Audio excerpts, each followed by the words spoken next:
Chapter 1, A Long-Awaited Reunion. In the dimly lit bedroom, there was an atmosphere of tenderness and intimacy. Shenli, who am I? The man's voice was deep and hoarse. Ji Zhouye. His voice was slightly choked with emotion, revealing a expression. Ji Zhouye's dark eyes held a hint of coldness. Kiss me. You get off me. Shut up. Ji Zhouye leaned in and forcefully sealed his lips with a kiss. At 3 a.m. Ji Zhouye looked at the person on the bed. With his distinct hand gripping the person's jaw, his fingertips traced over the thin lips as he coldly sneered, "You're fragile." Ji Zhouye got up and went into the bathroom. There was no trace of warmth in his eyes, only cool indifference. Sunlight filtered through the curtain gaps and entered the room. Shenli woke up at 9. A clear sensation of warmth came from his back, with an arm dangling around his waist. Thinking about what happened last night made Shenli's heart tremble involuntarily. Ji Zhouye hated him, doing something like that must mean hating him. Shenli closed his eyes and buried his face in the blanket, indulging in the familiar warmth and scent behind him. After about a minute, when he regained some clarity, he carefully moved the arm draped around his waist and got up to walk into the bathroom.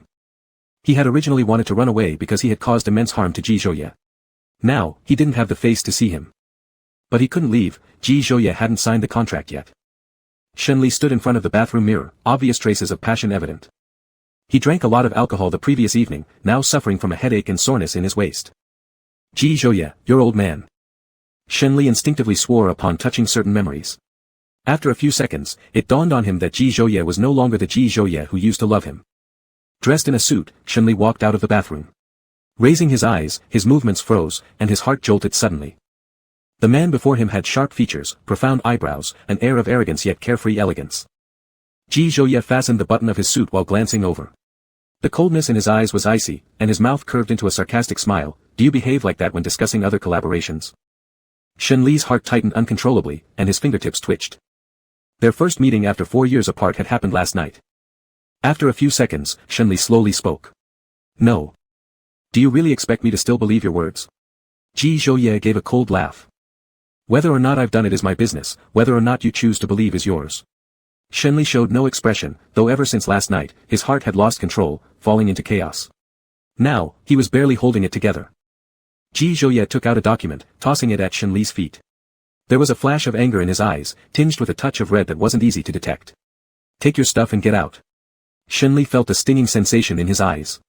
Standing there motionlessly, he could only gaze at Ji Zhouye's cold, emotionless face. Ji Zhouye also stared at him, feeling inexplicable irritation. In his memory, Shenli should not be this way. 4 years ago, he was reckless and brimming with vigor. He should still be that way. Not bending low for a so-called contract or trading himself for a cooperation opportunity. Ji Zhouye turned away, standing by the floor-to-ceiling window, his figure stern. Impatiently, he said, "Get out already." Shenli's eyes watered. Finally, he gave one last glance at Ji Zhouye's tall figure, bent down to pick up the contract, and left. Returning to Jiangqing Tower, he handled the piled-up work. Jiangqing Group was in an economic crisis, and old shareholders ran off with the money. Everything now required his full personal attention. He couldn't afford even the slightest mistake. One single error could mean the disappearance of Jiangqing Group from the world. At 11 o'clock in the evening, Shenli returned home exhausted, his brows lined with weariness. The living room lights were on, and on the sofa sat a well-preserved woman whose features somewhat resembled his. Shenli gave her a glance devoid of emotion, taking a bottle of water from the fridge and drinking a few gulps. "How's the company?" the woman asked. "The company doesn't need your concern," Shenli replied coldly. "I'm your mother, how can I not worry," she said. "Mom advises you to shut down the company, it's difficult now for it to come back to life." Shenli's eyes dimmed. Jiangqing was Dad's life's work, it can't be closed. "I have an idea." She also didn't want the company to close down as she still depended on it for money. "Nowadays, Ji family holds great power in Jiangqing, weren't you and their son good back then? Go ask him for help, perhaps out of old feelings, he'll lend you a hand." "Zhou Lifan." Shenli suppressed his anger and directly called her name, interrupting her words. Zhou Lifan was startled by his sudden anger. "You ingrate, why are you shouting? I'm just offering advice, and you yell at me like that." "Zhou Lifan, anyone else could tell me to ask for help, except you." Shenli's eyes turned bloodshot red. "Have you forgotten what you've done? Do you need me to remind you how you once threatened me?" Zhou Lifan stood up defiantly. "If it wasn't because of your abnormal sexual orientation and your obsession with a man, would I have done such a thing? For whom did I do that if not for you, for the sake of your old Shen family?" Shenli closed his eyes, not wanting to argue with her. "Get out, just go." Zhou Lifan gritted her teeth and slapped Shenli's face.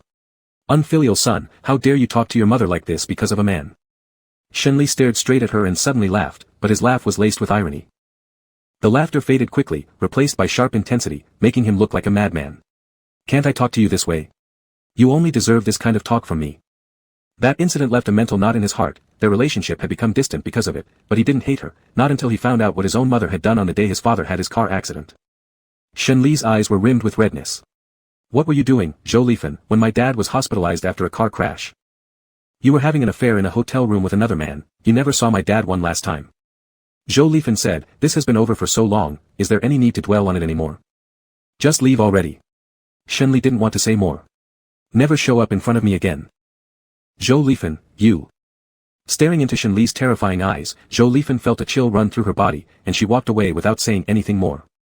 She'd seen Shenli lose control before. He would go crazy to the point where he disregarded his life. After Zhou Lifan left, Shenli changed the password. The shadows of leaves flickered faintly, and the scorching summer wind blew against people's bodies, making everyone irritable. Shenli stood on the balcony, the crimson cigarette in his fingers glowing intermittently. That summer, just like today, was abnormally stifling hot. Shenli went from his final year of high school into his first year of university.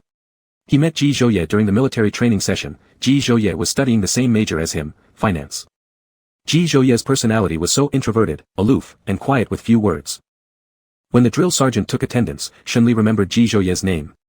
Later, while chatting idly with other classmates, Shenli learned that Ji Zhouye was a scholarship student, a true academic superstar. After one training session, the students gathered together asking those who were talented to showcase their talents. Shenli thought it was boring and looked over to see Ji Zhouye sitting alone, appearing isolated. At least that's what Shenli thought. Without knowing why, he bought 2 bottles of water and sat next to Ji Zhouye, handing one of them over to him. Ji Zhouye glanced at him for a few seconds before taking it. Thank you. They chatted casually about trivial things, and Shenli learned that Ji Zhouye also lived in Jiang City. He grinned, next time we'll go home together. Ji Zhouye didn't say much, only softly replying with a mm. It was from that moment onwards that events started spiraling increasingly out of his control. Thinking about something, Shenli bitterly smiled and brought the cigarette to his lips, taking a deep drag. The smoke he exhaled dispersed in the wind. 2 months after school started, he and Ji Zhouye became more familiar with each other. While eating lunch together in the cafeteria, a shy girl approached holding her phone. Shenli, classmate, I like you, can I get your WeChat ID? Such occurrences were nothing new to Shenli, yet he accidentally noticed Ji Zhouye looking rather disgruntled. Shenli didn't give it much thought and looked at the confessing girl. Strangely enough, he replied, sorry, I prefer men. The girl appeared a little regretful but mostly shocked. She said, sorry for disturbing, then left. As soon as the girl left, Ji Zhouye slowly spoke, what type of men do you like? Shenli. Amused by Ji Zhouye's inquiry, Shenli's smile turned mischievous, like you, brother Ji. Ji Zhouye was a year older than him, so when Shenli acted cheeky, he called him brother Ji. Speaking without intention, hearing with meaning, Ji Zhouye actually believed it. Shenli's good looks earned him many admirers, mostly girls. Eventually, I prefer men, became his excuse to reject women. It was straightforward and forceful. In the era of developed internet communication, most love confessions involved adding contact information, yet he received a love letter. Even now, he still doesn't know who wrote that letter. The cigarette in his fingers burned out, and Shenli's thoughts returned. He turned around and went back inside the room. Chapter 2 Ji Zhouye, what are you doing? Jiangqing Group office. Ling Feng, Mr. Shen, it will be difficult to finalize the contract this afternoon. Shenli raised his eyes from a pile of documents. Ling Feng hesitated for a long time before saying, the person who is coming to negotiate the contract this afternoon is the daughter of the CEO of Jiangqing Group. She demands you go alone and not bring an assistant. And then? Ling Feng took a deep breath and came straight to the point, she's after you, intending something inappropriate, and wants to engage in unspeakable acts with you. If we want to close the deal, Mr. Shen, you'll have to sacrifice yourself. Shenli's expression shifted slightly as he lowered his head and continued processing the documents, this cooperation is very important. Ling Feng interpreted Shenli's silence as, I'm willing to sacrifice myself for the company. Mr. Shen, good luck. Ling Feng turned around to leave but reminded him again, remember to take precautions. Shenli. He had only meant that the cooperation was important and would strive for it, not that he was willing to sacrifice himself. At 3 p.m, Ling Feng escorted Shenli to the place where they were going to negotiate the deal. Before Shenli got out of the car, Ling Feng slipped something into his pocket. As he walked, he pulled the item out of his pocket. Upon seeing the packaging marked with 3 words, Shenli grimaced and placed the item back into his pocket. The cooperator arranged to meet at a bar. Shenli entered and found the cooperator in the middle of the dance floor. The woman was wearing a red strapless dress, her graceful posture catching many men's attention nearby. Seeing Shenli, she curled her lips and walked towards him with an alluring smile. "Mr. Shen, please sit down." The woman negotiating the deal was named Sheng Wan. Shenli handed her the project file related to their collaboration. "President Sheng, this document presents the future prospects of the cooperative project."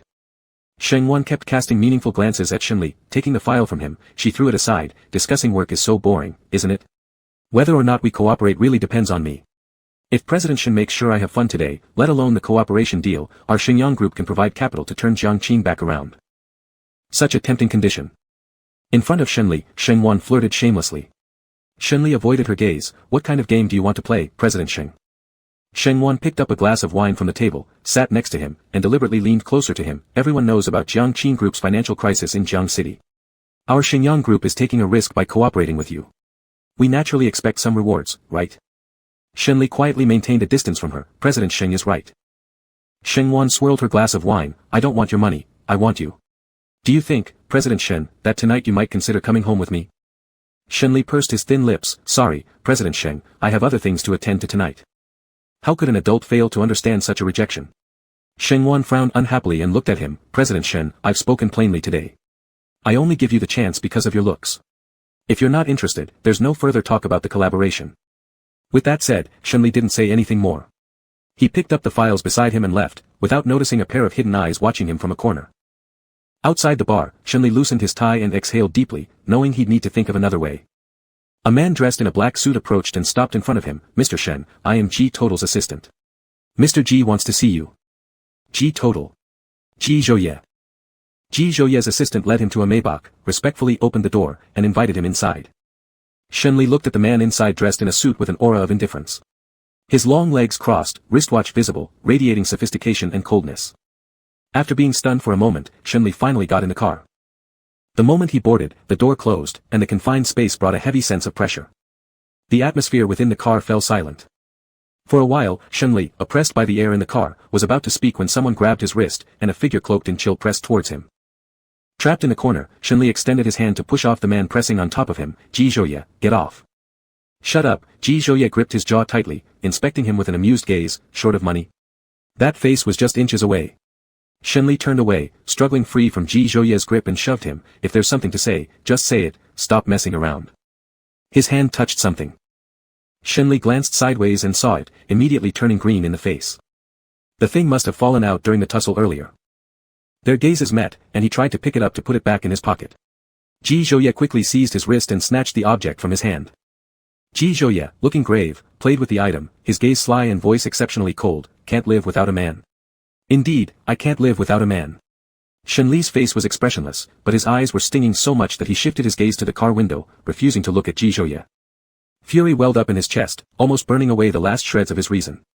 Ji Zhouye looked at him with dark and profound eyes. "Has Jiangqing Group not gone bankrupt for such a long time because you've been trading your body to keep it afloat?" Shenli clenched his fists tightly, the veins protruding from them. "Ji Zhouye, you." He didn't want to argue or stay another second by his side. Shenli opened the car door, preparing to get out. "Shenli, if you dare to leave today, I will destroy Jiangqing Group, making it vanish completely from this world." Ji Zhouye's expression was darker than storm clouds about to tear apart a city. Shenli stopped in his tracks, his jawline rigid as his expression grew colder and sharper, anger flaring in his eyes. "Ji Zhouye, what madness is this? What exactly do you want?" Ji Zhouye swung the item in his hand nonchalantly, saying, "Be with me. If you bought it and won't use it, it's a waste." The car drove towards Ji Zhouye's estate while Shenli stared out the window expressionlessly, feeling heavy-hearted inside. If Ji Zhouye had merely intended to humiliate him, then he had succeeded. Ji Zhouye was no longer the young man he used to know. Everything between them had changed. Shenli felt a flicker of confusion as that fleeting period of time now seemed like ancient history. They arrived at the mansion at 5 o'clock. A massive modern villa stood before him, complete with a swimming pool, lawn, greenhouse, and pavilion. Inside the living room, a housekeeper came forward. Ji Zhouye spoke a few sentences, and the housekeeper left. Shenli was led into the bedroom. Ji Zhouye's tone was devoid of warmth. "Go take a shower." Humiliating Shenli gave Ji Zhouye no real satisfaction, only intensifying his own frustration. Ji Zhouye placed a card on the table, his expression aloof. "Once we're done, these 300 million are yours." "I never thought I'd be worth so much," Shenli said through a smile that didn't reach his eyes. Ji Zhouye said nothing and walked out of the bedroom. He knew that Jiangqing was Shenli's life. Shenli wouldn't resist, couldn't afford to. Ji Zhouye stood at the study window, irritably adjusting his tie, emotions long buried resurfacing uncontrollably after their reunion. So many times, he had imagined that all Shenli needed to do was speak up, admit he was wrong, and he would help Jiangqing through the financial crisis. But Shenli hadn't. He'd rather shoulder everything alone, facing difficulties during negotiations, drinking until his stomach bled, going days without sleep, begging others politely, yet never reaching out to him. Therefore, Ji Zhouye vented years of accumulated emotion onto Shenli. Though Shenli endured torment, wasn't Ji Zhouye suffering just as much? Over the years, who could truly say whose life was better? Chapter 3, Don't mention the past to me. Ji Zhouye grabbed his chin, forcing the person beneath him to look directly into his eyes without dodging. Shenli, look at my eyes and tell me who I am. Shenli remained stubbornly silent, unwilling to answer directly. Not hearing his response, Ji Zhouye's voice became hoarse with a threat, say it. Shenli frowned, Ji Zhouye. Why did you refuse Xinguan today? Shenli looked into his dark, malevolent eyes and retorted, why can't I refuse? You're not going to save the company. What does it have to do with you? Shenli's tone was casual, but his heart was heavy.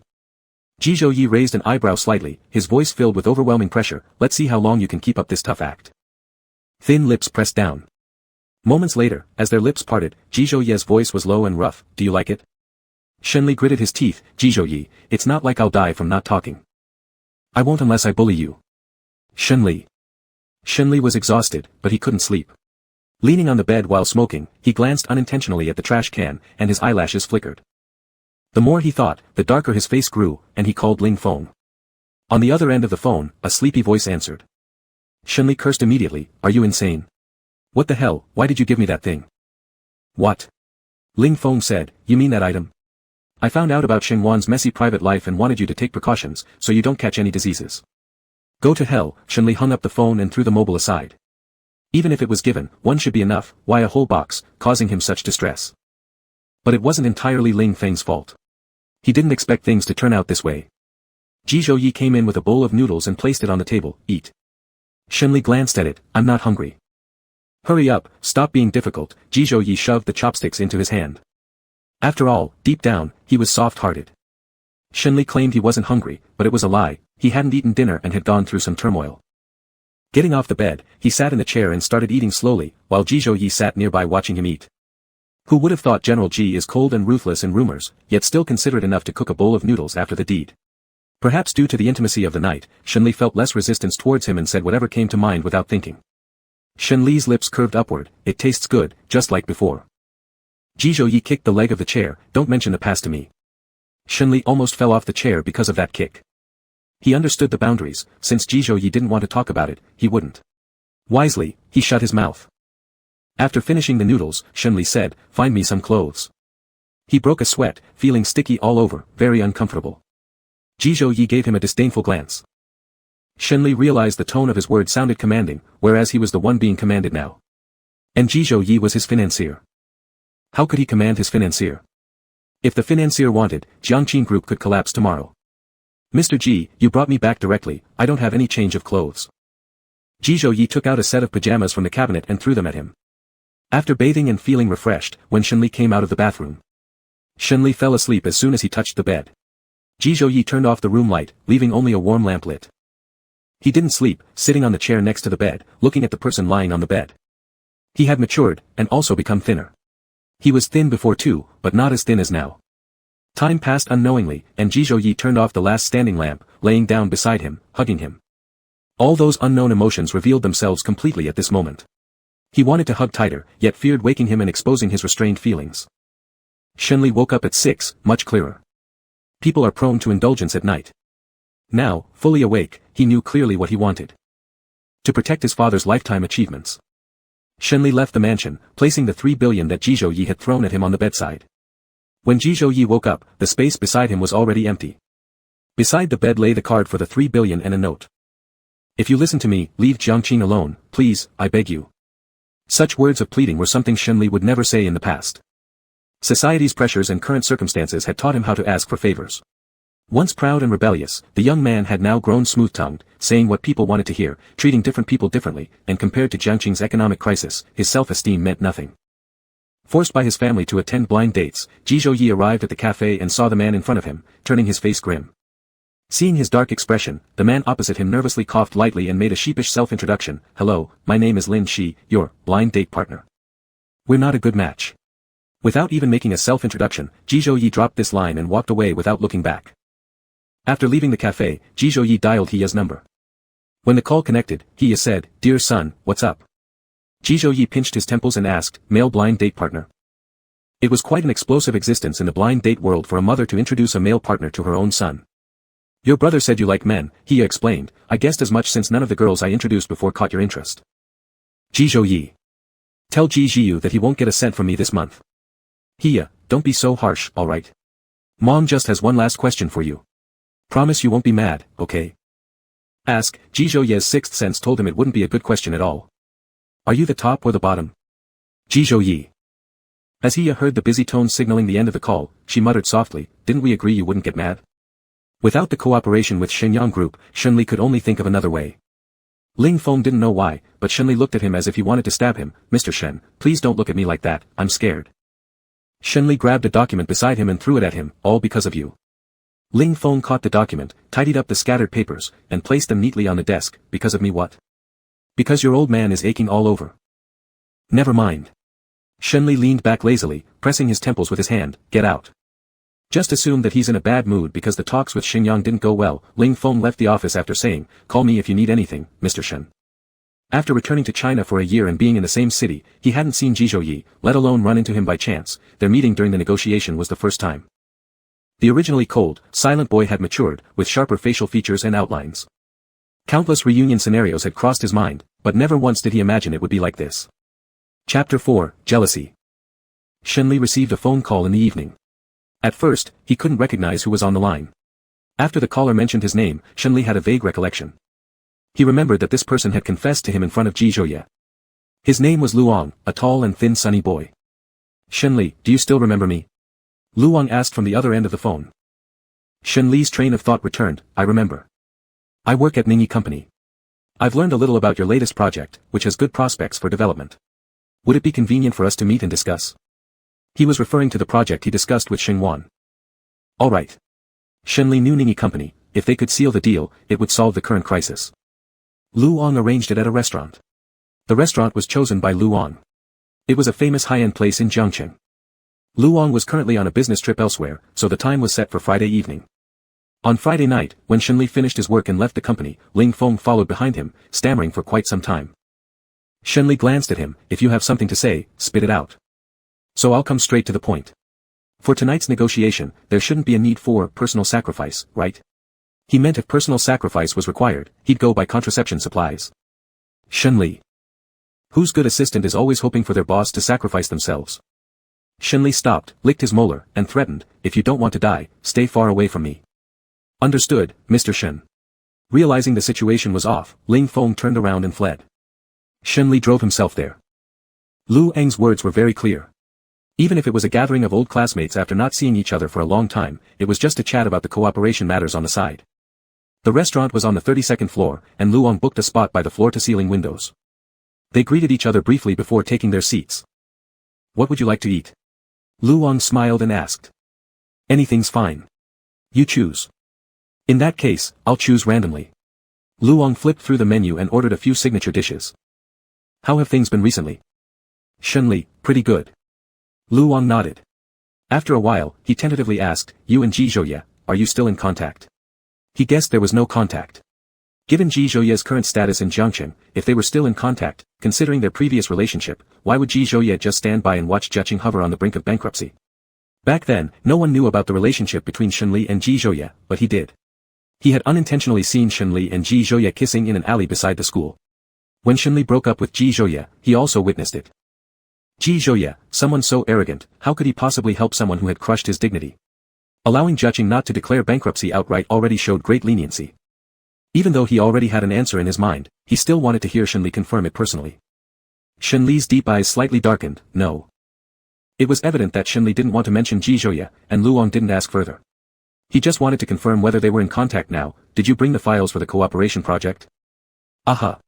Shunli handed over the files. Luong asked again, and the contract? It's under the file.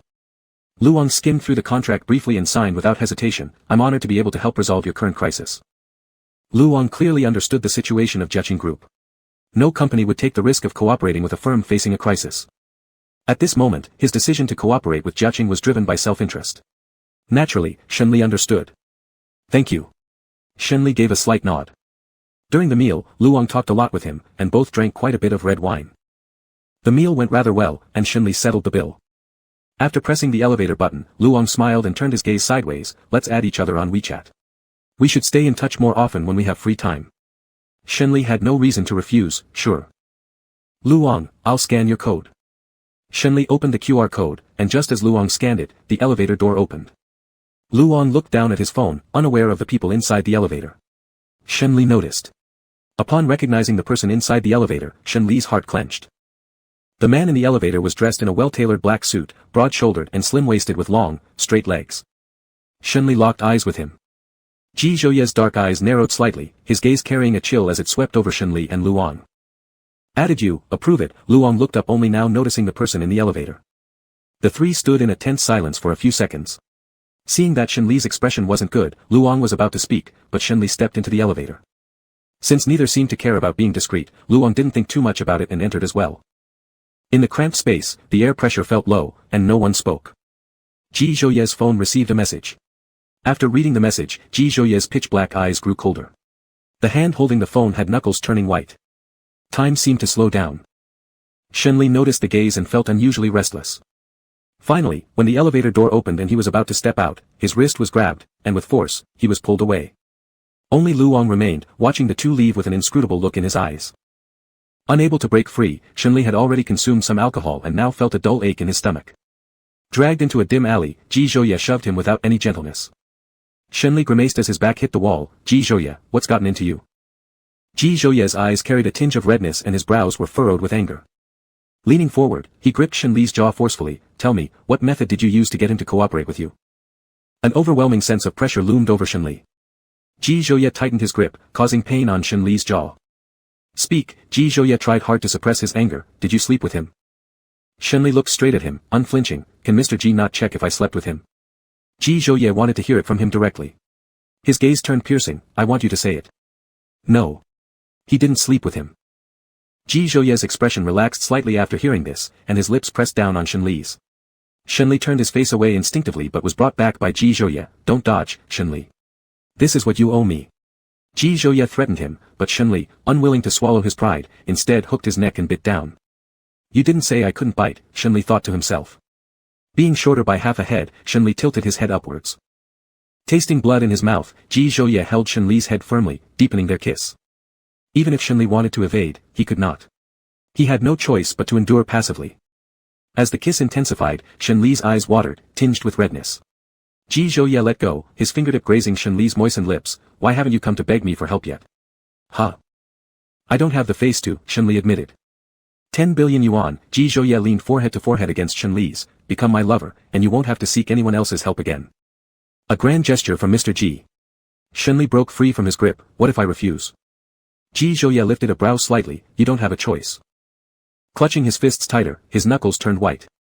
Ji Zhouye was right, Shenli had no way out. If Ji Zhouye wished to entangle him further, he would have to obey and allow himself to be manipulated. Whether or not Jiangqing Group survived depended entirely on Ji Zhouye's single word. Since there was no escape, he resigned himself to his fate. Sleeping with him once was sleeping, and 100 times was still just sleeping. Once Ji Zhouye released his pent-up anger and lost interest, they would naturally stop interacting. 10 billion yuan, only a fool would turn it down. Who would willingly reject such money? Shenli and Ji Zhouye stepped out of the dim alley. With the light of the street lamps, Ji Zhouye noticed Shenli's pale face, beads of sweat dripping from his forehead, and damp hair at the temples.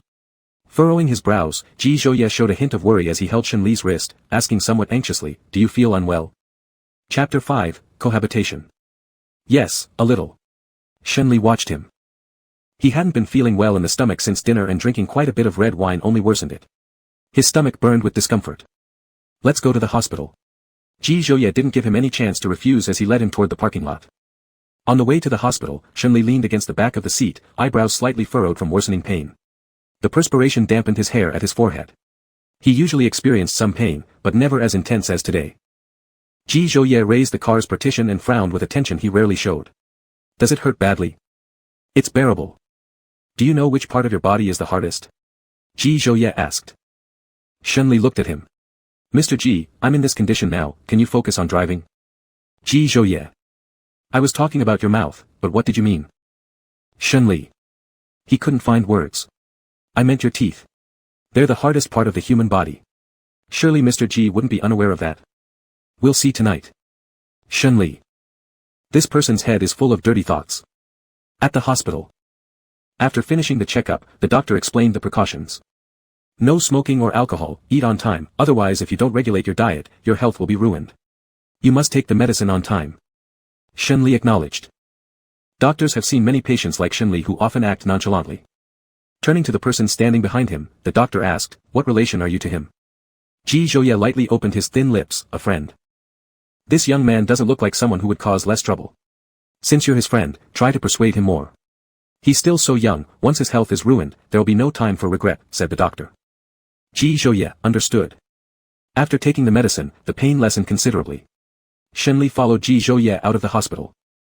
The money will be transferred to you tomorrow. Ji Zhouye said, starting today, stay with me. Understood. Afterwards, by 10 o'clock every night, I want to see you, otherwise the consequences will be yours alone. Shenli. There's even a curfew. Back at the mansion, Shenli had expected an uneasy night, but unexpectedly, Ji Zhouye did nothing. He just gave him a glass of hot water and left. Shenli had issues sleeping in unfamiliar beds and found himself somewhat unaccustomed to the new environment. But what could he do? After signing the contract, his body wasn't under his own control anymore. However, with this 10 billion, Jiangqing's economy could stabilize. Although it might not recover to its state when his father was around, it would help keep their footing and avoid constant threats of bankruptcy. The next day at 7. Shenli was preparing to leave for the company when he was stopped right after coming downstairs. Eat the breakfast on the table. Ji Zhouye sat on the sofa, long legs crossed elegantly. I don't have the habit of eating breakfast. Ji Zhouye's black eyes narrowed slightly, showing danger. I'll eat it. How could Shenli ignore the word of his benefactor? He walked over and sat down on the carpet beside him, sipping 2 mouthfuls of porridge before asking him, are you not eating? I've already eaten. Okay. After finishing breakfast, Shenli stood up to tidy up the dishes on the table. No need to clean. Ji Zhouye placed the medicine in front of him, leaving no room for refusal, take your medicine. Shenli glanced at the pills on the table and then at Ji Zhouye, are you having a brain fart? Ji Zhouye. Regretting his momentary bluntness. Picking up the pills from the table and swallowing them without water, Shenli said awkwardly, I'm leaving. The bitterness of the medicine spread in his mouth as he swallowed while wrinkling his brow. He also had no idea what made Ji Zhouye act strange. Wait, Ji Zhouye tossed him a set of car keys, drive me to the company. Shenli. Now he was not only the lover but also the driver. When they reached the company, Ji Zhouye got out of the car. Goodbye, Mr. Ji. Just as he finished speaking, Ji Zhouye tapped on the window. Shenli lowered the window. What's your order, Mr. Ji? Punctually pick me up at 5. Shenli. Promoted to official chauffeur position. Shenli drove Ji Zhouye's Maybach to the company.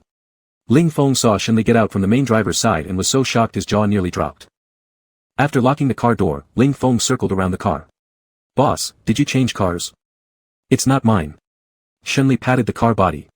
This Maybach was several streets ahead of the car he currently drives. One couldn't help but admit that Ji Zhouye, nowadays, was far beyond his reach. Time changes everything. Isn't it yours? Ling Feng's expression grew even more astonished.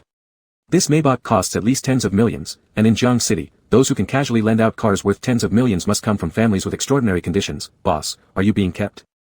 Shenli's eyelid twitched. Was it that obvious? Ling Feng, which wealthy woman is keeping you? Shenli. Shenli shot him a glare, and Ling Feng fell silent. There's a meeting at 9. Before heading upstairs, Ling Feng patted the Maybach again, thinking that touching this car was worth it in his entire life. Thinking of something, he sighed, how come no rich woman has come to keep him? Boss, am I ugly? Shenli. Not ugly, right? Ling Feng, then, am I handsome enough to charm a rich woman? Do you think my life could take a shortcut? My stomach isn't good, so I want to live off others. The elevator door opened, Shenli glanced at him sideways and slapped his head, what kind of daydreams are these? Prepare for the meeting. This slap woke Ling Feng up from his dream. With the turnover of these 10 billion funds, they got through the crisis, and all projects were running normally. After the meeting, Shenli stayed in the office, rewriting the business plan. He wanted to pay back these 10 billion along with interest to Ji Zhouye as soon as possible. Now that Jiangqing had gotten through the hardest part of the crisis, he could catch his breath. But compared to the crisis of Jiangqing Group, Ji Zhouye was harder to deal with. He couldn't figure out what Ji Zhouye was thinking. At lunchtime, Ling Feng entered the office and told him there was someone downstairs waiting to see him. Shenli directly had them come up. The person was Ji Zhouye's assistant, holding a lunchbox. "Mr. Shen, it's time for lunch." Shenli. Does he look like someone who can't afford food in Ji Zhouye's eyes? Shenli took the box. "Thank you for your trouble." He smiled. "Mr. Shen, I'll watch you eat." There was nothing Shenli could do but sit on the sofa in the rest area to start eating, asking, "What's your name?" "Song Yan." "When did you start working for Mr. Ji?" Shenli paused briefly while speaking. "For about a year." Shenli's mind wandered during this meal as he subtly probed Song Yan for information about Ji Zhouye. Song Yan didn't hide anything and answered all questions straightforwardly. Shenli originally thought after eating, it would be over, and Song Yan could go back and report, but unexpectedly, Song Yan handed him another medicine box. "Take the medicine, and then I'll leave." It was the prescription for his stomach. Shenli popped the pills into his mouth and drank water to swallow them down. Only then did Song Yan leave. As Song Yan was leaving, Ling Feng just happened to walk in. His gaze lingered briefly on Song Yan before they passed each other. A bit familiar, Ling Feng looked towards Shenli lounging on the sofa. "Who's this?" "The assistant of our creditor." "So the 10 billion funding for our company came from here?" Ling Feng asked. I thought you really were being kept." Shenli. Chapter 6, A Crush Beneath. Excited about his new role as the driver, Shenli finished up his work in the afternoon and handed the rest over to Ling Feng. He left the company before 5 o'clock. Now, one cannot provoke that gentleman at any cost. Prepared to arrive at JH Company building at 5 o'clock. In Jiangcheng's business district, no one is unaware of what JH stands for. J corresponds to Ji, H corresponds to he. Ji Zhouye's mother's surname is he. Ji Zhouye's parents often display their public displays of affection, and so he naturally knows as well. The good family atmosphere has nurtured a son with excellent all-around qualities. At 5 minutes past 5, Ji Zhouye walked out of the office building. Shenli looked at him. His demeanor was noble, broad-shouldered and narrow-waisted, with an impressive body ratio that was hard to look away from. When Ji Zhouye approached the car, Shenli got out of the driver's seat and opened the back door, fully aware of the responsibilities of being a chauffeur. "Mr. Ji, please." Ji Zhouye gave him a glance and sat inside without emotion.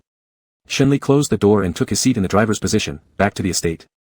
Ji Zhouye leaned back in the chair with his eyes closed, appearing both laid back and weary, muttering a light Shenli started the car. He could sense Ji Zhouye's exhaustion and asked, "Very tired?" "Still okay." Shenli didn't say anything more. 2 minutes after driving, the person in the back seat spoke up, "Go to your place." "What?" Shenli didn't understand at first. "Luggage." Ji Zhouye slowly explained, "If you don't want to go back, I can have someone buy you new ones. My clothes won't fit you properly." Shenli. "Mr. Ji, you don't need to say the last sentence." Ji Zhouye is taller than him, and his clothes were slightly large on Shenli.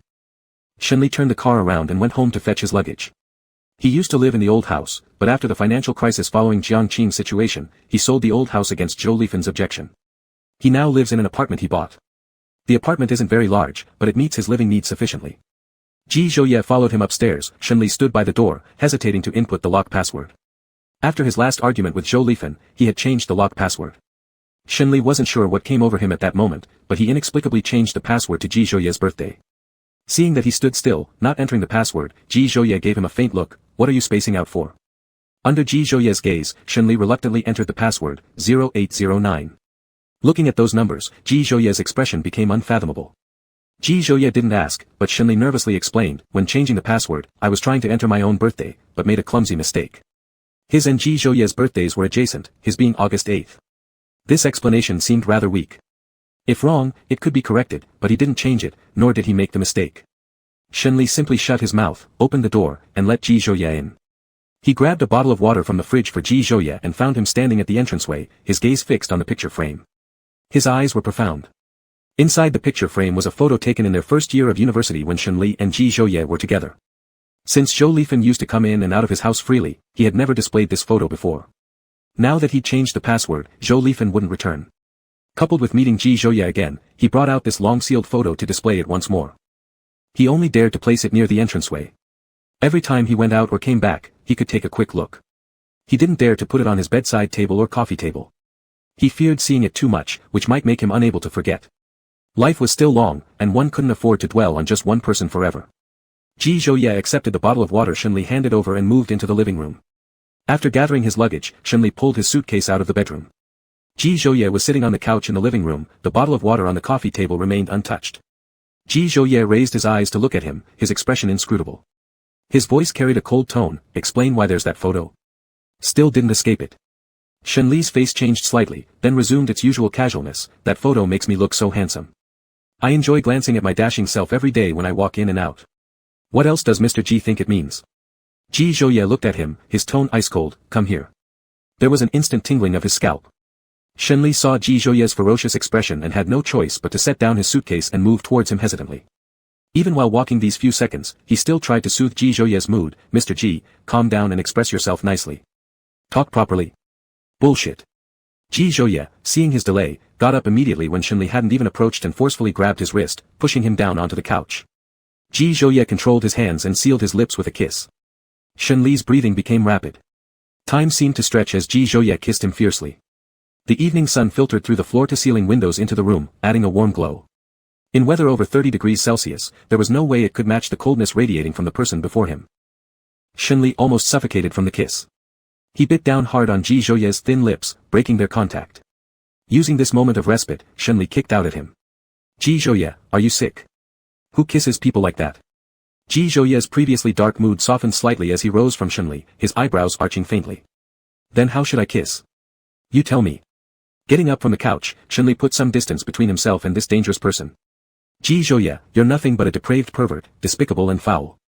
Ji Zhouye's lips curled upward in an inviting curve. Do you need me to remind you who was begging me to kiss them before?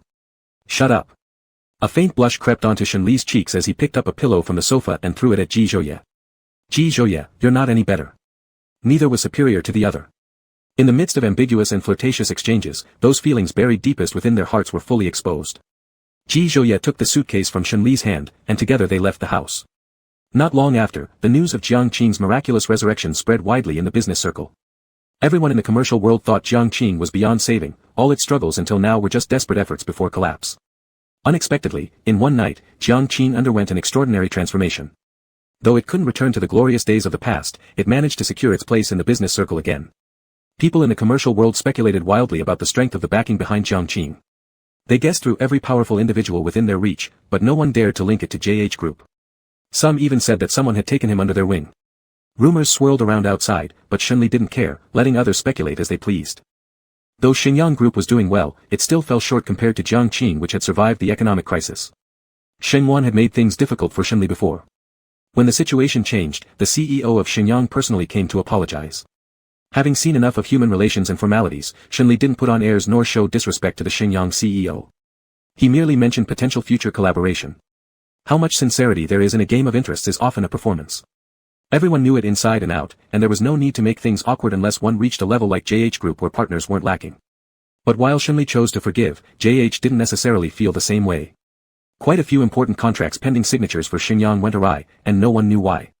They all speculated it was Shenli exacting revenge for past grievances against those who mistreated him after Jiangqing Group's turnaround. Chapter 7, Afraid You Can't Handle It. Lu Wang invited Shenli to have dinner in the evening.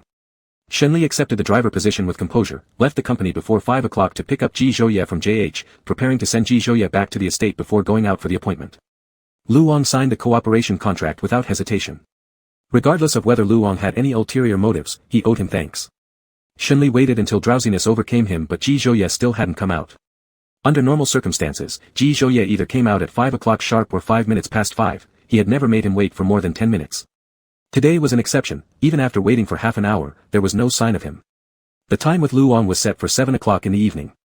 Shenli looked at the time on the car's display screen and started a game. When the game ended, he lost, and more than 20 minutes had passed. Shenli leaned against the back of his seat and pinched the bridge of his nose.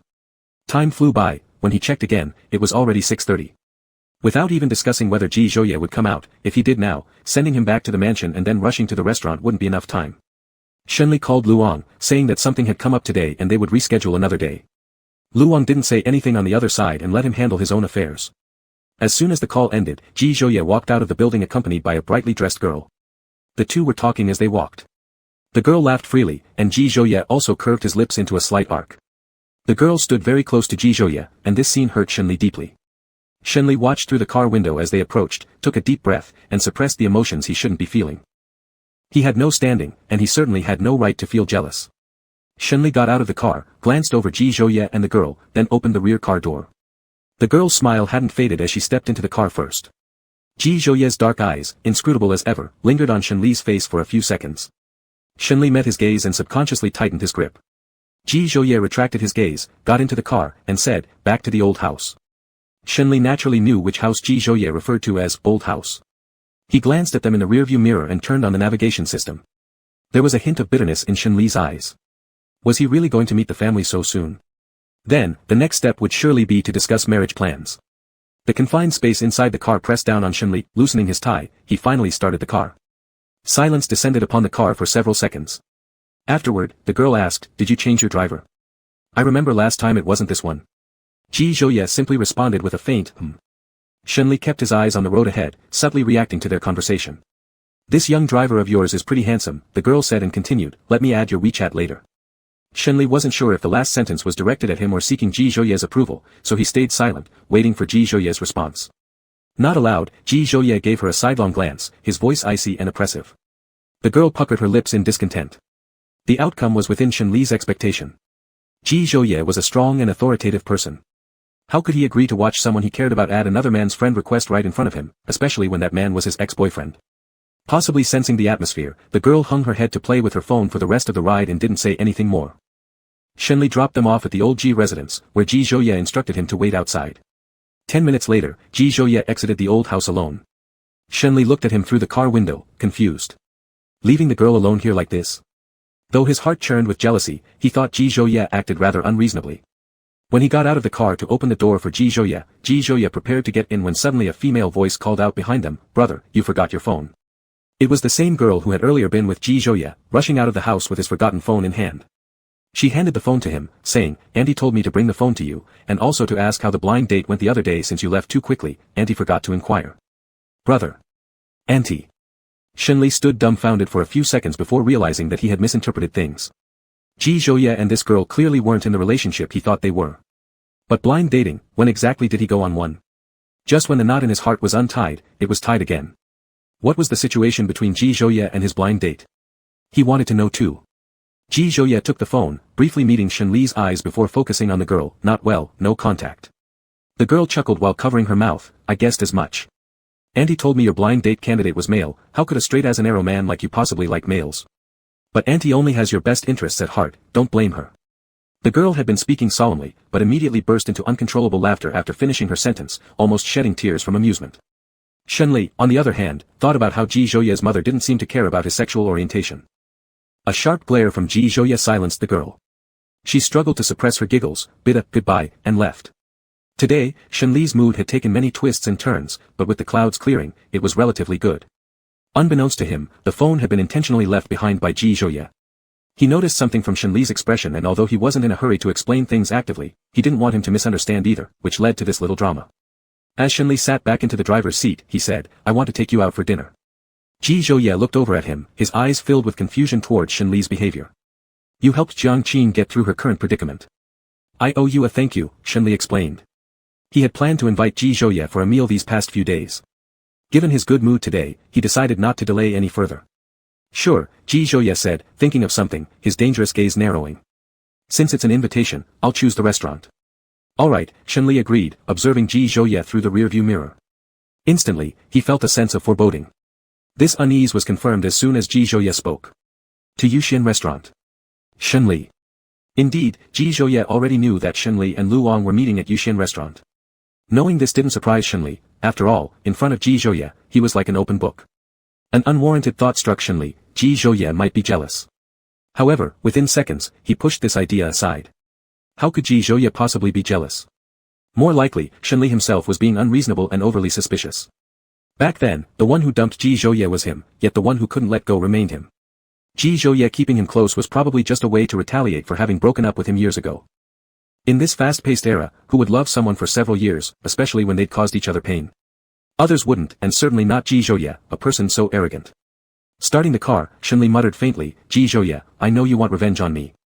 Ji Zhouye pursed his lips, remaining silent. Shenli added, can we stop dragging this out like boiling a frog in warm water and make your retaliation more intense? His unpredictable and inconsistent treatment made it hard for Shenli to grasp his thoughts. Ji Zhouye gazed out the window, rubbing his watch absently as he responded calmly, afraid you can't handle it. Shenli. Almost provoked into laughter, Shenli silently thought that anyone hearing this would assume Ji Zhouye was some sort of philanthropist. Chapter 8, A Surge of Jealousy. Just as they entered the restaurant, Shenli saw Lu Wang by the floor-to-ceiling window. Lu Wang also spotted him. Shenli noticed that when Lu Wang saw Ji Zhouye standing beside him, there was an obvious moment of hesitation. Meanwhile, the person beside him, Ji Zhouye, seemed even colder than before. Shenli nudged Ji Zhouye's arm with his elbow. Hey, he saw us. Mr. Ji's goal has been achieved. Are you satisfied now? Ji Zhouye remained silent, his expression clearly saying, I'm not satisfied. Having missed the scheduled meeting and stood Lu Wang up, Shenli naturally wanted to go over and say hello upon seeing him now. He looked at the difficult person beside him, why don't you go ahead and order the food? I'll just go say hi. Don't go, Ji Zhouye's voice was icy. Wasn't it clear to everyone what Lu Ang's intentions were? Shenli raised a brow, smiling mischievously. Is Mr. Ji trying to restrict my personal freedom, or are you jealous because I'm talking to someone who once pursued me? Under the warm lighting of the restaurant, Shenli carried a teasing smile in his eyes. Ji Zhouye seemed momentarily stunned, as if he saw a trace of the young man from long ago. After a brief moment of silence, he snapped back to reality, jealous? As if I'd be. Ji Zhouye stared directly at him, his eyes betraying an aloofness. If I truly wanted to limit your personal freedom, you wouldn't even be able to leave the estate. Let me warn you, just because I'm not restricting you now doesn't mean I won't in the future.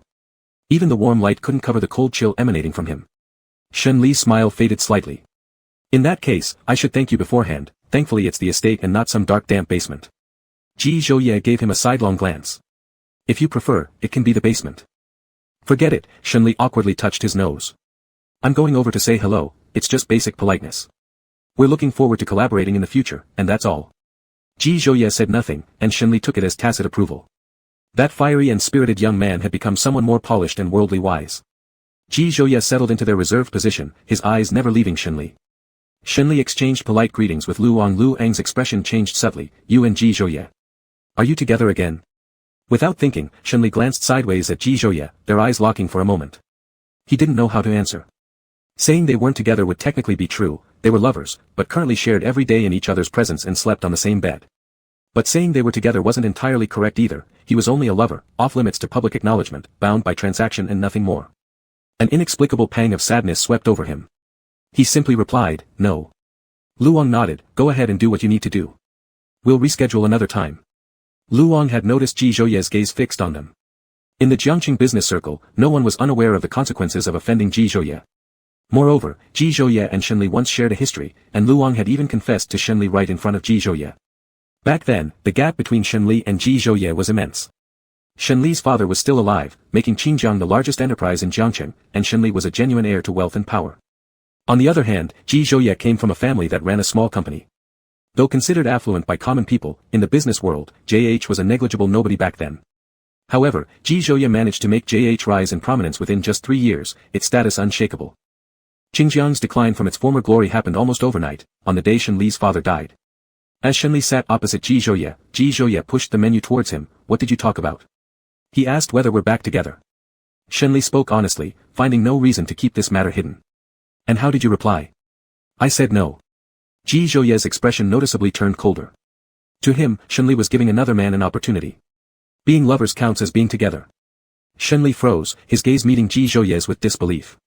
So should I go tell him now? Do it next time, Ji Zhouye tilted his chin. Let's order the food. Still reflecting on what Ji Zhouye had said, Shenli suggested, let me treat you. You choose. No need. Ultimately, Shenli ordered several dishes Ji Zhouye used to love, though he wasn't sure if Ji Zhouye still liked them. He hadn't forgotten any of those details, not the favorite dishes nor the person themselves. He didn't want to forget the kindness Ji Zhouye had once shown him. After the meal was ordered, Ji Zhouye picked up the menu and added 2 dishes he favored. Unbeknownst to himself, all the dishes Shenli had chosen were ones Ji Zhouye had enjoyed before, without even selecting a single dish based on his own preferences. Inadvertently, his feelings had been laid bare. Shenli, Ji Zhouye called out. Shenli lifted his gaze, waiting for what he would say next. Ji Zhouye thought for a moment, I'll give you another 50 billion. In return, give me 20% of Jiangqing's shares. Shenli didn't know why Ji Zhouye wanted shares in Jiangqing Group, but he replied, no need for the money, just take the shares. Without Ji Zhouye, Jiangqing might have already declared bankruptcy and closure, let alone any discussion about shares, so he was willing to give them. Part of the reason he stayed by Ji Zhouye's side as his lover was because Ji Zhouye had threatened him with Jiangqing's situation, another part was his own personal reasons for wanting to stay near him.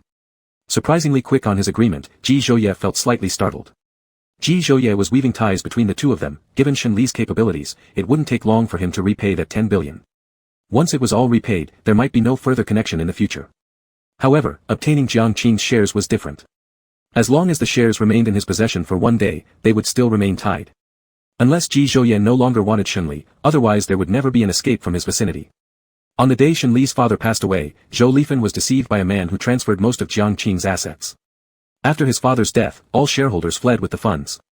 Nowadays, the sole authority in Jiangqing Group lay with Shenli. I'll take the contract and shares back tomorrow. I'll come to your company tomorrow. Shenli gave a slight nod. Signing contracts always required a bit more formality. Hesitating for a few seconds, Shenli finally mustered the courage to speak. If it were the old Jiangqing, you could profit from it, but what do you gain now from today's Jiangqing? He looked intently at Ji Zhouye, trying to detect any crack in his expression to validate whether his assumptions went too far. Because humiliating you is rewarding, Ji Zhouye's words doused Shenli with a bucket of cold water. Shenli laughed, saying it wasn't untrue that he felt hurt, yet his words remained light-hearted. Then bring it on, whatever trick you've got, Mr. Ji. At this point, I'm least afraid of being humiliated. He shrugged, compared to being broke, nothing else matters. Ji Zhouye just stared at him, silent, feeling like a thorn had pierced deep into his heart. He wanted to see Shenli this way, yet he also feared him becoming like this. Not wanting him to be well off, yet fearing he wasn't. Frustrated and helpless, Ji Zhouye's tone worsened. If you're short of money, why didn't you act earlier?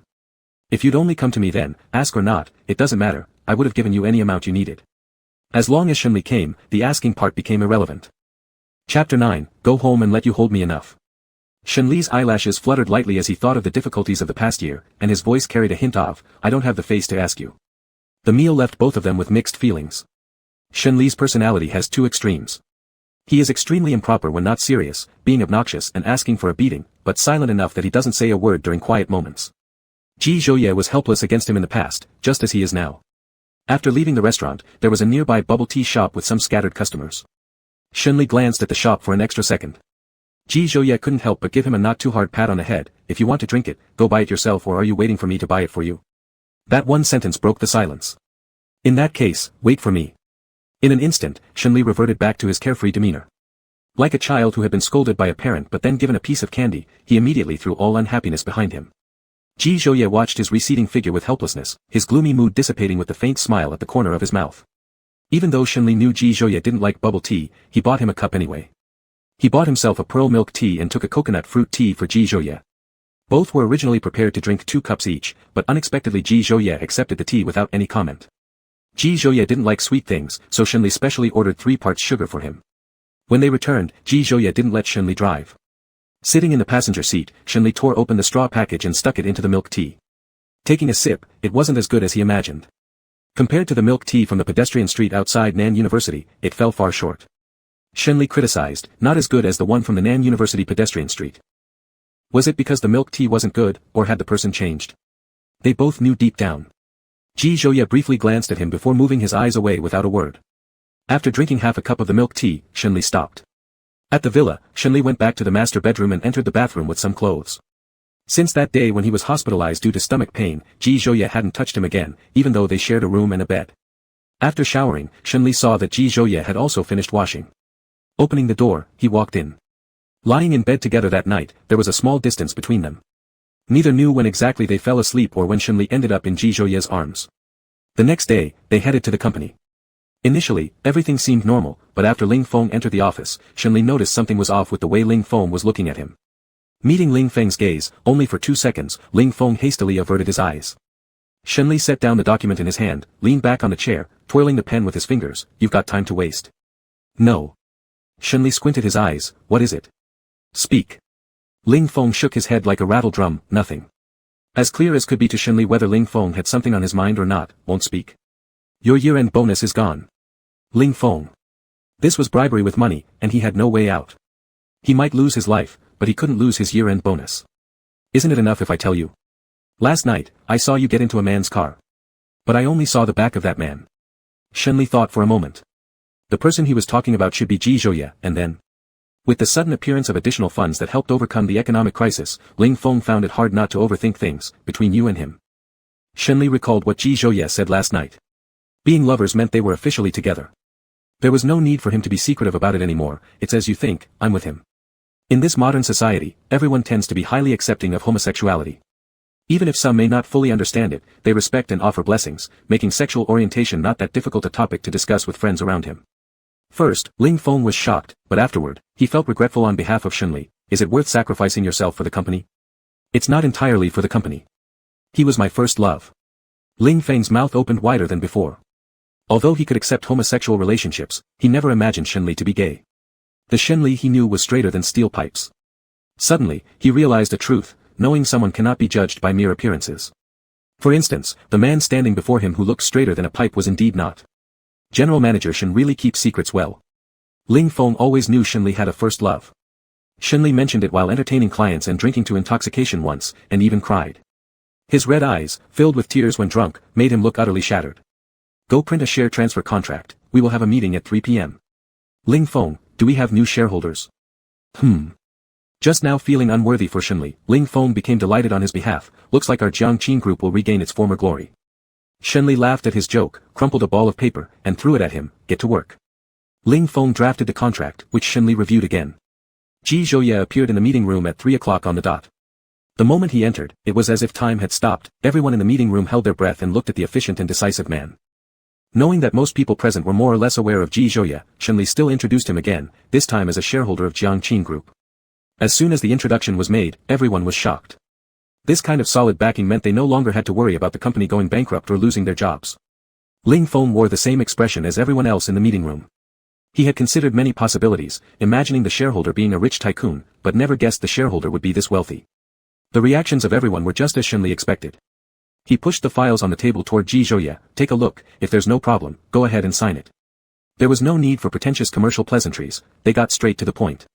In the eyes of the staff, Ji Zhouye becoming a shareholder of Jiangqing seemed like an ordinary matter to Shenli. For anyone else, dealing with Ji Zhouye would mean groveling to latch onto the powerful leg of this tycoon. Ji Zhouye signed his name at the end of the document, with neat and forceful strokes. Shenli felt complicated emotions. This single contract meant that as long as Jiangqing didn't collapse and Ji Zhouye didn't withdraw his shares, their connection would continue indefinitely. After signing the contract, the meeting adjourned. Shenli and Ji Zhouye left the meeting room side by side. As soon as they left, someone turned to Ling Feng and asked, Ling's special assistant, does Manager Shen know Ji General Manager? Don't know, I haven't heard Manager Shen mention it. Now Ling Feng also wanted to know what was going on with Manager Shen and how much more there was that he didn't know about. Everyone disperse, back to work. Staff members left the meeting room in small groups, speculating about why Ji Zhouye decided to invest in Jiangqing. A man stood up, interrupting the speculation. Stop guessing recklessly. Although Jiangqing has gone through its low points, under Manager Shen's leadership, its future prospects are still good. Ji General Manager is a businessman, he certainly wouldn't do something detrimental to himself. Everyone acknowledged Shen Li's abilities. If it weren't for his persistence, Jiangqing might have already collapsed long ago. Even when Jiangqing itself was struggling, Shen Li had never treated them unfairly. You investing in Jiangqing came as a great shock to all of us. They must be wondering why a figure like you would be so reckless. Shenli poured a glass of water for Ji Zhouye. Jiangqing isn't weak. It will rise again one day to reclaim its top position in the business circle. Then let's cooperate successfully. Shenli extended his hand toward Ji Zhouye. Seeing Ji Zhouye wasn't interested in shaking hands, he awkwardly pulled his hand back. Cooperate successfully. With the crisis over and just beginning to improve, Zhou Lifen returned and demanded money from Shenli. She asked for a full 10 million yuan. Naturally, Shenli refused her. Furious, Zhou Lifen swept the documents off his desk and pointed at Shenli behind the desk, shouting shrilly, You wretch, don't forget this house, this company, is also mine.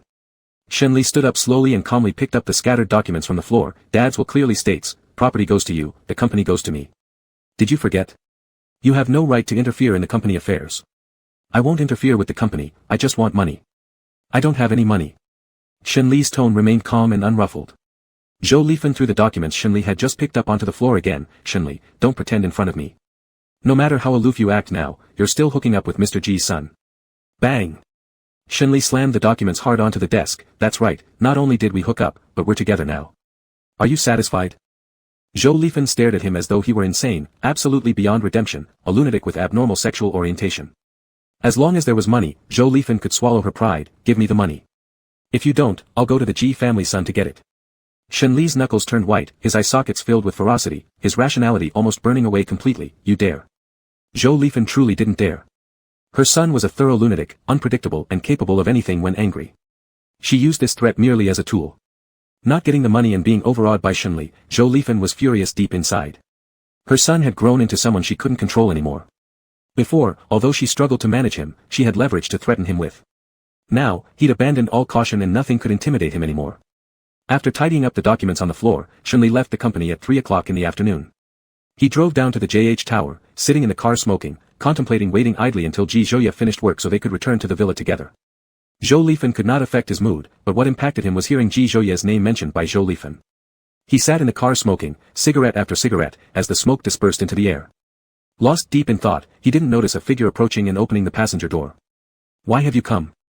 Shenli snapped back to reality when Ji Zhouye had already seated himself in the passenger seat. Without thinking, Shenli blurted out, I've come to pick you up after work. It wasn't yet 4 o'clock, the sun scorched the ground at its hottest time. Ji Zhouye didn't want to hear his nonsense. Is something wrong? Shenli stubbed out the cigarette, wrapping Ji Zhouye briefly in an embrace filled with the pungent smell of tobacco before releasing him 2 seconds later. There's nothing wrong now. Did you come just to hug me? Yeah, I just wanted to hug you. Shenli glanced at the clock. Go back to work quickly, I'll wait for you. Ji Zhouye's eyes darkened slightly, his Adam's apple moving up and down. Let's go home. You're not going to work anymore. I'll go home to hold you enough. Ji Zhouye's voice dropped lower. Chapter 10, No Right to be Jealous. Shenli was once so heartless that he even thought about making it impossible for this life to be easy for him. But when the moment came, seeing the grievance-filled look in his eyes, the hatred from their earlier separation gradually faded away without notice. The cars stopped at the parking lot of the estate. Shenli unbuckled his seatbelt, preparing to get out of the car. His wrist was suddenly gripped, followed by a sensation of weightlessness, crashing into the warm embrace of Ji Zhouye who emitted a cool scent. Lifting his gaze, Shenli met Ji Zhouye's deep eyes, trying to say something but failed. What's the matter? Ji Zhouye looked down at him with furrowed brows. Shenli paused for a moment. There's really nothing wrong. He didn't want to talk to Ji Zhouye about those family troubles, though Ji Zhouye might have already known about them. Ji Zhouye stopped asking further questions, pulling him closer. Then let me hold you for a while. Shenli encircled Ji Zhouye's waist, his eyes gradually reddening. He had restrained the impulse for a long time, almost wanting to confide all his grievances to Ji Zhouye, including the time of their separation. Friday. There were some challenging issues at work to handle, but adhering to professional ethics, Shenli arrived on time to pick Ji Zhouye up from work. After greeting Ji Zhouye, he said, I will return to the company shortly. I have some work to finish, which may delay my coming back. Through the rearview mirror, Shenli sneaked a peek at Ji Zhouye sitting quietly in the back seat without uttering a word, exuding a bit of coldness. During the period of living together with Ji Zhouye, Shenli found Ji Zhouye's thoughts inscrutable. Sometimes Ji Zhouye was kind to him, though verbally denying it, it could be felt. Other times, Ji Zhouye treated him indifferently, like right now. Gripping the steering wheel tightly, Shenli said, if I finish my work too late, I'll return to my own place. I won't bother you. Go to Night Passage Club. Ji Zhouye's tone was faint, devoid of any emotion. Starting the car, the atmosphere inside grew silent as both remained quiet. Unable to bear the oppressive mood inside the car, Shenli broke the silence first. What time are you coming back? I'll pick you up. No need. This time, it was Shenli who fell silent. Was he not coming back? While waiting for the green light, Shenli anxiously raked his hair and leaned back against the seat. Since returning to the country, he had been busy with Jiangqing affairs, rarely visiting entertainment venues. He had only been to the Night Passage Club a few times. Ling Feng once mentioned that the Night Passage Club was involved in money for sex transactions. In such clubs, it was commonplace to find money for sex deals, and according to what Ling Feng had said, not only were there men looking for women, but a great many men also went inside seeking other men. Thinking about it made him restless. He wanted to smoke, but driving made it impossible. The whole journey was fraught with anxiety. Just as they approached the destination, Shenli couldn't help but carefully ask, do you have any social events tonight? No. Are you coming back tonight? Ji Zhouye lifted his eyes, his gaze filled with unknown meanings. After a few seconds, he slowly said, do you want me to come back? Whether I want you or not doesn't matter, it depends on you. Shenli fell silent again. Standing at a position where he had no right to be jealous, he dared not ask too much. Watching Ji Zhouye enter the club, he left after smoking a cigarette. Bitter, so bitter. He couldn't describe his current mood. It was a mixture of bitterness and pain. Shenli understood the present situation. He had no right to be jealous, no right to feel pain, and this was the hardest feeling. His heart was as if clenched by a giant hand, unable to breathe. With a complicated heart, Shenli did not dare to express himself to Ji Zhouye. He couldn't read Ji Zhouye's mind and was unsure whether Ji Zhouye still liked him despite tying him closely to his side. In a dimly lit room, lights flickered as Ji Zhouye pushed open the door. Mr. Ji has arrived. Li Ming had prepared the wine and waited for him. Ji Zhouye simply, ed. Li Ming was the son of Ji Zhouye's father Ji Heng's friend. Li Ming was studying physics at Nanjing University, in the same school as Ji Zhouye, and he knew everything about what had happened back then, including Shen Li's breakup with Ji Zhouye and how Ji Zhouye's self-respect had been trampled underfoot. Ji Zhouye leaned closer to the sofa, and Li Ming pushed a glass of wine towards him. I heard you helped him again. Li Ming sighed in disdain for Ji Zhouye on behalf of himself, because Shen Li had hurt Ji Zhouye deeply back then. So arrogant a person could become humble like dirt, yet it hadn't brought back the one who cared for him. That person was now living poorly, purely because it was his own fault, a perfect retribution. These thoughts were ones Li Ming only dared to harbor secretly, not daring to voice them, much less in front of Ji Zhouye. Saying so would be akin to placing their friendship on the edge of a cliff, ready to fall and vanish completely at the slightest breeze. Can't forget him? Li Ming asked knowingly. If Ji Zhouye could let go of that person, he wouldn't have previously entrusted him to cooperate with Jiangqing. During the time when Jiangqing was in an economic crisis, those willing to collaborate with Jiangqing, and sign contracts smoothly, were all arranged by Ji Zhouye. Li Ming sighed helplessly, thinking Ji Zhouye would just help from behind the scenes, unwilling to appear in person, but unexpectedly, Ji Zhouye still couldn't bear it and appeared in person to solve the problem. How much love must it take to do this? Ji Zhouye's eyes were dark and unfathomable. I want to get back together with him, start anew. Picking up the glass of wine, he finished it in one gulp. Li Ming frowned slightly. No one can stop what you're determined to do. After a pause, he added, now you can offer him benefits. But I'm saying, what if one day Jiangqing regains its former glory, rivaling JH, and he kicks you away like kicking a dog again, just like before? What will you do then? Shen Li's capabilities in the business world are undeniable. The mess at Jiangqing has hindered his development, and now as Jiangqing improves, it won't be long before it rivals JH. He remembered clearly every moment of the desolation and torment his brother had experienced, unwilling for him to repeat the mistakes. The black eyes of Ji Zhouye seemed bottomless. I'll make him wish he were dead. Li Ming refilled his wine glass. Why bother? Just let it go. I can't let go. He hadn't failed to think about letting go, assuming that with time, it would naturally fade. But as soon as midnight struck, memories of the carefree figure and arrogant laughter flooded his mind. Time might cause some people or events to be forgotten, but it could also make some even more profound. Jiangqing Tower. Work that should have taken 2 hours took 4 instead. By the time the work was done, it was already 10 o'clock. Shen Li reclined in his office chair smoking, not wanting to go home, fearing to see that Ji Zhouye wasn't there and indulge in random musings. The lights were on in the office, surrounded by choking cigarette smoke, the tip of his cigarette red and flickering. His thoughts were disorganized, over and over again wondering if Ji Zhouye had returned home. If he hadn't, what was he doing? Drinking with friends? Or lying in a hotel room with someone else? The burn from the red glow scorched his middle finger, glancing nonchalantly down, not daring to continue these thoughts. Every thought brought a sense of suffocation. Deciding to stay overnight in the office, his phone screen lit up on his desk. Seeing the caller display, Shen Li first paused in shock, then straightened his body, picking up the call. The other side stayed silent for 2 seconds before a raspy voice came through, come downstairs. Chapter 11, I don't mock you. Realizing this, Shen Li sprang up and rushed to the floor-to-ceiling window, looking down. Downstairs, a business car was parked, and a familiar figure stood beside it, the glow from his phone screen visible. That restless heart found peace upon seeing that figure. A smile curved at the corner of his lips. Wait for me. This short period of time in the elevator felt like several centuries for Shen Li.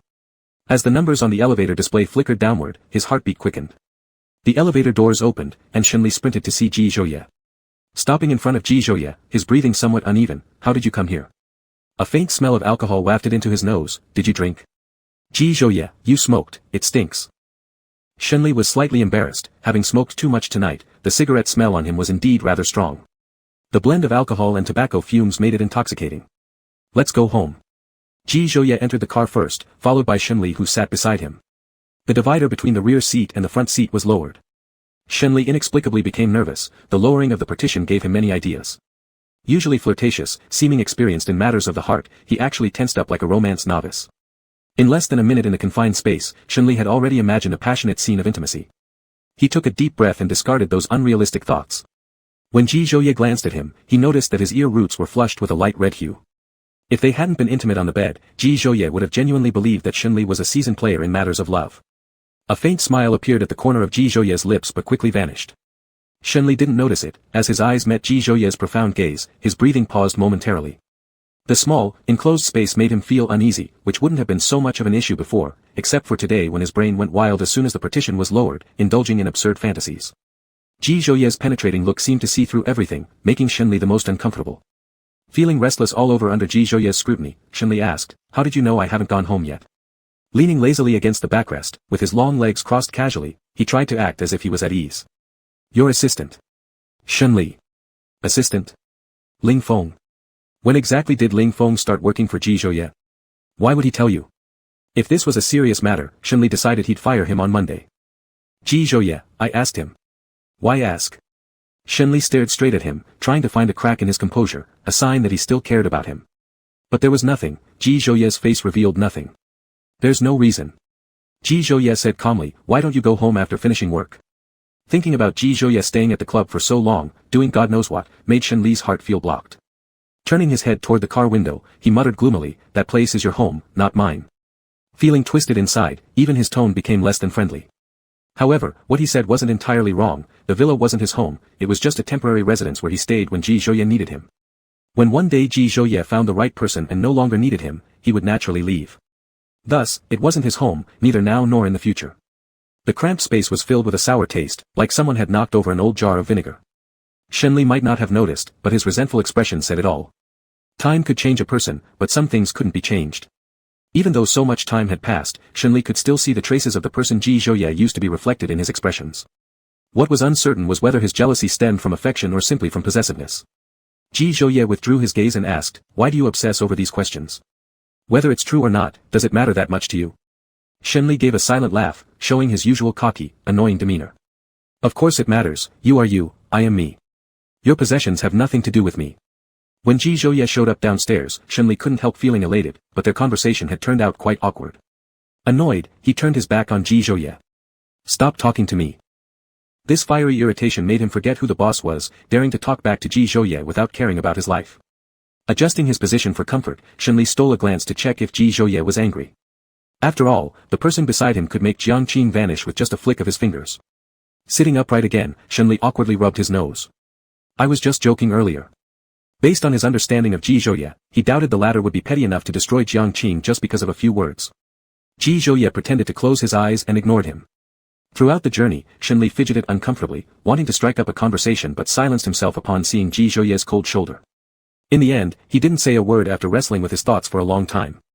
Eventually, he started complaining, asking why Ji Zhouye lowered the partition if they weren't going to do anything, causing misunderstanding. Seeing that Ji Zhouye remained motionless, Shenli edged closer cautiously, studying his profile. Long black eyelashes, a sharp contour, and smooth jawline, all details drew his attention to Ji Zhouye's prominent Adam's apple. Unconsciously, Shenli swallowed. Suddenly, the car braked sharply, sending Shenli's body forward and then jolting backward, his head colliding with Ji Zhouye's chest. He didn't know if Ji Zhouye felt pain, but his own head certainly hurt. Looking up into Ji Zhouye's gaze, Shenli was mortified. The abrupt break had exposed his little secrets. "Driver, Mr. Ji, I'm sorry, an electric bike ran a red light." "Ji Zhouye, it's fine." Taking advantage of the driver's distraction, Shenli created some distance between himself and Ji Zhouye. "Why keep so far away? Am I dangerous?" Ji Zhouye looked at him, his eyes dark and cryptic. "Almost." Before Shenli could finish speaking, Ji Zhouye pressed closer, carrying a cool, refreshing aura. Before Shenli could react, Ji Zhouye grabbed his chin and kissed him. The kiss was filled with both tension and sweetness. The awkward atmosphere instantly escalated to a peak of ambiguity. Shenli wrapped his arms around Ji Zhouye's neck, tilting his head to receive the response. Dazed from the kiss, Shenli barely remembered how he got out of the car or how he returned to the villa. Both their eyes were slightly red at the corners. Ji Zhouye got up and walked towards the bathroom. By the time Ji Zhouye reached the bathroom door, Shenli finally snapped out of it and shouted at Ji Zhouye's retreating figure, "Ji Zhouye, damn you. Is there something wrong with you?" Shenli licked his back teeth, muttered, "Fuck." Walking to the bathroom door, he kicked the bathroom door with his foot and said, "Ji Zhouye, if there's an issue next time, just tell me, I won't mock you." Chapter 12, What Happened to Your Corner? The bathroom door suddenly opened. Ji Zhouye didn't give him a chance to regret it and pulled him into the bathroom by the wrist. They slept until the afternoon of the next day. At noon, Ji Zhouye had called him for dinner, but Shenli was still groggy and irritated from sleep. He kicked Ji Zhouye in protest and rolled over to continue sleeping. But Ji Zhouye cared for him deeply and didn't hold it against him. Instead, he watched him with affection, letting him sleep until he naturally woke up. When Shenli woke up, only the housekeeper, Uncle Zhang, and his wife Aunt Zhao were in the villa. Uncle Zhang and Aunt Zhao had a good relationship. Uncle Zhang managed the garden while Aunt Zhao cooked and cleaned. Their roles were clearly divided, though they sometimes helped each other as well. As Shenli came downstairs, Aunt Zhao peeked her head out of the kitchen and said, "Mr. Shen, since you're up, let's eat."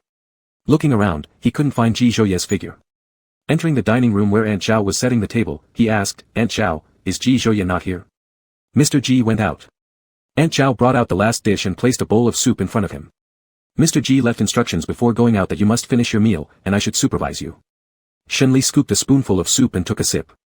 "What will he do if I don't eat?" Mr. Ji said the consequences would be on you, Aunt Zhao replied. Shenli. Do I need supervision to eat?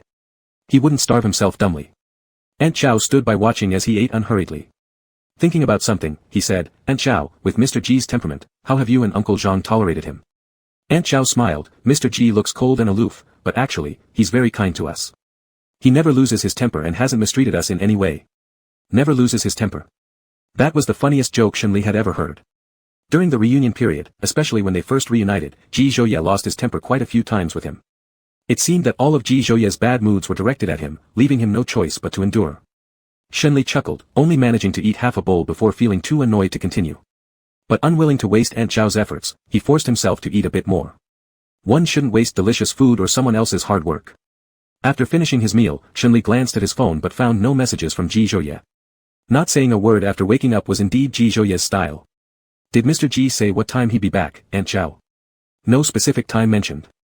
But if he returns late, he told you to have dinner without waiting for him. Shenli wanted to smoke, but didn't want to make the house smell like smoke, so he went to the yard. After all, Ji Zhouye frowned whenever he smelled smoke on him the previous night. It was swelteringly hot outside, with the sun blazing uncomfortably on his skin. The plants and flowers in the yard looked wilted. Shenli walked to the pavilion, lighting a cigarette inside. The weather was unbearably hot, and Shenli didn't wish to stay outside long. He quickly finished one cigarette, dispelled some of the smell, and prepared to go back inside. At this moment, a person stood outside the black wrought iron gate, gripping the door tightly, peering into the courtyard. If it hadn't been for the resemblance between this person's eyes and Ji Zhouye's, Shenli might have mistaken the individual for a thief. "Uncle Zhang, Aunt Zhao, can you open the gate for me?" Uncle Zhang came out first, followed by Aunt Zhao. Uncle Zhang unlocked the gate, allowing the visitor to come in. "Little master, please come in and cool off," Uncle Zhang said. "Where's my brother?" Ji Zhiyu asked. "Out," Uncle Zhang replied. Ji Zhiyu, O.D. His gaze fell upon Shenli in the pavilion, and his eyes darkened with ill intent. "Uncle Zhang, Aunt Zhao, you two go ahead and return. I'll catch up later." Uncle Zhang and Aunt Zhao left. Shenli recognized the person walking toward him. He'd met Ji Zhiyu once during the time he was dating Ji Zhouye. Back then, Ji Zhiyu was still a young boy. Now, he had grown much more mature. Yet compared to Ji Zhouye at the same age, Ji Zhiyu still appeared a little immature. Shenli sighed helplessly. Sometimes dealing with childish people could also be exhausting. His collar was abruptly pulled, and Shenli met a pair of angry eyes, which resembled Ji Zhouye's at this moment. Ji Zhiyu slammed a punch into his face with full force.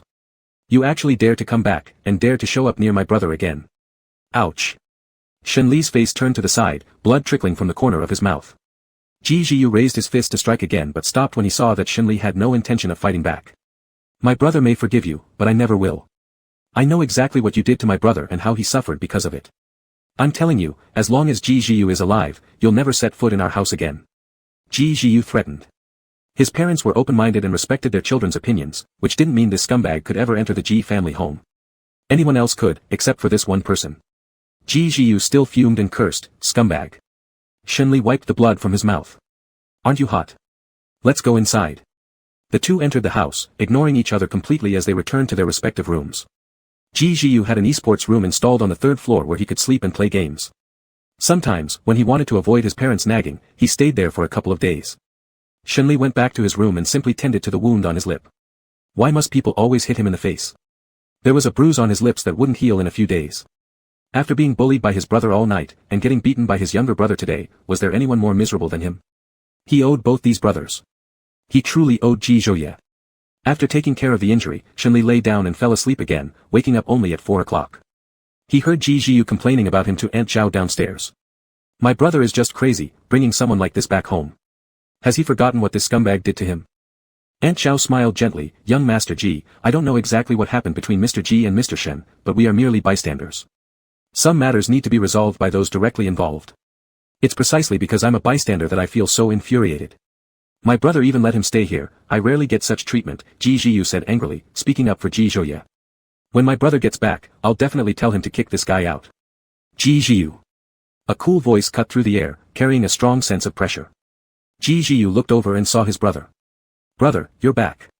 Shenli stood nearby Ji Jiu, looking towards Ji Zhouye. Ji Zhouye's gaze landed on Shenli's injured lip, revealing evident anger in his eyes. What happened to your lip? It was only then that Ji Jiu realized someone was behind him. It felt like being caught talking bad about someone, but Ji Jiu wasn't worried, what he said was true. What terrified him was that his brother seemed close to losing his temper. Ji Jiu stared straight at Shenli. If this man dared to report him, he'd look down on him forever. The oppressive atmosphere in the spacious living room made everyone nervous, afraid to even breathe loudly. Shenli touched his bruised lips casually. I woke up disoriented and accidentally banged my head against the bathroom door. Chapter 13, Get Over Here. Ji Jiu slightly relaxed and began to reconsider his opinion of this scumbag. He initially thought this person would snitch like a sly fox, trying to cause trouble between the brothers. But despite Shenli explaining, Ji Zhouye obviously didn't believe him, pointing at Ji Jiu, is he the bathroom door? Ji Jiu. Brother. Ji Jiu felt uneasy, seeing the current state of Ji Zhouye. Ji Zhouye cast a chilling glance at him. Be quiet.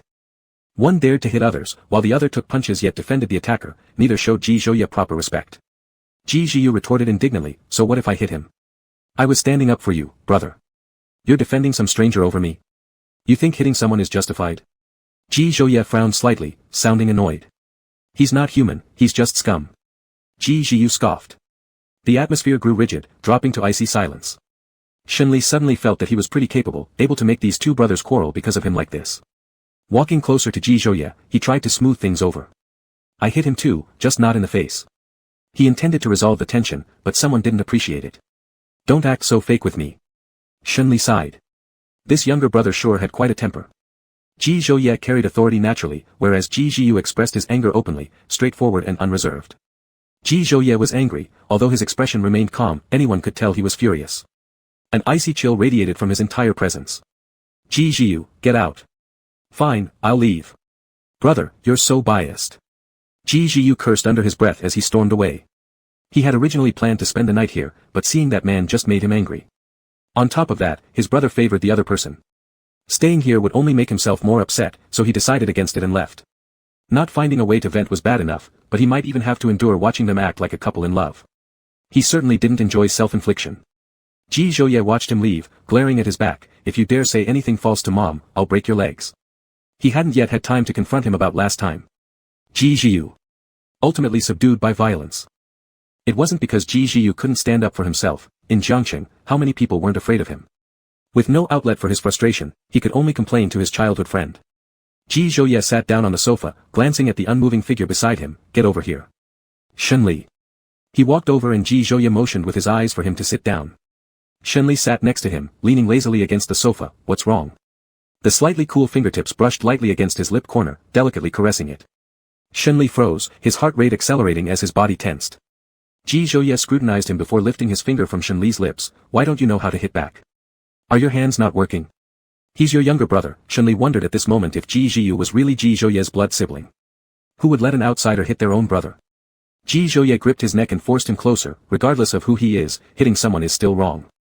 Shenli felt the warmth of his palm and looked into those dark eyes. He's young, you can reason with him instead of using brute force. If it really came to blows, your brother wouldn't be able to beat me. Plus, your brother was just trying to stick up for you, it's no big deal. Shenli looked at Ji Zhouye with his alluring gaze. Ji Zhouye glanced at those eyes and felt completely defused. Rubbing the nape of Shenli's neck with his fingertip, he released him. So this is the best you can do? Shenli curled his lips. Indeed, this was the best he could do, or else he wouldn't be in this estate, much less staying by Ji Zhouye's side. If he were capable, he could bring Jiangqing back to life and wouldn't allow Ji Zhouye to use Jiangqing as leverage. Perhaps then, he would never interact with Ji Zhouye again, nor would he stoop so low to ask for his help. But now, being by his side made him unwilling to leave. He had no qualms anymore. No one could threaten him any longer. Perhaps, remaining by Ji Zhouye's side wasn't something entirely within his control. Seeing him lost in thought, Ji Zhouye wrapped his arm around his waist and pressed him into his embrace. What are you thinking about? Shenli's eyelashes fluttered slightly. How long will you let me stay by your side? Ji Zhouye's deep-set eyes dimmed. Grasping his chin, he forced him to look up. When I get tired of you, you can leave. Shenli's question touched a certain nerve in Ji Zhouye, making him believe that Shenli wanted to leave and didn't want to stay either in the villa or near him. So when will you get tired of me? Shenli noticed Ji Zhouye's mood change but persisted in asking. At least not now. Ji Zhouye loosened his grip, standing up and preparing to leave. Shenli, don't entertain unrealistic thoughts. Your current position doesn't permit them. If you don't wish to stay by my side, then you're doomed to live in darkness forever. Reluctant to see him in perpetual darkness, after being hurt once, he gave him another chance. Ji Zhouye stepped away, Shenli quickly followed, encircling his waist from behind. His voice trembled faintly, Ji Zhouye, I didn't mean to leave. I want to stay by your side. Now, no matter how sincere his words, to Ji Zhouye, they merely seemed to be motivated attempts to please. Ji Zhouye pried off his hands, ascending upstairs without looking back. The affection of last night was gone now. Shenli cursed himself for saying too much and bringing up unnecessary things. Now it was fine. A perfectly peaceful day off had turned into this, it was the result of his blabbering mouth. Why couldn't he live in the moment? Until dinner time, Ji Zhouye remained in the study, and Shenli found no opportunity to talk to him. Aunt Zhao prepared the evening meal and went upstairs to call Ji Zhouye. Shenli hurriedly stopped her, Aunt Zhao, I'll go call him. All right. Shenli hesitated for quite a while before finally knocking on the study door, Mr. Ji, it's time for dinner. There was no movement or response inside, so Shenli tried again, calling out softly, Mr. Ji. Shenli called Ji Zhouye Mr. Ji under two circumstances. The first was when Ji Zhouye was angry with him. The second was when he was feeling jealous towards Ji Zhouye. This time, it was clearly the first case. Just as he thought Ji Zhouye would ignore him and not open the door, the study door suddenly opened, catching Shenli off guard. Shenli averted his eyes, touching his nose, it's dinner time. Ji Zhouye bypassed him and went straight downstairs without sparing him even a glance. Shenli assumed Ji Zhouye didn't want to see him, so he wisely returned to his bedroom, deciding to eat later after Ji Zhouye had finished. He didn't want to bother Ji Zhouye or make him lose his appetite by seeing him. About 10 minutes later, the bedroom door was pushed open. Ji Zhouye walked in and cast a cold gaze on the person lying on the bed, speaking with an air of detachment, do I need to beg you to come down for dinner? Shenli sat up from the bed, Mr. Ji, please don't misinterpret my good intentions. I just thought you might not be able to eat if you saw me. Chapter 14, Smash Your Mouth. Thinking that he might ruin Ji Zhouye's appetite, Ji Zhouye misinterpreted Shenli's kindness, believing that Shenli was being arrogant. Ji Zhouye showed no mercy in handling him, yanking him off the bed, why do I misinterpret your good intentions? Shenli slightly pressed his thin lips together before cautiously asking, did I say something inappropriate? Reflecting carefully, nothing seemed particularly wrong about what he said. When exactly did Ji Zhouye start getting angry?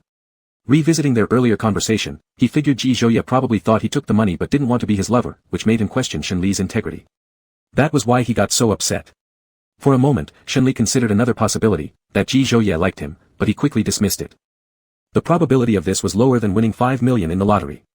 Ji Zhouye's sharp features were cool and composed, his eyes full of indifference, if you dare to talk nonsense again, I'll smash your mouth. Shenli. Mr. Ji, you yourself admitted today that hitting people is wrong.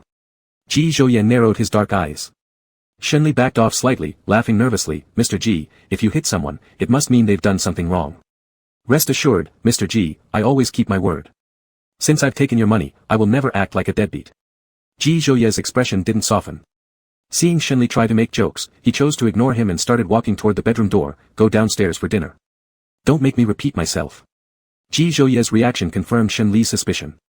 High-ranking executives really did have heavy suspicions. There was no need for Ji Zhouye to doubt him. Even if he only wanted the money and didn't intend to do anything, how dare he? He was now just like an ant, Ji Zhouye could crush him with a mere flick of his finger if he wanted. During dinner, Ji Zhouye didn't say a single word to Shenli. Holding the belief that saying too much could lead to mistakes, Shenli focused on eating quietly. After finishing dinner, he went outside to smoke. It wasn't as hot as in the afternoon, and the withered plants regained vitality. Insects flew around light sources. After smoking 2 cigarettes, he returned inside, going directly to the bathroom out of fear that Ji Zhouye might be annoyed. On Sunday, apart from dealing with some work online, he indulged in gaming. He hadn't been this relaxed playing games in a long time. When Ji Zhouye came out of the study for water, his eyes landed on Shenli who was lounging on the sofa, playing games. Noticing Ji Zhouye's gaze, Shenli looked up, wanna play? I'll carry you. Ji Zhouye retracted his gaze, heading upstairs silently. His silence seemed to convey everything and nothing. After securing a 5-kill streak, Shenli was killed by the defensive tower. He ruffled his hair and relentlessly attacked until he destroyed the enemy crystal, ending in victory. He tossed the phone aside and drank half a glass of water. Monday was the busiest day of the week. Shenli only had free time after 3 o'clock in the afternoon. As Ling Feng was about to leave after reporting the status of his work, Shenli called him back. Wait a minute. Ling Feng returned to the desk, is there anything else, Mr. Shen? Shenli put down the documents in his hands, hesitating for a moment before speaking, I want to ask you. What should one do if they want to stay by someone's side forever? Ling Feng thought for a moment, it depends on who this person is. Shenli tapped the table rhythmically, someone I like. Does this person like you back? Not me. Shenli coughed lightly, once liked, currently likely doesn't. Once liked? Is it your first love? Ling Feng remembered him mentioning that his boyfriend was his first love. Didn't you two reconcile already? Why would you have this problem? Shenli crumpled up a piece of paper into a ball and threw it at Ling Feng, not me. Ling Feng picked up the paper ball and threw it into the trash can, alright, not you. After pondering, he said, if the other party still likes you, then take the initiative to flirt with them. Create opportunities and tell them, you can't live without them, and you want to spend your entire life together. What if the other person doesn't like me? What should I do? Shenli didn't say the rest of his words. If the other person doesn't like you, Ling Feng pondered seriously, if they don't like you.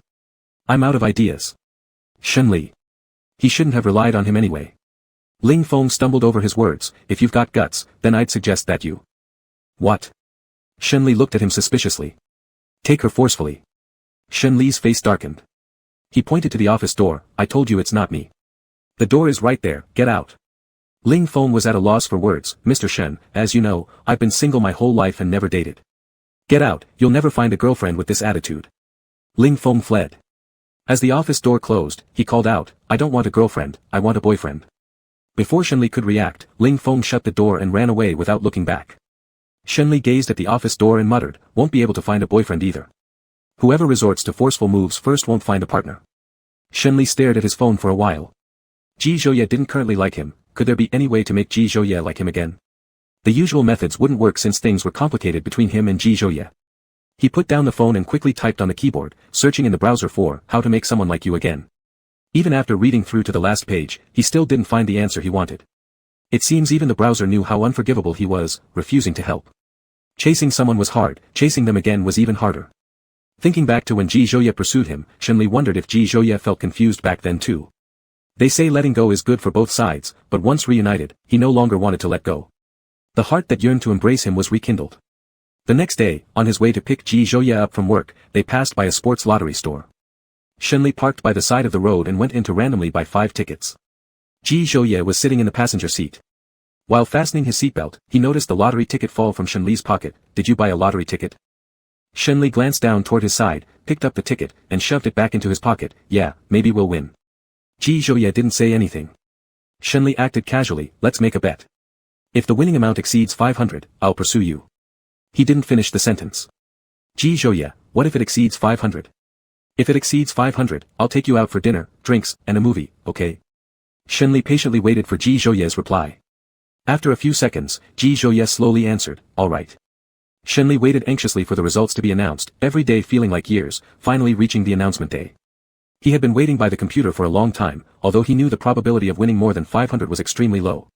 First number, didn't match. Second number, didn't match. Third number, didn't match. Fourth number, didn't match. Shenli closed his eyes, probably not going to win. As the numbers corresponding to the 5th ticket appeared, Shenli's expressionless face gradually lit up with a smile. He won. He won the lottery. 5 million. Not just 500, but 5 million. Shenli took the ticket and headed to Ji Zhouye's study, knocked on the door, waited for the person inside to respond, then entered. Chapter 15, I have a boyfriend. Shenli approached Ji Zhouye's desk, his smile deepening. Ji director, let's say if, hypothetically speaking, the winning amount was 5 million, would you give me more chances? Ji Zhouye had already guessed the winning amount. Following his words, he responded without exposing the truth, what kind of chances? Shenli's eyes slightly deepened. He wanted another chance to start over. Suppressing the unusual feelings in his heart, Shenli leaned both hands on the desk, smiling mischievously, give me more opportunities to perform, like taking you out for dinner, watching movies, traveling, and so on. The light reflected in his eyes, making them shine brightly, like stars shining in the darkness. A hint of a smile flickered in Ji Zhouye's eyes, if I have time, I will. Shenli grinned and placed the winning ticket in front of Ji Zhouye, exactly 5 million. Congratulations. Ji Zhouye's lips curled into an arc. After the prize is claimed and taxes are paid, I'll split it with you, everyone gets a share. Shenli smiled brightly, I know you don't need the money, but don't refuse. Ji Zhouye's gaze fell on his lips, uttering something unrelated, I want to bully you. Huh. Before Shenli could open his mouth to say, I'm about to split the money with you, yet you're thinking of ways to bully me. Cool, soft lips pressed down, sealing his words in a kiss. This kiss caught him off guard, leaving him defenseless and at the mercy of the other person. The next day, Jiangqing Group office. The two looked at each other eye to eye, one looking at the other and vice versa. Ling Feng was the first to give in, speaking up first. Mr. Shen, if you have anything to ask, just say it directly. Shenli thought about his wording for a moment. If someone doesn't like you but they kiss you anyway, how would you interpret that? Harassment. Ling Feng realized he might have said something wrong, in my personal opinion, just for your reference. If someone didn't like you but still kissed you, what else could it be besides harassment? He truly couldn't think of anything else. Looking at his boss right there, this couldn't continue. Based on his boss's description, the other party was clearly nothing more than a scumbag. Struggling with himself for a while, he cautiously said, Mr. Shen, let me say something unpleasant. I think the other party may be a scumbag. Scumbags are generally all like that. Shen Li. Is Ji Zhouye a scumbag? He doesn't look like one either. You can go now. Shen Li said. Yes, Mr. Shen. This time not getting scolded felt absolutely great. Is Ji Zhouye a scumbag? A scumbag? Not liking someone yet kissing them, does that make them a scumbag? Countless doubts came rushing up. For a brief moment, he also felt that Ji Zhouye was indeed a scumbag, disliking him but still wanting to sleep with him. Then he thought some more. If Ji Zhouye was a scumbag, what did that make him? To speak of being scummy, he was probably even more so than Ji Zhouye. Their affair was mutually beneficial, it was his own greedy wish to always stay by Ji Zhouye's side. Shen Li simply stopped thinking altogether. Thinking too much only brought anxiety and wouldn't solve any problems. Besides, Ling Feng wasn't reliable, and his words were even less so. Just as he picked up the documents, Ji Zhouye called. Shen Li picked up and hung up after a few seconds. He put down the document and left the office, trotting down the exclusive elevator. As the elevator door opened, Shen Li looked up and met those deep, profound black eyes. Why did you come? What? Don't welcome me. Ji Zhouye stood before him, tall and commanding, with sharp features, and a superior bone structure. His narrow, dark eyes were icy and distant. I do. Shen Li whispered. Shen Li exited the elevator, approached Ji Zhouye, grabbed his wrist, and led him to the fingerprint recognition machine of the private elevator channel. He unlocked it with his fingerprint, entered the system, and tapped the screen lightly with his fingertips. Then he lowered his gaze, gently pried open Ji Zhouye's hand, pressing his thumb onto the scanner. With a smile, he said, as a token of welcome from Mr. Ji, this elevator will now also serve you. Seeing the successful fingerprint registration, Ji Zhouye's lips curled ever so slightly. Exiting the fingerprint input interface, the screen showed 3 fingerprints. One newly recorded belonged to Ji Zhouye, another was Shen Li's, and the third one, who it belonged to was unknown. Ji Zhouye's eyes darkened. Whose is the third fingerprint? Shen Li's eyes also darkened in response, all traces of smile gone from his face. My father's. After taking over the company, Shen Li kept some traces left by his father. Ji Zhouye looked at his profile meaningfully, then after a few seconds, swiped the screen to exit the fingerprint interface. His warm hand landed on Shen Li's neck, gently kneading it. Can I come here directly next time? Shen Li had a feeling that Ji Zhouye was comforting him. Looking into his eyes, he murmured, yeah, you can come directly next time. Back in the office, Shen Li made a cup of coffee for Ji Zhouye and went back to work. He still had a few files left to process. Ji Zhouye stood by the floor-to-ceiling window, answering a phone call. Ling Feng had work updates and just pushed the door open without knocking. In the past, Jiangqing was always busy, so he walked in and out of the office hundreds of times every day, annoying Shen Li with constant knocking. Eventually, Shen Li told him to just walk in whenever necessary. That habit stuck. Looking at the man standing by the window, Ling Feng approached the desk and asked, Mr. Shen, is this your boyfriend? This silhouette looked very similar to the one he saw that night. Shen Li glanced over at Ji Zhouye, who was on the phone. Lifting his gaze to meet Ling Feng's, Shen Li said, what's the matter? He didn't deny it, so Ling Feng took it as an affirmation. Shenyang Group wants to discuss a collaboration with us and has set up a dinner. Shall we go or not? Shenyang Group had previously acted arrogantly, making things difficult for Jiangqing. Although they apologized later, Ling Feng still wanted to stand up for Shen Li. He also investigated this potential collaboration. It had average prospects and offered little benefit. Given Jiangqing's current situation, it could be rejected entirely. Ling Feng handed the cooperation file to Shen Li, who skimmed through it briefly. We'll go. Ling Feng, Mr. Shen, have you forgotten how they treated us? Because I remember. Shen Li's gaze deepened slightly. Business is like war, unpredictable and ever-changing. It's not easy for Jiangqing to climb from the bottom of the valley. We should value every opportunity even more. Ling Feng was silent. Shen Li closed the file. Go and make arrangements. Yes, Ling Feng replied. Ji Zhouye softly said, then hung up and turned around. Decline it. Tell Shenyang Group that in the future, Jiangqing will not cooperate with them at all. Seeing Ji Zhouye, Ling Feng froze for a moment, then hurriedly apologized after recovering. I'm sorry, Mr. Ji, I mistook you for Mr. Shen's boyfriend. The word boyfriend remained unspoken as Ling Feng hesitated over his phrasing. I mistook you for a friend of Mr. Shen's. Ji Zhouye had heard everything Ling Feng just said. Ji Zhouye looked at Shen Li. Didn't you tell him? Shenli shrugged, I did. What did you say? Ji Zhouye asked. Shenli pointed at Ling Feng, I told him I have a boyfriend. Ling Feng glanced left and right, what are you talking about? Chapter 16, then consider me your boyfriend. A trace of coolness appeared between Ji Zhouye's eyebrows, you didn't tell him who your boyfriend was? Shenli looked at Ling Feng, then shifted his eyes back to Ji Zhouye, he never asked me who my boyfriend was. If he doesn't ask, does that mean you won't say it? Ji Zhouye didn't look too pleased. For a moment, Shenli was speechless. Why had this situation become so repetitive? He leaned against his office chair, helplessly pinching the bridge of his nose, if he doesn't ask, how am I supposed to say it? Ling Feng. What were these two talking about? What left Ling Feng most astonished was that his boss dared to defy such a big shot. This person in front of him was the top man in Jiangqing who held tremendous power over everyone. Ji Zhouye's icy gaze fell on Ling Feng, ask him who his boyfriend is. Shenli. Ling Feng. Swallowing nervously, Ling Feng timidly asked, Mr. Shen, who is your boyfriend? It's not like that, Ling Feng. Whose side are you on? Shenli chuckled with irritation. Traitor. Ling Feng, I don't dare offend Ji boss. Shenli. So now you're offending me. Shenli stood up, circled around his desk, grabbed Ling Feng by his clothes, and threw him in front of Ji Zhouye, open your eyes wide. The person in front of you is my ex-boyfriend, and also my current boyfriend. Ji Zhouye finally curved his lips in satisfaction. Shenli became angrier the more he thought about it, adding, and also the same, scumbag, you mentioned earlier.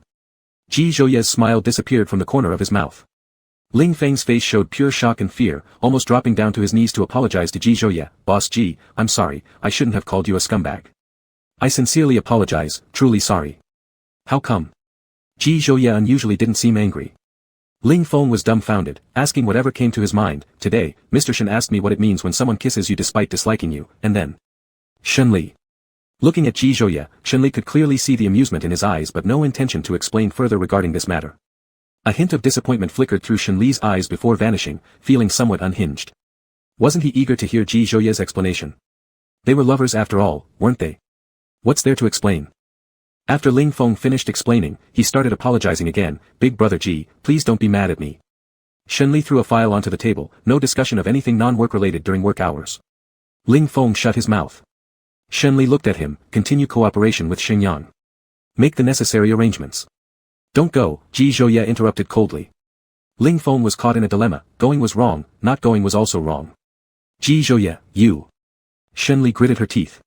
Ji Zhouye, will you collaborate with me or with Xingyang? With whom shall I collaborate? Where's the file? Shenli asked. Ji Zhouye sent an electronic copy of the document to Shenli's email. Shenli didn't review the file, he trusted Ji Zhouye. Can we work together with both of them? No. If not, then fine. There were clear loopholes in Xingyang's contract itself, and the most advantageous party was undoubtedly Xingyang. Shenli originally planned to use tonight's dinner gathering to have a proper conversation. With Ji Zhouye suddenly showing up, it wasn't worth continuing anymore. Choose me or Xingyang? Ji Zhouye asked. Choose you, sure, alright. You're my master, my financier daddy, who else would I choose? Then he remembered he hadn't settled accounts with Ling Feng yet, and glared at Ling Feng standing to the side, you should follow your boss Ji back to JH later. That's where you belong, I can't have you here. Is that okay, Mr. Ji? Ling Feng asked, blinking his starry eyes at Ji Zhouye. Who wouldn't be tempted by JH? Shenli. His current state of mind couldn't be described by any words.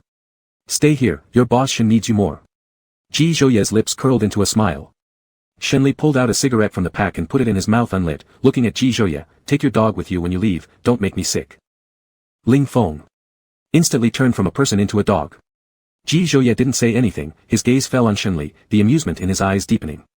Ling Feng glanced at Ji Zhouye, then at Shenli, Mr. Shen, do you have any other tasks for me? No. Ling Feng's gaze was filled with implications, then I won't disturb you anymore. With that, he ran off like lightning. The words Shenli wanted to say were left unsaid as Ling Feng disappeared. Picking up the phone on the table, he sent Ling Feng a message. Watch your mouth, or I'll make you mute. Ling Feng, alright, Mr. Shen. Shenli didn't want too many people to know about this matter, who knows when Ji Zhouye might get tired of it and they part ways. It could be tomorrow, a week, or even a month, anything could happen. Shenli turned off his phone screen, do your friends know I'm your lover, Mr. Ji? To put it nicely, they're together now, but in reality, he knew all too well, they were merely lovers. Ji Zhouye's eyes darkened slightly, they don't know. Of course, a lover isn't something you can show off with pride. Shenli lit the cigarette hanging from his lips, inhaling deeply and exhaling white smoke, your friends don't know, so why should my people? Ji Zhouye, you're being unreasonable. Ji Zhouye walked around the desk and stood beside him, lowering his gaze. Knowing he had no right to question anything, Shenli leaned back in his chair. Mr. Ji, don't make this thing known to everyone. When you get bored someday, it will be hard to handle. Ji Zhouye grabbed the armrest of the office chair and spun it, turning Shenli to face his direction. He leaned forward, one knee kneeling between Shenli's legs, arms resting on both sides armrests, trapping him within his territory. Shenli lifted his eyes, his heart skipping a beat unexpectedly. His facial features were sharp, his emotions flickering uncertainly in his eyes. Mr. Ji, this is an office, please mind your behavior. Shenli feigned calmness, not wanting Ji Zhouye to see how unsettled he was. During this period, Shenli kept reminding himself that his relationship with Ji Zhouye was nothing more than a business transaction. But he couldn't help himself, every time he saw this person, he lost control. Do you dislike the title lover? Then how about being my boyfriend? Ji Zhouye rarely showed such tenderness as he reached out to button the topmost unfastened button of his shirt and straightened the slightly crooked tie. Shenli looked into Ji Zhouye's eyes, full of warmth and almost drowning in them. A remnant of reason snapped him back. He avoided Ji Zhouye's gaze. Mr. Ji, what kind of international joke are you pulling? Do you like me? So just let me be your boyfriend. The moment these words escaped his lips, the person before him appeared just like some careless scumbag. Ji Zhouye took the cigarette out of Shenli's hand and threw it into the trash can. Do you like me? Shenli thought carefully for a while, now or before? Before. Ji Zhouye asked about the past first. Shenli smiled bitterly, a hint of sorrow showing in his eyes. Of course I liked you before, liking you so much that I thought we would always be together. Ji Zhouye asked solemnly, then why did you suddenly stop liking me? How long is life? Who can guarantee they'll only like one person forever? If we hadn't broken up, could you ensure you wouldn't change your mind? Shenli tried to cover up the embarrassing past because of Zhou Lifan, his voice trembling slightly. Besides, life isn't just about love. Chapter 17, Unacceptable Past. Shenli couldn't forget that night. Zhou Lifan drugged him and locked him and some unknown woman in a room. That woman was paid by Zhou Lifan. Just as Zhou Lifan stepped out of the villa, Shenli jumped down from the third floor. That woman failed, and so did Zhou Lifan. Zhou Lifan never expected him to go to such lengths. Luckily, there was a shrubbery at the bottom of the building. After a checkup at the Shen family private hospital, apart from abrasions, there were no major issues. This incident also reached his father, and for a while, Zhou Lifan dared not stir up trouble. Their relationship grew estranged from that point onward. Zhou Lifan believed his preference for men was a psychological disorder. Shenli's face turned grim, and Ji Zhouye felt he had pushed him too hard. Some things can't be rushed, there was plenty of time in the future. He stood up and released his hold on Shenli. Shenli, I can promise to only like one person, given that you don't break up with me. Shenli slightly curved his lips. Breaking up or not wasn't something he could decide, he had no choice, just like how he became Ji Zhouye's lover now. If he hadn't become his lover, he would have lost Jiangqing. What would he have lost if they hadn't broken up back then? He didn't dare to dwell on it. Smoke less, it stinks. I'm leaving. Ji Zhouye took away the cigarette left on the desk when he departed. All that remained on the desk was a lighter. Shit. Shenli stared at Ji Zhouye's retreating back. Take the lighter too, and your damn dog. Leaving it for you. Ji Zhouye didn't even turn around. Shenli. He realized Ji Zhouye was here to irritate him and now he was walking off without looking back. With an unpleasant expression, Shenli's body reacted honestly, taking out his phone to book 2 movie tickets. The genre was suspenseful twists. It was almost time to leave work, and Ji Zhouye called. There were some last-minute issues, telling Shenli to go home first. Shenli hadn't told Ji Zhouye about the movie tickets, planning that if Ji Zhouye had time after work, they could go together. If not, then so be it. Since Ji Zhouye didn't have time, Shenli stayed at the office to work overtime. Jiangqing still had a lot of room for progress. By 7 o'clock, Shenli massaged his sore neck, getting ready to head back.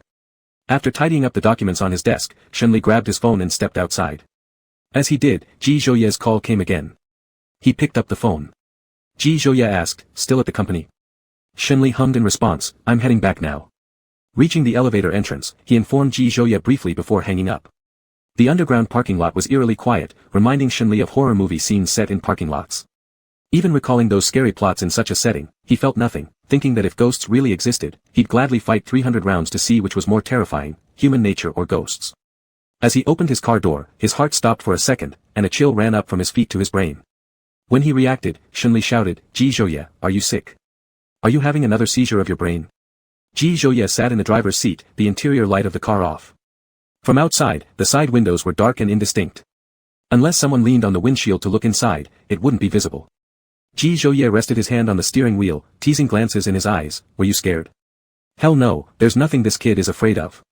Even if beaten to death, he wouldn't admit being frightened. How did you get in the car? Shenli thought this question was redundant. He was driving Ji Zhouye's car, which obviously had more than one key. Ji Zhouye, I used my key. Shenli leaned on the car door with his elbow. Did I offend you, Ji Zhouye? Did I do something to upset you? Then what do you think? Ji Zhouye switched on the interior light, illuminating Shenli's face partly. His profile seemed softer under the light. You started by pissing me off today, then hid in the car to scare me. His expression showed more dissatisfaction than grievance, as if daring to start a fight with him. I was waiting for you, I didn't expect to frighten you. Ji Zhouye held his hand, lightly scratching Shenli's palm with his fingertips. The palm itched, and so did his heart. It seemed like he was poisoned by something called Ji Zhouye. Every time Ji Zhouye got close, he couldn't control himself. Even though his heart belonged to him, it wouldn't obey him. Shenli pulled his hand back. Are you fooling kids? Do you think I'm dumb, waiting for me without turning on the headlights? I forgot. With just a casual forgot, he wanted to erase the deep soul wound caused earlier. Impossible. Get in the car, Ji Zhouye said. Shenli went around to the passenger seat, opening the door and sitting in. Where are we going? Any plans? No, Shenli fastened the seatbelt. Did you eat dinner? Shenli replied, I did. For dinner, he ordered takeout and ate casually. Then shall we watch a movie? Arriving at the cinema, Ji Zhouye prepared to buy tickets, but Shenli stopped him. I've already got 2 tickets. The tickets were for the 8 o'clock show, which they could use right now. Originally, Shenli planned to have dinner with him first, then watch the movie. Plans changed faster than expected, and he didn't mention this beforehand to Ji Zhouye. Ji Zhouye, cola and popcorn. Sure. Ji Zhouye didn't eat these things, but he remembered that Shenli used to like them when they watched movies. Shenli went to pick up the movie tickets while Ji Zhouye bought cola and popcorn, only one portion of it. As the movie started checking tickets, they entered the screening room and found their seats. There weren't many people watching the movie, just a few scattered about. Ji Zhouye handed him the popcorn, placing the cola on his left side. Shenli picked up the cola, drank a sip, and teased, after all these years, Mr. Ji still doesn't drink cola, how sad cola must be. For all these years, you still love drinking cola, but I haven't seen cola happy yet. Shenli. After so many years passed, Ji Zhouye had become more and more venomous with his tongue and better at hitting back. The movie began as the theater quieted down, everyone focused on the film. During the climactic part where the murderer gets caught, Shenli kept glancing at Ji Zhouye several times. Shenli bit into the cola straw, sneakily looking at the person next to him. Coincidentally, their gazes met. Ji Zhouye suddenly leaned closer, whispering near his ear, if I were this murderer, there would be absolutely no slip-ups. A shiver ran through him. The movie was about the male protagonist killing his new bride on their wedding night and dismembering her body. The protagonist put the body parts in the refrigerator and gradually transported them outside before calling the police. The male protagonist's anti-detection skills were very strong. It took the police quite some time to solve the case, and initially, no one suspected the groom. The woman never thought she'd be killed by the husband who was supposed to spend the rest of her life with her on their wedding night, killed in such an extreme and perverted way. Behind him, it felt chillingly cold. Shenli glanced at the person next to him, feeling as though he were a demon disguised in human skin. Now, every day they shared the same bed and pillow. One day, he might die, and the police wouldn't even find his body. Chapter 18, Can't Guard Against Perverts. Leaving the cinema hall, Shenli unconsciously distanced himself a bit from Ji Zhouye. From now on, he couldn't sleep too deeply every night, or else he wouldn't even have a complete corpse left. Ji Zhouye noticed his deliberate distance and pulled him back to his side. What are you dodging for? Not dodging. Shenli refused to admit. He could see right through Shenli's little scheme. What do you think of the movie? Shenli pretended to be casual. It was pretty good, except for the lack of humanity. A person like that deserves to go straight to hell. He looked at Ji Zhouye seriously and said, don't do anything insane. Karma will eventually catch up, and evil will always get what it deserves. Ji Zhouye remained silent, and Shenli observed his expression, not sure if he had taken it to heart. Really? Ji Zhouye's lips curved up in a playful smile. After taking a shower, Shenli came out and saw Ji Zhouye entering the bathroom. The more he looked at Ji Zhouye, the more he resembled an escaped psychotic serial killer. Especially when Ji Zhouye smiled, it deepened that impression. Wanting to smoke, Shenli remembered Ji Zhouye confiscated his cigarettes, treating him as though he were underage. Shenli went downstairs and grabbed a can of beer from the fridge. No cigarettes, but alcohol should still be fine. After finishing a can of beer, Shenli threw the empty can into the trash. Thinking about it, he opened the drawer, taking out a pair of scissors and placed them under his pillow. He wasn't afraid when watching horror films, but this movie deeply touched on the darker sides of human nature. Indeed, human nature is scarier than ghosts. In the middle of the night, there was a rustling sound, waking Shenli. He frowned, turned over, prepared to go back to sleep, then abruptly woke up again, reaching his hand under the pillow. There was nothing there, the scissors had disappeared. He suddenly sat up from the bed. At that moment, the floor lamp lit up, and Ji Zhouye sat beside his bed. Shenli kicked him away. Ji Zhouye, son of a gun. What the heck are you doing by my bed in the middle of the night? Ji Zhouye had just returned from the study and wasn't angry about being kicked. He waved the scissors in his hand. What did you put these scissors under your pillow for? Shenli was annoyed, pulling at his hair. Mind your own business. Isn't it okay for me to guard against perverts? He was sleeping well and good when this ghost-like behavior woke him up, causing Shenli to irritably grab the blanket and cover his head, turning his back to keep sleeping. Ji Zhouye pulled the blanket off his head. I won't do anything to you. Well, thank you. Shenli tugged the blanket slightly but stopped covering his head. Aren't you sleepy? Still not going to sleep? I'll sleep. Ji Zhouye lay down next to him, and Shenli shifted towards the edge of the bed to create some distance between them. Ji Zhouye turned sideways, forcibly pinning him in his arms. No dodging allowed. Shenli was held in his arms, feeling the warmth of Ji Zhouye's chest and his familiar breath. He fell into deep thought, realizing he was becoming more and more audacious. Arguing with him, cursing at him, kicking him. For a moment, he was back in the past. The awkward position of lying together while sleeping seemed strange. Clearly Ji Zhouye didn't love him, yet he still did things couples would do. When he agreed to be Ji Zhouye's lover, he had been prepared to be bullied and insulted. Reality wasn't that bad. Ji Zhouye treated him well, respected him, and even when he kicked him, Ji Zhouye didn't get angry. He wasn't sure if there was any affection mixed within this kindness, and he dared not imagine anything further. If it were him, for someone who once hurt him, even if he wouldn't take revenge, he definitely wouldn't keep that person around to irritate himself. Shenli didn't move, staying quiet as Ji Zhouye hugged him tightly. Mr. Ji, if you want to punish me, then punish me properly and bring out all your tricks, don't be nice to me. He suspected that Ji Zhouye might be using contrast to punish him, treating him kindly first and then badly. 1 second on cloud 9, the next plunging into the dirt. Shenli's voice turned hoarse. I'm afraid that by the time you get bored and leave me, I won't be able to let go. In the dim light, a strange emotion flashed in Ji Zhouye's dark eyes. Isn't this the best way to get revenge on someone, isn't it? He guessed right, Ji Zhouye really thought that way. Shenli smiled faintly, hiding his bitterness in the darkness. Then just don't cut my body up, leave me intact when you're done, I'll thank you for that. His tone feigned casualness. Do I really look like a deranged murderer? Ji Zhouye asked softly. A bit. That night, Shenli had an extremely long dream, dreaming that he went back to the moment of that fateful choice. Break up and go abroad or stay by his side. In the dream, after much hesitation, he eventually made the same decision as before. Break up and go abroad, leaving everything here behind, unrelated to him. No matter how many times this choice appeared, he would always choose to go abroad. Whenever there was a hint of gambling involved, he would never gamble. There were obvious dark circles under Shenli's eyes. Ling Feng asked, didn't sleep well? Yeah, Shenli added, last night, I was woken up by a dog. Dogs? President Shen, are you keeping dogs now? I thought someone like you who can't even take care of yourself wouldn't keep dogs. Our president is really full of compassion. At 4:30 in the afternoon, Shenli left work 10 minutes early to pick up Ji Zhouye. In the parking lot, he encountered a man squatting beside that Maybach smoking, clearly waiting for him intentionally. The moment the man saw him, Shenli emitted a hostile aura, his hand clenched into a fist, his knuckles turning white. The man, seeing him, smiled and stood up. Little Li, you're off work already. You shut your mouth and stop calling me that. The hatred in Shenli's eyes was undeniable. Seeing Shenli had no patience, the man didn't beat around the bush, directly stating his purpose. I heard Jiangqing Group is doing pretty well lately. Could you give some money to me and your mom? In the future, we'll be one family, and I'll be your stepdad. Zhao Song, do you want to die? Shenli stepped forward and grabbed his shirt collar, mercilessly landing a punch on his face, drawing blood from his lips. Zhao Song could feel his teeth loosening. Zhao Song was Zhou Lifen's affair partner. On the day his father was hospitalized after the car accident, Zhou Lifen was found in bed with Zhao Song in a hotel room. He truly couldn't understand why Zhou Lifen gave up her life as a rich housewife to cheat with such a guy. Shenli didn't give Zhao Song a chance to catch his breath, kicking him in the stomach and knocking him onto the ground.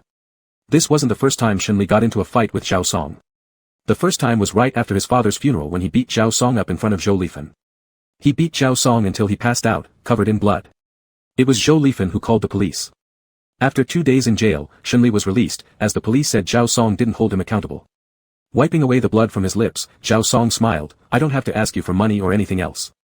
Think about your mom. She gave birth to you, raised you, and you're really going to abandon her like that? Trying to play the card of family bonds. What Zhao Song hadn't anticipated was Shenli didn't buy this, and hit him even harder, making it crystal clear to Zhao Song why Zhou Lifen called him a wolf in disguise. Shenli attacked with red eyes, every blow landing on flesh with lethal force, fighting as if his life depended on it. Madness at its peak. Completely out of control. Finally, several policemen restrained him and pulled him away. Again, it was Zhou Lifen who called the police. Before being taken away in the police car, his eyes still filled with hostility, he cast a profound glance at Zhou Lifen standing beside the ambulance. Zhou Lifen felt a chill down her spine as she was stared at. Chapter 19, I'll let you sleep when we get home. Beneath the Jiangqing building, the noise of police cars and ambulances mingled. Ling Feng arrived just in time to see Shenli being taken away by the police. When he saw Zhou Lifen, he had a pretty good idea what had happened. He tried to move forward but was stopped by the police. The police car and ambulance left, and silence returned. Ling Feng knew he wouldn't be able to approach without being detained, not to mention getting Shenli out of the police station. Thinking of someone, Ling Feng made a call. Mr. Ji, Mr. Shen has been taken by the police. Shenli came out of the police station at 7. It was already dark, yet not entirely. He kept his head down, following behind Ji Zhouye. Ji Zhouye didn't ask what happened, and Shenli didn't volunteer any information. There were some things that didn't need to be openly discussed, both understood clearly without needing to question, preserving his dignity. The person ahead stopped and waited for him, and Shenli walked over to Ji Zhouye's side. Sorry, and thank you. Why are you apologizing? Ji Zhouye looked down at him. Shenli couldn't bring himself to look Ji Zhouye in the eye. For not picking you up on time and causing you trouble. Ji Zhouye tore open a band-aid, held his hand, and stuck it on the wound on the back of his hand. Shenli hadn't even noticed when he'd gotten injured and hadn't felt any pain. After Ji Zhouye stuck the bandage on, the sensation of pain intensified, bringing a slight stinging sensation from the wound. Shenli lowered his head, like a child who had done wrong and was waiting for a scolding. His eyelashes trembled lightly. I'm not wrong, Ji Zhouye, I'm not. Does he often come to harass you? Ji Zhouye asked. The two stood face to face. Shenli avoided Ji Zhouye's eyes, fearing he would see disdain toward him in them. No, just this one time. Although Ji Zhouye hadn't deeply investigated his family issues, he still understood a bit about them. Shenli wouldn't attack someone without reason. Even if provoked deliberately, he could have chosen to ignore it. Unless the other party had crossed his bottom line. Ji Zhouye didn't say anything, neither blaming him nor questioning further about what happened. Instead, he drove him to eat. During the meal, Shenli ordered quite a bit of alcohol. He wasn't hungry and didn't want to eat anything, but under Ji Zhouye's intimidating gaze, he managed a few bites before drinking non-stop. As they drank, the food Ji Zhouye placed into his bowl had to be eaten, or else Shenli would receive an ominous look. After finishing eating, Shenli was somewhat drunk, feeling dizzy and wanting to lean against Ji Zhouye but afraid to do so. Sometimes, he was really timid, sometimes embarrassingly stubborn, and extremely provoking. Ji Zhouye, I'm drunk now. Can I behave as I please tonight? Ji Zhouye pulled him towards the parking lot. How exactly do you plan to misbehave? Hugging you, kissing you, sleeping with you. Shenli was indeed very drunk. In his sober state, he would never dare to say such things. You've slept with me so many times already. It's not unreasonable for me to sleep with you once, is it? Ji Zhouye pushed him into the passenger seat, leaned over to fasten his seatbelt. All right, I'll let you sleep when we get home. But remember, whatever happens tonight doesn't count tomorrow for Shenli. Ji Zhouye laughed in amusement. So you want to play the rogue and run away from responsibility? Shenli grabbed his arm, showing a hint of grievance in his brows. It's not that I don't want to take responsibility, but you don't like me, Ji Zhouye. Do you hate me? Ji Zhouye glanced down at him, his eyes unreadable. You're silent. Am I right then? Shenli, you understand nothing. If I don't understand, you can tell me. If you tell me, I'll understand. Shenli tilted his head slightly and looked at him. Ji Zhouye, do you even have a mouth? You must not have a mouth. A drunken Shenli talked excessively. Who exactly doesn't have a mouth? I just don't feel like talking to a drunkard. Ji Zhouye closed the door and moved to the driver's side. As soon as they got into the car, Shenli unfastened his seatbelt, turned his body, and hugged him tightly around the neck, using his forehead to nuzzle against his chin. Let me hold you first. Ji Zhouye didn't move, letting him hug freely. He thought about something and chuckled quietly. He imagined Shenli waking up tomorrow and denying everything. Such deceitfulness, pushing boundaries perfectly. After embracing for a while, the person in his arms grew still. Ji Zhouye looked down and found Shenli had closed his eyes, his hands still tightly hugging his waist. Ji Zhouye watched him for a moment, gently prying his hands off, then softly placing him back in the passenger seat and fastening his seatbelt again. 20 minutes later, they had just arrived at the estate and parked the car steady when Shenli woke up. He was drunk but not completely so. He knew exactly what was said and done, and he wouldn't forget it tomorrow. It was intentional. Only at this moment would Ji Zhouye treat him with kindness, just like in the past. He didn't know if there were other emotions mixed in this tenderness, or perhaps Ji Zhouye simply didn't feel like arguing with a drunkard. Ji Zhouye's unexpected appearance at the police station tonight had surprised him. Even if Ji Zhouye hadn't come, in a few days, Zhou Lifen would threaten him with reconciliation to make him pay money. If he insisted on not giving it, Zhou Lifen would let Zhao Song take the initiative to reconcile. Zhou Lifen was ruthless, but not entirely heartless. After all, Shenli was still her son. She just loved herself and her lover more than her son. Reporting the incident was just to teach Shenli a lesson and temper his sharp edge. Shenli only treated Zhao Song and her badly. No one hates another for no reason. After taking a shower, Shenli came out of the bathroom, finding Ji Zhouye had already finished washing and now leaning against the headboard looking at his phone. His hair tips were still wet. He felt curious. Usually, Ji Zhouye would wait for him to finish before washing himself, but today he was faster than him. Shenli circled around the bed and sat down on the other side. Check your phone, Ji Zhouye said. Shenli picked up the phone on the bedside table and saw a verification message. The avatar was an Alaskan Malamute, and the nickname was just one letter, Y. He looked toward Ji Zhouye. Ji Zhouye turned off the phone screen. Don't you want to add? He actually wanted to add, dreamed of adding. Before leaving the country, his phone number had been frozen by Zhou Lifan, and he couldn't log into WeChat either. After moving abroad, he changed his number and registered a new WeChat account. He remembered Ji Zhouye's phone number clearly, but he didn't dare to re-add. At that time, they were already broken up, he had no face or reason to disturb Ji Zhouye's life. In this fast-paced era, he thought he could suffer alone as long as he didn't interfere. Ji Zhouye would soon forget about him. At last, Shenli accepted Ji Zhouye's friend request. As a result, Ji Zhouye's phone chimed, too. Looking at the bright screen, Ji Zhouye casually asked, do you like dogs? Seeing the dog in his avatar, Shenli softly said, yes. The avatar didn't look like a stock image, Shenli guessed it was probably a dog Ji Zhouye raised himself. What's its name? Shenli. Shenli's temples throbbed violently. Ji Zhouye kept a dog and named it Shenli. Shenli and Shenli. Who would name their pet this way? Chapter 20, Shenli, that's all you've got. Shenli was speechless, the name sounded almost the same as his own, differing only in the first character's pronunciation. Ji Zhouye, why don't you call it Dolly Jean Gang? Shenli sounds better. Ji Zhouye responded earnestly but was utterly making things up. Shenli nearly choked with rage right there. Isn't calling me directly even more pleasant? Ji Zhouye, you're making me think you miss me.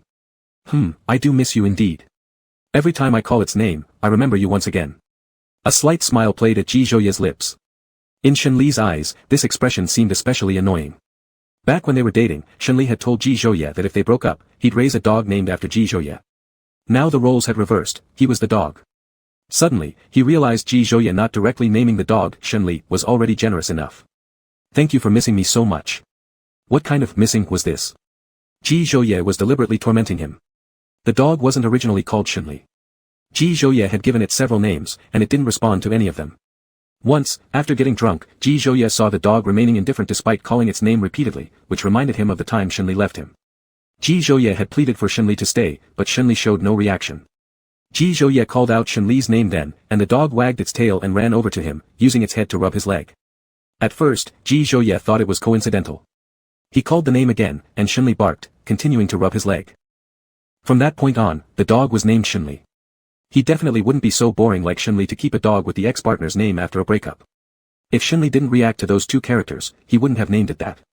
If you like dogs, I'll bring it over in a couple of days for you to play with. Shenli playing with Shenli. Great, absolutely great. Sure, bring it over. When it arrived, he'd change its name to Ji Zhouye. Shenli was found by Ji Zhouye. When Ji Zhouye picked it up, it was less than 2 months old and suffered from a severe illness, with slim chances of recovery. That was why it was abandoned. With a strong survival instinct, Shenli recovered after spending half a month in the animal hospital. Ji Zhouye had always kept Shenli at the estate.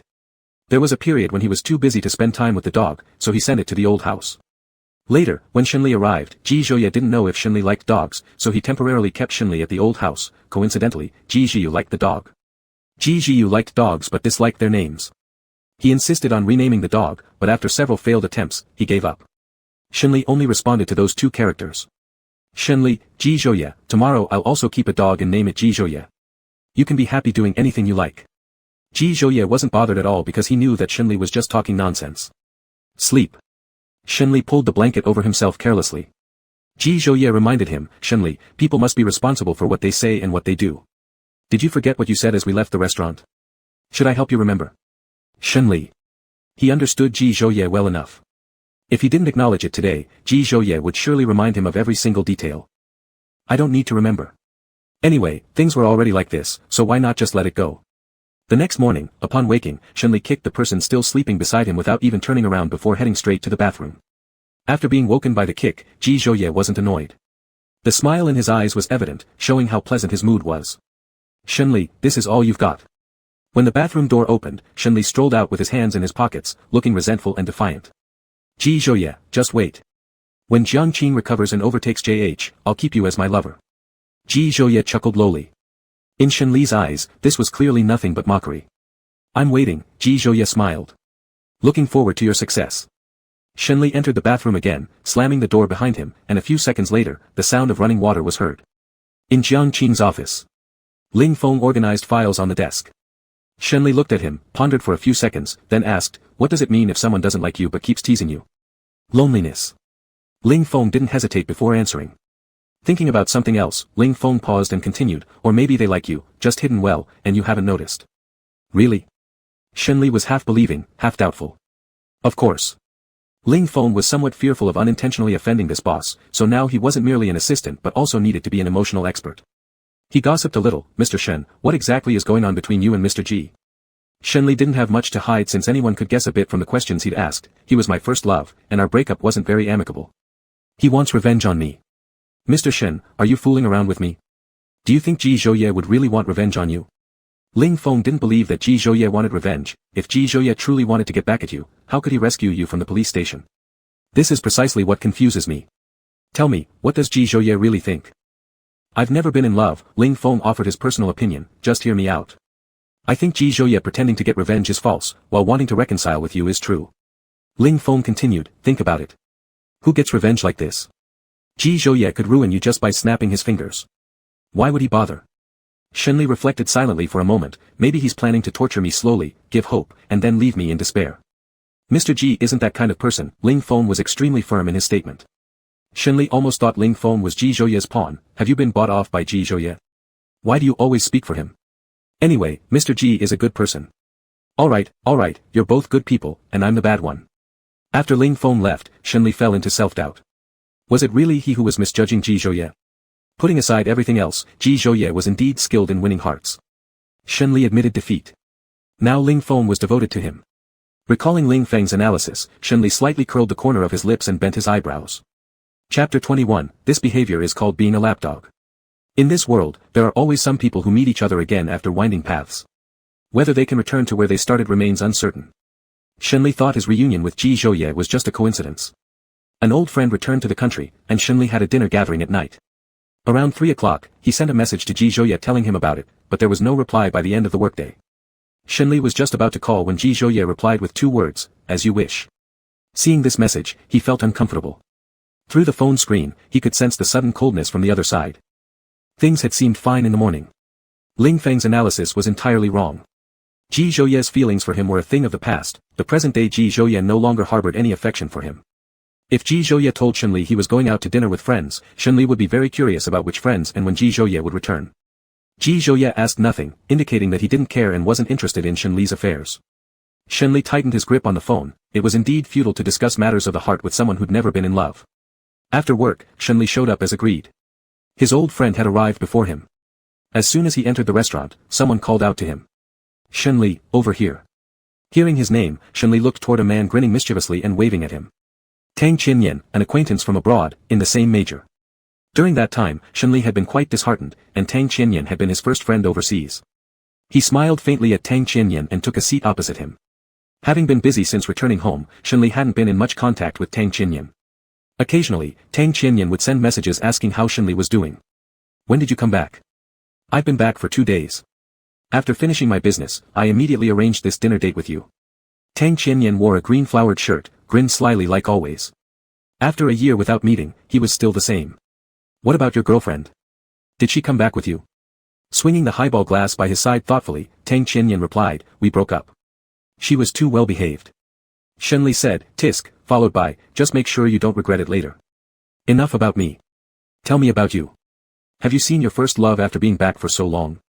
Tang Qinyan arched an eyebrow. Not only had Shenli seen her, but they'd already been together. Shenli slightly pressed his thin lips together and responded, yes, I've seen her.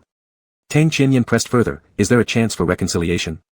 Shenli's eyes suddenly dimmed, I don't know, unlikely. So there is some situation then. Tang Qinyan hit the nail on the head. Shenli didn't deny it. After a simple meal, Shenli declined drinking alcohol because he was driving. Tang Qinyan promised to drink to their fill next time. They had lived in the same villa area abroad, which led to their acquaintance. This time Tang Qinyan returned because his family wanted him to take over the company, though his identity would initially be kept hidden while he started at the bottom. Tang Qianyan had no interest in company matters, and starting at the bottom felt more painful than anything. He complained about it for a while. When Shenli returned home, he didn't see Ji Zhouye. Aunt Chao said he hadn't come back yet. Back in the bedroom, Shenli sent a message to Ji Zhouye. Where are you? Do you need me to pick you up? Time ticked by, and after half an hour, Shenli finally received a reply from Ji Zhouye. Ji Zhouye, no need. At JH's office. Li Ming looked exasperated. What's going on between the two of you now? Testing each other out? Secretly throwing tantrums, aren't you two a bit immature? If I don't use Jiangqing to threaten him, will he still remain obedient at my side? The knuckles of Ji Zhouye's hand gripping the wine glass whitened, his pupils narrowing slightly. That's something you need to ask him. Li Ming, anyway, if I were you, I wouldn't repeat the same mistake. For those who have hurt me, I wouldn't be merciful. Everyone knows that Ji Zhouye is ruthless, yet when it comes to Shenli, he is stubbornly persistent and soft-hearted. Making one mistake with a person is enough, there's no need to make it twice. Yet Ji Zhouye refused to listen. Ji Zhouye set down his wine glass and stood up. Take me home. Li Ming. Hey, Ji Zhouye, do you want me to provoke Shenli? Don't you know he once misunderstood our relationship? Ji Zhouye, will you take me or not? Li Ming. He probably wouldn't have gotten involved if he hadn't been drinking. Fine, I'll take you. Anyway, I don't approve of Shenli either. Ji Zhouye was his friend. When Shenli was together with them, the three often hung out. But after Shenli committed certain actions, their friendship ended. Without Ji Zhouye, he would never have met Shenli. Naturally, he leaned towards Ji Zhouye's side. Besides, the things Shenli did weren't forgivable, and only Ji Zhouye, the fool, went out of his way to help Shenli. Do you even know what your behavior is called? Ji Zhouye looked at him, knowing full well he wasn't about to say anything kind. And true to expectation. This behavior is called being a lapdog. Ji Zhouye. Do you need me to remind you of all the lapdog things you've done? Ji Zhouye's gaze remained on him. Li Ming. Faced with Ji Zhouye's impending recounting of embarrassing moments from the past, Li Ming wisely shut his mouth. He certainly didn't want to relive that black period of history. Because of that dark chapter, Li Ming despised men who abandoned others deeply. In Shenli's eyes, Shenli was a typical womanizer. Outside the mansion, Shenli stood by the door lost in thought. He wasn't sure if Ji Zhouye would return tonight, but he decided to wait here for him anyway. He wore a white short-sleeve shirt and grey casual pants, standing there as the evening breeze gently fluttered his loose shirt. The cool breeze did nothing to calm the irritability in his heart. A car he had never seen pulled up in front of him. He was sure this car didn't belong to Ji Zhouye. Through the windshield, Shenli saw Ji Zhouye and Li Ming inside. The moment he saw Li Ming, his heart skipped a beat. Ji Zhouye's gaze fell on Shenli, while Li Ming gave him a quick glance. After years without seeing each other, Shenli had changed greatly, undeniably thinner than before. Li Ming was curious about what Shenli had been through these past few years. He turned to Ji Zhouye. Since I'm dropping you home, how about inviting me in for a cup of tea? Ji Zhouye thought of Tang Qianyan, then about how it was always Tang who accompanied Shenli abroad. His expression darkened slightly. Get out of the car. Li Ming got out, his gaze lingering on Shenli for a couple seconds. Then he casually draped an arm over Ji Zhouye's neck, displaying the usual buddy-buddy pose. Ji Zhouye glared at Li Ming with a solemn face, causing Li Ming to awkwardly withdraw his arm. All these actions were observed by Shenli. Without looking at Shenli, Ji Zhouye brushed past him alongside Li Ming, and his fingers twitched involuntarily. Watching the two walk away, a bitter feeling surged up in Shenli's chest. Shenli stood in place for a long time, coming back to his senses only after they were gone. He went upstairs, finding Ji Zhouye sitting in the living room with Li Ming, who was grinning broadly. He didn't say anything, heading directly upstairs instead. Li Ming called out to stop him. Shenli, it's been a while. Shenli forced a slight tug at the corner of his lips. It's been a while. There wasn't much more he could say to Li Ming. When Shenli and Ji Zhouye had first started dating, he had once misinterpreted the relationship between Ji Zhouye and Li Ming. Since entering the living room, Ji Zhouye's eyes had not left Shenli. Chapter 22, Why are you upset with me? After Shenli returned to his room, Li Ming left as well. He wanted to give Ji Zhouye some breathing space but also believed this matter should be resolved privately between the two of them. Ji Zhouye walked in, finding Shenli lying sideways on the bed, showing only his back. The person on the bed suddenly spoke up. Ji Zhouye, I want to go back to my old house for a few days. Is that okay? Ji Zhouye approached and sat down at the edge of the bed, lowering his eyes to look at him. Why do you want to go home? It's been a long time since I've been there, Shenli muttered, half his face buried under the blanket as his eyelashes fluttered softly. The bedroom lights weren't on, leaving only the soft glow of a floor lamp. For a while, the atmosphere remained quiet. For how many days? I don't know. Shenli's voice sounded muffled. He thought that if Ji Zhouye refused, he would take a gamble and tell him outright that he was jealous and couldn't bear to see him with others. He had indeed socialized with Li Ming a few times but knew little about his true feelings towards Ji Zhouye.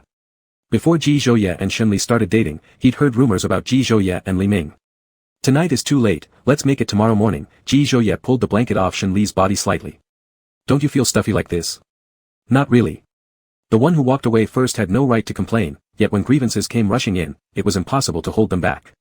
After work, Shen Li returned home, where he hadn't been for quite a while. A thin layer of dust covered the furniture. He quickly cleaned up, took a shower, and then drifted off to sleep. He felt unwell earlier during the day but hadn't paid much attention to it.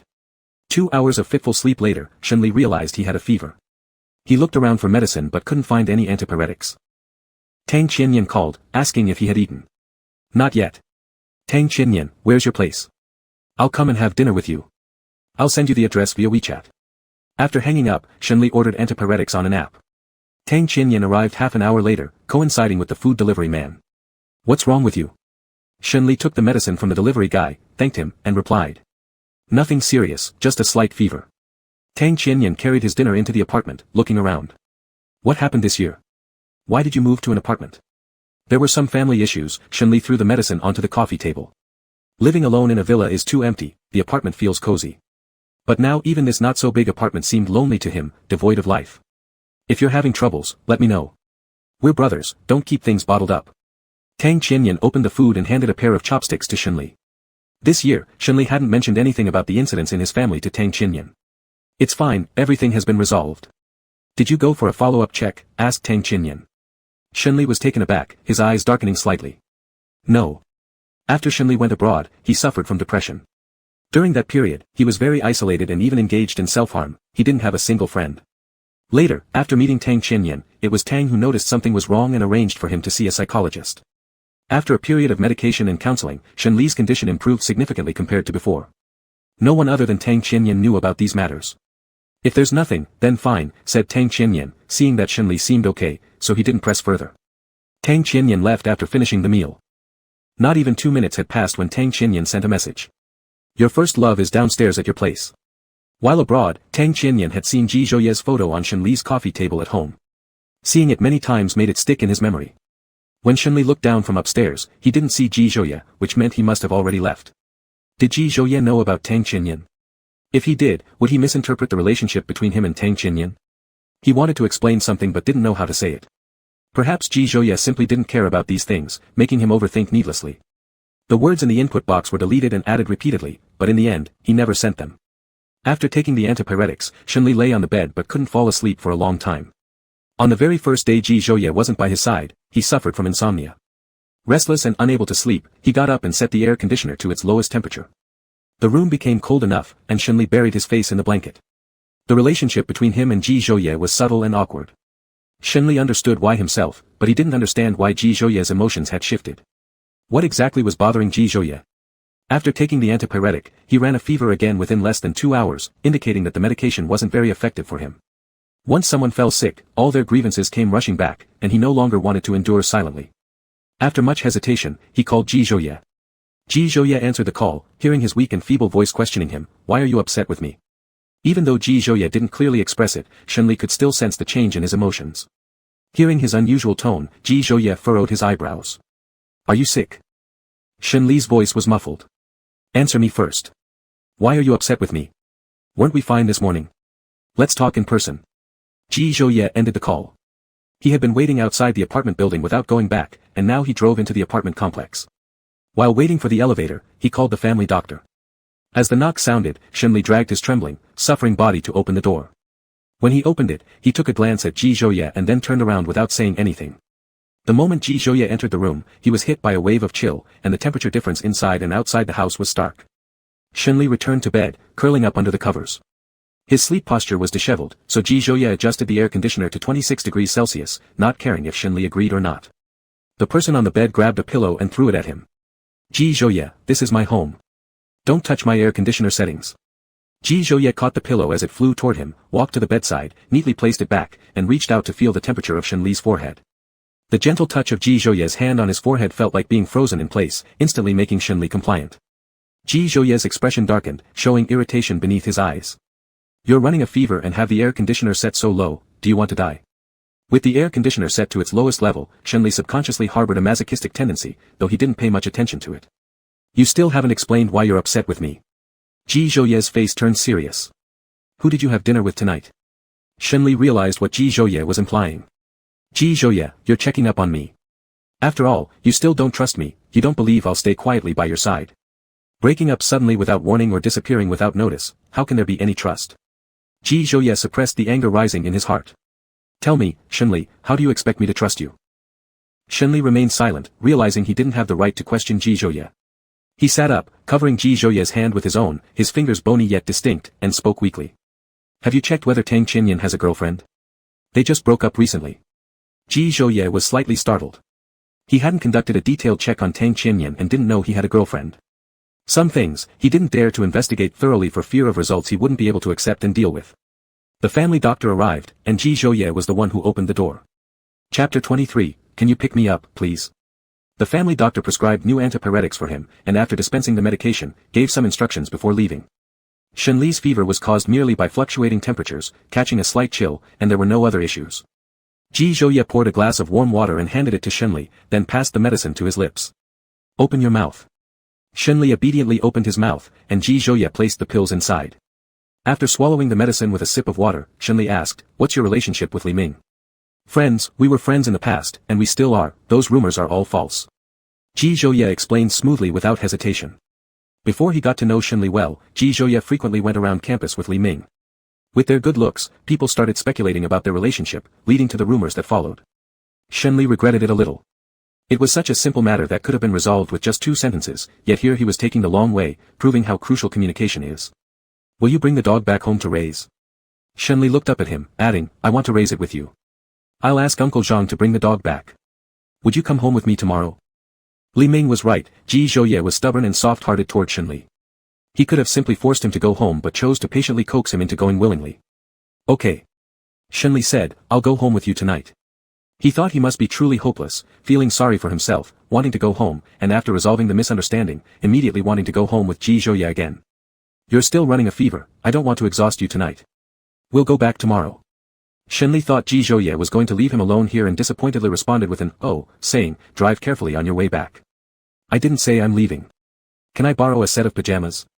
Sick Shenli looked a little dazed, easily bullied, taking quite a while to process each sentence. All the clothes are in the wardrobe.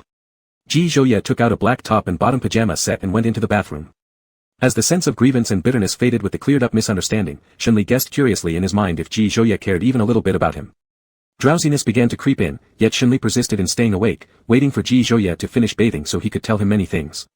20 minutes later, Ji Zhouye emerged from the bathroom. Shenli's pajamas fit Ji Zhouye decently, though they were a little short on sleeves and pants but did not affect much. Shenli scooted a little further into the bed, making space, and Ji Zhouye lay down beside him. The lights were turned off, leaving only a bedside lamp that cast a soft glow, creating a comfortable ambience. Shenli carefully shifted to hug Ji Zhouye, wrapping his hands around his slender waist. Ji Zhouye didn't push him away. Ji Zhouye, I swear to you, during our relationship, I will be absolutely loyal and never betray you. If I do, let me be your dog in the next life. Ji Zhouye laughed. Being my dog has standards, not everyone can qualify. Shenli. Then why can't I be your dog if Shenli can? Because Shenli is a stray dog. Shenli, then I'll become a stray too. Pick me up, will you? Eat hot pot with dog meat when I pick you up. Ji Zhouye joked. Shenli. He fell into self-doubt. What exactly made him less worthy than Shenli, that dog? Why did he always get eaten? A sudden warmth touched Shenli's forehead, causing his body to freeze instantly. A kiss landed on his brow, lingering for 2 seconds before withdrawing. Your fever's gone. Shenli's ears turned red. There's a thermometer. Too much trouble. Ji Zhouye looked at him teasingly. We've kissed before, what are you nervous about? He awkwardly coughed lightly. Ji Zhouye, once you've slept with me, you cannot sleep with anyone else until our relationship ends, alright? Seeing Ji Zhouye with others gave him such a suffocating feeling, like drowning. Ji Zhouye remained silent. To say he wasn't hurt would be a lie, but his current position left him no choice but to beg. It's fine if you don't agree. Alright. Ji Zhouye actually agreed. Shenli first thought it impossible, then started to doubt whether Ji Zhouye had forgotten who was supposed to be the benefactor in this scenario. Shenli, am I being difficult? A little. Shenli thought Ji Zhouye would at least give him a diplomatic response, but instead, he spoke with utmost frankness. Ji Zhouye hugged him back. Close your eyes and sleep. Good night. Ji Zhouye was his remedy. The moment he showed up, all his ailments seemed to vanish. He fell into a deep sleep in Ji Zhouye's arms, while Ji Zhouye held him until nearly dawn, ensuring he wouldn't run a fever again before resting. But Shenli didn't know. When he woke up, Shenli felt much better. Even with slight movements, the person lying next to him woke up immediately. Shenli attempted to get up, but Ji Zhouye wrapped an arm around his waist and pulled him into his embrace. Shenli's back pressed against Ji Zhouye's chest, feeling the warmth through the thin fabric. Ji Zhouye gently rubbed his chin on Shenli's nape. We're not going to the company today, you need to focus on getting better. There wasn't anything particularly important at the office recently, and taking a day off wouldn't hurt. Shenli closed his eyes again, but as time passed, he felt no sign of Ji Zhouye getting up. Picking up his phone, he glanced at the time. Ji Zhouye, you'll be late for work. Song Yan is at the company. Ji Zhouye didn't want to leave Shenli alone in his condition, this person was prone to being difficult. Once he felt slightly better, he would stop taking his medication. The fact that Shenli was willing to take the medicine signaled that he really wasn't feeling well. Ji Zhouye knew him best, and after breakfast, Shenli began to act up. Shenli looked at the medicine on the coffee table, stealing a glance at Ji Zhouye. Can you grab the thermometer for me? It's in the bedroom. All right. Ji Zhouye got up and retrieved the thermometer from the bedroom. When he returned, the medicine was gone from the table, and the water in the cup was half empty, seemingly normal. Did you take the medicine? Ji Zhouye asked. Shenli played with his phone, nonchalantly replying, yeah, I did. Is that so? Ji Zhouye narrowed his eyes slightly. Of course. Shenli acted naturally, showing no signs of deception. Ji Zhouye used the thermometer to measure his temperature at his forehead, it was normal. After measuring, Ji Zhouye pulled Shenli up from the sofa and moved the single-seat sofa Shenli had been sitting on aside, revealing a few pills lying there. Caught red-handed, Shenli couldn't hold it in anymore. Let me explain. Go ahead, I'm all ears. Ji Zhouye raised his chin slightly, his eyes glinting coldly, as if Shenli's inability to justify himself would result in death. Shenli racked his brain but found nothing convincing to say, so he finally gave in. I'll take the medicine. He took the medicine out of the first aid kit and swallowed it without drinking water, right in front of Ji Zhouye. Ji Zhouye picked up the pills from the floor and threw them in the trash. Even after all these years, you still hide your pills under the sofa cushions. Shenli. Next time, he would flush them down the toilet instead, and see if Ji Zhouye could find them. Shenli was like a rebellious child who refused to take medicine unless absolutely necessary. He only followed medical advice when things got unbearable. Ji Zhouye, at this rate, how did you manage to recover from illnesses abroad? Shenli's eyes flickered with something strange, quickly masked lest Ji Zhouye noticed. I have good physical health, I never got sick while overseas. Chapter 24, Are you planning to sleep on the floor? Ji Zhouye chuckled lightly. Hopefully. Are you concerned about me? Ji Zhouye didn't detect anything unusual, and Shenli sighed in relief. Ji Zhouye glared at him. Are you made of wood? Wasn't his care obvious? Or was this person simply heartless, unable to feel it? Shenli's eyes wavered. He wasn't made of wood, he lacked confidence. He doubted whether Ji Zhouye still cared for him as he used to. In the afternoon, Shenli accompanied Ji Zhouye back to the estate. As they stepped out of the car, a large Alaskan Malamute rushed over, startling Shenli. The dog happily pawed at Ji Zhouye, wagging its tail energetically and sticking out its tongue, clearly pleased to see him. Ji Zhouye patted the dog's head. Divine power, sit. The dog obediently sat down. Shenli's eyebrows twitched. Was this really not referring to him? Ji Zhouye, divine power, shake hands. Divine power placed its paw in Ji Zhouye's hand, earning a laugh from Ji Zhouye. You're such a good boy, much better than some people. This comment had a clear implication. Shenli. Divine power barked twice at Shenli, with no malice, purely out of curiosity. Ji Zhouye's gaze shifted onto Shenli. Do you want to pet it? No, I'm afraid of being bitten. But as soon as he finished speaking, divine power approached his leg, rubbing its head against it. Shenli was slightly shocked and reluctantly knelt down, patting the dog's head. Does this stupid dog treat everyone this friendly? It depends on the person, Ji Zhouye said. Divine power rolled onto its back, exposing its belly for Shenli to rub, making Shenli chuckle. I didn't expect it to understand human relations so well. Shenli graciously scratched it a few times. The dog's fur was soft and long, pleasant to touch. Judging by its size, Ji Zhouye had taken great care of it, and its temperament seemed very gentle. They often say that people and their dogs resemble each other, but this dog was a stark contrast to its owner, much gentler than Ji Zhouye. Since Ji Zhouye hadn't gone to the company, he had some work-related matters to handle when he returned home and thus entered his study. This afternoon, Shenli had been entertaining himself by playing with divine power. The dog seemed eager to play with him, and he planned on converting it to his side. He held chicken breast jerky in front of divine power. Eat my meat jerky, and you'll have to change your name to Ji Zhouye. Divine Power lost interest in the jerky, lying down at Shenli's feet without looking at it again. Shenli didn't give up and called out, Ji Zhouye, to the dog, but there was no reaction from the animal. After a while, Shenli gave up. The moment he tried to rename it, the dog stopped responding. Divine Power really liked its name. Fine, I won't rename you. The jerky is yours. Divine Power stood up from the ground, eyes sparkling, then took the jerky and left. Shenli sprawled out on the sofa playing games, while Divine Power lay next to him, resting its head on his leg, remaining quiet. Occasionally, Shenli would pet Divine Power's head. It was indeed very obedient. Before meeting Divine Power, Shenli had thought that no matter what method was used, he must convert the dog. But after only a few hours of being together, Shenli was thoroughly charmed by its cuteness. Ji Zhouye came downstairs after finishing his work and witnessed this scene, his eyes brimming with tenderness. There was one person and one dog cuddled up on the sofa. For dinner, Shenli obediently took his medicine under Ji Zhouye's watchful eyes, leaving no room for Shenli's little schemes to be hidden. After taking a shower, Divine Power squatted by the bedside, looking pitiful. Leaning against the headboard, Ji Zhouye saw Shenli approach and bend over to stroke the dog's head. Do you want to sleep on the bed? Divine Power made a low, woo-woo sound. Shenli hesitated as he looked toward Ji Zhouye. So, how about letting it sleep on the bed? Ji Zhouye, known for his cleanliness, knew immediately that this wouldn't happen, but seeing the dog's pitiful face softened his heart, knowing it was futile but still wanted to ask favorably on behalf of Divine Power. Ji Zhouye didn't even consider it, rejecting it outright. No.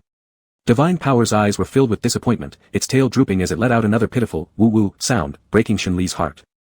In a final attempt, Shenli said, is there no room for negotiation? No. Ji Zhouye glanced at him. Regardless of whether Ji Zhouye was overly clean or not, Divine Power's body was large enough to occupy half the bed. How could a person sleep? Letting it sleep on the bed means you'd be sleeping on the floor. Shenli suddenly had an idea. I'll take it to sleep in the guest bedroom. I dare you. A hint of coldness flashed in Ji Zhouye's eyes. He addressed Divine Power, out. The dog left with its tail between its legs, opening the door itself before closing it behind it. Shenli stared at the tightly shut door. Was this really a dog? Ji Zhouye inexplicably said, your pity for it is a bit excessive. Shenli didn't understand why Ji Zhouye said this. Why? Go outside and take a look after a while. 10 minutes later, Shenli prepared to give Divine Power an extra meal to console its small soul. Walking down to the living room, he heard loud snoring sounds coming from the couch. When he focused his gaze on the sofa where the furry lump was laying, his eyelids twitched, he felt both shocked and speechless. Did dogs snore this loudly? As he approached the sofa, the bundle remained unmoving, showing no sign of vigilance at all, continuing to snore. At this moment, Shenli finally understood why Ji Zhouye had said that. It was truly unnecessary to feel sorry for the dog. All his sympathy and pity were wasted. At night distance bar. Ji Zhiyu met with friends and coincidentally bumped into Li Ming. They sat on bar stools at the counter, drinking. The lights flickered, music echoing chaotically. After drinking a little alcohol, Ji Zhiyu began babbling, Brother Liming, do you think my brother has a tendency towards masochism? What good is that guy, anyway? You're much better than him. Liming laughed arrogantly, indeed, I am better than him. It would be great if my brother liked you. Li Ming. He kicked Ji Zhiyu's high stool with his foot, go to hell, I like women. Ji Zhiyu drank another sip of alcohol, isn't it always rumored that you have a scandal with my brother? Li Ming was rendered speechless, other people might not know better, but don't you also lack common sense? I know, I'm just making an analogy. Ji Zhiyu added, you look far more pleasant than that trash. Would you dare say that in front of your brother?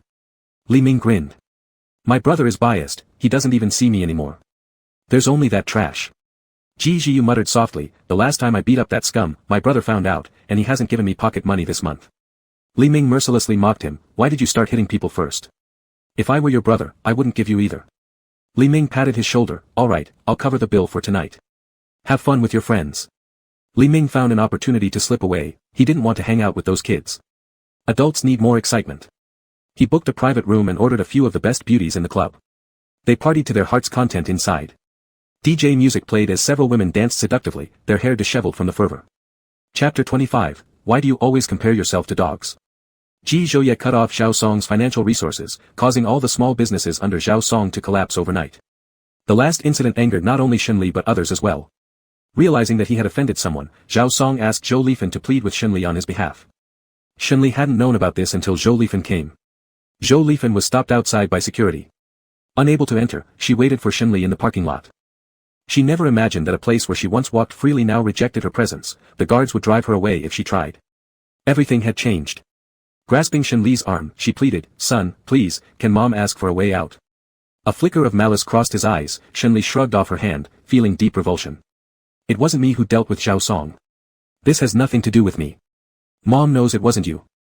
Could you help me and appeal to Ji Zhouye? Zhou Lifan's eyes reddened as tears brimmed within them. This scene was reminiscent of a loving mother pleading with an unfilial son. Are you still treating Ji Zhouye like the old Ji Zhouye? There was a hint of sorrow in Shenli's eyes. I don't even count these days. If Jiangqing doesn't get hurt, I already thank heaven and earth. Mom knows you're speaking angrily.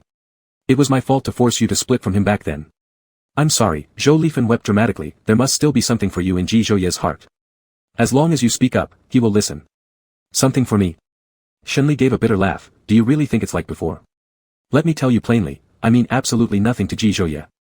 I tread carefully in front of him just to avoid losing Jiangqing. It's impossible. Believe your mom. I am good at judging people. Zhou Lifan cried, shaking her head. Shenli's gaze grew distant and cold. The coolness between his brows intensified. I won't beg Ji Zhouye. I actually wish Zhao Song falls into hell. What is so great about Zhao Song that you would abandon your family and me for him? Zhou Lifan played the card of kinship, your mom never abandoned you. Not ever. Choosing Zhao Song means abandoning me. Shenli almost yelled, what is so special about dad compared to him?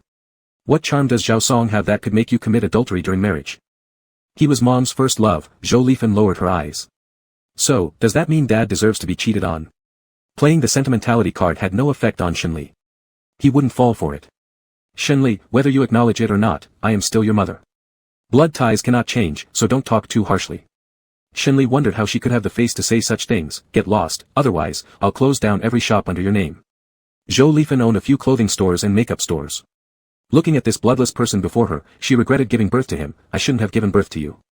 After Zhou Lifan failed in her plea, she left. Shenli sat in his car, taking a moment to compose himself. As a child, he was mainly cared for by housekeepers. Despite living under the same roof as his mother, he had never felt maternal affection. Zhou Lifan never paid attention to him, she never asked about his grades, ignored when he fell sick, and couldn't remember his birthday, dealing with everything superficially. Even her relationship with his father was perfunctory.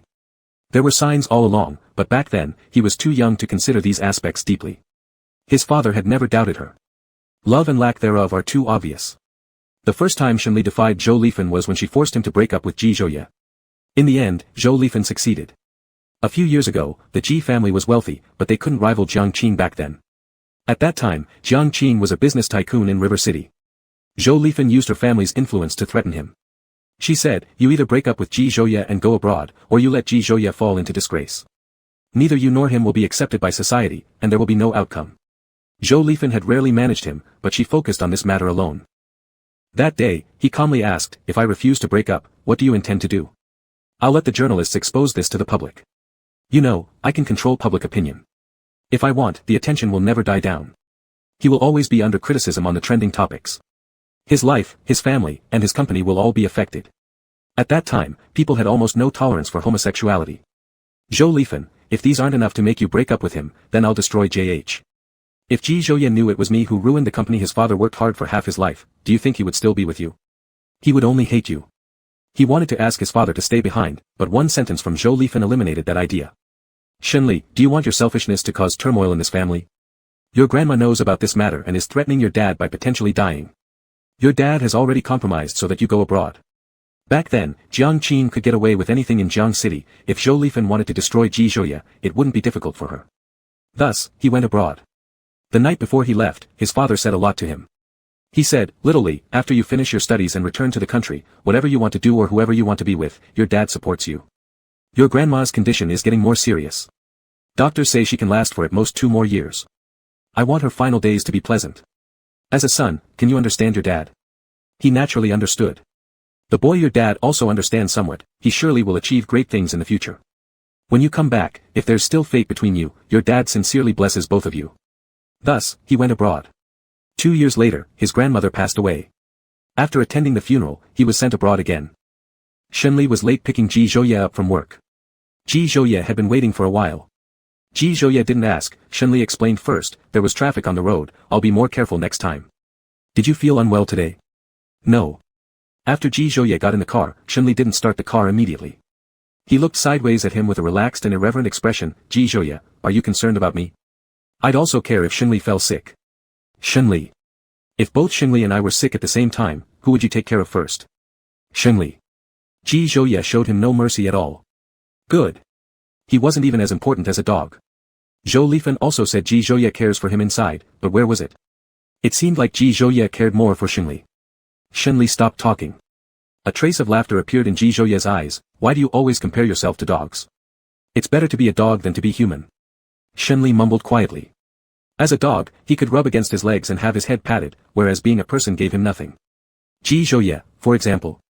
Xinli would never say what he was thinking. For example, being a dog means eating lots of dried meat. Am I starving you? The amusement in Ji Zhouye's eyes deepened. Not really.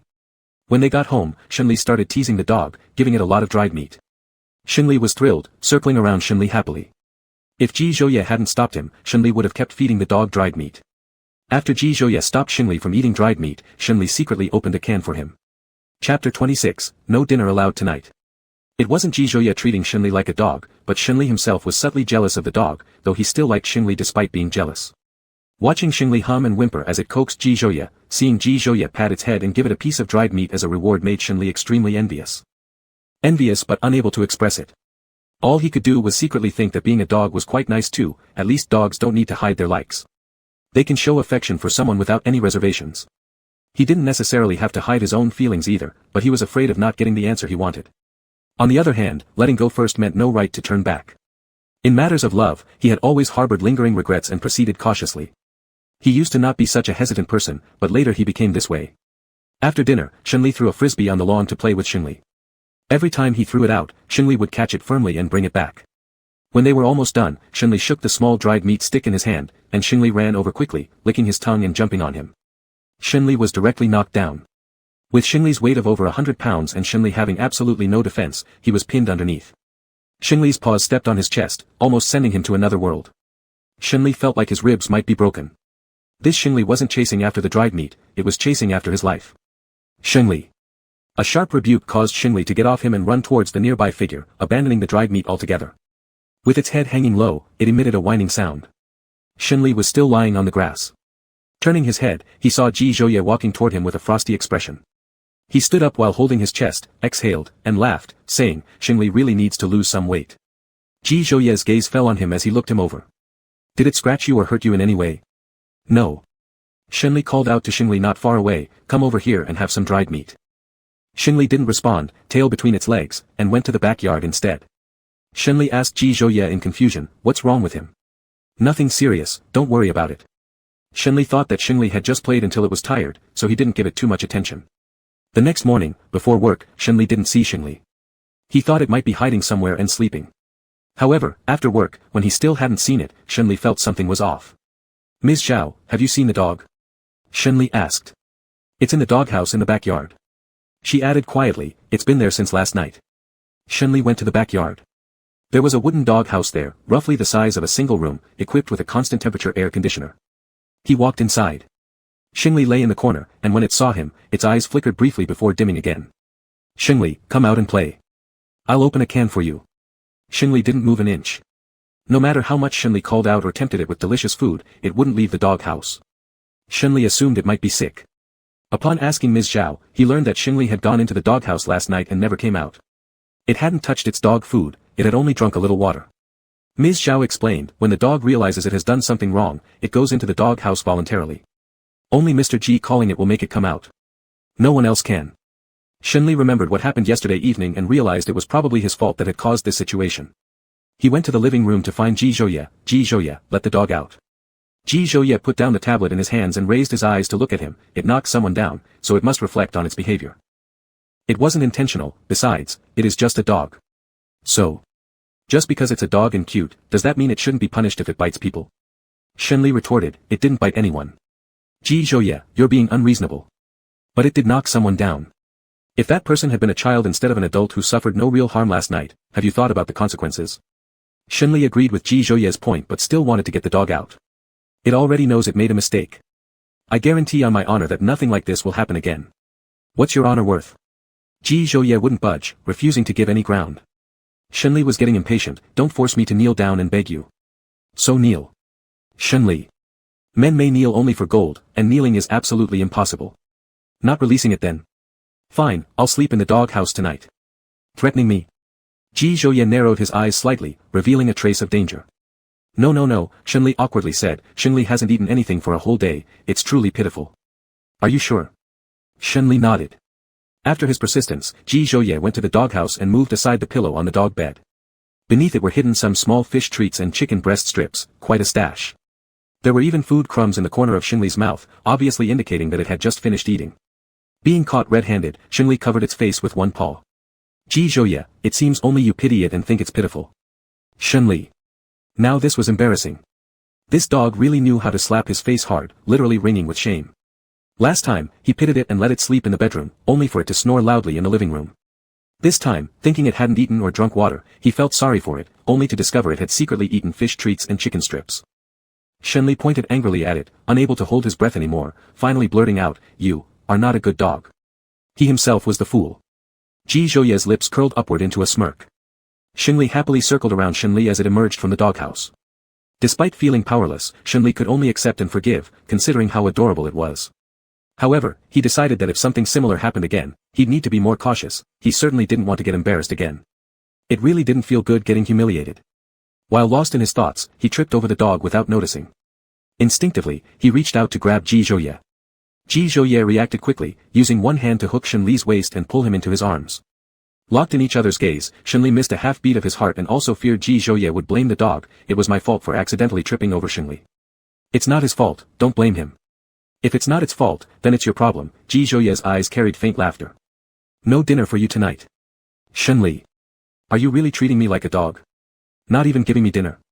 Shenli's gaze fell on Ji Zhouye's thin lips, and he couldn't help but swallow. He kind of wanted to kiss. A bark interrupted his thoughts, and he hastily stepped back from Ji Zhouye's embrace, his earlobes slightly red. His heart was pounding, but he acted as if nothing had happened while teasing the dog. Ji Zhouye wasn't about to let him off the hook, directly exposing him. "Why are your ears red?" "Shenli. Can you at least give a person some face? It's too hot." "Is it? If it's too hot, let's go back inside." Ji Zhouye decided to stop there. Casually spoken by Ji Zhouye, Shenli took it seriously. He didn't go to eat dinner, instead sitting on the couch with the dog looking toward the dining table. 4 dishes and a soup. After washing his hands, Ji Zhouye went over and sat down, glancing at him. Shenli shifted his gaze, pretending not to care and watching TV. Ji Zhouye chuckled out of breath, having never seen him act so obediently before. "Turn off the TV, come eat." The dog went first. Shenli turned off the TV and casually said, "Oh." His acting was too clumsy and needed improvement. Chapter 27, Love Letter. Shenli's plan was to pay back the billion Ji Zhouye lent in principal and interest as quickly as possible. The company's profits had been increasing during this time. Ji Zhouye didn't let the outside world know that he had shares in Jiangqing. He didn't want others to think Jiangqing was his subsidiary or because of him they worked together. Shenli wouldn't be happy about that. It was Shenli's hard work, and he couldn't destroy it. Asking Shenli for shares was originally just to have a reason to interfere. He had never thought of really ruining Jiangqing, regardless of whether Shenli submitted to him or not. He just wanted to keep the person by his side, that was all. Shenli didn't want to take advantage of Ji Zhouye. Although he stayed by his side passively, being with him during this time was rare happiness. He willingly stayed by Ji Zhouye's side. Both harbored their own thoughts. Ever since the dog was brought back by Ji Zhouye, Shenli completely forgot what he had said earlier. After work, he wanted to go straight home to see the dog. All invitations to dinners, movies, and travel were forgotten, which made Ji Zhouye very dissatisfied, wanting to send the dog back to the old house. In order to please Ji Zhouye and prevent him from sending the dog away, Shenli used every trick in the book. After redeeming the 5 million lottery prize, he didn't keep a penny, transferring all of it to Ji Zhouye's account. This wasn't to flatter him, he initially wanted to give it all to him. On Friday after work, Shenli asked Ji Zhouye, "Do you have any plans these 2 days?" "No." "Then let's go." "Mr. Ji, please fasten your seatbelt," Shenli said. "I packed my luggage beforehand when I came to pick you up." Ji Zhouye didn't ask where they were going, he could guess by the direction of the navigation. "What if I don't have time?" "It's fine if you don't. Packing is no trouble." The drive from Jiangqing to Nanjing took 3 hours. "Shenli, I want to return to South University." "Then let's go." An hour into the drive, the car stopped at a service area where Shenli bought something to eat. After eating, they continued on their journey. Ji Zhouye pushed Shenli to the passenger seat, driving the remaining 2 hours himself. Shenli was worried he would get tired, mentioning several times that he could take the wheel, but Ji Zhouye refused each time. For a moment, Shenli felt like he was the real rich daddy. Shenli booked a hotel near South University. They arrived at the hotel at 8:30 p.m. Putting their luggage away at the hotel, Shenli looked at Ji Zhouye. "You rest for a bit, I'll go get you something to eat." Ji Zhouye hadn't eaten at the service area and drove for another 2 hours. Together. All right. Both left together, and Shenli asked, what do you feel like eating? All good. The hotel was close to the pedestrian street beside South University, and they walked over. At this hour, the pedestrian street was crowded and noisy. Ji Zhouye preferred quietness, so Shenli asked, are you bothered by the noise? It's okay. Shenli noticed that the bubble tea shop was still there. After all these years, the prices hadn't gone up. He pulled Ji Zhouye over and ordered 2 cups of tea. One with pearls, one with coconut jelly. Still the same old style. The boss looked at them, and even though it had been several years, she recognized him immediately. You're Xiao Shen, haven't seen you in years. Your bubble tea today is on me. It has been a few years since I've been here, yet the boss still remembers me, Shenli smiled. Back then, Shenli often came to this store with Ji Zhouye to buy bubble tea. The boss had a deep impression of Shenli. He was sweet-talking and talkative, while the other boy was quiet and didn't smile much. The two of them formed a stark contrast. She didn't know from which day onward, but she only saw the quiet boy coming to buy milk tea. She never saw Shenli again after that. One day, she asked about it and the boy told her that Shenli had gone abroad. She never expected that now the two of them would appear together again. She had noticed something different in their relationship before. Ji Zhouye's phone rang, he said goodbye to Shenli and went to a quieter place to take the call. After Ji Zhouye left, the boss said, after you went abroad, the guy beside you often came alone to my store to buy milk tea. It was nearing the end of his first semester when he went abroad. Shenli startled. Ji Zhouye wasn't someone who liked drinking milk tea. Previously, he only came for Shenli's sake. So why did Ji Zhouye still come by milk tea after Shenli went abroad? Also, how did the boss know Shenli went abroad? He never mentioned it to Ji Zhouye. How do you know I went abroad? The boy who came with you said so. So Ji Zhouye knew. Ji Zhouye returned, Shenli picked up the prepared milk tea, paid with a mobile scan code, said goodbye to the boss and left. Shenli stayed silent for a long time and glanced sideways at him. Did you often come here after I left? Yes. Ji Zhouye didn't deny it. If you don't like drinking it, why did you come? Shenli continued to press. I suddenly wanted to drink it. If Ji Zhouye didn't want to talk, Shenli couldn't extract anything from him. Later, they visited a duck blood vermicelli shop they used to frequent. The owner changed, and the store had been redecorated. It wasn't as delicious as before. This pedestrian street had changed significantly. The formerly popular snacks were replaced by current trendy snacks, except the milk tea which remained the same as before. The unaltered taste provided some psychological comfort. When they exited the pedestrian street, it became quiet. Shenli followed behind Ji Zhouye. Suddenly stopping, Ji Zhouye tightly stared at his back shadow. Ji Zhouye, if I say I really missed you after leaving you, would you believe me? Ji Zhouye stopped his steps, looked back at him. No, I wouldn't believe. If he really missed him, why didn't he return to see him? And why leave him in the first place? Therefore, Ji Zhouye wouldn't believe. Shenli walked next to him. Regardless of whether you believe or not, I missed you either way. Ji Zhouye didn't respond. On the way back, Shenli occasionally spoke with him. Thinking about something, Shenli said, I received a love letter once, and I still don't know who wrote it. At that time, almost no one would write a love letter anymore. Declarations usually happened face-to-face or on the phone, hence he had a deep impression of that love letter. Ji Zhouye, what did the love letter say? The evening breeze blew through, shadows of leaves flitted across, under the dim streetlights, 2 silhouettes appeared, their shadows stretching long along the ground. It only wrote a few words. Shenli told him the content of the love letter. Shenli, I like you, I want you to be my boyfriend. Anything else? Shenli, nothing more. Whoever wrote this letter must have been pursuing someone for the first time. Who writes a love letter like this? So how do you think a love letter should be written? Ji Zhouye looked at him.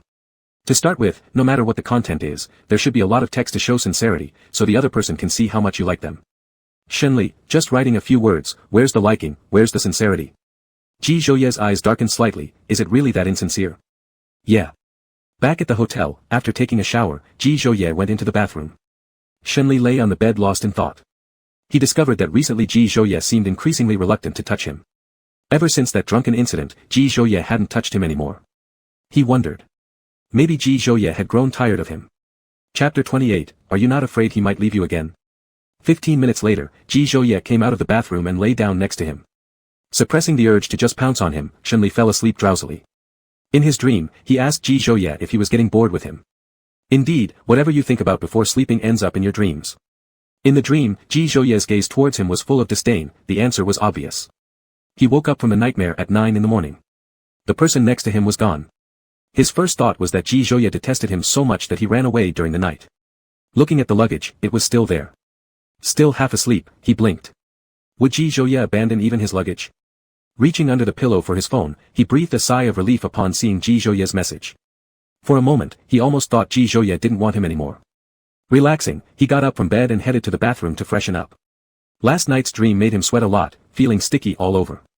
After washing again, when he came out of the bathroom after another shower, Ji Zhouye had returned with breakfast. All the breakfast Ji Zhouye bought were foods he used to love when studying here. Shenli was somewhat moved. The hotel offered breakfast, yet he still went out and bought his favorite foods. Thanks, Daddy Gold, for buying me my favorite breakfast. Ji Zhouye placed the breakfast on the table. What are you thinking about? These are all my favorites. Shenli. His words came back so fast and mercilessly. President Ji, do you really love eating these? I remember you didn't like them before.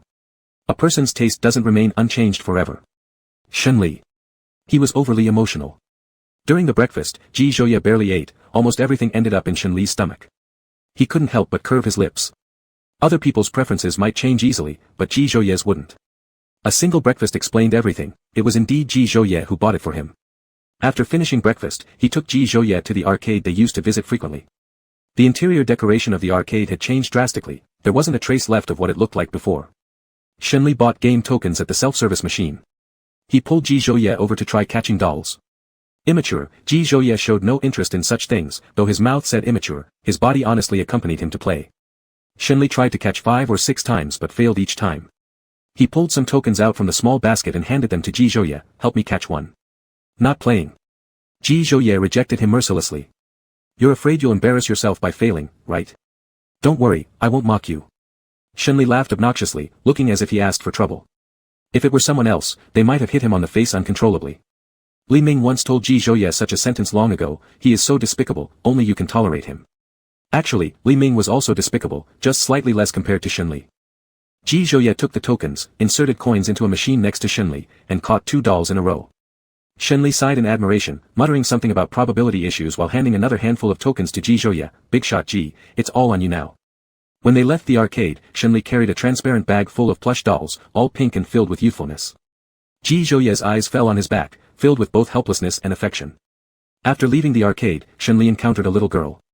She saw the bag of plush dolls hanging behind him and her clear eyes lit up brightly. Shenli stopped and took out a pink plush toy from the bag, giving it to her. Here, this is for you.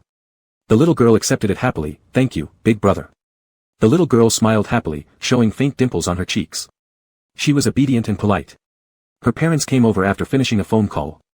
They glanced at the doll in the girl's hand and then awkwardly looked at Shenli. Thank you. No problem.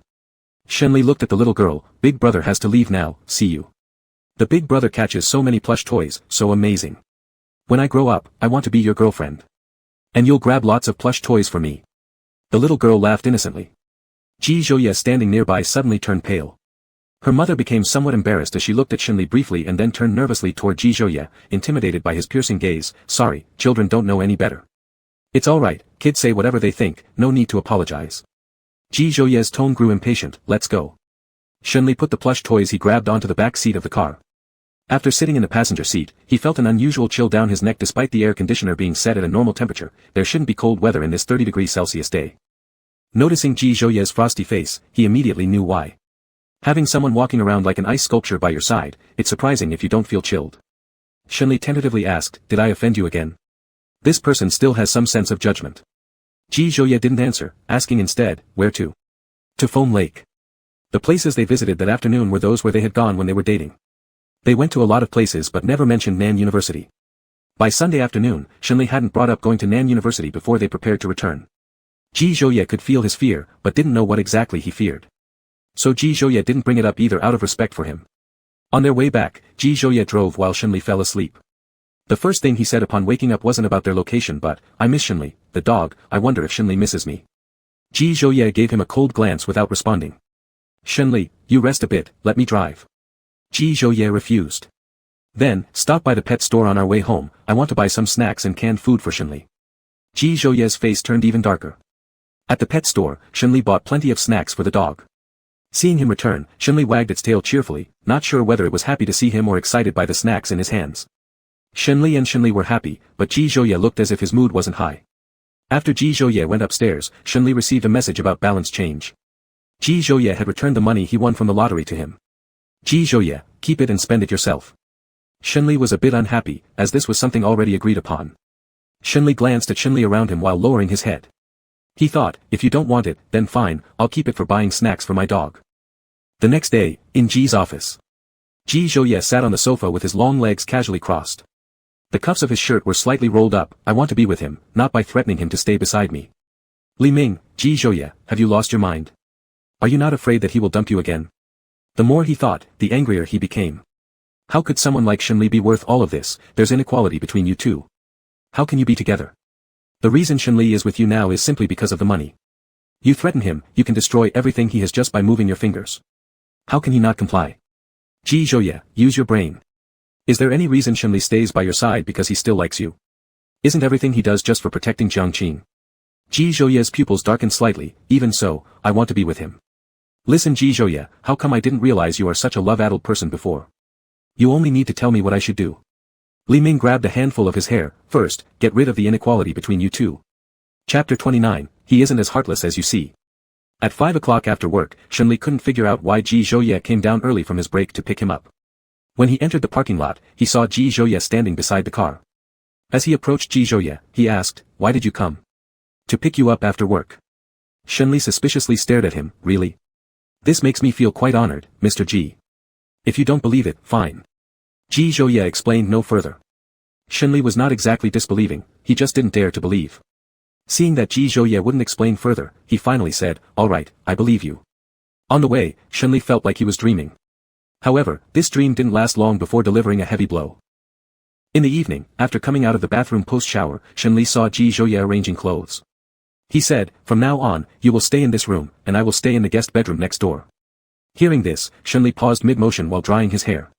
He hesitated to ask the question on his lips, eventually swallowing it. Actually, if you don't want to live together, I can move to the guest room. He guessed correctly, all signs were there.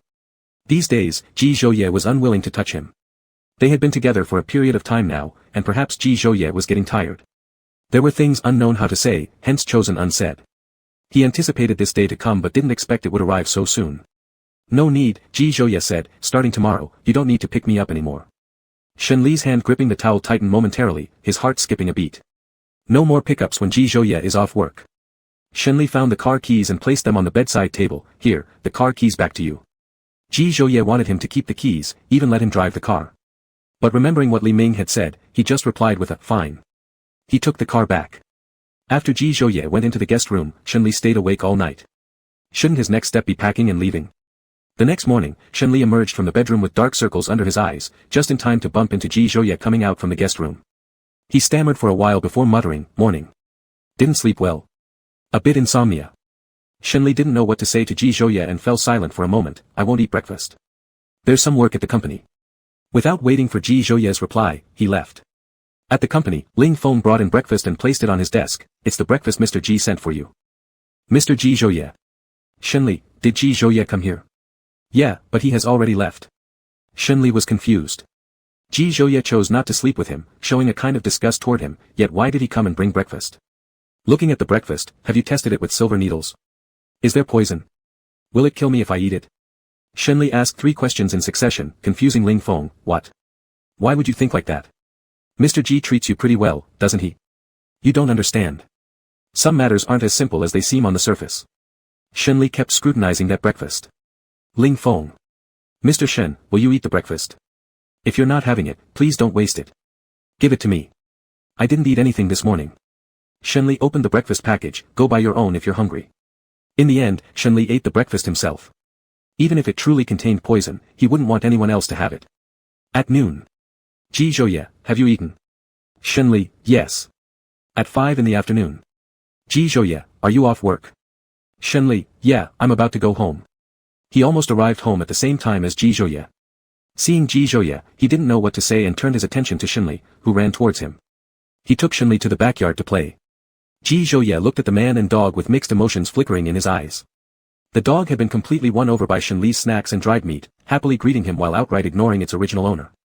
In the backyard, Shenli squatted down and stroked Shenli's head, a trace of loss crossing his eyes. I might not be able to play with you for long.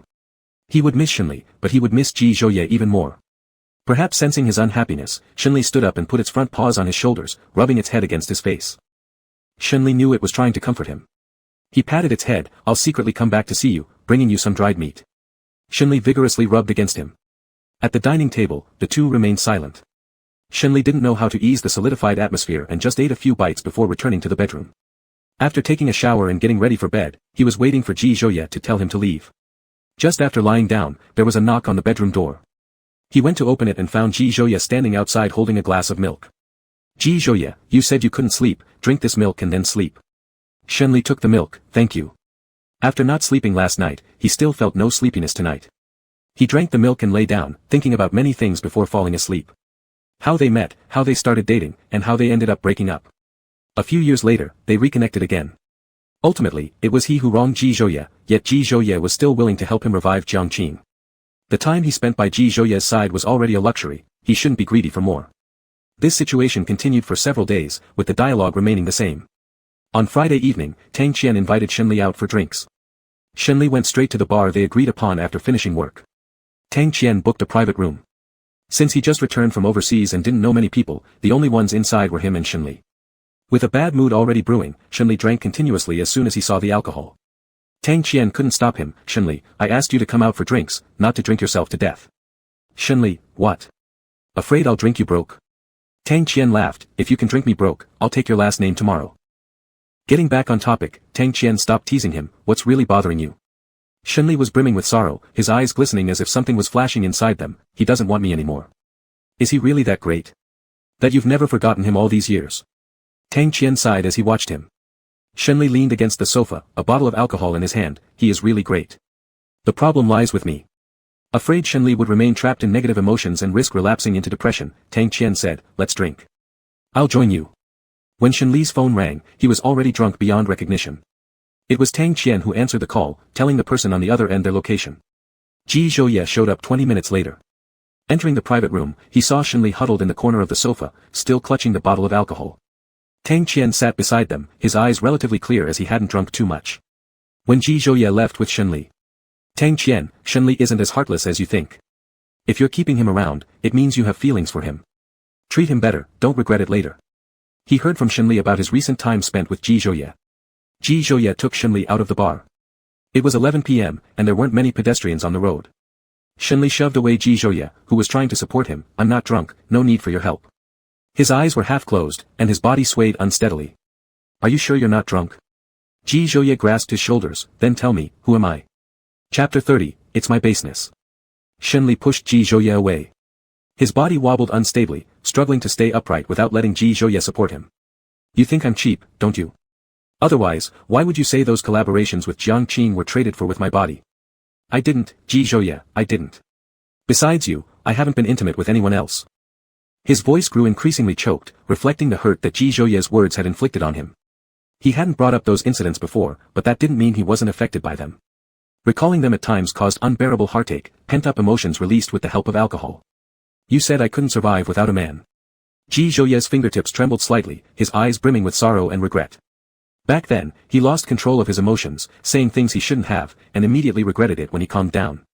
He had remembered this pain for such a long time. If it weren't for getting drunk tonight, he might have kept these feelings buried even longer, suffering alone in silence. Moving forward, Shenli did not retreat this time. Ji Zhouye gently pulled him into an embrace, soothing him softly, Our Shenli isn't like that, let me apologize to you, okay? It was my mistake to say reckless things out of unrequited love, my baseness, my fault entirely. Shenli buried his face in Ji Zhouye's shoulder, his shoulders trembling faintly. Ji Zhouye said softly, even if you forget tomorrow, it doesn't matter. When you wake up, I'll apologize again. He wasn't sure how much Shenli had absorbed, only continuing to comfort him patiently. Shenli's voice was muffled, you don't want me anymore, so why bother apologizing? Ji Zhouye asked quietly, why do you think I don't want you? You don't even want to sleep with me and won't let me pick you up after work, Shenli complained tearfully. Does not sleeping with you make you this sad? Ji Zhouye looked tenderly at him, then we'll stop sleeping separately. Let me stay with you, alright? The reason I've separated our sleep isn't because I don't want you, but because I want to be with you so badly that I wish to pursue you anew. I want our relationship to be equal, not one where you're just a lover. I want you to be my boyfriend, do you understand? For all the words he spoke, Shenli only heard the phrase, sleep with you tonight. Ji Zhouye loosened his embrace, gazing into Shenli's eyes where a single teardrop hung at the corner, this time he truly upset him. He sighed silently, wiping away the tear with a gentle kiss. Shenli only felt a warm heat at his eye corner, waking to find himself already in the car. Some relationships aren't perfectly equal, perhaps they are better left spontaneous. Ji Zhouye buckled his seatbelt, starting the car journey home. Even drunk, Shenli remained rather calm, falling asleep soon after getting into the car. He had no idea when they arrived home or how he ended up on the bedroom bed. When he woke up the next day, an arm was wrapped around his waist. He wondered why Ji Zhouye would be sleeping with him. A headache from the hangover reminded him only that Ji Zhouye had taken him home last night, and everything after leaving the bar was blank. Ji Zhouye tightened his hold slightly. Are you awake? Shenli, why are you in my bed? Through a thin layer of fabric, Shenli could clearly feel Ji Zhouye's body heat, his heartbeat accelerating. Asking this question, Ji Zhouye knew Shenli didn't remember anything from last night. You hugged me and wouldn't let me leave. Shenli. He strained to recall what happened last night but drew a blank. Did I do anything else? You kissed me while hugging me, Ji Zhouye smirked. You said you like me, can't live without me, and insisted on sleeping with me every night. Shenli. Is it still too late to die? What I said while drunk doesn't count. Panicking, Shenli rose to get up and cool off by washing his face, but before his feet touched the ground, Ji Zhouye yanked him back. Shenli. Ji Zhouye partially pressed his weight onto Shenli, looking earnestly. I'm sorry for the hurtful words I said to you. I'm a despicable jerk who only thought about venting my own emotions and ignored your feelings. If Shenli hadn't been drunk last night, Ji Zhouye might not have realized how deeply those words had cut him. Back then, he was focused solely on expressing himself, neglecting Shenli. Blinking up at Ji Zhouye, Shenli could smell his distinct aroma close by. Why are you apologizing suddenly? I'm fine. Apologies are necessary. Ji Zhouye caressed his cheek with his fingertips. Do you accept my apology? Shenli stared at Ji Zhouye blankly for a long time. Ji Zhouye, in the future, I'll live with you. Shenli. How come everything feels different upon waking up after drinking? When going downstairs for breakfast, Shenli noticed Shenli avoiding him like he was a plague, ignoring even his attempts at luring it with food. The mischievous smile on Ji Zhouye's face confirmed that there was definitely more to Shenli avoiding him than met the eye. He asked Ji Zhouye, did I do something to it last night? The fact that he asked this question already indicated that he had a bad premonition in his heart. Ji Zhouye, you lay on the carpet and used it as a pillow to sleep. Last night, while he was taking a shower, this drunkard disappeared. When he went out to look for him, he saw him lying on the carpet, his head resting on the dog's belly, one hand grabbing the dog's front paw, and the other hand grabbing its back paw. Shenli looked like it had lost all hope of life but didn't dare to struggle. Shenli, anything else? He didn't want to hear anything worse than this. Losing control in front of someone you liked was embarrassing enough. Embarrassment's mom must have opened the door for embarrassment. Embarrassment has arrived. You tried to eat its dog food. This statement struck Shenli like a bolt of lightning, almost making him dig a hole right there to crawl into. He asked one last question, did I eat it? No, I stopped you. A hint of intense laughter crept into Ji Zhouye's eyes. Shenli gave him a look of gratitude. Thank you for saving me from myself. You're welcome, no need to thank me. It was so awkward. So awkward that Shenli ate like an ostrich during breakfast, not daring to look up or at Ji Zhouye, feeling like what he did last night deserved nothing more than eating in such a position. After breakfast, Shenli spent 2 hours coaxing Shenli with several canned goods until it finally calmed down. Shenli received a photo sent by Tang Qian. The photo was of two people embracing under the night sky. It was him and Ji Zhouye. So what exactly happened outside the bar? Judging from the picture, it was obvious that Ji Zhouye was holding him. Why would Ji Zhouye hug him? With his questions left unanswered, Ji Zhouye made no mention of what happened outside the bar last night. Chapter 31, Staying Pure for My Future Boyfriend. Having acted like an ostrich all morning, he noticed a hickey on Ji Zhouye's neck while having lunch, as if something suddenly exploded in his mind. Did I do that last night? He kissed the person, sucked on strawberries. Ji Zhouye wasn't home today, it certainly couldn't be self-inflicted. Shenli fell into self-doubt. Could being drunk really make him that wild? Feeling his gaze, Ji Zhouye lightly touched that mark with his fingertips. His gaze was hypnotizing. Ji Zhouye's lips curved slightly. Some people can get quite wild when drunk. It wouldn't be unbecoming of my style to act wild, Shenli insisted stubbornly despite his pounding heart. Verbally, he wouldn't admit defeat. There's nothing wrong about showing weakness in front of Ji Zhouye. After all, Ji Zhouye knows who he truly is, a foul-mouthed flirt externally, but a gentle puppy at heart. Ji Zhouye, then let's continue tonight so I can see if you're wild when drunk or sober. Shenli. That night, while sitting on the edge of the bed drying his hair and pondering how to handle Ji Zhouye's phone screen lit up on the table, drawing his attention. Li Ming, I actually like you pretty much. Room 302, night departure bar, tomorrow night, can't miss it. In that instant, Shenli's heartbeat seemed to stop, overwhelmed with indescribable discomfort as he averted his eyes and slowly dried his hair.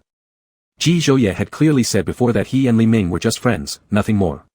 Why would Li Ming send him such a message? Shenli's mind became chaotic, picking up a cigarette and lighter from the desk and heading to the balcony. He lit the cigarette, trying to suppress his irritability with smoking, but it was like puffing on counterfeit cigarettes, making him increasingly frustrated. By the time Ji Zhouye came out of the shower, Shenli had smoked several cigarettes, leaving behind ashes on the floor and a few cigarette butts. Before Ji Zhouye emerged from the bathroom, he cleaned up the balcony. He found Ji Zhouye increasingly inscrutable, treating him sometimes good and sometimes bad. Good times felt like passionate lovers, but bad times. Were there ever any bad times? It was his own increasing greediness wanting more. Ji Zhouye provided less than expected, creating a mental gap. In the end, it was his problem. Ji Zhouye didn't owe him anything. In this unequal relationship, it was always him taking. He wanted Ji Zhouye to love him, but how could a broken mirror be mended? After Ji Zhouye came out of the bathroom, Shenli's face didn't look good as he said, "I'm tired, I'll sleep first." Ji Zhouye naturally wouldn't force him, "All right." He turned off the lights, leaving only the bedside lamp on. Shenli lay on his side, facing away from Ji Zhouye. His eyes were closed, but he wasn't the least bit sleepy. Ji Zhouye picked up his phone and noticed a withdrawn message notification. He opened his chat window with Li Ming and sent a question mark. "Li Ming, I accidentally mass sent a flirty message to my girl-chasing group. Ji Zhouye's gaze fell on the person beside him. Shenli's abnormality was noticeable. Before Ji Zhouye entered the bathroom, Shenli had been sitting by his phone drying his hair. "Ji Zhouye, what did you send?" "Li Ming, I actually like you pretty much. Room 302 at the night departure bar tomorrow night. Can't miss it. Li Ming, just this line. I sent a group message to my friend hunting group accidentally including you. Li Ming, bro, I know I'm charming, but don't get me wrong. You're not my type. I prefer women. Ji Zhouye, get out of here. Ji Zhouye took a screenshot of the conversation with Li Ming and sent it to Shenli. Shenli heard the phone buzz but ignored the presumably unimportant message. Ji Zhouye set down the phone, wrapped his arms around Shenli from behind, and rested his chin on his shoulder. "Shenli, you can always trust me." He opened his eyes. "Can I really?" "Check the phone." Shenli picked up the phone from the bedside table and opened the image Ji Zhouye sent him. After reading the content in the picture, he couldn't describe his mixed feelings now. First, he felt relieved, then followed by sweetness, the feeling of being valued. At that moment, he became sure that Ji Zhouye did care about him a little bit, noticing all those small emotions within him. No longer hiding, Shenli turned around, hugging Ji Zhouye's waist, honestly revealing what was on his mind. "I saw that message by accident. I admit I got jealous, but thank you for understanding my petty emotions and explaining to me." Ji Zhouye placed a light kiss on his brow. "If I hadn't noticed, would you have been subtly making trouble for me again?" Shenli hummed slightly without denying. He decided to respect his own feelings and wouldn't say anything insincere anymore. "Why are you so possessive?" Ji Zhouye's eyes filled with adoration. "Since coming out of the shower, I smelled both sour vinegar and the cigarette smell on you." Shenli stepped back from Ji Zhouye's embrace. "Is the smell of smoke on me really disgusting?" Ji Zhouye pulled him back into his arms. "It's not disgusting, and I'm glad you're honest with me." Actually, he didn't hate the smell of smoke because Shenli often smoked due to his health condition, thus, he just wanted to encourage Shenli to smoke less and take better care of himself. "I also want to ask you something," Shenli said. "Why did you stay in the guest bedroom the other day? And why wouldn't you let me pick you up after work?" After contemplating for a while, Ji Zhouye replied, "Because I want to be your boyfriend. I don't want our relationship to be merely transactional." That night, the distance between them grew closer. "There's a part of me wanting to stay by your side for selfish reasons. Could you wait for me? I'll give you an answer as soon as possible." He wanted to pay off the 10 billion yuan first. It wouldn't take too long, at most 2 months, or possibly 1 month. By then, he'd offer an apology for what happened years ago. Even though he understood that broken mirrors couldn't be mended easily, he wanted to make his greatest effort. "Only because this person is Ji Zhouye." Ji Zhouye said, "There's no need to rush, I'll wait for you. Before that, can I continue to pick you up after work?" "No." A flash of disappointment appeared in Shenli's eyes. "Ji Zhouye, in the future, I will be the one taking you home." He didn't mention work, instead speaking of home. Shenli tilted his head, locking his sight onto Ji Zhouye's thin lips. After hesitating for 2 seconds, he pressed forward and kissed him. Whenever they were intimate, he was almost entirely passive. But now taking the initiative, his technique was awkward and messy. "Let me show you whether I go crazy when drunk or sober."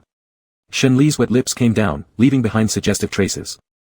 Ji Zhouye lost control, switching from passivity to dominance. "Shenli. Here." As things were getting increasingly uncontrollable, Ji Zhouye stood up and left. "I must remain pure for my future boyfriend." Enraged, Shenli grabbed a pillow and hurled it at Ji Zhouye's handsome face. "Damn you, Ji Zhouye. You bastard." Chapter 32, This Time Won't Leave. Shenli threw a punch at Ji Zhouye's chest. Ji Zhouye didn't dodge, accepting the hit painlessly. Then he stood up. "Go sleep, I'll take a shower." One punch didn't resolve Shenli's anger. When Ji Zhouye got off the bed, Shenli kicked him. "You guard your purity for your future boyfriend, so I don't have to do the same for mine, right? Who wasn't acting human the other day? Say it. Wasn't it you, Ji-dog?" Standing by the bed, Ji Zhouye looked at him, the corners of his mouth faintly curving upward, his eyes playful. I think your future boyfriend probably wouldn't mind my existence. Go away. Shenli cursed. Ji Zhouye stayed, his lips curling into a meaningful smile as he sealed Shenli's lips. Shenli gave him a not-so-light kick with his foot. Can't you be more straightforward? Why do you have to? Ji Zhouye's voice carried a smile. Have to what? Have to remain pure for your future boyfriend. How come I didn't know you were so self-disciplined before? There was a hint of anger in his tone. Ji Zhouye looked at him, his eyes naturally softening. It's different now. Before, I just wanted to keep him tied to me, as long as he was by my side it was fine. Now I like him and want to be with him. I don't know if he will dump me again, so I just want things to go well between us. Shenli felt his eyes welling up. He grasped Ji Zhouye's hand, his voice slightly choked. He won't. This time, he won't leave, no matter what happens or what kind of threat we face, he won't leave. He wanted to tell Ji Zhouye that he wanted to stay by his side, and it had nothing to do with his current status or identity, only because he was Ji Zhouye, the boy who once loved him. After the 10 billion yuan is repaid, he would slowly tell Ji Zhouye these things. He would tell him how he managed to get through the years without him. A kiss landed on his eyes, staying there for 2 seconds before pulling away. Ji Zhouye said, if he dares to leave, I'll break his legs and lock him up. The next evening. After dinner, Ji Zhouye took him out. Ji Zhouye didn't say where they were going, and he didn't ask either. Arriving at the night departure bar, Shenli looked at Ji Zhouye who was holding his hand. Do you want to drink? No. Shenli was puzzled. Then why did you come to the bar? To solve some issues. Ji Zhouye, otherwise, someone who's always suspicious of me. Shenli roughly guessed what Ji Zhouye was going to do. When they pushed open the door of room 302, his guess became even more certain. The room played deafening DJ music, chaos reigned inside. Li Ming was dressed flamboyantly and swayed with the rhythm. A group of women surrounded him, dancing provocatively and showing off their figures. Li Ming was having the time of his life. He turned around and saw the 2 people standing at the entrance of the private room. He paused the music, glanced over Shenli, then walked over to Ji Zhouye with an unserious demeanor. Why are you here? You wouldn't have come because you like me, right? This time, hearing Li Ming being sleazy, Shenli didn't feel much. There was a coldness in Ji Zhouye's eyes. Get lost. Li Ming's gaze fell on the hands that Ji Zhouye held tightly together with Shenli. He let out a sound of disapproval. It hadn't been too long since Ji Zhouye got taken down by Shenli, which made Li Ming take a few seconds to examine Shenli. Apart from looks, what exactly made him so great? Li Ming decided not to meddle anymore. It wasn't his business if one person wants trouble and another gives it to them. Li Ming picked up a bottle of alcohol and handed it to Shenli. Since you guys have reconciled, there's something I should clarify so you won't misjudge me. Shenli accepted the bottle from Li Ming. Li Ming, as for the previous issue, it was Ji Zhouye getting jealous and insisting I send him home. To put it simply, I grew up with Ji Zhouye. If there was really something going on between us, you'd definitely have no part in it. Ji Zhouye, shut up if you don't know how to talk. Li Ming. You Ji Zhouye, after using me, you just discard me. Shenli couldn't help but laugh. Li Ming invited them both to stay and play, but Ji Zhouye had already left with Shenli before he finished speaking. Looking at the closed door of the private room, Li Ming smiled. It was good they had made up. Finally, he wouldn't need to act as a love counselor anymore. The only downside was, he'd soon be drowning in second-hand love stories, fed so many that they'd even force-feed him by prying his mouth open. His concerns weren't unfounded. Not far from the bar, there was a bubble tea shop. Ji Zhouye asked Shenli to wait for him at the parking spot. During the wait, Shenli ran into Luong, who was coming out of the bar. Luong was a bit surprised to see Shenli, frozen on the spot for a few seconds, then went up to greet Shenli. After exchanging a few pleasantries, Luong asked the question that had been nagging at him for quite some time. You're with Ji Zhouye, is it because he forced you? After Luong posed this question, Shenli answered without hesitation, no, it's because I still like him. Luong nodded, his eyes tinged with sadness. Wish you happiness. Shenli maintained a sliver of hope when he reunited with Ji Zhouye, that perhaps Ji Zhouye had coerced or forced him, making him comply against his will. He thought maybe he didn't actually like Ji Zhouye anymore and stayed only because of threats. Countless times he wished for this, but the reality was often unsatisfactory. He liked Shenli for several years. When he found out Shenli and Ji Zhouye had broken up, he was elated, thinking this might be his chance. But after their breakup, Shenli left, and he never saw him again. Years later, upon their encounter, he thought that he might have another chance. With Jiangqing's situation being difficult, he figured that as long as he stayed by Shenli's side during his low period, Shenli might just grow fond of him. But this hard-won opportunity was intercepted by Ji Zhouye. Not only was Ji Zhouye already by his side, but he also had the ability to bring Jiangqing back from the brink overnight, something he couldn't accomplish. Luong, is there a tiny bit of reason you're with Ji Zhouye because of his status in Jiang City? If I were to have Ji Zhouye's power and position, would you like me? Shenli's gaze was resolute and earnest. No, I like Ji Zhouye, and it has nothing to do with his status or position. It's solely because he is Ji Zhouye, and nothing more. Chapter 33, Asserting Sovereignty. Ji Zhouye arrived with a cup of bubble tea, Shenli unsure how much of their earlier conversation he had overheard as he took the tea. Ji Zhouye's expression softened. Let's go home. Okay. Shenli greeted Luong before getting into the car. Before entering the car, Ji Zhouye's eyes landed on Luong not too far away, his tone courteous yet distant. Thank you for cooperating with him when he needed it most. Consider it a favor I owe you. Ask if you need anything. The politeness carried an obvious assertion of ownership. Luong managed to pull at his lips slightly. No need to thank, it was all due to his excellent business plan. As Ji Zhouye drove away, Luong looked at the car until it vanished. Does today's bubble tea have too much sugar? It's kind of sweet, Shenli said with a smirk on his face. Ji Zhouye, no, it's the same as before. Don't believe me? Try it. Just as they waited for the green light, Shenli handed the bubble tea close to Ji Zhouye's lips, and he sipped from it once. Not sweet. Shenli retrieved the tea. I think it's pretty sweet. As they approached home, Shenli suddenly called out to him, Ji Zhouye. How much of my conversation with Luong did you hear? The last sentence. That one sentence was enough, surpassing countless words. I don't expect you to respond to me now, Shenli thought since he proposed the ending, starting anew should be his proposal too. He couldn't just sit back and enjoy Ji Zhouye's kindness towards him without doing anything. Monday. Shenli's mood wasn't bad, Ling Feng noticed as well, this week compared to last, indeed much better. Boss Shen, you are quite unpredictable. How so? Shenli continued handling documents, head not even lifting. You looked ready to eat people last week. During last week's meeting, everyone barely dared to breathe given his fierce demeanor which rivaled Ji Zhouye. Was I? Last week, his mood truly wasn't good, but it wasn't that terrifying. Ling Feng nodded, really terrifying. You didn't notice how fewer times I came to the office last week? Shenli glanced at him, no impression, no attention paid. Last week, he either immersed himself in work or got lost in his own emotions. You didn't ask about my love life last week, did you fight with Boss Ji? Ling Feng hit the nail on the head. Is it that obvious? Yes. Shenli stopped browsing through the files, it wasn't a fight, just some unhappiness, resolved now.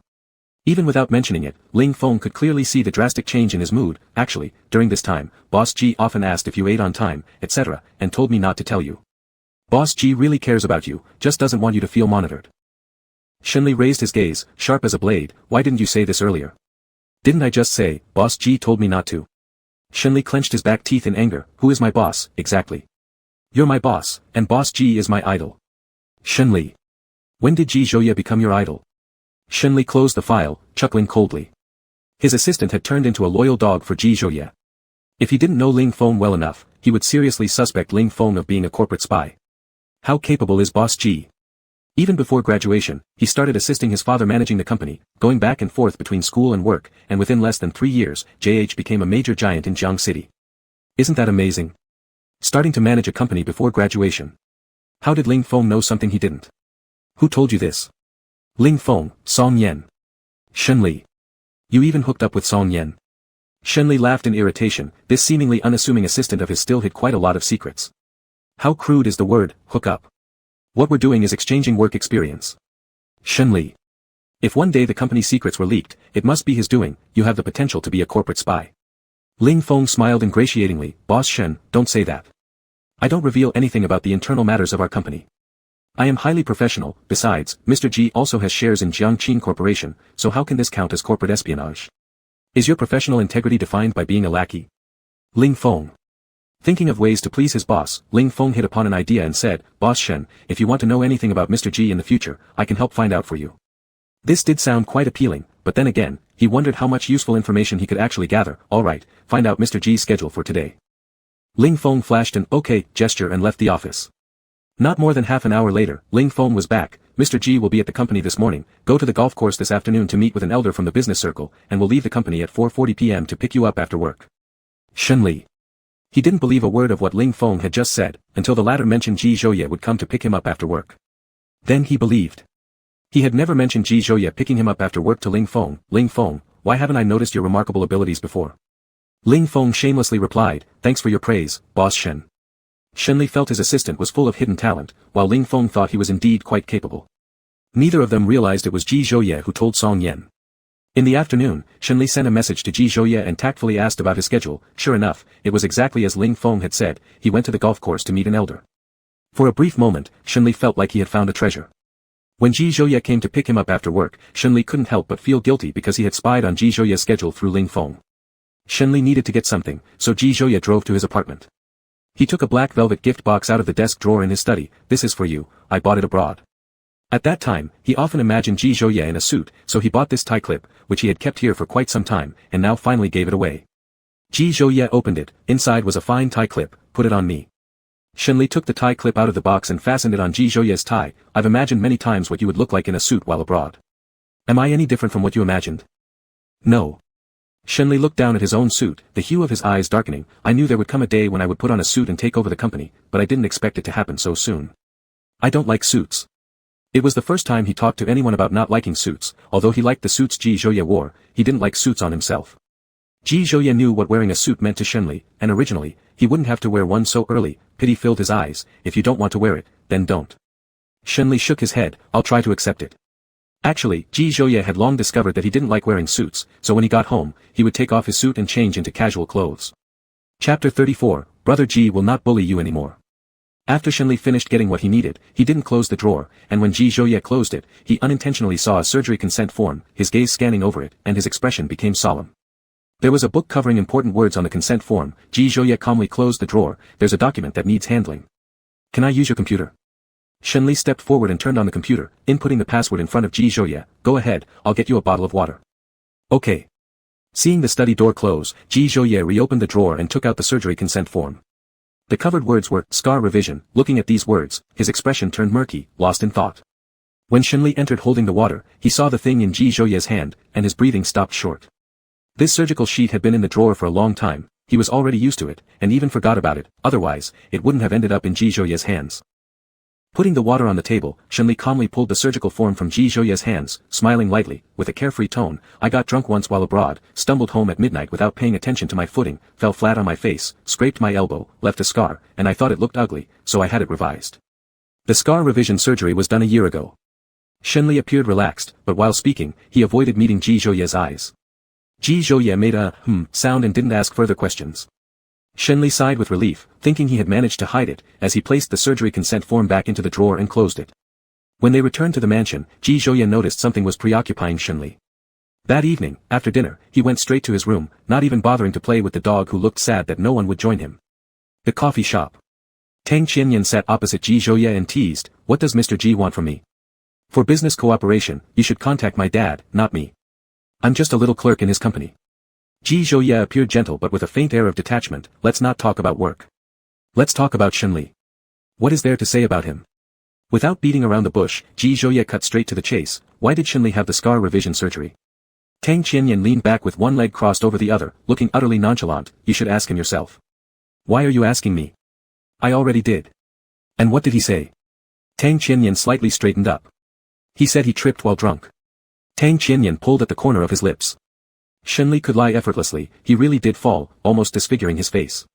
There was a reason why Tang Qianyan and Shenli became friends. Shenli lied easily, without hesitation or shame, his face thicker than any city wall.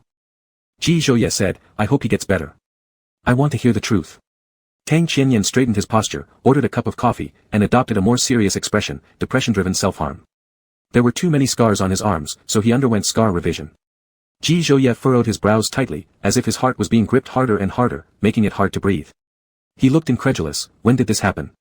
Recalling the day Shenli ran a fever and the indoor air conditioner was set too low, he seemed to have a self-harming tendency.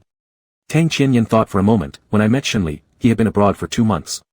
I only discovered the scars on his arm by accident later on, at which point he was very secluded.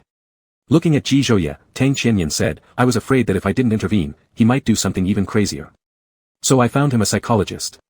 Thank you. If one listened closely, they could detect a subtle tremor in Ji Zhouye's voice. I'm telling you these things not to hear your thanks. Shenli is my friend. I'm sharing this with you because I hope you'll treat him kindly. He's not as callous as you think. I will. After paying the bill in a daze, Ji Zhouye left the coffee shop. All he felt now was regret, guilt, and nothing but heartache. Back then when they reconnected, he had spoken harshly to Shenli and made him unhappy. He thought Shenli was doing fine after leaving him, never imagining such an outcome. If he had known, he would have accepted their breakup peacefully without getting angry. Despite his competence in the business world, Ji Zhouye's heart was now tangled up due to a person named Shenli. Instead of returning to the office to handle some matters, he drove directly to Jiangqing Corporation. After verifying his fingerprint, he entered the exclusive passage, heading straight to Shenli's office floor. Upon hearing the door open, Shenli assumed it was Ling Feng and didn't bother lifting his head. What else do you need? The office couldn't possibly be visited 800 times in one day unless it was Ling Feng. Ji Zhouye observed the man before him whose suit hung loosely on his frame, as if it couldn't quite fit him. He was very thin and ate little. Over this period under his care, Shenli had eaten a bit more and his complexion improved. He no longer sported those dark circles under his eyes. Shenli, Ji Zhouye called out. Shenli looked up, somewhat surprised. Why are you here? Ji Zhouye opened his arms slightly. Come here, give me a hug. At this moment, the mobile phone on the desk buzzed with a message alert, the screen lighting up. Tang Qianyan, Ji Zhouye contacted me and asked me some questions about you. I've told him. As for the specifics, Tang Qianyan didn't elaborate, but Shenli could guess roughly what they were about. He should have realized that hiding things from Ji Zhouye wouldn't be easy. Shenli walked around the desk and threw himself into Ji Zhouye's arms. Ji Zhouye held him tightly, so tightly it became hard for him to breathe, as if he wanted to merge Shenli into his own flesh and blood. Shenli disliked this heavy atmosphere. He didn't want Ji Zhouye to feel sorry for him just because he had been sick. Big brother Ji, you're hurting me, he tried to diffuse the tension with a joke. Ji Zhouye loosened his grip slightly. Call me again. Big brother Ji. Big brother Ji won't bully you anymore. Ji Zhouye rubbed his fingertips gently against Shenli's neck. Back when they were dating, he used to tease him with an exaggerated, flirtatious tone calling him Big Brother Ji, and that endearing nickname still held its charm. Shenli wrapped his arms around Ji Zhouye's slim waist and said, You haven't bullied me. You've been good, it's me who hasn't been. Ji Zhouye released him slightly, holding onto his wrist as his gaze fell on Shenli's arm. If one looked closely, they could still see some marks. Shenli tried to pull his hand back, but Ji Zhouye wouldn't allow it. He tugged forcefully, pulling the man into his embrace. Ji Zhouye cupped the back of his head, refusing to give him a chance to shrink away, as he pressed his lips against Shenli's. He kissed softly, like the light touch of a dragonfly skimming water, nothing like his previous aggressive conquests. Shenli closed his eyes, feeling his careful tenderness. On that part of his arm were not only knife wounds but also cigarette burns. Before undergoing scar revision surgery, that patch of skin was in a terrible condition. Aside from Tang Qianyan, who had accidentally noticed them, he hadn't told anyone about them. He decided to undergo scar revision surgery to prevent his father from becoming upset when he returned to the country. For a moment, Ji Zhouye pulled away from Shenli's lips, his eyes darkened. I'm not pitying you, I'm hurting for you. It was the pain of seeing someone he cared for deeply living poorly. It wasn't sympathy. Chapter 35, Don't Make Me Kiss You. Shenli's eyelashes quivered gently. He said it wasn't pity, it was heartache. Ji Zhouye said his heart ached for him. Having the scar revision surgery wasn't because he found the scars ugly, it was simply to avoid worrying those who truly cared about him. He deliberately kept it hidden from Ji Zhouye so that the latter wouldn't look at him with pitying eyes. He disliked such expressions. Shenli, I don't hurt. He could bear the physical pain, but during their breakup, what overwhelmed him was emotional agony. Until then, he had never imagined himself being so fragile just because of breaking up. It felt like his soul was splitting apart from his body. With no outlet for the pain, he began self-harming. As his body hurt, his heart seemed less pained. Before their breakup, Ji Zhouye meant everything to him. He couldn't afford to lose him, yet after losing him, he finally realized how crucial Ji Zhouye was to his very existence. In the early days of going abroad, he didn't want to relive the same anguish again. The first time had cost him half his life, the second would shatter him completely. He admitted to having a masochistic tendency. When Ji Zhouye insulted and humiliated him upon their reunion, he still wanted to stay close to Ji Zhouye. Being near Ji Zhouye even amidst harsh words or humiliation was far better than enduring lonely nights alone. In the darkness, he resembled a wounded little animal, quietly licking its own wounds, yet no matter how much effort he put into healing them, the wounds refused to mend. The wounds would scab over during the day, but every night, as he lay alone, they'd reopen repeatedly in an endless cycle. Ji Zhouye spent the entire afternoon in his office. Every time Shenli glanced up, his eyes would meet Ji Zhouye's. Whenever he had free time, Ji Zhouye would approach and kiss him. Gentle or dominant. When it was almost time to leave work, a knock sounded at the office door. After pushing Ji Zhouye several times, Shenli managed to pull away, reluctantly letting go of his lips. Shenli took a deep breath. Come in. Ling Feng entered, saw his idol momentarily stunned before lighting up brightly and greeting enthusiastically, Mr. Ji, good afternoon. Ji Zhouye acknowledged with a faint Unhappy, Shenli coughed lightly. Ling Feng immediately redirected his attention toward Shenli. At this glance, something was clearly amiss. Shenli's lips were noticeably swollen, prompting Ling Feng to alternate his gaze between him and Ji Zhouye, adopting a meaningful expression. He had arrived at the wrong time, interrupting his president's special moments. Shenli snapped impatiently, speak your business. Ling Feng quickly reported his work and left the room. Why be a light bulb and get zapped by lightning? The moment the office door closed, Ji Zhouye grasped his jaw and lifted it, an intense aura enveloping Shenli, catching him off guard. After kissing for an unknown duration, Shenli gasped for breath, his brain blank, feeling somewhat oxygen-deprived due to the long session. Ji Zhouye retreated slightly, allowing him a moment to catch his breath. Just as Shenli regained a bit of awareness, Ji Zhouye pressed his lips once more. Shenli gently pushed him, and Ji Zhouye nibbled his lips slightly before backing off a bit, asking, "What is it? Why are you so unable to control yourself today?" Shenli clutched the fabric on Ji Zhouye's chest, looking up at him. "I don't want to restrain myself anymore. Not ever again."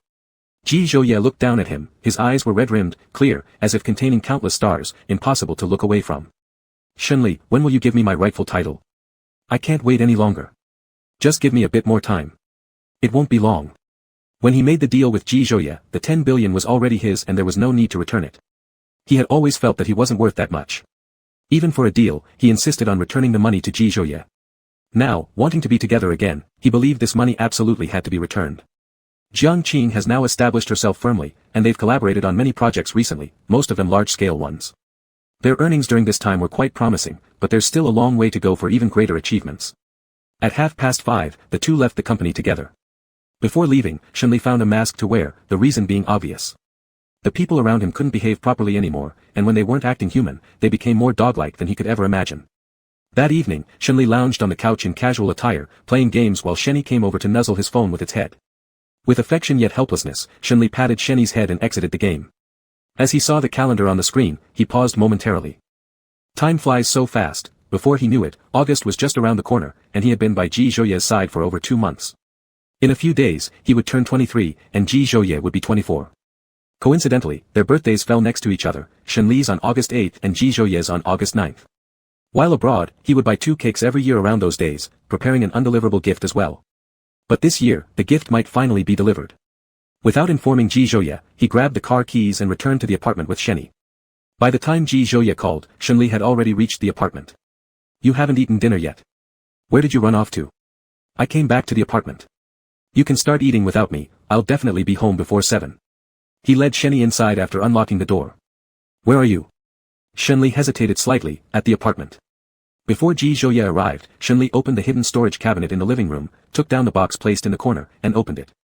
Inside were 4 gift boxes of different sizes, each containing different presents, a pair of cufflinks, a brooch, a men's bracelet, and a tie. Every single one of these gifts was carefully chosen by him. When selecting the gifts, he would always picture Ji Zhouye in his mind and buy what suited him best. Even when the chances of delivering them were slim, he prepared anyway. There was this brief hope within him that one day they might actually be given away. And it seemed like he really was going to send these gifts out soon. Shenny noticed the sound from outside first. It didn't bark but wagged its tail and went toward the entrance. Knowing Ji Zhouye had arrived, Shenli quickly put the box away. Before Ji Zhouye could input the password, Shenli opened the door first. An irritated look appeared in Ji Zhouye's eyes. "Can't you behave? Not even telling me when you go out. I saw you were busy, so I didn't tell you. I'm a grown man, you don't need to worry about me." Noticing he was somewhat upset, Shenli moved closer and tried to flatter him. "Shenny is here too, it'll protect me." Shenny, as if understanding, barked twice toward him. "Neither of you can stay calm," Ji Zhouye said as he clasped Shenli's waist and pulled him into his arms. "You're not even as good as a dog." "Shenli. Ji Zhouye, do you even know how to talk? Don't make me. Don't make you what? Don't make me kiss you." Despite the strong words, his eyes betrayed him. His gaze was evasive, avoiding looking directly into Ji Zhouye's eyes as he said it. "Ji Zhouye, that's exactly what I want. Let's go home for dinner." Shenli's speech became somewhat stuttering. He turned his face aside, refusing to meet Ji Zhouye's eyes at all. Chapter 36, This Wish I Want to Achieve on My Own. On the day before August 9, Shenli had managed to amass 10 billion. Though this day marked his own birthday, he spent most of his time planning how to celebrate Ji Zhouye's birthday tomorrow, often losing focus at work. The screen on his desk lit up with a message from Tang Qinyan. "Tang Qinyan, happy birthday, buddy. Tonight, I've reserved the Yuxian restaurant for a private celebration. Be sure to come. Tang Qinyan, bring your family." Seeing the word family, Shenli chuckled softly. "Shenli, okay, what have you been up to recently?" "Tang Qinyan, busy trying to win my wife back.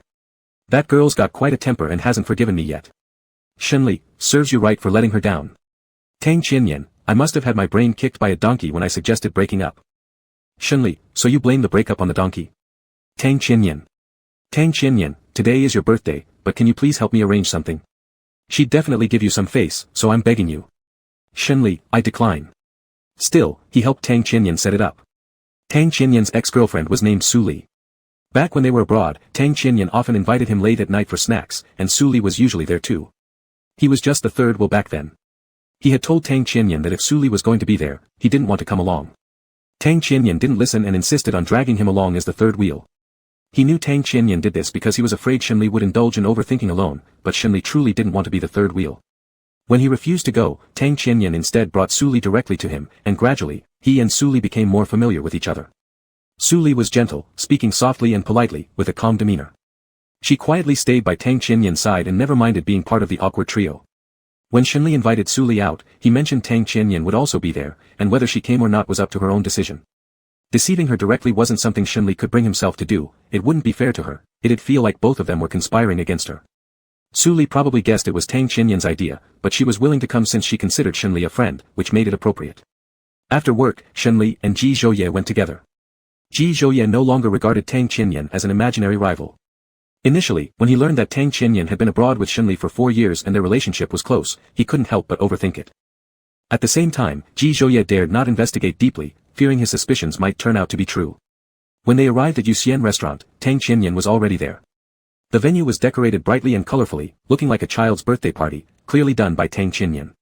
Tang Qianyan's aesthetic sense differed drastically between arranging for female and male guests. Previously, when Su Li celebrated her birthday, he transformed the place into a dreamlike setting, so enchanting that even passers-by were envious. Compared to that, the current lighting setup seemed rushed and less elegant. Shenli, however, didn't mind. With a smile, he teased Tang Qianyan, "You're treating people differently here, don't you think? This isn't how things went down at Su Li's birthday." The cheeky comment was on the tip of Tang Qianyan's tongue, but he swallowed it down. His first love was present, so he couldn't say anything that might cause misunderstandings or conflicts. "She's my girlfriend, can we really compare?" He asked, "If I arrange the same setup for you, does that sound appropriate? Anyway, if you were to recreate those elaborate arrangements, some people wouldn't have any room to make an impression." "It sounds reasonable, why wouldn't it?"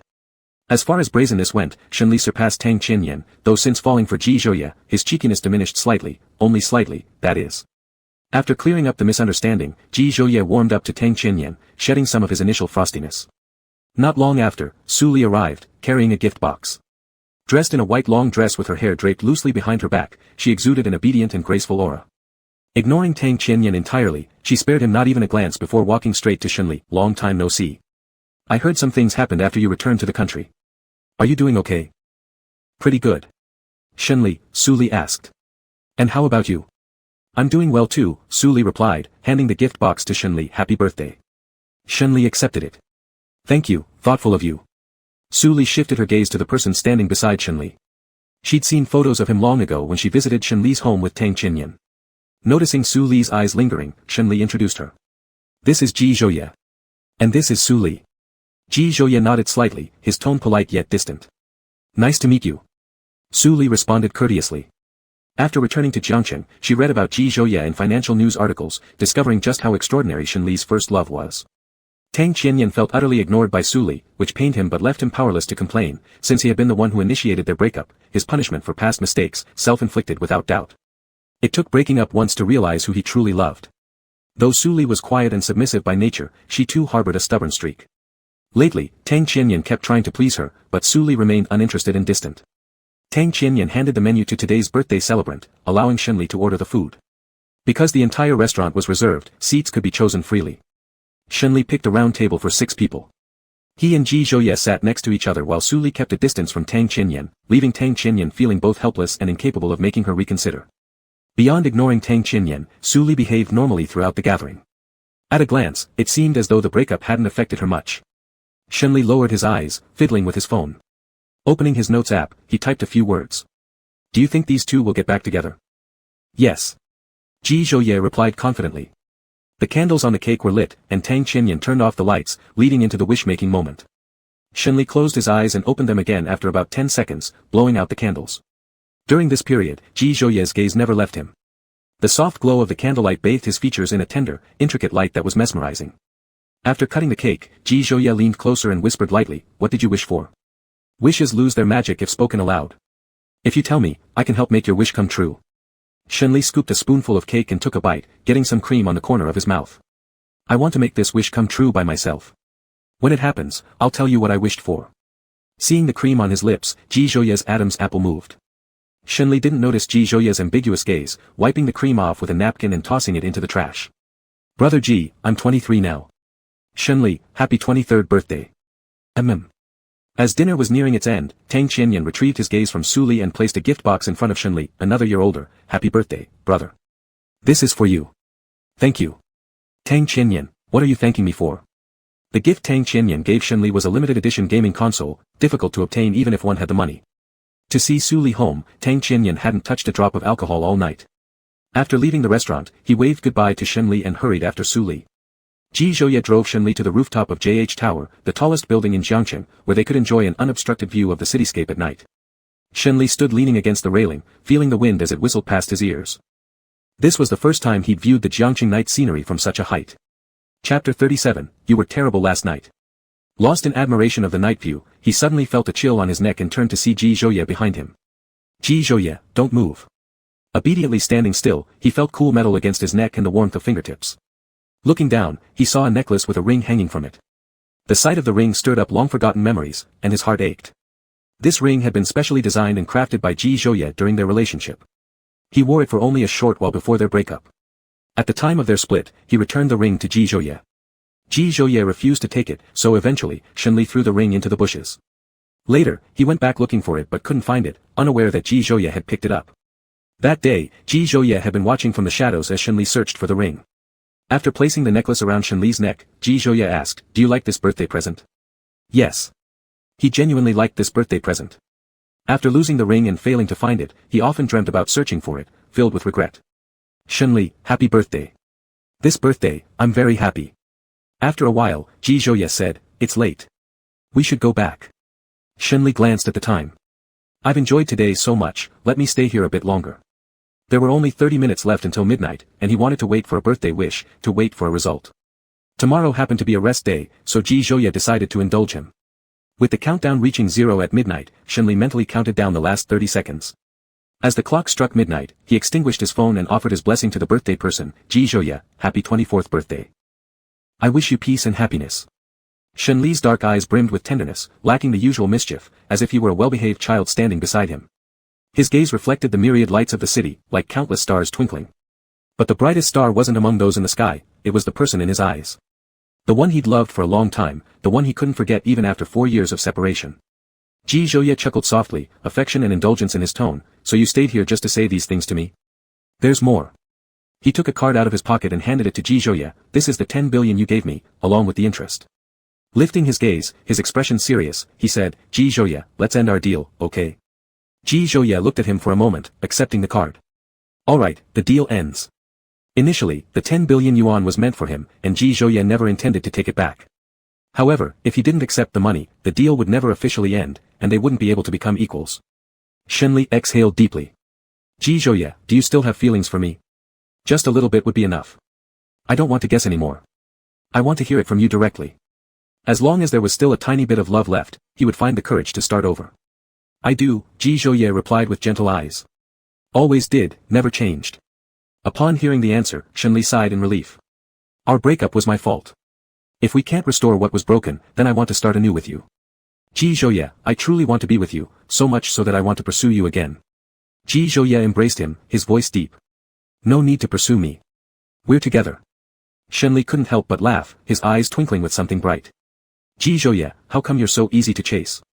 I've done all the nasty things, don't you hate me? I hated you for a while, but then I still liked you. Can't help it, I lost to you. When liking someone far outweighs the hatred, the latter becomes insignificant.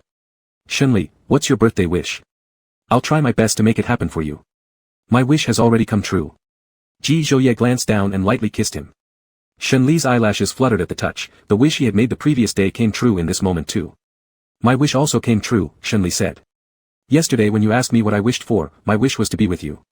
By the time they got back to the estate, it was already 1 a.m. Shenli came out of the bathroom after taking a shower, and his little secret thoughts couldn't be hidden any longer. Ji Zhouye used the guest bathroom.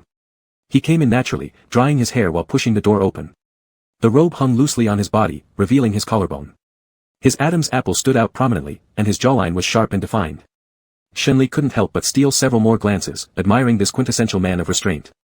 Brother Ji, are you going to remain chaste forever? Ji Zhouye raised an eyebrow. Something wrong? A teasing smile played at the corners of his eyes. The atmosphere in the room grew heavy with flirtation. Ji Zhouye's voice was low and husky. Would you like me to accompany you to see a psychiatrist tomorrow? I don't want to go. His voice quivered. Not going. Ji Zhouye's tone turned dangerous. I'm sorry, I'll go. Ji Zhouye could easily get him to comply. Since they were going to see the psychiatrist tomorrow, he let Shenli sleep soon after. Shenli didn't wake up until 11 o'clock. It wasn't because he slept in, but because a lawless dog had pulled his blanket off, and he sat up in bed, glaring at Shenli. You're not a good dog. As punishment, you're not allowed to have any meat jerky or canned food today. Shenli wagged its tail at him, clearly not caring about his words. It must have been fed by someone else already. Shenli took the blanket from Shenli's mouth and covered himself. You're just a lustful dog. Whose well-behaved dog pulls other people's blankets? As Ji Zhouye entered the room, he immediately noticed the standoff between man and dog.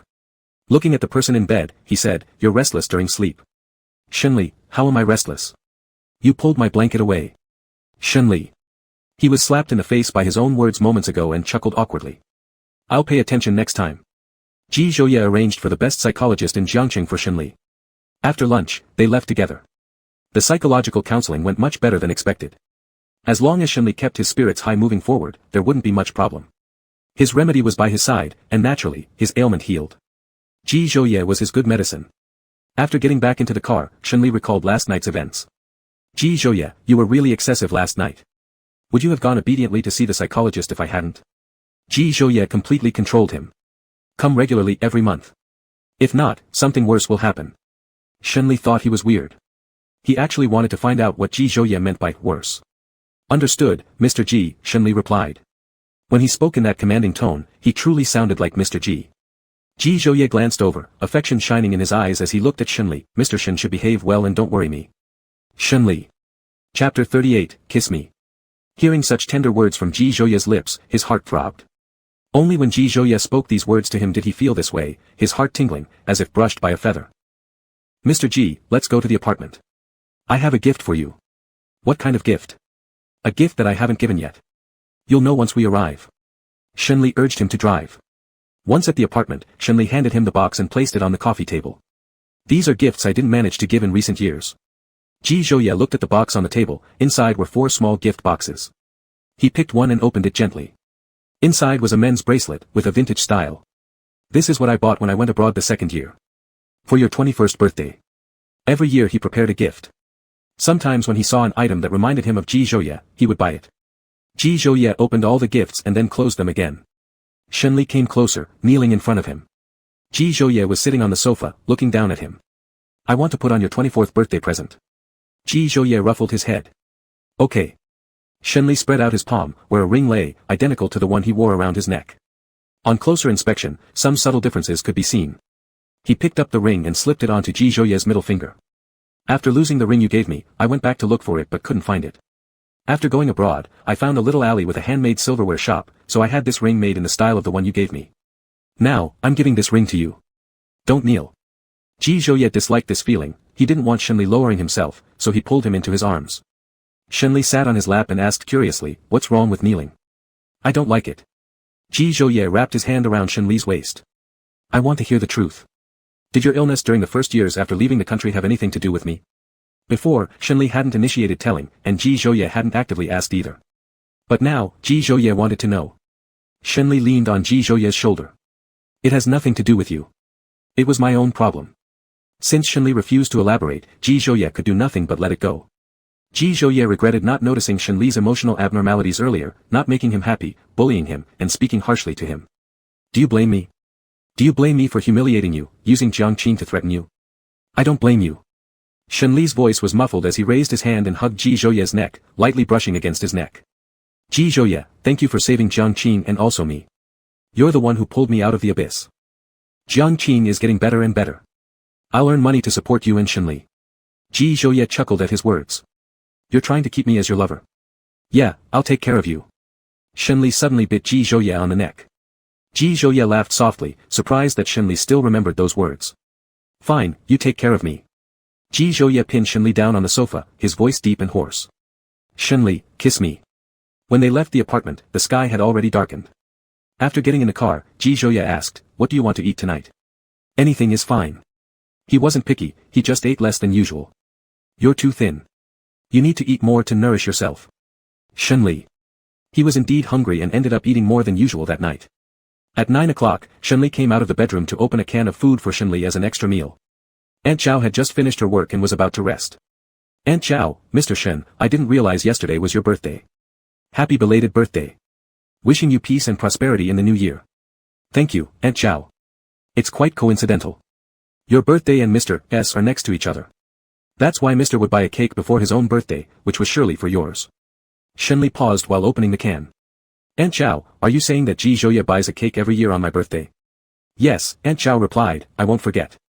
Shenli felt a mix of emotions, unable to pinpoint exactly what he was feeling. His heart was heavy and achy. Every year, Ji Zhouye celebrated his birthday for him. Ji Zhouye received a call from Hiya. If his parents didn't go on a trip abroad, he would bring Shenli back to the old house to celebrate his birthday. Hiya sent her birthday wishes, son, happy 24th birthday. Mom loves you. Ji Zhouye responded with a simple, Hiya, I heard from your brother that you've gotten back together with your young boyfriend. Since you've reconciled, you should treat him well. Let bygones be bygones, got it? Understood. Ji Zhouye replied. Hiya added, don't bully him. After Hiya chattered on for a bit longer, she hung up the phone and sent him a large red envelope. Ji Zhouye accepted it. Ji Zhouye, thanks, Mom. His father, Ji Heng, also sent him one. Ji Zhouye, thanks, Dad. Have fun with Mom. Just as he closed his phone, Shenli pushed the door open. Ji Zhouye looked at him, done feeding? Aha. Shenli really eats a lot, Shenli said as he walked over to Ji Zhouye, straddling his lap, his arms around Ji Zhouye's neck. Ji Zhouye, I heard from Aunt Zhao that you always buy a cake on my birthday. Were you celebrating my birthday in your own way? Ji Zhouye held his waist. Yeah, that day is important to me. Even when hating him, he never forgot his birthday. As Shenli thought about all the things he had done to Ji Zhouye, he felt overwhelming guilt. He asked, after I left the country, were you doing okay? Ji Zhouye smirked. What? Afraid I wasn't doing well and pitying me? Little master is afraid you weren't doing well and feels sorry for you. Ji Zhouye pinched his waist not too hard. If you were worried about me not doing well, why did you insist on breaking up with me? And why say you no longer loved me? Shenli, look at me. Ji Zhouye's voice was deep, tell me, do you love me or not? Yes. Shenli looked straight at him, his eyes firm and earnest. Chapter 39, in the future, I will bear the sky for you. Hashtag shocking. Jiangqing's 3-year-old illegitimate son left to roam outside hashtag. Hashtag Jiangqing president's promiscuous indulgence among both genders hashtag. Hashtag 4 years ago, Jiangqing president sedated and assaulted a female student hashtag. Hashtag Shen Jicheng's irresponsible abandonment led to a girl's pregnancy hashtag. Hashtag how can Shenli's poor morals match his deceased father Shen Jicheng's reputation hashtag. Shenli was cursed into a hot search. Below each trending topic were pictures and claims showing a woman with a little boy whose facial features slightly resembled Shenli. He instantly recognized that woman. This woman was the one who was once locked in the same room as him. A video appeared under the hot search. The woman accused Shenli of drugging her and irresponsibly making her pregnant before fleeing abroad to lead a promiscuous life. The comment section was flooded with insults. The wealthy circle is really chaotic, they can recklessly cause havoc without consequences. These scoundrels should just die. What is the Shen family nowadays? It's nowhere near what it used to be, merely some sort of rich second generation.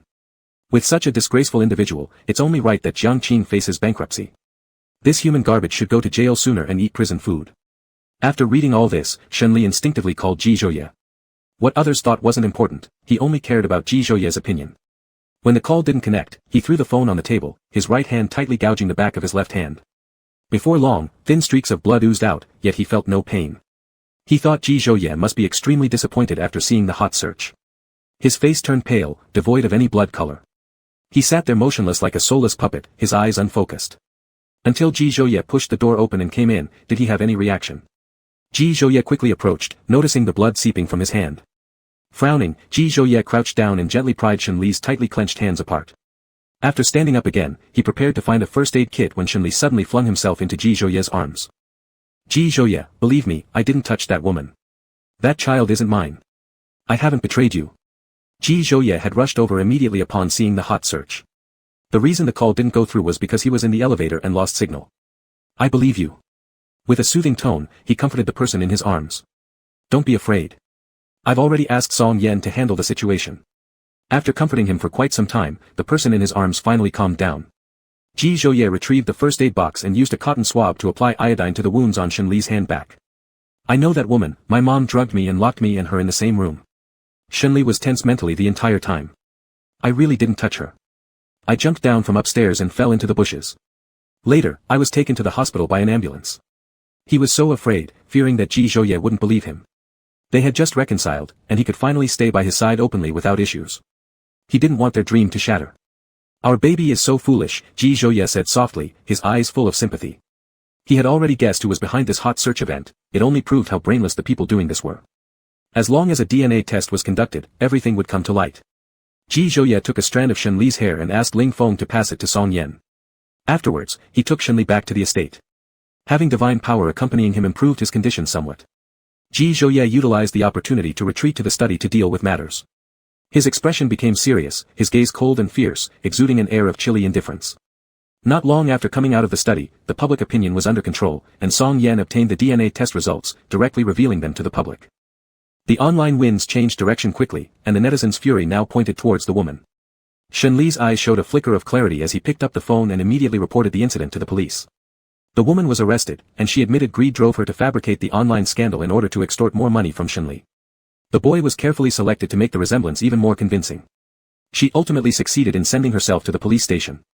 Shenli knew this matter was inseparable from Zhou Lifan. This hot search was probably intended to give him a lesson rather than genuinely ruin him. Song Yan traced the timing of when this event occurred, and Ji Zhouye's eyes darkened as he saw the date. At that time, they hadn't broken up yet. Whether breaking up had anything to do with this, he didn't know.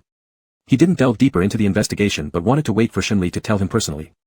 Regarding the fact that this hot search was related to Shenli's mother, intervention wasn't ideal, it all depended on his own intentions.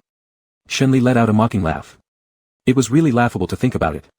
His own mother went through so much trouble just to warn him. The woman didn't reveal her, and it could be presumed that she had received quite a bit of hush money. Ji Zhouye looked at the wound on his hand and sighed, "In the future, I'll bear everything for you.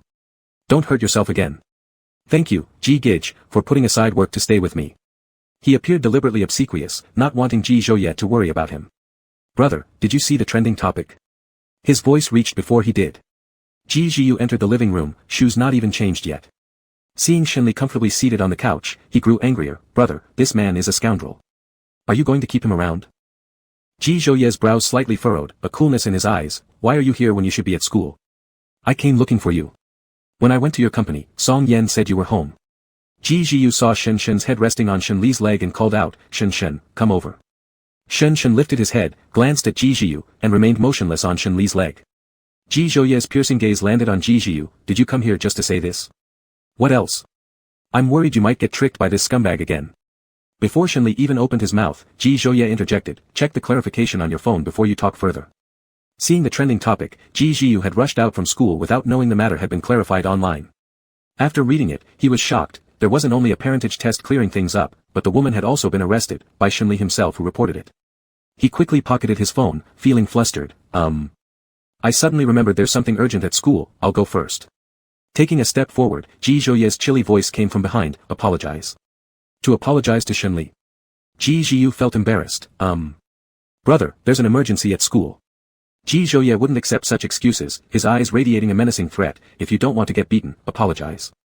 A real man can both give and take. Thinking along these lines, Ji Zhiyu looked at Shenli, extremely half-hearted in his apology. "Sorry, I was wrong." As Ji Zhouye's younger brother, Ji Zhiyu couldn't bring himself to respect Shenli too much, and Shenli wasn't one to dwell on it. "No problem." Ji Zhiyu gave Shenli a scornful look and turned to leave. He hadn't accepted Shenli's gesture of goodwill. Ji Zhouye's expression grew colder. "Zhiyu, I'm giving you one last chance." It wasn't a matter of favoritism, the incident was clearly Ji Zhiyu's fault for jumping to conclusions. Chapter 40, Big Brother is so good. After sincerely apologizing, Ji Zhiyu saw Ji Zhouye's mood lighten slightly, allowing him to stay for dinner. "Since mom and dad aren't home, behave yourself and don't cause trouble. Unlike mom and dad, I won't let you off so easily." "Understood, I will be good." Ji Zhiyu never feared his parents growing up but always feared his older brother. It was all about bloodline control.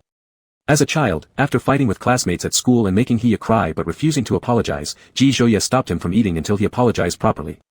At first reluctant to lose face, Ji Zhiyu stubbornly refused food, yet he caved after missing just a couple of meals. Whenever matters involved their parents, Ji Zhouye showed no mercy toward him. Any other mistake could possibly be negotiated, but Hiya's tears would ruin it all. Ji Zhouye wouldn't let him off, nor would his father Ji Heng forgive him either. Ji Zhouye took a call and returned to the study, leaving the two in the living room with the dog staring at each other awkwardly. The atmosphere gradually turned awkward. Shen lay peacefully on Shenli's legs, gazing around cutely. Ji Zhiyu was inwardly fuming. Back at the old house, Shen used to like him best, now he was totally ignored, with not even a flicker of recognition. Shenli silently opened the game, the music playing as Ji Zhiyu stole a glance, catching Shenli's eye. Together? Shenli asked. Who wants to play games with you? Ji Zhiyu stubbornly retorted, though he wanted to. By the time Shenli finished one round of the game, Ji Zhiyu had edged closer, only separated by the dog. Shenli's seamless gaming moves were all watched by Ji Zhiyu, who harbored some hidden admiration yet remained silent. Not speaking would prevent him from losing face. Shenli asked again, do you want to join me? This time Ji Zhiyu hesitated, taking several seconds before stammering, well, alright, I'll carry you up the ranks. Shenli added Ji Zhiyu as a friend, and originally planning to play as jungle, after seeing Ji Zhiyu pick marksman, he decided on support. Ji Zhiyu clearly disliked Shenli's choice for support, you can go jungle or mid lane, just don't team up with me. Okay. Shenli had been constantly roaming around to help his team, but every time Ji Zhiyu was in a critical situation, Shenli always appeared just in time, either to protect him with the last drop of blood or to secure an incredible counterkill at low health. Ji Zhiyu hadn't let him leave, and so Shenli kept following him all the way to their victory in this game. After they won the game, Ji Zhiyu said, your support is barely passable. Barely passable was already the best comment Ji Zhiyu could give to Shenli. Thanks for the compliment, I'll keep it up, Shenli said with a smile as he patted Shen's head. One was a stubborn Sundra, and the other had thick skin, they were truly ashamed not to become brothers. In the second game, Shenli chose a controversial support hero that usually sparks heated debates in ranking games, while Ji Zhiyu went for the jungle role. Ji Zhiyu, your loafing is too obvious. You take me along, and we'll dominate. Get out of here, you loser. Ji Zhiyu stubbornly refused to admit how much he wanted Shenli to join him in creating chaos. The game hadn't even lasted 3 minutes when our team's marksman and support got double killed by the enemy's marksman twice. The marksman lost his cool, criticizing the mid laner first for not signaling properly, then berating the support as a slacker. Marksman, it seems like you're not here to play support but to fish for wild kings. Marksman, do you really have to be this sleazy during a game? Marksman, are you really selling yourself in real life? Seeing this, Ji Zhiyu couldn't stand it anymore. Come with me. Then he sent another message. Jungle, shut up, chicken, your moves tonight will decide if I get fed or not. From then on, Shenli followed Ji Zhiyu everywhere, helping to gank enemies. The enemy marksman ended up AFK after getting caught repeatedly. Except for a few early kills, he spent the rest of the game locked up in jail. Ji Zhiyu brought Shenli back from a losing streak to gain the upper hand, and the marksman couldn't bear the humiliation anymore. Marksman, oh, you've hooked a wild king. How sleazy. Marksman, I wonder how sleazy you are in real life. Marksman, bet you sound pretty loud in bed, huh? Marksman, why aren't you talking back? Did I hit a nerve there? Ha ha ha. Shenli intercepted a large skill from the enemy mage, flashing behind the marksman who hadn't even reacted before dying. Mid laner, deserved, no talent but talks nonsense. Who dies if not you, huh? Mid laner, vile-mouthed, my toilet is cleaner than your lips. Ji Zhiyu looked at Shenli once. Follow well, I'll carry you. Alright. This game turned into a total runaway, with only the marksman stuck in reverse wind. He was easy to kill, and the enemy focused all their attention on him. No one helped him, watching him get crushed by the other side. This game could have ended earlier, but Ji Zhiyu deliberately delayed pushing the crystal. After 40 minutes, once the marksman was completely annihilated by the opponent, he pushed the crystal to end the game. Ji Zhiyu gloated and asked, is your big brother amazing? Shenli smirked flatteringly, my brother is incredibly talented. Yuck. Ji Zhiyu shivered in disgust. Just out of the game, the marksman invited Shenli for a 1v1 showdown. Shenli originally didn't want to waste his time on him, but Ji Zhiyu teased from the side. Fight him, crush him. Ji Zhiyu realized that subconsciously, he leaned toward Shenli. He thought about it and said, don't misunderstand, compared to your nasty face, I just hate his dirty talk more. Shenli chuckled, yeah, his mouth is nastier. The result of the single fight was predictable, someone who could get beaten by enemies would naturally get beat by Shenli as well. It was just a waste of pride trash trying to regain self-respect through a solo match. Be it a solo duel or a ranked team game, Shenli found him equally unskilled, there wasn't much difference. After killing the marksman 10 times in a row, Shenli destroyed his defense tower. On the side, Ji Zhiyu couldn't help but mock, clearly able to carry, yet chooses to loiter. How about a dual carry game? Ji Zhiyu, sure, I'll go jungle, and you marksman. Okay. They reached the enemy's high ground at 6 minutes, ending the game at 7. Ji Zhiyu felt mobile gaming was boring. Let's go upstairs to my esports room, there's a computer. Let's play a desktop version. You do support for me. The game became increasingly addictive, to the point where Ji Zhiyu almost forgot this person was someone he intensely disliked. Shenli brought Shen along as they followed Ji Zhiyu to his esports room on the 3rd floor, where 2 computers happened to be available. When Ji Zhouye came out of the study, neither of the two people nor the dog were around. "Aunt Chow, where did Ji Zhiyu and the others go?" "They went upstairs." As Ji Zhouye pushed open the door, Shenli and Ji Zhiyu were exchanging a high-five for winning a game. Seeing the person at the door, Ji Zhiyu awkwardly retracted his hand as if someone had discovered a secret. With amusement twinkling in his eyes, Ji Zhouye knowingly asked, "Playing games?" "Shenli, what else?" "I thought you two were in a real-life one-on-one duel, not gaming," Ji Zhouye smirked. "A physical fight where every punch lands." Shenli. Ji Zhiyu. Chapter 41, She's Your Brother's Wife. After leaving the esports room, Ji Zhiyu was feeling awkward, unable to believe that he had just played games with Shenli, and it felt like some strange dream since he disliked Shenli so much. At the dining table, Ji Zhiyu deliberately sat far away from Shenli, erasing the image of them being teammates who fought side by side. He felt that Shenli was extremely manipulative, almost swaying him through just a few games. Ji Zhiyu began to pretend unfamiliarity with Shenli. Though hurling insults or calling him names wasn't something he did outright. Ji Zhiyu was still naive and easily fell into Shenli's subtle traps. Shenli didn't need much effort. Ji Zhiyu walked right into his plans without realizing it, though Ji Zhouye could clearly see what was happening. After dinner, Ji Zhiyu prepared to return to school and tried to coax Ji Zhouye for some pocket money with a smile. "Brother, can I have some allowance?" "No." "Ji Zhiyu, are you my real brother?" "No." "Ji Zhiyu. What kind of brother is this?" "Fine, I don't care if you give me money or not." When Ji Zhiyu got back to school, he received a transfer, but it wasn't from Ji Zhouye, it was from Shenli. Ji Zhiyu now found himself torn, whether to accept or not. Not accepting would leave him without spending money since his parents were traveling abroad and entrusted him to his brother, who seemed uninterested in his needs. Then came another message. "Shenli, take it, your brother asked me to transfer it to you." "Ji Zhiyu, why would my brother ask you to transfer me money?" "Shenli, maybe his account is frozen." "Shenli, and because she, your brother, is your sister-in-law. Be respectful next time we meet, or I'll break your dog legs." This last message was sent by Ji Zhouye, taking the phone from Shenli. Ji Zhiyu took the money and didn't reply further. There was no way he could address Shenli as sister-in-law.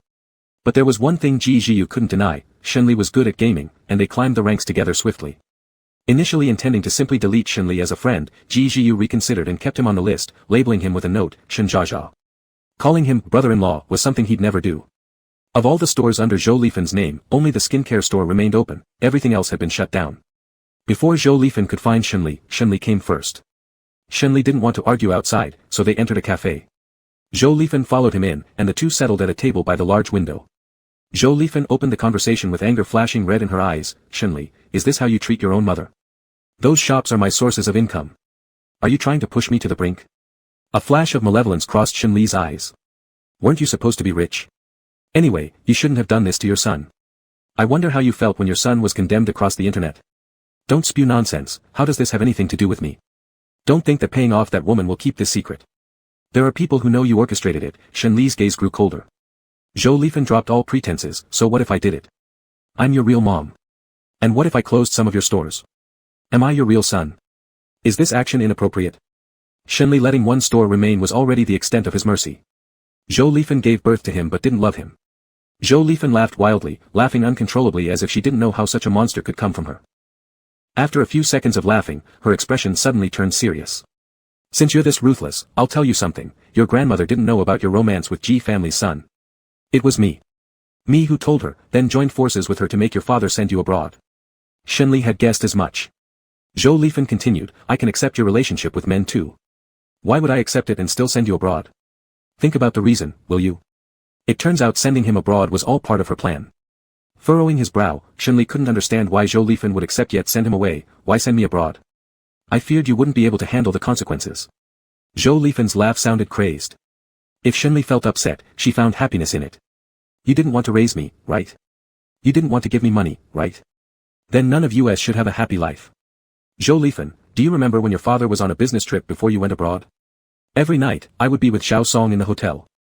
But once you came home, I had to stay at home at night, afraid you might suspect something. You were the stumbling block in the way of my love with Xiao Song. So that's why." Shenli's eyes reddened with laughter as he found this story utterly laughable. His mother treated him as a stumbling block and conspired with his grandmother to send him abroad just so she could have an affair with another man. It's truly unique for someone like you, Zhou Lifen, to cheat like this. The three views of Shenli were shattered by what Zhou Lifen had done. He really felt sorry for his father who loved such a woman without knowing what kind of demon she truly was. Shenli's knuckles turned white as he fought against his rising anger. "Get out of here." Zhou Lifen left with quite a pleasant mood upon seeing his current state. Shenli tightly clenched his fists, the nails digging into his palm. Feeling pain, he remembered Ji Zhouye's words. I will bear it if the sky falls, don't harm yourself anymore. He slowly relaxed his hands, leaving several traces on his palms.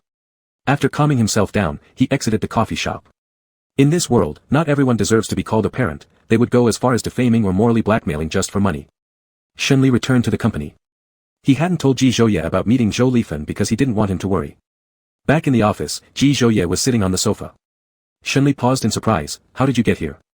Ji Zhouye had come over to check on his mood after yesterday's incident and learned from Ling Feng that Shenli had driven off alone without saying where he was going. He decided to wait for Shenli in the office. After finishing work, I just wanted to see you. How long have you been waiting? Shenli asked. 1 hour. Shenli moved closer and sat next to him. Mr. Ji, it's not good to sneak away from work like this. Ji Zhouye pinned his hand above his head and slid one hand under his shirt. Whispering seductively near his ear, not slacking off, touching you. Big brother Ji, control yourself during working hours. Shenli's heartbeat accelerated, and his cheeks flushed slightly. Then tell me, where did you go? Fearing Ji Zhouye's worry, Shenli was thinking of making up some work-related excuse to bluff through. As soon as he opened his mouth, Ji Zhouye narrowed his eyes in warning, think carefully before speaking. Nothing escaped him, and Shenli had no choice but to confess, I closed a few of Zhou Lifan's shops, and today I met her. Ji Zhouye hummed in agreement, you've been quite obedient today. After their reunion, Ji Zhouye treated Shenli as he used to, like a little kid needing soothing, which was exactly what Shenli couldn't resist. Perhaps due to a lack of security, Shenli enjoyed it even more than before. Only when Ji Zhouye coaxed him did he feel tangibly that the boy who loved him many years ago was still around. Chapter 42, Just Stay by My Side. Shenli straddled Ji Zhouye's lap, wrapping his arms around his neck, his tone full of envy, your mom must be very gentle and kind, right? Not gentle, sometimes moody. Ji Zhouye replied, spoiled by my dad. Thinking about how his own father doted on Zhou Lifan, granting all her wishes no matter what, yet the result ended tragically. He couldn't comprehend it. Was the power of first love so destructive? Over all these years, his father gave his heart to the wrong person. Ji Zhouye, do you know why I'm 1 year older but still in the same class as you? Why? Shenli's curiosity was piqued. At that time, my dad was busy and didn't spend much time at home. My mom raised me alone and didn't realize it was time to send me to school until halfway through the semester had passed. She thought it was too much trouble to process midterm enrollment, so I spent half a year playing at home. Shenli laughed at his story, finding it both shocking and incredible yet funny. Your mom sounds really interesting. Are you happy now? Finally smiling. Shenli lightly pecked his thin lips, happy, I never heard this before. You never asked either. Ji Zhouye played with fire as his hands grazed Shenli's waist. Will you agree to make our relationship public in a while? Sure, I'll follow your decision. Ji Zhouye currently preferred not to make their relationship public out of fear of causing gossip or discussion about Shenli. Jiangqing's comeback stirred controversies in the commercial world, compounded by recent online rumors about his sexual preferences. It wasn't a good timing for their disclosure. He wasn't bothered by it personally, but he didn't want Shenli to become a topic of people's casual chatter, nor did he want him troubled by those external gossips. In the years since taking over from Jiangqing, he had endured much hardship. Now he only wanted a little sweetness in his future days. Once my parents return to the country, I'll take you home to meet them. Ah. Shenli didn't react for a moment, is it that fast? At the thought of meeting his in-laws, he began to panic, will uncle and aunt like me? They will. My mother told me to treat you well. Ji Zhouye found him amusing in this state, timid yet brave when necessary. When he was brave, he was fearless, but when he was timid, he was easily manipulated. Really? Is that what aunt said? Shenli was slightly surprised, but then remembered something and the light in his eyes dimmed. Does she know that I'm a man? Yes, as long as I'm here, you have nothing to fear. Ji Zhouye smoothed out the furrowed brows on Shenli's face, just stay by my side. Okay. You deal with Ji Zhiyu yourself. Thinking about Ji Zhiyu made Shenli chuckle lowly, no problem. Dealing with Ji Zhiyu wouldn't be difficult for him. After hearing Ji Zhouye, Shenli already felt like a nervous daughter-in-law meeting her in-laws and did some research online. His current task was to win over Ji Zhiyu. Ji Zhiyu should be pretty easy to convince. There's one more thing. Ji Zhouye added, tomorrow, I'll be on a business trip. Shenli's mood plummeted immediately, his smile fading. Where? For how long? To M country, at most a week. Shenli buried his face in Ji Zhouye's chest, his voice muffled, then take me with you. The obvious resentment in his tone caused Ji Zhouye to sound excessively indulgent. Are you going to leave Jiangqing behind? He was stickier now than he had been several years ago. No matter. Even though he said that, he could never abandon Jiangqing. That evening, after Shenli came out of the bathroom after a shower, Ji Zhouye was packing his suitcase. The luggage was open on the ground, clothes yet to be packed. He walked over, crossed his legs, and sat inside the suitcase, preventing Ji Zhouye from placing any clothing in it. Ji Zhouye was amused by his bratty behavior, so you're really prepared to let me pack you up and bring you along?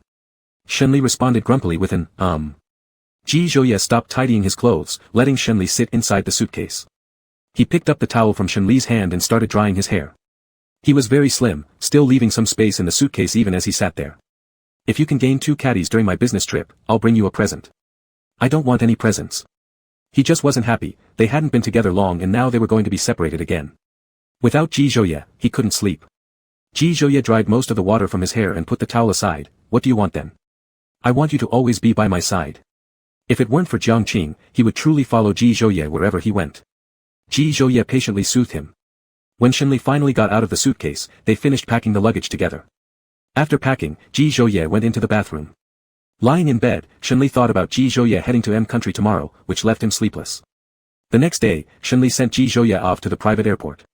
Before boarding the plane, Ji Zhouye embraced him and consoled him for quite a while. In the end, he kissed his lips lightly. Within a week, deal with Ji Zhiyu, and let me see your capabilities. I can get you, dealing with your brother will be a piece of cake. Ji Zhouye, are you sure it wasn't me who got you? Shenli gave a soft humph and turned his head away. Finally, Ji Zhouye embraced him one last time before saying, I'm leaving. He stubbornly replied, go quickly. As Ji Zhouye walked just a few steps, the person behind pulled out a phone, opened the camera and called him, Ji Zhouye. In the instant Ji Zhouye turned around, the shutter clicked, freezing the moment. He put his phone away and waved at Ji Zhouye. On the afternoon Ji Zhouye went abroad, Shenli customized a life-size doll using his picture. Since he still needed to go to work, he first placed the doll on the sofa in the rest area of the office. When Ling Feng saw the doll, all he felt was shock and disbelief. President Shen, are you making this doll to practice voodoo on someone? If that were true, might this doll contain the birth date and destiny of Ji-Boss? Ling Feng's immediate reaction was that President Shen wasn't strong enough against Ji-Boss, hence resorting to such mystical practices. Am I that despicable in your eyes? Shenli slightly narrowed his eyes at him, revealing a trace of danger. When Ling Feng finished reporting his work and left, he quietly took out his phone to take a picture of the doll without Shenli noticing. After leaving the office, he sent the photo to Song Yan. Ling Feng, picture. Ling Feng, President Ji turned into a humanoid doll. Song Yan, who always had good expression management, nearly choked on water. After recovering, he forwarded this picture to Ji Zhouye. After landing, Ji Zhouye sent a message to Shenli and then saw the picture of the humanoid doll. His lips curved slightly as he saved the picture. Chapter 43, Want to Touch You. In the evening, Shenli found one of Ji Zhouye's pajamas to dress the doll in after returning home. After dressing it, it looked quite lifelike, so Shenli took a photo and sent it to Ji Zhouye. Shenli, picture. Shenli, my bedmate. Ji Zhouye sent a video call, and before answering, Shenli cleverly unbuttoned the top 2 buttons of his pajama. Mr. Ji, what can I do for you? Looking at his half-hidden collarbone and chest, Ji Zhouye's eyes darkened and his mouth felt dry for a moment. Have you been eating on time? Without you, meals taste much better. What Shenli said verbally was entirely different from what he thought, but by the time he finished playing with his words, his mood dropped. He couldn't bear being apart even for a day, let alone a week. Even though they were separated by a screen, Ji Zhouye could still see the subtle emotions in his eyes. Ji Zhouye, I want to touch you. Don't be inappropriate through the screen. Shenli lay down on the bed, drooping his head. A low chuckle came through the phone. I meant your head, where did your mind go? Nowhere. They chatted a little longer, but Ji Zhouye had work to do, so Shenli ended the call. Shenli opened a game, thinking that if he played until he got tired, he might fall asleep easier. However, upon seeing Ji Zhiyu online, he didn't start yet and waited for Ji Zhiyu. Having nothing else to do, he went to browse them all in the game. There, he discovered 2 exclusive noble skins for characters, which happened to belong to heroes that Ji Zhiyu often used. He clicked on Ji Zhiyu's profile to check if he owned them, apparently not. This was an opportunity, wasn't it? He gave both skins to Ji Zhiyu and checked which other skins Ji Zhiyu lacked, gifting those as well. Within minutes, Ji Zhiyu dragged him into a voice room and immediately turned on the mic. Shen Trash, what's wrong with you? No matter how many skins you gift me, you won't win me over. Shenli turned on his mic. I'm not trying to buy you off. Anyway, why don't you have these skins? Speaking of this, Ji Zhiyu sounded a bit resentful. It's all because of my brother cutting my pocket money. He had more than enough for game skins, if only he didn't visit bars too often. If he went to the bar a few more times, the money for skins naturally disappeared. He didn't have a strong attachment to the game skins. If he had them, he'd use them, if not, he wouldn't. But when he saw teammates using such skins, he wanted them too, only to find his wallet empty. Shenli followed up smoothly. Sometimes your brother is unreasonable. Don't worry, I'll buy you the skins going forward, including the PC game ones. Ji Zhiyu wasn't stupid just because he was broke. I see what you're up to. That makes me sad hearing you say that. Ji Zhiyu chuckled sarcastically. Do you want to play or not? If not, get out. Let's play. This tone was exactly like his brother, no wonder they shared the same mother. I'll play support and protect my big brother. Ji Jiu almost threw up at hearing this. Old man, who's your big brother? Are you gross or what? I'm only 23, explain yourself, am I really that old? Shenli chose a female hero to assist. Ji Jiu also wasn't someone who gave in easily, 23-year-old old man. Alright, old man it is. I won't argue with you, little brat. Throughout the entire round, Ji Jiu dominated with Shenli's help. Occasionally, Ji Jiu would look back and rescue Shenli or block fatal hits for him. Though he complained about Shenli aloud, he still rescued him in crucial moments. Once Shenli made Ji Jiu experience the thrill of dominating kills as a support, he switched to the marksman role. Without Shenli's support, Ji Jiu didn't fight as smoothly. At the beginning of the next round, their enemies invaded their jungle, and Shenli's previous support joined the mid laner instead, completely ignoring Ji Jiu. Shenli countered and killed both the enemy support and the marksman. Though they won the match in the end, Ji Jiu felt frustrated. He wanted Shenli to be his support again but felt embarrassed to ask. Your brother is on a business trip, how about an all-nighter at the Net Cafe Friday night? Interested? Ji Jiu didn't respond, seemingly hesitating. Shenli added, I'll play support for you. Sure. After playing a few more rounds with Ji Jiu, Shenli turned off his phone and went to sleep hugging the doll beside him. Maybe because of Ji Zhouye's scent on the pajamas, he fell asleep quickly and slept soundly. On Friday night, before going to the Net Cafe, Shenli made a call to Ji Zhouye but didn't mention going to the Net Cafe. Shenli and Ji Jiu stayed up all night in the cyber cafe playing games, emerging the next day with dark circles under their eyes. Shenli, how about we get some breakfast? Sure. After eating breakfast, Ji Jiu didn't return to school but went back to the estate with Shenli. After arriving at the estate, they each returned to their respective bedrooms and only came out at night after sleeping for the whole day. They met in the living room. After an awkward glance, Ji Jiu said, tonight, same thing in the gaming room? Shenli didn't hesitate, alright. Shenli didn't return home that night, then came back in the morning with Ji Jiu, both with heavy eyes, heading straight to their rooms without eating. Aunt Zhao reported this situation to Ji Zhouye. Just as Shenli had awakened a little, Ji Zhouye called. Ji Zhouye's oppressive voice came from the phone, do you want me to force it out of you, or will you confess willingly? He and Ji Jiu exchanged glances, so Shenli confessed willingly, I stayed up all night at the Net Cafe with Ji Jiu last night and took a nap today. That's all. If I see dark circles under your eyes or find you skinny when I come back, don't cry for my help then. Don't blame me if I hit you. Shenli. With Ji Jiu beside him, Shenli wasn't comfortable teasing, got it. Hang up. Let Ji Jiu take the call. Shenli handed the phone to Ji Jiu. After a while, Ji Jiu gave the phone back to him. Shenli asked, what did your brother say? Ji Jiu mocked sarcastically, my brother said let me stay here for 2 days to keep you company, what a disgrace that an adult still needs someone to accompany them. His tone was comparable to Shenli's sarcasm. Shenli started to suspect that he and Ji Jiu were long-lost brothers, sometimes, their mouths were too similar. Since you said I'm an old man, rounding down, I'm practically elderly. Why shouldn't you accompany an elder like me? Ji Jiu. Ji Jiu, you, as an old man, pull all-nighters playing games. I wonder how your kidneys are doing. They're good. In this verbal sparring match, Ji Jiu was utterly defeated. Shenli was completely impenetrable. After finishing dinner, Shenli played with the dog for a while, fed him, and then he and Ji Jiu entered the gaming room. They dominated in the game until around 10 o'clock when Ji Zhouye's video call came through. Shenli pressed accept. Seeing the earpiece-wearing person on the video, Ji Zhouye clenched his teeth and sounded slightly irritated. Shenli, shut down the game and go to sleep. Shenli looked at the screen and took off his earphones. What did you just say? Shut down the game and go to sleep. Ji Zhouye coldly repeated what he just said again. Chapter 44, Why were you so stern earlier? Ji Jiu, tisk, Ed, took off his headphones, glanced at the two who made the video call, you two really ruined the fun. Ji Zhouye raised his voice sharply, I'll say this one last time, either turn off your computer and sleep, or I'll destroy this gaming room when I come back. Ji Jiu. Does his brother usually supervise Shenli this strictly? Not even allowing him to play games.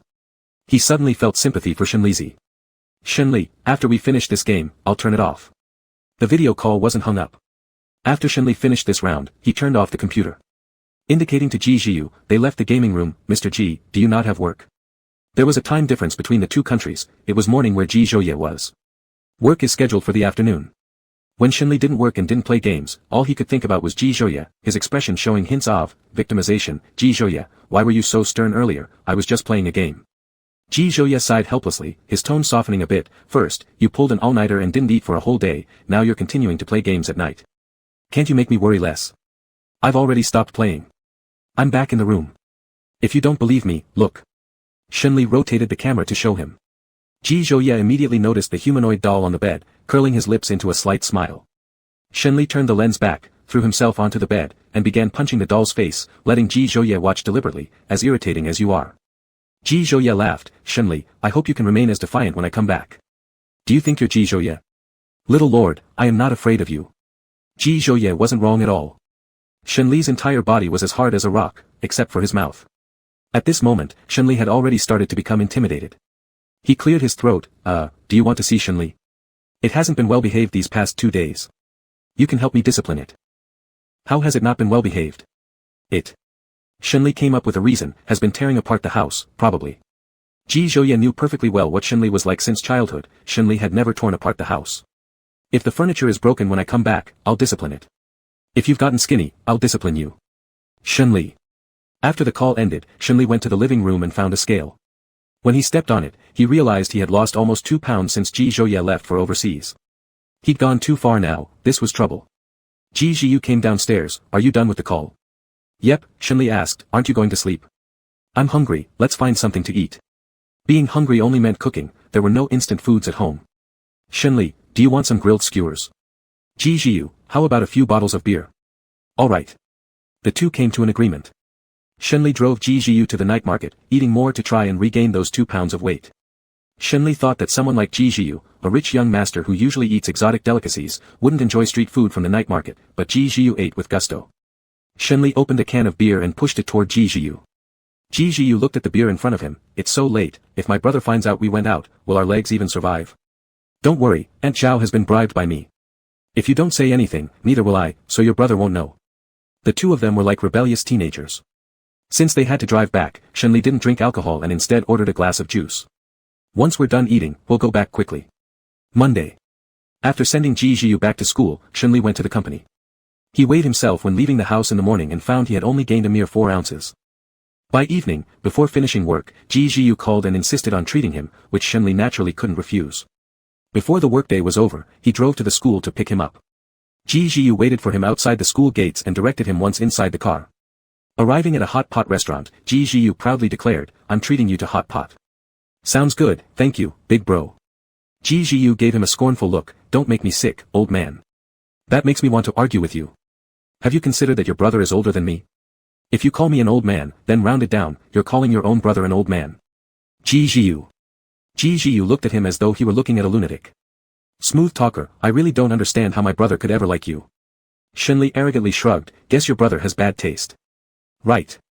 Ji Zhiyu sat down and asked Shenli before ordering if there was anything he avoided eating, which left Shenli feeling somewhat flattered. Knowing that Shenli didn't avoid anything particular, Ji Zhiyu placed the order. After the dishes were ordered, Ji Zhiyu propped his hands on the table and stared at Shenli. After you and my brother broke up, one time he drank too much and was hospitalized for a stomach bleed. I learned from Brother Li Ming that it had something to do with you. I really disliked you then, and I still dislike you now. Initially, Shenli's face showed no emotion, but upon hearing Ji Zhiyu mention that Ji Zhouye had been hospitalized due to excessive drinking, a crack appeared in his composed demeanor. His brows furrowed slightly, and it felt as if an invisible hand had tightly gripped his heart, making his breathing uneven. Because of him, Ji Zhouye had once been hospitalized for drinking. And he had never heard Ji Zhouye mention this incident. Ji Zhouye must have hated him back then, yet he never said a bad word about him. Why are you suddenly telling me this? Shenli forced a pale smile. Shen Slag, I really dislike you. But besides you, my brother won't like anyone else. Without you, he'll end up lonely for life. I don't want my brother to be alone. Ji Zhiyu's eyes became serious. If you tell me why you left my brother, I'll weigh whether you deserve forgiveness. As long as it wasn't something morally wrong or against my values, I'll accept you and stop opposing you. Seeing his hesitation, Ji Zhiyu added, I won't tell my brother, I promise. If I lie, I, Ji Zhiyu, will be a dog. So your brother would then have 3 dogs. Shenli replied. 3 dogs? Which 3? Shenli, me, you, and Shenli. Ji Zhiyu. Alright, let's get serious. Shenli laughed bitterly, if I tell you why I left your brother and went abroad, you might not even believe me. I believe whatever you say. Shenli's eyes darkened, my mom saw me as a stumbling block between her and her lover, so she joined with my grandma to force my dad to send me abroad. This way, when my dad wasn't home, she could openly have an affair with her lover. He gave a wry smile and added, at first, I thought it was because my mom and grandma couldn't accept me dating a man that they did this. The real reason, I only found out recently. There was no infidelity or third party between your brother and me. Shenli didn't mention how Zhou Lifan had threatened him with the Ji family. Ji Zhiyu couldn't understand such complicated family dynamics. Your family relationships are really complex. Right? That's what I think too. Chapter 45, I really like you. For a moment, Ji Zhiyu felt pity for the person in front of him and also for his brother, who was left behind for reasons unknown, never knowing the truth. But even without knowing the truth, he chose to forgive. Ji Zhiyu added water to Shenli's glass. I forgive you, and I will stop opposing you. A hint of surprise flickered in Shenli's eyes. Within a minute of being serious, he was back to teasing. Thank you for your forgiveness, brother. There are conditions, Ji Zhiyu said with his chin slightly raised, appearing haughty. There is no way I'd call you sister-in-law. Understood, don't tell my brother about this. Am I someone who doesn't keep promises? Ji Zhiyu retorted. You look like it. But Shenli didn't dare say it out loud, just now calming Ji Zhiyu down. If he got angry again, it would be troublesome. If all his strategies were exhausted and Ji Zhiyu still got upset, he'd have nothing left to make peace. Not at all. By Wednesday, Ji Zhouye wouldn't need a whole week to handle Ji Zhiyu. This hot pot meal, Shenli wanted to pay for, but Ji Zhiyu insisted on paying for this meal. Shenli naturally couldn't refuse. After sending Ji Zhiyu back to school, Shenli returned home. Originally, he thought that since Ji Zhouye was on a business trip, he'd go back to live at his apartment, but Ji Zhouye forbade him. As he climbed upstairs, Shenli kept looking at his phone. Having accomplished such a significant thing by convincing Ji Zhiyu, he naturally had to inform Ji Zhouye, and boast a little. Shenli, successfully won over your younger brother, hurry and praise me. Walking to the bedroom door, he remembered Ji Zhouye's promise, if he gained 2 pounds, he'd bring him gifts. But when he stepped on the scale downstairs, he hadn't gained any weight but lost 1 pound instead. Still, he craved Ji Zhouye's gifts. Looking around, his gaze landed on the dog. Nope, too heavy. He then remembered that the dog food came in 3-pound bags, perfect for adding enough weight to meet his goal. Taking a bag of dog food from the cabinet, he stood on the scale with it in hand and successfully hit exactly 2 extra pounds. He took a photo and sent it to Ji Zhouye. And thus, the gift was easily in his grasp. Unbeknownst to him, someone was standing silently on the second floor watching his every move. Do you find the dog food useful? Pretty useful, Shenli replied, only to suddenly realize where the voice had come from and turn toward its source, startled. Staring at Ji Zhouye's somber face, his words became stuttered. Weren't you supposed to return on Wednesday? Why didn't you let me know you were back? Caught red-handed for his sneaky tactics, though somewhat embarrassed, it didn't prevent his happiness at seeing Ji Zhouye again. Running up the stairs, he threw himself into his arms, his voice tinged with grievance. You're finally back. I missed you every day. And when did you miss me? Ji Zhouye caught him by the waist, pressing him against the wall. During these days when you stayed up all night playing games and slept until the evening. Wasn't that you? It wasn't me. Were those not your habits or mine? Ji Zhouye lifted his chin, nipped his lips lightly but firmly as punishment. Shenli became even more aggrieved. If I didn't occupy myself with these things, missing you would be unbearable. With something to do, time seemed to pass quicker. On the first day Ji Zhouye went on a business trip, time seemed to stretch endlessly. Even during the economic crisis, when Jiangqing struggled with hardships from partners and drank until his stomach bled, he never felt wronged. Now, next to Ji Zhouye, even the tiniest matters could make him feel deeply aggrieved. Shenli wrapped his arms around Ji Zhouye's neck, gently kissed his thin lips, and whispered in his ear, Ji Zhouye, I really like you. Ji Zhouye felt his heart itch under the tease, his eyes darkening as he pressed him against the wall and kissed him. The kiss was intense. A short while later, soft kisses rained down along his neck, light as butterfly touches. Lying in bed, Shenli nestled in Ji Zhouye's arms. Didn't you say the divine power could demolish a house? How come there was no furniture damage? Instead, you were disobedient and lost weight. Not only that, but you even tricked me with divine power's dog food. Ji Zhouye pinched his ear. If he hadn't caught him red-handed, Shenli might have fooled him. Divine power as a dog was far more carefree than Shenli. I just wanted you to bring me gifts, so I cheated a little. Shenli offered a winning smile. Ji Zhouye narrowed his eyes threateningly. If you do this again next time, I will punish you severely so you can't leave this bedroom. What would we do about eating when we can't leave this room? And what about Jiangqing? Are you going to serve my meals and manage Jiangqing on my behalf? Ji Zhouye, sure, I can serve your meals and also manage Jiangqing for you. Shenli flipped over, facing him and gritted his teeth. Thank you so much. You're welcome. Shenli. Ji Zhouye, the gift is in the suitcase, go ahead and check. Shenli got up from the bed, opened the suitcase, and found a humanoid doll made from his photo. He picked it up. You copied my idea to give me a gift. He placed 2 dolls together, but I like it. Shenli touched something hard inside the doll, shaped like a box. It was in the zipper behind the doll. He unzipped it, revealing a black velvet jewelry box. He looked at Ji Zhouye. Do you want to open it and see if you like it? Ji Zhouye said. He opened the box and saw a men's bracelet inside. Made of platinum, every detail was very exquisite, wild yet unrestrained. Certain details of the bracelet were similar to the ring given by Ji Zhouye, which confirmed Shen Li's guess. This bracelet, like the ring, was designed and crafted by Ji Zhouye himself. On the back of the bracelet, Shen Li found 2 characters, further confirming his suspicion. Li Yi. Chapter 46, After eating, don't leave anything. That night, Shen Li had the most peaceful sleep in days. He didn't dream and slept straight until morning. Waking up in Ji Zhouye's arms, he felt an impulse not to go to work but to stay snuggled in his embrace forever. An arm tightened around his waist, his brow center felt warm. Ji Zhouye had just woken up, his voice slightly hoarse. Good morning. Good morning. Shen Li hugged him tighter. Was the business trip tiring? Can you rest at home today? No problem, I'm not tired. After Ji Zhouye sent Shen Li to the company and watched him enter the office building, he drove off to his own company. Perhaps because Zhou Lifen had been confined to some stores, she'd been behaving herself lately, and Shen Li hadn't been harassed by her anymore, keeping his mood relatively pleasant. Ling Feng placed some documents on the desk. Mr. Shen, these documents need your signature. One of them is about cooperation with Mr. Ji. Shen Li's shirt was slightly pulled up, revealing the bracelet Ji Zhouye had gifted him. He lightly rubbed it with his finger. How do you know that your Mr. Ji gave me a bracelet? Ling Feng was completely confused and didn't understand what Shen Li was saying. His eyes landed on the bracelet, and once he understood, all he wanted to do was give their president a glare. This was blatant public display of affection, disregarding the lives of singles, forcing dog food down their throats. Mr. Shen, you're really terrible. Shen Li deliberately revealed the ring on his neck, looking down while playing with it. How do you know your Mr. Ji gave me a ring too? Ling Feng.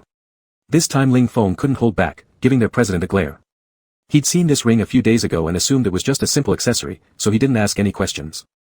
Now, they were forcibly fed this display of love. Shen Li, I'll treat you to dinner tonight to welcome your Mr. Ji back. Every word was flaunting their love. Enough dog food already, what more dinner? Ling Feng, alright, Mr. Shen. Is there any relaxation project you would recommend? Shen Li asked. Ling Feng thought for a moment. Bar. Karaoke. Or maybe camping under the stars. But it's too hot and mosquito-infested now, not suitable. He couldn't think of anything else. Shen Li thought for 2 seconds. I'll invite everyone to karaoke tonight. Thank you, Mr. Shen. As soon as Ling Feng stepped out of the office, he began complaining to Song Yan about being force-fed this romantic nonsense. Song Yan immediately relayed this to Ji Zhouye. Ji Zhouye, who rarely smiled during work hours, now wore a grin. There were many people present at the evening dinner gathering. When Shen Li told Ji Zhouye he was treating people to dinner, Li Ming was also there, so Ji Zhouye invited him along too. Dinner wouldn't be complete without Ji Zhiyu and Tang Qian. Relaxation meant having fun with a crowd. Ji Zhiyu, Tang Qian, and Li Ming didn't need much introduction as everyone already knew them. Ling Feng was a bit overwhelmed at the dinner table surrounded by all these big shots. Song Yan remained unusually calm in comparison, which was no surprise considering he worked closely with Ji Zhouye and had taken on some of Ji Zhouye's poised demeanor. Shen Li sat between Ji Zhouye on his left and Tang Qian on his right. Tang Qian kept looking down at his phone, prompting Shen Li to ask, still haven't won her back. He sighed helplessly, shaking his head. Li Ming sat next to Ji Zhiyu, chatting intermittently with him while Ling Feng and Song Yan were grouped together. Although they'd chatted online, their real-life meeting seemed awkward. Written all over their faces were 3 glaring words: we don't know each other. Lively moments came mainly from Li Ming and Ji Zhiyu, who could joke and banter amusingly, truly serving as entertainment for everyone else. Gradually relaxing, Ling Feng marveled aloud, the ones around Cartel J are certainly no common folk. This struck an objectionable chord with Shen Li, who retorted, and that sounds like you think Tang Qian is common. Ling Feng glanced at Shen Li somewhat flustered, thinking to himself whether that meant he wasn't good enough for friends at such levels. Shen Li nudged Tang Qian with his elbow. Stop pretending to be silent, speak up. After a light cough and some hesitation, Tang Qian said, well, I'm life and death buddy with your CEO Shen here. If anyone touches him, it's me. If they touch me, they get both of us. Shen Li just glared at him, unimpressed. Playing awkward silence game? Shen Li asked cynically. Tang Qian touched his nose and responded, isn't this what you told me to say? Shen Li gave him a sharp glance and let the silence convey the message. Shen Li turned to the person on his left, muttering almost resentfully, someone would mistakenly assume you're the one handing out the paychecks. He then noticed Ling Feng and suspected that their CEO was ratting him out to Ji Zhouye through the subtle glance Ji Zhouye shot towards Ling Feng. Ling Feng hastily smiled at Shen Li to try and placate him, but Shen Li completely ignored it. Ji Zhouye questioned lightly, you don't get along well with him? It's not that. Shen Li replied casually, it used to be fine until you arrived. As they ate, Ji Zhouye placed a few dishes Shen Li favored onto his bowl. Finish eating, don't leave anything. Li Ming made a scoffing sound, realizing yet again that he couldn't escape being served dog food. Near Ji Zhouye, Ji Zhiyu slid the plate in front of Ji Zhouye, asking him, brother, can you also serve me dishes? Ji Zhouye simply gave him a mild look, do you have hands or not? You're treating us differently, Ji Zhiyu complained playfully. A faint affirmation followed from Ji Zhouye. Li Ming, seeing this, couldn't bear it anymore, took some food and put it on Ji Zhiyu's plate. There, eat up. Ji Zhiyu commented sourly, I'd rather have brother Li Ming be my actual brother than you. Ji Zhouye shot back, then why don't you let him be your brother? Ji Zhiyu went silent, embarrassed. Li Ming tried to defuse the situation with humor, alright, I'll be your brother. I'll take you out clubbing. Ji Zhouye sent him a cold glare, shutting him up immediately. Despite the banter, Ji Zhouye still served Li Ming a dish, saying, you're too old to be acting jealous.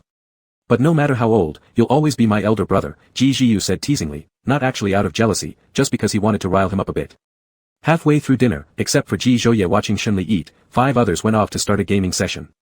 Shenli, wanting to join, found there were no more spots available, leaving him to quietly eat under Ji Zhouye's watchful eyes. By the time Shenli finished his meal, their round of games had concluded.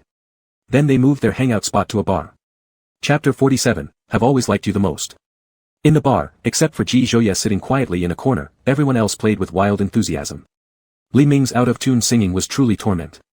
First unable to bear it was Ji Zhiyu, with that kind of voice, how strange that women even find you attractive enough to hang out with you. Li Ming boasted confidently, there's nothing I can do about it, maybe I just have charm, plus money. Ji Zhiyu dropped truth bomb, not related to your charm, purely for your money. Of course, Li Ming was aware of this fact. He preferred those who coveted his wealth instead of his feelings. They'd have fun for a while, and when bored, move on swiftly. Somebody chose a male-female duet love song. Li Ming thrust the microphone into Ji Zhiyu's hands. You sing, I don't sing solo without a girl present. Tang Qian suggested, one more person needed to form a duo. I'll do it, Shenli picked up another microphone. Upon realizing he had to sing a duet with Shenli, Ji Zhiyu felt sick inside and quickly passed the mic to Tang Qian. The microphone was like a hot potato. Tang Qian directly pushed it back as he didn't dare to perform any duet with Shenli in Ji Zhouye's presence. Ji Zhiyu handed the mic over to Song Yan, but Song Yan shook his head. Ji Zhiyu then turned towards Ling Feng, only for Ling Feng to blatantly ignore him. In this private room, the only person who could duet with Shenli without making Ji Zhouye jealous was Ji Zhouye's own younger brother. Shenli couldn't help but speak up, what? You're all so disgusted by me. Not that they were disgusted. They simply didn't dare. What if they tipped over the vinegar jar and got into trouble? One should always be careful, just in case. Ji Zhouye, who had been quiet all along, finally spoke, Ji Zhiyu, give me the microphone. Shenli looked at Ji Zhouye in surprise. Ji Zhouye would never sing in such a setting, this was something Shenli knew too well, which was why he hadn't suggested it earlier. Ji Zhiyu reluctantly handed over the fiery hot microphone to Ji Zhouye. Start, Ji Zhouye said indifferently. Li Ming selected Start on the screen, and the prelude music started playing. Ji Zhouye's voice was clear and deep, and Shenli lost himself in it.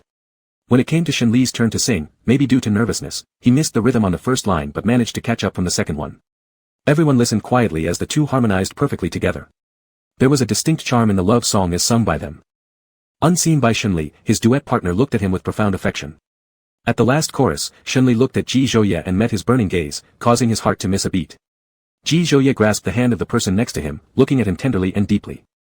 After all these years, the only person who could stay by his side was this person, and no one else. Li Ming, just singing is too boring. Let's play a must-try bar game, truth or dare. No one objected.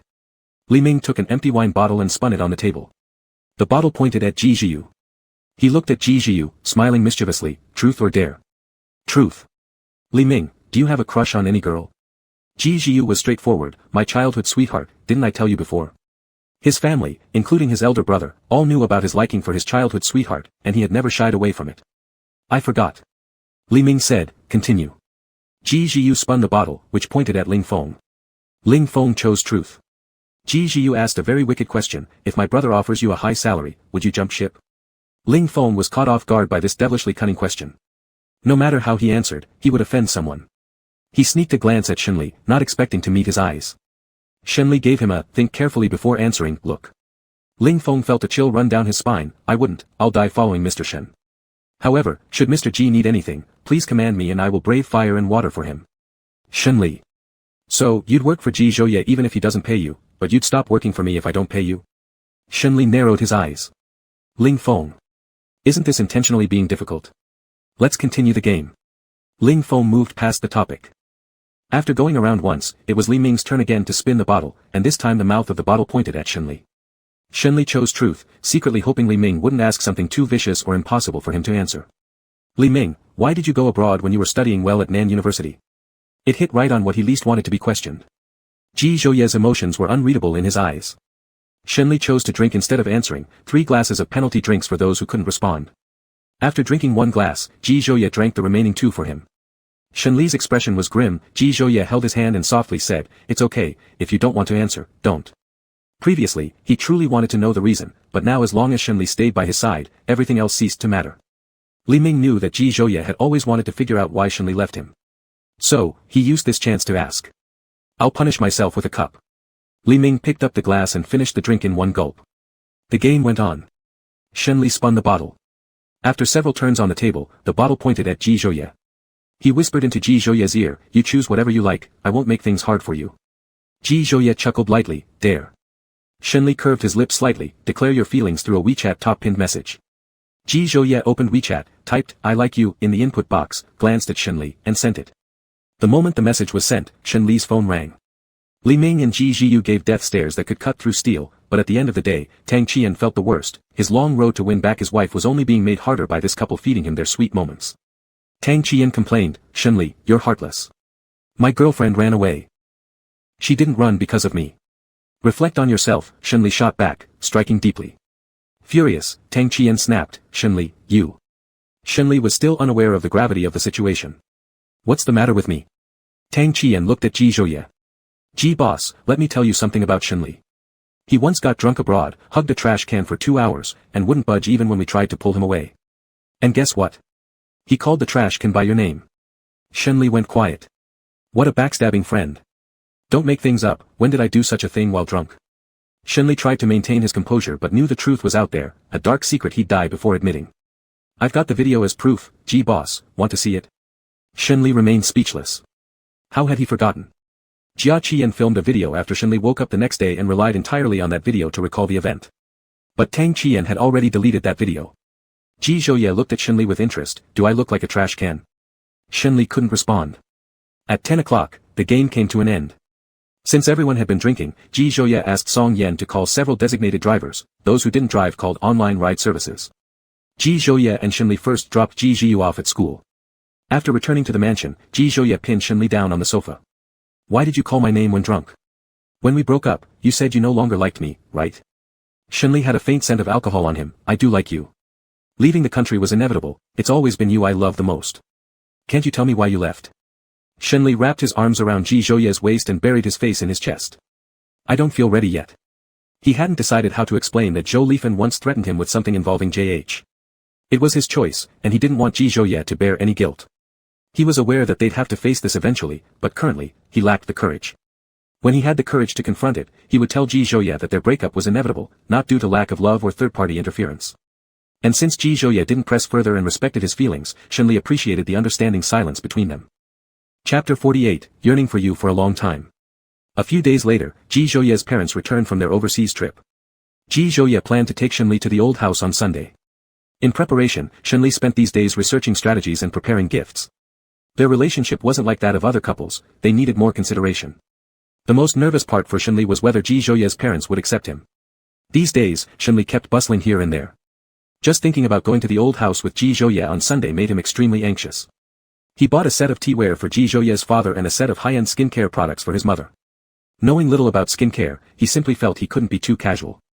The night before, Shenli lay across Ji Zhouye's chest, asking hesitantly, "Will your family like me?" Ji Zhouye tilted his chin gently, exuding both helplessness and indulgence. "Shenli, you've asked this question countless times already." Indeed, over these days, every time Shenli thought of it, he would ask the same question, sometimes waking Ji Zhouye up in the middle of the night to confirm or standing at the bathroom door during showers to inquire. This made Ji Zhouye both helpless and amused.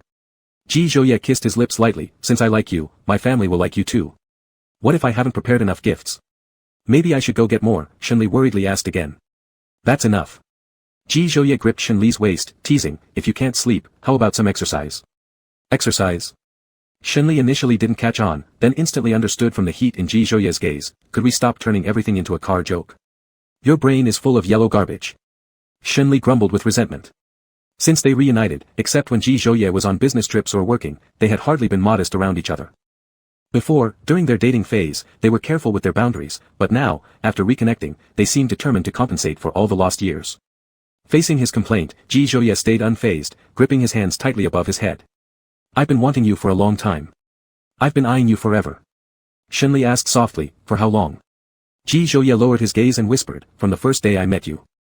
Ji Zhouye held the person beside him gently, filled with tenderness. He kissed his brow, eyes, and finally landed on his lips softly. Good night, baby. Everything was different from that time. Ji Zhouye's heart and eyes were full of him, no longer fixated on an answer. As long as Shenli was by his side, those matters would no longer matter. Even if he never said it for a lifetime, Ji Zhouye didn't care. Over the years, Shenli had grown up too, no longer hesitant.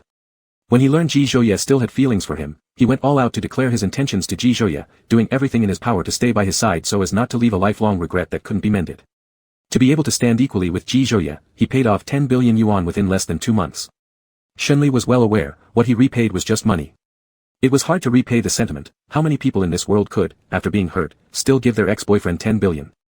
Upon self-reflection, Shenli knew he wouldn't be able to do that. He slept late last night but woke up early. Today, he wore a white short-sleeve hoodie, a pair of loose jeans below, and a pair of white sneakers. He was behaving exceptionally obediently. Shenli had put away the usual rogue attitude he exhibited, and seeing him like this now, who would have thought he was the same calm man in formal suits in the office building? Ji Zhouye lay in bed looking at him, his eyes filled with amusement. You're quite good at pretending. From being rebellious and uncontrollable, you've turned into a well-behaved youth. Shenli stared at him for a few seconds, then frowned deeply. Ji Zhouye, you won't expose me in front of your mom, will you? The more he looked, the more he felt Ji Zhouye really seemed like someone who could pull such a trick. Worry started creeping into his heart. Shenli grabbed Ji Zhouye's neck with both hands but didn't apply any force as he threatened sternly, you're not allowed to expose me in front of Auntie. What benefit would exposing you bring to me? Shenli thought for a few seconds, and then confidently answered, if I'm exposed, Auntie will dislike me. If Auntie dislikes me, she won't let you stay with me, and then you can find another boyfriend. Isn't that a benefit? Ji Zhouye laughed and asked teasingly, what kind of logic is that? If it were true as you said, why did I spend so much effort keeping you by my side? Am I some idle and shameless person? Shenli, how would I know what sick things are going through your mind? Ji Zhouye. Shenli released his grip around Ji Zhouye's neck, climbed down from him, but was pulled back by Ji Zhouye again. I promise I won't expose you. Shenli arrogantly turned his head away with a single humph sound. Ji Zhouye asked, you woke up so early, aren't you tired? All right. Shenli paused for a moment and added, you're just average anyway, not as good as I imagined. Pure defiance. Ji Zhouye wasn't annoyed but smiled indulgently instead, I'll keep working harder and strive to win your recognition soon. Shenli. It was about time. Shenli stopped fooling around and got off Ji Zhouye, standing in front of the mirror for a few minutes. During breakfast, he thought of Ji Zhiyu. Though Ji Zhiyu had accepted him, Shenli was unsure whether he might say something detrimental to his image. Is your brother coming home today? He went home last Friday evening. Although he was nervous before, now he was even more uneasy, feeling increasingly insecure. They left the house at 9. The closer they got to their destination, the more restless his heart became. With only hundreds of meters left, Shenli asked Ji Zhouye to stop the car by the roadside so he could adjust his emotions. Ji Zhouye didn't urge him but gently held him in his arms to soothe his tense mood. Chapter 49, I like him, so my family will too. The car stopped in front of the old house of the Ji family. Shenli and Ji Zhouye got out of the car together, opening the rear door to take out the gifts. Ji Zhouye wanted to help carry them, but Shenli refused. Shenli followed closely behind Ji Zhouye. When they entered, the gardener saw them and informed Hiya. When they arrived at the entrance hall, Hiya came forward. Her smile froze slightly when she saw Shenli's face, but thankfully, her expression control was timely enough so it went unnoticed. Otherwise, there could have been misunderstandings. She remembered the person who had once gone viral online recently. She often browsed the internet, and although she saw the clarifications, she generally understood what happened. She also knew a little bit about Shenli. Given how the Shen family used to be one of the prominent families in Jiangqing, any little rumor would quickly spread. Yet, until today, no one had mentioned to her that her son's first love was actually Shenli, the son of the Shen family. Shenli's palms were sweaty due to nervousness, but he managed a polite smile. Auntie, hello. You're Xiao Shen, right? Come in and sit down. Ji Zhouye fetched him a new pair of slippers to change into. Following Hiya into the living room, Shenli presented the gift he'd brought for them. Auntie, these are small tokens of my appreciation for you and uncle. Thank you, little Shen. Your uncle went to meet an old friend and will be back a bit later. Hiya noticed Shenli's discomfort and smiled gently. Take a seat on the sofa and rest for a while. The aunt came in with cut fruit and served it.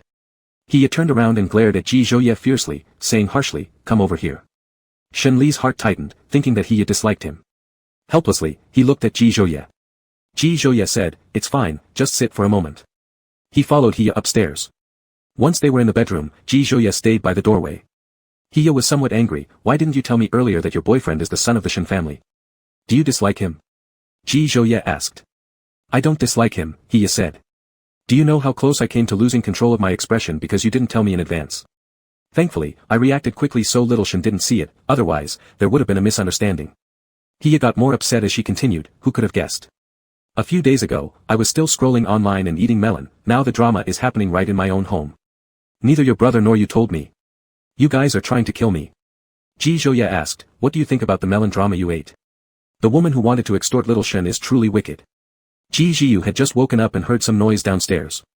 Looking down, he saw Shenli alone on the couch and said teasingly, oh, sitting all by yourself here? Does my mom not like you? As soon as he finished speaking, Ji Zhiyu was kicked from behind, nearly kneeling on the ground.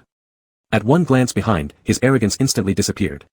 Yes, it was his mother who kicked him. He had no choice but to suppress his anger. He ignored Ji Zhiyu entirely and walked over to Shenli with a smile, little Shen, don't listen to his nonsense. Auntie doesn't dislike you, in fact, Auntie likes you very much. That suspended heart of Shenli finally settled. He remained polite and obedient, thank you, Auntie. He gave Ji Zhiyu a cold look, Ji Zhiyu, come over and apologize. You scared my future son. Shenli was surprised. Ji Zhiyu. Mom, congratulations on getting another son. Under the stern glare of Hiya, Ji Zhiyu apologized to Shenli half-heartedly, I scared you. Sorry about that. He sat next to Shenli, legs crossed casually. Hiya asked, little Shen, what do you like to eat? Auntie can make it for lunch today. Shenli. Ji Zhiyu. Thank you, Auntie, I'm not picky. Shenli looked sincerely grateful, completely unaware of the seriousness of the situation. Compared to her two real sons' expressions, Shenli's sincere face seemed far more likable. Ji Zhiyu couldn't resist whispering to Shenli, my mom once exploded the kitchen. Shenli. Ji Zhiyu moved forward, pushing Hiya onto the couch, Mom, just take a break. Let the helper handle cooking or wait for Dad to return and let him cook. Hiya questioned, why shouldn't I cook? We only have one kitchen. If it explodes today, do you want your future son eating ashes? Ji Zhiyu's words may have been impolite, but they weren't unreasonable. Hiya has been spoiled. Her fingers never touched water, but when she tried to cook once, she almost blew up the kitchen. That incident frightened everyone in the family, especially for her safety. Ever since then, Ji Hang never let her cook again. Hiya exudes confidence. Even though she hadn't cooked before, watching food bloggers on the internet made her confident enough to believe her meals would reach master chef levels. When Ji Hang returned, Hiya ran over happily, husband, this is little Shen, our son's boyfriend. Shenli stood up from the couch, uncle, hello. The middle-aged man wore casual clothes and looked like he exercised regularly. His figure was great, and you wouldn't guess he was in his 40s. He also looks well-preserved, almost free of wrinkles at 40-plus years old, making her and her husband seem like a handsome couple. Ji Hang nodded at him, little Shen, feel at home here and act casually. After greeting, he pouted at Ji Hang, husband, Ji Zhiyu mocked me. Ji Zhiyu. Ji Hang's eyes fell on Ji Zhiyu, how did you mock your mother? Ji Zhiyu felt innocent, Dad, Mom wanted to cook, I was afraid she'd explode the kitchen, worried for her safety. For a moment, Ji Hang had nothing to say, consoling the person beside him, sweetheart, we won't cook. I'll make lunch today since I happen to be free anyway. Ji Zhouye walked to Shenli's side, his fingertips lightly scratching Shenli's palm, still nervous? I'm less nervous now. Your family atmosphere is great, and I like it very much. When he was little, what he wanted most was such a family atmosphere. It wasn't perfunctory, cold, or lacking warmth. I told you that the people I like would also be liked by my family, do you believe me now?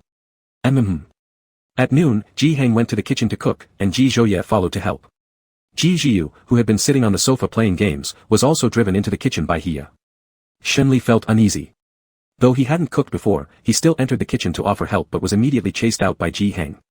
Little Shen, it's your first time visiting our home. How could we let you work? It's fine, uncle. Seeing that Ji Zhiyu was being careless with his work, Ji Hang chased him out as well, Ji Zhiyu, little Shen is visiting for the first time. Take him around the house. Finally free from chores, Ji Zhiyu eagerly dragged Shenli away. Ji Hang prepared a table full of dishes, and Shenli experienced the feeling of being valued. Reflecting on all these years, Zhou Lifan had never cooked a single meal for him. He remembered his 12th birthday, when his wish was simple, to eat longevity noodles made by Zhou Lifan. That wish remained unfulfilled. Chapter 50, like a little kid. During lunch, Ji Hang placed some food in Shenli's bowl, little Shen, eat more. Thank you, uncle. Ji Zhouye placed the peeled shrimp into Shenli's bowl, while he served him a bowl of soup, Uncle Ji said something quite right. Treat this place like home, eat and drink without discomfort. Don't feel awkward. Feeling the long-awaited warmth, Shenli's eyes welled up slightly, thank you, auntie. All day, he kept saying thank you. Ji Zhiyu placed his bowl in front of Ji Hang, Dad, put some dishes on my plate too. Ji glanced at him wordlessly, placing a chopstick of greens in Ji Zhiyu's bowl. Eat more vegetables to replenish vitamins. Ji Zhiyu. Why does Shenli get meat while he gets greens? And talking about replenishing vitamins. Ji Zhiyu placed his bowl in front of Ji Zhouye unwillingly. Brother, I want shrimp too. Ji Zhouye placed the shrimp he had just peeled into Shenli's bowl, completely ignoring Ji Zhiyu, and continued peeling shrimp. Ji Zhiyu thought this shrimp was definitely meant for him. But it ended up in Hiya's bowl, who ate it happily, thanks to my dear son. Too disappointed. There was no longer a place for Ji Zhiyu in this home, so he decided to take back his bowl. Shenli then peeled a shrimp and placed it in his bowl. Eat it. Touched. Just touched. When even his real father, mother, and brother ignored him, Shenli, whom he jokingly called Shenzatsa, gave him shrimp to eat. Ji Zhiyu took back his bowl and swallowed the shrimp with tears in his eyes. You three are worse than Shenzatsa. Shenzatsa. Ji Zhouye's expression darkened. Then Ji Zhiyu got a slap on the head. His own mother hit him. Hiya pulled his ear. Ji Zhiyu, don't you have any manners? Call him brother properly. Ji Zhiyu, why not call her sister-in-law? This question embarrassed Hiya. She didn't know whether her son should be the senior one or the junior one yet. If it turns out the other way, wouldn't it be awkward? Hiya laughed awkwardly as she looked at Ji Zhouye. Can we call her sister-in-law? Ji Zhouye hummed once in affirmation. Hiya coughed uncomfortably, then call her sister-in-law. This sentence already proved that her son was the senior one. Ji Zhiyu. It was already good enough that he wasn't making trouble, calling her sister-in-law was absolutely impossible. After lunch, Ji Zhiyu wanted to drag Shenli along to play games and rank up, but Hiya stepped in. Little Shen, do you know how to play mahjong? A bit. That will you accompany auntie to play mahjong? Sure. Ji Zhouye didn't join, so Hiya asked Ji to fill in. Ji Zhiyu, I don't want to play mahjong. I want to play games. Do you want to get beaten? Hiya said as she looked at him. Ji Zhiyu. The person hardest to provoke in this household was Hiya. Neither his dad nor his brother would let him off. Now there was an additional Shenzatsa. If he provoked Shenzatsa, his entire family would gang up on him. There was truly no place for him in this home anymore. While playing mahjong, Shenli occasionally guessed which tile would allow Hiya to win and would deliberately play it for her enjoyment. Hiya was thrilled every time she won. Ji Zhouye, sitting next to Shenli, couldn't help but smile. He seemed pretty adept at making people happy. The initial tension upon arrival gradually dissipated with time. His earlier awkwardness disappeared entirely. When they were about to leave in the afternoon, Hiya walked toward Shenli with a champagne gold hand-carry suitcase and handed it to him. This is auntie's gift for you. It's just a little token of appreciation. The suitcase felt heavy. Not expecting to receive a gift, Shenli looked somewhat at a loss as he glanced at Ji Zhouye for reassurance. Ji Zhouye nodded slightly at him. Shenli then smiled apologetically. Thank you, auntie. Don't be polite with me, we're family now, Hiya added in a lowered voice. If that boy dares to bully you, tell auntie and I'll teach him a lesson. He treats me very well, he wouldn't dare to bully me. Shenli cast a small smile at Ji Zhouye. Hearing this, Hiya felt relieved. Her son had a penchant for wearing a dark face and an unpleasant temper while Shenli appeared to be very obedient. She was afraid her son might treat him badly. After returning to the mansion, Shenli entered his bedroom and placed the suitcase on the table. The moment he opened it, he froze in shock. Inside, there was an entire case of 100 yuan bills. He stood there stunned for a few seconds, closed the suitcase, and just as he was about to step out of the bedroom, Ji Zhouye pushed the door open and walked in. Perfect timing. Shenli shoved the suitcase into Ji Zhouye's hands. It's too precious, I can't accept it. Please return it to your mom. My mother said this is a red envelope she specially prepared for you. She insists you accept it. Red envelope. Isn't a red envelope supposed to be small? Who uses a suitcase for a red envelope? Shenli had a look of difficulty. I really cannot accept such an extravagant red envelope. Ji Zhouye, if you don't accept it, my mom will be upset, and when my mom is upset, the whole family won't have peace. Shenli. That night, Shenli counted the money in the suitcase. It amounted to 990,000 yuan along with a note inside. Aunt wishes you and Xiao Yi a long-lasting relationship. Shenli felt a mix of gratitude and unease at being so valued but also uncomfortable about receiving such a large amount on their first meeting. He took out his phone and clicked open a photo stored in its own album. The man in the photo had eyes 7/10 similar to his. Shenli lightly traced the figure in the photo. After silently gazing at it for a while, Shenli's eyes reddened. Perhaps lost in deep thought, he didn't notice someone standing behind him. The person sat beside him, pulling him into a warm embrace. Resting against Ji Zhouye's heated chest, Shenli quietly closed his photo album and turned off the phone. Are literally thinking about dad? Ji Zhouye's tone was serene, yet tinged with affection. Being in Ji Zhouye's arms gave him unparalleled tranquility. Ji Zhouye could perceive all of his melancholy. He mused that if his father were still alive, he would surely like Ji Zhouye just as Ji Zhouye's family did. If my dad was here, he would like you very much. Ji Zhouye turned his face toward him. Really? Seeing his reddened eyes, Ji Zhouye gently kissed his eyes tenderly, softly like spring breezes brushing by. Shenli's eyelashes trembled lightly. My dad liked all the people I like, just like aunt and uncle do. But unlike aunt, my dad couldn't give you a red envelope. That's fine, Ji Zhouye said, holding his face, smoothing his furrowed brows. You look like a little kid. As though displeased at being called a kid, he swatted away Ji Zhouye's hand and sniffled deliberately. It's you who looks like a kid. I'm already 23, not young anymore. The rebuttal resembled one between children. I'm 24, 1 year older than you.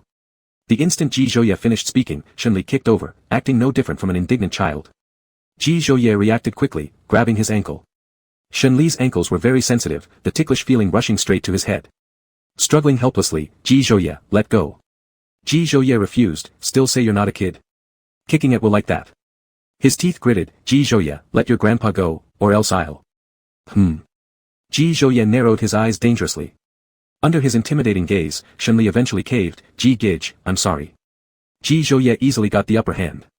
Letting go of him, Ji Zhouye's shadow loomed over Shenli and pressed him down effortlessly. Do you remember what you said this morning? You're just average, not as impressive as I imagined. Ji Zhouye merely hinted at it, and Shenli immediately recalled. Pure recklessness. Is it too late to regret now? Chapter 51, Breakup with Ji Zhouye. After finishing the meeting at the company, Ling Feng reported the day's work arrangements to Shenli. Mr. Shen, the vice president of Ningyi Company is coming to see you at 3 o'clock this afternoon to discuss some project-related issues. Vice president of Ningyi Company is Luong. He has been paying attention to this project, and so far there haven't been any issues with it. Shenli felt that Luang's visit wasn't for work purposes. What baffled him the most was that Luong had his contact information and could have reached out directly, so why go through all this trouble? It was during his toughest times that Luong didn't hesitate to sign the contract, helping him. Shenli was grateful, and even less inclined to refuse. All right. Shenli handed the signed documents to Ling Feng, unable to resist gossiping a little bit. Speaking of which, what's going on between you and Song Yan? What do you mean, what's going on? Ling Feng's eyes looked a little uneasy. You and Song Yan chat online every day but pretend to be strangers in person. Shenli asked this mainly because after the bar closed, he saw Ling Feng and Song Yan get into the same ride-hailing vehicle. They acted unfamiliar during dinner, yet got into the same car afterward. Lately, whenever he thought about it, something seemed off, so he decided to ask while they had the chance. Ling Feng scratched his head awkwardly. If I tell you, don't laugh at me. Talking to a phone online doesn't scare me, but offline I suffer from social anxiety. Every time I see him, I get nervous, like that awkward feeling of meeting an online friend in real life. Shenli. You're both special assistants, why are you scared of him? His boss is Ji Zhouye, my boss is you. Can they really be compared? Ling Feng let slip before thinking, it's like Song Yan serves the emperor, while I serve a general. Shenli. Afterwards, let's talk about now. Even Jiangqing can't beat JH. Shenli. Ling Feng, you just want to see me dead so your Ji boss can take over my position, then you can become his loyal dog, getting promotions and bonuses, reaching the pinnacle of life, right? Not at all, Director Shen. My loyalty to you is as clear as the sun and moon. Back in ancient times, corrupt officials always said that sentence. Ling Feng. Shenli delivered a scathing remark that left Ling Feng speechless, veering off topic completely. He redirected back to the main point. Why did you still get into the same car with him if you're afraid of him? Ling Feng recalled that evening, Song Yan asked me where I lived, so I told him. It turned out we were going the same way, so he invited me to return with him. Shenli scrutinized him sharply. Someone might think you're a corporate spy, colluding privately with others. Mr. Ji doesn't need corporate spies. If he wants a company to go under, it will vanish by tomorrow, Ling Feng said admiringly. Sensing his dangerous glare, he paused briefly and continued, besides, there's no way I would betray Boss Shen. The sight made Shenli feel sick. Get out of here. Yes. Ling Feng scampered away immediately. In the middle of the day, he received a message from Song Yan. Song Yan, what arrangements does Director Shen have today? Ling Feng, no major arrangements, he's dealing with things at the company all day. The vice president of Ningyi Company will come to meet in the afternoon. After sending this message, Song Yan didn't reply. Ling Feng powered off his phone and began working. At 3 in the afternoon, Ling Feng brought Luong to the office and then left. Shenli went around the desk, politely greeting him, please come in and sit down. He invited him to sit on the couch in the lounge area. Luong looked somewhat uncomfortable. I was worried you didn't want to see me, so I followed the appointment process. No, Shenli responded courteously, work-related matters can be addressed directly with me. If your schedule is inconvenient, we can communicate online. Can't I contact you for anything other than work? Lu Eng's voice was hoarse. That question sounded far too humble coming from him. Shenli hesitated slightly. Of course you can. We're classmates. Although they used to be classmates, Shenli's impression of him wasn't deep, except when Luong confessed to him, leaving some mark, otherwise they never interacted much. Do you only see us as classmates? Shenli, and friends. I don't want to be friends with you. Lu Eng's eyes brimmed with redness. I came to see you because I haven't seen you in a long time and I missed you. Other than our professional intersections, I couldn't think of any better reason to see you. Some people, even after years apart, once seen again, stir up emotions. That obsession lingers deep inside, like a seed taking root and sprouting in the heart. When he learned that Shenli and Ji Zhouye were together, his feelings were complex, difficult, almost suffocating. The day and night torment was unbearable for him. He thought that if he didn't see Shenli for a while, this feeling would naturally disappear over time, but it didn't. The longer he waited, the more unwilling he became. Shenli furrowed his brows, feeling somewhat helpless. Luong, I think I've made some things very clear to you. They could be business partners, classmates, or friends, anything except the kind of relationship he desired. I don't understand, Luong said emotionally. Shenli, break up with Ji Zhouye. He's not suitable for you. He's no longer the young man he used to be. His current status is something you can never reach even on tiptoes. You two are unequal, and you will not be happy together. Shenli's brow twitched slightly, showing displeasure. Then how do you know that Jiangqing won't one day match Ji Zhouye's level? During this period, he had been chasing Ji Zhouye's footsteps non-stop. After clearing 10 billion yuan in debt, he didn't stop. He wanted to make Jiangqing better and stronger so that the gap between them would narrow. And have you considered the possibility that one day Ji Zhouye might leave you? Standing at such a height with many temptations around him, why should you believe he won't change his heart or mess around outside? Lu Eng's emotions grew increasingly intense, bearing no resemblance to the once sunny youth. These words were all things Shenli did not want to hear. Shenli's patience had reached its limit. What Luong said amounted to indirect insults towards Ji Zhouye, and he couldn't tolerate it. That's enough. I trust him, not for any other reason but because he's Ji Zhouye. A figure stood at the office door, having heard the conversation inside before pushing the office door open. When Shenli noticed the commotion and saw Ji Zhouye's stern face, he was surprised and disoriented. He feared Ji Zhouye might misunderstand. Chapter 52, Big Brother Ji, Hug. Lu Eng's face turned pale upon seeing Ji Zhouye's expression. He didn't know how much of what he just said Ji Zhouye had overheard. Ji Zhouye was an existence Luong couldn't challenge, yet he couldn't suppress his inner desires. He wanted Shenli. As Shenli stood up and approached Ji Zhouye, his demeanor showed evident anxiety and helplessness. Upon entering the office, Ji Zhouye's gaze remained fixed on him, following his every movement. Walking right up to Shenli, Ji Zhouye glared down as he looked at him. Shenli prepared countless explanations and how to explain things without making him angry, but facing him directly rendered him speechless. Ji Zhouye grabbed his neck with one hand and pressed his lips down on him, lingering for 2 seconds before pulling away. After stepping back, Ji Zhouye's icy glare swept over Luong, declaring his ownership. And Shenli still lingered in the memory of the neck-kissing moment, unable to come back to reality for a long while. Ji Zhouye exuded a menacing aura, sharply questioning, "May I ask, Mr. Lu, from what standpoint do you recommend he break up with me? Is it as a business partner or an old classmate who hasn't interacted much?" Speechless, Luong found himself unable to refute. Ji Zhouye coldly asked again, "Where do you get the confidence that he would choose you after breaking up with me?" He had already given sufficient courtesy, but Luong pushed it too far out of greed. Lu Eng's face turned pale and unsightly. I just thought you two aren't a good match." Ji Zhouye retorted, "Whether or not you're a match is not for you to decide." Shenli tentatively held Ji Zhouye's hand, his expression visibly uneasy. He was afraid, worried that Ji Zhouye might be angry. Ji Zhouye glanced at him sideways, softening slightly. Watching his anxious look, a hint of sympathy passed through his dark eyes. He enveloped his hand gently. "I'm not mad." Still, Shenli felt restless and fearful. He feared that Ji Zhouye might abandon him. It wasn't that Ji Zhouye hadn't given him enough security, it was his lack of self-confidence, for he had treated Ji Zhouye poorly in the past. Seeing the two holding hands, Luong felt like a fool. Shenli looked at Luong with a complex expression. "Go home. I'll redraft a contract. This time, you'll take 70% of the profits. From now on, we'll only be business partners. Work-related matters will be directly handled by Ling Feng." This cooperation was meant to be mutually beneficial. Shenli made significant concessions in terms of profit, both as gratitude and to sever ties with Luong. After all, Ningyi Company wasn't his own, and gaining 70% of the benefits would be something the CEO of Ningyi would covet greatly. Witnessing Shenli's frosty demeanor, Luong remained trapped in his own world, refusing to let go. "What if I say no?" Shenli paused for a moment. "Then the project will stop, and our cooperation will end here." Luong was shocked, incredulously staring at him. "Shenli, are you crazy? Do you know how much breach of contract compensation you'd have to pay if the cooperation ends?" "I know. This breach of contract compensation might make it difficult for Jiangqing to manage cash flow, but he wanted peace of mind. If Luong continued to cause trouble like this from time to time, it would affect the feelings between him and Ji Zhouye." Lu Eng's gaze fell on Ji Zhouye, and he gave a self-mocking smile. "Right, you have him now, so you can afford any amount of breach of contract compensation." Shenli no longer wanted to argue with him. "Just go.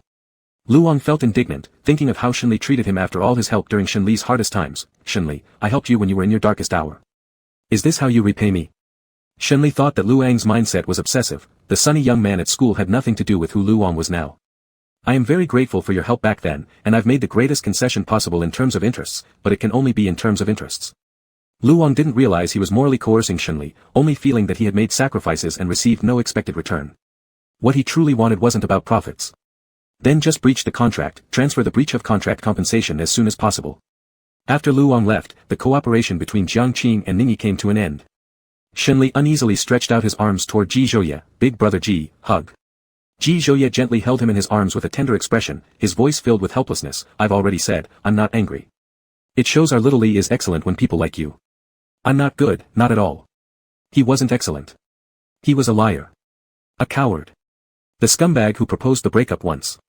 Shenli was fundamentally insecure, despite coming from a superior family. Before meeting Ji Zhouye, his insecurity wasn't so pronounced. After meeting Ji Zhouye, the more Ji Zhouye loved him, the more insecure he became.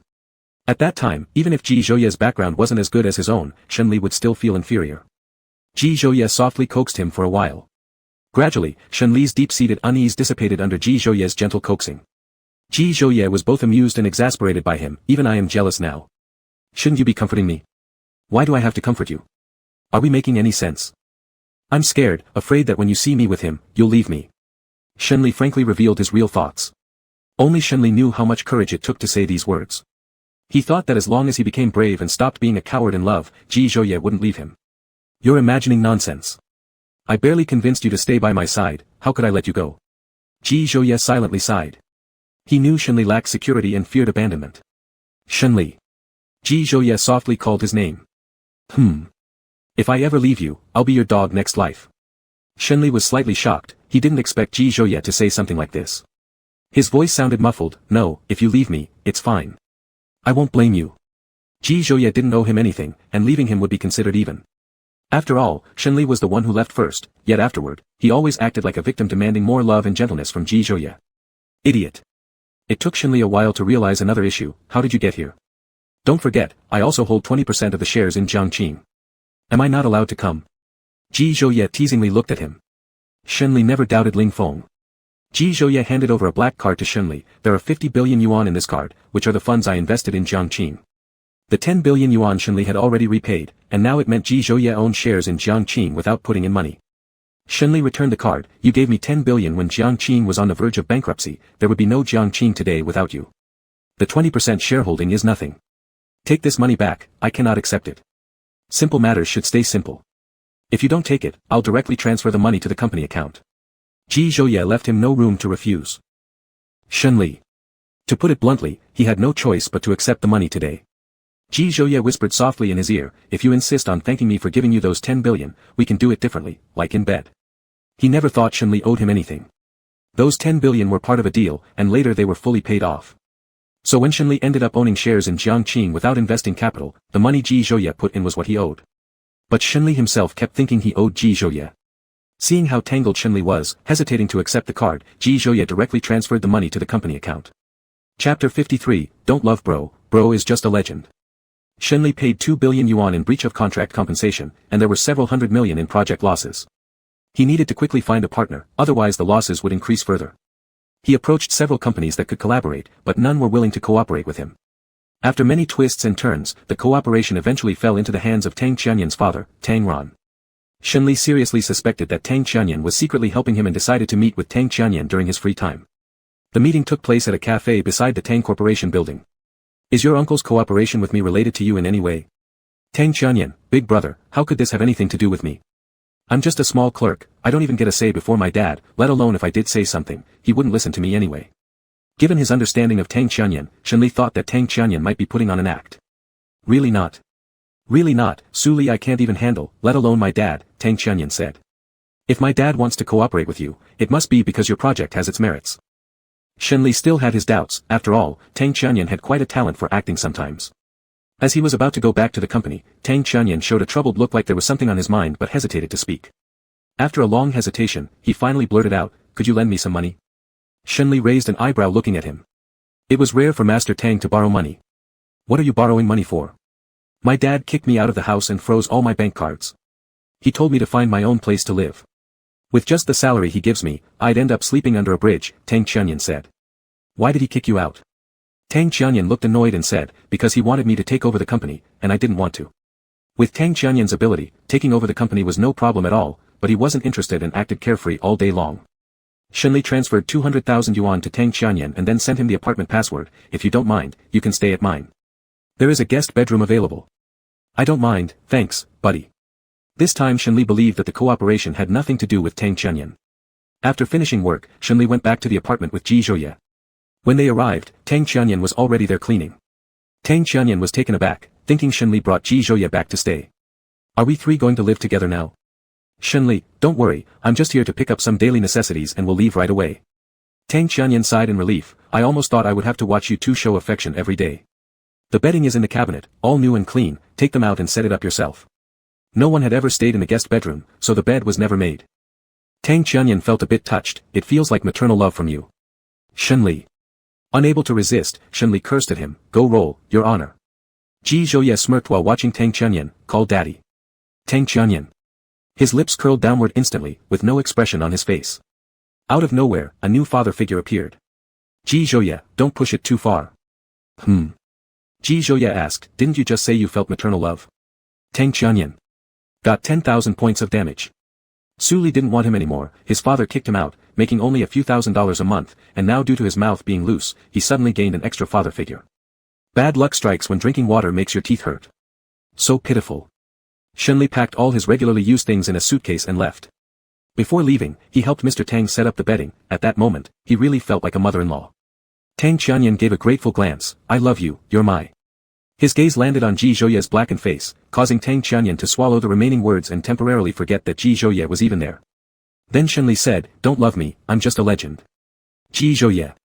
Tang Qianyan. Who loves you? Just a legend. Shenli, do you have any shame? Tang Qianyan couldn't help but criticize Shenli, who was full of survival instincts in front of Ji Zhouye. Shenli, what shame?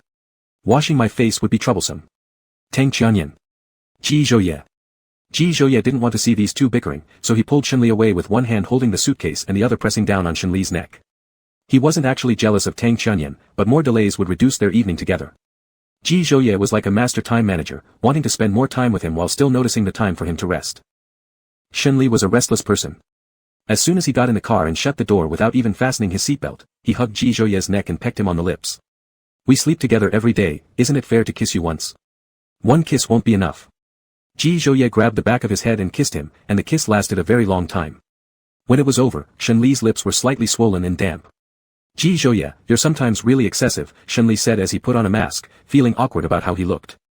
Shenli later found out why the companies he had approached didn't want to cooperate with him. Luong had used Ning Yi's status to pressure those companies. As their positions were not as high as Ning Yi's, naturally they did not dare to oppose Ning Yi openly. Tang Ran was different, his status in Jiang City far surpassed Ning Yi's, so Ning Yi dared not mess with him.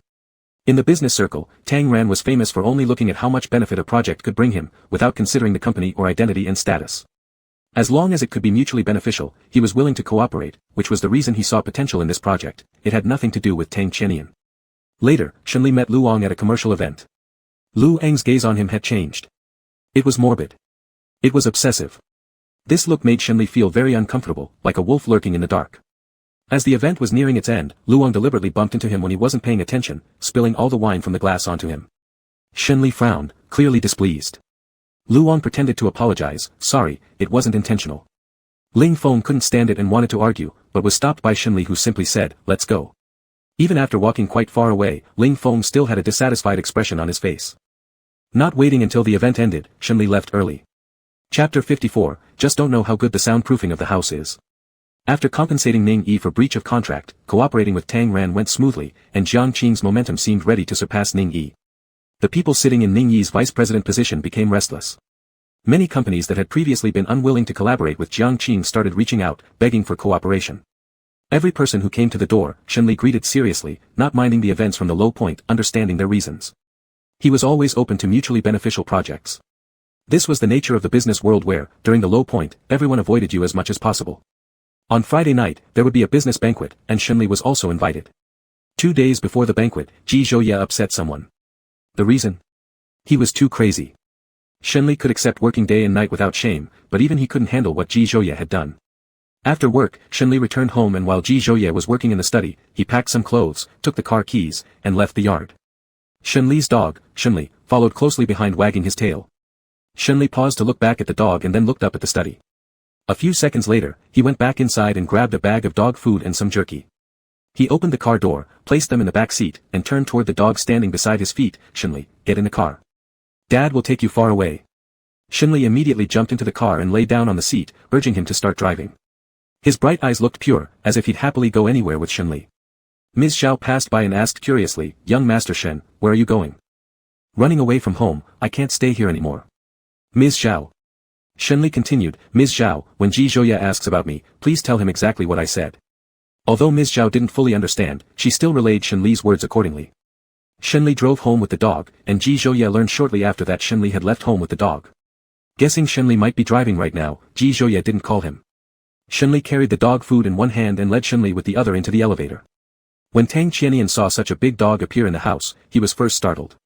Seeing that the dog was non-aggressive, he tentatively bent down and touched it on the head. "You're so handsome."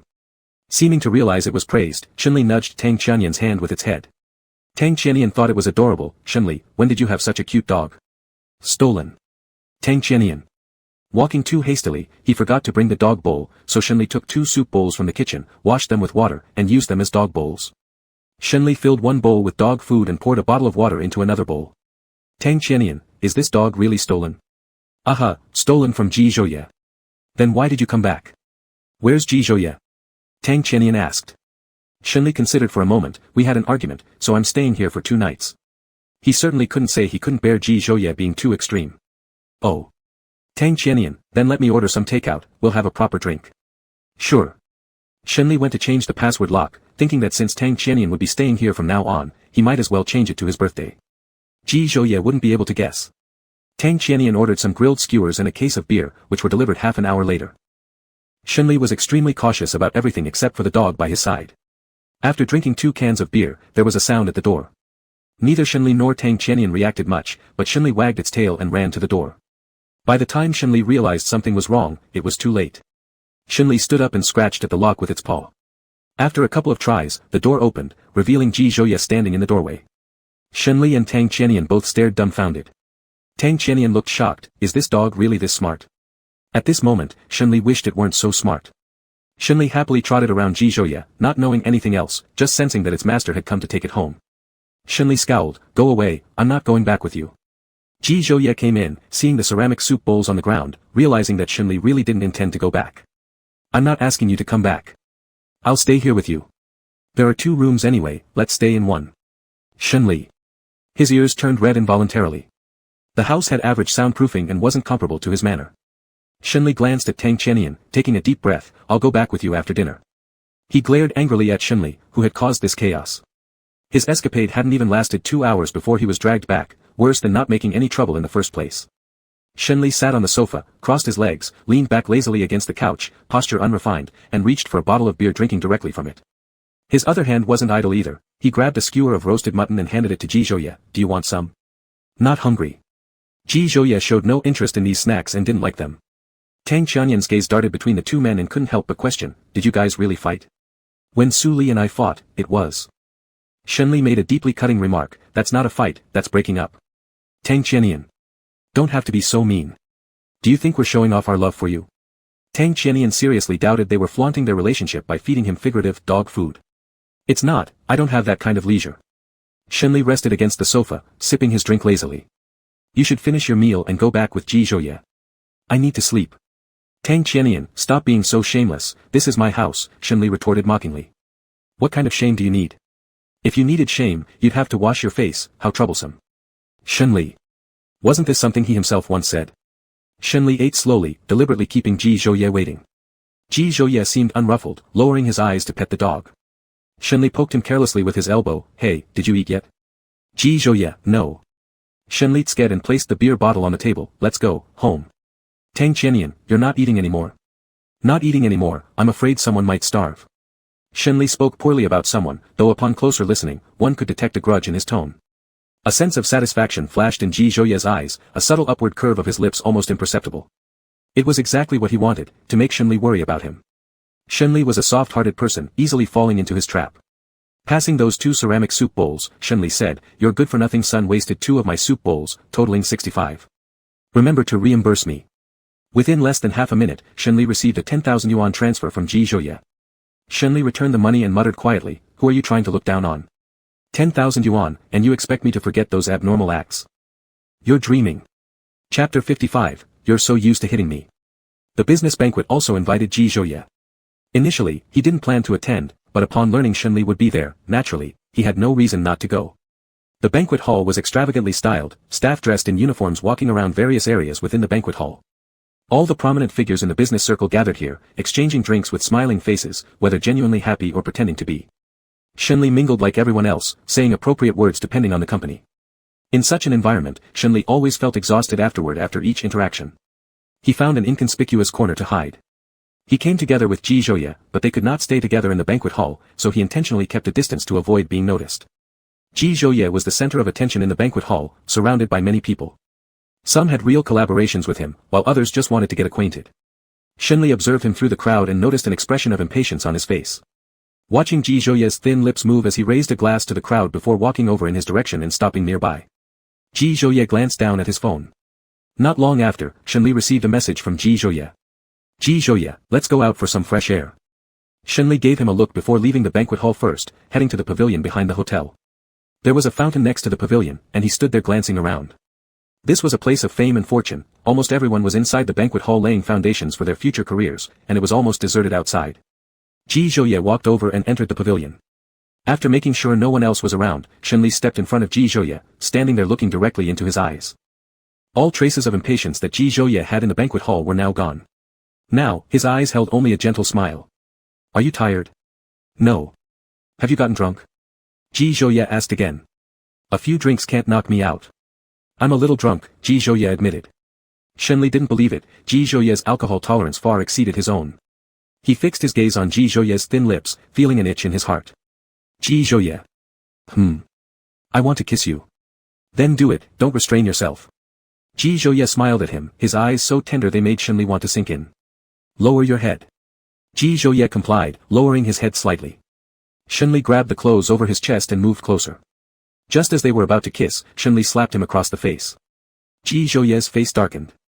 Shenli had controlled the force of the slap, it wasn't painful, but he said quietly, "A journalist was sneaking photos in the corner." In that moment right before they would have kissed, Shenli saw the journalist hiding in the corner. He guessed the journalist followed them out to take pictures of Ji Zhouye. Thankfully, he acted fast. Ji Zhouye adjusted his tie and entered the banquet hall with a darkened face. The journalist in the corner also left. Shenli let out a slight sigh of relief, he didn't know how much tolerance this world had towards homosexuality. He was somewhat afraid to confront it, even more fearful of Ji Zhouye facing gossip. Therefore, when Ji Zhouye said they would keep it private for the time being, Shenli felt relieved. He was essentially alone in the world now, without a family or relatives. No matter what people might say or criticize, he didn't care. But he didn't want Ji Zhouye to be criticized. After the dinner party ended, Shenli discreetly boarded Ji Zhouye's Mercedes Maybach, glancing beside him and feeling somewhat nervous. Does your face hurt?" Shenli leaned closer to see if there were any marks from the slap on his face. Ji Zhouye hooked his neck and pulled him close. "Are you getting used to hitting me?" Shenli grinned flatteringly, "Isn't this necessary?" "I hit you, you don't be mad." Shenli offered his face forward, waiting for Ji Zhouye to slap back. Ji Zhouye gripped his chin and lifted it, taking a bite out of his lips then letting go. "We're even." Shenli stretched his head up and planted a small kiss on Ji Zhouye's lips, succeeding in pleasing him. Ji Zhouye fastened his seatbelt for him, starting the car back to the estate. That night was destined to be an extraordinary one. The journalists worked overtime in the office building all night long, just to create the most explosive hot search topic for tomorrow morning. And this hot search topic would be the most explosive one this year. Everyone in the office building looked forward to Dawn's arrival. Shenli woke up once again trending on the internet, still completely bewildered. Chapter 56, My boyfriend hits me, and you guys have an issue? #shock. Little Jiangqing president actually dared to publicly slap the big boss. This was the first hot search Shenli saw after opening his phone. He didn't slap Ji Zhouye publicly, these reporters really had no boundaries, fabricating lies just for money. Frustrated, he scrolled through the comments under the hot search. Most commenters were just watching the drama unfold. "Pure wind, unbelievable, daring to slap the boss like that. Bro, you're too hardcore. Destiny is poor, will the Jiangqing Group survive till tomorrow? Don't know what name to use, wait and see if the Jiangqing Group goes bankrupt. Human world isn't worthy. Do you think the president of the Jiangqing Group is begging for mercy on his knees right now? Shenli. In the eyes of netizens, the Jiangqing Group was already bankrupt. Shenli sprawled on the bed in a star shape, looking at the ceiling with a face that showed his complete despair. What kind of karmic connection did he have with the trending topics today? A project that was already negotiated but not yet signed had caused the cooperating partner to flee overnight, and he had already received several emails about it. Ji Zhouye wasn't idle either. Early in the morning, he called asking if Ji Zhouye had bullied Shenli so much that Shenli slapped him. He explained many times before he finally believed that he hadn't bullied Shenli. After all, the one who was hit was him. Then he asked him to handle the trending topic quickly, fearing this would affect the Jiangqing Group. Shenli went into the study and sat on Ji Zhouye's lap over the desk. How should we deal with this? We'll go public. Ji Zhouye thought the time was right. The netizens had gradually forgotten about the past incidents, but making the decision public still needed his approval. Can we do that? Yeah, we can. They had to face it eventually, so now would be fine. Ji Zhouye didn't have a personal Weibo account. One hand held Shenli's waist while the other tapped on the keyboard to log into JH's official Weibo account. My boyfriend hit me, what's your problem? At Kumu. Kumu was Shenli's private account, known by only a few people.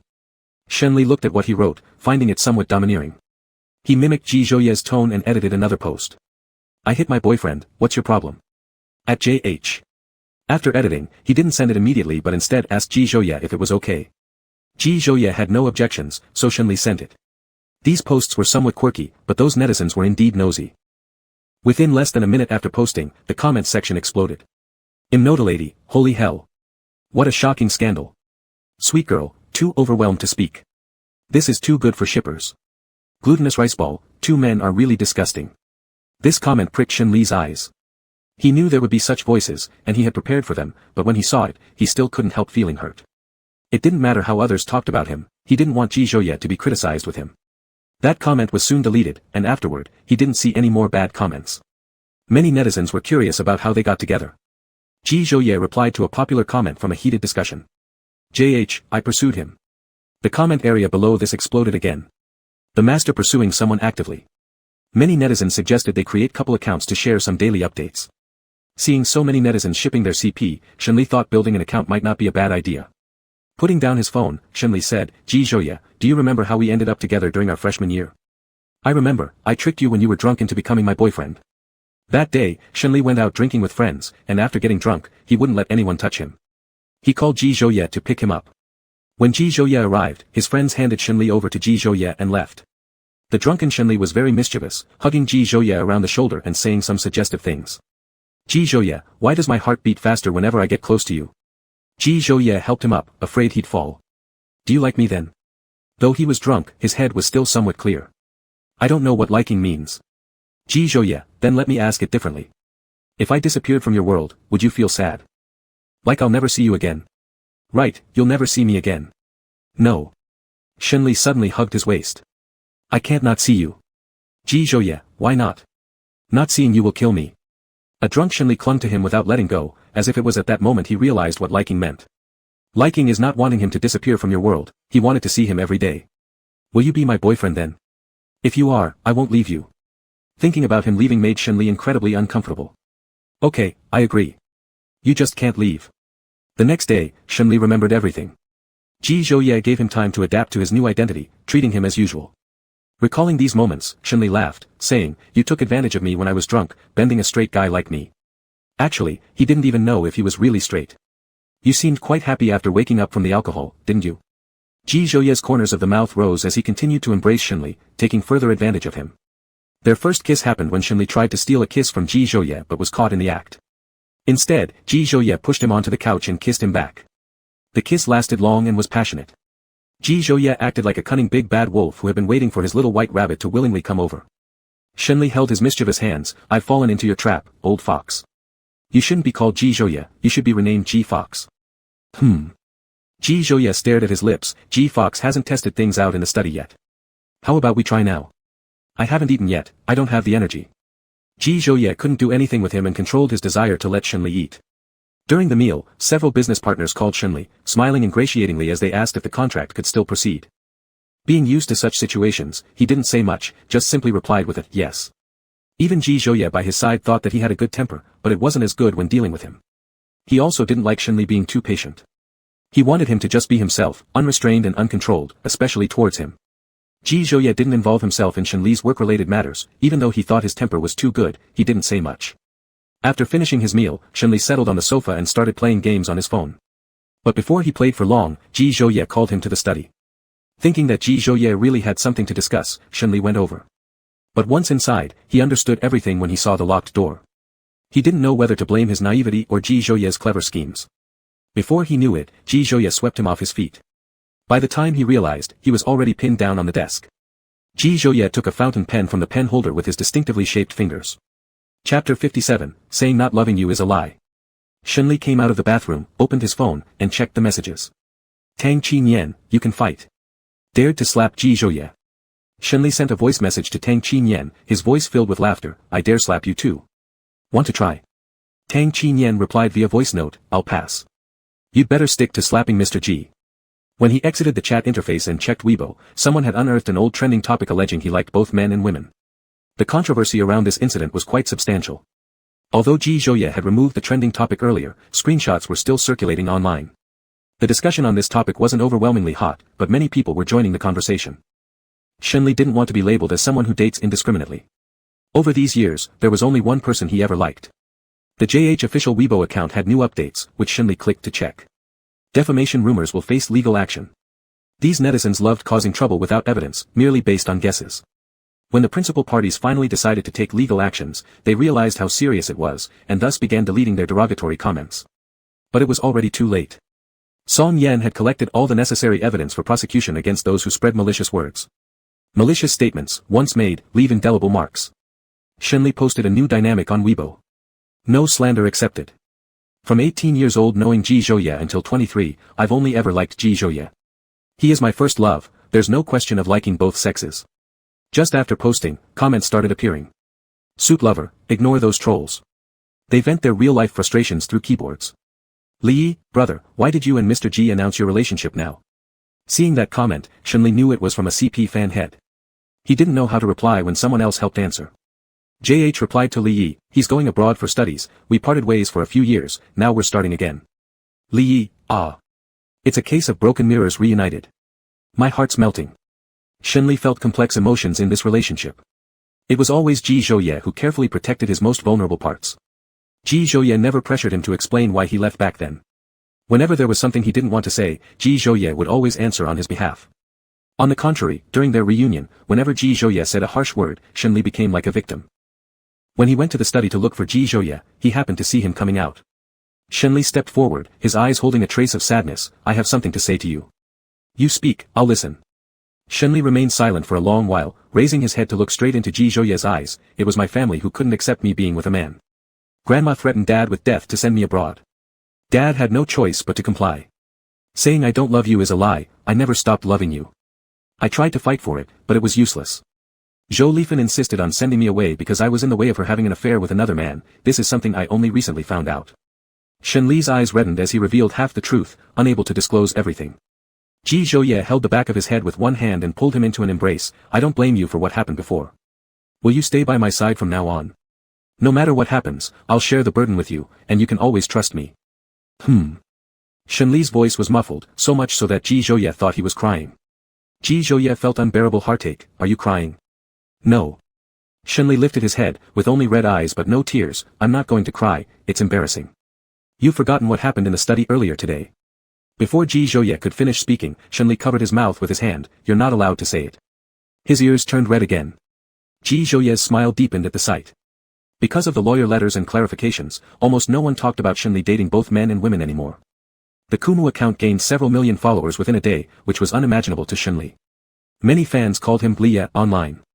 It got even more exaggerated. Questions like, did Liya and Yi sleep together tonight, or, is Li's waist hurting, or, did Li get choked up from being spoiled, or, how good is Mr. G, started appearing online. Shenli almost reported these fanatics to the police due to their excessive enthusiasm. These fan leaders were absolutely crazy. Among all these legal notices, there were also ones sent to Zhou Lifan and Zhao Song, but Shenli didn't know, as Ji Zhouye hadn't told him. What Zhou Lifan had done to Shenli was too cruel. In the past, Zhou Lifan treated Shenli as an obstacle and kicked him abroad. Now, she wants to use him as an ATM, but Shenli isn't the same young boy anymore, he won't be easily controlled. If they can't get what they want from him, they would rather destroy him. If it were anyone else, Ji Zhouye would certainly have made them pay the price, but this person was his mother, so he couldn't do anything. However, Zhao Song wasn't so lucky. Ji Zhouye directly made him an example. From that day onward, Zhao Song encountered problems everywhere, fully relying on Zhou Lifan for support. Zhao Song's lifestyle required a large amount of money, but Zhou Lifan's shop revenue couldn't cover the expenses, so they began selling the villas under their names. Gradually, Ji Zhouye reclaimed all the assets that originally belonged to Shenli. Cheating during marriage should result in leaving empty-handed, but Shenli's father didn't notice this and let Zhou Lifan take away quite a lot of property after he passed away. In the morning, while Shenli was still asleep, Ji Zhouye placed a set of keys in his palm. The slightly cool touch woke the sleeping person. After Shenli opened his eyes and adjusted for a moment, he brought the object in his hand closer to look at. When he saw the familiar set of keys, his drowsiness instantly disappeared, and he sat up on the bed. Thinking it was a dream, he rubbed his eyes again until he was sure he hadn't seen wrong. These were the keys to his family's old house. How did Ji Zhouye have? A thought flashed through his mind, did you buy this house? Yes. Back when Jiangqing faced an economic crisis, Shenli disregarded Zhou Lifan's objections and sold the old house. Due to its prime location, many people wanted to purchase it. Someone offered a high price, and thus the house was sold to the highest bidder. That someone who offered a high price was actually one of Ji Zhouye's people. He couldn't show up himself, so he sent someone else. Shenli looked down at the keys in his hands. How many things have you done that I don't know about? Wait for you to discover them slowly. Ji Zhouye lifted him off the bed. Get up, wash up, eat breakfast, then if you want to go back, I'll accompany you. Chapter 58, The condition for redeeming the house is marrying me. Upon arriving at the gate of Shenli's old house, Shenli hesitated, lingering without entering. Aside from the memories left by his father, there was nothing here worth remembering. The warmth in the family came from his father. Whenever the father wasn't at home, the house always felt cold. Shenli moved forward and opened the black iron gate, holding Ji Zhouye's hand and walked in slowly. The yard looked the same as before, with no weeds growing. It was evident that someone had been taking care of the place. When they entered the entrance hall, the room was spotless, everything remained unchanged, just like when he sold the house. Originally, he thought he'd never set foot inside this villa again, yet Ji Zhouye gave him the opportunity to walk in once more. Ji Zhouye, I owe you money and favors again. What should I do if I can't repay them? Ji Zhouye glanced down at him, understanding how afraid Shenli was of owing someone a favor. He wouldn't say things like, you don't have to repay, since he knew Shenli well. Looking at him gently, he said, then repay slowly. If you can't repay fully, then wait for your promise of marrying me. Once I have enough money to redeem the house, can I do that? Shenli was seeking his approval. Sure, but I want to add a condition. The premise of redeeming the house is marrying me. Ji Zhouye slightly curled his lips, his eyes smiling as he looked at Shenli. Alright, I'll marry you. Being by his side was already a luxury, he hadn't even dared to dream about marriage. Now that Ji Zhouye proposed marriage, how could he possibly refuse? Ji Zhouye said, when you're ready to get married, just let me know. Shenli hummed in agreement and took Ji Zhouye to the room he used to have. The room was empty, with no items on the desk. He missed the scenes from his childhood when his father would sit beside him at the desk and teach him problems, the kind smile and strong embrace. When they left the old house, Shenli handed the keys back to Ji Zhouye, but Ji Zhouye refused, saying, keep them. The usage rights are yours. Suddenly, he pulled Shenli into a tight hug, but if you don't marry me, I'll have this place flattened. Shenli. That's a bit excessive. Why should I keep the house if you won't marry me? Ji Zhouye's eyes narrowed dangerously, or do you plan to use it as a wedding home for someone else? With such thoughts, he would be too cheap. Being abandoned would be deserved then. Shenli chuckled awkwardly, that wouldn't be necessary. Ku, you can only stay by my side for the rest of your life. If you dare to run, I'll break your legs. I'll take care of you forever. Ji Zhouye stared at him for a long time before suddenly smiling, alright, let you support me. The original atmosphere was disrupted by Shenli's words, if I'm going to support you, can you satisfy all my requests? For example. Even without finishing his sentence, Ji Zhouye knew what he meant, and bent down to kiss him, biting his lip somewhat hard, you can try. Because of the trending topic issues, he still had some concerns, thinking Ji Zhouye might have bullied Shenli which caused him to receive that slap. During a break, she summoned both Ji Zhouye and Shenli back. He had heard from Ji Zhiyu that their breakup wasn't pleasant. She knew her son somewhat well, now that they were reconciled, she feared that her son might just be seeking revenge. She thought as long as there wasn't a third party involved or something violating morality and ethics, there was no need for retaliation. Every couple fights sometimes. She also asked Ji Zhiyu why they broke up, but he didn't say. So she must ask clearly, otherwise, she couldn't feel assured. Ji Zhouye held the hand of the person beside him, let's go, back to the family house. Why do we suddenly need to return to the old house? Hot search issue, Mom thinks I'm retaliating against you and bullying you, so she wants us to explain. Shenli didn't quite understand, asking, it was me who slapped you, why would Aunt think you're bullying me? It's because Ji Zhiyu always tells my mom all sorts of things. Ji Zhouye glanced sideways at him. Even if you beat me to death, my mom will probably think it's because I provoked you, and that's why you killed me. Shenli couldn't help it, laughing until his eyes curved. Auntie is so interesting. Her thinking sometimes doesn't align with others, but you'll get used to it. Ji Zhouye was already accustomed to it. If it were someone else's mother, she would definitely protect her own child. It turned out not protecting was one thing, but assuming Ji Zhouye bullied Shenli was another.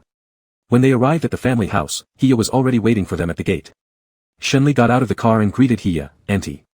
Hiya brought Shenli inside, completely ignoring the person behind. Ji Zhiyu gloated, brother, you're rejected by mom too, we are indeed unfortunate siblings. Shenli sat on the sofa while Hiya instructed the maid to cut a plate of fruit. Little Shen, tell Auntie the truth, has Xiao Yi bullied you, done anything inappropriate? Shenli glanced at Ji Zhouye once, no, Auntie. Hiya interpreted that glance towards Ji Zhouye as, he did bully me, but I'm too afraid to say. Little Shen, don't be scared, speak your mind.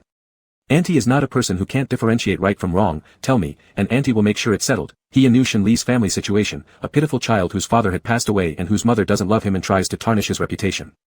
Shenli's expression was serious, Auntie, he has been really good to me, and he didn't bully me. The trending topic issue happened because I found a journalist secretly taking pictures, and I didn't want it to be made public at that moment. Not knowing what to do, I slapped him, which led to the trending topic. Auntie will be relieved as long as he didn't bully you. Hiya sighed with relief. It seemed her son wasn't obsessive enough to seek revenge. Little Shen, why don't you go upstairs and play for a while with Xiao Yu? Auntie has something to talk with him. Shenli followed Ji Zhiyu upstairs. Ji Zhiyu teased him with a smile, you are truly my mom's favorite son, even my brother and I have to step back. Are you jealous? Shenli laughed while looking at him. Not jealous to your extent, just feeling some emotions. Shenli and Ji Zhiyu played a couple of games in his gaming room, then Ji Zhouye called them downstairs for dinner. Ji Zhiyu had skipped breakfast in the morning due to oversleeping, so when hearing it was time for dinner, he rushed faster than anyone else. What did Aunt say to you? Shenli asked. Ji Zhouye had a look of helplessness, what else could she say? Basically, she mentioned to let bygones be bygones, to treat you well, not to bully you, and reminded me that her children should not be obsessive freaks who destroy things if they can't get them. Shenli, at the very beginning of our reunion, you were somewhat obsessive. Ji Zhouye. In order to dispel Hiya's concerns, Ji Zhouye explained to Hiya that their breakup involved no third party and Shenli hadn't done anything unforgivable. After hearing Ji Zhouye's explanation, Hiya's doubts were erased as well. It turned out they weren't mutually torturing each other. Chapter 59, Calling Husband. Ling Feng's family member fell sick, so he took leave for a period of time. Before leaving, he arranged for someone more careful in the company to take over his position temporarily, and Shenli had no objection. Ling Feng's family needed a major surgery, which required a significant amount of money. Since he had worked for only a short time and did not have much savings, he wanted to ask Shenli for a loan but thought of how hard Jiangqing had been in the past year and ultimately did not ask. While waiting for the flight at the airport, Ling Feng received a transfer from Shenli. In this past year, Ling Feng had contributed significantly to the company. He was not just an employee, for Shenli, he was also a teammate standing shoulder to shoulder. Not many people would choose to stay when the company faced bankruptcy, but Ling Feng was one of those rare ones. When the company was struggling the most, Ling Feng said wages could be withheld until the company recovered its financial footing. When many people sought a way out, Ling Feng remained beside him, helping tirelessly without complaint. Ling Feng knew the company's situation inside and out. After paying the breach of contract fee, he couldn't bring himself to ask Shenli for the funds, but Shenli couldn't ignore it either.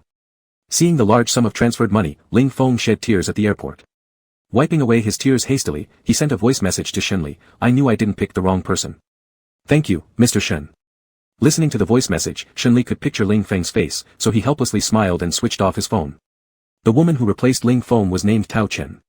Before leaving, Ling Feng had already handed over all work responsibilities to her. Everything went smoothly for the first 2 days Tao Chen took Ling Feng's position, but starting from the third day, Shenli noticed Tao Chen coming to the office more frequently, always asking trivial questions, which started to annoy him. Tao Chen came again, and Shenli finally lost patience. Ling Feng said you're competent and meticulous at work, yet these continuous irrelevant questions, are you showing your work capability? Tao Chen's face looked a bit awkward, and shortly after, she started sobbing, Mr. Shen, I'm sorry, I haven't dealt with these tasks before, so I'm not very familiar. Really, I'm sorry. Shenli couldn't stand girls crying, waving his hand irritably and telling her to leave. The moment the office door closed, Tao Chen wiped her tears, and a slight smirk appeared on her lips. Once she completed this task, she would receive a sum of money and leave this dead-end small company. To make money, one needs to take risks sometimes. What if she succeeded? The next day at work, Tao Chen wore a revealing top. While walking normally, there was nothing unusual about it, but when handing files to Shenli, she intentionally bent down in front of his desk. Shenli focused on his work, never raising his head, causing Tao Chen to feel awkward as she walked away. She refused to give up. She bought coffee from downstairs and brought it to the office. Standing near the desk for a long time after delivering the coffee, she said, "Mr. Shen, I would like to invite you for dinner tonight to thank you for your guidance in my work. Do you have time?" "No." Shenli looked up briefly and replied coolly, "Do your work well, and come to my office less frequently. That's the best way to thank me." It wasn't that Shenli didn't respect her enough, rather, some of her actions were too goal-oriented and repulsive to him. After she started running to the studio frequently to ask trivial questions, Shenli wanted to replace her. However, due to the shortage of personnel, he couldn't immediately find someone qualified to fill this position. Anyway, Ling Feng would be back in a few days, so he planned to just endure it for a while. Shenli was impervious to Tao Chen's advances, leaving her with no choice but to leave the office sulking. Tao Chen could be considered an elegant-looking girl with a good figure, yet she failed to win over this man. Before she even stepped out of the office, Shenli stopped her. Thinking that Shenli had finally come around, she turned back with a coy smile, "Mr. Shen, is there anything?" Shenli coldly opened his mouth, "Wear formal attire during working hours. This is the most basic respect. If you don't comply, go straight to HR tomorrow and hand in your resignation." Tao Chen's face turned red with embarrassment, "Understood." Tao Chen still refused to give up, trying every possible way to get close to Shenli. When delivering files to Shenli, she went around the desk pretending to trip, deliberately falling towards Shenli. Shenli's office chair slid slightly backward, causing Tao Chen to lose her balance, and she fell to the ground on her knees. A flash of fierceness passed through his eyes as his tone became teasing, "Are you alright? How could you be so careless when walking? Did you get hurt?" No matter how angry she was inside, Tao Chen could only force herself to smile, "I'm fine." Tao Chen got up from the floor, "Sorry, Mr. Shen, I scared you, didn't I? It's all because of my clumsiness." Shenli replied smoothly with an insincere tone, "You're indeed clumsy. Be more careful next time." With her high heels clicking angrily, Tao Chen left furiously. Shenli was curious to see what she actually intended to do. Everything seemed normal at first, but starting from the third day, every expression and movement of hers had a purpose behind it, which made Shenli think that it might not be a commercial spy sent by any company. Who would send such a stupid spy? Shenli picked up his phone and sent a message to Ji Zhouye. "Shenli, big brother Ji, can you help me check someone out?" The other party replied almost instantly. "Ji Zhouye, let your husband check it out. Shenli, husband, help me check. Ji Zhouye, send the person's information over. Shenli sent Tao Chen's information, and within 10 minutes, Ji Zhouye returned the investigated information. Tao Chen had met Luong at a coffee shop. There was a significant sum of money transferred to her account from Luong. Shenli pondered over the information for a while. He wanted to see what Tao Chen was up to and what exactly her series of abnormal behaviors aimed to gain from him. Recalling Lu Ang's obsessed gaze, he thought it would be better to keep Tao Chen and test his suspicion. When leaving work, Shenli made Ji Zhouye wait a bit longer downstairs before getting into the car. Then he started spouting insincere words, "Big brother Ji, sorry for making you wait. It's all because I was busy." Ji Zhouye slightly frowned, "Have you gone crazy?" "Sorry, I startled big brother Ji, I won't act like that anymore." Shenli continued with the fake flattery, his expression full of mischief. Ji Zhouye lightly arched an eyebrow, "Don't want to hear big brother, want to hear you call me husband." In an instant, Shenli became serious, "Can you tell the difference between real tea and fake tea?" "Ji Zhouye, just now, you sounded like fake tea." "Shenli." Ji Zhouye lowered his eyes and fastened his seatbelt, returning to the main topic, "What do you plan to do with that person?" His eyes narrowed slightly, revealing a trace of danger, "I want to wait until she reveals herself involuntarily. Ling Feng will be back in a week. Within this week, she will definitely make a move." Shenli was not an easy person to deal with. His lenience has always been on the condition that no one provokes him. Chapter 60, President Shen wants to sexually harass me. Tao Chen's focus was entirely not on work. She always intentionally or unintentionally performed seductive acts in front of Shenli. Shenli watched her perform and had to admit she had quite the acting talent, she could entertain herself and treat others as fools. Time flew by. The more anxious Tao Chen became, the stronger her need for attention, leading her performance to become exaggerated. Ling Feng's vacation would end in 3 days. She could no longer sit still. Failure was not an option, and success was necessary. She craved the life of luxury, no longer wanting to live in a rented apartment. Tao Chen thought her performance was flawless, but in Shenli's eyes, she was nothing but a clown jumping around. On the day before Ling Feng's vacation ended, Tao Chen became extremely anxious and knew failure wasn't an option this time. While delivering documents to Shenli, he was talking to Ji Zhouye on the phone with the sound on speaker mode. Shenli gestured for her to place the file on the desk and leave, and while going out, Tao Chen heard the person on the other side of the phone say they'd be over soon. Here comes the opportunity. A determined grin spread across her face. Her plan was about to succeed, the money would soon be in her hands, and she had already started daydreaming about the life of luxury that came with wealth. She planned her timing carefully. When it was almost time, she freshened her makeup and knocked on the office door. Once someone inside responded, she pushed the door open, a bright smile curving her lips. Tao Chen's appearance was delicate, her figure strikingly alluring. Yet, Shenli completely disregarded her charms, treating her as no more than a clown. She had miscalculated. She assumed Shenli was one who could be swayed by both sexes. She presumed Shenli couldn't resist her allure. All this stemmed from her overly idealistic expectations and overconfidence. The fish she thought had taken the bait wasn't actually hooked, it was her who became the prey. How many presidents in their position would be foolish enough to be manipulated entirely by a woman? Tao Chen dropped her act of propriety, propping both hands on the desk as she leaned forward, flaunting her enticing body. Director Shen, how do you find me? In what aspect? Shenli lifted his gaze to look at her, his eyes gleaming mischievously but cold. When it comes to work, you're nowhere near Ling Feng's competence. Tao Chen curled her lips. What about my figure then? Initially, she did intend to work hard, but certain temptations were just too overwhelming, and she couldn't resist them. And if asked, anyone else might not have resisted either. Shenli looked her up and down twice, then turned his eyes away as if uninterested. It's just okay, nothing special. For a fleeting moment, Tao Chen's face turned pale before regaining composure. No problem, I don't care whether you like me or not. What she wanted was the money. Compared to wealth, emotions meant nothing to her. To her, men were meaningless. Shenli smiled more dangerously. You're seducing me even though you know I don't like you. Who says luring always has to target affection? It can aim for something else, Tao Chen said, her bright red lips accentuating a somewhat deranged grin. But that was only on the surface. So, what exactly are you aiming for? Shenli questioned. Tao Chen responded, you'll find out soon. Time was ripe. Tao Chen deliberately smeared her lipstick, disheveled her clothing, and ripped her stockings forcefully, looking thoroughly disarrayed, like someone who had been mistreated. Shenli didn't show any reaction, calmly watching her act. Someone from outside pushed the office door open. A glint of cunning passed through Tao Chen's eyes as she switched expressions to a tearful, seemingly bullied one and ran towards the office entrance. She intended to grab the arm of the person entering, but Ji Zhouye's eyes darkened, giving her no chance. Tears streaming down her face, Tao Chen appeared pitifully distraught. She pointed at Shenli sitting behind the desk. Help me. Director Shen. He wants to sexually harass me. Seeing Ji Zhouye's expression slightly changing, Shenli took advantage of it. He stood up and walked beside Ji Zhouye, grabbing his arm. Let me explain. I didn't. It's her false accusation. You must believe me. Shenli's expression was even more pitiable and frantic than Tao Chen's. Ji Zhouye's brows furrowed slightly as he looked at the hand clutching him, knowing well that Shenli had begun his own act again. Tao Chen cried melodramatically, trying to seem endearing. President Ji, you must help me get justice, my reputation will be ruined if this gets out. Shenli retorted, I haven't touched her. Tao Chen accused, Director Shen, it makes no sense for you to say such things. Could it be that I messed myself up like this?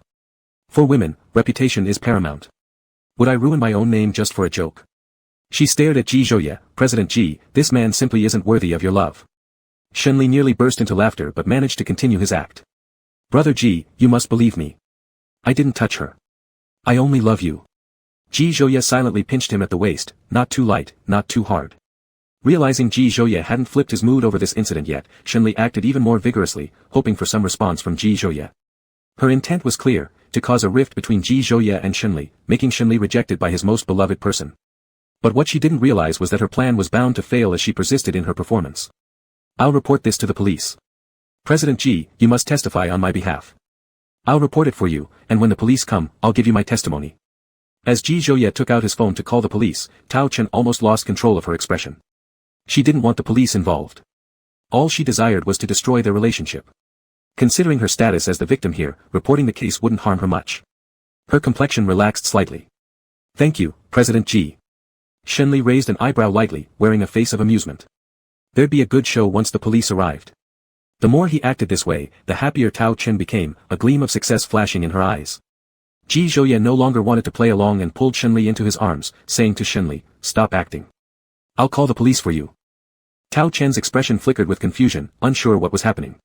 Clearly things had escalated, yet why hadn't these two turned against each other? Worse still, why were they hugging? Tao Chen's face was full of bewilderment. Shenli also no longer wanted to keep pretending. He couldn't continue this farce any longer, his skills in acting were clearly lacking. Don't worry, you'll find out soon enough. He walked over to the bookshelf behind the desk and took down a small surveillance camera. This camera had been there for a few days already. He tossed it in the air and caught it again. If it weren't for this surveillance, even if I had a mouth, I wouldn't be able to explain myself. It was then that Tao Chen realized she'd fallen right into a trap.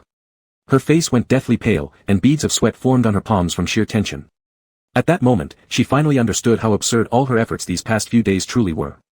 She thought she would succeed, but instead, Chun-Li had been waiting for her to walk into the trap herself. Now she was really finished. Instinctively, she tried to escape. Chun-Li let out a soft laugh. Are you scared now? Too late. No matter where you run, you'll end up at the police station eventually. Don't waste your energy resisting the inevitable. Chapter 61, You Can't Run. Chun-Li poured Ji Zhouye a glass of water and placed it on the coffee table in the lounge area. He put the surveillance footage on the table and sat beside him. Would you have believed me without the surveillance? Whatever you say, I believe. Ji Zhouye always trusted him. He would believe anything Chun-Li said, fearing only when Chun-Li chose not to explain or share details. Tao Chen, overwhelmed by fear, ran away, forgetting one critical fact: it was Chun-Li's territory, and as long as Chun-Li didn't want her to leave, there was no way she could escape the building. Before she could exit the office building, the security guard stopped her. Chun-Li, originally sitting next to Ji Zhouye, straddled Ji Zhouye's lap after Tao Chen left, facing him directly. Thank you for trusting me unconditionally. I'm a businessman, don't thank me with words. Ji Zhouye grabbed the back of his neck and lightly nipped at his lips. Chun-Li pulled on the shirt covering Ji Zhouye's chest, closing his eyes as he responded to the passionate kiss. He believed he had great self-control, yet after reuniting, he often lost control and wanted to kiss Ji Zhouye.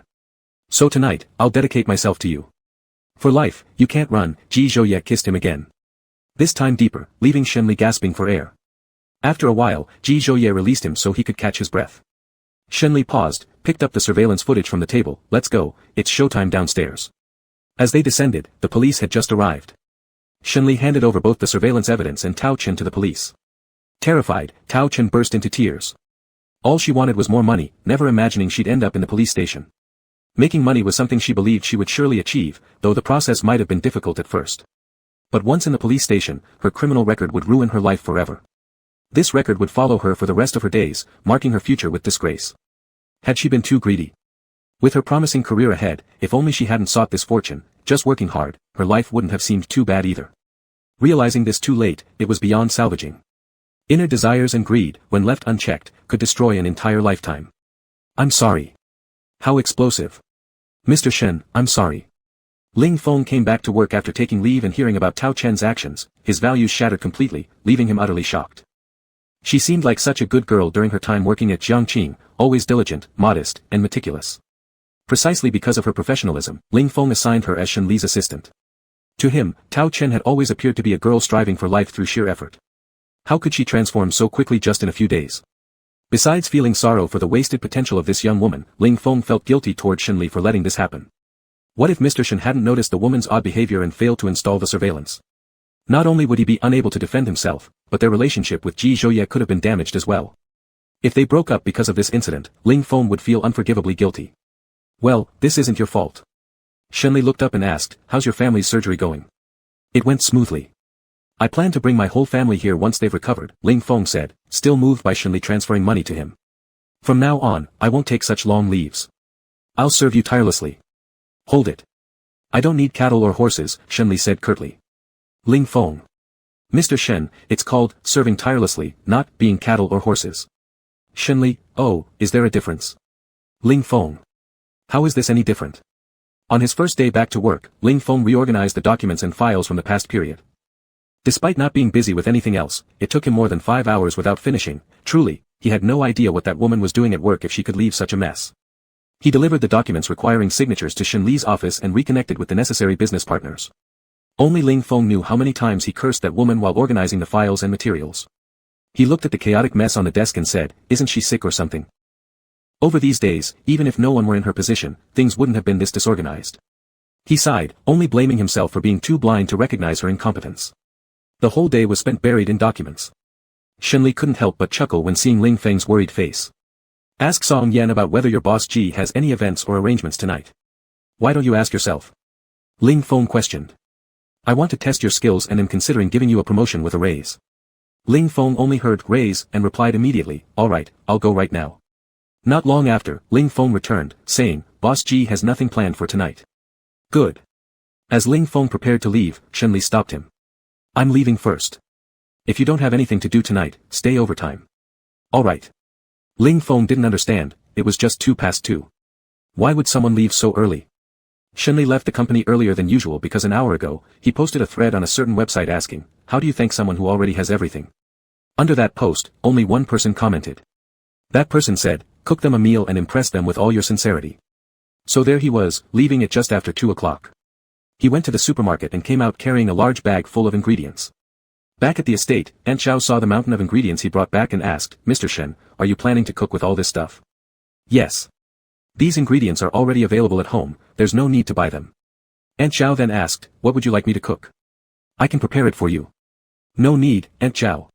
I'd like to try cooking dinner myself tonight. Shenli entered the kitchen, looking left and right and hesitating for a long time, unsure where to begin. In the past, when at the company, Ling Feng usually handled meal preparations, and at home, he either ordered takeout or ate instant food. The only thing he might have cooked before was boiled noodles. He searched online for tutorials on cooking a few dishes, reading through step by step. They were too complicated for him, he had a clear understanding of his own abilities and realized he wouldn't be able to manage something so complex yet. He ultimately decided to make steak for dinner. Surely, grilling a steak shouldn't be too difficult. He tried frying a piece of steak first, using Shenli as the guinea pig. Seeing that Shenli seemed to enjoy it, Shenli felt confident again. After finishing the steak, Shenli thought the meal wasn't enough, so he decided to follow a video tutorial to make fresh shrimp and tomato pasta. Taking out the shrimp from the fridge, he followed the steps on the video to clean the shrimp. The first attempt was clumsy, and before he noticed, the shell cut his hand. He washed the wound with clean water and continued without much concern since it wasn't bleeding anymore. By 5 o'clock, everything was done, and Shenli sent Ji Zhouye a message telling him to head home directly after work since he was nearly back. Shenli placed the steak and pasta neatly on the dining table and went to the wine cellar to pour a glass of red wine. The atmosphere was set, though he wasn't sure if the steak tasted good or not, it looked fine color-wise, so the taste should also be decent. His hand began bleeding slightly, so he simply cleaned it. He initially thought of putting on a band-aid but decided against it since it would draw too much attention. Chapter 62, Big Brother Protects You. Ji Zhouye arrived home 10 minutes past 5, leaving JH Company about 20 minutes earlier. Getting home, Ji Zhouye looked at the dishes on the table, then at the person waiting for praise beside the table. Did you make this? Yes, to thank you for helping me investigate Tao Chen's background. Ji Zhouye teased, it's rare to see the unruly little wolf pup acting so considerately and knowing how to express gratitude through cooking. That was true. Shenli was like an unruly wolf, but only Ji Zhouye could keep him tame. Ji Zhouye gently patted his head with warmth in his voice, don't cook next time. Just a second ago, he sounded so gentle, and now Shenli was almost choking from annoyance. Ji Zhouye added, blowing up the kitchen isn't a big deal, but please don't injure yourself. Shenli. Ji Zhouye was pushed away in a huff. Then don't eat it, I'll have it myself.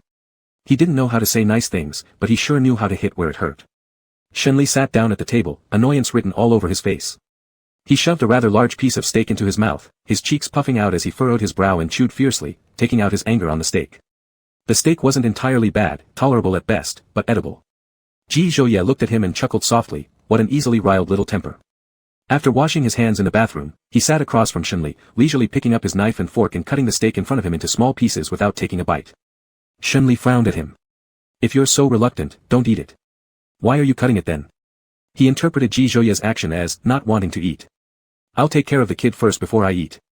Ji Zhouye took the steak from in front of Shenli and placed the one he had just cut beside him. He ate the steak that Shenli had already taken 2 bites from, eating it slowly without commenting on its taste either way. Shenli closely observed his expression and felt he should be able to accept this meal. A moment later, he asked, is it terrible? If it is, stop eating. He feared Ji Zhouye would dislike it but still force himself to endure it so as not to offend him. It was really unnecessary since Shenli was quite self-aware of his cooking skills. Ji Zhouye glanced up at him and said, it's fine, not terrible. With this look, Ji Zhouye noticed the wound on his hand, the skin around it somewhat pale, clearly indicating it had been submerged in water for quite some time after being cut. Ji Zhouye's expression darkened. The wound was on the side of his finger, not like a cut made by a knife. His eyes landed on the fresh shrimp and tomato pasta, seeing the shrimp on the pasta and roughly guessing how his hand might have gotten injured.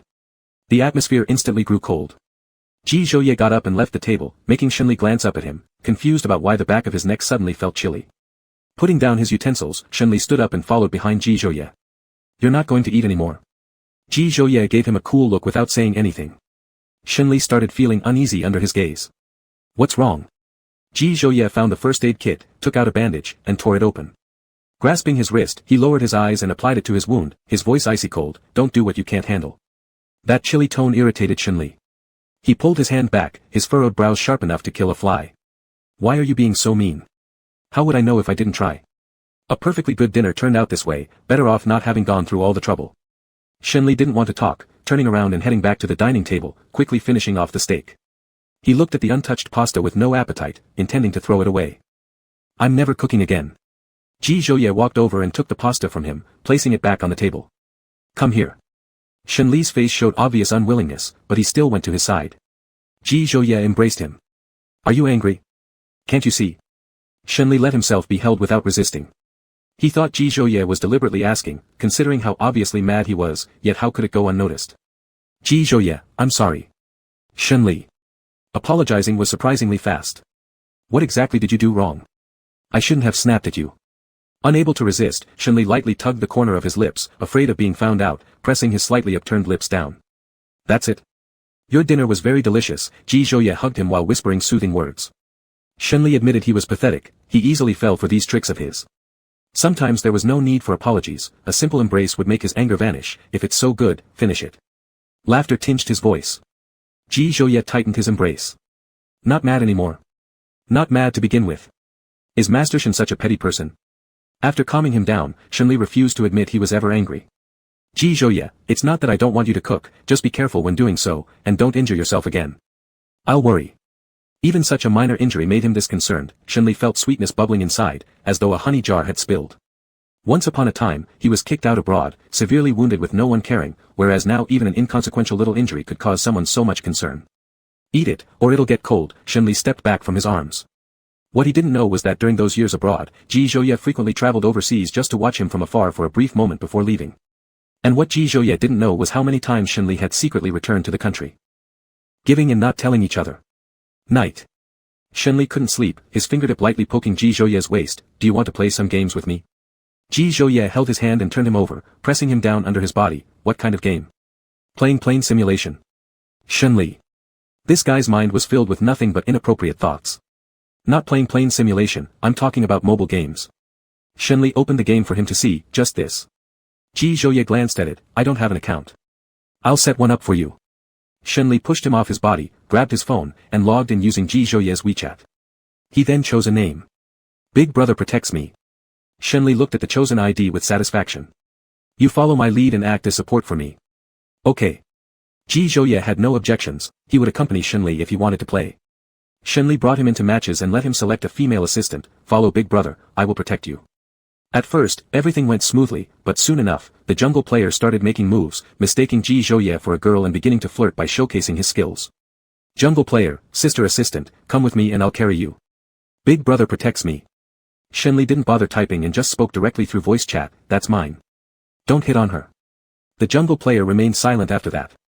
Ji Zhouye played 2 rounds of the game with him before stopping, taking the phone out of Shenli's hands and placing it on the table. Shenli hadn't fully processed what happened when Ji Zhouye's thin lips pressed against his. Chapter 63, Don't Make Me Hit You. The next day at work, Shenli would occasionally rub his waist, Ling Feng noticing every time he entered the office. Ling Feng, Mr. Shen, is your waist uncomfortable? I've seen you touching it multiple times. Shenli didn't know how to respond immediately, he thought about it and said, I twisted it while cooking last night. Oh, wait here. Let me grab something for you. Shenli wanted to say it wasn't necessary, but Ling Feng had already reached the door of the office, leaving no room for refusal. Ling Feng brought over a patch and placed it in front of him, universal ointment patch, stick it on and you'll be good. The smell of the ointment made Shenli uneasy, he frowned slightly, it smells bad, I won't use it. When applied, the ointment scent could be detected from several meters away, and Shenli couldn't stand his body being tainted by such odor.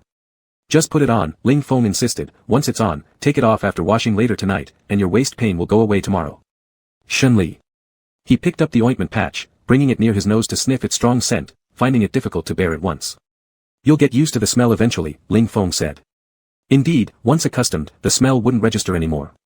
With half belief, Shenli tore open the ointment packaging and stuck it onto his back casually under his shirt through his arms behind, saying, if it doesn't work, I'll dock your bonus. It will surely work. Even though Shenli got used to the smell, others around him might still detect it. His phone buzzed with a message. Luong, I'm downstairs at the coffee shop outside River Clear building, let's talk. Shenli, there's nothing worth discussing between us. After sending the message, Shenli planned to delete Luang's contact information, only to be shown a picture by Luong where Ji Zhouye appeared embracing a woman. Clearly photoshopped, yet Shenli decided to descend nonetheless. Upon arriving at the coffee shop, Shenli sat across from Luong, cutting straight to the chase, trying to trick me with a photoshopped image. what exactly do you intend to do? Luong leisurely sipped his coffee. Didn't this fabricated photo draw you here? A flicker of ruthlessness passed through Shenli's eyes. Luong, regarding Tao Chen's matter which I know you are responsible for, you understand why I haven't confronted you yet? Why? Because there was a time when you actually helped me. But now all ties are cut clear. If I see such images again, I wouldn't mind playing along with you, yet implicating Ning Yi would be problematic. The fierce edge in Shenli's gaze grew stronger. Ning Yi's status in Jiangqing had always been stable without any drastic ups and downs, and never stirred up trouble in the business circle. Does General Manager Ning know about all your actions? And do you think your position will still hold once these become known? Luong paused briefly, then resumed drinking his coffee as if nothing happened. Go ahead and tell him if you wish. If you dare to provoke me again, I will definitely arrange a serious conversation with your direct superior. Shenli's smile was faint but his eyes showed sheer ferocity. Luong simply smiled back, your ointment smell really is hard to endure. Then hold your breath. Shenli didn't bother with his nonsense and proceeded to block all of his contact information right in front of him. Shenli stepped out of the coffee shop, and the air seemed fresher by a few degrees. He sniffed himself again, he could still catch a whiff of the ointment, but it wasn't as unbearable anymore. After work, he got into Ji Zhouye's car. Ji Zhouye glanced at him for a few seconds. You've used the ointment patch. Where does it hurt? Shenli gave him an unfriendly look. It hurts on my face, okay? And he had the nerve to ask where it hurt. Did Ji Zhouye have no clue about what pained him? Ji Zhouye's eyes twinkled with a smile. Sorry, I'll be more careful next time. Shenli. Are you proud because I used the ointment? There is a little pride in it. Ji Zhouye. Shenli called his name. Shenli frowned as he looked at him. Don't make me hit you. Ji Zhouye stopped teasing him. Teasing him further might lead to some minor irritation, but he couldn't risk Shenli running away with their dog again. What do you want to eat? I'll cook tonight as compensation. Shenli deliberately picked a few complex dishes. After finishing cooking, Ji Zhouye found Shenli still playing games on the couch. When Ji Zhouye went over to call him for dinner, seeing how engrossed Shenli was, he sat down next to him and hugged him from behind, watching him play. He was playing as the jungle player, and the assistant kept sticking to him like glue. The marksman had already been demolished, but the assistant remained completely indifferent. Ji Zhouye's tone wasn't too good, laced with jealousy. Why are you following him so closely? Maybe my gameplay is impressive. That assistant clearly looked like a girl. Shenli slowly realized that Ji Zhouye might be jealous. He typed a few words to the assistant, asking her to protect the marksman. The assistant acted as if she hadn't seen the message and continued following him. The marksman lost control of his emotions and berated the assistant a few times. Shenli shifted closer to Ji Zhouye. Is dinner ready? Aha. In that case, let me finish the game quickly. The assistant followed him through the entire game until they destroyed the enemy crystal. Right after exiting the game, Shenli received a friend request from the assistant. Without hesitation, he rejected it in front of Ji Zhouye and disabled accepting new friend requests. Shenli tossed his phone onto the sofa, wrapped his arms around Ji Zhouye's neck, and gave him a kiss. Were you a bit upset earlier? Ji Zhouye pulled his hands off his neck and didn't answer his question. Time to eat. Chapter 64, A Love Letter. During the meal, Ji Zhouye served him dishes, seemingly everything normal, but Shenli could feel the atmosphere getting heavy. Shenli looked at the silent person opposite him. Even though he had rejected that person's friend request right in front of him, just thinking about how Ji Zhouye had seen the assistant stick to him throughout the game made him somewhat uneasy. She was just a random player online, and he had already suggested that the assistant protect the marksman. There was nothing else he could do if the assistant refused to listen. It was just a game, and saying anything harsh would ultimately not be worth it. Are you mad? He asked. Ji Zhouye showed no expression, watching as Shenli finished the food in his bowl before serving him a piece of steamed pork spare ribs. I'm not angry. His tone was very calm, almost emotionless. Despite this, Shenli could still sense that he was indeed upset. Perhaps upset was too strong a word, it was more like he felt a bit jealous and discontent. If you're not angry, then are you jealous? Shenli asked. Ji Zhouye glanced at him, staying silent. Shenli took it as confirmation, and placed a few shrimp in his bowl, peeling them somewhat clumsily. Once he managed to peel one, he smiled ingratiatingly and dropped it into Ji Zhouye's bowl. Big brother, have some shrimp. Ji Zhouye raised an eye. I don't want it. You eat it. Regardless of what Ji Zhouye said, Shenli persisted in placing the shrimp in his bowl. Big brother, you must give me this face. Ji Zhouye's expression softened slightly. Calling me big brother sounds awkward. Change it. How could Shenli not know what Ji Zhouye wanted to hear? That term of endearment he wished for was too embarrassing to say out loud. Shenli opened his mouth a few times but couldn't bring himself to utter the words. Previously, he had messaged once in text form, another time while being teased into passion. Now face to face, he truly couldn't bring himself to call it out. Yet, he didn't want Ji Zhouye to remain this way any longer. After struggling internally for quite a while, he steeled himself and called out, husband. Ji Zhouye ed softly, a trace of barely noticeable amusement entering his gaze as he saw Shen Li's ears turn red, looking rather adorable. Shen Li hung his head, feeling somewhat embarrassed. Are you still upset? I'm not upset. His initial lack of anger wasn't true, he really did feel something bitter inside. Seeing Ji Zhouye wasn't upset anymore, Shen Li's mood improved slightly. From now on, I will only let you protect me. In the future, when you're not around, I'll play as a solo top laner, so I won't need an assistant. Shen Li felt childish, just like those naive and simple actions of early love. Shen Li wasn't the only one to feel this way. Ji Zhouye also didn't know from when his possessiveness became so strong. Even when he was playing games normally without doing anything out of line, Ji Zhouye would still feel uncomfortable. Play the position you like. Sometimes Ji Zhouye even had a crazy thought of locking him at home, tying him up by his side wherever they went, but his rationality told him not to do that, it would make Shen Li unhappy. His main task right now was to make Shen Li happy, to gradually heal his illness, and prevent any further self-harm tendencies. What if you get jealous? Shen Li asked. If you're jealous, you can comfort me like today, kiss me, let me sleep with you, all of these work. Ji Zhouye's jealousy stemmed from a strong sense of possession, making him prone to being jealous, yet he was also the easiest person to please. He required no effort, just a little comfort and he'd be fine. Shen Li couldn't help but comment on his strange method of being appeased. Your way of being coaxed is kind of twisted. But he liked it. On Saturday, Shen Li was woken by dog's paws tugging at him. He turned over and gave Divine Power's head a gentle pat. You disturbed my sleep, so you're not getting any canned food today. Divine Power pawed him a couple more times, slowly opening his eyes. Shen Li noticed the envelope in Divine Power's mouth and sat up after pulling back the blanket. Is this for me? Divine Power nodded. Shen Li took the envelope. The word, love letter, was written on it in a clear and elegant hand. His first reaction was that it sounded old-fashioned, then suddenly remembered something, and he tore open the envelope to find it full of writing. Recalling the love letter he received during his first year in college. It was written by Ji Zhouye. He found it hard to believe. If it really was written by Ji Zhouye, why hadn't he mentioned it? Previously, when Shen Li teased Ji Zhouye about writing love letters, he insisted that the more words, the more sincerity shown. This time, the content of the love letter wasn't about being his boyfriend, it was about marrying him. Shen Li got out of bed barefoot, running out of the bedroom with the letter in his hands. Just as he opened the door, he collided straight into the person outside. Ji Zhouye steadied his body. What's the rush? Did you write that love letter? Shen Li couldn't help laughing bitterly. You wrote me a love letter and didn't tell me who you were. Who taught you how to write a love letter like that? He wondered what was the point of this unsigned love letter. After all, Ji Zhouye wasn't a god. If he didn't sign his name, how could Shen Li know it was from him? Ji Zhouye looked down at him. I thought you weren't gay. You thought I wasn't gay, and you still wrote me a love letter. At this moment, Shen Li truly believed that Ji Zhouye's brain circuitry wasn't functioning properly. I like you, and I wanted you to know. So that resulted in this unsigned love letter. Shen Li realized someone liked him at the time, but he never knew who this person was. A few years had passed since then until he found out now. The more he thought about it, the angrier he became. Shen Li shoved him forcefully, though careful not to use all his strength for fear of crumpling the letter. Ji Zhouye, are you just messing with me for fun? There were so many opportunities when we first started dating, and you didn't say a word. And now that we're together again, you still didn't tell me. Are you mute or something? Shen Li was furious enough to want to bite, so he bit Ji Zhouye's clavicle fiercely. After releasing his frustration, there was a row of teeth marks on his collarbone, red and swollen. Shen Li felt both angry and heartbroken. Ji Zhouye's voice deepened. I thought you'd be happy receiving this love letter. Happiness came with the letter, but it didn't justify hiding this from him. These two things don't contradict each other. Shen Li carefully folded the precious letter. Ji Zhouye's gaze fell on his bare feet, and he scooped him up effortlessly.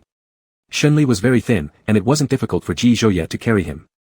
A sudden loss of balance. Once stabilized, Shen Li glared at Ji Zhouye. Could you slow down?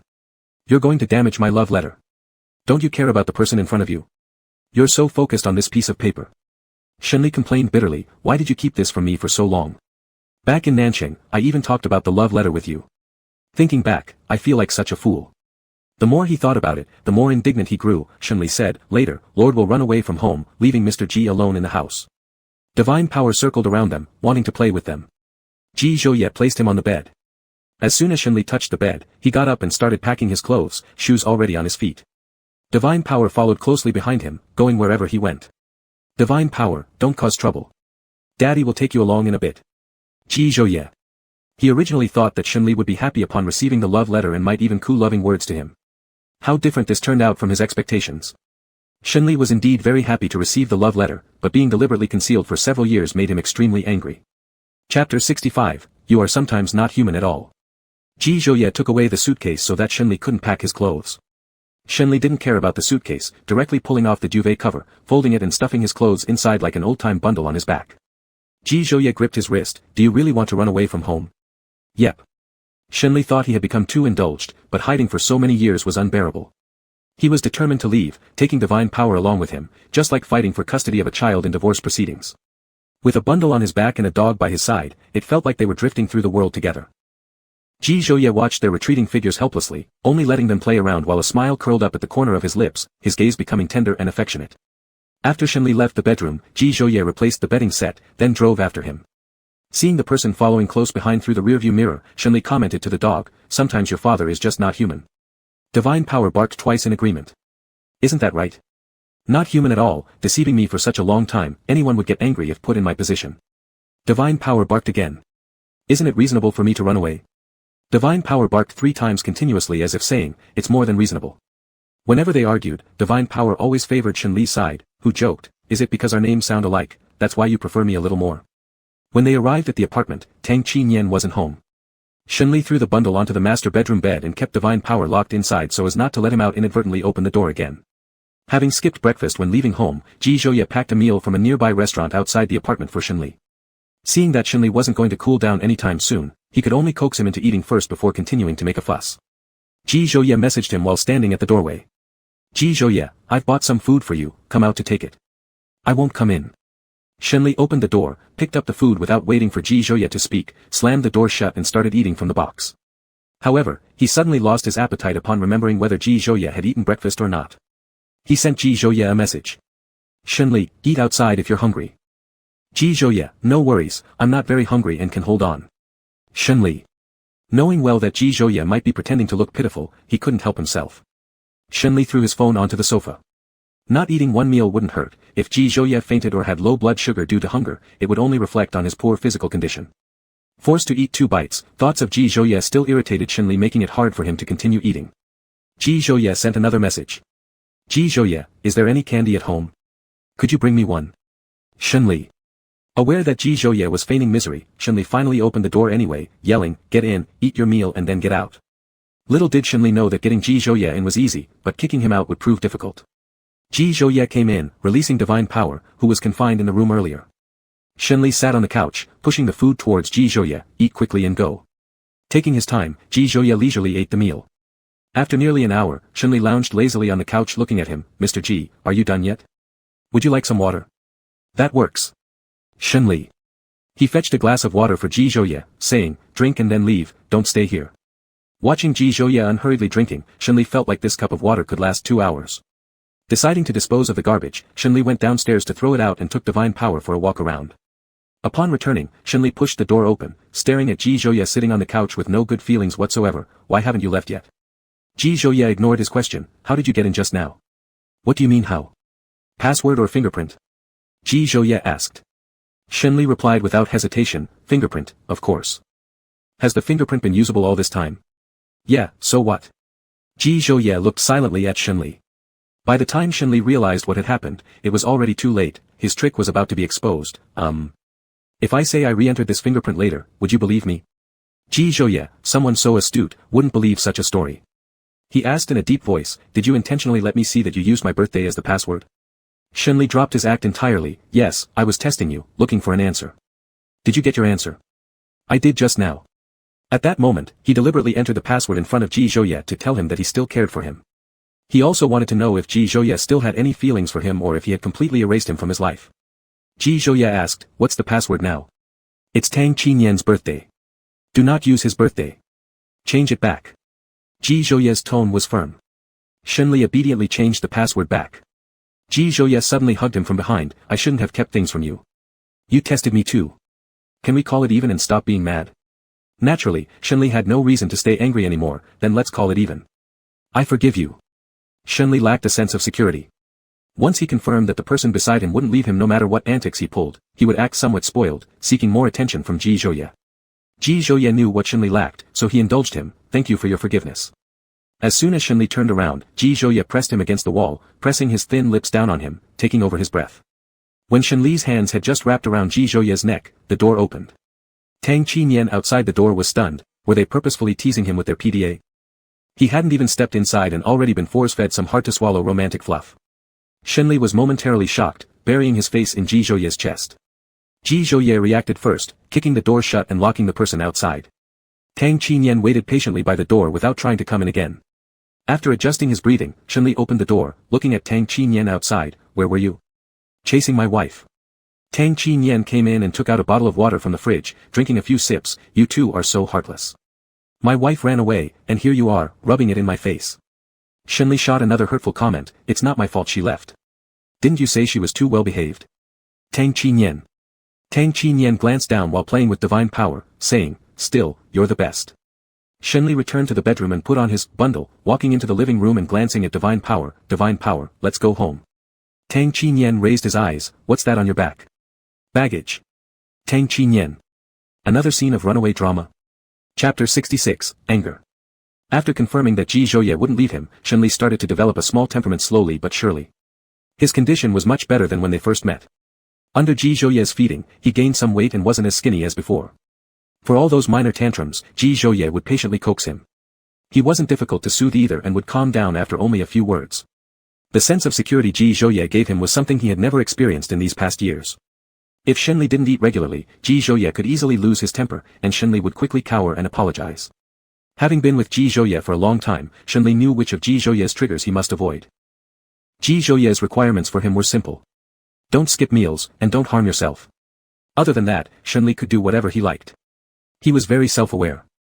No matter how many little tantrums he threw, he wouldn't cross Ji Zhouye's red lines and knew the consequences of crossing them. That night, Shenli came out of the club with Ling Feng trailing behind him, cursing under his breath, this old man is too sly. When he asked to meet here, I thought it was about work-related matters, but unexpectedly, he wanted to connect with Mr. Ji through you. Ugh, such shamelessness. It wouldn't have made Ling Feng this angry if it was just a simple attempt to have Shenli bridge connections. The main issue was that after Shenli refused, that old man implied that one day Ji Zhouye would certainly abandon him and marry a woman. He also said that emotions aren't eternal, only benefits can last forever. After hearing those words, Shenli laughed coldly and silently without saying anything, turning to leave the dinner. Momentary verbal disputes weren't important. Shenli had something else on his mind. An unexpected cry for help disrupted his thoughts. It was a familiar voice. Turning towards the sound, several men were grabbing at a girl. That girl was Su Li. Su Li resisted fiercely, don't touch me. Let me go. Su Li's soft voice failed to serve as any deterrent, making the group of men more excited instead. A trace of cruelty flashed across Shen Li's eyes as he approached them. He was already annoyed, so he showed no mercy at all toward those men. Su Li, frightened, shrunk against the wall. Those few men were no match for Shen Li alone. One of the men grew enraged with shame and, taking Shen Li by surprise, grabbed a fire extinguisher from the corner and hurled it at him. By the time Shen Li realized what was happening, he had partially dodged the attack. The fire extinguisher didn't hit his head but struck his arm instead. Ling Feng rushed over, pinning down the man who had used the fire extinguisher and hitting him on both sides. Who do you think you're hitting? I'm asking you, who are you hitting? Speak up. The man's face went numb from the blows, leaving him unable to speak coherently after stammering for some time. Ling Feng could barely understand anything. Shenli let Ling Feng deal with it, anyway that man deserved to be beaten. Shenli walked toward Su Li, crouching in front of her. Should I call Tang Qinyan to come pick you up? Su Li mumbled an affirmative response. Does your hand hurt? You should go to the hospital and get checked out. My hand is fine, Shenli called Tang Qinyan briefly, only telling him to come pick up Su Li without elaborating on what had happened. After hanging up the phone, Shenli asked, what happened just now? I came here to meet a friend, but they harassed me. Su Li's voice was very soft, it was obvious she hadn't fully recovered from her earlier scare. Shenli looked at Ling Feng still beating that man relentlessly. That's enough. If you keep going, you'll kill him. Let's report this to the police. Ling Feng couldn't tolerate it any longer and threw a few more punches before calling the police. The man thought everything would end once Tang Qinyan arrived, but upon seeing Su Li first, Tang Qinyan hugged her tightly to calm her down. When Su Li calmed slightly, he stood up and gave the man another thrashing far more brutal than Ling Feng. The man got a taste of what it felt like to face a life-threatening Yama, a figure in Chinese mythology. When being beaten senseless, it seemed as if he saw Yama beckoning him. Shenli received a message from Ji Zhouye saying he was waiting for him outside the club. After saying a quick hello to Tang Qinyan, Shenli left, leaving Ling Feng behind to help Tang Qinyan handle some things. Shenli walked out of the club, looking for Ji Zhouye's car when he was suddenly pulled into the dark where streetlights couldn't reach. It was all dim, and Shenli could only vaguely make out Ji Zhouye's smooth silhouette. Leaning against the wall, Ji Zhouye placed one leg between Shenli's, creating an ambiguous and suggestive pose. Shenli chuckled lightly, we'll be home soon. Can't Ji General endure just a little longer? Ji Zhouye grasped his wrist and raised it above his head, pulling at Shen Li's injured arm, causing him to frown slightly from pain. Even though his reaction wasn't too apparent, Ji Zhouye still noticed and released his hand while furrowing his brows. Where does it hurt? It's nothing. Shen Li didn't dare let Ji Zhouye know he was injured, instinctively trying to brush off Ji Zhouye's questions. Tell me the truth. Ji Zhouye's voice deepened, his patience wearing thin. It was just hit. Not wanting Ji Zhouye to worry, Shen Li wanted to reassure him first and then recount what happened.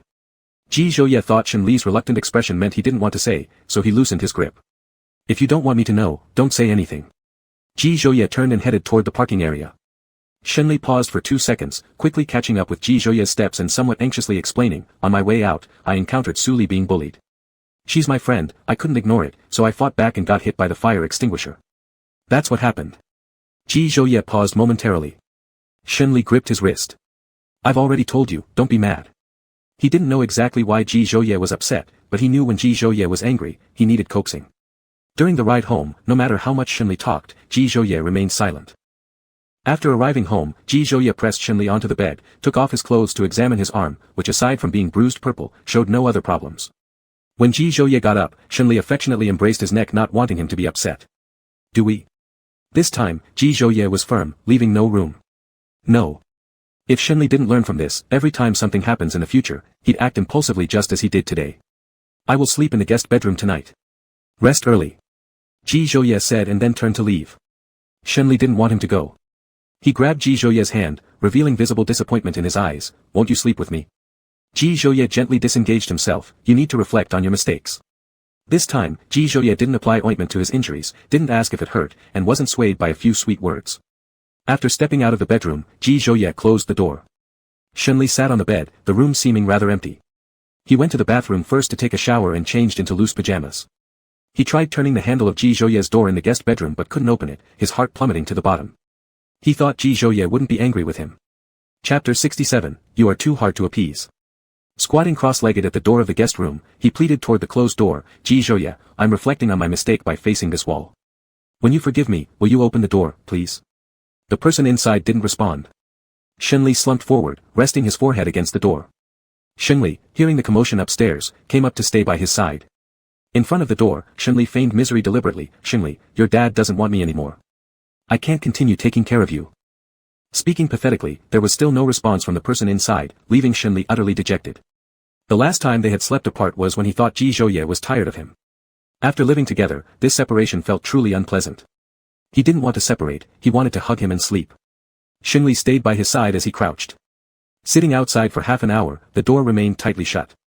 Shen Li said, Ji Zhouye, I promise that in the future, I will not let myself get hurt. Who could guarantee themselves injury-free?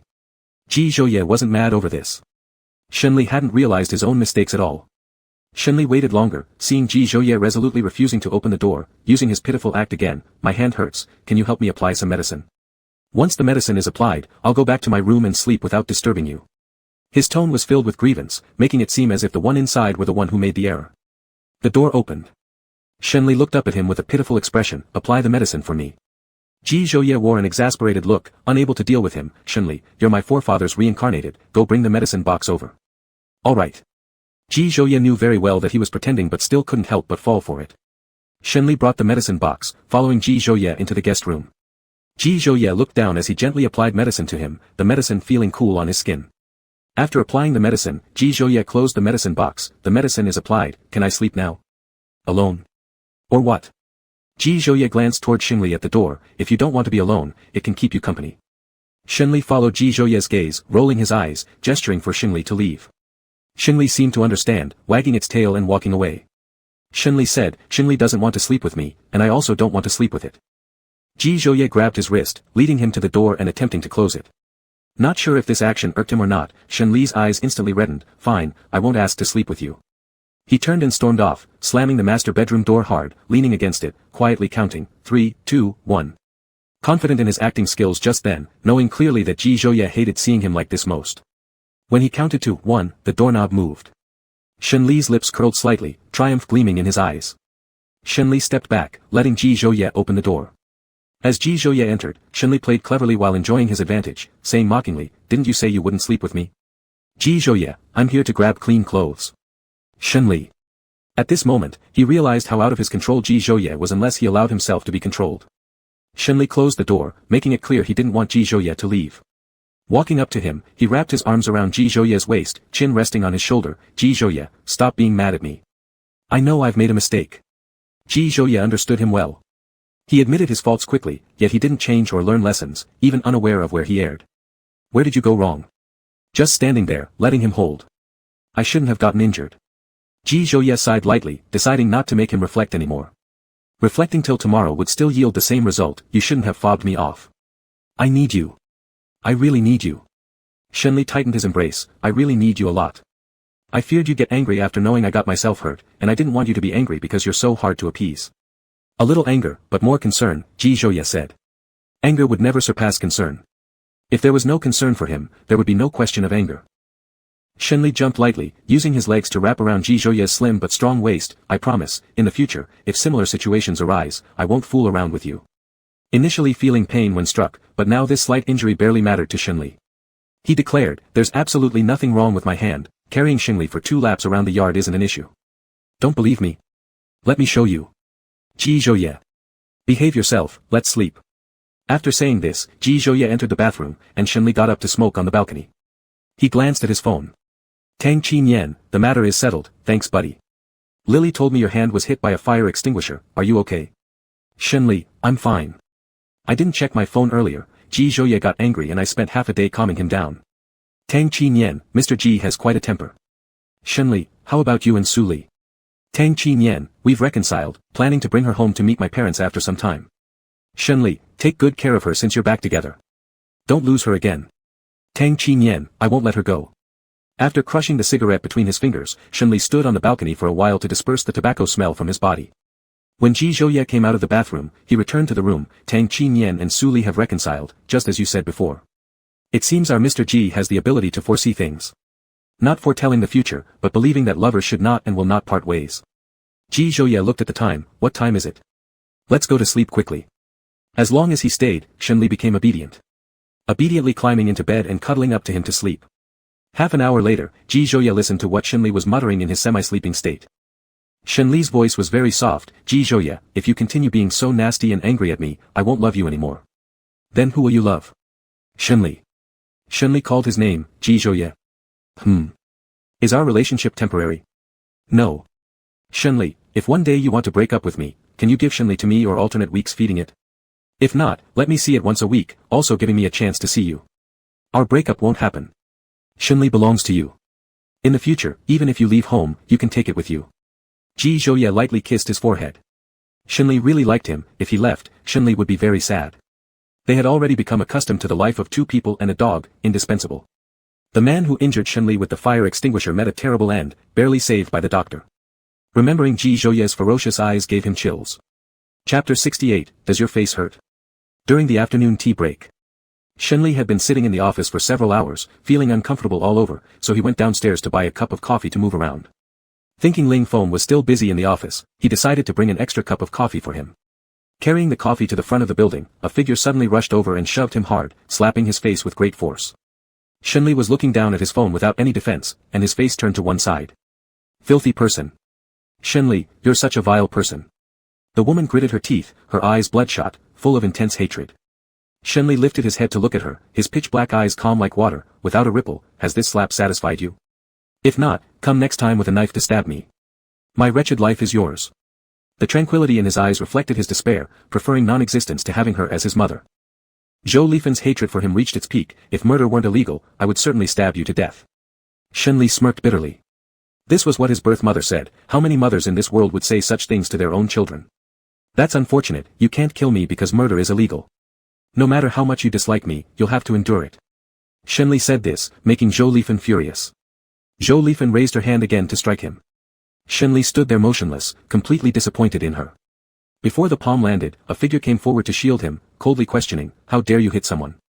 Recognizing the person in front of her, Zhou Lifen said, hitting my son has nothing to do with you, step aside.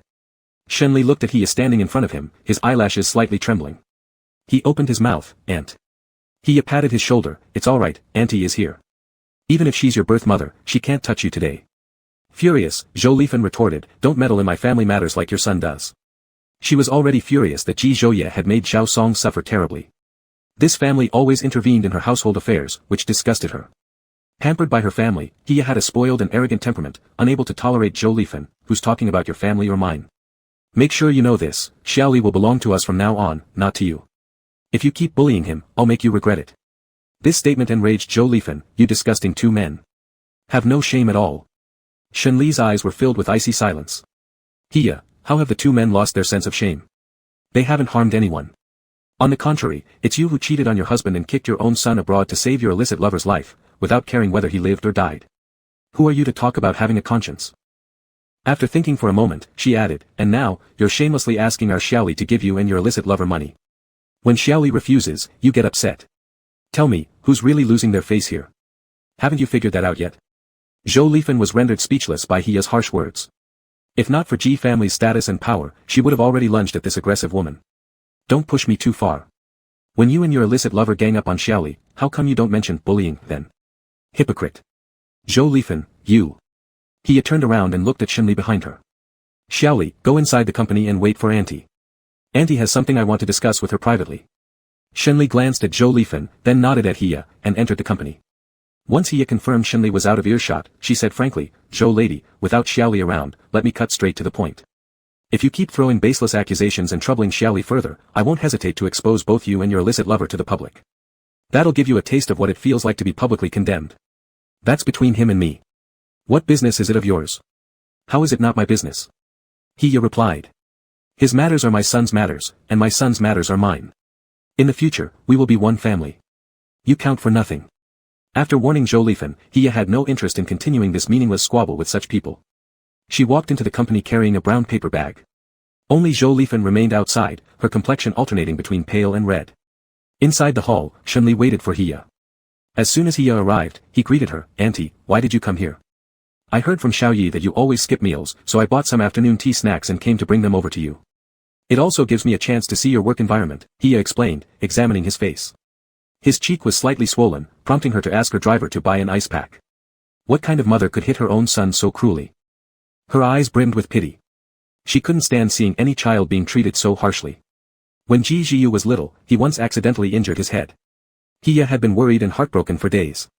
Auntie, forgive my mother for embarrassing me, Shenli bowed his head. He felt quite inferior when it came to his family background. His father's family bore absolutely no comparison to Ji Zhouye's. Even when his father was alive, Zhou Lifan would only put up a front for show. Now, she didn't even bother pretending anymore. You silly boy, what is there to laugh about? Auntie feels sorry for you, Hiya sighed helplessly. The chauffeur brought an ice pack and a disposable towel. Hiya unpacked the towel, wrapped it around the ice pack, and gently pressed it against his face. This should feel better. Shenli took the ice pack from Hiya's hand. Thank you, Auntie. Anyone could give him warmth while his mother kept bringing nothing but malice. All the world's ill intentions toward him came from his mother. Shenli guided Hiya into the office. Auntie, please sit down. Hiya settled onto the sofa in the rest area, taking the afternoon tea snacks out of the paper bag and placing them on the table. In the future, no one must be allowed to bully you, not anyone. People who like bullying others are bad people. She didn't often speak offensively or use foul language, but this was the first time she encountered someone so shameless and repulsive. How could a person be so cruel to their own child? She simply couldn't understand. Children with such mothers are much more unfortunate than those who have no mother at all. Shenli smiled obediently. I got it, Auntie. Taste the pastries Auntie bought. Are they delicious? Aha. After staying for a while, Hiya left. Shenli escorted her downstairs. By the time they reached the bottom floor, Zhou Lifan had already disappeared. Hiya said, go back inside. Auntie is going to school to give Xiaoyu some food too. Alright, Auntie, drive safely. As he watched her car leave, Shenli's smile faded. The instant he pulled out his phone, a message from Ji Zhouye appeared. Ji Zhouye, does your face hurt? It was clear who informed Ji Zhouye about the situation. Shenli, it hurts a lot. Auntie says people who like bullying others are bad people. Since you like bullying others, does that make you a bad person too? Ji Zhouye. Ji Zhouye, if your face hurts this much, stop talking nonsense. I'm coming over right now, so you can see just how bad I am. Shenli, I'm fine, don't bother coming. Ji Zhouye, already on my way. Since the journey from GH to Jiangqing only took 10 minutes, Shenli decided to wait for him downstairs, not knowing what awaited him. Seeing the redness and swelling on Shenli's face, Ji Zhouye immediately ushered him into the resting room and laid him down on the bed. Do you still have work to do? Not really. Let's see if your break room is soundproof. Shenli was in the break room for an hour, and Ling Feng came to find him for a signature on a document but couldn't locate him. Ling Feng looked at the closed door of the break room and knocked twice. Mr. Shen, are you inside? Ji Zhouye covered his mouth with one hand to keep him from shouting, yet he seemed to deliberately provoke him. Shenli frowned, pulling Ji Zhouye's hand away as he forced himself to sound normal. What's the matter? There's a document that requires your signature. Is it urgent? Ji Zhouye deliberately teased him, causing Shenli to frown even deeper, though thankfully no sounds escaped. Ling Feng, not particularly urgent. Leave it on my desk first, I'll sign after my nap. Shenli said. Ling Feng replied with an "oh," feeling somewhat puzzled. When had their president started taking naps? Previously, this wasn't a habit of his. Chapter 69, Beast in Human Clothing. Ling Feng returned to his office, looking at the cup of coffee Shenli had given him and finding it increasingly strange. Wouldn't you be too wired to sleep right after drinking coffee? At 4 in the afternoon, Shenli came out of the break room supporting his waist, and Ji Zhouye stood by his side trying not to laugh. Does it hurt that much? Shenli gritted his teeth at Ji Zhouye's calm expression. No, it just feels sore. I'll rub it for you. Ji Zhouye placed his hand on Shenli's waist. Shenli dodged. Get lost, old fox. Stop pretending. A beast in human clothing when clothed, simply a beast when unclothed. Shenli went to deal with work while Ji Zhouye waited on the sofa in the rest area until Shenli finished and went home. Ling Feng came back to collect the document and saw Ji Zhouye sitting on the sofa. He paused, asking, Mr. Ji, when did you arrive? Before Ji Zhouye could answer, Shenli cut in first. Just now. Ling Feng, is the document ready? Yeah. Shenli handed over the signed document. Ling Feng accidentally noticed red marks on Shenli's neck. Mr. Shen, what happened to your neck? Shenli uncomfortably tugged at his clothes to cover the marks. Mosquito bites. Ji Zhouye. Ling Feng didn't think much about it, assuming mosquitoes were just common this time of year. After collecting the document, Ling Feng left the office, prompting Ji Zhouye to stand up and approach Shenli, saying, Am I a mosquito? Yeah, a big one. Shenli intentionally retorted. Ji Zhouye had no way to handle him further. Another outburst might cause Shenli to leave home again. On Friday afternoon, after meeting a business friend at the exhibition hall, Shenli encountered Li Ming, and they decided to grab coffee together at a cafe. Sitting beside a floor-to-ceiling window, Li Ming smiled at him, teasing, since being with Ji Zhouye, he doesn't even respond to drinking invitations anymore. Shenli said, if you consider me a friend, you can invite me instead. I drink. Earlier, Li Ming had defended Ji Zhouye, leaving Shenli unsure whether he still regarded him as a friend. They played together in college and considered themselves friends then, but he wasn't certain about their current relationship since they hadn't been in touch for years. Alright. Li Ming said, I'll call you next time we go out. It's just, I wonder if Mr. Ji will want to strangle me after knowing. He won't. Shenli responded, doubting himself as soon as he said it. You can try. Good, there's no better day than today. Let's get drunk tonight. Li Ming learned the truth about why Shenli left Ji Zhouye and wanted to sincerely apologize for his previous bias. Shenli hesitated. Okay. He went to the bar with Li Ming, where Li Ming booked a VIP private booth, entering shoulder to shoulder. Tonight, we're not leaving until drunk. I'm paying. Shenli sent Ji Zhouye a message, informing him that he'd be drinking with a friend and asked him to go home first after work. Ji Zhouye, which friend? Shenli, one you know, Li Ming. Ji Zhouye. Ji Zhouye, when did you two become so close? Shenli, just now. Ji Zhouye, I have something tonight. Stay with him for now. Don't wander off. I'll pick you up later. Shenli, understood. Ji Zhouye, don't get completely wasted. Otherwise, tomorrow you'll be confined to bed. Shenli. Li Ming ordered a table full of alcohol, and the two didn't bother with glasses, drinking straight from the bottles. I apologize for my past biases against you. I'm sorry. Li Ming held up his bottle to toast with Shenli. Shenli smiled and clinked his bottle. It's all in the past. Li Ming wanted to bring some girls along, but Shenli feared Ji Zhouye would come, thinking Li Ming was a bad influence. It would be impossible to explain clearly. So, he resisted the urge. Shenli didn't drink much, but Li Ming often frequented places filled with wine and lights. He had a great alcohol tolerance and only began showing signs of intoxication after an hour. Once drunk, Li Ming talked more and divulged everything. Let me tell you, you are Ji Zhouye's obsession. Before you two got back together, most of the smooth collaborations you had were arranged by Ji Zhouye. Shenli paused momentarily while holding his glass. Li Ming continued, Ji Zhouye arranged at least 20 or 30 collaborations, but in the end, it was when he saw that you weren't doing well that he couldn't help himself and personally approached you. Shenli's heart tightened abruptly, his mood becoming complicated. Isn't it just a coincidence? What coincidence? Ji Zhouye is just a fool who feared you'd refuse if you knew the other party was him, so he kept it hidden. Shenli recalled that night, the complex emotions upon first meeting Ji Zhouye, and his single-mindedness to secure the contract prevented him from analyzing too deeply. At the time, he thought it was just a mistake where the subordinates hadn't fully informed him about the cooperation details. Later, due to work matters, he gradually forgot to thoroughly scrutinize this event. There was evidence for all of it, he was simply afraid to think too deeply. Li Ming said, when you're not doing well, he worries about you more than anyone else. Ji Zhouye told me that as long as you come to him, he'll forgive you. Both of you are stubborn and proud, longing for each other but neither wanting to take the first step to humble yourselves. Ji Zhouye can still be merciful toward you, which is why he made the first move. Shen Li's knuckles turned white from gripping the bottle. After a while, he suddenly drank a large gulp of alcohol. Li Ming clinked his cup against Shen Li's. Do you now understand why Ji Zhouye used every method possible to keep you by his side as a lover afterward? Whether you're labeled as a lover or not doesn't matter. He simply wants you around, leading a better life. Shen Li felt his eyes welling up with moisture. In one breath, he drank half the bottle of alcohol. Thank you for telling me all this. Don't mention it. Actually, I don't even understand why Ji Zhouye acted like this. I was on Ji Zhouye's side initially, feeling indignant for him. But now, I finally understand your position. Li Ming got drunk first. Only after hearing Li Ming out did Shen Li start drowning himself in alcohol due to his bitter emotions. Between him and Ji Zhouye, he had always been the worst one. After finishing his busy tasks, Ji Zhouye called Shen Li. Shen Li gave him the private room number, waiting for him to pick him up. When Ji Zhouye arrived, Shen Li was already dead drunk, and Li Ming lying on the sofa wasn't in any better shape either. He glanced back at Song Yan. Take that drunkard on the sofa home. Song Yan supported Li Ming as they left. On their way out, Li Ming smiled and said to Shen Li, bye, Xiao Lily, we'll continue drinking when you have time. Ji Zhouye cast a cold look at him. Get out quick, there will be no next time.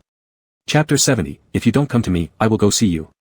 Song Yan took the heavily intoxicated Li Ming away. Shen Li leaned against the sofa, his head drooping, still hugging a wine bottle with some alcohol left inside. Sitting there motionless, it looked like he was asleep. Ji Zhouye went over, gently shaking his shoulders. Didn't I tell you not to get wasted? Are you being disobedient? Shen Li lifted his head. His eyes were brimming with misty tears, looking like someone who wanted to cry but managed to hold them back. I didn't mean to drink so much, but I couldn't help myself. He embraced Ji Zhouye's waist, burrowing closer into him. Ji Zhouye knew without doubt this was all related to Li Ming, who must have said something to upset him like this. Ji Zhouye. Shen Li hugged his waist tightly, his cheek pressed against Ji Zhouye's stomach. I'm so bad to you, really bad, and yet, why do you still approach me? You must be sick, having masochistic tendencies. Ji Zhouye laughed at what Shen Li said. Fine then, let's say he has masochistic tendencies. His eyes softened profoundly. If you don't come to me, I will go see you. Ji Zhouye, you're such a big idiot. Shen Li choked back his tears as he scolded him. Ji Zhouye didn't argue, also thinking of himself as quite foolish. Back then, both Li Ming and Ji Zhiyu thought him a fool. Rather than letting him suffer or feel unhappy, Ji Zhouye preferred to stay foolish. He alone bore the responsibility for the company during the economic crisis, loving no one in return, and even being humiliated. It didn't matter to him, all his patience was solely for the sake of the company.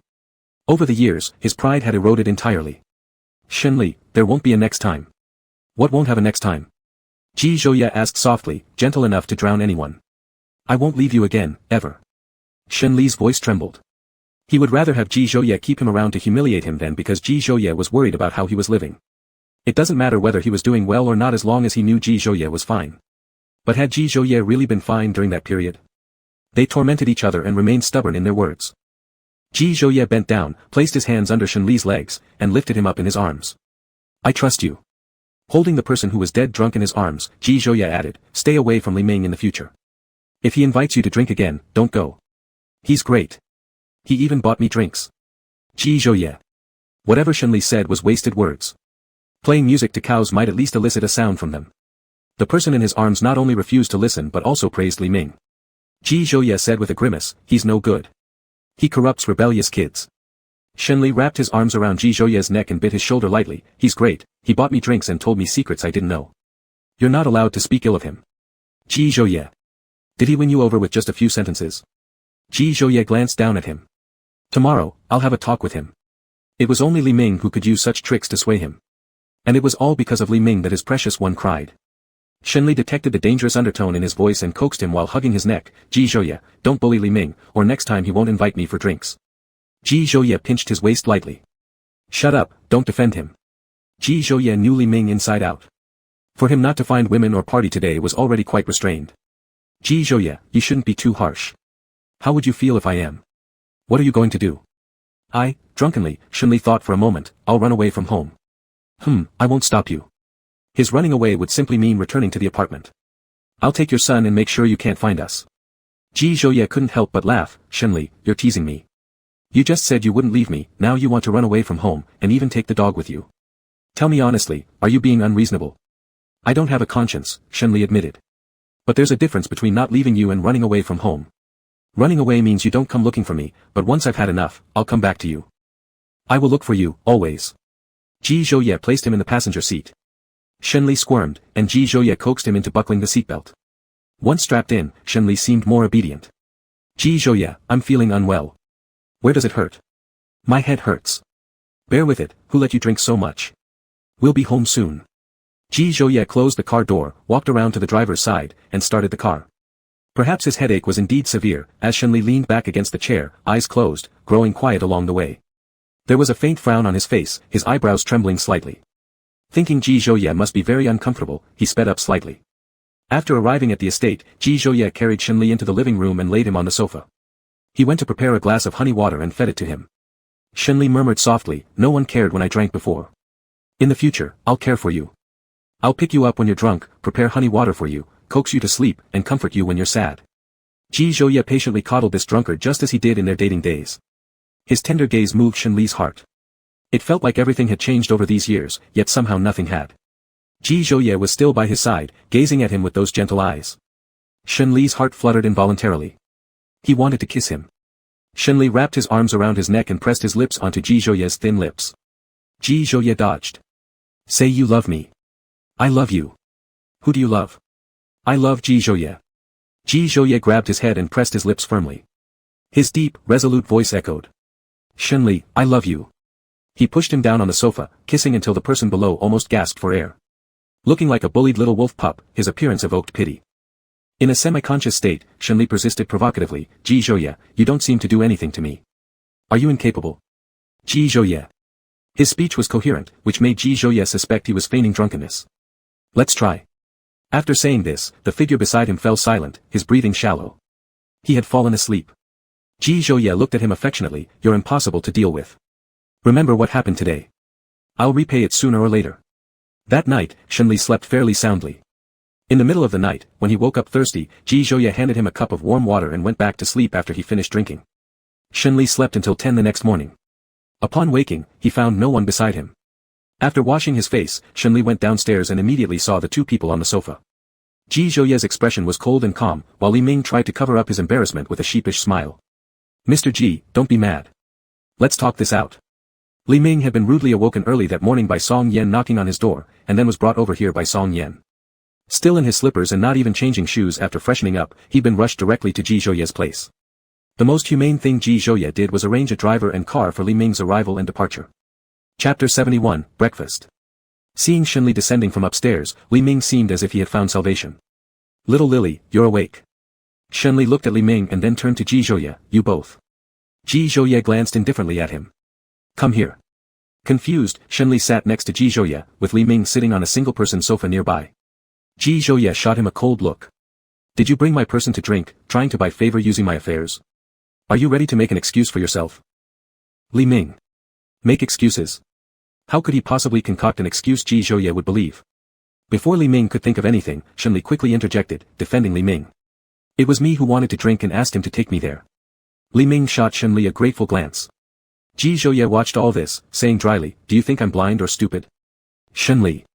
It's just about drinking, so don't be angry. Shunli softened his tone. Li Ming remained silent, knowing whatever he said wouldn't matter much, coaxing Ji Zhouye was Shunli's job. Ji Zhouye's voice carried a chilling tone. This time it was drinking. What's next? Taking him to women? No, last night it was just me and him, nobody else. Ji Zhouye, stop making excuses for him. I know what kind of person he is better than you. Li Ming. No wonder they were brothers, Ji Zhouye really understood him well. Last night, Li Ming had indeed considered doing something inappropriate but held back when thinking of Ji Zhouye. Let me explain. It's not like that. Before, I wasn't very friendly towards little Lily. I just thought this was a good chance to get closer to him. After all, little Lily is your boyfriend, and I'm your brother. If we don't get along, won't it only make things harder for you? Ji Zhouye, then should I thank you? Li Ming, thanks aren't necessary. This is what I should do. Ji Zhouye's face darkened. Do you have any shame left? Li Ming. Why did it sound like he had none? Seeing Ji Zhouye's sour face, Shenli weakly asked, Ji Zhouye, I'm hungry. Is there breakfast? It's in the microwave. Heat it up, and you can eat. Shenli stood up and headed toward the kitchen. Li Ming also stood up. You pulled me over here early this morning, so you owe me breakfast. And I'm hungry too. Ji Zhouye ignored him. Shenli warmed up the food and prepared a portion for Li Ming. The two of them started eating at the dining table.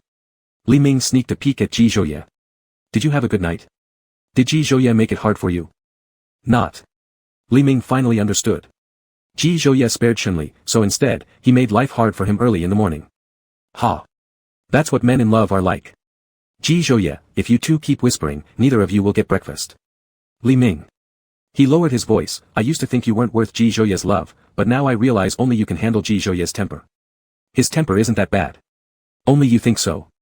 The phrase, beauty is in the eyes of the beholder, was vividly illustrated in the case of him and Ji Zhouye. Li Ming was just about to eat the hot dog in his plate when Shenli suddenly pounced and stole the hot dog from his bowl.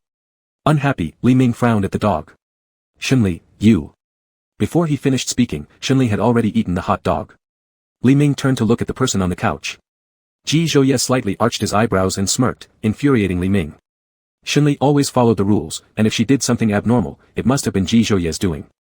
After finishing the hot dog, Shenli ran to Ji Zhouye and rubbed against his leg. Ji Zhouye stroked its head, good girl, here's some jerky as a reward. Li Ming. Too far. Shenli was amused by the antics of the dog. Li Ming fumed. Ji Zhouye, let's cut ties. Shenli tried to mediate, don't be mad. I'll apologize for him. He ganged up with the dog against me, it's unacceptable. After Li Ming left, Shenli, as if sensing that Ji Zhouye would hold him accountable for last night, tried to lower his profile as much as possible. What was bound to come would eventually come, he couldn't avoid it. Lunch was brought up by Ji Zhouye, and after finishing eating, Ji Zhouye took the plate downstairs. Chapter 72, It's because I'm not skilled enough. On Sunday afternoon, Shenli felt more comfortable. He got out of bed, put on his slippers, and walked towards the bedroom door. Upon opening it, he paused for a moment. Ji Zhiyu, how did you get here? I came to play games with you. Ji Zhiyu turned on his phone and glanced at the time. It's already this late, and you're still sleeping. After lunch, Ji Zhouye had gone to the company for work when Ji Zhiyu arrived. Aunt Zhao told him that these past few days, this person hadn't left the room much, and no one had seen him. If Ji Zhouye were there, he definitely wouldn't have let Ji Zhiyu disturb Shenli's rest. I wasn't sleeping.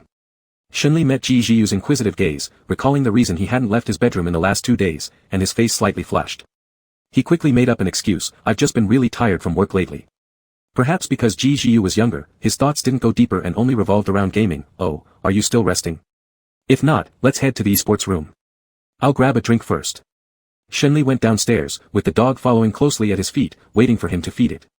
Shenli fed the dog some food and jerky, grabbed 2 bottles of water, and headed to the esports room.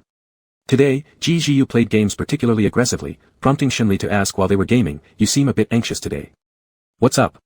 Tell your big brother, and I'll help you solve your troubles. My little childhood friend has a lot of admirers, and a guy confessed to her today. What did she say? After achieving a double kill but dying from low health, Shenli looked over at Ji Zhiyu who was still fiercely attacking enemies. She refused him. If she's refused him, what are you worrying about? Many people chasing her only means she's good, the person you like is very outstanding. Ji Zhiyu invaded the enemy's jungle area and caught their jungler. Do you understand the feeling of being threatened? My brother is so excellent, girls line up for him all the way to France. Do you really feel no sense of threat? Shenli was someone without much security, and the feeling of threat was certainly there, but Ji Zhouye's steadfast choice had eliminated a lot of his concerns. Am I really that bad? My pursuers could circle the earth several times. Ji Zhiyu removed his hands from the keyboard and looked at Shenli, pointing at his own face. Big brother, do I look like a fool to you? He didn't even care when he died standing still while AFK. Shenli laughed, if you keep standing still, you'll be reported. Only then did Ji Zhiyu return his hands to the keyboard. With Big Brother around, we can't lose. He started concentrating on the game seriously, while Shenli began spacing out. Shenli thought back to college days. Despite Ji Zhouye's cold demeanor and lack of words, many girls still liked him, asking for his contact information, which he never gave. Every time Shenli saw girls chatting with Ji Zhouye, he felt uncomfortable, as if something sour had crept into his heart. He attributed this discomfort to jealousy that Ji Zhouye was admired by so many women. But he was admired by many women too. So why should he feel that way? Back then, Shenli truly couldn't figure out why his heart ached so much, but gradually, he understood. The feeling of crisis that Ji Zhiyu mentioned, Shenli had experienced as well, understanding Ji Zhiyu's feelings completely. To be loved by someone who's also loved by so many others creates a sense of threat for anyone, proving that the person they love is exceptional. Shenli was glad to be chosen so firmly by Ji Zhouye. Ji Zhiyu frowned. Big brother, are you daydreaming? Why are you sending yourself to the tower? When Shenli snapped back to reality, he had already fallen beneath the enemy tower. Checking the situation on the map, it wasn't too much of an issue to die once. I believe you'll carry me to victory. No matter how skilled I am, I can't withstand you constantly giving yourself up. After Shenli revived, he worked in coordination with Ji Zhiyu, tearing down the opposing crystal within less than 2 minutes. The game ended in victory. At 5 o'clock, Ji Zhouye returned home. Aunt Zhao informed him that Ji Zhiyu had come. Instead of going back to his bedroom, he directly went to the esports room and opened the door. The two were deeply engrossed in leveling up. Ji Zhouye stood next to Shenli. Shenli noticed the shadow in his peripheral vision and looked up. Ji Zhouye was looking down at him. Are you done with your work? Ji Zhiyu was wearing headphones and was fully focused on the game, so he didn't notice someone coming in at all until a slap landed on his head. Feeling irritable, Ji Zhiyu thought Shenli was messing with him, but upon turning around and meeting Ji Zhouye's gaze, he forcibly suppressed the irritation inside. Big brother, when did you come back? Just now. How did you come again? Ji Zhiyu picked up the hint of disdain from his older brother. I came here to play games with him. He may not be good at other things, but when it comes to gaming, he's unmatched. Shenli couldn't help but laugh at Ji Zhiyu's words. So in your eyes, I'm only good at playing games. Ji Zhiyu tilted his chin slightly. Aha. Alright then. Being skilled at gaming also counted as recognition. Good thing he was good at gaming, otherwise, he might not have been able to win over Ji Zhiyu, this difficult kid, so quickly. Ji Zhouye pushed Ji Zhiyu off the esports chair and took his place to game with Shenli. Ji Zhiyu remembered that he didn't usually play games, so naturally, he began to worry. Bro, don't make me lose the game. Ji Zhouye said nothing, until he achieved a double kill, showing his no less than stellar performance. Did Ji Zhiyu's worries finally ease? You've been hiding something deep all along. Exactly, hiding something deep. Shenli laughed. After this round of the game ended, they left the esports room together. Ji Zhouye glanced at Ji Zhiyu by his side. I'm actually curious, how did he convince you to stop opposing him? Ji Zhiyu knew Shenli had already confessed everything to him, so there was no point in concealing anything anymore. During the business trip, I found out why he broke up with you. It wasn't infidelity or any affair-related reason, which meant I no longer had any grounds to oppose him. Ji Zhouye's eyes darkened. You knew this early on. Shenli furrowed his brows as he looked at Ji Zhiyu, silently praying that he wouldn't continue. Ji Zhiyu sensed the change in Ji Zhouye's emotions and realized something was off. Unsure, he turned toward Shenli for guidance using his eyes alone, asking what should be done next. With no hope left, Shenli shrugged. What could he do now? Only wait for the worst. Ji Zhiyu made one last futile effort. It's just. I didn't know much earlier. Just a little earlier. Really just a little bit earlier. But even that little bit was unacceptable for Ji Zhouye, who had been broken up with. Ji Zhiyu already knew how the breakup happened, while he himself still remained in the dark. Sensing the situation getting out of hand, Ji Zhiyu began shifting blame. Big brother, I was going to tell you, but your boyfriend didn't let me. Shenli. The temples of Shenli throbbed. He never thought Ji Zhiyu would shift the blame so thoroughly. He was being set up by Ji Zhiyu to die. Chapter 73, Standing Punishment. Shenli reconsidered and decided against it. It wasn't easy for Ji Zhiyu to keep the secret for so long. Taking all the blame was better than involving two people. Therefore, he accepted full responsibility. It was me who didn't let Ji Zhiyu tell you. Don't blame him. You shut up, and wait till later for me to deal with you. Ji Zhouye's voice was cold. The air pressure around him dropped significantly. Always making himself look like the good guy, defending everyone else, no matter who they were. Shenli wisely kept quiet. Given the lengths he'd gone through to shoulder all responsibility, if Ji Zhouye still wouldn't buy it, there wasn't much Shenli could do. Ji Zhiyu noticed the tension rising and immediately backed down. Bro, I've realized my mistake. I won't hide anything from you in the future. His eyes brimmed with sincerity. If Ji Zhouye didn't know him so well, he might have actually believed him. To put it plainly, this incident didn't have too much to do with Ji Zhiyu. He had merely acted as the listener. Ji Zhouye, after dinner, I'll have someone send you home. He transferred all blame onto Shenli's head. At this moment, Ji Zhiyu had no appetite for dinner either. I'll eat at home. Send me back now. Ji Zhouye arranged for the driver to take Ji Zhiyu home. Before leaving, Ji Zhiyu shot Shenli a pray for your own luck look.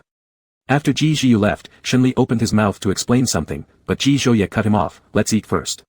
Oh. Shenli was uncertain if Ji Zhouye was upset. Having lost his appetite, he ate very little for dinner. The atmosphere at the dining table was heavy, and Ji Zhouye spoke first. I thought the person most involved, myself, would be the first to know. I'm sorry. Shenli increasingly felt apologetic towards Ji Zhouye. Leaving without notice years ago, then restarting a relationship and hiding the real reasons for his departure from back then, Ji Zhouye always respected him enough not to pry into the past. Yet others discovered the truth before him. Shenli didn't know how angry Ji Zhouye was, but if it were him, he would not be easily appeased after being treated this way. Ji Zhouye, feel free to scold me or hit me. Please, don't stay silent, alright? When you're silent, I don't know what to do. You actually know I'd get angry. Ji Zhouye gave a wry laugh. Though not particularly furious, this feeling was certainly unpleasant. Shenli approached Ji Zhouye, lightly grasping the sleeve of his clothes. This time, I really know I'm wrong. Please don't be angry. Making mistakes and acknowledging them repeatedly was his norm, and Ji Zhouye had long grown accustomed to it. This time was different. He genuinely knew he was wrong. For trivial matters, he would make unreasonable fusses, but for principle-based issues like this, he would seriously reflect on his mistakes and think from others' perspectives. I'll go back to my room and stand against the wall to reflect. Don't be mad. Ji Zhouye glanced at him, his eyes so dark that it was hard to read his emotions. Go stand outside. Shenli. He wasn't a little kid. Why use the way to punish kids to punish him? Though he thought this, he still obediently listened and walked out. He had taken just 2 steps when Ji Zhouye called him back. He thought Ji Zhouye was not going to punish him anymore, and his eyes lit up. Ji Zhouye, give me your phone. Shenli. He slowly took his phone out of his pocket and handed it over to Ji Zhouye. Ji Zhouye placed the phone on the dining table. Go ahead. Shenli walked out with Shenhua following behind him. He leaned against the wall standing there. Shenhua imitated him standing with both feet against the wall and stuck out its tongue at him, as if saying, look at me, praise me. A line appeared on Shenli's forehead. This was undoubtedly pure mockery. Shenhua, sit down. Shenhua put its front paws down and sat on the ground. It felt very strange, just like when he was punished by the teacher during his childhood. How could someone be treated like this at 23? So embarrassing. Ms. Zhao passed by and looked at him. Mr. Shen, why are you standing here? Do you need any help? Shenli glanced at the dog beside him and then looked up at the sky, taking the dog out to get some sunshine. Ms. Zhao, please don't bother about us. Ms. Zhao. Ms. Zhao looked up at the sky. Where's the sun? It's already 6 o'clock. Even if there was sun, it would have set already, not to mention it's cloudy today. Ms. Zhao left. Shenli leaned against the wall and looked up at the sky, thinking that getting punished like this was becoming more and more ridiculous. He thought after standing for a while, he could go back inside, but until 6:30 p.m. Ji Zhouye ignored him. By 7 o'clock, Ji Zhouye was still ignoring him. His legs started to ache, and Shenhua probably found it boring and walked away. As the sky was about to turn completely dark, Shenli was still standing outside. Just when he hesitated whether to go in or not, Ji Zhouye came out of the house. Come in. Since Ji Zhouye let him come in, it meant his anger had subsided by half. Shenli seized the opportunity to continue teasing him. He ran toward Ji Zhouye, threw himself into his embrace, tightly hugging his thin waist, refusing to let go no matter how Ji Zhouye tried to push him away. Don't push me away, otherwise I'll cry right in front of you. Ji Zhouye, cry then. Once you cry, this incident will be considered settled. Shenli started to build up his emotions, but couldn't squeeze out any tears, eventually giving up. I can't cry. Don't say too early. Ji Zhouye's hot breath fell on his neck. Shenli. He gave Ji Zhouye a resentful look. You're not allowed to make me stand as punishment again. Depends on how obedient you are. Shenli jumped lightly and hung on to him. If you make me stand again, I'll run away from home. Shenhua suddenly appeared again. Shenli pointed at it. Ji Zhouye, aren't you going to manage your son? It's mocking me. Ji Zhouye had seen how Shenhua mocked him and chuckled slightly. You deserve it. Shenli. Later, he realized that being made to stand as punishment wasn't much of a punishment. The next day, Shenli solemnly apologized to him. Ji Zhouye forgiving him didn't mean he was innocent. After the meeting, Shenli received a message from Ji Zhiyu. Ji Zhiyu, are you okay?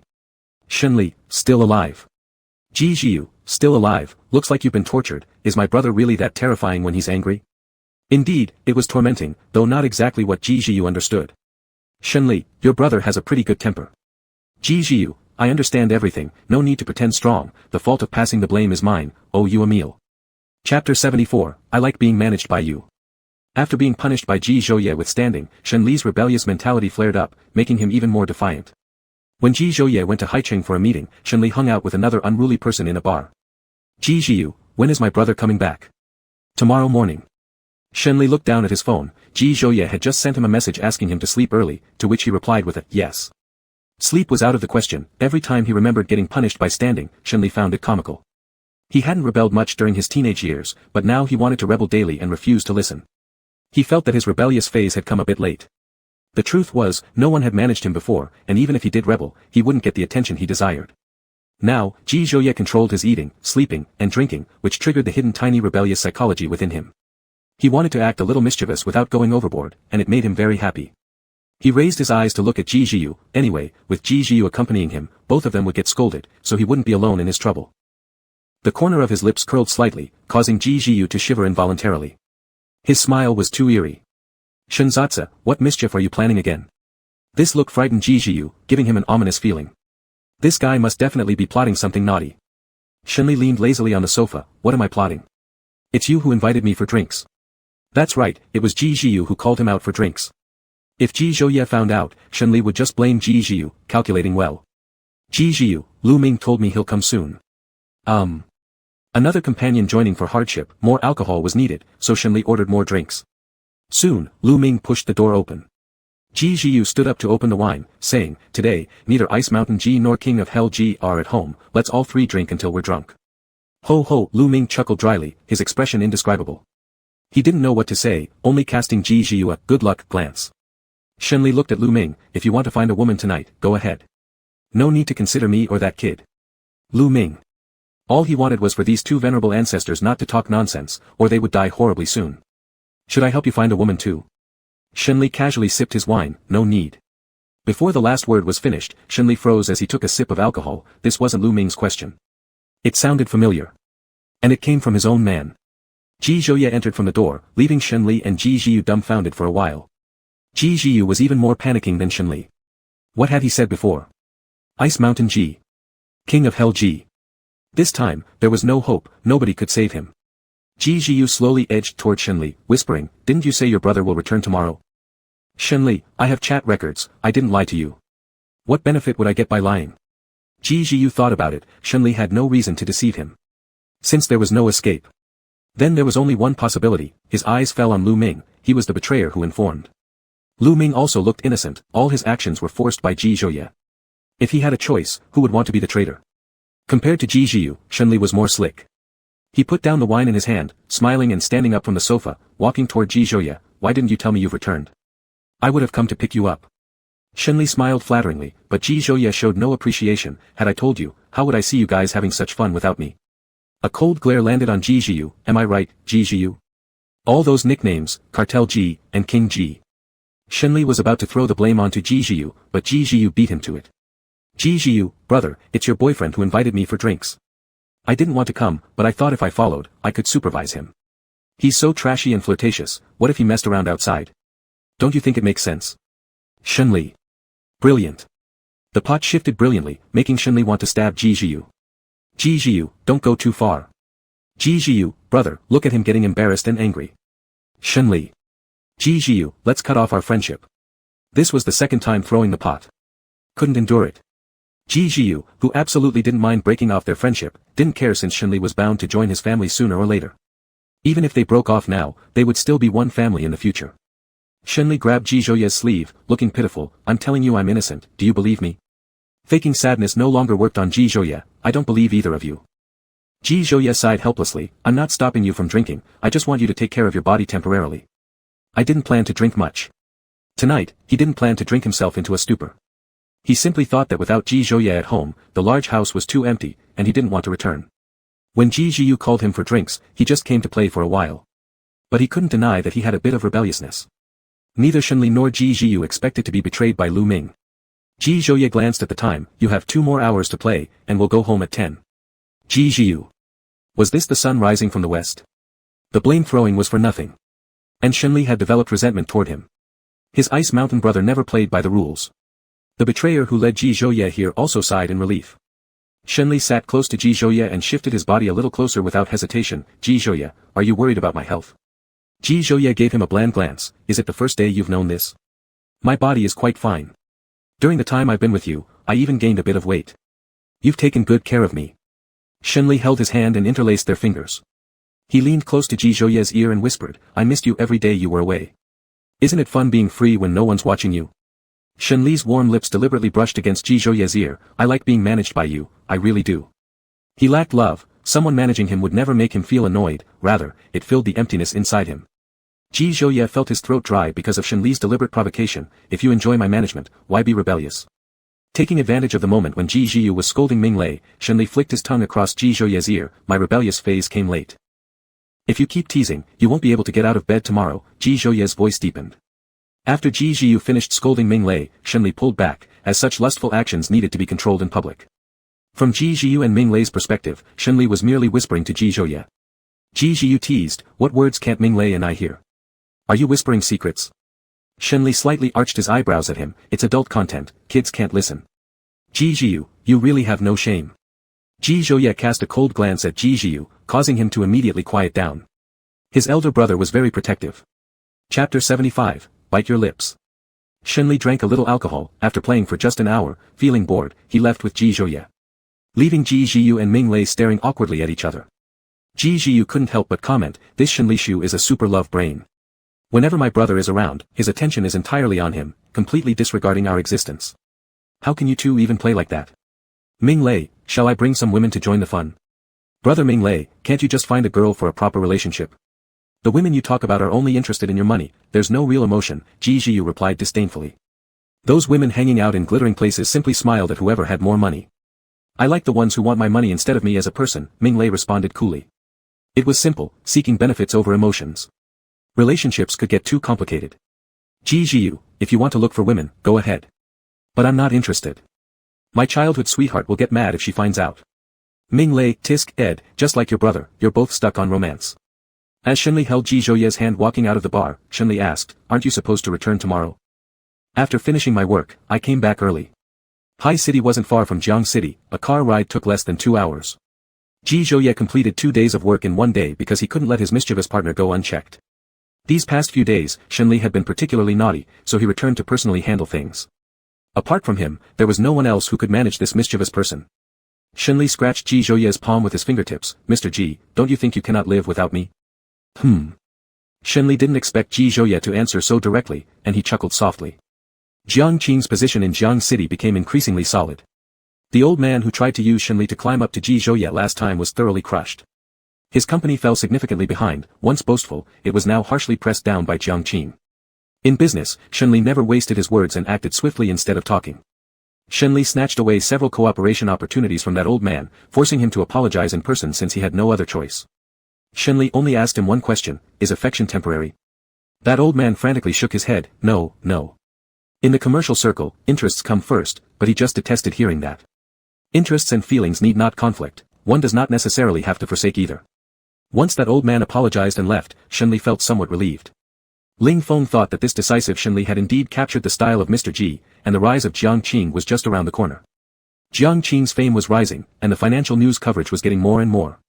In the past, Jiangqing was seen by many as a company on the verge of bankruptcy. Numerous posts about it described how it wasn't as prosperous as before or speculated when it would officially go bankrupt. Now, with increasing attention, the tone of these posts had changed entirely. Many were saying that the young president of Jiangqing had managed to pull the company back from the brink of collapse. Where there is attention, there are also disputes. Some people claimed that Jiangqing's recovery was due to Ji Zhouye's help. On this point, Shenli didn't deny it.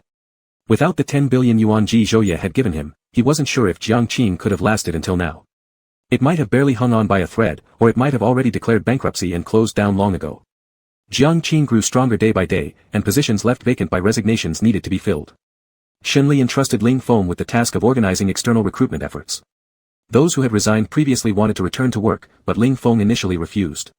Nevertheless, he mentioned it to Shenli in passing. Shenli didn't object, screen those who resigned previously, don't hire those who were slackers, but retain those with serious work ethics and strong capabilities. People need to live, and as long as they worked diligently during their tenure and left under normal circumstances, there's no reason not to consider rehiring them.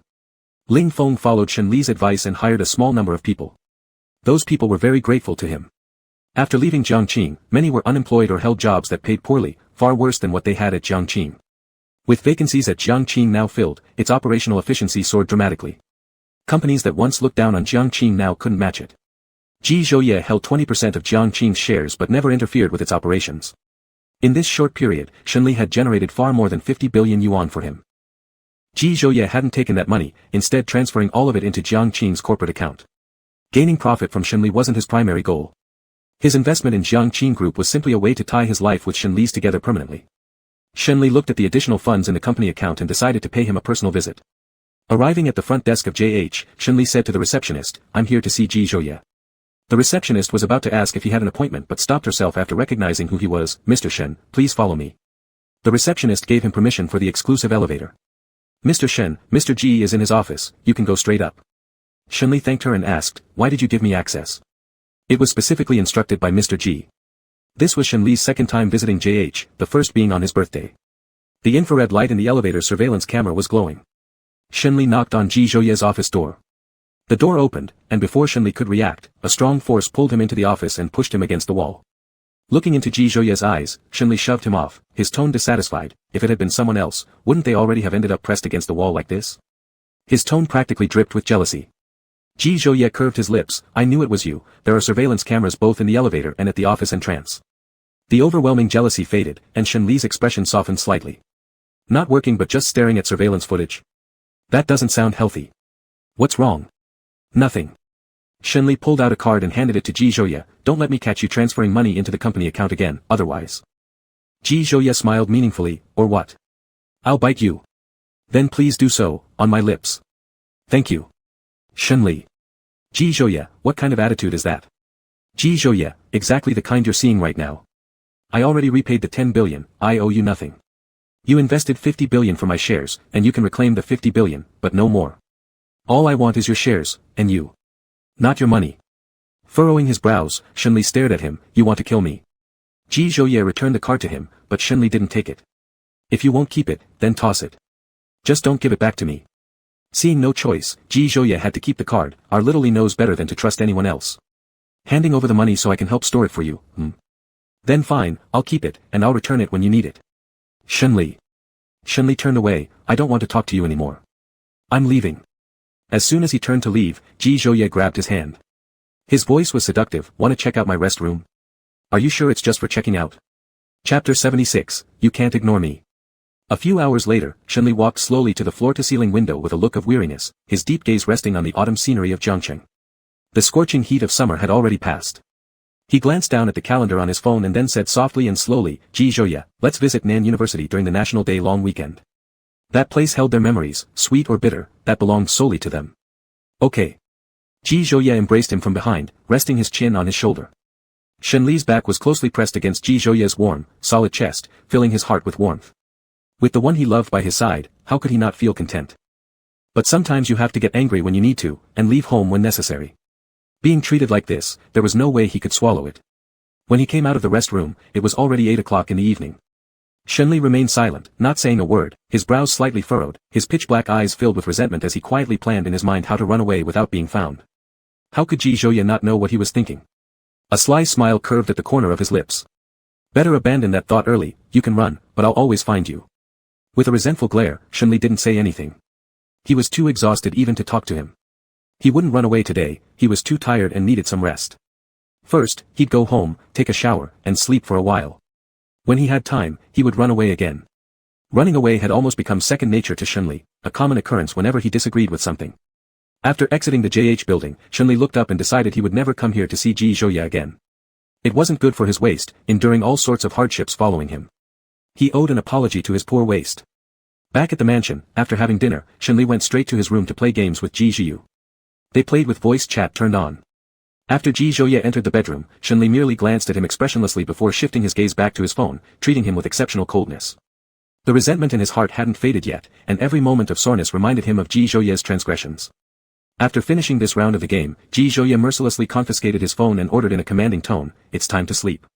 Shenli jumped up to grab the phone from Ji Zhouye's hand, glaring resentfully at him. Ji Zhouye.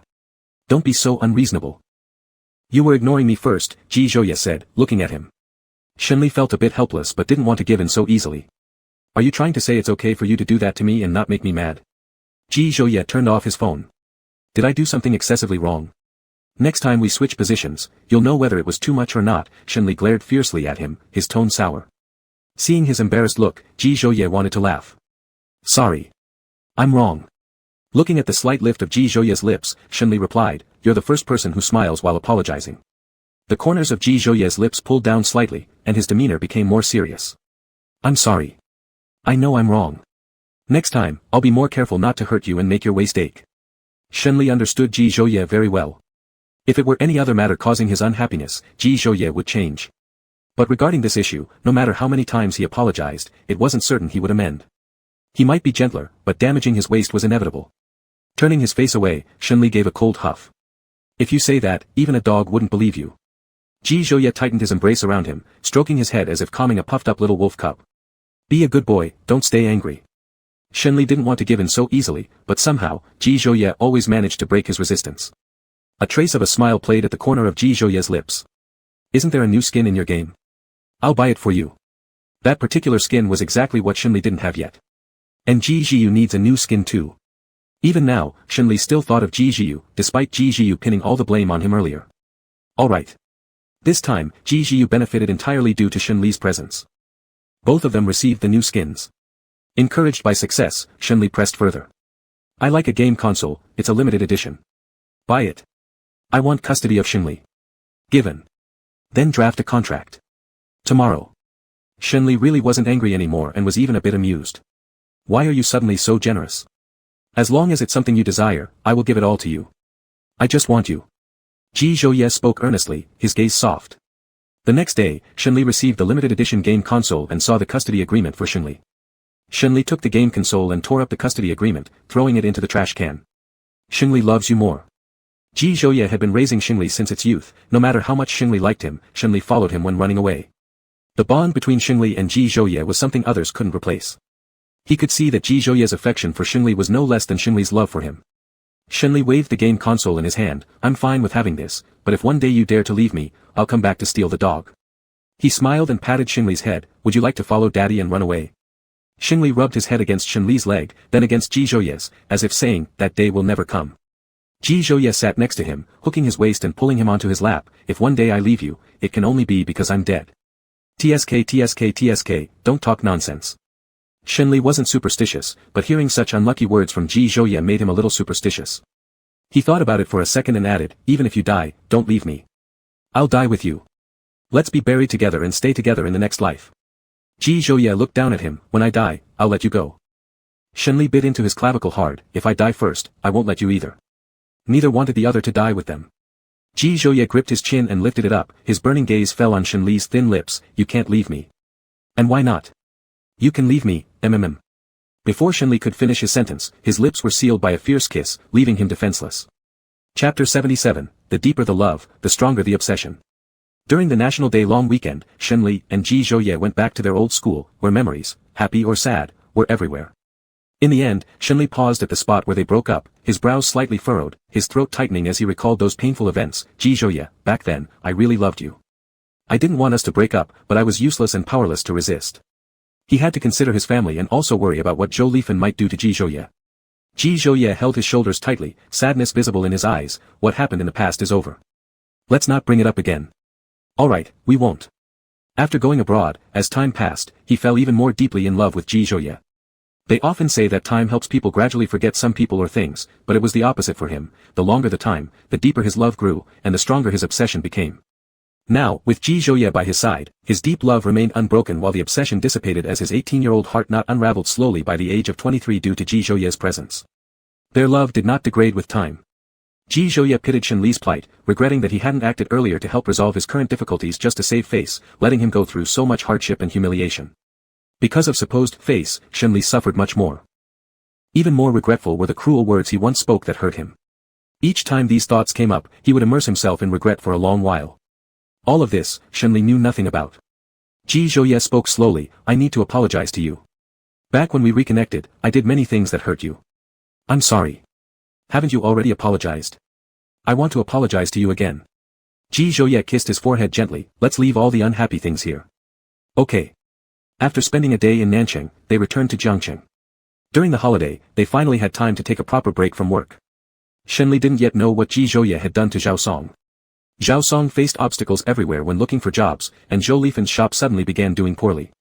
At first, Zhou Lifan didn't think too much about it, but later, when her business kept declining, she blamed Shenli for her downfall. She assumed that it was because of the last time she hit Shenli, which was Shenli's revenge on her. But she was wrong. Shenli wasn't as ruthless as her and couldn't bring himself to cut off his biological mother entirely. With no evidence at all, Zhou Lifan insisted it was Shenli who did it. On the day she planned to confront Shenli, Zhou Lifan found out she was pregnant with Zhao Song's child. For the sake of her child, she couldn't do anything excessively cruel to Shenli anymore. If Shenli truly gave her no way out, how would her child survive, and where would the material conditions come from? Zhou Lifan used the deceased Shen Qingji to summon Shenli out. Upon reaching the coffee shop, Shenli saw Zhou Lifan. If you want something, just say it. Next time, don't mention my father, it's disgusting. For the first time, Zhou Lifan didn't retaliate with harsh words when Shenli disrespected her. Literally, please sit. This nickname repulsed Shenli somewhat. He sat across Zhou Lifan reluctantly, feeling unpleasant. The same name sounded good when called by his father. It also sounded good when called by Ji Zhouye and Ji Zhouye's parents, but when spoken by her, it left a bitter taste. Shenli appeared impatient. Just get to the point, stop stalling. Zhou Lifan smiled gently, exuding a maternal air, though not for the person in front of her. Your father always told you to take care of your mother before he passed away. Mother has a request, could you reopen mom's store? Life is getting difficult. This was the first time Zhou Lifan spoke so kindly to Shenli. Shenli didn't appreciate it. You're not my mother, stop saying things that sound disgusting. Zhou Lifan acted as if she hadn't heard his remark. Son, I have some good news, you're going to be a big brother. Shenli's eyebrows furrowed slightly as his eyes fell on Zhou Lifan's abdomen. Whose child is it? Aha. Shenli rubbed his temples irritably. Don't go around claiming kinship here. My father only had me as his child. I wish the three of you happiness, but from now on, don't bother me with such good news, I don't want to know. Zhou Lifan insisted, you're the big brother, how can you not know? Xiaoli, forgive your mother. From now on, let's live happily as a family of four. Mom also loves you. Coldness flashed in Shenli's eyes as he asked a harshly realistic question. If I had no money, would you still ask for forgiveness? You won't, Shenli answered for her. Zhou Lifan's face tensed slightly. Mom truly wants your forgiveness. Can you please stop closing down mom's store and ruining mom's business? Business sabotage. Shenli had done nothing himself regarding the business. Ji Zhouye immediately came to mind. Look into your own reasons for failing. It wasn't just bad business, it was almost non-existent. For that mall and area to see no customers was nearly impossible. The shop next door was always bustling. There was no reason why her business should be so abysmal. Xiaoli, why push mom to the brink? Even if mom wronged you, the child in mom's belly is innocent. Once the baby is born, there will be endless expenses. Shenli stood up. As long as you don't cause trouble, I'll return the store in the future. Don't come looking for me anymore. He left without another word, and after sitting in the car smoking for a long while, Shenli finally drove off. She was his biological mother. Despite hating her and knowing she was pretending, he couldn't bring himself to deny her a way to live. Thinking about it, it was really ironic. Now that she had a child with another man, her affection was not directed at him but toward this unborn child. When he was young, he worked hard in school, hoping that good grades would earn him maternal love from Zhou Lifan. No matter how hard he tried, he couldn't win her love. Yet this child who hasn't even been born required no effort to gain Zhou Lifan's affection. Maybe because he wasn't the child she conceived with someone she loved, that's why she disliked him so much. Shenli returned to the estate. When Ji Zhouye asked where he'd been, Shenli told the truth without concealing anything. Stop interfering with Zhou Lifan's business, she's pregnant. He smelled of cigarette smoke, which Ji Zhouye noticed indicated his unhappiness. Ji Zhouye approached and hugged him, asking softly, are you upset? Not really, just find it ironic. Today was the first time I saw true maternal love in Zhou Lifan, but it wasn't for me. Ji Zhouye felt for him. He had done nothing wrong, merely yearning for his mother's love and their family's happiness together, yet now he had nothing. His father had passed, and his mother didn't love him. Actually, when Shenli was little, his father also spent little time with him. At that time, Jiangqing was reaching critical points, so his father was always busy and frequently out on trips. But his father's love lay deeper than surface-level appearances. Each time he returned from a trip, he always brought gifts, all things Shenli liked. He understood that his father wanted them to lead better lives, so he never harbored any resentment. But while his father worked tirelessly for their home, his mother was thinking of another man, making Shenli feel his father deserved better. If his father were still alive and knew about this, he'd likely consider all these years a joke. That night, Ji Zhouye took Shenli home for dinner. Hiya was overjoyed to see them return. She served Shenli a plate of fruit she had personally cut. Although usually unskilled at cutting fruit, it lacked aesthetic appeal. Literally, eat some fruit. Auntie cut it and it doesn't look great, but don't make fun of me. Back when they couldn't afford a maid, Ji Hang used to prepare meals before going to work. He would slice the fruit and place it in the fridge for preservation, prepare lunch in advance, and leave instructions to heat it in the microwave. Regardless of whether past or present, Hiya was always Ji Hang's most treasured gem. In front of Hiya, Shenli was exceptionally obedient, sweet-talking her and being likable. How could it not look good? Auntie's knife skills are excellent. Ji Zhouye watched him flatter her amusedly, wondering why he was never this well-behaved in front of him. Shenli's rebellion was solely directed at him. With just 2 casual sentences, Shenli managed to keep Hiya smiling all evening. Chapter 78, He's your boyfriend, not your son. During the short holiday, Ji Jiu didn't go anywhere. He stayed at home every day playing games, playing to the point of losing track of day and night, sleeping at night and staying up during the day. On this day, after Ji Jiu had just woken up and come downstairs in search of food, he saw Shenli and slightly froze. Then he blurted out, "How did you end up at my place?" Shenli's lips curved slightly. Ji Jiu's disheveled appearance was as expected. "I came over to share dinner." Upon hearing Ji Jiu's words, Hiya was displeased, her eyebrows furrowing slightly. "What nonsense about your place and my place, this is also your sister-in-law's home." Not only was Hiya displeased, but when Ji Jiu saw the fruit platter in front of Shenli, he was even more unhappy. Just looking at the poor knife work, it was clearly cut by his mom who rarely touched anything domestic. "Mom, I've never eaten fruit cut by you." Hiya said seriously, "You have, you were too young to remember." Humph. Ji Jiu was used to it. Every time Hiya would use this method to trick him. Shenli couldn't help but ask curiously, "How do you know this fruit was cut by Auntie?" Besides Mom, who else could make such an unappealing cut that makes one lose their appetite? Ji Jiu answered, not forgetting to criticize it. "Hiya." Feeling the death glare from Hiya, Ji Jiu nervously laughed. Without paying attention, his mouth moved again, deeply fearing a merciless beating from his mother. Ji Zhouye called Ji Jiu's name, his voice filled with icy coldness. Ji Jiu couldn't help but shiver. Hiya sat down on the sofa in anger, shouting loudly, "Husband, Ji Jiu bullied me." Before 3 seconds had passed, Ji Hang came down from upstairs and slapped Ji Jiu's head. "If you dare to bully your mother again, get out of this house." Ji Jiu. There was no longer any place for him in this home. Be it those related by blood or those unrelated, they were all treated better than him. It was truly sorrowful. "Dad, I'm sorry," Ji Jiu apologized verbally while mentally thinking that he had merely told the truth. But sometimes, the one thing this household couldn't bear was the truth. Telling the truth was tantamount to committing a crime, while a kind lie could make the family more warm and harmonious. Ji Jiu gave Shenli a look, urging him to soothe Hiya. At this moment, whatever Shenli said would be more effective than even the emperor's words. Shenli understood Ji Jiu's signal, taking a piece of fruit with his fork into his mouth and smiling with his eyes half closed. "Auntie's cut fruit is really delicious, the best tasting and sweetest fruit I've ever had." Ji Zhouye. Ji Hang. Ji Jiu. Was it really necessary to be this exaggerated? Did the taste of the fruit depend on who cut it? Ji Hang thought inwardly that this child was better at flattery than himself. After Shenli's words of praise, Hiya instantly wasn't angry anymore, beaming and praising Shenli for having a sweet mouth. As Hiya was happy, everyone in the family was happy. Ji Jiu suddenly felt that without Shenli, this family was destined to fall apart. Hiya cleared her throat. "I hereby declare from today onward, Xiaoli is my biological son, and Ji Jiu was sent as a bonus with my phone bill." Ji Jiu. Was this really good? Just because he lacked Shenli's emotional intelligence, should he be treated like this? He just liked telling the truth, and that wasn't a punishable offense, was it? For those lacking emotional intelligence, how unfair was this? Did lacking emotional intelligence warrant death? Was it unworthy of love? The moment someone became biologically hers turned into being a phone bill bonus, while the one without biological ties instantly became a true son. Never mind. Since he lacked emotional intelligence, lacked Shenli's eloquence in flattery, let it be a phone bill bonus, he admitted defeat. Watching Shenli behave well in front of Hiya, Ji Zhouye's lips slightly curved upwards. Hiya liked Shenli very much and was very good to him. What Shenli never received from Zhou Lifan, Hiya gave to him. She never mentioned his family matters in front of him, fearful of triggering his sadness. She genuinely looked down upon people like Zhou Lifan. If there was no love, one should divorce instead of enjoying the husband's wealth while loving another person from the past. The husband had passed away, completely unaware of these affairs, leaving all the pain for the child to bear, which was inherently unjust.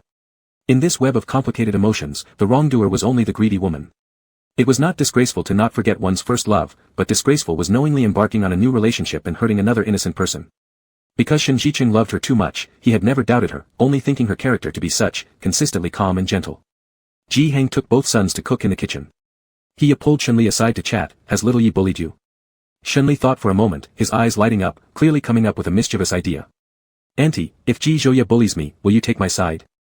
"Of course, I'll definitely take your side," Hiya replied without hesitation. Shenli's expression turned slightly conflicted, as if he wanted to say something but held back. Hiya speculated on many possible scenarios in her mind and cautiously asked, "Did Ji Zhouye hit you?" "No." Shenli adopted a pitiful appearance, his voice weak. "It's just that he always takes away my phone and doesn't let me play." "That's easy. Follow Auntie upstairs." Hiya led him to the guest bedroom, opened a hidden drawer inside the cabinet, revealing an entire drawer of unopened new phones. She took one out, unwrapped it, and handed it to Shenli. "Taking away a phone might be a habit at the Ji family. Your uncle also doesn't let me play with my phone at night. But if he takes one, there's another phone ready." "Shenli, Auntie, you're amazing." Hiya was proud. "That's right. When your uncle takes my phone, I still have backup ones." After he sleeps, I can cover myself with a blanket and keep playing. She took out a few more phones, worried that the packaging would make them too noticeable and hard to hide. Shenli only kept one and returned the rest to Hiya. Auntie, one is enough. Not enough, insisted Hiya as she gave the phones to him. If you get caught, they'd all be gone. It's always better to have a few more phones. In the end, Shenli put 2 phones into his pocket. During dinner, Hiya scolded Ji Zhouye a bit. Don't confiscate Xiaoli's phone so easily. He's your boyfriend, not your son. Why do you manage so much? Ji Hang. This sentence seemed to insult him indirectly. Ji Zhouye glanced sideways at Shenli. Shenli buried his head in eating, not daring to look at him. Ji Zhouye immediately knew what happened but didn't say anything. Seeing he didn't speak, Hiya continued, I'm talking to you. Did you hear me? Confiscating his phone is to prevent him from staying up late. Hiya said, staying up or not is one thing, but I'm just reminding you not to be excessive sometimes. He's an adult and has his own judgment. You don't need to micromanage him. Ji Zhouye gritted his teeth. Fine, I'll have a proper communication with him tonight. The word communication had a stronger intonation. Hiya looked at the man beside her resentfully. This good son is just like you. Ji Hang could only laugh helplessly. He couldn't find any words to refute. Chapter 79, I won't touch you at the old house today. After finishing dinner, Hiya chatted with Shenli for a while. By the time they were preparing to leave, it was already late. Xiaoli, you and Xiaoya want to stay here for the night? Ji Zhouye didn't have any objections, mainly looking at Shenli, worried he wouldn't feel comfortable in unfamiliar places. Do you want to? Before Shenli could reply, unable to resist Hiya's enthusiasm, he looked a bit embarrassed at Ji Zhouye. Then we'll stay one night. Ji Zhouye softly, Ed. Since Hiya treated him so well, he couldn't bear to refuse her. Auntie, prepare a room. Hiya instructed the maid to clean up a room. She was genuinely happy Shenli could stay. Ji Zhouye already had a room, and Hiya asked the maid to clean up a guest room, since she didn't know how far things had progressed between her son and Shenli. Making them share a room would be too presumptuous and disrespectful. Ji Zhouye said expressionlessly, there's no need to prepare it for him. Hiya seemed to notice something and her eyes twinkled with curiosity. Realizing Shenli was still there, she didn't want to make him awkward and composed herself, saying, the guest room is prepared for you. Xiaoli can stay in your room. Ji Zhouye. Normally, no guests came to their house, so the guest room was relatively simple. Hiya didn't want to neglect someone who visited for the first time. One must remain restrained in front of elders, so Shenli naturally couldn't say something like staying with Ji Zhouye. He politely thanked her. Thank you, Auntie. Don't be polite with Auntie. Hiya glanced at Ji Zhiyu sitting on the sofa playing games. Ji Zhiyu, come over and play mahjong. Ji Zhiyu looked up and wore an expression of sudden realization. I see now. You brought my brother here just to play mahjong. Her little secret exposed, Hiya laughed a bit shyly. They ended up being exactly 4 people. They played mahjong for 2 hours before Ji Hang came down to tell Hiya it was time to sleep. Ji Zhiyu looked at Shenli and asked, do you want to go to my room and play games? Knowing Ji Zhouye would never let him stay up all night playing games, Shenli was hesitant when Hiya spoke up. Don't hesitate. If you want to play games, go ahead. Auntie gives you permission. Let's see who dares to say no. Ji Zhouye. Hiya's last words implied something, which was understandable to everyone. She might as well have directly revealed her ID card. Shenli followed Ji Zhiyu upstairs, frequently looking back to observe Ji Zhouye's expression, wondering if Ji Zhouye would seek retribution later. Ji Hang urged Hiya to go to bed. Before leaving, Hiya glanced at Ji Zhouye and said, you sleep in the guest room. Don't have any improper thoughts. It wouldn't matter where he slept now, if no one interfered, those 2 could play games all night, rendering the guest room unnecessary. After taking a shower in his room, Ji Zhouye wanted to go to Ji Zhiyu's room and drag him out to sleep, but there was an ant standing guard outside the door.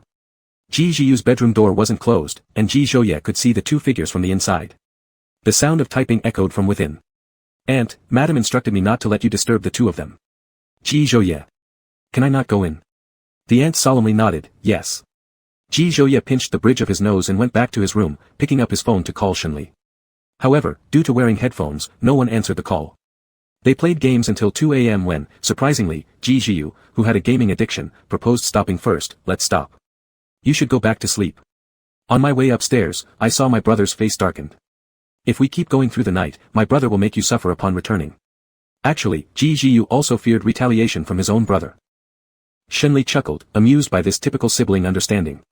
Regardless of whether Ji Zhiyu did it for him or for himself, it was wise to end the game early. Alright, then I'll go to sleep. Just as he exited the room and walked to the corner, Shenli was grabbed by the wrist and pinned against the wall. Finished playing. Ji Zhouye trapped him between his arms.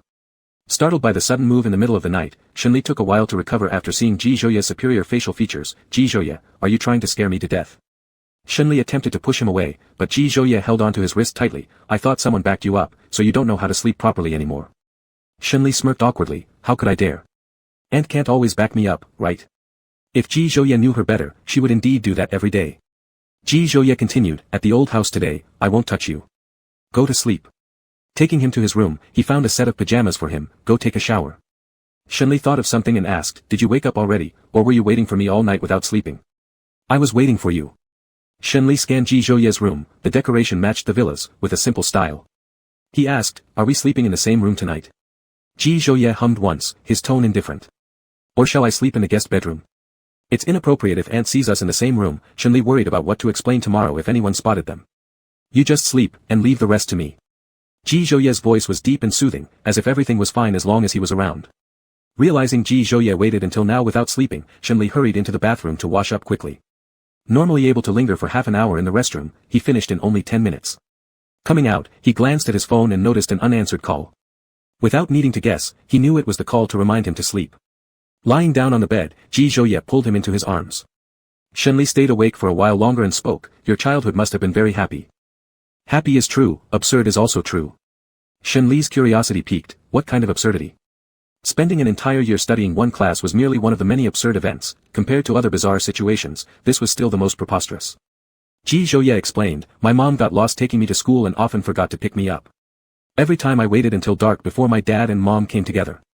My mom would hold me tightly and continuously apologize. If this situation involved someone like Zhou Lifen, Shenli would certainly believe Zhou didn't care enough, but Ji Zhouye's mother was different. Shenli's eyes crinkled in laughter, what else? After finishing the second grade term and vacation, my mom sent me back to the second grade. It was the teacher's reminder that got me placed into third grade. If you had really repeated second grade, wouldn't you be 1 year below me? Shenli couldn't help but laugh. Who would have thought there were so many funny stories unknown to others behind this stern person in public perception? Fine light sparkled in Shenli's eyes. Ji Zhouye gazed at his eyes and gently said, when we first met again, my mom introduced me to a male matchmaking object. Shenli. He knew about this event, yet deep down arose a slight jealousy. If they had met earlier, he wouldn't have had to date a man. Chapter 80, I like you, whether you are good or naughty. He not minding her child being with a man was already something unexpected for Shenli, but he never imagined he would actually introduce Ji Zhouye to male matchmaking candidates. Besides being astonished, Shenli felt a bit of jealousy. Did you have a good time together? Better than with me? Was he more well-behaved than me? The jealousy caused him to ask a string of questions, and the laughter on his face disappeared entirely, leaving only the sourness of jealousy. Ji Zhouye smiled, ruffled his hair, messing it up. Why are you so jealous? You haven't answered my question. Ji Zhouye lightly kissed the corner of his lips, his voice gentle. He might be more well-behaved than you, more trouble-free, but none of that is a prerequisite for liking someone. I like you, whether you're good or naughty, I still like you. Damn. He was moved by just a few words from this old fox. Shenli looked directly into Ji Zhouye's eyes, where the deep black pupils were filled with deep affection and tenderness, like spring breezes, like lake water. As if trying to drown someone in that profound affection. Shenli couldn't bear this emotional scene, moved though he was, he still said an inappropriate remark. If one day I blow up your estate, will you still like me? It's just an estate, if it makes you laugh, then it has served its purpose. Ji Zhouye said this casually. Shenli. Just an estate. His current home was just an apartment, far inferior to even suburban residences, yet in Ji Zhouye's eyes, it was just an estate. Shenli felt envious, once he had money, he would also buy an estate, bigger than Ji Zhouye's. Would you live in an apartment with me if I blew up your estate? Sure, if you don't want an apartment, there's another estate on Lingshan Mountain. We can live there, it's just a longer commute to work, but that's acceptable. Shenli. There's another estate on Lingshan Mountain. Both Lingshan and the current estate where Ji Zhouye lived were among the most expensive areas in Jiangqing, symbols of wealth and power, requiring both to truly own property there. Poor limits my imagination. With the profits brought by Jiangqing recently, Shenli could afford to buy a house in a prime area, but he had no need for housing. Living alone before, it didn't matter where he stayed or how luxurious it was. On the other hand, during the lowest point of Jiangqing, when he didn't have enough money to feel secure, an apartment was sufficient. Ji Zhouye, I'll gift you the estate on Lingshan. Shenli laughed out loud. Ji Zhouye, I seriously suspect you're mocking me. No. This wasn't mockery, it was genuine intention to gift it to him. Actually, Ji Zhouye had such plans long ago. Knowing he wouldn't accept them, he had refrained from mentioning it. He thought after they got married, all material possessions would naturally belong to him as well, merely a matter of time. Shenli smiled. When I make a lot of money, I'll support you. Okay. Jiangqing's status in Jiangqing became increasingly stable. Aside from JH, it was difficult for any other group to drag Jiangqing into an economic crisis. Shenli, in the future, you can't threaten me with Jiangqing in our arguments. As long as we don't break up, I won't. Not even if we break up. Shenli's eyes showed resentment. Right now, what you say doesn't count. Only when Jiangqing can completely overpower JH will what you say matter. Ji Zhouye wouldn't give him the chance to say breakup. For this life, he could only stay by his side.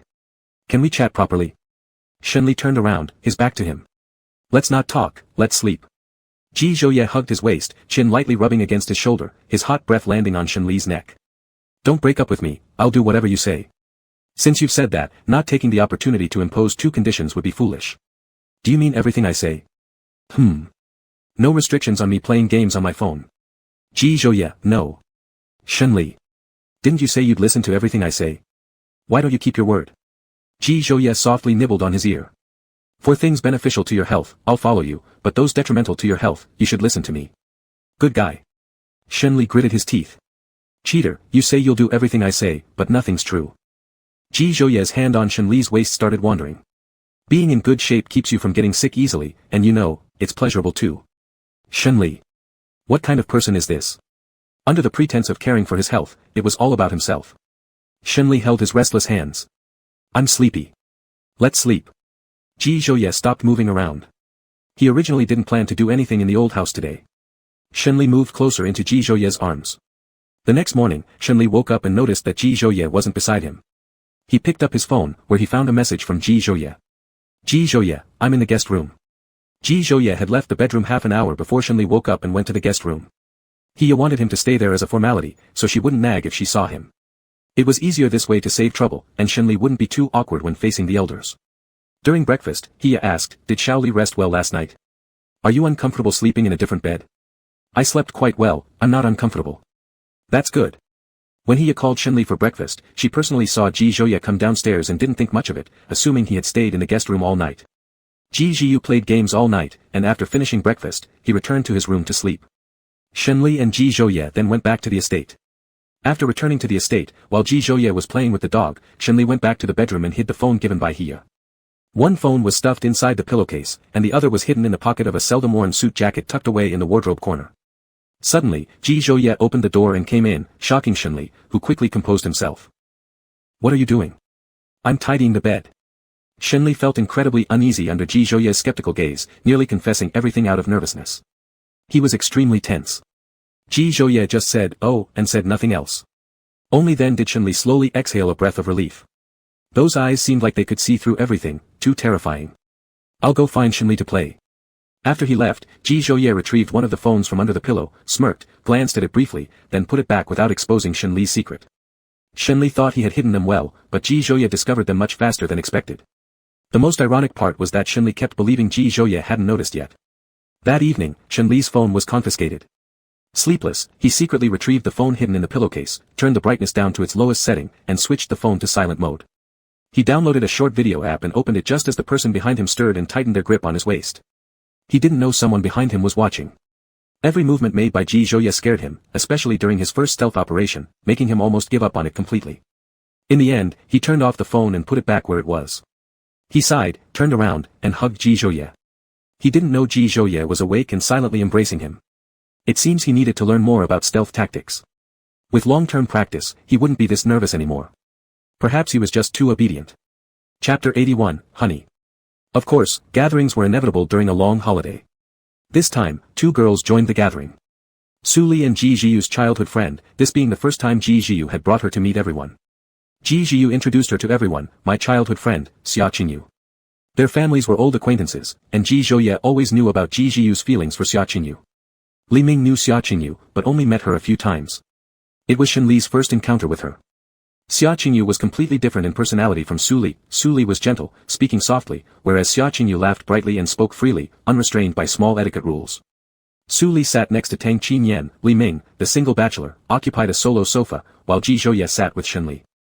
Xia Qingyu caught sight of Shenli and greeted cheerfully, sister-in-law, hello. Shenli choked violently for several moments. Almost dying of shock. Sister-in-law. This was the first time anyone had ever loudly addressed him as such. Ji Zhouye's lips curved upwards, lightly patting Shenli's back, isn't she sweeter than Ji Zhiyu? Xia Qingyu teased, are you unhappy that I call you sister-in-law? Shenli wasn't unhappy, he was simply unaccustomed to it. Ji Zhouye answered on behalf of Shenli, he likes it very much. Call him that from now on. Alright. Ji Zhiyu remained silent. Ji Zhiyu looked at Xia Qingyu, did he bribe you to call him that? Why are you calling? It makes me happy to call. Isn't my brother's boyfriend my sister-in-law? Xia Qingyu often heard Ji Zhiyu rant about Shenli and knew a bit about some things. At first, Ji Zhiyu's complaints were all full of disdain towards Shenli, but no one knew when exactly they began changing gradually. My brother's boyfriend is my sister-in-law, am I right? Big brother. The big brother words were deliberately elongated by Xia Qingyu. Ji Zhiyu frowned, don't call me big brother. Who is your big brother? My dad told me to call him that. Xia Qingyu was the only daughter in her family, and the elders at home told her to call Ji Zhouye that way. She was more than happy to address Ji Zhouye as such since he was indeed much older than her.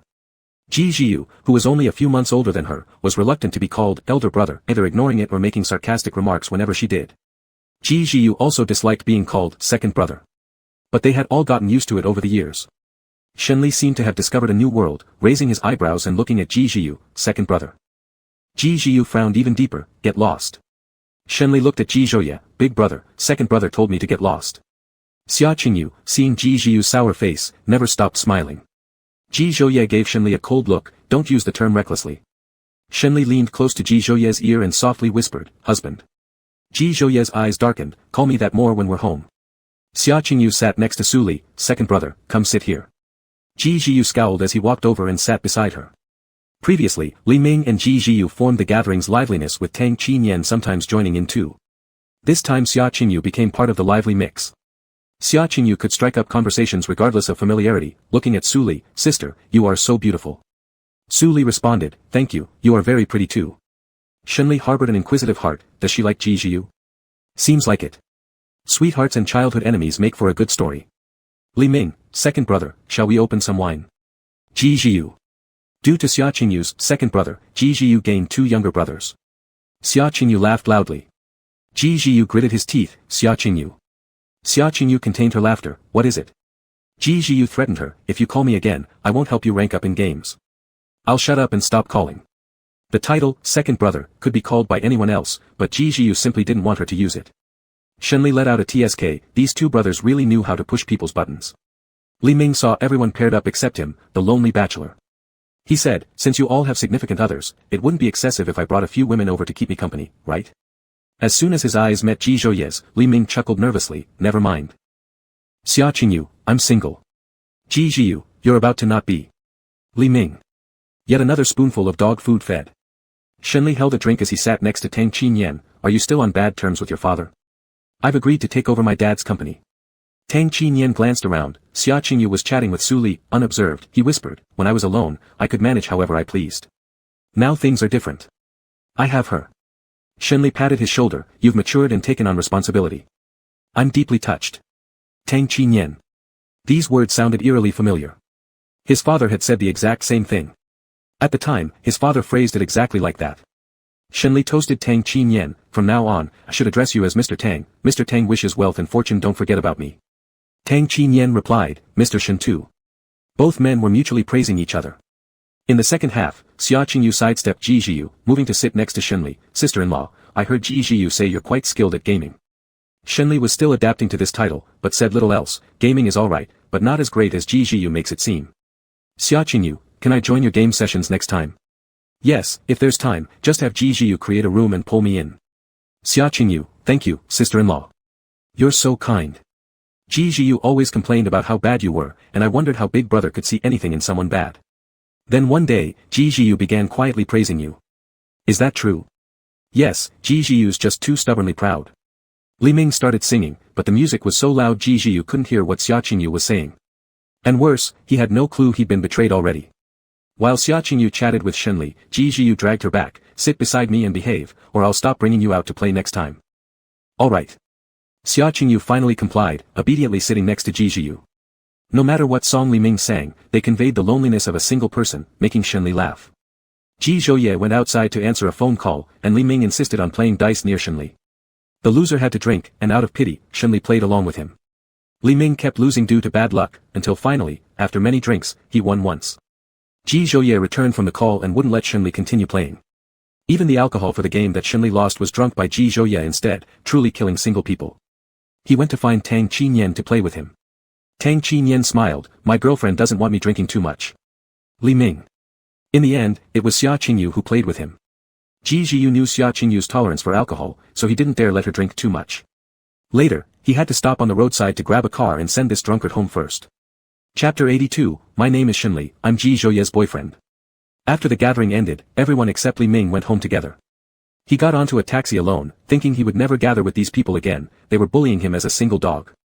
Next time, even if he wanted to meet up, he'd also bring a female companion. Ji Zhouye had the driver take Ji Zhiyu and Xia Qingyu back. Only they and Tang Qinyan remained. Shenli said goodbye to Tang Qinyan and prepared to leave. Su Li approached, softly asking, have you seen a doctor for your hand? Su Li almost forgot about her own question until Shenli replied, it's just a minor injury, I didn't go to the hospital. It doesn't hurt anymore. Su Li politely thanked him, thank you for what happened the other day. Tang Qinyan came over, placing a hand on Su Li's shoulder and smirking at Shenli as he said, my girlfriend doesn't like such situations. She came along today just to ask about your hand and thank you personally. Shenli smiled, I'm really fine, no need to be polite with me. You should learn from your boyfriend, he's not formal with me. Su Li hummed slightly in acknowledgement. Tang Qinyan bid his farewell and took Su Li away. Shenli turned sideways to look at Ji Zhouye, Ji Gage. I want to sleep with you. All night long, Shenli kept subtly provoking Ji Zhouye. Lightly scratching Ji Zhouye's palm with his fingertip. Whispering in his ear and licking the edge of his ear with his tongue. Or moving his hands restlessly and using eye contact to tease. Ji Zhouye was tempted to the point of itchiness, but because there were many people around, he couldn't do anything about it, allowing Shenli to act as he pleased. If before their reunion Shenli had been a bashful pure-hearted puppy, then now he had become an old rogue trained by Ji Zhouye. His verbal teasing skills were no worse than Ji Zhouye's. But when it came down to real action, he was far from matching Ji Zhouye. Shenli was woken up after sleeping only a few hours by a voice. Grandson, Grandpa has come to see you. Shenli. Still half asleep, Shenli's first reaction was someone taking advantage of the situation, so he turned to look at the person beside him. Ji Zhouye got up and dressed, it's my grandfather. Do you want to wash up and meet him? If you don't feel like it, that's fine too. He had previously heard Ji Zhouye mention how his grandfather traveled with grandma abroad, settling in each city for some time, and would return whenever they missed home. I'll meet him. It made no sense not to meet an elder when they've come. However, Shenli was still afraid, fearing Ji Zhouye's grandfather wouldn't accept two men being together, just like his grandma might not. He will. Ji Zhouye's grandfather, with his grandma, traveled in foreign cities where some areas were more open-minded, leaving nothing too difficult to accept. Ji Zhouye went out first, closing the door behind him. Ji's grandfather, there's someone hiding inside, wrapped up so tightly. The boyfriend just woke up, waiting for him to tidy up and come see you, Ji Zhouye explained. Oh. The elder Ji showed no special reaction upon hearing the word boyfriend, only curious about what his boyfriend looked like. Ji Zhouye asked, where's grandma? She's at the old house, with your mom accompanying her. Ji Zhouye went to the guest bedroom to freshen up, with Ji's grandfather following closely behind. Since you're together with that young man, will you go to his place in the future or will he come to live with you? The elder Ji phrased the question very delicately. Ji Zhouye calmly continued washing up, he doesn't have a home anymore, so he'll come live with me. That means I get another grandson. Thinking about gaining an extra grandson brought a smile to Ji's grandfather's face that he couldn't suppress. Ji Zhouye added, when he comes out, don't startle him. Ji's grandfather chuckled, you kid, already so protective. Don't worry, I know my limits. After Ji Zhouye left the bedroom, Shenli got up to wash up. He couldn't keep the elder waiting too long. Quickly tidying up the mess in the room and tying the garbage bag with items from the previous night, Shenli readied everything. With all preparations complete, Shenli hesitated at the bedroom door, lacking confidence, reluctant to step out, and scared to face the situation. But relationships are matters between two people. He couldn't leave Ji Zhouye to deal with it alone. With this thought, Shenli opened the bedroom door and walked out. Whatever happens, they'll face it together, and if scolded, they'll bear it together. Shenli had already mentally prepared for the worst outcome. No matter how bad it turns out, could it possibly be worse than being expelled from the country? Shenli went downstairs, and the person sitting on the sofa looked over at him. He approached, standing in front of Ji's grandfather respectfully but tensely, Grandpa, hello. My name is Shenli, I am Ji Zhouye's. He hesitated for a moment, boyfriend. Ji's grandfather stood up, nodded approvingly, you're worthy of catching my eldest grandson's eye. Very impressive. Shenli was pleasantly surprised. Ji's grandfather pulled him to sit down, noticing his tension, don't be nervous, Grandpa doesn't eat people. Shenli twitched his lips, Grandpa, you don't oppose us. Why should I oppose you? Ji's grandfather said, you two are independent individuals, with your own preferences and thoughts. As long as you're ready to face societal prejudice, we elders won't object, respecting your choices and blessing you. Shenli felt complex emotions, thank you, Grandpa, for understanding. He was truly grateful to Ji Zhouye's family, making their uncertain future not so difficult to navigate. He didn't care what strangers thought, all he cared about was whether Ji Zhouye's family could accept him. Later, I'll take you back to the old house to meet Grandma, she will definitely like you, Ji's grandfather said. Shenli relaxed, alright, Grandpa, you're really kind. And Grandma is even better. If Grandpa is already so good, Grandma must be amazing too. After relaxing, Shenli's words became exceptionally sweet, better at cheering Ji's grandfather than Ji Zhouye ever was. Ji Zhouye watched how good he was at pleasing others and couldn't help but let his corners turn upward. Shenli, Grandpa, did you have breakfast yet? I hurried here to see my grandson without eating. Ji's grandfather's legs weren't very agile, so Shenli supported him to the dining table. Grandpa, have breakfast first before you get hungry. A very filial good child. This time after returning, Ji's grandfather wouldn't travel anymore. He was older and couldn't move around easily, preferring to stay home from now on so as not to worry the younger generation. Shenli met Ji Zhouye's grandmother, who was just as good-natured as her husband had said, genuinely kind and fond of him. Ji Zhouye's family never judged them differently or opposed their relationship, they were supportive and wished them happiness together. Shenli's previous worries and fears seemed unnecessary, as none of the things he had dreaded happened. Ji's grandfather and grandma lived on a quiet mountain in a suburb suitable for the elderly. Ji Zhouye often couldn't find Shenli or his dog there. One day, he traced them to Ji's grandfather's residence. In the yard, 3 recliners held 3 people resting lazily while Shenli rested by Ji's grandfather's feet. The peaceful scene made one reluctant to disturb it. Shenli ran towards Ji Zhouye when he saw him, and Shenli noticed him too, asking, "How did you find me?" "Both you and the dog disappeared, not answering calls or replying to messages." "How could I not look for you?" Ji Zhouye approached. "I came to accompany Grandpa," Shenli explained, "my phone was charging in the living room. I didn't tell you I'd come because I wanted to see if you could find me." Ji Zhouye. Grandma chuckled kindly, "Young love." Chapter 83, Can you stop treating me like a delicate flower? Ji's grandfather glanced at his watch. "Xiaoye, it's almost dinner time. Could you cook us a meal?" Ji Zhouye smiled, "Sure, I'll cook for you all. You and your grandson can keep chatting." Shenli laughed looking at Ji's grandfather. "Grandpa, let me tell you, Ji Zhouye cooks delicious meals." Ji Zhouye entered the living room, able to still see the people in the yard through the floor-to-ceiling window. After eating Ji Zhouye's food, Ji's grandfather wasn't used to having dinner at home, so he hadn't enjoyed many meals cooked by his eldest grandson. "My big grandson is just like his father, skilled at everything. Managing the company also comes naturally." It was clear that having such a talented grandson made Ji's grandfather proud. "He is very capable," Shenli agreed. "Grandpa, Grandma, I'll go help him." As Shenli moved into the living room, he could hear Ji's grandfather praising them, "Both are good children." In the kitchen, Ji Zhouye had slightly rolled up the sleeves of his shirt. With long and refined fingers, he washed vegetables effortlessly, lowering his brows. If one hadn't seen him cook before, it would be hard to imagine that this person who appeared disconnected from worldly concerns could create delicious meals. Shenli walked in and stood beside him. "Ji Zhouye, I can feel that Grandpa and Grandma like me a lot, and none of the things I feared happened." Ji Zhouye glanced at him briefly. "Shenli, I want to say that having you is really great. It's you who gives me the courage to face everything. Even while wanting to run away, I always think I shouldn't leave you alone. You can escape and try depending on me. Grandpa and Grandma are so nice, I don't want to run away anymore." When Shenli saw them, he would recall his own grandparents. His grandfather passed away earlier but had been kind to him. His grandmother's personality was somewhat similar to Zhou Lifan's. Perhaps without his grandfather, she lost interest in everything and showed neither warm nor cold attitude towards him, though not bad. He could understand everyone except Zhou Lifan. Shenli washed his hands, picked up a chef's knife, placed the cleaned beef in a bowl on the chopping board, and hesitated. "Should I slice or cube the beef?" Ji Zhouye took the knife from his hand. "You might hurt yourself, let me do it." "Shenli, I'm a man. Can you stop treating me like a delicate flower?" He had fought off a group of men all by himself, why should he now not be allowed to hold a cleaver? Ji Zhouye looked at him for a few seconds before letting out a sighing laugh and handed the knife back. "Slice the beef, stir-fry it with celery." "Oh." Shenli took the knife again. "How thin should the slices be?" After reflecting on the beef stir-fried with celery he had eaten before, he began slicing according to that standard. Only after trying his hand at it did he realize how technically demanding cutting meat was. It took him a long time to cut a single piece of beef. Ji Zhouye finished washing all the vegetables needed for cooking and started simmering soup while he still hadn't finished cutting the beef. The slices weren't very even, some were thick, others thin, but overall, they didn't affect the quality much. Ji Zhouye wanted to laugh but couldn't help it. "If you keep cutting vegetables this slowly, we might have our dinner meal in the middle of the night."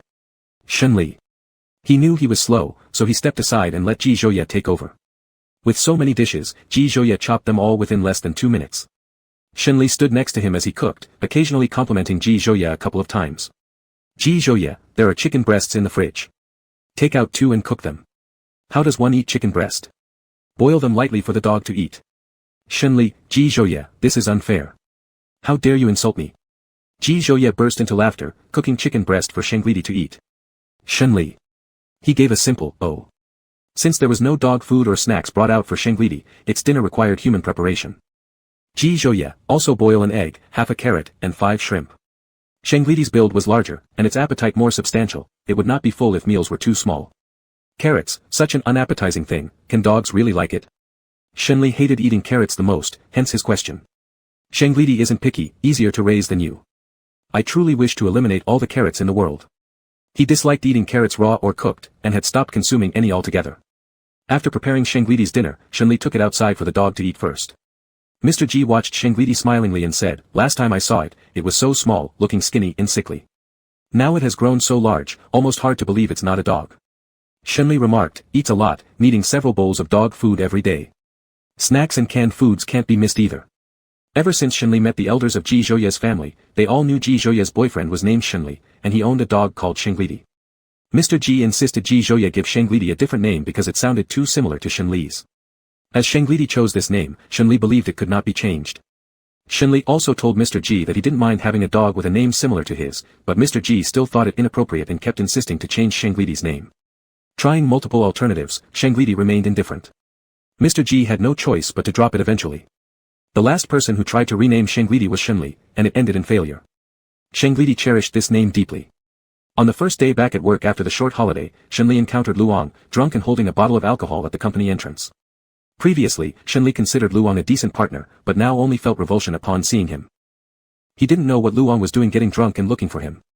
Shenli glanced back at the car behind him. Ji Zhouye, who drove him to work, had not yet left. The window rolled down as Ji Zhouye gazed in this direction. Shenli smiled at him, then ignored Luong and turned around, walking past Luong and heading into the hall. Ignored, Luong grew angry, throwing his wine bottle at Shenli's feet. Why do you treat me like this? The glass shattered, spilling alcohol onto Shenli's shoes and pants, narrowly missing hitting him directly.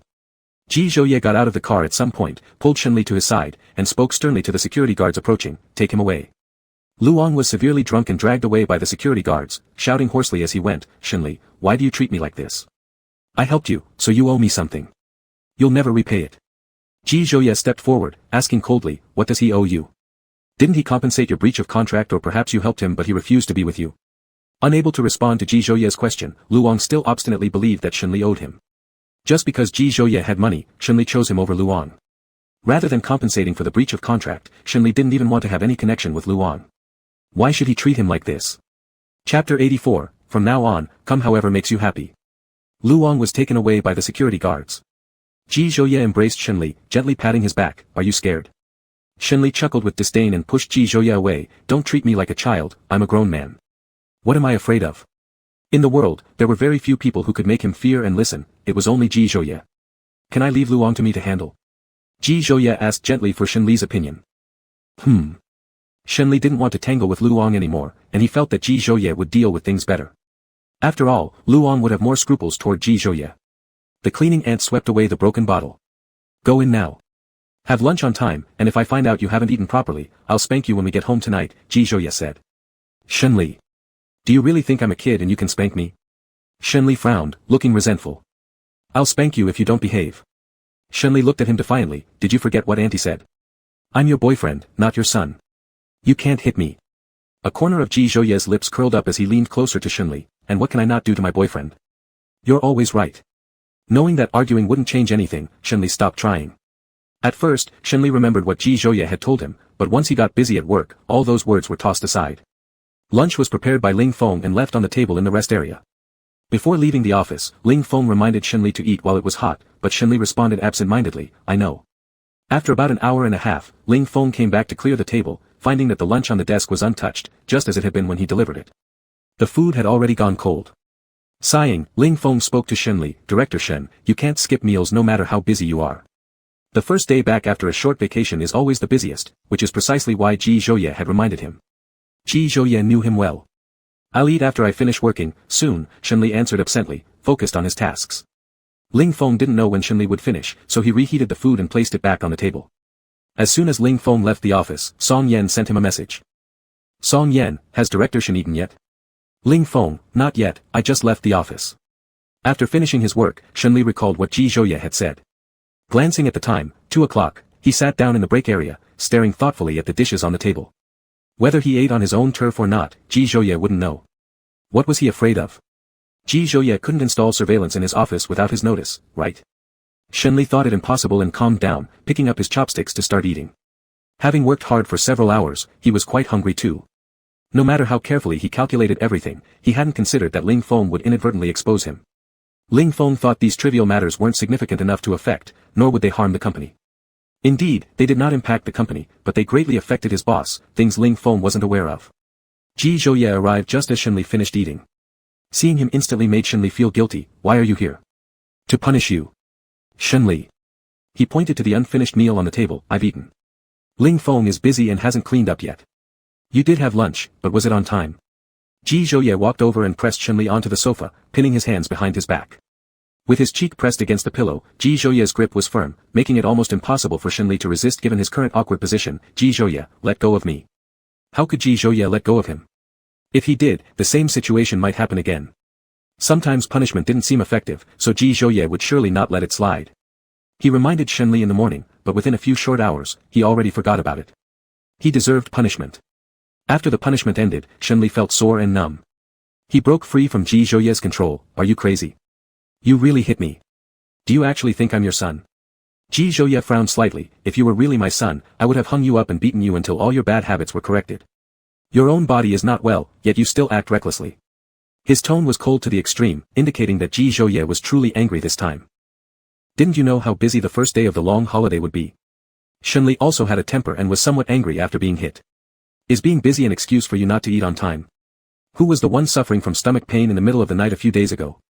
Ji Zhouye's tone had become colder as well. This time, he didn't want to indulge Shenli's antics anymore. It might be because he drank a bit too much during the vacation. Shenli couldn't sleep due to stomach pain in the middle of the night a few days ago. The pain came on fiercely, and his bedsheet was soaked with sweat. Ji Zhouye was very concerned and called the family doctor in the middle of the night. Only after taking medicine did the pain ease somewhat. Shenli was like this. Once healed, he forgot the excruciating pain he experienced. These things, Ji Zhouye remembered for him. He might not care about his own health, but Ji Zhouye did. Even if I was the one who had a stomachache those 2 days, you shouldn't have hit me. Shenli's voice became softer as he realized he was in the wrong. A man being treated like a little kid and hit, losing face.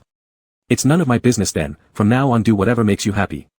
Ji Zhouye started walking out of the office, but just as he opened the door, Shenli caught up and closed it again. He knew Ji Zhouye was truly mad. There were too many documents that needed signatures today. Ji Zhouye coldly, Ed, do you have anything else to say? If not, I'm going home. Today was indeed busy, but even so, he could find time to come over to see him, whereas Shenli couldn't take half an hour to eat. It was clearly Shenli who didn't care about his health, yet he looked utterly wronged. This time Ji Zhouye didn't back down. There are many things in the company that need to be handled. I'm leaving. Ji Zhouye opened the door and left. Shenli didn't stop him, fearing he would delay his work, deciding to pamper him when he returned home. When Ling Feng came in to tidy up, Shenli was already working. Seeing Ling Feng enter, he casually asked, did you chat with Song Yan today? Yes, Ling Feng replied. He asked if you've eaten. Shenli's face turned black as coal, and you told Song Yan I haven't eaten. Ling Feng, how did you know? Shenli pointed at the office door, get out. Ling Feng didn't know why Shenli wanted him to leave, but since he said so, he complied without asking another word and shut the door behind him. Shenli couldn't understand why there was someone so clueless around him. Yet, this clueless person was highly capable at work. How strange could a person be, capable and yet so clueless that he obeyed without questioning. Actually, Ji Zhouye didn't hit him hard, and soon the pain went away. Busy until 4:30 p.m., Ji Zhouye sent him a message saying he wouldn't pick him up today and that he should go home himself. Shenli had no time to dwell on it. If he didn't quickly handle the documents, he might have to stay overtime till 8 o'clock tonight. Wanting to go home early, he replied, okay, to Ji Zhouye and continued working. Chapter 85, Do you really think I don't have a temper? Shenli finished at 6 o'clock and had Ling Feng drive him home, reaching the estate around 6:30 p.m. After changing into slippers and entering the living room, Ji Zhouye was sitting on the sofa, his long legs casually crossed. He held a finance magazine, and Shenli's dog Shenli lay on the carpet by his feet. Seeing him come back, Ji Zhouye glanced up briefly, looking at him indifferently, without any emotion. Shenli broke the silence first, walking over, what time did you get home? 5 o'clock. Ji Zhouye's tone was cold.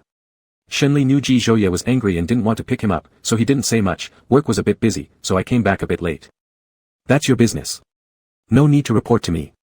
Ji Zhouye was stubborn, clearly waiting for him to finish work but unwilling to admit it. I want to tell you, Shenli felt uneasy inside. He never expected that because of a meal, Ji Zhouye would truly be angry with him. He wasn't intentionally avoiding eating. When he got busy, forgetting the time was his usual routine. Once he thought about what Ji Zhouye said, he went ahead and ate. Ji Zhouye was treating him too indifferently, which made him feel unable to bear it. I'll go back to my room first. Just as he turned around, Ji Zhouye asked, wash your hands and eat. Shenli froze, turning back, have you eaten? Not yet, I'm waiting for you to come back to eat together.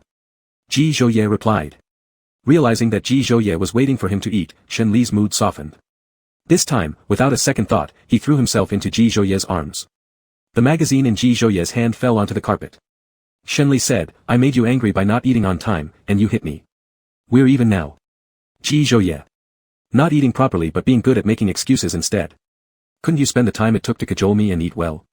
I really forgot today, and you didn't even call to remind me. Is it my fault you didn't eat on time because I didn't call you? Ji Zhouye laughed as he got irritated. He had no idea where Shenli came up with such ridiculous logic. It is your fault. Shenli knew how to handle Ji Zhouye well. With just a few words, he could make him calm down, leaving him feeling only helpless. Shenli could feel Ji Zhouye wasn't mad anymore. He tilted his head back and raised an eyebrow at him. Kiss me, and then you won't be mad. Ji Zhouye stared intently at his lips, resisting in the end, no kiss. He wouldn't let him get his way too easily. Then I'll kiss you. Shenli leaned in, but Ji Zhouye turned away. Shenli. Since he couldn't land a kiss, he irritably stood up, let's eat. As Shenli went to wash his hands, Ji Zhouye leaned lazily against the bathroom door. Are you mad because I didn't kiss you? Whether you like it or not. Shenli washed his hands while refusing to give Ji Zhouye a glance. Silently, he thought if Ji Zhouye didn't kiss him today, he would return the favor next time Ji Zhouye wanted one, fairness above all. Ji Zhouye walked into the bathroom, locked the door, turned Shenli around while washing his hands, and kissed him hard against the sink.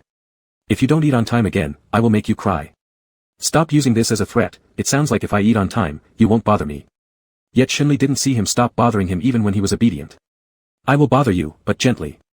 Let's eat. Shenli pushed him aside. When they opened the bathroom door, Shenli found Shenli waiting by the door, watching them with clear eyes. Suddenly, Shenli felt caught in the act and affectionately patted Shenli's head, saying, be a good boy, my true love is you, not him. Ji Zhouye. His face darkened, and he grabbed Shenli's wrist, dragging him back into the bathroom. You washed your hands and then touched it. Ji Zhouye turned on the tap, letting Shenli wash his hands again. This time, the bathroom door was left open. After washing his hands, Shenli's jaw was held by Ji Zhouye, who kissed him with intense possession, even giving Shenli a look afterward. Shenli was truly exasperated by this man who was even jealous of their dog. After dinner, Shenli complained softly to Ji Zhouye, if you didn't want to pick me up after work, why didn't you say so? All these excuses are nonsense. Ji Zhouye chuckled, Shenli, do you really think I don't have a temper? He'd always had a temper, he simply didn't dwell on it so as not to upset Shenli. Shenli admitted his wrongdoing, then stop hitting me. As a man, it's embarrassing to be beaten by you. I won't hit you if you eat on time and stop hurting your stomach. This time, Shenli finally learned his lesson and would eat promptly despite his busy schedule. Later, Shenli heard that Luong resigned from Ningyi and returned to his hometown to work at a small company. No one knew the exact reason. Zhou Lifeng became quiet and compliant after becoming pregnant. When Shenli was about to return the stores to her, she lost the baby. It happened when Zhao Song unconsciously shoved her out of frustration, causing her to fall and lose the child. The doctor explained the baby itself was unhealthy.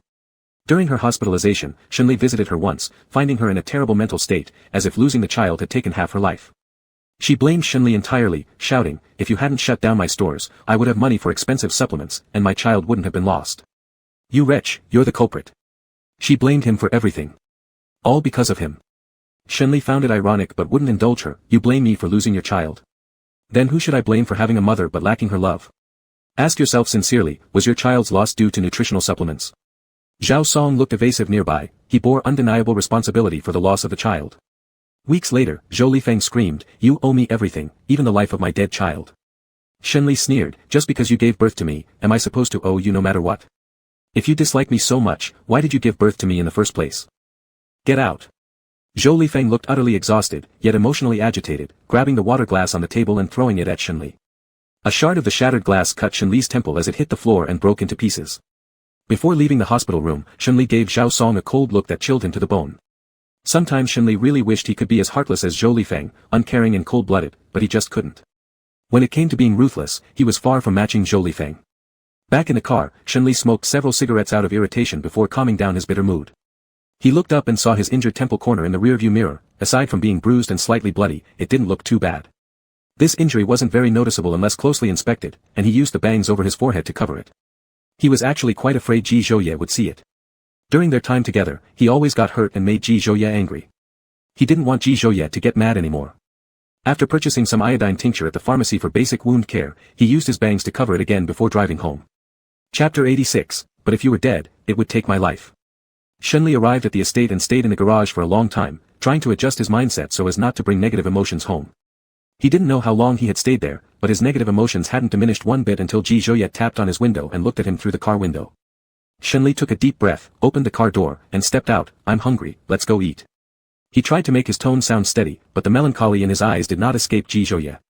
Ji Zhouye knew that Shenli was hiding something since he hadn't wanted him to pick him up today. Since Shenli didn't want to talk about it, Ji Zhouye didn't ask further, giving him time to handle it. His wrist was grasped by warm fingers, and Shenli turned around. What's wrong?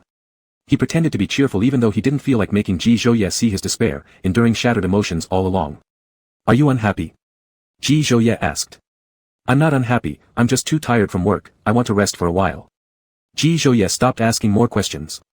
During dinner, Shenli ate a few symbolic bites just to avoid worrying Ji Zhouye. Normally someone who could dawdle over meals for half an hour, this time he finished in 10 minutes. I'm full, I'll head upstairs.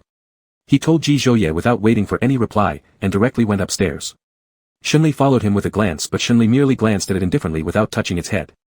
Disappointed, Shenli made a low woof woof sound. Ji Zhouye called out to Shenli, Shenli, come here. Knowing Shenli's mood wasn't good, Ji Zhouye didn't want Shenli to bother him. After returning to the room, Shenli entered the bathroom, stood in front of the sink, and washed his hands repeatedly with his head hanging low. The broken strands of hair covering his forehead occasionally moved, revealing his wound. Shenli continued washing his hands for a long time, his hands red from the vigorous scrubbing. An hour passed in the bathroom, and when Shenli emerged, Ji Zhouye still hadn't returned to the bedroom. He lay in bed, buried himself under the covers, curling up into a ball. When Ji Zhouye opened the door, Shenli noticed the movement and exposed his eyes, still facing away from the door. The space next to him sank as Ji Zhouye leaned over and pulled the blanket covering his mouth downward, then swept away the bangs on his forehead to expose the wound. Shenli's body stiffened, unsure what to do. Ji Zhouye spoke gently, have you hurt yourself again? So upset. No punishment today. Ji Zhouye's tone softened, looking at him with evident concern and gentleness in his eyes. A flash of light appeared in Shenli's eyes as he gazed straight into Ji Zhouye's pupils, feeling waves of resentment welling up, his voice trembling. Do you think I shouldn't live? Would she be happy if I died? Why? She hated me so much yet still bore me. I don't know if she would be happy or not, but if you were dead, it would take my life. Ji Zhouye wouldn't die for his family, but living without Shenli would be worse than death. I won't allow you to die, nor have such thoughts. She lost her child. Shenli paused, his throat tightening, tears choking his voice. I didn't want to bring negative emotions home, but I feel terrible. Zhou Lifeng's glare was like she wanted him to pay for her lost child. Her hateful expression haunted his mind relentlessly. You can bring those emotions home, I'll always be here, Ji Zhouye comforted him with a soft kiss on his lips. Shenli covered his eyes with the back of his hand. Suddenly, I feel sorry for you, you've done so much for me, but I haven't done anything for you. You've done a lot for me, you just don't realize it. Being able to keep you by my side makes me very happy. Shenli didn't want Ji Zhouye to see him like this and pushed him away. Go shower and sleep. All right. Ji Zhouye agreed, doing everything possible to help him relax. When Ji Zhouye came out of the shower and lay beside Shenli, he held him in his arms and said, Shenli, some things are not related to you. Don't take responsibility for them yourself. Ji Zhouye understood Shenli the most. His grief must have stemmed from believing that the loss of the child had something to do with him. He had Song Yan investigate, the child was not in good health itself, and Zhou Lifeng being an older pregnant woman, doctors had suggested she abort the child. It was her insistence on keeping the baby that led to its loss. There was no other reason for it. I haven't taken any blame on myself. Even though he said so, subconsciously he had already shouldered the blame, even thinking himself the root cause of Zhou Lifeng losing the child. He didn't recognize Zhou Lifeng as his mother, yet he was still emotionally stirred by their blood relation. After his father's death, he forced himself to be heartless, but ultimately, he couldn't match Zhou Lifeng's hardness of heart. Because of what Zhou Lifeng had said, he got caught up in negative emotions, beginning to think that his birth itself was a mistake. It would have been better if he had died before meeting Ji Zhouye. After knowing Ji Zhouye, he no longer wanted to die. With Ji Zhouye present tonight, he managed to stabilize his nearly collapsing emotions. The night wasn't particularly restful, nor was it particularly tormenting. He was grateful that the youth from long ago was still by his side, accompanying him through difficult nights. Sunlight seeped through the curtain gaps into the room, marking a new day. Negative emotions should be put away, and life should continue as usual. Shenli turned over to face Ji Zhouye, using his fingertips to trace Ji Zhouye's outline, stopping finally at his Adam's apple. Ji Zhouye grabbed his wrist and opened his eyes, being mischievous. Shenli taunted him, "If you dare, touch me back. If you don't, just let me keep touching you." He intentionally said this to provoke him. Shenli was always like this, no matter how broken down he was emotionally the previous evening, he acted flirtatiously and carefree the next day. Ji Zhouye pulled him forcefully into his embrace. Unbalanced, Shenli's lips grazed Ji Zhouye's corner of the mouth. Ji Zhouye's voice was hoarse as he had just woken up, "I'm glad to see you happy." "I'm not sad at all." Shenli's eyes darkened slightly. What Shenli didn't know was that every time Zhou Lifan treated him badly, Ji Zhouye made Zhao Song bear 100-fold punishment. Although Zhou Lifan was his mother, Ji Zhouye wouldn't harm her but could certainly deal with her lover. Not long after, Zhou Lifan was discharged from the hospital, looking better mentally than before. She approached Shenli to apologize. "Shaoli, Mom got too excited that day in the hospital, I shouldn't have spoken to you like that." Shenli knew why she had come, returning the several stores he had previously closed. "Here, I'll return your stores. Could you leave me alone? Please stop coming to bother me." Zhou Lifan agreed.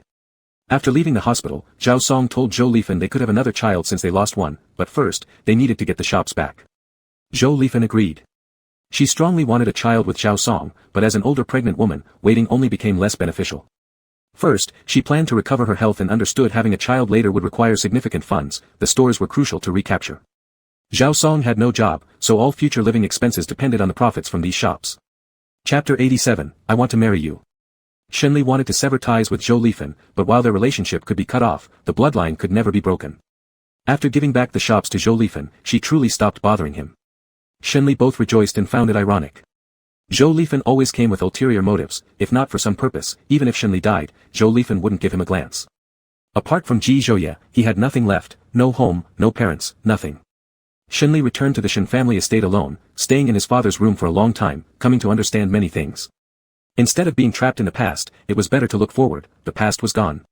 Staying trapped in it would only worry those who cared about him nearby. The past cannot be changed, the only thing that can be altered is the present.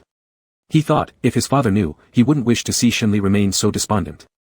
Returning to the mansion, Shenli threw the keys of the old Shen family residence onto the table and looked at Ji Zhouye sitting on the sofa, his tone filled with unprecedented determination. "Ji Zhouye, I want to redeem the old residence." Ji Zhouye knew he had genuinely come to terms with things. Lifting his gaze towards him, his lips curved into a warm smile. "I don't like that phrase, say it again." Shenli coughed lightly and straightened his expression. "I want to marry you." Redeeming the old residence meant I want to marry you. Ji Zhouye's eyes were brimming with tenderness. "Are you sure?" "Yes, I'm sure. I want to marry you. I'll take care of the arrangements. All you need to do is clear your schedule for me, and we'll go get our marriage certificate." Since same-sex marriage was still not legal in the country, they had to go abroad, and they wouldn't skip any steps in the process. Shenli, "All right, I'll wrap up my important work over the next few days." To make sure he could quickly get the marriage certificate with Ji Zhouye, Shenli stayed late at the company every night and went early the next morning. He didn't let Ji Zhouye pick him up or drop him off, and his breakfast was just something he hastily swallowed. To let Shenli sleep a little longer, Ji Zhouye would hold him in his arms. Only this way would Shenli get a bit more rest. After working tirelessly for a week, Shenli finished nearly a week's worth of important tasks ahead of time and handed over the remaining work to Ling Feng. On the day they left for the foreign country, Shenli felt both complex and nervous. Ji Zhouye had a house in Y country, and after landing, they directly headed to their residence. 3 days later, when they returned to the country, they had officially obtained the marriage certificate, moving from dating to marriage. Upon arriving back at the estate, Ji Zhouye immediately drafted a contract to give Shen's old family home as a gift to Shenli. Shenli wanted to buy the old house back with his own money. Because it was being gifted, he hesitated to sign, leading to a long standoff with Ji Zhouye. Ji Zhouye smirked slightly. "I don't accept cash. Only physical compensation will do." Shenli. He insisted on not signing. Ji Zhouye didn't say anything further but put the contract away, his lips curving into an amused smile while his dark eyes remained cold. Shenli felt goosebumps and instantly gave in, signing the contract. Having regained Shen family's old home, Shenli immediately transferred money to Ji Zhouye's account after showering and getting into bed. He even paid significantly more than its original selling price. He was no longer the young man who could only be swayed by Ji Zhouye's wealth. Now, he too had the means to match him financially. Ji Zhouye looked at the text notification showing the money transfer and smiled. Wasn't the punishment earlier enough? Why are you being so formal with me? He wanted Shenli to depend on him. "It's your house you're gifting to me. I accepted it. This money is for keeping you under my roof." Shenli thought about how Ji Zhouye had teased him earlier, feeling angry and embarrassed. Ji Zhouye lay on his side, propping his head with his hand as he stared at him. "Okay. Shenli. He turned away, refusing to acknowledge Ji Zhouye, pretending to fall asleep by closing his eyes. Ji Zhouye wrapped his arms around Shenli's waist and pulled him close. We've gotten our marriage certificate. From now on, there's no you and me. Everything I own is yours. Shenli grunted, and everything I own is yours, including my money for your spending. Alright, you support me. Shenli wasn't in a rush to return to work. The next day, he and Ji Zhouye went to Ji family's old estate and informed Ji Zhouye's parents about their marriage. Hiya and Ji Heng were quite happy. Since things were rushed, Hiya hadn't prepared red envelopes, so she gifted them the villa in Qing Mountain as a wedding present. Shenli didn't want it, but Ji Zhouye accepted it. They still had to visit Ji elder and grandma, so they didn't stay long at the old estate. After leaving Ji family's old estate, Shenli finally asked a question that had been on his mind for a while but couldn't be voiced earlier due to Hiya and Ji Heng's presence. Are all the villas in Jiangqing yours? Sometimes it was Ling Mountain, sometimes it was Qing Mountain. His previous understanding of wealth had clearly underestimated the reality. How could one simply gift estates like trinkets? Until then, Shenli had never considered himself poor. Even when Jiangqing faced a crisis, he didn't feel like a pauper. After all, even a lean camel is bigger than a horse. Selling the company would provide him a comfortable life for the rest of his days. Ji Zhouye glanced at him, a trace of humor playing in his dark eyes. Not all of them belong to my family. If they did, what would others live in? Shenli. Thank you, Mr. Ji, for thinking of others. I'll go order a banner for you, awarding you the Good Person Award. Thank you. Thank you. Shenli pressed his lips together as he stared at him. This guy truly had no sense of shame, so shameless indeed. They informed Ji elder and grandma about their marriage certificate. Ji elder immediately addressed Ji Zhouye differently, saying, You're going to spend the rest of your lives together. You must learn to yield and understand each other. Affairs and domestic violence are unacceptable. I can't tolerate such behavior. Shenli found the elder's words amusing. Grandpa, don't worry about domestic violence. At worst, Ji Zhouye and I would just brawl. The elder said frankly, brawling isn't okay either. You won't win against Xiao Yi. It'll just end up hurting you. This statement stung deeply. Had they been somewhere private, Shenli would have challenged Ji Zhouye right then and there to see who was actually stronger. Although he wasn't as tall as Ji Zhouye and lacked his musculature, he knew how to fight and wasn't guaranteed to lose. Lunch was eaten at Ji elder's place, where Ji Zhouye cooked. While eating, Grandma shared many stories with them. Grandma said that when two people are together, arguments are unavoidable. After a quarrel, when things have calmed down, one should give the other an exit ramp. Quarrels shouldn't last overnight. Issues of the day must be resolved on the same day so the relationship can endure longer. Chapter 88, Were you happy during these years apart? After receiving their marriage certificate, they informed Ji Zhouye's family and friends about it. Shenli was the only one who did not tell Zhou Lifen, nor did he plan to tell her. There were some things he no longer bothered calculating, but they certainly weren't because she hadn't wronged him. The memory of Zhou Lifen using Ji Zhouye as leverage against him often lingered in his mind even late at night. The first to know among friends was Li Ming. Shenli encountered Li Ming while going to JH to find Ji Zhouye. He exited through the exclusive channel and met Li Ming coming from the general passage direction. Seeing him, Li Ming appeared surprised. Xiao Li, you're here for Ji Zhouye. Shenli hummed in affirmation. Li Ming teased with a laugh. You're truly the person Ji Zhouye cherishes above all others, unlike me who can only walk through the employee's entrance. Shenli smiled lightly. A few months ago, he hadn't anticipated himself standing at JH beside Ji Zhouye. Everything had come so unexpectedly, almost like a joke played by heaven on him. Upon reflection, his life indeed felt like a joke, overly dramatic. Entering the office with Li Ming. Standing before the desk, Li Ming spoke first, still busy. Ji Zhouye grunted a yes without lifting his head. Unaware of Shenli's presence, upon hearing the knock, Ji Zhouye looked up when instructing someone to enter. His gaze locked momentarily when seeing Shenli. As Li Ming entered the office, realizing it was Li Ming, Ji Zhouye returned his focus to work, completely ignoring Li Ming's greeting while continuing his work. Li Ming nudged Shenli with his elbow, signaling for him to speak. Not knowing what to say, Shenli just called out his name. Ji Zhouye. Holding the pen in midair, Ji Zhouye paused and looked over, a faint smile playing in his dark eyes. Why didn't you let me know you were coming? Shenli smirked slightly. Do I need to schedule an appointment to visit Ji CEO? An appointment isn't necessary. Ji Zhouye chuckled, but if you had let me know earlier, I could have come downstairs to meet you. Li Ming couldn't help making a scoffing sound. Don't favor too obviously, you got a boyfriend and forgot your buddies. Ji Zhouye replied, he's not my boyfriend. Li Ming didn't grasp the underlying meaning. Are you guys broken up again? Shouldn't be, considering the affectionate looks being exchanged between them didn't look like a couple breaking up. We've already received our marriage certificate, Ji Zhouye said. Li Ming was shocked, nearly dropping his jaw. When did this happen? That was fast.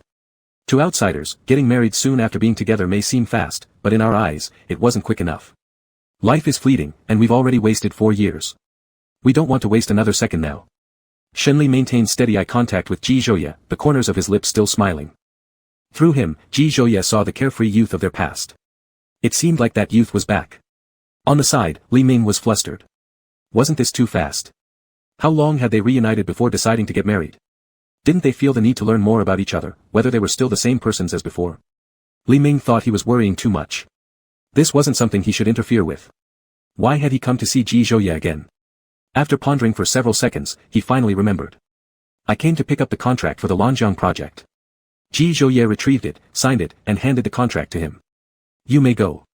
Li Ming. Was the preferential treatment really this obvious? And why was he being chased out like this? The more it happened, the more determined Li Ming became to stay. He wanted to see how far this special treatment would go. I'm tired.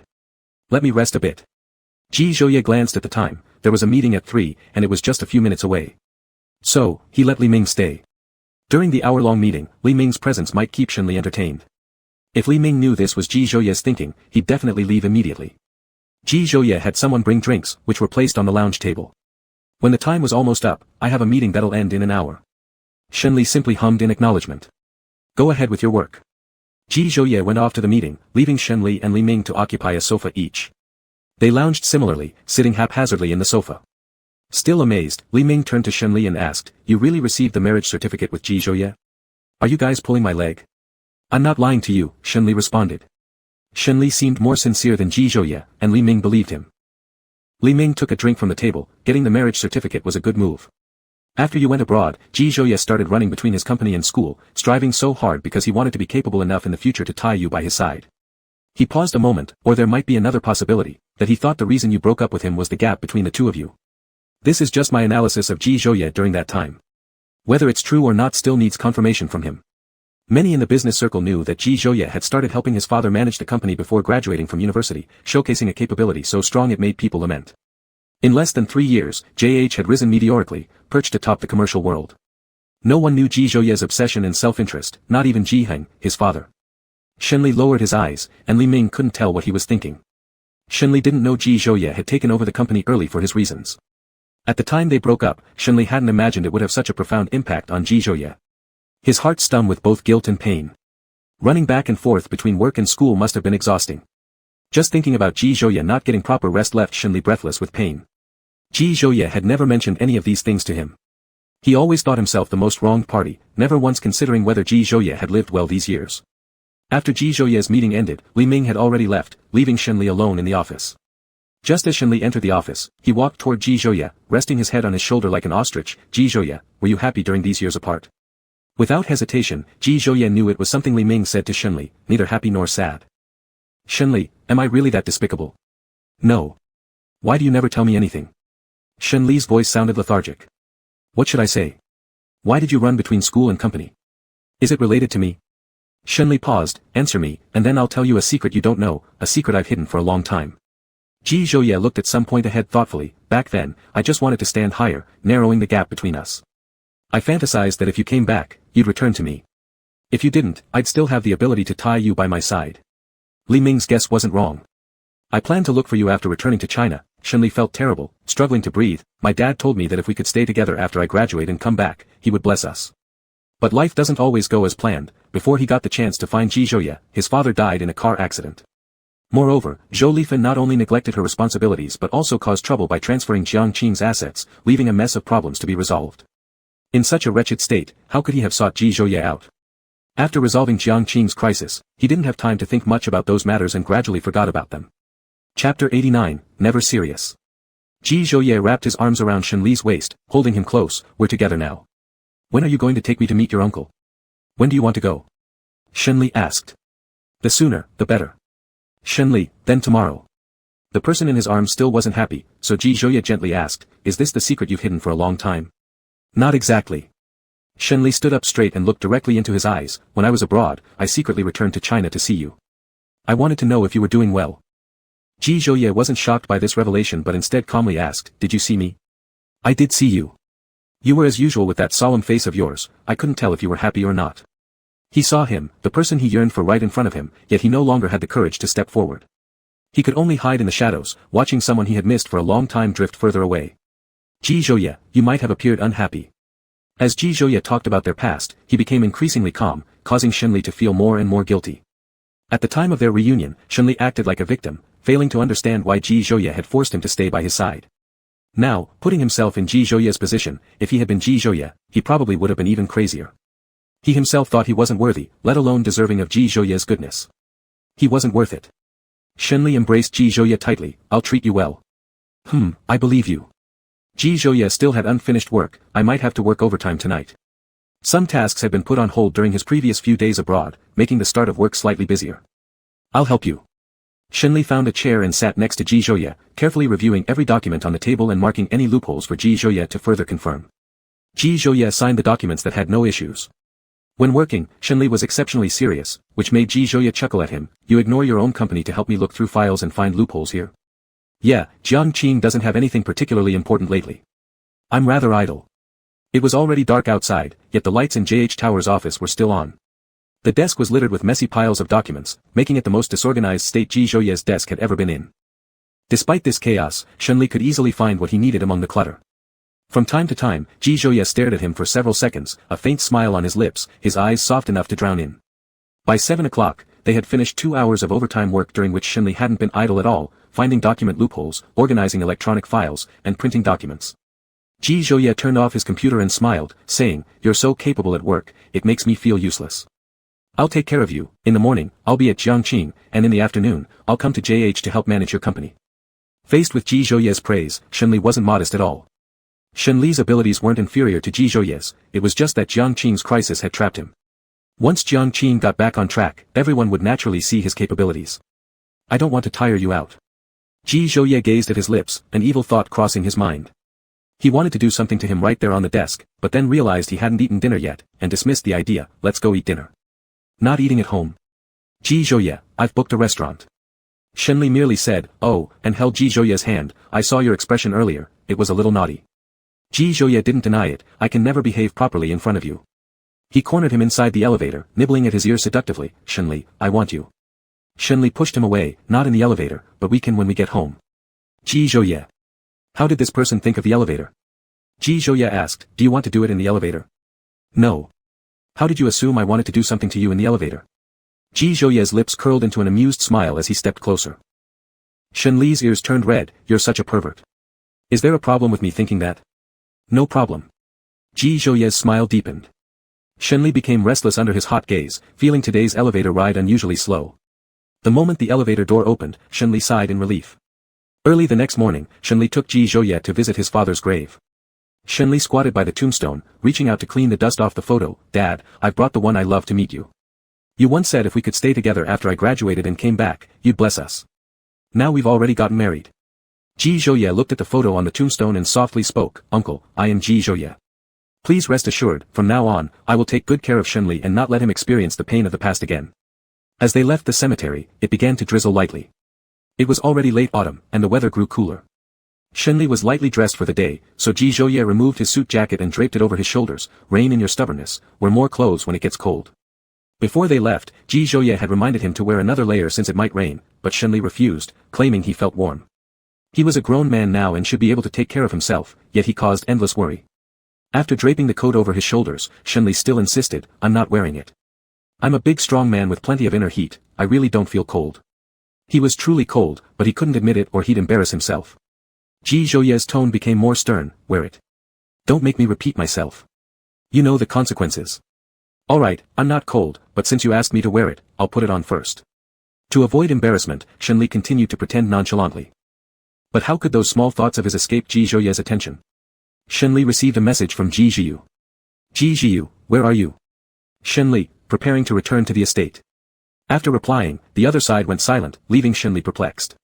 When they returned to the estate, Ji Zhiyu rushed to Shenli upon hearing their arrival, stammering for half a minute before finally managing to say clearly, why you really married my brother? And now we're family. Shenli responded with a simple him. After hearing from Hiya that his brother Ji Zhouye had registered their marriage with Shenli, Ji Zhiyu didn't believe it and rushed over from school to confirm. Given the situation now, it seemed to be true. Trouble, this is real trouble now. Ji Zhiyu hit his head against the wall lightly, muttering under his breath, this time I really have to call her sister-in-law even if I don't want to.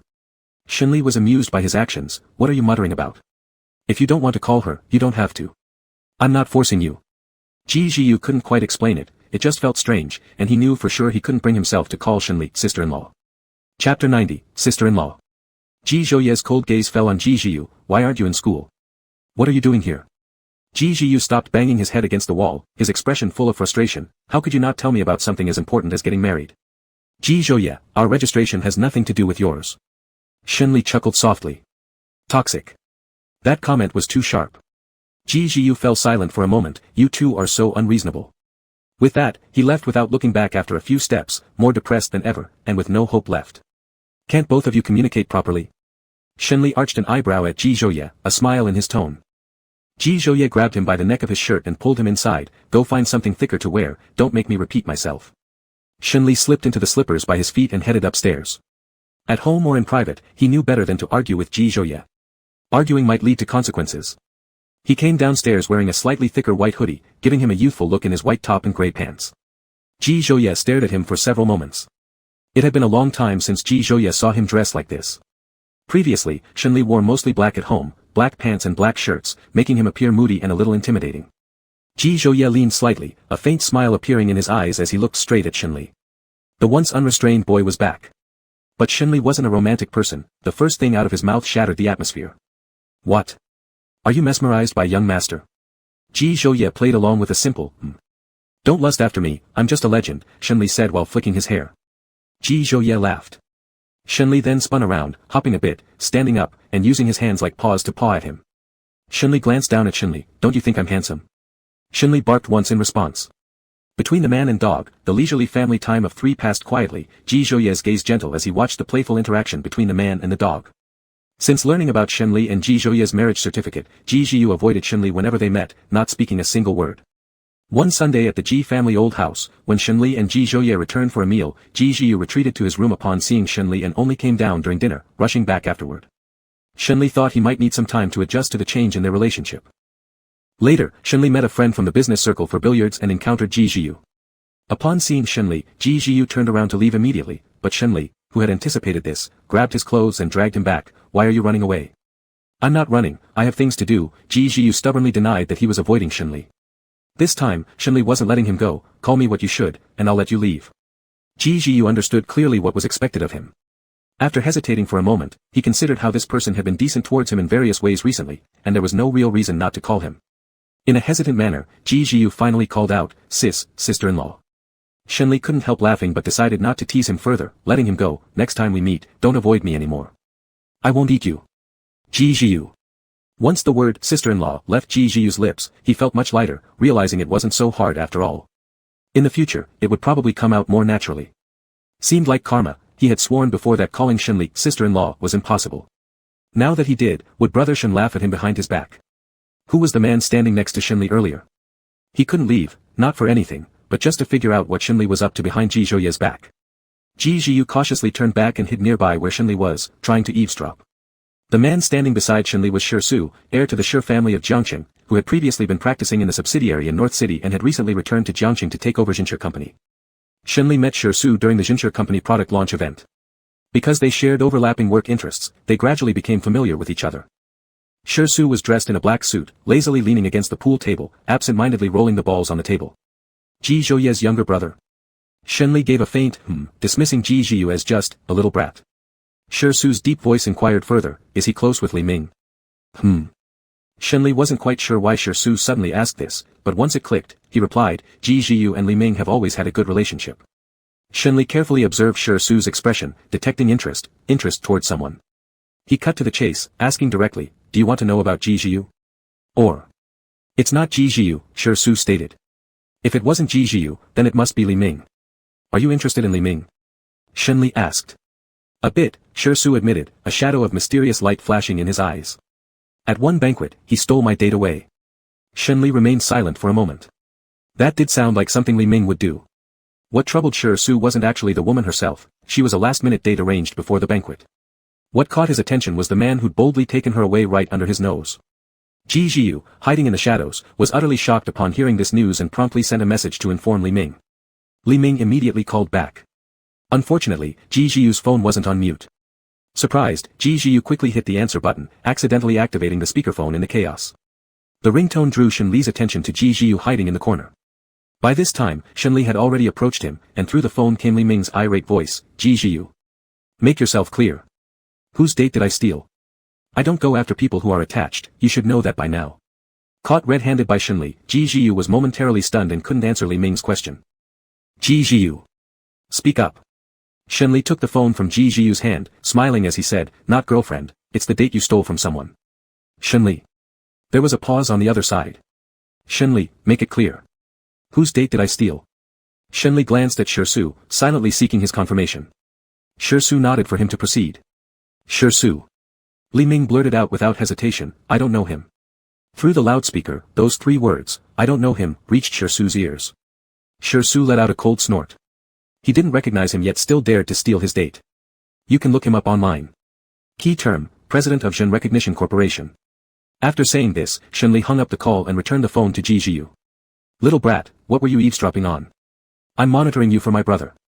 Shen Li, your brother knows I'm here and will come soon. Fearing being scolded by Ji Jiu, Ji Jiu turned to leave hastily. Sister-in-law, don't tell my brother you saw me. Having been addressed as such, it wouldn't make sense to tattle anyway. Shen Li recalled Li Ming claiming he didn't know Su. Even with his toes, anyone could guess Li Ming hadn't been focusing on work or following business updates recently. One could only wonder how Li Ming might react when he finally realizes who Su is. Chapter 91, Sorry. Going crazy may not describe it perfectly, just tossing around in his blanket and howling a few times. Until the next day, when among the pile of documents accumulated over a few days in the office, he saw the cooperation plan with Zhen Recognition. In that instant, he truly wished to smash his head against a wall. He threw the proposal at his assistant, shouting, we're not cooperating with them. Assistant, the chairman has sent word, this cooperation must be secured, otherwise. Otherwise what? Otherwise we will face a business marriage, cutting off all the distractions around you. Li Ming. What kind of father? Thinking about sending his own son into a fire pit like this. It wasn't about the distractions, Li Ming simply didn't want a business marriage. In the afternoon, Shen Li had just returned to the office after finishing a meeting. Not long after, Ling Feng arrived with Li Ming. Shen Li raised his eyebrows slightly. Mr. Li, why do you grace my humble place? Li Ming walked up to the desk, placing both hands on it. You know Su. Help me explain to him. I truly didn't know that woman was his date. She approached me. Rather than pursuing Su, she chose him, which puzzled Li Ming. Yet he didn't have much time to ponder, first things first, he needed to clear things up. Shen Li tilted his eyebrow lightly. You'll have to resolve your own mess. Xiao Lily, would you abandon me to die? Last night, Ji Jiu told me some things aren't worth worrying about. Last night, Ji Jiu suddenly said this to him, which at the time hinted at something deeper. And today Li Ming came knocking. Ji Jiu, that heartless bastard, I hate him for life. Li Ming eventually obtained Su's contact information from Shen Li. Moving forward or backward would both lead to death, just in different ways. He chose to move forward, business marriage was simply out of the question. Shen Li watched with a smile as Li Ming left his office. Once he was gone, Shen Li returned to work. Not long after Li Ming had left, Tang Qian arrived, wearing a suit that contrasted sharply with the floral shirt he'd worn before. Today is such a good day, I've just seen one person off and another comes, Shen Li chuckled, wondering why they were all coming to him today. As Tang Qian entered the office, Ji Jiu stepped in right behind him. Shen Li tapped rhythmically on the desk. Did you all plan this for today? Tang Qian glanced at Ji Jiu, then turned back to Shen Li sitting behind his desk. I'm here for official business. There are some issues regarding the project we need to discuss. As for Ji Jiu, he paused, glancing sideways at Ji Jiu, he's got family matters. Ji Jiu nodded, family affairs. Shen Li and Tang Qian discussed the project for more than 40 minutes, with Ji Jiu listening patiently. Realizing further lingering wouldn't serve any purpose, Tang Qian bid Shen Li farewell and departed, not wanting to be the third wheel. The office fell silent instantly. Shen Li swung his legs onto Ji Jiu's lap.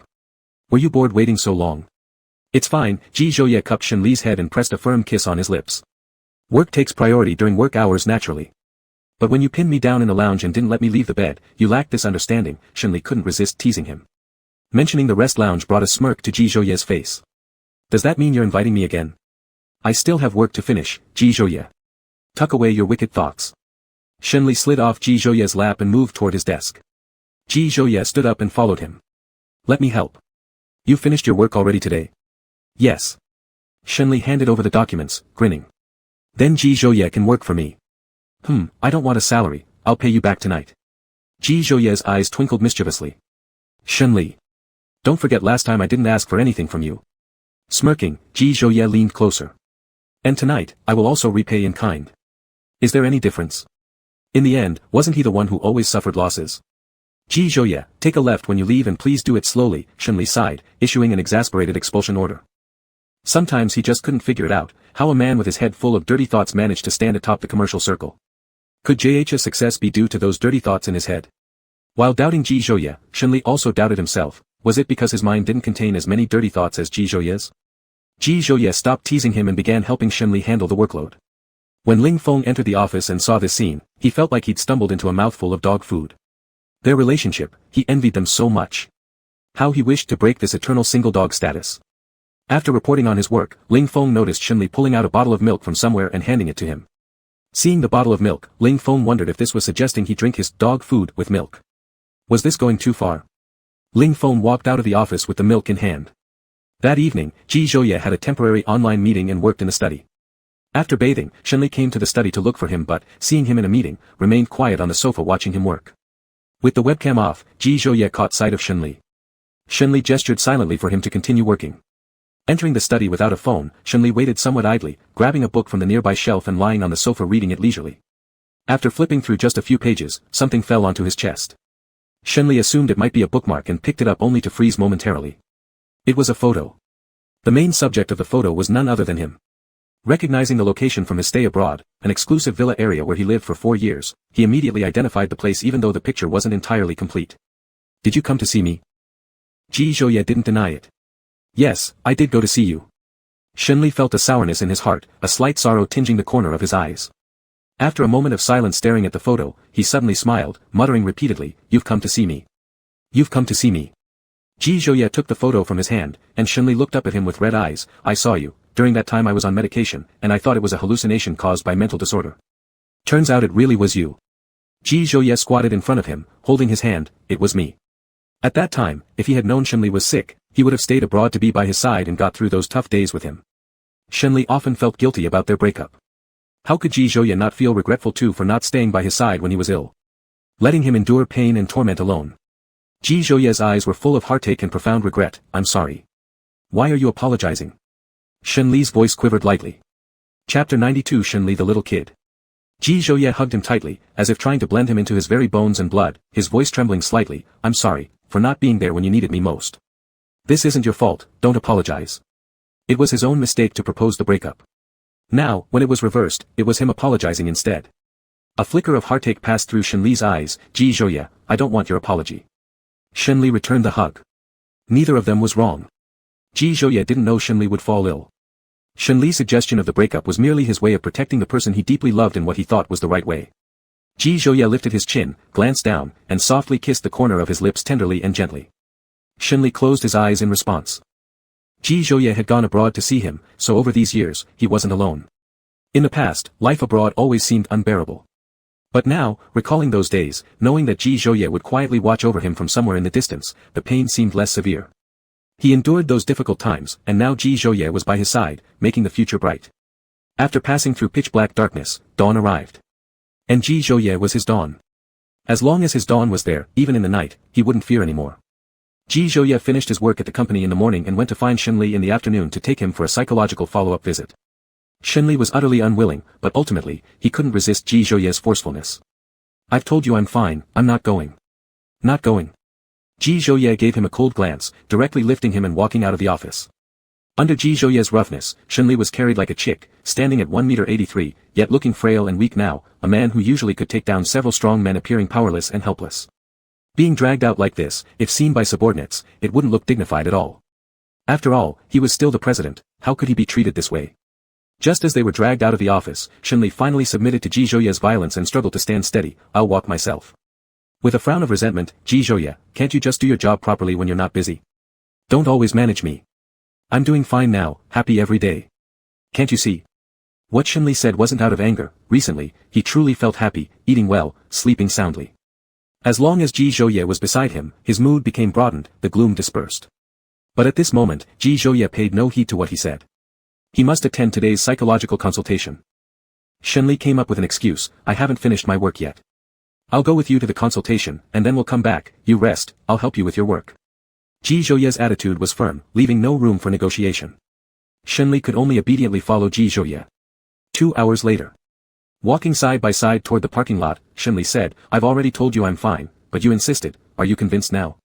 Shenli little kid, please keep being in good spirits. Ji Zhouye smiled and patted his head as if teasing a child, his eyes brimming with affection. Shenli irritably pushed his hand away, you're the kid. The person called kid wasn't happy either, coupled with the forced psychological counseling, he was filled with resentment, ready to explode at any provocation. But realizing Ji Zhouye was also for his benefit, after not long, his resentment vanished. Shenli needed to go on a business trip to North City for a week. After work, he returned to the estate and embraced Shenli goodbye, his tone filled with reluctance. Shenli, Daddy has to go on a business trip, remember to miss Daddy, alright? Shenli obligingly barked once. He secretly glanced at Ji Zhouye, then leaned close to Shenli's ear and whispered, help me supervise this biological father of yours, don't let him fool around. If he brings strangers home, chase them away from me. Shenli barked once. Shenli held the dog's paw, then we have a deal. Ji Zhouye looked over, what are you sneaking around for? Is there something I can't hear? Shenli released the dog and said earnestly, I'm teaching it how to protect this home so that it won't fall apart. Ji Zhouye was amused by his childish behavior, has it learned? I believe it can learn. Shenli's tone was resolute. In the evening, Shenli was packing clothes in the bedroom. His mood was visibly low as he folded the clothes carelessly and tossed them into the suitcase. At this moment, he admitted to himself that he was a love brain, he didn't want to go on a business trip. He couldn't bear to part from Ji Zhouye or Shenli. Not even a single day apart, yet this trip would last 7 days. Chapter 93 Not a liability. Besides reluctance, Shenli was also somewhat angry. Ji Zhouye clearly knew about the business trip but said nothing extra, appearing completely indifferent, as if his going or not made little difference to him. As he heard the sound of water from the bathroom, he felt a bit down. Eventually, he stopped folding the clothes altogether and threw them haphazardly into the suitcase, then thought about Ji Zhouye's plush doll. He opened the cabinet, took it out, and stuffed it into the suitcase. The plush doll was too big, even an empty suitcase couldn't accommodate it. Shenli tried to cram it in but gave up after a while. Throwing the plush toy onto the suitcase, he sat cross-legged on the bed with a sulky expression. What exactly was Ji Zhouye thinking? He'd known about the business trip all along but said absolutely nothing. Even saying something like, I'll miss you, as a formality would have been better. Couldn't he at least pretend to be sad? Ji Zhouye slowly came out of the bathroom after taking a shower and drying his hair. He saw Shenli glaring at the plush doll lying on the suitcase as if trying to burn a hole through it. This made Ji Zhouye chuckle a little. He approached and glanced at the messy suitcase before laughing and gently ruffling Shenli's hair. Did I offend you? No, why would you offend me? Shenli shot back with a scowl, swatting away Ji Zhouye's hand. It reminded Ji Zhouye of someone feigning magnanimity after being teased, all the while secretly annoyed. Then why does it feel like your eyes are stabbing knives at that plush doll? Ji Zhouye asked. Shenli turned his face away, you're wrong. I'm not doing that. Ji Zhouye sat beside him, finished drying his hair, and started tidying the suitcase. He took all the clothes out and refolded them properly. Shenli grumbled in a hoarse voice, Mr. Ji, don't you wish I would just leave already? Ji Zhouye probably found this comment odd since his mood had soured because of their impending separation. He deliberately messed up 2 neatly folded shirts Ji Zhouye had arranged. He acted like a child without security throwing a tantrum for attention before leaving home. Ji Zhouye stopped folding and sat down on the edge of the bed, pulling the uncooperative person into his arms. I don't want you to go. If I ask you not to go on the business trip, would you listen? No. I'm also really reluctant to let you go, but all I can do is pack your things well and wait for you to come home. His bad temper vanished with these few words. They worked together on the luggage, fitting the clothes into the suitcase, leaving only the plush doll that was as tall as a person. A flicker crossed Ji Zhouye's deep eyes. You don't need the doll, leave it behind. Why shouldn't I take it? Shenli held the doll and placed it on the bed. It's a liability. Ji Zhouye picked up the doll from the bed and stuffed it back into the cabinet. It's not a liability. Anything related to you will never be a liability to me. Shenli's expression was sincere. Since the trip wasn't too long, he listened to Ji Zhouye and left the plush doll behind. If the trip were any longer, regardless of what Ji Zhouye said, he would have brought the plush doll along. Ji Zhouye hesitated slightly, unable to resist pulling Shenli into a hug and kissing him. Originally, he planned to bring Ling Feng on the business trip to North City because the company needed reliable people, but instead, he left Ling Feng and took others. Ji Zhouye arranged a private jet for him. Before boarding the plane, Ji Zhouye handed him an address, which was a villa Ji Zhouye owned in North City. It had already been cleaned and was ready to use. Standing in front of the villa, Shenli couldn't help but sigh. Money sure did solve everything. The size of this villa was only slightly smaller than the estate they currently lived in. When Shenli entered, he thought he would be alone, but unexpectedly, Ji Zhouye had hired an auntie who would stay during the duration of his trip. It was more like switching cities for leisure tourism rather than a business trip. The only drawback was the lack of warmth in the villa due to its emptiness. Day 1 of the business trip. He missed home. He missed Ji Zhouye. He missed Shenli. Day 2 in North City. This day was basically spent in different meetings, a 2-hour meeting in the morning, followed by 2 back-to-back meetings in the afternoon, and capped off with a business social event in the evening. All through the day, he barely had a chance to catch his breath. Drinking was inevitable during these events. Shenli got more than a few drinks forced down him, his stomach burned from the alcohol. Somehow, he managed to last until the event concluded. His assistant who came along sent him home.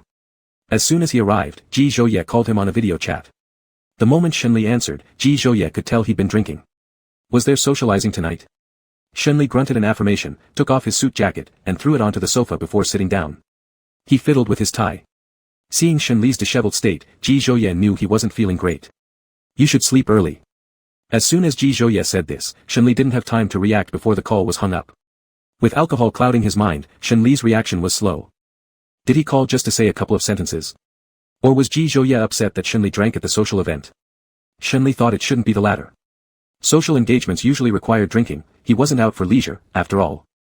Ji Zhouye wasn't the type to misunderstand such situations. At this moment, the housekeeper brought over a glass of honey water. Mr. Shen, drink this honey water and then get some rest early. He thanked her while accepting the cup, feeling somewhat curious. It turned out that Ji Zhouye had asked the housekeeper to prepare the honey water since she didn't know he'd been drinking. Chapter 94, I Miss You. The third day in North City. There was a business dinner in the evening, which Shenli attended since it couldn't be declined. Normally, in these kinds of commercial gatherings, Shenli would quietly sit in a corner, often overlooked. In fact, such business dinners rarely invited him. But today was different. Whether they knew each other or not, people wanted to strike up conversations with him. There were too many of them for Shenli to even get a word in edgewise. A good number of guests raised their cups to toast with him. He knew this wasn't due to his own competence but rather because of Ji Zhouye. Business dinners generally involved mutual flattery. After all the flattery, someone started to subtly mention Ji Zhouye, testing the waters. At the table, Mr. Wang, the man wearing glasses, held the most authority among everyone present. Mr. Wang spoke first. Mr. Shen, may I ask bluntly, are you and Mr. Ji still together? The drama around the trending topic had been huge, so even those who paid attention only slightly would know about it. Later, when the marriage registration happened, only close friends were aware, this information hadn't been publicly announced. Shenli casually grunted an affirmative, unwilling to elaborate on personal matters unrelated to work. After answering, some people's gazes turned playful, their expressions meaningful, revealing disgust deep in their eyes. Having spent years navigating the commercial arena, Shenli understood human nature well. It wasn't hard for him to read the emotions hidden in these stares. They either found two men together disgusting or considered him degrading himself for power and status, attaching himself to another man. Either way, there wasn't a shred of kindness in their looks. If Ji Zhouye weren't strong enough, those odd glances would have turned into hurtful words reaching his ears. After knowing that Shenli and Ji Zhouye were still together, Mr. Wang toasted with a smile, though his hidden disgust remained evident. Mr. Wang said, when you're free, please introduce us to Mr. Ji, maybe we can have a chat or entertain ourselves. Shenli gave a perfunctory nod. There were over 10 people at the dinner. Everyone taking turns raising their cups to toast left Shenli tipsy within no time. He intended to find an excuse to leave early, but Mr. Wang kept pulling him to drink, interrupting his words so that he couldn't speak up. Mr. Wang made everyone accompany Shenli in drinking. When Shenli refused, they were unfazed. One person placed a hand on Shenli's shoulder, laughing and talking to him casually. Displeased, Shenli furrowed his brow and stood up, stepping away from the person's hand. This man was also dissatisfied but dared not say anything more. At this moment, the door opened. A tall figure strode in. Everyone turned their gaze towards him, and the noisy private room became quiet. Staring dumbfounded at the newcomer walking toward him, Shenli regained his senses as his wrist was gently grasped. Opening his mouth, he asked, "Why are you here?" Ji Zhouye lightly ruffled his head without a word, then his gaze coolly fell on Mr. Wang, the organizer of the dinner. Mr. Wang quickly interjected, "Mr. Ji, welcome. I'll have the server set up another table right away, join us for dinner." "No need," Ji Zhouye's voice carried a chill, "enjoy your time. I'm taking my person and leaving." Naturally, no one dared to object. Glancing at each other awkwardly for a few seconds, a foreboding sense swept through them. Ji Zhouye took Shenli away from the private room and pushed open the door at the corner of the staircase. He hooked one arm around Shenli's waist, pulling him inside before shutting the stairwell door. Shenli was then pinned against the wall, his hands held over his head. Ji Zhouye buried his face in Shenli's neck, leaving soft kisses, while the scent of alcohol lingered between their breaths. Shenli's head tilted back as he panted, his chest rising slightly. Then Ji Zhouye moved his lips to Shenli's, a possessive kiss mixed with the strong taste of alcohol. Finally, after an eternity, he let go. Shenli instinctively looped his arms around Ji Zhouye's neck and asked, "You still haven't told me, why did you come?" "I came because you called last night and said you missed me." Actually, it wasn't that simple. After knowing Shenli would be on a business trip, Ji Zhouye had already prepared for this visit. After finishing up his work for the next few days, he rushed here. His assistant informed him of Shenli's location. Shenli hugged him tightly, resting his forehead on Ji Zhouye's shoulder. Ji Zhouye, trust me, I'll get stronger, I can protect you too. Because Ji Zhouye was so powerful, the people at the dinner couldn't criticize or say anything negative. Shenli knew that only by becoming strong himself could he truly protect the person he loved. Because he wasn't strong enough, he'd been threatened by Zhuo Lifen and even forced abroad. He would strive, he needed to safeguard Ji Zhouye, for his sake and for his own. Holding him close, Ji Zhouye sensed the frustration Shenli endured tonight. I believe in you, take your time, Ji Zhouye reassured him gently. Shenli mumbled softly, revealing the injustice in his tone, their gazes made me feel very uncomfortable. Initially, he hadn't been upset about those glances, expecting to face such judgment when they were together. But upon seeing Ji Zhouye, he couldn't help feeling wronged. Ji Zhouye offered, I have 2 solutions, do you want to hear them? Yes. I'll beat them up right now for glaring at you like that. Shenli, and the other. When we meet again in the business world, I'll make sure they don't dare look at you maliciously. Shenli's voice sounded heavy. I choose the second option, I will also become someone they fear, just like they do with you. Ji Zhouye found Shenli adorable but refused to spoil him. The business world operated like this, only strength commanded respect. Alright, then let's go home. Shenli tightened his grip around Ji Zhouye's neck. There's one more thing I haven't said yet. What is it? Ji Zhouye asked. Shenli leaned in closer and whispered into Ji Zhouye's ear, I missed you. I missed you too, I missed you a lot. Since there was no food served at the gathering earlier, they headed back to the residence. Ji Zhouye went to the kitchen and boiled a bowl of noodles for him. After eating half a bowl, Shenli felt a little better in his stomach. Suddenly, he remembered something and asked, if you came here, what about your work in North City? The important matters are handled, the rest can be taken care of by Song Yan. How long will you stay? Shenli hoped Ji Zhouye would accompany him all the way until his business trip ended, but he didn't dare say that aloud, fearing that if he expressed it clearly, Ji Zhouye would actually set aside work just to stay by his side. Ji Zhouye understood what he was thinking and decided to tease him a bit. I'll go back tomorrow. Upon hearing this, Shenli responded with a somewhat disappointed, oh, then pretended not to care, assuming he'd successfully masked his true feelings, go back then, I'll be staying here alone. I'll have so much freedom. I can play my phone all night, how cool. Such poor acting. Ji Zhouye chuckled, watching him. Do you prefer playing your phone or staying with me? Without any hesitation, Shenli replied, staying with you makes me happy. You're not pretending anymore. No, I'm not. Shenli smiled. Chapter 95, Thank you, husband. Ji Zhouye accompanied Shenli during his days in North City. No matter whether it was large commercial meetings or gatherings, there were always different people who tried to get him to arrange dinners or entertainment involving Ji Zhouye. Knowing that Ji Zhouye was in North City, Shenli wasn't surprised. In the business world, news traveled fast within certain circles. That Ji Zhouye showed up at the dinner that night, where over a dozen pairs of eyes saw him, only reinforced that this knowledge wasn't unusual. After finishing work for the day, Shenli returned home, and Ji Zhouye already had dinner ready. Wash your hands and eat, he said. After coming out from the bathroom, Shenli pulled out a dining chair and sat down. During these few days in North City, those who took the initiative to contact me basically did so for your sake. They wanted to invite you for dinner or entertainment. Ji Zhouye sat opposite him, picked up a shrimp, peeled it, and placed it in his bowl. But I only want to have dinner and entertain with you. Shenli picked up the shrimp and popped it into his mouth. Dining with me is still reasonable, but what kind of entertainment do we have? Ji Zhouye's lips curved into a faintly wicked smile. Even without saying a word, Shenli knew exactly what he was thinking about. A moment of speechlessness followed. Ji Zhouye's dark gaze lingered on the person across the dining table, always uncontrollably generating sinful thoughts. Shenli felt shivers inside when being stared at by Ji Zhouye, that look clearly indicated prelude to something beyond normal. When Ji Zhouye didn't seem inclined to make a move on him, Shenli sighed in relief and began eating peacefully. But eventually, there was no escape. After taking a shower, Shenli sat on the couch watching a movie. When the movie ended, he turned off the TV and prepared to go back to his room to sleep. At this time, Ji Zhouye, wearing a bathrobe, came downstairs after his shower. Shenli thought he was either calling him to sleep or coming down for water. Ji Zhouye walked toward him. Shenli never expected Ji Zhouye would pick him up, walk him to the dining table, and press him onto it, with a low voice asking, what should I do if I'm not full yet? Shenli. He had been absorbed in watching the movie and hadn't paid attention to the time. He didn't know whether the housekeeper had left work and gone home by now. If they accidentally bumped into each other. The scene Shenli didn't dare to imagine further. The housekeeper has already gone home, Ji Zhouye whispered against his lips, soothing his unrest. The door to the entrance is locked, the curtains are drawn, this environment is quite enclosed and safe. On the night before returning to Jiangqing, there was a large commercial banquet.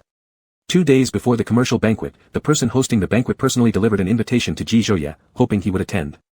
Naturally, Shenli also received an invitation, given by the staff. The relationship between Shenli and Ji Zhouye was no longer a secret, so there was no need to avoid showing favoritism. Shenli and Ji Zhouye appeared together at the banquet. When those people saw Ji Zhouye, it was as if they were looking at a gold mine, their eyes shining with greed and obvious smiles of flattery. Shenli got pushed aside as a group surrounded Ji Zhouye. Even if they couldn't get a word in, at least they could try to become familiar by sight. Ji Zhouye slightly furrowed his brows, impatience evident in his eyes.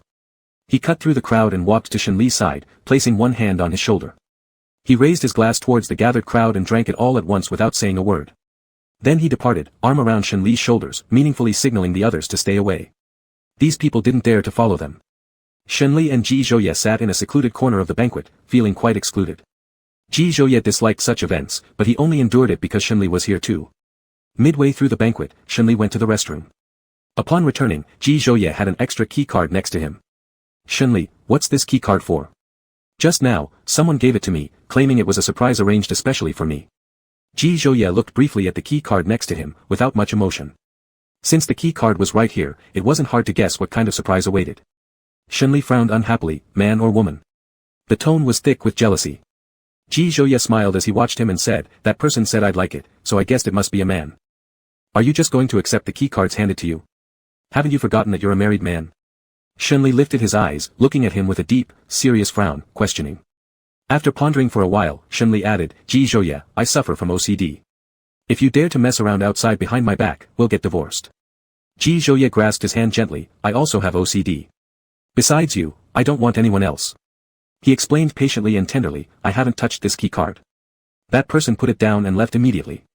There are many ways to ingratiate oneself. What Shenli despised most was this kind, which unfortunately was quite common in business settings. Shenli was prone to jealousy and small tantrums, so, what do we do with this key card? You can handle it. Ji Zhouye bent down and softly kissed his lips. Shenli took a napkin, wrapped the key card with it, and threw it into the trash can. After disposing of the key card, Shenli lightly tilted his eyebrows, couldn't help mocking sarcastically, won't Big Brother be mad about me doing this? This sarcastic intonation made Ji Zhouye laugh, no anger. As Shenli started to find the event somewhat dull, Ji Zhouye didn't wait until the banquet ended to take him home. After driving for some time, Ji Zhouye noticed a milk tea shop by the road and parked beside it to buy a cup of milk tea. Through the car window, Shenli watched Ji Zhouye's figure buying milk tea, and the void in his heart was filled. Warmth spread from his heart to every limb. The fact that he liked drinking milk tea was remembered only by Ji Zhouye. What was truly touching wasn't just a cup of milk tea, it was the presence of someone who always remembered his preferences, for many years. When he took the milk tea Ji Zhouye handed him, he smiled teasingly, why didn't you buy one for yourself? Is it because you have no money? If so, just tell me. I'll treat you, I can afford at least one cup of milk tea. Ji Zhouye helped him insert the straw, no need to treat me. Just call me husband, and that's enough. Shenli hesitated for a few seconds, thank you, husband. He mumbled while biting on the straw. Ji Zhouye laughed and ruffled his head, why are you still shy? I'm not shy, I'm drinking milk tea. Shenli stubbornly refused to admit it. Clearly, he was shy. The next day, they returned to Jiangqing. The piled-up work kept Shenli busy for several days, but minor matters were all handled by Ling Feng. These were tasks that had to go through Shenli's hands personally. After finishing the accumulated work, he glanced at his phone, where Ji Zhouye asked if he was busy. He replied that he wasn't, but Ji Zhouye did not respond further. Not long after, Ji Zhouye arrived with a lawyer. The lawyer handed him 2 documents, one was a share transfer contract, and the other was a post-marriage agreement. Shenli first looked at the share transfer contract. Ji Zhouye planned to transfer 20% of JH's shares to him. He closed the file and pushed it back toward Ji Zhouye, take this back. Then, Shenli picked up the post-marriage agreement and skimmed over it briefly. In this agreement, the biggest beneficiary was him. He knew Ji Zhouye wanted to provide him security and assurance, but he couldn't sign it. He closed the post-marriage agreement, I can't sign either of these. Ji Zhouye's expression turned serious, I got 20% of Jiangqing's shares, and the same applies to JH's shares. It's different. The shares you helped Jiangqing get were yours by right. On the other hand, there was no comparison between Jiangqing and JH. Though both were 20% stakes, the profits involved differed immensely. Shenli tapped the post-marriage agreement with his fingertip, I don't need this either. He paused for a moment, Ji Zhouye, let me be clear. I never intended to separate from you. But if we ever do part ways in the future, we'll part amicably. I'll continue guarding my Jiangqing, and your house, assets, and shares mean nothing to me. Those material possessions would be meaningless to him without family. Ji Zhouye frowned. Shenli, don't be so obstinate. I've always been this way. It's not as though you've just met me today. Ji Zhouye sent the lawyer away first. After seeing the lawyer leave the office, he lifted Shenli onto the desk. With both hands leaning against the desk, he edged closer. You're being naughty. Sitting on the desk, Shenli laughed lightly, and I won't stop being naughty. Are you going to bite me? Chapter 96, You Really Bit Me. The taste of blood spread in Shenli's mouth, as he forcefully shoved Ji Zhouye away. Damn it, you really bit me. Ji Zhouye pinned him down on the desk. Sign the document. No. Won't sign. Then we'll do something else. Ji Zhouye extended his hand to unbutton Shenli's shirt. Shenli anxiously covered himself. Ji Zhouye, you've gone crazy. What if someone comes? Do or sign, choose one. You have half a minute. Shenli tried to escape but was pulled back by Ji Zhouye. Under Ji Zhouye's coercion, he finally signed the document. Originally, he thought that signing would end Ji Zhouye's intentions. However, Ji Zhouye dragged him into the rest area and pressed him on the couch, his voice deep. Why are you still keeping distance from me? Shenli stayed silent. His personality was like that, and there was no changing it. Ji Zhouye said, I am your lover and also your family. Can't you try to rely on me? Over the years, Shenli had gotten used to being alone, having no one to lean on. Learning to trust and depend on another person took time, and he needed time. Give me some time. Ji Zhouye was angry when Shenli wouldn't sign the contract, upset that he consistently kept a distance from him and never thought about relying on him. Despite his anger, he couldn't bear to be harsh on him. Alright, remember, I am your family, I will always love you, forever your support. Ji Zhouye got off him and pulled him up. Shenli said, I will also strive to become your support. Good. In the evening, Ji Zhouye fell asleep. Unable to sleep, Shenli secretly took out the backup phone given to him by Hia, covering it with the blanket to play discreetly.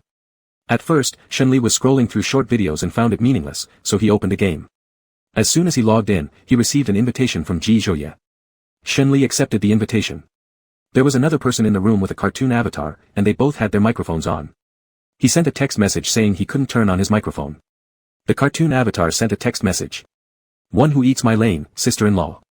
Grab onto my leg, sister-in-law will carry me to victory. Hearing this, sister-in-law, Shenli knew exactly who it was. Why, Xiaqing, you stayed up all night asking me to bring her gaming. One who eats my lane, sister-in-law, why can't you open your mic? Why, she's scared of my brother. He doesn't want her to stay up late gaming. Shenli thought silently. How nice it is to be young and able to stay up all night gaming, unlike him who had to secretly play under the covers. This backup phone finally came in handy today. Before, whenever he took it out intending to play, Ji Zhouye would immediately embrace him. Fortunately, he wasn't discovered this time. As soon as Ji Zhouye embraced him, he could only stay obedient. The game started, with Xia Qingyu playing mid lane and Ji Zhouye playing jungler. He chose a marksman. Focusing fully on the game and getting a killing spree, he felt a bit hot under the blanket and pulled it aside to cool down for a moment, almost forgetting that Ji Zhouye was there. A voice sounded behind him. Is it fun? It's pretty. Before he finished speaking, realizing something was wrong, Shenli turned stiffly around. In the light of his phone screen, he saw Ji Zhouye's face. The lighting was insufficient to clearly see Ji Zhouye's expression. Caught red-handed, he could not come up with any excuses, so he sheepishly asked, Can I finish this game? You may continue. Ji Zhouye's voice was very cold. He sat up and turned on the floor lamp, watching him play. Shenli became uneasy due to his gaze but could not abandon his teammates, so he hurriedly ended the game. After winning, he directly exited the game, holding the phone with both hands and offering it to Ji Zhouye. Here's your phone, I won't play anymore. Just one. Ji Zhouye took the phone.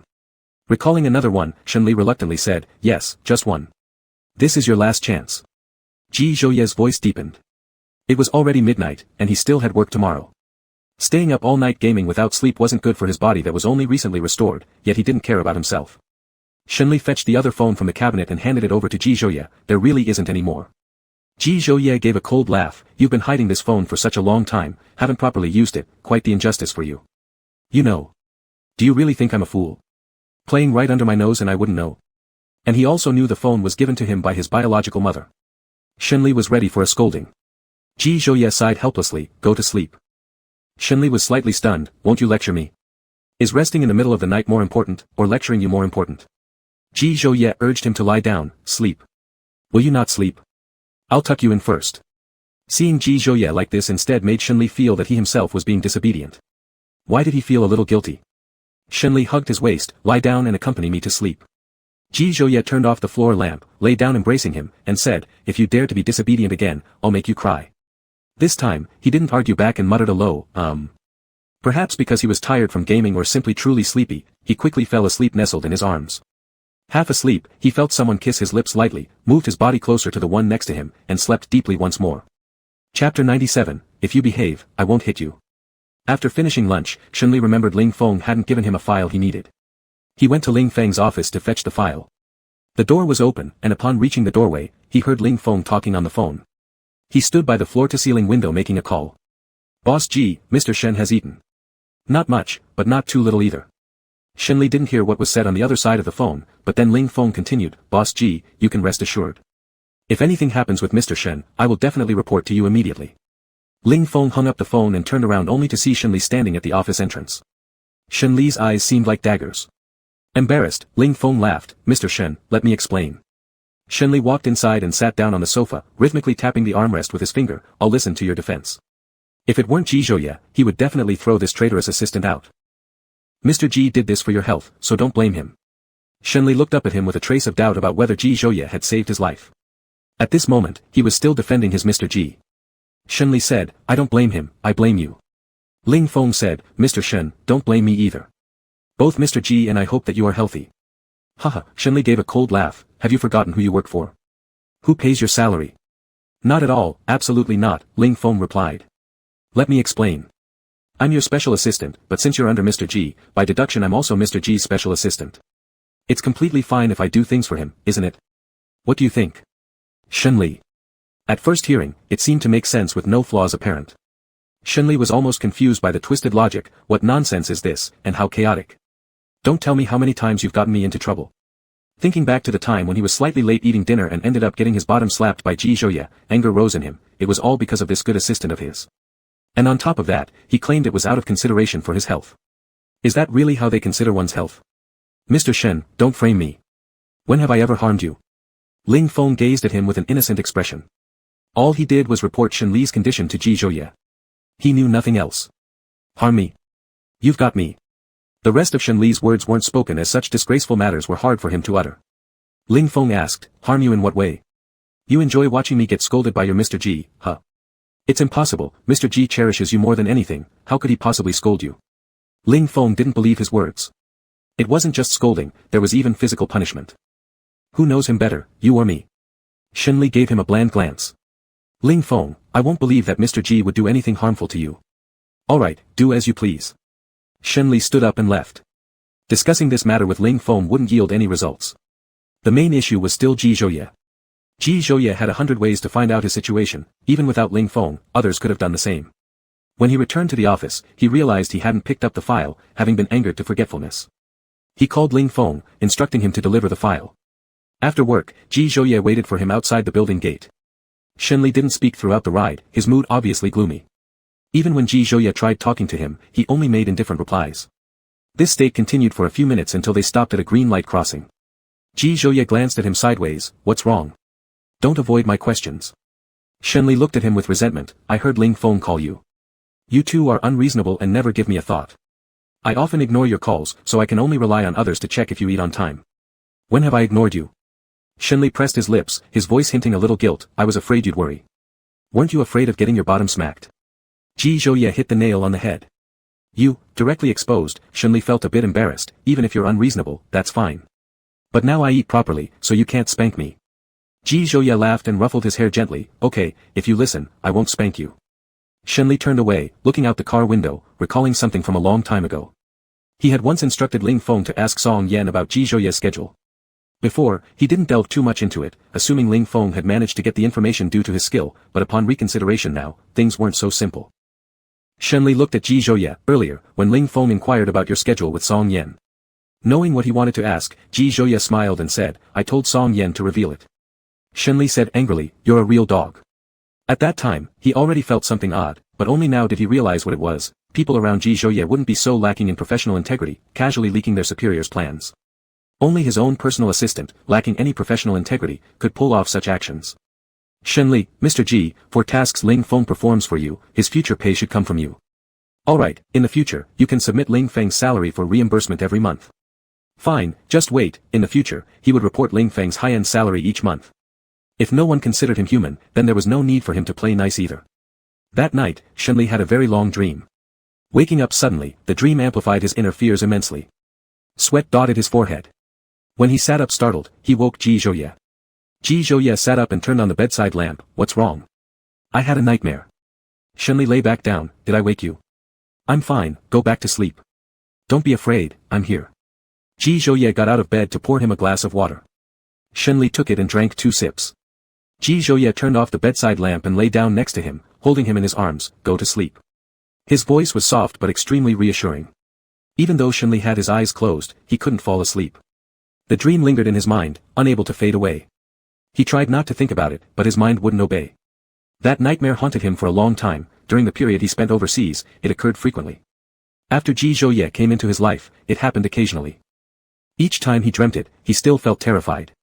In the dream, he went back to his first year in college, when the romantic scenes between him and Ji Zhouye suddenly turned into Zhou Lifan threatening him to leave the country using Ji Zhouye as leverage. Then, the scene shifted again, this time to when he and Ji Zhouye broke up. He didn't have time to look at Ji Zhouye once more before boarding the plane bound for abroad. That feeling, even in a dream, made him feel so distressed that he almost couldn't breathe. Thinking about it all night, he fell asleep unknowingly. He didn't dream in the second half of the night and slept soundly until dawn. He turned over and hugged Ji Zhouye, his voice slightly hoarse. Big brother Ji, good morning. I don't want to hear you call me big brother Ji. Ji Zhouye's hand gently rubbed his waist. Husband, good morning. Still sleepy and muddled from waking up, Shenli wasn't embarrassed anymore. Baby, good morning. Ji Zhouye leaned over and placed a light kiss on his brow. Shenli didn't particularly like that nickname, but coming from Ji Zhouye, it somehow became more acceptable, even pleasant to the ear. Chapter 98, Why did all the relatives who cared about me leave? At the beginning of November, the weather grew colder. Today was the anniversary of the passing of Shenli's maternal grandparents, who lived in a remote rural area of Haicheng. Since it was a workday, Shenli didn't want Ji Zhouye to put down his work to accompany him. But Ji Zhouye insisted on going with him, and Shenli couldn't resist. A drizzle started on the way, making Shenli somewhat melancholy. When I was little, during summer or winter breaks, my mom would send me to grandma's house, only picking me up just before school started. Ji Zhouye remained silent, listening intently. In the year I turned 15, Grandma fell seriously ill and passed away. On the day Grandma left, Grandpa couldn't bear the thought of her being alone and followed shortly after. My father once wanted to bring them to live in Jiangqing, but they refused, preferring to stay in the countryside, living their simple lives. Shenli looked out the car window. Grandpa and Grandma were really good to me, always saving the best food and toys for me. It's been a long time since I've seen them, I miss them. Ji Zhouye said, you'll see them soon. Okay. Jiangqing was not far from Haicheng, a mere 2-hour drive. There was another reason why Shenli didn't want Ji Zhouye to follow. This day marked the memorial of his maternal grandparents, which would bring some supposed relatives to pay their respects. He hoped they wouldn't run into each other by coincidence. Close to the destination, Shenli bought 2 bouquets of jasmine flowers from a roadside florist shop. These were the favorite flowers of his late grandmother. Back then, to make Grandma happy, Grandpa planted a lot of them in their small courtyard. The cemetery in the countryside was located amidst fields. Under the drizzle, the muddy roads weren't easy to traverse. The cars stopped on a cement road beside the field, and they walked the rest of the way. Shenli carried the jasmine flowers, walking side by side with Ji Zhouye who held the umbrella. The view of the fields was vast. Seeing that there was no one at his grandparents' tombstones, Shenli sighed in relief. He didn't want Ji Zhouye to meet those so-called relatives from his family. Shenli squatted down in front of the tombstone, carefully wiping the dust off with a handkerchief. Watching his dejected silhouette, Ji Zhouye felt heartache flash through his eyes. Shenli, lowering his gaze, softly murmured, why did all the relatives who cared about me leave? Hearing these words, Ji Zhouye felt deeply uncomfortable. Placing a hand on his shoulder, he patted him lightly twice, indicating that he'd always be by his side. On the way back after paying respects, 3 people brushed past them. Though many years had passed since their last meeting, Shenli immediately recognized them. After passing by, a woman's tentative voice sounded from behind, Shenli. Shenli hesitated for a moment but didn't intend to talk to these relatives. Without turning around, he held on to Ji Zhouye's wrist and continued walking. However, that woman approached and scrutinized him. Shenli, is that really you? How come you didn't greet Auntie? Shenli had no choice but to stop. I didn't recognize you. The woman in front of him was named Zhou Lifan, the older sister of Zhou Lifang and Shenli's aunt. Zhou Lifang spoke harshly, is it that you didn't recognize us or do you look down on us poor people? Shenli pursed his lips. I have something else to do first. I'll leave. He pulled Ji Zhouye, intending to leave, but Zhou Lifang blocked their way with a sneer. This is what rich people are like, without even basic courtesy. Walking ahead without acknowledging her words, Shenli intended to ignore her. Zhou Lifang inspected Shenli's companion, whose demeanor radiated sophistication yet carried a faint air of detachment. She then glanced at her own son, already 24 and still unemployed. her expression morphing from disdain into a fawning smile. Shenli, since you now manage such a big company, can't you find your cousin some position in your company? Shenli directly refused. No. Grasping Ji Zhouye's hand, Shenli sidestepped around Zhou Lifang and continued forward. Annoyed by being ignored and having her request rejected, Zhou Lifang became enraged, glaring at their intertwined hands and muttering insults under her breath. Your mom cheated on your father, and now you're together with another man. Truly disgusting, this whole family is bizarre. Her husband interjected impatiently. If it makes you sick, then just go. What's there to say? Let's finish the memorial quickly and get out of this rain. Shenli did not want to argue with her. When his grandparents were still alive, Zhou Lifang had never shown favor towards him, constantly speaking snidely about him behind his back. Then the so-called cousin Wang Sen spoke up arrogantly, Mom, their whole family has been like this for ages, why even bother? Born by a mother but raised without one, his dad is dead too, do you think he might have died after seeing his son being together with another man, ahaha? Wang Sen laughed uncontrollably, his mocking laughter grating on everyone's ears. Ji Zhouye cast a cold, piercing glance at Wang Sen, which immediately silenced him, leaving Wang feeling uneasy under the intense gaze. Shall I take care of it or you? Ji Zhouye asked Shenli while glancing at him briefly. Shenli fully understood what Ji Zhouye implied. A hint of sharpness gleamed in his eyes as he smirked slightly. Let me handle this. He turned around to face Wang Sen, a sardonic grin playing on his lips, but the malice in his gaze unrelenting. Cousin wants to find work, right? Wang Sen, what now? Just thought about it, my company happens to have an opening. The pay is great. Are you interested, cousin? Wang Sen, suspicious, looked at him. Are you really that kind-hearted? Shenli replied coolly. However we look at it, you're still my cousin, and we're family. Benefits naturally go to the family first, we shouldn't let outsiders reap them all, don't you agree? Believing his words, Wang Sen handed over his phone to Shenli. Shenli inputted a string of numbers into his phone.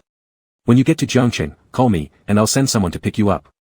Before they left, Shenli approached Zhou Lifang with a sly grin on his face. Auntie, I've got something I'd like to tell you. She stepped closer, intrigued, and Shenli whispered conspiratorially. Look how your husband looks ugly and unworthy beside you, he doesn't match you at all. If one day you can no longer bear living with him, just get a divorce and come to Jiangqing to find me. I'll arrange for you to marry into wealth. Is that true? Previously acerbic Zhou Lifang now smiled eagerly. Of course, it's the truth, Shenli affirmed earnestly. You've got yourself a deal. Zhou Lifang exclaimed. Knowing Shenli was up to mischief, Ji Zhouye found it somewhat amusing to see his composed, deceitful performance. With a nod and a brief greeting to Zhou Lifang, Ji Zhouye gently took Shenli's hand, and they walked off. Against greedy, insatiable people, sometimes extraordinary measures are needed. The muddy road dirted both their shoes. Before getting into the car, Shenli knelt down to clean Ji Zhouye's shoes but was pulled upright by Ji Zhouye. Ji Zhouye shoved the umbrella into Shenli's hand, ordering him to hold it open, and opened the car door to grab a pack of wet wipes. Squatting in front of Shenli, Ji Zhouye meticulously wiped Shenli's shoes clean before tending to his own. After cleaning up, he threw the trash away. They departed shortly after.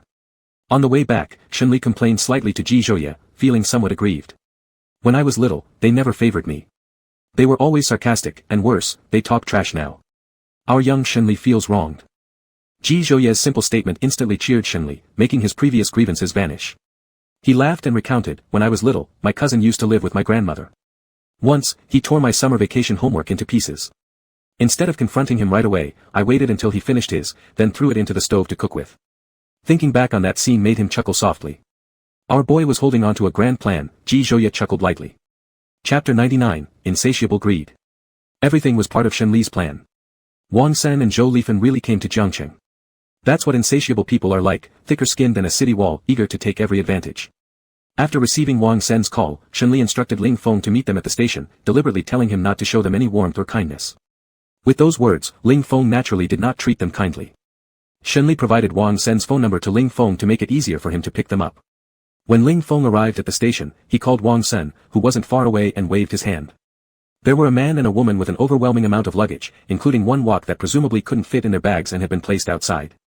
Ling Feng didn't hesitate to act rude, looking them both over disdainfully, then sneered as if they repulsed him. So you're Mr. Shen's distant relatives? No, we're close relatives. I'm his aunt.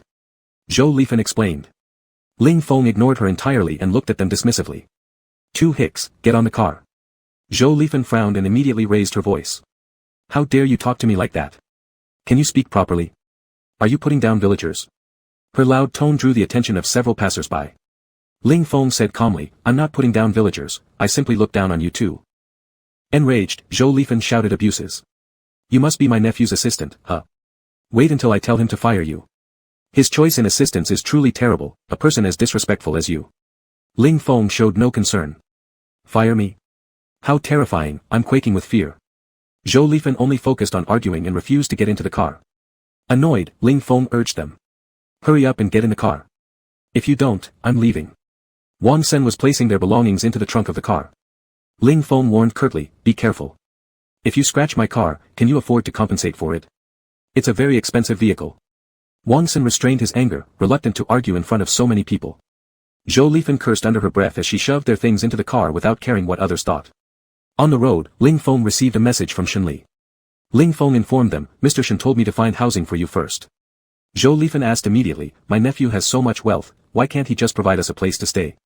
There must be plenty of homes available. She had imagined living in a villa after moving to the city but was disappointed to still need to search for a place to live. You're mistaken. Although Mr. Shen is wealthy, he doesn't have too many houses. Zhou Lifan retorted, even so, shouldn't my nephew pay for the rental fees? Ling Feng sighed internally. Now he finally understood why Shen Li didn't want him to treat these two nicely, they were shameless and pushy. How else could I describe you two as bums? Renting a house for a while is no big deal. Once you find work, you'll earn back more than enough to cover that expense within a few days. A little spending now will bring you much greater rewards later. Don't you understand this, country bumpkins? Though Zhou Lifan wanted someone wealthy to notice her, she hated being called a bumpkin and despised how Ling Feng looked down on her. She decided to bear with it temporarily and complained to Shen Li when she met him, insisting on getting him fired. Ling Feng found a secondary landlord in a neighborhood and rented them a 2-bedroom, 1-living-room apartment under a 1-month deposit, 3 months rent agreement. The high rental fee made Zhou Lifan wince inwardly, but she still bit her lip and handed over the tens of thousands of yuan in cash she had for the rent. In the afternoon, Shen Li took Zhou Lifan and Wang Sen to a high-end venue for dining. Once the dishes were ordered, Shen Li didn't eat, instead, he watched Zhou Lifan and Wang Sen enjoy their meal. Zhou Lifan asked curiously, Big nephew, does eating here cost a lot? Not much, just a few 10,000 yuan, Shen Li smiled, don't worry about the money, auntie, it's my treat. Zhou Lifan was shocked to hear that a single meal could cost tens of thousands of yuan. If one meal was worth tens of thousands of yuan, the rental fee might also become reasonable. However, if the rental fee were already paid for by someone else, wouldn't that be even better? Zhou Lifan hinted, Little Li, since you invited auntie here, perhaps the matter of the rent. Knowing exactly what Zhou Lifan was thinking, Shen Li smiled and replied, let's finish eating first. We can discuss unimportant matters later. Wang Sen chimed in, you should dismiss your aide soon. He talks rudely and insults us. Alright, I'll dismiss him once we go back, Shen Li nodded casually. Over these few days, Shen Li didn't let Wang Sen start working yet. Instead, he arranged for other staff to accompany Zhou Lifan and Wang Sen around in some luxurious venues. Unexpectedly, Zhou Lifan returned home and filed for divorce. It wasn't until after Zhou Lifan divorced and came back to Jiangqing that Shen Li learned the reason behind it. Zhou Lifan didn't know how to use a knife and fork when eating Western cuisine. A wealthy, elegant man from the neighboring table patiently taught her how to use them, and she was instantly captivated by him. He claimed that the man liked her and even gave her his business card. They chatted daily on WeChat. Zhou Lifan said, this man is much better looking than your former uncle-in-law, not only is he rich but also has charisma. Shen Li couldn't help but want to laugh after hearing this, but he suppressed it. A few days later, Shen Li stopped letting people take Zhou Lifan and Wang Sen out to play. The sudden loss of such experiences created an immense disparity in their minds. Wang Sen asked Shen Li when he would arrange work for him, thinking that once he earned money, he could enter these exclusive venues freely and win the hearts of women. Shen Li felt it was about time and arranged a restroom cleaning job for Wang Sen. Wang Sen, spoiled since childhood with grand aspirations, could never endure such a job. He demanded Shen Li assign him a managerial position instead so he could maintain dignity. But Shen Li wasn't going to indulge him, either he accepted the cleaning job or found work elsewhere. Shen Li had entertained them long enough and decided not to humor them anymore. Now, Zhou Lifan and Wang Sen were almost broke, and only then did they realize they had been played by Shen Li. At this point, Zhou Lifan no longer cared about the job because she was convinced she would soon marry into wealth and live as a pampered madam, spending her days leisurely drinking tea and shopping. Dreams are beautiful, reality harsh. That man sold furniture, hence why he carried business cards around. The daily chats were initiated by Zhou Lifan herself, and the man replied only out of politeness. Obsessed with marrying into wealth, she deluded herself into believing the man's daily messages indicated genuine affection for her, while in reality, the man had absolutely no interest in her. He had a wife and children, and their online chats were merely a ploy for her to buy furniture from him. Zhou Lifan had nowhere to cry, her money was gone, and so was her marriage. She wondered how she could possibly survive now. She ran to the entrance of Shen Li's company and screamed abuses, but was driven away by security. Shen Li watched the whole scene like it was a joke. Zhou Lifan wanted to return her rented apartment and go back to the countryside, but the sub-landlord wouldn't refund her rent or deposit since the contract hadn't expired yet. In the end, she could only find work washing dishes in a kitchen. Once pampered by Shenli's indulgences, now Zhou Lifan had to wash dishes and prepare vegetables in the kitchen. Her heart was filled with discontent. Wang Sun refused to clean restrooms. Zhou Lifan also didn't want him to work too hard and willingly let Wang Sun rely on her parents' support. But how could the meager income she earned sustain two people? Eventually, she could only settle for working in a restaurant kitchen, while Wang Sun continued to sponge off his elders. Chapter 100, Live Broadcast. Jiangqing's office. Shenli sat astride Ji Zhouye's legs, hooking his neck and smiling as she looked at him. Ji Zhouye rested his hands on her waist, gently rubbing it. How are your two so-called relatives doing? Mentioning them made Shenli chuckle. My aunt met a man who sells furniture. She went home and divorced the other day. Now her dream of becoming a rich madam has shattered, so she is washing dishes in a restaurant kitchen to support my useless cousin. Zhou Lifan had always envied Zhou Lifang because of her good marriage, which over time became an obsession in her heart. Ji Zhouye smirked faintly at the corner of his mouth.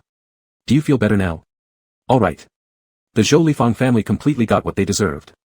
When he was younger, he ignored their sneering attitude not to make his grandparents uncomfortable. But now, there were no such qualms anymore. With people like them who were insatiable and increasingly demanding, there should be no courtesy shown to them. Shenli locked eyes with Ji Zhouye's fiery gaze, and before he could kiss her, she initiated the kiss first. As she pulled away, Shenli gave a light lick on his lips then smiled wider at him. Seeing her teasing form made Ji Zhouye itch at his heartstrings. He grabbed her nape and crushed her lips with his. Moments later, Ji Zhouye carried her towards the restroom. Shenli knew what kind of person Ji Zhouye was. Once inside the restroom, she wouldn't be able to get out for hours. She firmly held onto the door of the restroom, preventing Ji Zhouye from closing it. Mr. Ji, let's talk about this in the office. Ji Zhouye laughed as he looked at her. So you want it in the office? You don't mind being seen by others now? Shenli. What nonsense was going on in his head? She never said anything about doing _that_ in the office. Ji Zhouye returned to the office holding her. If you're seeking excitement, then let's do it in the office, I'm fine with anywhere. Shenli. What nonsense is he talking about? Does he mean that I'm chasing excitement? Clearly, someone just can't control themselves and wants me in the break room. Ji Zhouye, you really have no shame left. Ji Zhouye softly, dead, should we lock the office door? Don't you dare lock the door or give everyone a live show. Shenli's face turned blacker than ever. Even though everyone usually followed the rules to knock before entering, what if someone forgot and barged right in, especially Ling Feng? After locking the door, Shenli still didn't like staying in the office. Let's go to the restroom. Knowing Shenli felt shy, Ji Zhouye petted her lovingly and carried her into the restroom. When they came out of the restroom, it was already dark. The two of them went to eat together. It was quite chilly in the evening, and Shenli wanted some spicy hot pot, so Ji Zhouye took her to enjoy it. Just when they arrived at the spicy hot pot shop, Shenli saw Wang Sun chatting up a girl, but the girl clearly wanted nothing to do with him, yet he persisted in asking her for contact details. The girl explicitly refused, yet he continued to hound her. Shenli thought it was bad luck bumping into him while dining. He asked Ji Zhouye to pick the food while Shenli walked over to the girl and asked, would you like me to call the police for you? Only then did Wang Sun notice Shenli, and his anger flared immediately. You dirty bastard, stop meddling in things that aren't your business. The girl looked up at Shenli, thank you. Then she frowned at Wang Sr., leave me alone, or I will call the police. Wang Sun stopped bothering the girl and instead unleashed all his anger on Shenli. He pointed at Shenli and started hurling foul-mouthed insults. Shenli wouldn't tolerate his vulgar words. Grasping the finger he used to point at her, she twisted it hard, causing Wang Sun to cry out in pain. Before Wang Sun realized what happened, Shenli delivered a fierce kick to his stomach. He'd endured Wang Sun for far too long, and this kick was powerful. Wang Sun gnashed his teeth in agony, knowing he couldn't beat Shenli, so he cursed as he left. This small interlude didn't dampen Shenli's appetite. Knowing that Ji Zhouye didn't enjoy spicy hot pot, Shenli bought packed meals from another place for him. Halfway through their meal, Aunt Zhao called saying Shenju had run away. Upon hearing this news, Shenli's mind went blank, and she rushed out of the store. Ji Zhouye remained much calmer. He quickly followed Shenli, grabbing her wrist. Don't panic. Shenju won't go missing, trust me. That was when Shenli finally regained some composure. After returning home, Shenli took a flashlight and went out to look for Shenju. The estate was on the halfway up the mountain, it was pitch black now, and Shenju could have wandered over a large area, making it very difficult to search. Shenli first looked around the estate while Ji Zhouye searched from another side. When neither of them found any sign of Shenju, Shenli directly entered the forest within the mountain to continue the search. The mountain path was uneven with rocks everywhere. After just a few steps, Ji Zhouye pulled him out from inside and said with a cold tone, Shenli, calm down. It's extremely dark right now. Don't you realize how dangerous this is? Shenli was getting anxious, so his words were somewhat harsh. Shenju is your dog. Are you not worried about its loss? How could I not be concerned? Shenju had grown up under his care, and Ji Zhouye had no less affection for Shenju than anyone else. He furrowed his eyebrows slightly and said, calm down, don't make me worry about you. Shenli squatted by the roadside and shone the flashlight along the road downhill. A shadow ran towards him. It was Shenju. Something was in its mouth, he couldn't see clearly due to the distance. Shenli stood up to greet it. As he shone the flashlight on Shenju, he realized it was carrying a sparrow in its mouth. Shenju wagged its tail and dropped the sparrow in front of Shenli, squatting on the ground and sticking out its tongue as if waiting for praise. Instead of praise, what followed was a scolding. Shenli was almost driven crazy with worry and shouted at it, why did you run off? What if you got captured by those dog traders and ended up on someone's dining table? He didn't dare to even think about such an outcome. This was the first time Shenli had scolded Shenju. Shenju looked pitifully disappointed. After a few seconds, Shenli calmed down a lot and held Shenju tightly, saying, I won't yell at you anymore. Just come back, that's all. Ji Zhouye stood beside Shenli, looking down at Shenju with a dark expression. After going back home, Ji Zhouye locked Shenju into the dog house and only provided water but no food. Having retrieved the dog, Shenli finally relaxed. Only then did he become aware of how impolitely he had spoken to Ji Zhouye before. He embraced Ji Zhouye and said, I was too rushed earlier and spoke to you rudely. I'm sorry. It's not your fault. Ji Zhouye lightly patted his back. Shenli felt guilty and continued, I know how much you care about Shenju, it's not less than anyone else's. You are more worried than anyone. I shouldn't have spoken to you like that. Ji Zhouye let out an exasperated laugh, I really don't blame you. Chapter 101, Don't be sad. Shenli really cares for his dog, so late at night he took advantage of Ji Zhouye's sleep to let Shenli out and fed him a lot of food. After finishing eating, Shenli locked him back in the doghouse and helped hide a lot of jerky under the small pillow. It was truly both anger and worry when Shenli couldn't be found during the search. And it was also genuinely heartbreaking when Shenli was punished by being locked in the doghouse without food. When Shenli returned quietly, he was still caught red-handed by Ji Zhouye. Is Shenli full? Shenli paused mid-step, slightly startled, he's full. Did I wake you up? It's fine, come over here and sleep. Any slight movement from the person beside him would wake him up. The person beside him had been restless all night, and he knew it was because he was worried about Shenli starving. Shenli feared that the dog might starve, but at the same time, he worried that feeding Shenli secretly would anger Ji Zhouye, so he went to feed him stealthily and was eventually found out. After feeding Shenli, he nestled into Ji Zhouye's embrace and finally fell asleep peacefully. If he hadn't fed the dog, he wouldn't have been able to sleep soundly that night.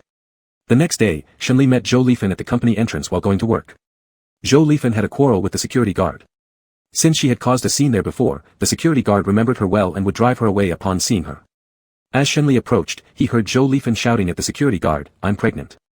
If you dare to harm the baby in my stomach, I'll make you pay with your life. The security guards looked at each other helplessly, unsure of what to do.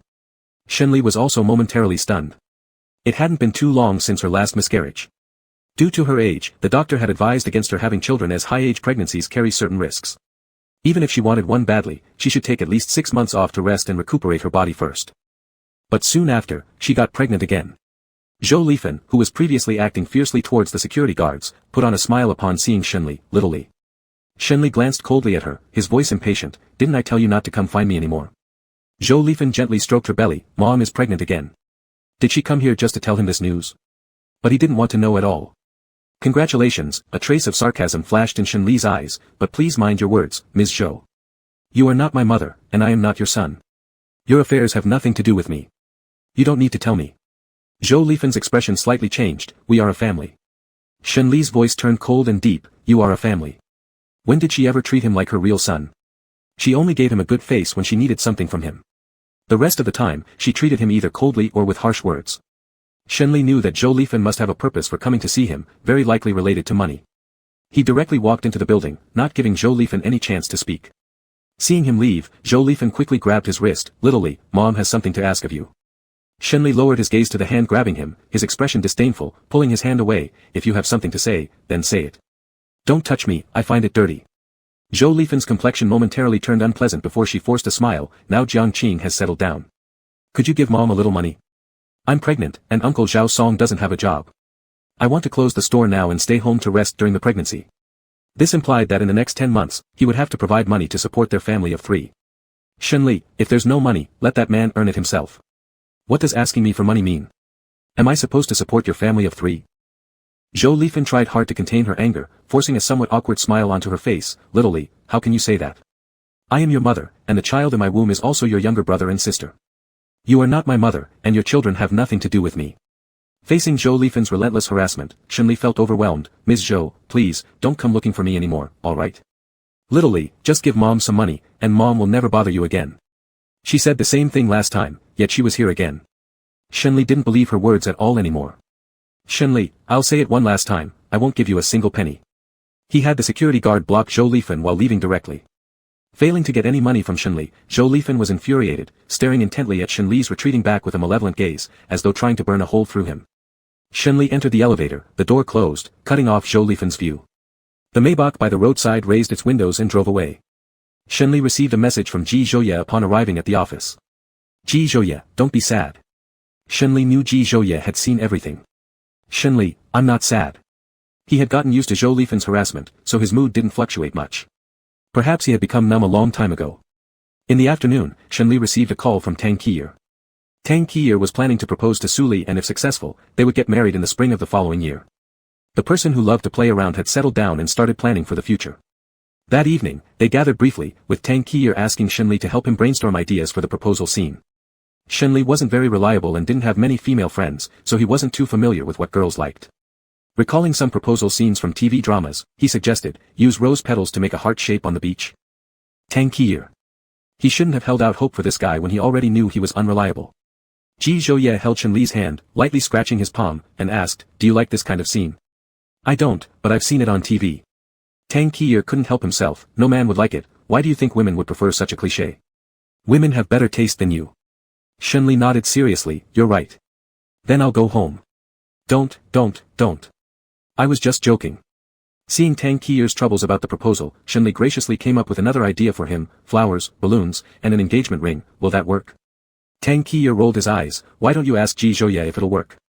Shenli looked at Ji Zhouye. Ji Zhouye's lips curved slightly, with evident affection in his eyes, it's not bad either. Tang Qi'er. Shenli, flowers are best with red roses, symbolizing love and appropriate for proposals. Tang Qi'er could hardly imagine that picture, it felt like something from a proposal over a decade ago. Are the TV shows you watch from over a decade ago? Tang Qi'er asked. About that. Shenli replied, occasionally, I watched them on my grandmother's TV when I was young. Most of the shows were watched during his visits to his grandmother's place where there weren't many channels, sometimes he'd follow the adults and watch for a while. Tang Qi'er, I thank you for your advice, now you can go. Shenli. On the way home, Shenli asked, was my suggestion really terrible? No. Ji Zhouye, it was his lack of aesthetics. Chapter 102, Deserving Love. Saturday. Jishui was working in the study, Shenli was lounging on the sofa watching a movie, and Shenli's dog Shenny was sprawled out beside him. Ms. Zhao came over and said, Mr. Shen, your mother is outside the door, she wants to see you. Shenli's family affairs were not a secret in Jiangqing. Ms. Zhao understood a bit about his family background, so she reported it without letting her enter directly. Zhou Lifan didn't get money from Shenli before, and she wouldn't give up this time, coming all the way to the estate's gate. Shenli furrowed his brow, I know. The dog ran out faster than Shenli, rushing to the door and barking through the black lattice door at Zhou Lifan. Zhou Lifan was startled, stepping back a few paces as she glared at Shenny with both disdain and aversion. Why are you barking like that? Disgusting. This remark was heard by Shenli as he stepped out of the house, if you think it's dirty, you can leave. Its temper isn't good, it will bite if provoked. Seeing the large dog, Zhou Lifan felt some fear but still forced a smile. I'm pregnant now, I don't mean any harm. But her eyes showed nothing but ill intent, her attempt to smile for personal gain transparent. Shenli saw through her act without exposing it and curled his lips slightly, how much money do you want? Zhou Lifan thought her purpose would soon be achieved. Mother doesn't ask for much, 300 million should suffice. Go dream about it, that's where you'll find it. Shenli turned to walk away. Zhou Lifan still stood outside as the black lattice door remained closed. Her face began to show some strain as she tugged at the corner of her mouth, literally, let's set aside the matter of money. Aren't you going to invite your mother inside to sit down? I'd like to see how you live now. Shenli gave a cold laugh and continued walking. After taking just a couple of steps, Zhou Lifan shouted from behind him, literally, are you blaming me for threatening you with Jisui to force you to go abroad? No one noticed the figure standing by the second-floor window. Shenli turned around, his gaze full of hostility, don't spout nonsense here, scram quick. He didn't want to hear Zhou Lifan talk about these things. Besides, this was an estate, and who knows what might happen if Jisui overheard. Zhou Lifan paid no attention to his words. Tears welled up in her eyes as she tried to win sympathy using her tears. Mom admits it was wrong to threaten you with Jisui back then, but think about it. If I hadn't pushed you to leave Jisui, if you had stayed together dating, how could Jisui have reached the heights he has today? Shenli chuckled, considering this the biggest joke of his life. He approached the door. Jisui stands where he is because of his abilities, it has nothing to do with anyone else. There is something, it has everything to do with you. At some point, the figure from the second-floor window had appeared behind Shenli. Startled by the sound, Shenli stiffly turned his head, knowing Jisui had heard it all. For a moment, he didn't know what to do.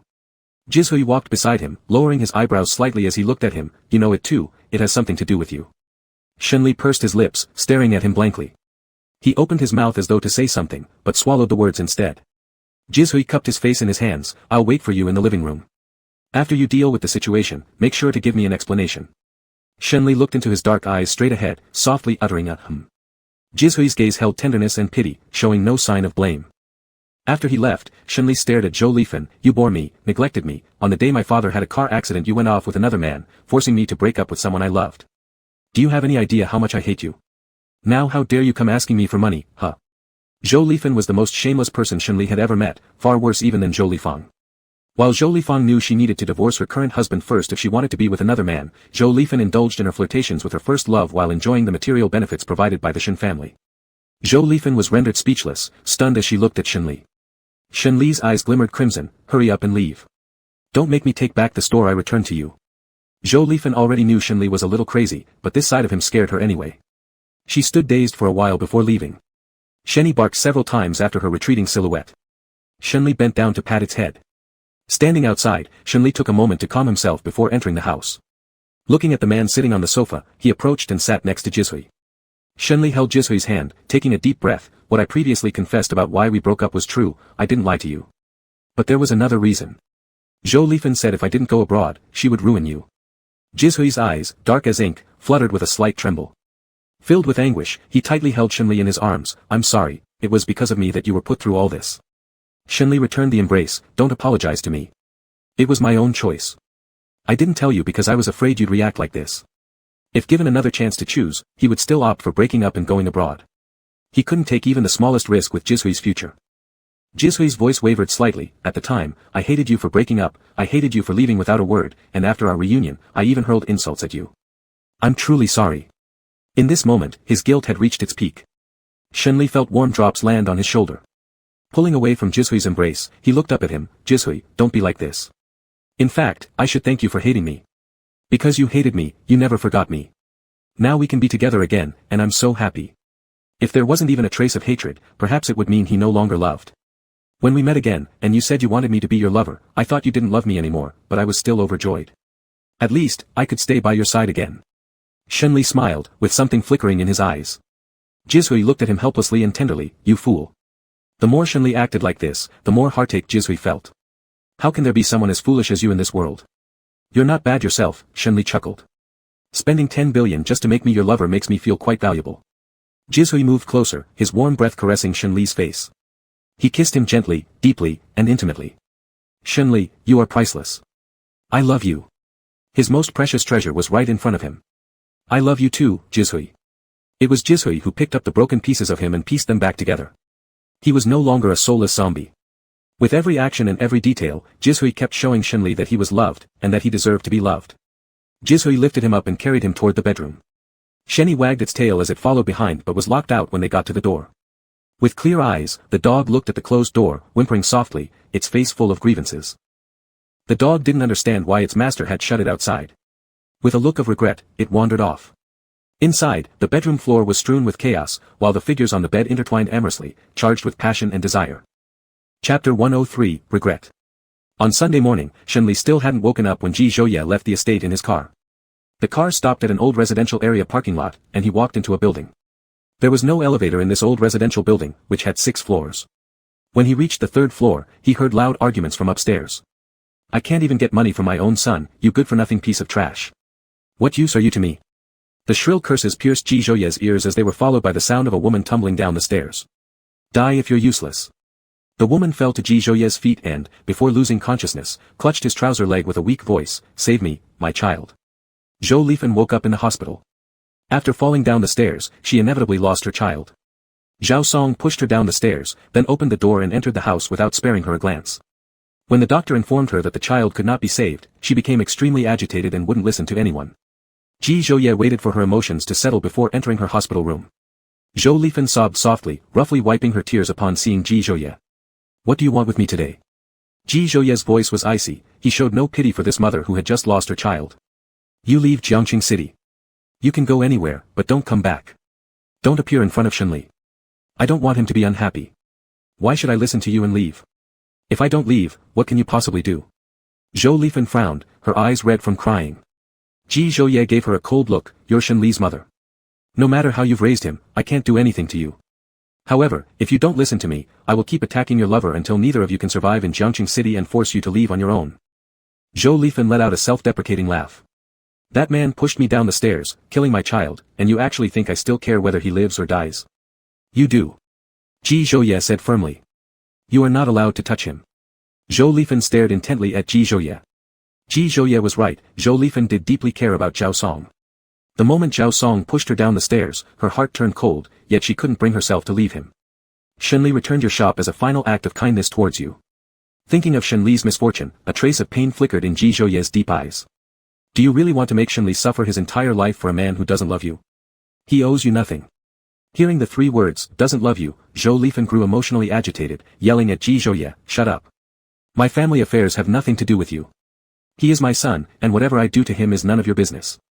Seeing that Zhou Lifan remained obstinate, Ji Zhouye realized there was no point continuing the conversation. Her mind never held any space for Shenli, your family matters aren't my concern. I only care about Shenli.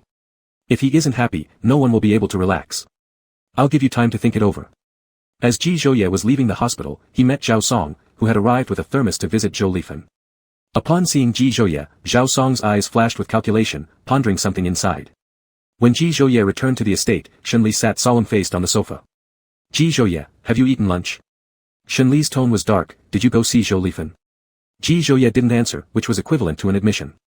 Zhao Song called and said you helped take revenge for me by pushing Zhou Lifan down the stairs, causing them to lose their child. Shenli suppressed his anger.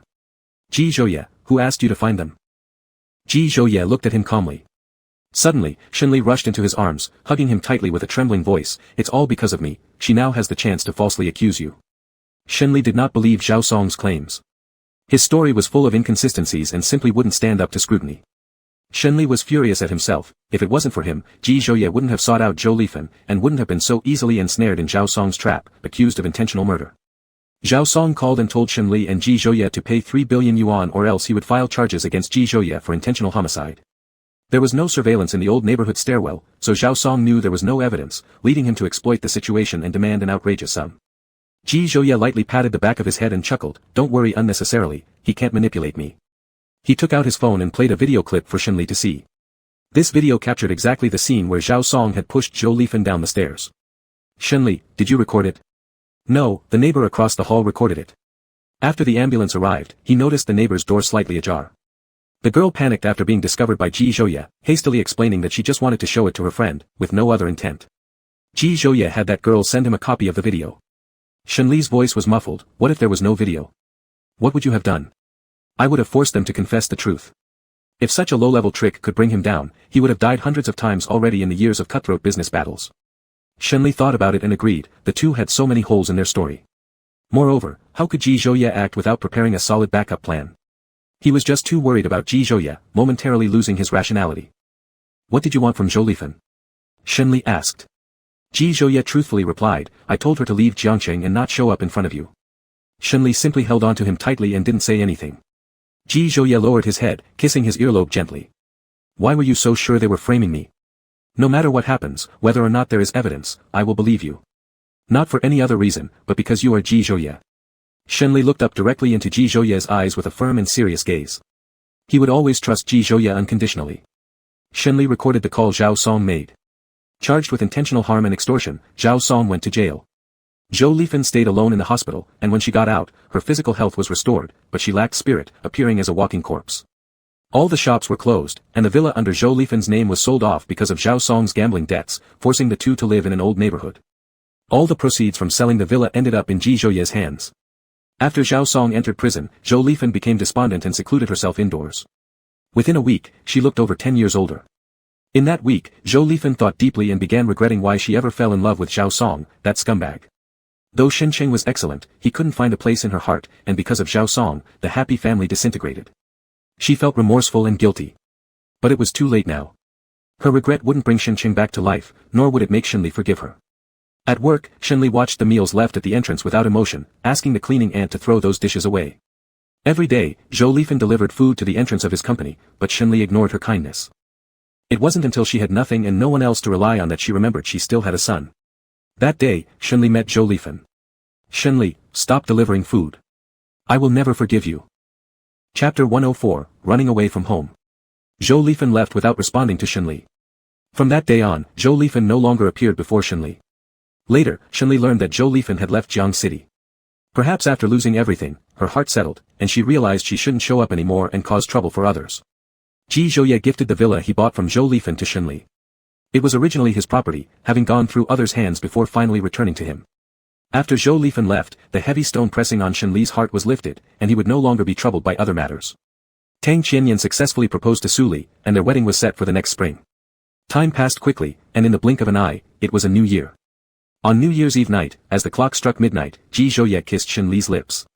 Baby, Happy New Year's Day. Shenli wrapped his arms around Ji Zhouye's neck, responding with a kiss. Ji Zhouye, Happy New Year's Day, I will spend every New Year's Day with you from now on. Fireworks bloomed recklessly outside the window, while the atmosphere inside grew increasingly intimate. The sounds of fireworks masked the intermittent affectionate sounds within the bedroom. Pushing aside the thick fog of darkness, Shenli could see the future. And the thick fog in the night was personally pushed aside by Ji Zhouye. Spending the New Year's Day at the old house, the family gathered together to eat and entertain themselves, creating a warm atmosphere that Shenli had always longed for, which was now realized. The people around were kind and smiled often, there was never any tense atmosphere at home, except when Ji Zhiyu upset Hiya. Ji Zhiyu's mouth was not only vulgar but also unsweet, and lacking emotional intelligence, making him the least favored one in the family, who frequently made Hiya angry. Whenever Hiya got angry, everyone would criticize him a bit. Shenli accompanied Grandpa Ji with divine powers in the courtyard basking in the sun, and Ji Zhiyu sat beside Shenli, sister-in-law, how do you make our mother so happy? Teach me once. Shenli, be sweet-mouthed, have high emotional intelligence. What else? Shenli, that's all. Is that it? Shenli nodded. Ji Zhiyu seemed to understand, or perhaps not. Then how do you be sweet-mouthed? Good sister-in-law, teach me. I don't want to be the most unfavored one in this family. Just compliment everything. Compliment everything. Ji Zhiyu looked at Grandpa Ji basking in the sun beside him. Grandpa, you're really young. Grandpa Ji glared at him. Nonsense, I'm already in my 70s and 80s. You're clearly mocking me. Ji Zhiyu felt somewhat helpless. Sister-in-law, this doesn't work either. That's because you're not using it properly. Ji Zhiyu. It's too hard. Ji Zhiyu decided not to learn anymore. Anyway, there always had to be one scapegoat in the family. Ji Zhiyu stared blankly for a while when Hiya called him from inside the room. Ji Zhiyu, help your dad cook. Mom, why don't you call my sister-in-law? Ji Zhiyu had a resigned expression on his face. Hiya, your sister-in-law is here to enjoy herself at our home, not to work as our nanny. You're right. Ji Zhiyu resigned himself and walked into the house. Both Ji Zhouye and Ji Zhiyu helped in the kitchen, and Hiya came out to chat with Shenli for a while, asking whether Ji Zhouye had bullied him recently. Shenli, Ji Zhouye hasn't bullied me. Hiya asked again, have you used the phone I gave you? Shenli instantly transformed into a bundle of grievances, my phone was confiscated by Ji Zhouye. Mom, don't blame Ji Zhouye, it's all my fault for secretly playing on the phone and angering him.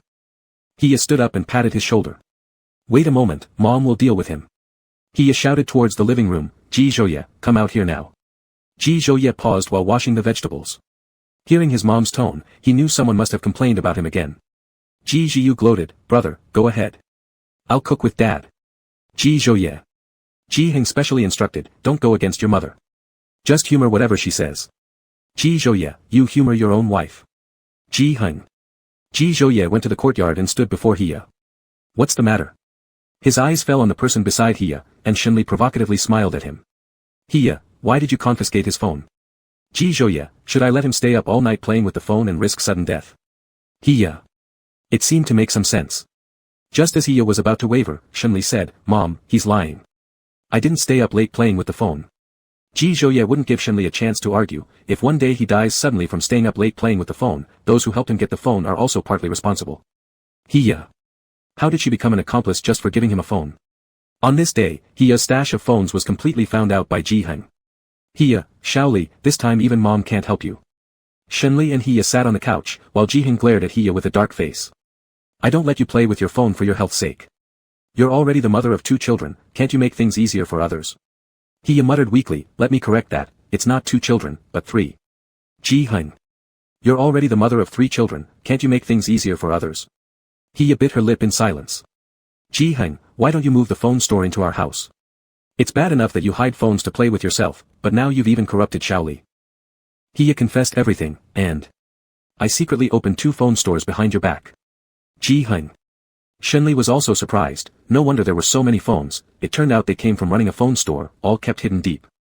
Jiheng smiled through gritted teeth, stood up, and looked at Ji Zhouye. Check which 2 phone stores these are, and shut them down immediately. As angry as Jiheng was, he couldn't do much to Hiya, just lecture her a little at most. After Grandpa Ji and Grandma finished their afternoon rest and came down, Hiya felt as if she had seen a savior. She ran towards Grandma with a look full of wronged feelings. Mom, Jiheng is bullying me. Grandpa Ji frowned, making Jiheng realize something wasn't right. My son that old Ji raised has developed some skills now, starting to bully his own wife. Grandpa Ji sarcastically remarked. Jiheng scowled. You all just indulge her. Even after having made a mistake, they wouldn't even allow him to say a few words. Jiheng stormed upstairs in anger, and Hiya smugly watched him go. Hiya walked up to Ji Zhouye with a pleading smile. Good son, can you not close mom's phone stores? Ji Zhouye's face wasn't any better than Jiheng's. No. While Ji Zhiyu ate fruit nearby watching the drama unfold, finally there was something unrelated to himself. When Ji Zhouye said no, the smile instantly disappeared from Hiya's face, and she turned to Shenli sitting on the couch. Shaoli, we have no place left for us in this family. I'll pack my luggage now, let's run away from home together. Shenli. He didn't intend to run away from home. After saying this, Hiya really went to pack her luggage, until she was persuaded by Shenli. Jiheng had to cajole her for quite a while before managing to soothe her. Chapter 105, I'm happy being taken care of by you. At the old house, Shenli could do whatever he wanted with Hiya's backing and didn't pay any attention to Ji Zhouye. When Hiya allowed them to stay at the old house, Shenli was naturally very willing. However, Ji Zhouye wasn't as pleased. If they were living in the old house, Shenli would definitely play games with Ji Zhiyu till late at night, leaving him alone in an empty room. Hiya spoiled Shenli a great deal, one might say she overindulged him. She was gradually compensating him for what he had missed out on during his childhood. She felt deeply sorry for Shenli having such a mother, one who not only did not love her child but also caused a lot of harm to him, which Hiya found incomprehensible. After finishing his game at midnight in Ji Zhiyu's gaming room, Shenli went downstairs for water when he encountered Hiya sneaking around in the living room. Hiya had something in her hands.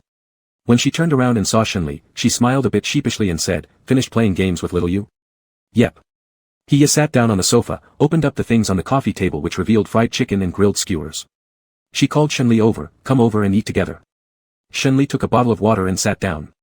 Hiya tore a chicken leg and handed it to him, help mom keep this a secret. There was beer on the table as well, and Hiya opened one for herself. Before they started eating, Ji Zhiyu came down from upstairs and joined in upon seeing the scene. Hiya ate some grilled skewers and drank some beer as she told Shenli, the 2 hardest people to deal with in this family are my husband and your husband. Shenli wasn't very hungry and slowly chewed on the chicken leg while being amused by Hiya's words. Ji Zhouye is indeed quite hard to deal with sometimes, like a stern head teacher who doesn't allow staying up to use mobile phones, insists on eating meals on time, and prohibits drinking too much alcohol or smoking too much. Hiya said, drinking too much alcohol and smoking too much really aren't good for your health. Ji Zhiyu made a sound of disapproval, you don't even mention how bad staying up is for your health while you have beer in your hand, yet you tell others drinking isn't good. Hiya was rebutted, knowing that she was in the wrong and couldn't come up with a single word in return. Ji Zhiyu remarked, anyway, I think all the people in this house are pretty difficult. Hiya glanced at him, find reasons within yourself. Shenli laughed on the side. He really liked this warm and relaxed atmosphere. This was what it felt like to be part of a family, rather than living in a cold, lifeless villa. After finishing eating and returning to the room, the bedroom light was on, and Ji Zhouye, leaning against the bedhead, looked over toward Shenli, speaking lightly yet filling the air with immense pressure, do I really look like a stern head teacher? Shenli was slightly shocked and gave a nervous laugh, did you hear everything? Else what? Hiya had been sneaking snacks at midnight numerous times already, and Jiheng always turned a blind eye to it. When Ji Zhouye heard their conversation while going downstairs, he simply returned without exposing them, so as not to spoil their mood. Shenli thought Ji Zhouye was mad and lay down on his chest after getting on the bed, making a pleasing expression, don't be mad, I won't say you're like a stern head teacher anymore. I'm happy to be taken care of by you. Ji Zhouye pushed him away, go take a shower. Prompted by Ji Zhouye, Shenli directly entered the bathroom without taking sleepwear. After showering, Shenli remembered he hadn't taken clothes and felt awkward and shameful, so he asked Ji Zhouye for help. Ji Zhouye slid the clothes through the door gap to him. Looking at the clothes in his hand, Shenli furrowed his brows and said toward outside the bathroom, "What kind of clothes are these, Ji Zhouye? Ji Zhouye, if you don't wear them, you can just come out naked." Shenli. Looking at the white shirt in his hand, Shenli seriously doubted that Ji Zhouye was messing with him. After coming out of the bathroom, under Ji Zhouye's burning gaze, he found a set of clothes in the closet, despite his hesitation. At 8 o'clock in the morning. Ji Heng let the aunt go call them for breakfast, but he has stopped her. "They're adults now, if they're hungry, they'll come down for food. Knowing how late they slept last night, better not disturb them." After the aunt left, he teasingly glanced at Ji Heng. "Have you forgotten what you were like when you were young?" Ji Heng. Actually, there isn't much difference between you now and when you were young." Ji Heng held Hiya's hand. "What can I do? It's involuntary because my wife is too beautiful." It was rare for Ji Zhiyu to get up early once and come downstairs for breakfast. Before putting anything into his mouth for breakfast, he was fed a mouthful of dog food, being lovey-dovey first thing in the morning. "Aren't you going to leave a path open for single dogs?" Hiya joked. "Oh, weren't you saying you wouldn't come down for breakfast? Looks like the sun rose from the west today." Ji Zhiyu sat down at the dining table, had no choice. "The food you ordered last night wasn't enough, and I didn't have my fill." Hiya gave Ji Zhiyu a glare and sneakily glanced at Ji Heng. Seeing that Ji Heng was smiling without any other reaction, she breathed a sigh of relief. She decided that next time she wouldn't share delicious food with Ji Zhiyu anymore. His mouth was unguarded, and he couldn't keep any secrets. After breakfast, Ji Zhiyu was about to go upstairs to call Shenli for a game when he was pulled back by Hiya, who grabbed his ear. "Can you be a bit more perceptive? Just because you're single doesn't mean you can't bear seeing others being affectionate. Ji Zhiyu, your mindset is not good." Ji Zhiyu. What kind of mindset did he have? He just wanted to play a game. Was that wrong? Chapter 106, Last night must have been tiring. By the time Ji Zhouye and Shenli came downstairs, it was already 11. Hiya was watching TV on the sofa. Perhaps she was too engrossed in the show, her words slipped out without much thought. "You two must have been very tired last night. I asked the housekeeper to make some soup. You should drink more at noon." Shenli. Ji Zhouye. Realizing what she had just said in front of the children, Hiya froze mid-action with the fruit she was eating. She lowered her head, not daring to look at them. Shenli coughed lightly to cover up the awkward atmosphere. The arrival of Ji Zhiyu broke the awkwardness. "Sister-in-law, let's play a game." "Oh, okay." Shenli gave Ji Zhiyu a grateful glance, though Ji Zhiyu had no idea what had just happened and looked somewhat puzzled. When Shenli left, Hiya tapped her lips softly a few times, muttering under her breath, "That's for talking nonsense." At lunch, Ji Zhiyu frowned as he looked at the soup in front of him. "Why is there so much goji berry and red dates in this chicken soup?" Shenli forced a smile that seemed uncomfortable, glancing at Ji Zhouye briefly. Ji Zhouye remained calm compared to him, even casting an amused glance his way. Shenli decided to just focus on his meal, avoiding eye contact with everyone. Hiya explained, "It's getting cold, drinking more goji berry and red date can help build strength." Ji Zhiyu replied, "I don't like drinking it." "You all drink it then." He wasn't a fan of either goji berries or red dates. To cover her embarrassment, Hiya insisted that Ji Zhiyu drink it, which left him no choice but to obey. Ji Zhiyu ended up drinking 2 bowls. Everyone at the table was required to drink some. After Ji Zhouye finished, Hiya immediately served him another bowl, the same for Shenli. Being such a careless person, Ji Zhiyu still noticed something odd about Hiya. "Mom, why are you acting strange today? You've never been this concerned about us before." Hiya responded, "What? Concerning you is wrong now? Never mind." Ji Zhiyu dared not argue back with their father still around. In the afternoon, Shenli and Ji Zhouye returned to the mansion. On the way, Shenli remembered the dirty bedsheet from last night. If the housekeeper found it while tidying up the room, Shenli would be mortified. "Ji Zhouye, let's go back to the old house, we didn't deal with the dirty sheet." Ji Zhouye gestured towards a paper bag in the back seat. Shenli reached over, took a peek inside, and found the dirty sheet tucked away neatly. He sighed in relief. Unquestionably, Ji Zhouye's actions were always unexpected. Bringing the soiled sheet away himself was the most convenient solution. Had Ji Zhouye washed it and hung it out to dry, the implications would have been obvious to any keen-eyed observer. As soon as they got home, Ji Zhouye went upstairs to handle the sheets while Shenli sat on the couch. Before he could even settle in, Lu Ming arrived. His face looked terrible as he plopped down onto the single-seater couch, cursing aloud, "Stupid asshole, god damn it." Curious about his mood, Shenli asked, "What's wrong?" "That fucking sure something is an idiot, damn, he pissed me off."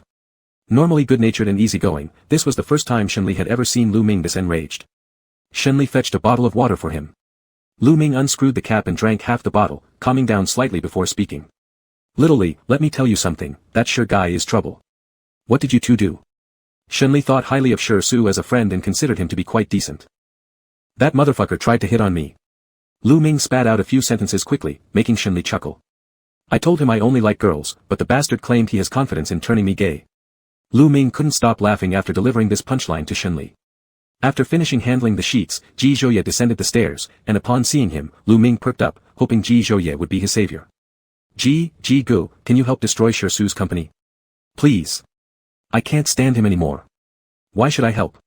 Ji Zhouye calmly questioned, sitting beside Shenli. You're my blood brother. If you don't help, no one else will. Ji Zhouye smirked coldly, who says I'm your blood brother? My mom only gave birth to me and Ji Zhiyu. Lu Ming looked shocked, and heartbroken. The love was gone. Seeing Lu Ming's gloomy face, Shenli suggested, how about I arrange a meeting with Shersu next time? Maybe you two can clear up any misunderstandings on the spot. Do you think that'll work? I don't have any misunderstandings with him, I simply can't stand him, Lu Ming thought for a moment. But fine, if it doesn't work out, then I'll marry myself off. Realizing he had spoken out of turn, Li Ming quickly corrected himself, no, I didn't mean marrying myself off, I meant finding a girl to bring home. Every day being eyed by such a man left him feeling insecure. Shenli advised, don't act rashly or make foolish decisions. Marriage is a lifelong matter and shouldn't be taken lightly. But nothing was getting through to Li Ming now. If it means getting rid of that damn guy's advances, then it's worth it. Ji Zhouye placed a piece of fruit near Shenli's lips, teasing, when you finally do marry someone, I'll send you a sports car as a dowry. Li Ming. Ji Zhouye, can you stop making sarcastic comments? Li Ming asked with hope in his voice, what kind of sports car are you planning to gift me? You'll find out once you're married. Li Ming. He complained to Shenli for some more time before leaving, spotting Shenli's dog Shennan. He pointed at the dog, I never realized how much this mutt looks like Shersu. Woof woof. Shennan growled angrily and started chasing him. Li Ming ran fast, and Shennan stopped chasing when he was driven out of the yard. Back inside, Ji Zhouye rewarded Shennan with dried meat and canned food. Shenli chuckled slightly, you were ready to punish him when Shennan knocked me over earlier, but why are you rewarding him now that he chased after Li Ming? He drove the unwelcome intruder away from our house, he deserves a reward. Chapter 107, Clash of Wills.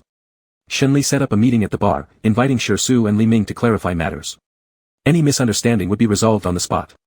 Li Ming arrived first, and Shersu came late. Before Shersu arrived, Li Ming had already been ranting for 10 minutes. Shenli quietly listened. When Shersu pushed the door open, Li Ming, who was facing away from the door, didn't see him and kept complaining.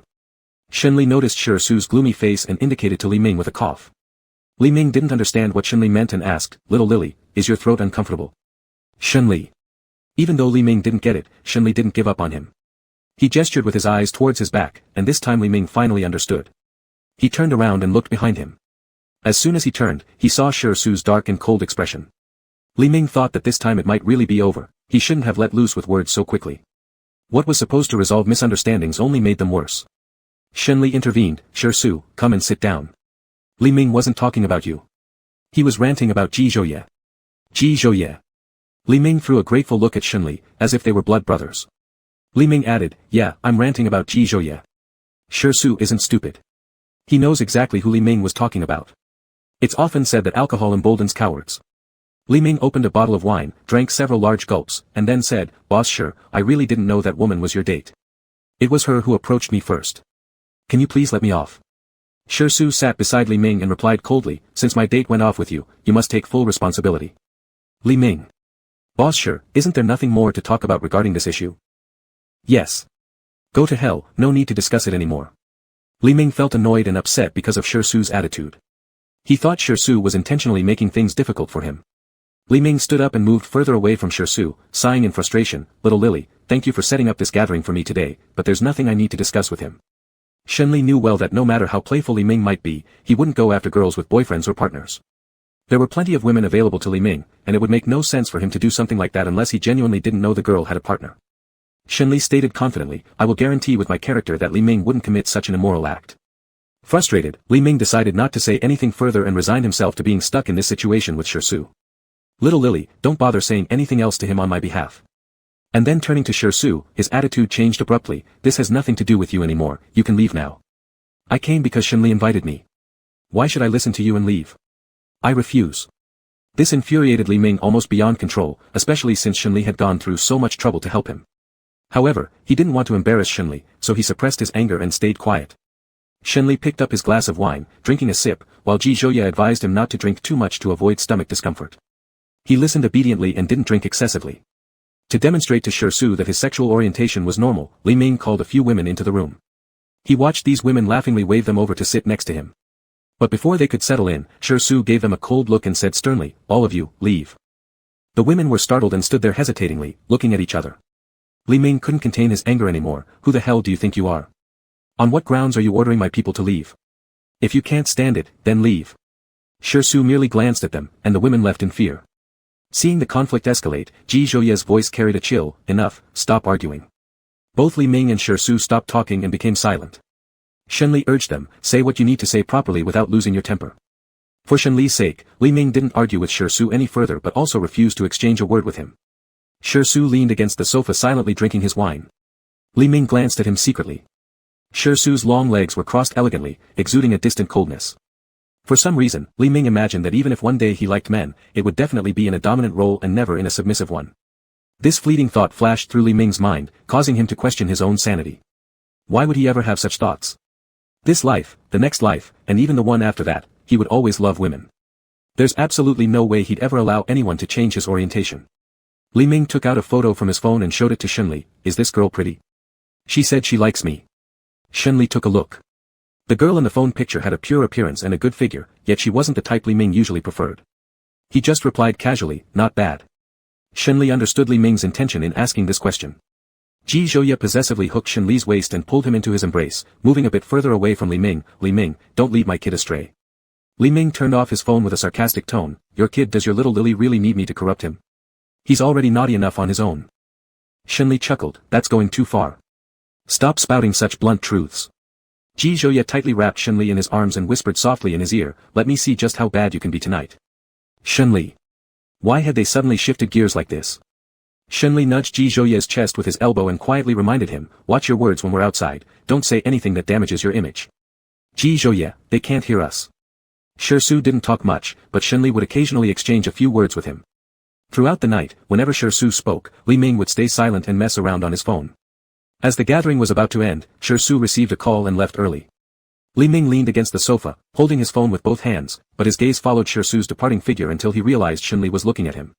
Then, he looked away, turned off his phone, and threw it onto the sofa, muttering, pretending to be so serious all night long, acting all high and mighty, like someone owes him money or something. Now he's finally gone. He exhaled deeply. Shenli couldn't help but find it amusing. "Do you dislike him so much?" "Not exactly dislike. I just purely don't like him." Shenli. These two sentences left Shenli completely confused. After leaving the bar, Ji Zhouye was eager to get back and explore Shenli's naughtiness, so he shoved him straight into the car and ordered the driver to leave. Li Ming watched as the car drove away. Chapter 108, Violence. Shenli didn't wake up until noon. He reached to close the bathroom door, but Ji Zhouye used his foot to block it. "Shenli, brother, I need to use the restroom." "Which part of you haven't I seen? You're even shy about using the restroom." Ji Zhouye's eyes gleamed with amusement. Shenli. Anyway, there was no way the bathroom door was going to be closed. After he brushed his teeth and came out of the bathroom, he changed clothes. "Ji Zhouye, not using the restroom anymore?" "Your glance made me hold it back." The look in Shenli's eyes towards Ji Zhouye was filled with deep resentment. That afternoon, Shenli was working when Ling Feng burst in without knocking, hurriedly saying, "Mr. Shen, Mr. Ji has been injured and hospitalized." Fear surged in his heart as Shenli stood up from his office chair, knocking over some documents on the desk. "Which hospital?" After Ling Feng mentioned the name of the hospital, Shenli left the office in the blink of an eye. The hospital Ling Feng referred to was a private one under Ji Zhouye's name. Shenli called Ji Zhouye. The call went unanswered. The feeling of dread kept growing inside him, his heart felt like it was being torn apart. Shenli drove straight to the hospital at high speed. When he found Ji Zhouye, his hands were covered in blood, the wound on his palm horrifying to see. The doctor was disinfecting his wound. When Ji Zhouye saw Shenli appear, he slightly paused and cast a glance at Song Yan. Shenli stood by his side, asking nothing, silently staring at the wound on his hand while watching the doctor handle it. Ji Zhouye held his hand and whispered reassuringly, "It's just a small injury, I'm fine." Shenli's eyes were full of compassion. "Does it hurt?" "Not at all. Doctor, there's nothing serious, just that the wound is a bit deep. Avoid water after going home and keep your diet light." Upon hearing the doctor's words, Shenli finally sighed in slight relief. He looked at Song Yan. "Come with me outside." Song Yan looked at Ji Zhouye. Shenli said firmly, "Looking at him won't help, come with me outside." Song Yan followed Shenli out. Shenli directly asked, "What happened?" "Mr. Ji didn't want me to say anything, but this matter concerns you, so I think you should know," Song Yan said. "Mr. Ji's hand was injured by Luong." Luong. A dark streak of fury flashed across Shenli's eyes. Luong disguised himself as a restaurant staff member when Mr. G came out of the restaurant after his dinner appointment, trying to kill Mr. G. Originally, Mr. G managed to dodge, but amidst the chaos, Luong took a child hostage. In the urgent situation, Mr. G got his hand injured while making sure the child was safely rescued. Shenli's expression turned gloomy. Where is Luong? Took advantage of the confusion to escape. Go find him now. Song Yan turned around and left, then looked back after a couple of steps. Luong also said something to Mr. G. He said that if Mr. G died, you would be with him. Obsessed and insane. As they left the hospital, Shenli remained silent. Ji Zhouye reached for his hand even though it wasn't hard to see that the person beside him was somewhat upset. Shenli, embrace me, my hand hurts. Shenli gave a very perfunctory hug. Ji Zhouye laughed through his nose at his attitude. Are you mad because I let myself get hurt or because I didn't tell you about my injury? Both. At the moment he knew Ji Zhouye was injured, his mind became chaotic, and since he couldn't reach him on the phone, all sorts of unpleasant thoughts involuntarily surfaced. Don't be mad, alright? Ji Zhouye swung his bandaged hand in front of him. The doctor said my hand can't touch water, so I'll need you to help me bathe these next few days. Isn't your left hand still functional? Shenli opened the car door, pushed him into the car, and bent down to fasten his seatbelt for him. Ji Zhouye chuckled lightly. My left hand isn't convenient either. We'll talk about bathing later. Despite Ji Zhouye's injury, Shenli had no mood to go to the company. He sent Ji Zhouye home and forbade him from going to the company. They hadn't been home long when Song Yan traced where Luong was hiding. Shenli drove away from the mansion again, with several bodyguards called by Ji Zhouye following him. They found Lu Eng's figure inside an unfinished building. Shenli casually picked up a thick wooden stick from the corner, his eyes reflecting pure brutality. Seeing Shenli in such a state, Luong retreated in fear until he was cornered against the wall, unable to retreat any further. Song Yan stayed by Shenli's side. Shenli did not allow him to intervene. The wooden stick landed repeatedly and heavily on Lu Eng's body, Shenli's eyes bloodshot, like a vengeful devil seeking death. Upon seeing Luong, the last shred of reason burned away, consumed by rage. Inside the abandoned building, cries of pain and pleading for mercy filled the air. Seemingly still not satisfied, Shenli threw away the wooden stick, grabbed his neck with one hand, and formed a fist with the other, hitting his face repeatedly, each punch landing firmly on the flesh. Lu Eng's mouth dripped with blood as he was dazed by Shenli's blows, completely unable to defend himself. Shenli looked at Song Yan. Give me the dagger. Seeing Shenli in this state, Song Yan was afraid that he might kill him. Mr. Shen, calm down. Impatiently frowning, Shenli said, give me the dagger, I won't kill him. He wouldn't kill him, but it was unacceptable for Ji Zhouye to have been hurt like this. He wanted Luong to pay back double. Song Yan handed over the dagger. Upon picking up the dagger, Shenli's eyes gleamed with ferocity as he thrust the blade into Lu Eng's palm, piercing through the back of his hand, leaving it completely impaled. From within the abandoned building, Lu Eng's anguished screams echoed painfully. Chapter 109, Ji Gij must follow the doctor's advice. Shenli rose and looked down at the disheveled person on the ground, who was curled up in pain in the corner. The fierceness in his eyes had not yet dissipated. Before leaving, Shenli kicked him one more time and handed the person on the ground to Song Yan. Song Yan sent Luong to the police station.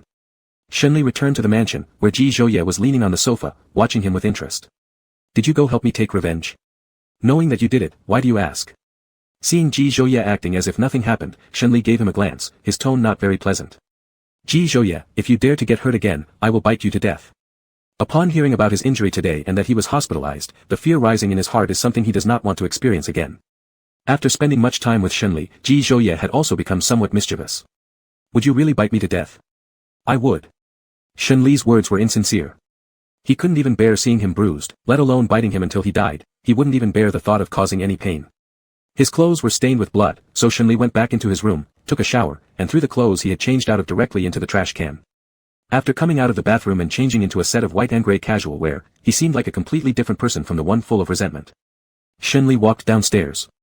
Ji Zhouye was leaning on the sofa, supporting his head, and said in a low, magnetic voice, come over here.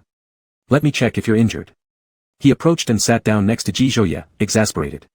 Not injured. To say the least, his combat skills during a fight were still quite strong. Dealing with that weakling wasn't difficult at all. After carefully examining him, Ji Zhouye smiled when he saw that Shenli hadn't hurt himself. You've been such a good boy. Shenli's gaze fell on his bandaged hand. I've been good, what about you? Getting yourself hurt and going to the hospital without telling me. There was blame, care, and guilt in Shenli's tone. Ultimately, this was all his fault. If it weren't for him, Ji Zhouye wouldn't have been hurt by Luong. With complex emotions, Ji Zhouye didn't find it hard to figure out. With a light tone, he teased, superficial wounds, no big deal. If I'd gone to the hospital later, the wound might already be healed. Only fools would believe that. Recalling the bloody hand and shocking wounds, it felt as though a hand had tightly gripped his heart, making it hard to breathe. Ji Gij must follow the doctor's advice. The wound shouldn't get wet, don't make me worry, okay? Shenli's tone was similar to when Ji Zhouye used to coax him before. Previously, he wasn't able to comprehend it, his own injury seemed trivial to him, but Ji Zhouye was filled with concern and even got angry with him. Now that Ji Zhouye was hurt, he finally understood Ji Zhouye's anxious state then. Such feelings were truly unpleasant. Ji Zhouye said with a light tone, "As you command, I will follow the doctor's advice, listen to you, and won't make you worry." During dinner, Shenli forcibly fed him, not allowing him to use his hands. Seeing the food near his mouth, Ji Zhouye couldn't help but chuckle, "My hands are just injured, I'm not handicapped." Shenli's attitude was firm. "Open your mouth." Ji Zhouye smiled helplessly. If feeding him this way could alleviate some of his guilt, then it's fine to be fed this way. After dinner, Shenli went back to the bedroom, prepared water in the bathtub, and let Ji Zhouye take a shower. He specifically instructed not to let the right hand touch the water. Ji Zhouye began exaggerating his suffering. "My left hand is inconvenient, I won't be able to wash thoroughly." He continued, "If the wound accidentally touches water, there might be an infection or even amputation." Stop, hold on. "Uncle, I'm truly convinced by you." Although Shenli knew Ji Zhouye was exaggerating his suffering, he still fell into his trap. The next morning, Shenli brought out the first aid kit and changed the dressing on his wound when Shenli arrived. Seeing the wound on Ji Zhouye's hand, Shenli made a woof woof sound as if worried. It wanted to lick Ji Zhouye's wound but was stopped by Shenli. "Shenli, I know you're worried about Daddy, but you cannot lick Daddy's wound." Shenli understood and stayed quietly beside him while the dressing was being changed. When changing the dressing, Shenli's movements were gentle, careful not to cause him pain. Seeing the wound, Shenli couldn't help feeling heartbroken. After changing the dressing, Shenli forbade Ji Zhouye from going to work, insisting he rest at home. "I'm only injured on my hand, I'm not paralyzed. If you don't listen to me, I'll run away tonight." Ji Zhouye was powerless against him. Shenli drove out to work, first heading to JH, then returning to Jiangqing in the afternoon after finishing important tasks. Upon returning home in the evening, he found that Ji Zhouye was nowhere to be seen. He checked the study but didn't find him. Aunt Zhao said Ji Zhouye had gone out to walk the dog. Shenli ran into Ji Zhouye as he returned from a dog walk, his gaze landing on the bandaged hand, and his anger flared. His tone was somewhat fierce. "Ji Zhouye. With your hand injured like this, couldn't you just stay put? Usually, you don't walk the dog, but now that your hand is hurt, you go out." Ji Zhouye chuckled lightly, "Since you've already done all my work, I had nothing to do at home, so I decided to take the dog for a walk." Shenli retorted, "You won't die of boredom." He took the leash from Ji Zhouye's hand, muttering, "Some people are less well-behaved than their dogs." Most of the time, it was Ji Zhouye who disciplined him, but today Shenli took the opportunity to properly teach this disobedient man a lesson, settling some old scores. Ji Zhouye lightly kissed his cheek with his left hand wrapped around Shenli's waist. "I missed you after not seeing you all day." Shenli replied sarcastically, "What's the point of missing me when you're not getting any better? Helps, love cures all ills." Shenli made a tisk sound and pushed him away mercilessly. "Don't be so mushy." He led the dog home, while Ji Zhouye smiled faintly behind him, his eyes soft and affectionate as he watched Shenli's back. At dinner, Shenli insisted on feeding him again. After being busy with work all day, Ji Zhouye wanted Shenli to focus on eating instead of feeding him. Ji Zhouye was firm in his refusal, leaving Shenli powerless against his attitude. While this certain someone refused to be fed during meals, they were quite proactive about bathing. "Help me take a shower." Shenli said, "If you can feed yourself, why can't you bathe yourself?" "My hand hurts again." Shenli sighed inwardly. No matter how strong the desire for performance, if it was the man he chose, there was only one option: indulgence. "Mr. Ji, would you prefer a shower or a bath?" "A bath." Shenli knew it wasn't good intentions this man had in mind. Chapter 110, Running Away from Home to Have Drinks. Jishui's hand injury was healed. There wasn't a moment he wanted to let go of him. The act of love was done in the morning, and the home was left in the afternoon. Shenli took his divine power and ran away from home again. Jishui laughed angrily when he couldn't find either him or the dog, and he had never seen someone who loved running away from home so much. At the slightest disagreement, he would run away from home secretly without making any sound. In the past, Shenli could only go to the apartment when he ran away from home. But now, it's different. He could go to Grandpa Ji and Grandma's place, or he could return to the old house. When Shenli went out, he received a call from Liming. "Liming, little, are you out yet?" "I'm out, I'll send the dog to Grandpa and come over." Liming, "Alright, hurry up, I'll wait for you." This escape from home was a little trick by Shenli. Liming invited him to drink alcohol, but recently Jishui had been strict with him and didn't allow him to drink even a drop of alcohol. If he said it directly, Jishui definitely wouldn't let him go. Last night, they spent a long time together, and when Shenli woke up, Jishui still didn't let him go. This gave him a reason to leave home and drink alcohol with Liming. He brought out the divine power just to cover his tracks. Normally, he always took divine power with him when he ran away from home. If he didn't, Jishui would become suspicious. Shenli handed the dog over to Grandpa Ji. Grandpa, if Jishui comes looking for me, please help me cover up. Grandpa Ji, go play with peace of mind, leave it to your grandpa. Before leaving, Shenli squatted down and touched the head of the divine power, behave and play with Grandpa. Dad will come back to pick you up later. The divine power barked at him once. Liming was at the VIP room in the club. When Shenli arrived, there were several girls sitting beside Liming, who looked down at his phone with waning interest. Upon seeing Shenli coming in, Liming asked those girls to leave. Smiling, Shenli walked over. Jishui is not here today, you can do as you please and enjoy yourself fully. Liming glanced indifferently at the backs of those few girls. For some unknown reason, he felt uninterested. Forget it, if Jishui finds out, he will probably say that I've corrupted you again. Shenli sat on the sofa, giving Liming a meaningful look. Liming noticed that strong gaze and looked up to meet Shenli's profound eyes.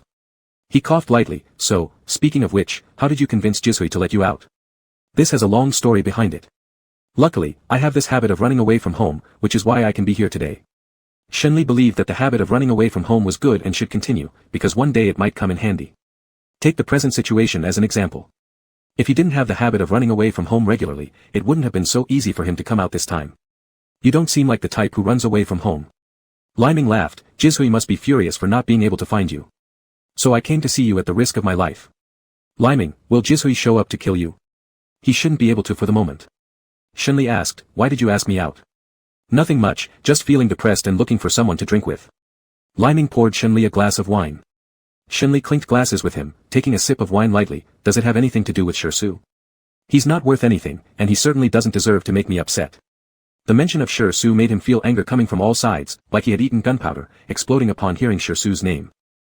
Shenli saw through but didn't say it outright, just accompanying him while drinking. When they got slightly drunk, Shenli knew he couldn't drink anymore, so he played with his phone nearby. Jishui had sent him a message a few minutes ago. Jishui, where have you run off to? Shenli didn't reply. As soon as he turned off his phone, Grandpa Ji called him, and he picked up. Grandpa. Little Yi just came looking for you, he took the dog away. After hanging up the phone, Shenli replied to Jisui's message, saying he had company business to take care of at the company and would be back shortly. He didn't know whether Jisui believed him or not. However, if he were Jisui, he definitely wouldn't believe it himself. After leaving the club with Liming, he prepared to go back. Liming pulled him into the mall. Tomorrow is my mom's birthday, and my taste is bad. Can you come along with me to pick out a gift? Buddy, you approached the wrong person. I don't even know what gifts women like.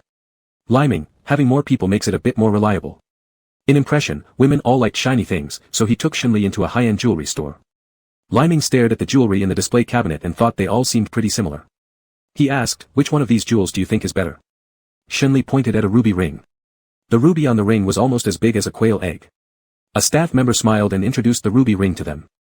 Liming thought the ruby ring was good enough, at least the gemstone on it was large. This is the one, please wrap it up.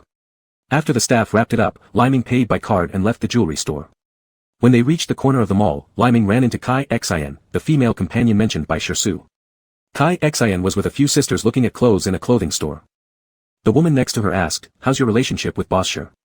Being his companion must have its perks, right? Kai Xian stood in front of the mannequin, checking out the outfit on it.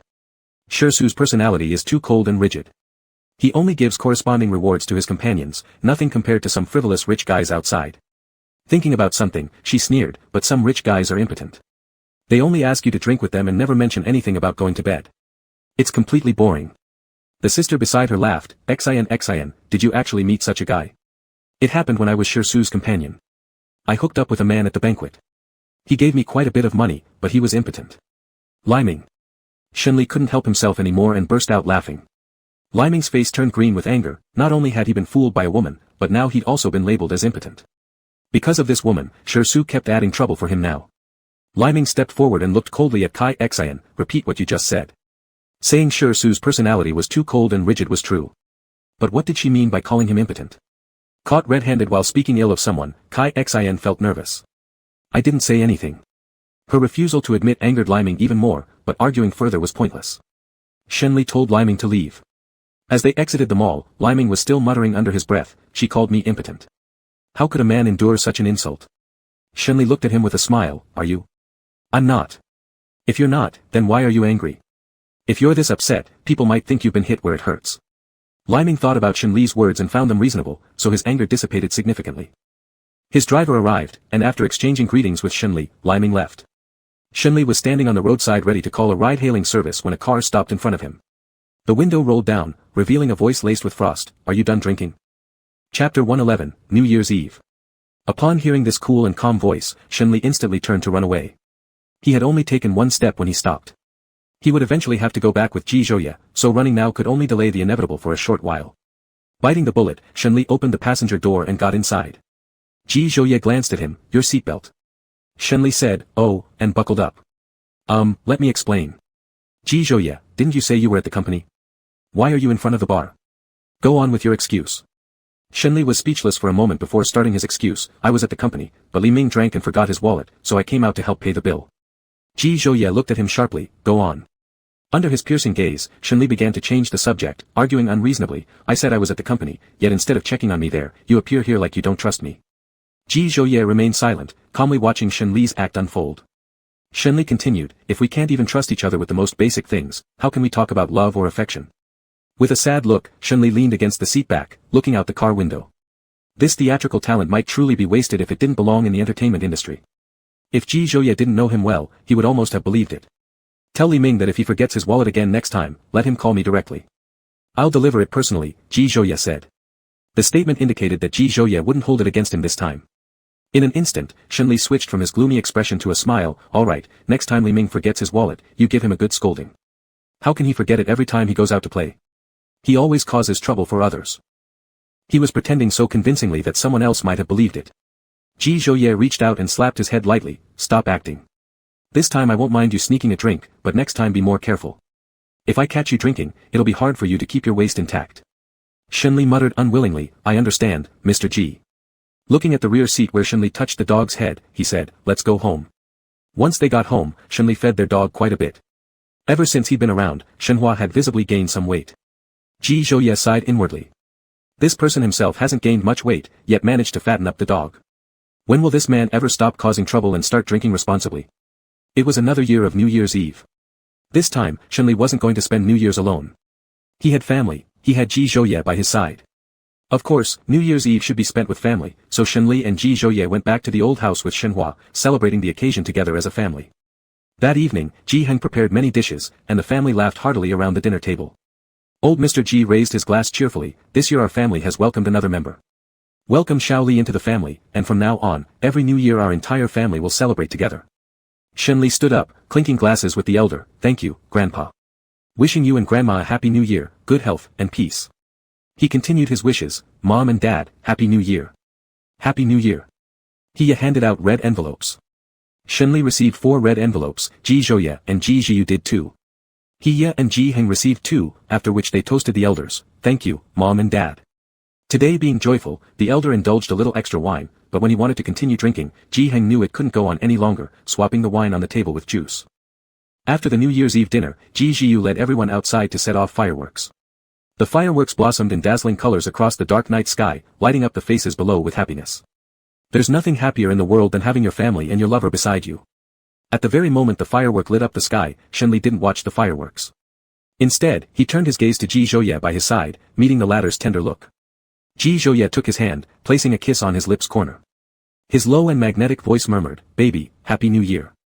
Shenli's eyelashes trembled slightly, fearing the elders might see. Quickly, he kissed Ji Zhouye's cheek. "Happy New Year." The nearby elders caught sight of this moment, sharing a smile with each other. Seeing the younger generation so content brought immense joy to the older ones. Worldly matters aren't important, happiness is what counts. Since old Mr. Ji and Grandma were getting on in years and couldn't stay up too long, they went to sleep earlier. A few people lounged on the couch watching the Spring Festival Gala, he cuddling up to Ji Heng under a blanket. Shenli sat next to Ji Zhouye, their bodies close but without any intimate gestures. Although the room was warm with the heater on, Ji Zhouye still worried that Shenli might feel cold, so he covered him with a blanket. Shenli looked down at the blanket over him, then pulled the other side to cover Ji Zhouye as well. He glanced at Ji Zhiyu. "Are you cold? There's a blanket right beside you." "I'm not cold." Perhaps due to too much jealousy from seeing the couple together, his tone was quite annoyed. Love was everywhere in this house, even if he didn't want it, it kept being forced on him. Ji Zhiyu's phone rang, and after answering it, his mood seemed to ease a little. It was Xia Qingyu who called. After the call ended, he noticed the smile lingering in Ji Zhiyu's eyes and teased, "Hey, was that Qingqing calling?" He knew her son's nature well, whenever he saw Xiaqingyu, his eyes lit up just like a pig seeing cabbage. Ji Jiu maintained his composure. Yeah, what's up? He said, you'd better never tell anyone I'm your mom when you're out there, not being able to get the girl you like is embarrassing. Ji Jiu. For the nth time, he seriously doubted if she was really his mother. Even a childhood sweetheart can't compete with sudden romance. If you don't take action, one day Qingqing might be with someone else, and then you'll have no one to cry to. He warned. She wouldn't be with anyone else. Ji Jiu replied, though his statement lacked confidence. Xiaqingyu was beautiful, lively like a little sunflower, and many people liked her and pursued her. He shrugged helplessly, whatever. When the clock struck 12, they turned off the TV and went back to their rooms to sleep. Shenli stood on the balcony watching fireworks. Ji Zhouye wrapped his arms around Shenli from behind, burying his face in his neck. In the future, I'll be by your side for every new year. Aha. After the fireworks continued for half an hour and gradually quieted down, the outside air felt chilly. As Shenli prepared to go back inside, he noticed the snowflakes beginning to fall gently onto his shoulder, melting into water. The snow grew heavier, and Shenli reached out to catch the falling flakes, which quickly melted into water in his palm. Ji Zhouye's voice softened, it's snowing, do you have any wishes? This was their first new year after starting anew, their first snowfall, a good omen. Can I wish for anything? Yeah. Shenli thought for a moment, if tomorrow morning there's deep snow, I hope to see the snowman you built in the yard. What if the snow stops shortly? If this wish isn't possible, do you have any other wishes? To watch the sunrise with you, Shenli said. Ji Zhouye responded with a simple, alright. Chapter 112, Building a Snowman. Shenli woke up the next morning to find the spot beside him already empty. He put on his slippers and pushed open the balcony door. What met his eyes was a vast expanse of white snow, thick layers indicating it must have been snowing all night. Glancing down, he saw a snowman standing in the courtyard, wrapped in a red scarf. Upon seeing the snowman, he smiled, his eyes curving and a faint smile gracing his lips. His wish had come true. Ji Zhouye entered, wrapping him from behind in a black windbreaker, standing out here without changing clothes, aren't you cold? Not at all, I just wanted to check if my wish came true. The warmth behind him made him feel no chill at all. A sense of warmth rose from within him, spreading throughout his body. Did it come true? It did. After washing up, Shenli hadn't started breakfast yet when he first went around the yard, taking photos of the snowman. The divine force circled happily around his feet in the snow. Shenli stood in the snow in his black coat playing with it, forming a loose snowball and throwing it at divine force, scattering the snow. Ji Zhouye nearby looked with tender eyes at the man and dog frolicking in the snow. Picking up his phone, he froze the beautiful scene in time. Suddenly, a snowball hit him, scattering on his clothes. Ji Zhouye didn't retaliate, but Shenli, emboldened, formed a bigger snowball and threw it over. Then he burst out laughing. Divine force also joined the chaos. Ji Zhouye began fighting back, leaving traces of snowballs thrown on both humans and one dog. Today was the first day of the new year, it was necessary to wake up early and not oversleep. Ji Jiu joined the snow fight as well. Ji Zhouye was too strong, so Shenli and Ji Jiu conspired together becoming teammates against him, with an additional dog on their side. They still lost badly. Exhausted, Shenli paused for a moment in the snow, rolling a new snowball, preparing to build another snowman next to the one Ji Zhouye had constructed. Ji Zhouye handed him a pair of gloves to wear. Ji Jiu also started rolling a snowball, planning to stack another between the two existing ones. Shenli couldn't help but laugh, you really want to be the third wheel, don't you? Ji Jiu replied, I'm not trying to break up this family, I'm trying to join it. Before he finished speaking, Ji Jiu's carefully built snowball was destroyed by divine force. Clenching his teeth, Ji Jiu exclaimed, divine force. All my previous care towards you was wasted. Trying again, his snowball was kicked apart by Ji Zhouye, go build yours somewhere else. Ji Jiu muttered, fine, I'll do it, I wasn't that interested in being the third wheel anyway. He went off to another corner and built a much larger snowman than Shenli's. After finishing his own snowman, Shenli removed the black scarf around his neck and placed it on the snowman, then fashioned a dog out of snow between the two snowmen. Unable to contain his irritation any longer, Ji Jiu returned indoors without knocking down the trio of snow figures, watching them only served to remind him constantly of how affectionate they were with each other. He woke up, catching sight of the snowman outside, she couldn't resist praising it, who built such a beautiful snowman? Ji Jiu responded curtly, the one who looks like that trio built it. He turned her gaze toward the middle of the two snowmen. Is this one a dog? Shenli nodded slightly. He joked further, I thought this was little you. Ji Jiu nearly fumed until blood bubbled. He said teasingly, little Li, could you make one for me too? Sure. He pointed to a spot where Shenli quickly piled two snowmen, the one on the left larger, the one on the right smaller, resembling an affectionate young couple. Grandpa Ji observed from the balcony and smiled saying, make one for Grandpa and Grandma too. Shenli glanced up at Grandpa Ji, okay. With Ji Zhouye's assistance, Shenli soon made 2 more snowmen, pairing them off in the yard, leaving only one lone, large figure a little farther away looking rather solitary. Seeing those paired snowmen, Ji Zhiyu's face darkened like coal. It seems he didn't need to stick around. In the afternoon, Shenli and Ji Zhiyu played games in the esports room.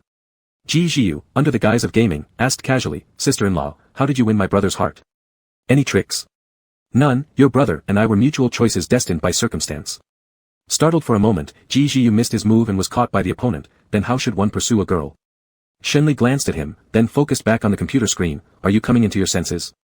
Ji Zhiyu was woken up by his mother last night. "I don't know if Xiaqingyu likes me or not. She always calls me second brother, and I feel she just treats me as a brother." "Who says calling someone brother means it has to be that way? It's just a title, don't take it so seriously." On this point, Shenli was very vocal. He liked to call Ji Zhouye big brother for no reason at all. She might just be deliberately annoying you. "So how do you pursue a girl?" Ji Zhiyu asked. Shenli didn't know how to chase girls either. What about taking a straightforward approach and confessing directly? No. Confessing directly would definitely not work. If Xiaqingyu didn't like him, their future meetings would be awkward, and they might even lose the friendship. Is there any other method that isn't so direct? Not direct, then it must be testing. Shenli had methods. There is an old routine where you confess to her, and if she's not interested in you, you can play truth or dare. Ji Zhiyu, this strategy is outdated already. Then ask your brother, see if he has any tricks. Never mind, I'll figure it out myself. Shenli hummed once. The two hadn't played many rounds of games before being called by Hiya to play mahjong. Shenli didn't care much, but Ji Zhiyu looked unwilling. He didn't like playing mahjong. Playing mahjong used to be entertainment, but this time Hiya brought out several eyeliner pens. The winner could draw a pattern on the loser's face who caused them to explode their hand. Firstly, Ji Hang caused an explosion, and Hiya won. Hiya smiled mischievously and drew a mustache next to Ji Hang's face. Then Ji Zhiyu caused an explosion. Shenli won. Shenli spared Ji Zhiyu, drawing only a black dot between his eyebrows. Finally, Ji Zhiyu won with Shenli causing the explosion. Ji Zhiyu spared him not one bit and drew a dog's head on his face. Hiya laughed. "Little Li, Mom will take revenge for you later." "Thanks, Mom." Coincidentally, in the next round, Ji Zhiyu caused another explosion, which made Hiya win. Ji Zhiyu, feeling despondent, said, "Mom, I'm your son too." "I know," and Hiya drew a turtle on his face. Seeing everyone laugh, Ji Zhiyu had an ominous premonition and checked himself in the mirror. Sure enough, his guess was correct. As the game went on, the patterns drawn on their faces became more outrageous. The main reason for the end of the mahjong session was because there was no place left on Ji Zhiyu's face to draw. Ji Zhiyu considered himself unlucky. Today's luck was truly against him. He fetched some makeup remover for everyone to use, cleaning their faces thoroughly. Chapter 113 Watching the Sunrise. At 4 in the morning, Shenli was woken up by Ji Zhouye. Still half asleep, he turned over and mumbled softly, "Don't move me. I'm sleepy. Can you wait until I wake up?" Ji Zhouye chuckled lowly, then held him in his arms and whispered gently in his ear, "Didn't you want to watch the sunrise with me? If you don't get up soon, we'll miss it." The person in his arms became a bit more awake. "Watch the sunrise?" Shenli sat up on the bed, slipped on slippers, and went to the bathroom for grooming. After finishing but still not fully awake, he sat on the bed dazingly for a while. At 5 o'clock, the two of them finally stepped out together. The Ji family's old house was situated on the mountainside. The two black figures walked along the road towards the mountain top. Both were dressed in long black coats, their tall silhouettes visible, one slightly taller than the other. The snow on the roadside shrubbery had yet to melt. Shenli randomly scooped up some snow, rolled it into a snowball, and made a mini-sized little snowman. "Does this little snowman look like you with a cold face?" Ji Zhouye glanced at the tiny snowman in his palm. Aside from being able to see its basic shape, let alone having any expressions, it didn't even have a discernible face. He laughed lightly, immature. Seeing that Ji Zhouye wasn't participating in his antics, Shenli muttered unhappily, "I'll throw you away." Subsequently, the little snowman flew out and smashed against the trunk of a tree by the roadside, crumbling into pieces. Ji Zhouye couldn't help laughing after seeing the snowman fly out. Shenli threw the snowman purely because his hands were frozen. The morning temperature was indeed quite cold. His hands turning red from the cold, Ji Zhouye took his hand and placed it inside his own pocket. Walking for several minutes, they reached the summit where there was a large rock. Shenli easily climbed up and sat on it. Ji Zhouye sat down beside him. From this angle, watching the sunrise would be best. The whole city was enveloped in thin mist, the eastern sky tinged with orange-red hues as the sun rose accompanied by morning clouds. Shenli leaned on Ji Zhouye's shoulder, silently enjoying the serenity of dawn without needing words, both gazing at the same patch of orange-red sky. A sudden bark broke the tranquility. Shenli and Ji Zhouye both turned around to find Shenli's dog standing behind them. In the end, the three sat on the rock watching the sunrise. This entire mountain belonged to the Ji family, so no one else would come up here. There was only the sound of the wind rustling through the leaves, birds chirping, and the shallow breathing of two people closely huddled together. Shenli looked up at Ji Zhouye, his eyes filled with deep affection. Ji Zhouye, ever since I've been with you, all my wishes seem to come true. It's just that your wishes are too simple, Ji Zhouye replied. Next time, try making a wish that's more challenging. I actually do have a wish right now. What is it? Ji Zhouye asked. I hope you can exercise some restraint and stop messing with me all the time. For Ji Zhouye, this wish wasn't just difficult, it was nearly impossible to achieve. Ji Zhouye's warm hand lightly rubbed the back of his neck, his burning gaze falling onto his lips, his voice deep. I'm afraid I can't help you fulfill this wish. His soft lips pressed lightly against Shenli's lips, delivering a gentle kiss, as if caressing water-like tenderness. Shenli knew when he voiced it that this wish would be hard to accomplish, he simply said it out loud anyway. Morning light bathed the couple locked in a tender embrace, casting a warm and soothing glow as though coated in a warm filter. As the sun continued to rise, the couple descended the mountain with the dog. They moved slowly on their way down as if taking a leisurely stroll, while the dog happily circled around their feet. Before this, Shenli never knew what kind of life he wanted in the future, but now he did. This peaceful, ordinary life was exactly what he wanted. Healthy family, lover by his side. On New Year's Eve, Shenli received a text message wishing him Happy New Year from an unknown number. He knew who it was from, but he chose not to reply. Maybe she genuinely regretted her past actions, or maybe she wanted someone to grow old with. Regardless of her reasons, the best outcome for Shenli was that she no longer disturbed his life. Lost in these thoughts, Shenli only came back to reality when Ji Zhouye called his name twice. What are you thinking about? About our future, Shenli smiled and said. In the afternoon, Shenli and Ji Zhouye returned to the villa. After 2 more days of rest, they would need to go back to work. In the evening, Ji Zhiyu messaged Shenli, hoping he could arrange for Xia Qingyu to come over and play games at the villa. Xia Qingyu had mentioned to Ji Zhiyu that another guy invited her out to play. Ji Zhiyu wasn't sure if Xia Qingyu would accept the invitation, but he also didn't know how to directly tell her not to go out with another man. Thus, he decided to ask Shenli for help. Shenli agreed. Ji Zhiyu initiated a game and invited Shenli in. Xia Qingyu was already online. Shenli then proposed that Xia Qingyu come over to play games at his place the next day. Xia Qingyu was a teenage girl addicted to online games. After seeing Shenli's gameplay, she eagerly wanted to be carried by such a skilled player and immediately agreed without hesitation. Ji Zhiyu sighed in relief upon Xia Qingyu's agreement, as this at least indicated that Xia Qingyu wouldn't go out with another man. When Xia Qingyu arrived at the villa with Ji Zhiyu, she saw Shenli and smiled sweetly, asking, "Sister-in-law, why did you suddenly think of inviting me to play games?" Shenli glanced at Ji Zhiyu and replied, "The last time I promised you that I would bring you along when I had free time. With my busy work schedule, I didn't have much time to play with you, so I thought we could take advantage of the New Year holiday to rank up." Ji Zhiyu, naturally referring to Shenli as sister-in-law, felt he should be more considerate toward their relationship. Xia Qingyu said gratefully, "Thank you, sister-in-law. You're really nice." Ji Zhiyu, detecting some sourness in his tone, retorted to Xia Qingyu, "Didn't you have an appointment with someone else today? Why are you playing games now?" Whether Xia Qingyu picked up on the strong tinge of jealousy was unknown to Shenli, but he certainly smelled it, stronger than even vinegar spilled over. In her usual innocent manner, Xia Qingyu replied as if not understanding Ji Zhiyu's jealousy, "I rejected him." Ji Zhiyu said nothing more after that. Xia Qingyu didn't enjoy playing PC games, so the 3 of them huddled on the couch to play mobile games. With Shenli and Ji Zhiyu leading the way, they were on a winning streak. When Ji Zhouye descended from upstairs and saw the trio earnestly playing on the couch, he eventually joined in as well. After Ji Zhouye joined, another person was also invited into the hall to play. Before, Xia Qingyu would sometimes play mid-lane or support roles, but once Ji Zhouye joined, the support position became his domain. Each game focused solely on protecting Shenli, ignoring the teammates' plight entirely. Fortunately, Shenli could carry the team, otherwise, in reverse wind matches or with weaker performance from Shenli, curses might have been inevitable.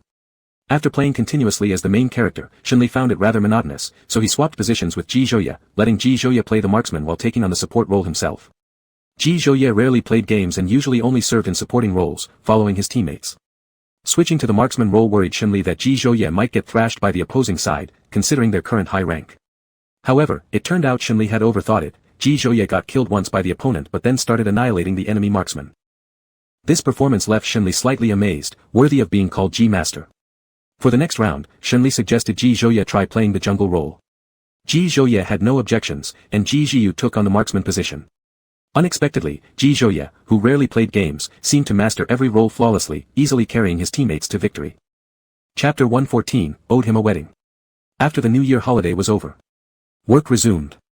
Ji Zhiyu's school started late, and Ji Heng saw that he had nothing to do at home all day but play games, so he sent him to work at JH, to be under Ji Zhouye and learn some skills. That way, it would be beneficial for him in the long run. But Ji Zhiyu's mind wasn't on the work at all. With Ji Zhouye around, he couldn't avoid doing anything. Shenli managed Jiangqing very well, ensuring his status stable, not to mention there weren't many companies in Jiang City above Jiangqing now. This time going to North City for a conference, he stood at a height others didn't dare offend. Those who had mocked him last time dared not utter a word, and instead smiled apologetically, hoping he wouldn't hold grudges about the unpleasantness in North City last time. Shenli could be generous but also held grudges when it came to certain matters. He tormented those people a bit, then returned to Jiang City with a great mood after having endured for so long and finally getting a chance to vent his grievances. That group nearly got angry, but they dared not burst out and could only endure a belly full of anger. After returning to Jiang City, it snowed heavily for several days. The snow was heavy, and there was thick snow outside. Shenli lay in the sofa, leaning against Ji Zhouye, looking through the floor-to-ceiling window at the snowflakes falling. The temperature outside was below zero, but it was warm indoors. Shenli enjoyed this peaceful time very much. When the snow stopped outside, Shenli wore a coat and took their pet Shenny out to play in the snow. Shenny was lively yet obedient, and Shenli took many beautiful photos of it in the snow. After this snowfall, the temperature started to rise soon, and it wasn't as cold anymore. As winter ended, life began anew. It quickly became Tang Qian's and Su Li's wedding day. Shenli gifted Tang Qian a car as a wedding present. Both Shenli and Ji Zhouye were best men, and Su Li had many bridesmaids because she had good relations. Most of Shenli's friends, Tang Qian knew them all and they shared relatively close relationships. So, Tang Qian invited Li Ming. Tang Qian, I will ask Shi Su if he has time that day. Shenli. He just called Li Ming. If Shi Su was invited next, wouldn't the two of them fight right there at the wedding? Lately, Tang Qian had been busy preparing for the wedding and didn't know the enmity between Li Ming and Shi Su. Because he had a good relationship with Shi Su and there were collaborations between their companies, he directly dialed Shi Su's number. Shi Su accepted. On the wedding day. While preparing for the groom to fetch the bride, Li Ming froze upon seeing Shi Su.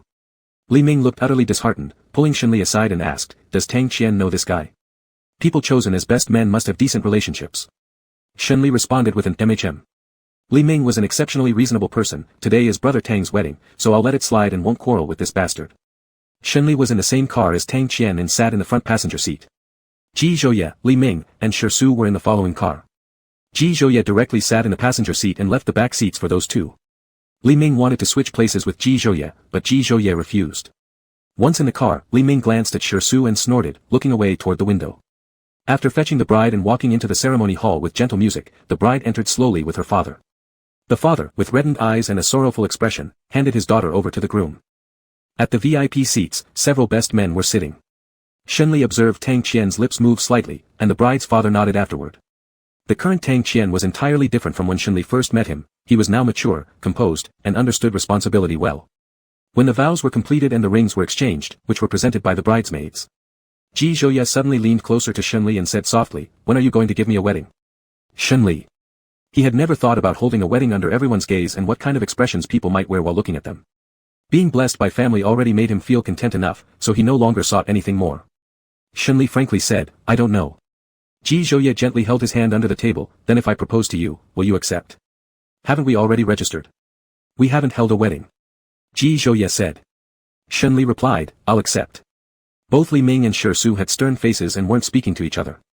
Li Ming edged closer to Shenli, gazing at the wedding podium and told Shenli, in the future, I want to marry a wife as beautiful as this bride. Shenli inconspicuously glanced at Shi Su and said, I wish your wish comes true. Thank you for your blessing, little lily. Shi Su, who had remained silent all this while, finally spoke, could you please stop saying such nauseating things? I feel like vomiting. Li Ming. Li Ming was a good-tempered person, but when encountering Shi Su, he would explode at the slightest provocation, as if having eaten gunpowder. I'll die laughing. Who asked me to call you Shenli? Or do you want me to call you little Su Su? Calling out little Su Su is nauseating, isn't it? Shenli had just taken a sip of water and almost choked on it from hearing Li Ming's remark. He coughed several times before he could recover. Ji Zhouye lightly patted his back. At this moment, Shi Su's face was darker than coal, and he stared coldly at Li Ming. Taking advantage of the fact that this was a wedding, and there wasn't much Shi Su could do about him, Li Ming didn't give him a good look and kept speaking in a sarcastic tone. After the wedding ceremony ended, Tang Qian held Su Li's hand to toast the guests, and he protected Su Li from drinking too much alcohol. At the groomsmen's table, however, there was a strong sense of tension. Shenli and Ji Zhouye were watching from the sidelines. Not long after, one of the bridesmaids came over to where Li Ming was sitting, looking somewhat shy. Can I have your contact information? Li Ming glanced at her and sneakily peeked at Shi Su before responding, of course. He took out his phone and opened his QR code. Then, Shirsu's icy voice rang out, "Don't let him fool you, he likes men." The bridesmaid stopped her hand, which had been about to scan the QR code, and digested what Shirsu had said. She then looked at Li Ming, "Sorry for disturbing you." With that, she left. Seeing this, Li Ming got so angry that he threw his phone on the table. "Shirsu, are you insane? Let me tell you, I will never like men in my life. You being gay doesn't mean others are too." Had it not been Tang Qian's wedding, he would have definitely had a fight with Shirsu. Li Ming stood up and left, saying to Shenli, "I'm going out for a smoke and some fresh air." Shenli sensed that his mentality was a bit broken down, so he went with him. The two stood in a smoking area having a cigarette. "Li Ming, I came out for some fresh air because Shirsu irritated me." "Why did you come out? I feel like you're troubled." Shenli flicked off some ash casually and smiled, "Isn't it because I don't want you to think too much due to being irritated by Shirsu?" "You're kidding, that dog hasn't made me think too much." Li Ming looked up at him, "What's wrong with you?" Shenli shared his concerns with Li Ming. Ji Zhouye said I still owe him a wedding. Then hold one. I didn't think about the wedding before this. I thought getting the certificate was enough. I overlooked Ji Zhouye's feelings. He could see that Ji Zhouye wanted to have a wedding with him. This wedding had to be held. Chapter 115, I will give you a wedding. After Shenli and Li Ming left, Ji Zhouye smiled at Shirsu, who had a grim face. "Are you sure you want to keep confronting Li Ming like this? This is not the way to pursue someone." Shirsu was annoyed by Li Ming's actions. After hearing Ji Zhouye's words, he chuckled and raised his eyes. "Mr. Ji, stop trying to be an expert on relationships. Spending money to get Shenli to become your lover shows your method of pursuing people is mediocre at best." Ji Zhouye. After Shenli and Li Ming came back from smoking, Li Ming clearly felt much better emotionally. He thought the air felt fresher wherever Shirsu wasn't around. Shenli asked a question, "What were you two talking about?" Ji Zhouye, "We were discussing how to pursue someone." Li Ming intentionally interjected, "Mr. Ji has such charm that chasing after someone should be easy for him, but whether it's as effortless for certain other people is questionable." It was obvious to everyone whom Li Ming referred to with the term, certain people. Shirsu gave Li Ming a cold look and remained silent. When a girl approached Shenli asking for his contact information, Shenli paused momentarily, glancing at Ji Zhouye before gently holding his hand. He said to the girl, "Sorry, we're already married." The girl didn't follow social media closely and therefore didn't know who Shenli was, she just thought they clicked and wanted his number. A little embarrassed, she laughed lightly, "Sorry for disturbing you, I wish you both happiness." Shenli, "Thank you, and I wish you happiness too." After the girl left, Li Ming grinned mischievously, "Little Lily has as much charm as me," also being asked for contact details by girls. Neither Ji Zhouye nor Shirsu had been approached by girls because they were both perceived as cold. Moreover, many people knew about the relationship between Ji Zhouye and Shenli, so they naturally wouldn't risk embarrassing themselves. Upon thinking of something, Li Ming suddenly smiled meaningfully and leaned toward Shirsu. Shirsu looked slightly startled. Li Ming looked at Shirsu's superior face and asked in a secretive tone, "Do you know why your date ran off with me?" As soon as Li Ming started talking, Shenli realized he wasn't going to say anything good. "Indeed." Shirsu remained silent. "Li Ming, because you're stingy. Who would have guessed that a proper Mr. Shi could be so stingy towards your own date?" "Ha ha ha." Shirsu cast Li Ming a freezing glare, which made him immediately stop laughing. "Don't look at me like that. Your date herself said this, and little Lily heard it too." Shenli responded with an approving, Recalling the woman who accused him of impotence, Li Ming couldn't help but feel upset. That woman irritated him as much as Shirsu did. By simply drinking alcohol and not sleeping together, it doesn't mean impotence. Such absurd logic matched the lack of rationality in Shirsu. Both of them failed to self-reflect when their dates ran off with others, shifting all responsibility onto other people instead. Shirsu slowly opened his mouth, then what else did she say? She also said I am impotent. Without any preparation, this blurted out caused immediate awkwardness. Shenli buried his face in Ji Zhouye's shoulder, resembling an ostrich, with slight tremors indicating laughter. They had known each other since university, where even then, Shenli found Li Ming interesting, and now, more amusing than ever expected. Ji Zhouye lowered his eyes and watched the person burrowed into his shoulder with a smile. Shenli raised his gaze and met Ji Zhouye's, whispering softly in his ear, audible only to the two, "That woman indeed claimed that Li Ming is impotent." Li Ming silently cursed, downing a glass of wine to cover up his embarrassment. The usually stern expression on Shirsu's face finally softened, revealing hints of amusement. Caught off guard by Shirsu's smiling eyes, Li Ming inexplicably felt a bit more favorably toward him. When he smiled, it was actually quite handsome. Li Ming believed he must have lost his mind for having this thought. He withdrew his gaze, looking down at his phone instead, yet his heart couldn't settle down no matter what. It felt somewhat restless. The wedding ended. Shenli returned home with Ji Zhouye. After reaching the estate, Ji Zhouye had some work that required attention. After saying goodbye to Shenli and preparing to enter his study, he was stopped by Shenli grabbing his wrist. "I will give you a wedding. Hearing this, Ji Zhouyi was slightly surprised, then smiled. Alright, I'll wait for you, no matter how long it takes. Shenli thought of all the things Ji Zhouyi had done for him, so the rest he could handle on his own. He nestled on the couch watching a movie while Power, his dog, sat nearby. Though the TV was on, his thoughts were entirely elsewhere. He began pondering the necessary rituals of marriage. After finishing his work in the study, Ji Zhouyi joined Shenli on the sofa, pulling him onto his lap, encircling his waist. I have something to tell you. Shenli picked up the remote control, pausing the movie. Go ahead. I'll be traveling to Country Y tomorrow, and this time it will take a bit longer. Shenli felt a little disheartened. After they started dating, both were busy with their own work and business trips became common, but he still struggled to adapt. How long exactly is a bit longer? Ji Zhouyi was also reluctant to part, holding him tightly around the waist. At least a month. What about JH?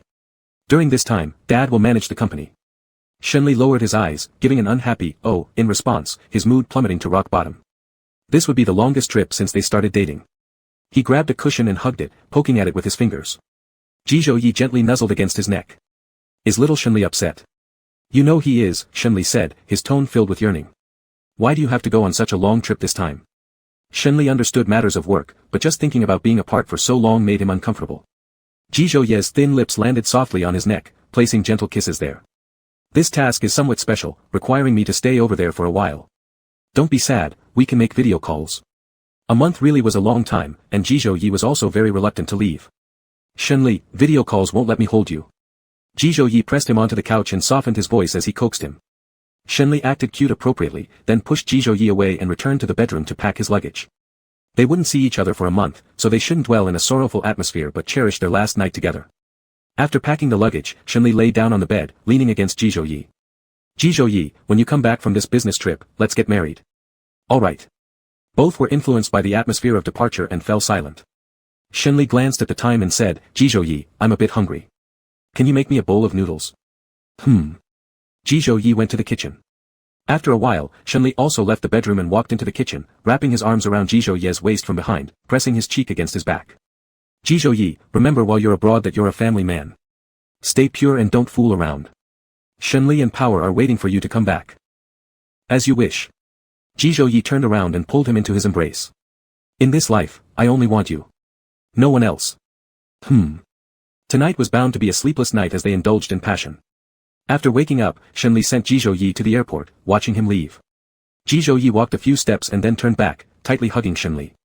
Pinching his chin, Ji Zhouyi gazed deep into his eyes, then leaned down and kissed him passionately, savoring the moment.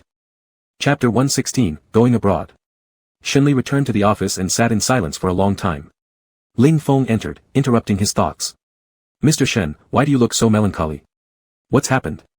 It's nothing major, just that I will be living alone for the next month. Ah.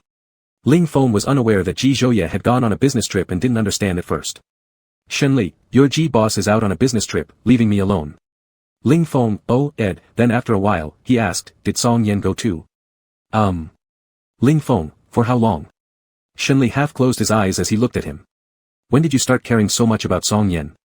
Ling Feng's eyes were somewhat flustered, and he avoided Shenli's gaze. I was just asking casually. Mr. Shen, you should focus more on yourself. With long nights ahead and loneliness looming, there will be no one to talk to when you're lonely. Just as Shenli was about to step out of his sorrowful mood, Ling Feng's words pulled him back. I'm not lonely, divine force is with me. Even though he said this, he still missed Ji Zhouye by his side. Ling Feng understood his boss pretty well. He may not have been feeling that way inside, but his stubborn mouth refused to admit it. Shenli saw Ling Feng dazing off. What are you doing just sitting there? Prepare for the meeting. In the afternoon, Shenli went out with Ling Feng to meet a world-renowned designer. Ling Feng waited outside, while Shenli spent 2 hours exchanging ideas with this famous designer. After the conversation, they stood up and shook hands. In half a month, come back here to pick up your things. Shenli nodded slightly. Thank you, I appreciate your efforts. During this time, Shenli's life was monotonous, working, sleeping, and video calling Ji Zhouye. There wasn't any other activity. A week felt like a year had passed. Aside from work, Shenli lacked energy all day, thinking about someone far away abroad. With Ji Zhouye gone, it felt as if his soul belonged to Ji Zhouye now, following him wherever he went. When unable to sleep at night, he would play games until exhausted, then fall asleep. Since Ji Zhouye wasn't around, no one cared about what he did anyway. Since Ji Zhouye left, Divine Force has been sleeping in the bedroom to keep Shenli company. Tang Qinyan invited several best men for dinner after his wedding. With Ji Zhouye absent, Shenli and Li Ming went together. When they arrived, Tang Qinyan and Shi were already seated inside the private room. Su Li was there as well. As Shenli walked over to Tang Qinyan and prepared to sit down, Li Ming stopped his movement. Xiao Li, give me this seat. He didn't want to sit next to Shi. Shenli glanced at the adjacent seat, then at Shi. Shi gave him an eye signal, making him very conflicted. Both sides were close friends, so in the end, he chose to sit next to Tang Qinyan. Li Ming looked at Shenli. Xiao Li, don't you love me anymore? Tang Qinyan noticed the tension between Li Ming and Shi. It was clear that Li Ming strongly resisted Shi. He smiled and said, if Ji Zhouye were here today, would you dare say such things? Thinking of Ji Zhouye, Li Ming retracted slightly. No, I wouldn't. Noticing Tang Qinyan's gaze, Li Ming cast a glance at Shi and sat down beside him with a somewhat dissatisfied expression. Tang Qinyan, Shi, you and Li Ming. Before Shi could speak, Li Ming interjected, I don't know him. I just happen to suffer from social anxiety and prefer to sit near people I know. Xiao Li insists on curing my social anxiety. After finishing, Li Ming awkwardly chuckled twice. Tang Qinyan meaningfully, oh, Ed, dragging out his tone. This made Li Ming feel uneasy, forcing a smile that didn't look very pleasant. Tang Qinyan, we've known each other for quite some time now. How did I never know you suffered from social anxiety? The corners of Shenli's eyes and brows brimmed with amusement. Li Ming began fabricating excuses. This social anxiety doesn't affect my relationship with people like Brother Tang and Xiao Li. He glanced at Su Li, and also Sister Su. I don't have social anxiety with her. It's only some foul-faced and cold personalities that trigger my anxiety. Shi. Just name me directly, there's no need for all these roundabout nonsense. Shenli loved ruining plans. Then why don't you exhibit social anxiety with Ji Zhouye? How can others compare to Ji Zhouye? I've known Ji Zhouye for years. Li Ming also sneered at Shi. Shi's face turned grim, his eyes dark, as if ready to stab him. Su Li couldn't help but suppress a light laugh after being amused by their antics. Tang Qinyan looked at her with tender and deep affection. The group was unknowingly fed a mouthful of dog food, referring to the romantic vibes. During the meal, Tang Qinyan quietly gossiped with Shenli. What's going on between Li Ming and Shi? Shenli whispered mysteriously, it's a long story. Then, make it short. Ask the person involved. Since Shenli wouldn't speak, Tang Qinyan had to ask the person involved, Shi, what's going on between you and Li Ming? Shi responded with a neutral expression, I'm chasing him. Li Ming. Tang Qinyan. Tang Qinyan got a big piece of gossip news and saw that Shenli looked calm, so he guessed Shenli already knew. Li Ming couldn't sit still anymore. Old brother Tang, don't listen to his nonsense. I am a straight man. Tang Qinyan roughly understood the situation and didn't say more, quietly eating his meal to digest this shocking gossip. He always thought Shi was straight. And since Li Ming always hung out with women, this became interesting. It would depend on whether Shi had the ability to turn Li Ming gay. Ji Zhouye called in a video call, and Shenli hit accept. Still out? Shenli, having dinner, we'll go home soon. Tang Qinyan looked at Ji Zhouye on the phone screen and joked, Boss Ji coming to check up on us. Ji Zhouye, call me when you're home. Shenli, Ed once, but before hanging up, Li Ming got playful, cleared his throat, and said into thin air, you two go attend to Mr. Shen. Shenli. He looked at the phone screen, observing Ji Zhouye's expression, there are no women. Ji Zhouye smiled faintly, After the call ended, Li Ming said, is this the possessive, jealous Ji Zhouye I know? Little Lily, do you know how much jealousy Ji Zhouye secretly felt when you two first reunited? If you put it that way, I should have been able to guess. Shenli missed Ji Zhouye more and more, to the point where he had no appetite for dinner. After the dinner party dispersed, Li Ming went straight into the bar beside the restaurant while Shenli returned directly to the estate. After finishing the call with Ji Zhouye, he entered the study, and only came out at midnight. This happened several nights in a row. He no longer played games at night but handled work instead. Divine Force stayed by his side quietly. A few more days passed, Shenli met the designer and received the custom-made items. He went back to the company to deal with work-related matters and asked Ling Feng to book a flight ticket to country Y. Shenli didn't tell Ji Zhouye. He knew Ji Zhouye was staying at the villa they visited last time when they got their marriage certificate, so he headed there directly after landing.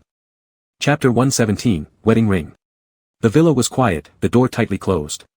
Shenli thought Ji Zhouye wasn't home. Shenli opened the door and went in, changing shoes at the entrance. Ji Zhouye, wearing his pajamas, came downstairs and clearly paused upon seeing someone at the door, his steps halting. Meeting Ji Zhouye's somewhat shocked gaze, Shenli chuckled softly, did I scare you? Ji Zhouye looked at him, not saying a word, seemingly not expecting his arrival. Shenli walked towards him with a smile. Mr. Ji rarely takes a break. As soon as he finished speaking, Shenli was pulled forcefully onto the sofa, where an imposing shadow loomed over him with a deep voice saying, I've missed you. I've missed you too. Shenli returned to the bedroom, and Ji Zhouye took his luggage inside and began organizing it. It had been a busy period lately, but fortunately, today was a day off at home. He didn't expect that the person he had been thinking about non-stop would come by. He had originally planned to return to the country for a few days. After showering, Shenli came out of the bathroom drying his hair, with water still dripping from his hair tips. Ji Zhouye took the towel from his hands and made him sit beside the bed. Gently, he helped dry his hair, asking, "How long will you stay?" "Uncertain. If there's company business, I'll have to go back." This time, he only intended to stay 1 day if possible. After finishing drying his hair, Ji Zhouye set the towel aside and embraced him, asking softly, "Are you missing me too much?" Shenli stubbornly refused to admit it. "No, I just wanted to surprise you and see if you'd secretly done something behind my back." Although it was evident he missed him, Shenli refused to acknowledge it openly. Shenli dozed off for a little while and woke up when the sky had turned dark. His stomach felt slightly empty, so he went downstairs. Ji Zhouye had already prepared dinner, laying out all the dishes Shenli loved on the table. After being apart for half a month, he craved the sense of fulfillment waking up to his lover by his side even more. Hot steaming food and a tender gaze from his beloved. Shenli sat at the dining table with laughter lacing his voice. "Since you've kept me waiting for so long, I need to eat more to nourish myself." Ji Zhouye peeled a bowl of shrimp for him to eat, encouraging, "Eat more." After eating and drinking heartily, they snuggled up on the couch. Because Shenli deeply missed Ji Zhouye, he visited him here. Now he yearned for Shenli again. He wondered if Shenli ate and drank well while at home and if he had thought about him. Ji Zhouye placed some fruit on the coffee table and asked, "Why are you looking so melancholy?" Shenli hugged a pillow and fiddled with one of its corners, muttering, "I miss Shenli." This remark made Ji Zhouye laugh exasperatedly. "On the first day I left, you didn't behave like this during our video call." "I hid it well, showing no outward signs." Shenli's eyes shifted, nervously touching the tip of his nose. For fear of affecting Ji Zhouye's work, he had always appeared well composed during their video chats. "You wait a moment, I want to show you something." Shenli went upstairs and returned with an elegant black velvet box. He placed the box in front of Ji Zhouye. "A gift for me?" Ji Zhouye asked. Reaching out to take the black box, Shenli stopped him. "Answer one question before opening it." "What is it?" "Do you want to marry me and tell everyone we love each other?" Shenli looked at him with resolute determination in his eyes. Ji Zhouye pulled him into his arms. "Yes, after things settle down, we'll get married." Shenli placed the black box into Ji Zhouye's hands. "This is the custom-made wedding ring for you." Ji Zhouye opened the black box to find 2 rings. They weren't overly intricate, yet possessed unique charm and novel beauty. Ji Zhouye adored them. It wasn't because he liked rings, rather, everything given to him by Shenli, he cherished deeply. "Why did you think to custom-make a wedding ring?" Ji Zhouye held him tightly, full of tenderness in his gaze. Shenli said, "I want to marry you. You've done so much for me. I believe I should also do something for you." "Idiot." Ji Zhouye kissed the corner of his lips. "This should be my responsibility. It's me who covets you, wants to possess you, and wishes for you to stay by my side." Shenli blinked lightly. "I feel the same way. I want to possess you and remain by your side forever." Shenli reclaimed the ring. "We can't wear them now. We'll exchange rings at the wedding." Ji Zhouye smiled helplessly, giving in to his happiness. The floor lamp in the bedroom remained lit late into the night. Shenli, nestled in Ji Zhouye's embrace, couldn't fall asleep, possibly due to excitement after finally seeing him, considering they hadn't seen each other for half a month. Ji Zhouye leaned over him, and Shenli tried to push him away, only to have his hands captured and pinned above his head. "Again?" Shenli expressed his exasperation. Not seeing each other for half a month was understandable. The next morning, their bodies bore the marks left from the passionate night. Ji Zhouye had been working from home lately to stay with Shenli, only leaving when it was absolutely necessary for work. Shenli spent less than a week in Y country before heading back early due to company affairs. Ji Zhouye accompanied him to the private airport. Despite their reluctance to part, Shenli had to go back. With mixed emotions, he boarded the plane back to his homeland. Ling Feng met him at the airport. Shenli went home to shower and change before heading straight to the company. He was occupied until 10 p.m. that night. A week later, Ji Zhouye returned earlier than planned, and Shenli drove to the airport to pick him up, sighing in relief that he wouldn't have to sleep alone anymore. On Saturday, Shenli and Ji Zhouye visited the old house to let the senior family members choose an auspicious wedding date. After finalizing the wedding date, Ji Zhouye began preparing everything for the ceremony. Before the grand event, there was another rite of passage to complete. Because they cared so much, every ritual mattered. Ji Zhouye came home very late every day. One night, Ji Zhouye finally returned at 11 p.m., just changing into slippers at the entrance when Shenli approached him and sniffed his clothes. "What are you doing?" Ji Zhouye laughed as he embraced him tightly. "Checking if you've cheated," Shenli muttered. Ji Zhouye, "So, did you detect anything?" "No." Shenli asked curiously, "What have you been busy with these days?" "My work and our wedding." Chapter 118, Proposal. That night, after Shenli washed up, he realized Ji Zhouye was nowhere to be seen. He searched the villa but found no one. Just as he was about to call Ji Zhouye, a message came through. Ji Zhouye, I'm waiting for you on the mountaintop. Shenli was puzzled as to why Ji Zhouye would run up the mountain in the middle of the night. After changing clothes, he started his journey up the mountain along the road. Streetlights lined the path, and tonight's moon was round and bright. It took quite a while to walk to the summit, during which Shenli inexplicably remembered that movie he watched with Ji Zhouye, the one where a man killed his wife, dismembered her, and hid the parts in the fridge.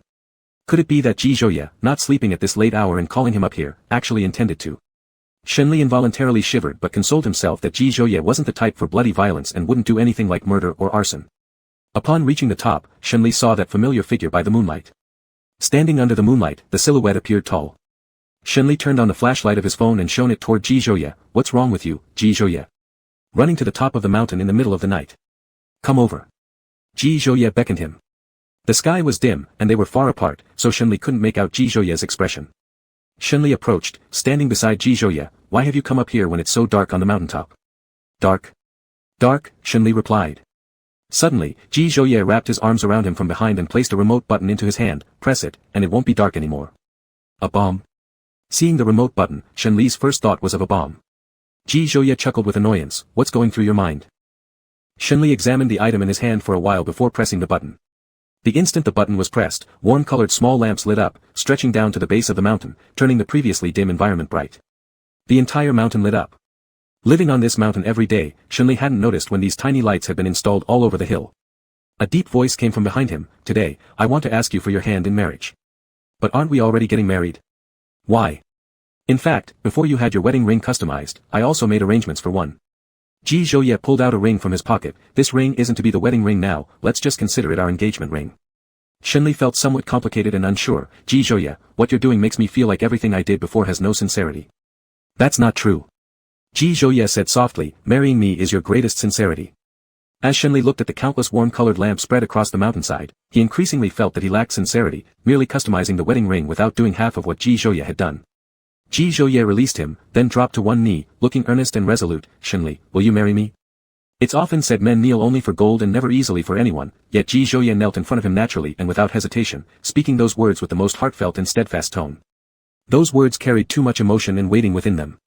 All these years apart, he had waited, waiting for Shenli to turn back. Now, his wish was fulfilled. Ji Zhouye was a proud man to the core, offering all his humility to the person before him. This person was once his unattainable obsession, the person he deeply loved even after hating. Ji Zhouye, stand up, stop kneeling, Shenli pulled him. You haven't answered me yet. I'll agree, Shenli said urgently, unwilling to see Ji Zhouye like this. Such a proud individual should not be this way. After placing the ring on his finger, Ji Zhouye stood up, and Shenli suddenly hugged him tightly, only this time. Don't kneel ever again. He chuckled lightly, then if I anger you in the future, should I kneel on the washboard or not? Do you have to provoke me? Can't you just leave me alone and not upset me? Ji Zhouye, sometimes, it's obviously your fault, and when I say a word or two, you get angry at me. What can I do? Shenli. When did this happen? Ji Zhouye wrapped his hand around Shenli's waist and gave it a gentle squeeze. A few days ago, in the middle of the night, when I told you off for drinking chilled beer, you got angry at me, and eventually, I had to soothe you. Shenli recalled how Ji Zhouye had reproached him about his stomach hurting. His tone softened slightly. Am I not allowed to drink a can of beer? First, take good care of your stomach. Stop getting stomachaches easily, and I won't need to monitor you so closely. Shenli let out a cold snort and bit down on Ji Zhouye's clavicle. Ji Zhouye smiled gently, stroking his head. You haven't put the ring on me yet. Shenli accepted the ring Ji Zhouye handed over. I'll also kneel and give you one. As Shenli was about to kneel, Ji Zhouye pulled him up and coldly said, you're not allowed to kneel. Why not? I said you're not allowed, that's it. No, why? Shenli bit his lip and lowered his eyes to put the ring on Ji Zhouye's hand. He noticed the ring he had given before was missing. What happened to the ring I gave you before? Here. Ji Zhouye had made that ring into a necklace ring, just like Shenli, and wore it around his neck.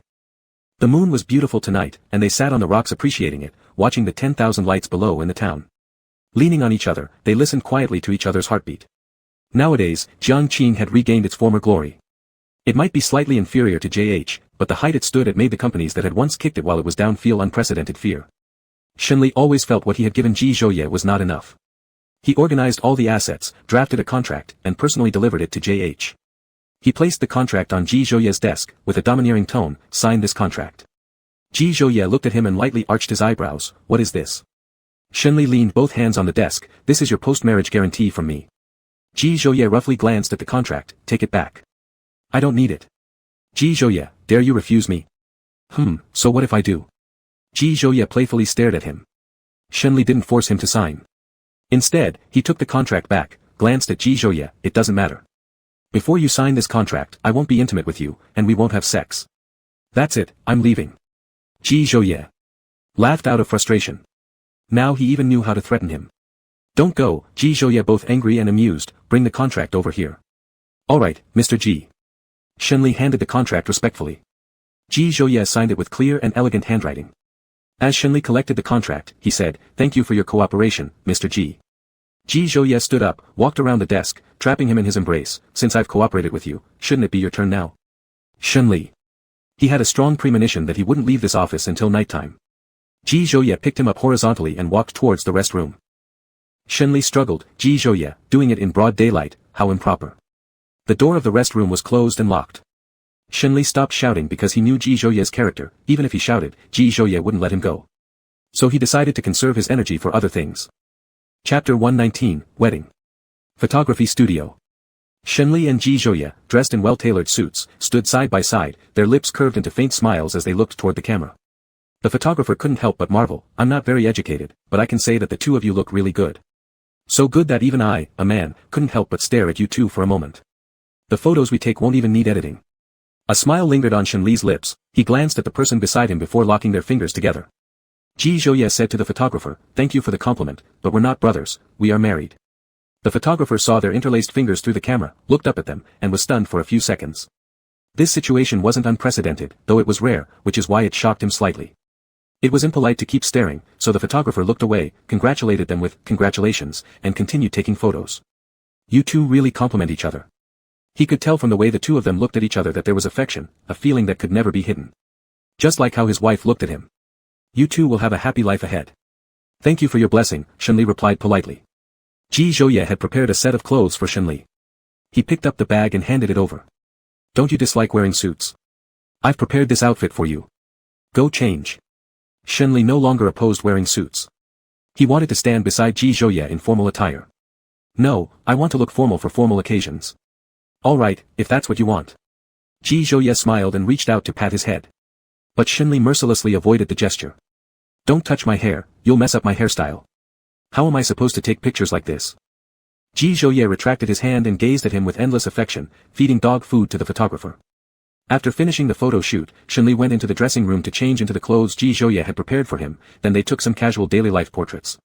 While Shenli in a suit exuded maturity and stability, once he changed into everyday clothing, his demeanor transformed dramatically. He appeared rebellious and unrestrained, filled with youthful vigor.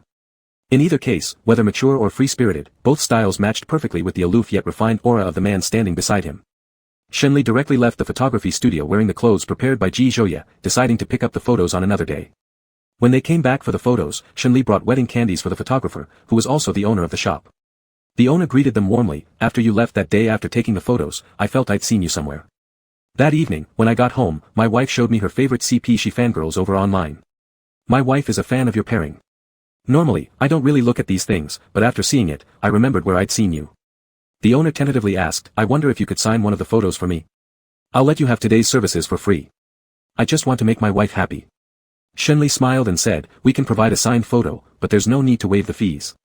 We wish you and your wife happiness. Both men signed their names on one of the photos, and Shenli handed it to the owner. Please thank your wife for us and for liking us. If you're interested, feel free to come to our wedding site later. Really? Can we really? The owner looked incredibly astonished. Yes, if you're available, someone will bring the wedding invitation card to you.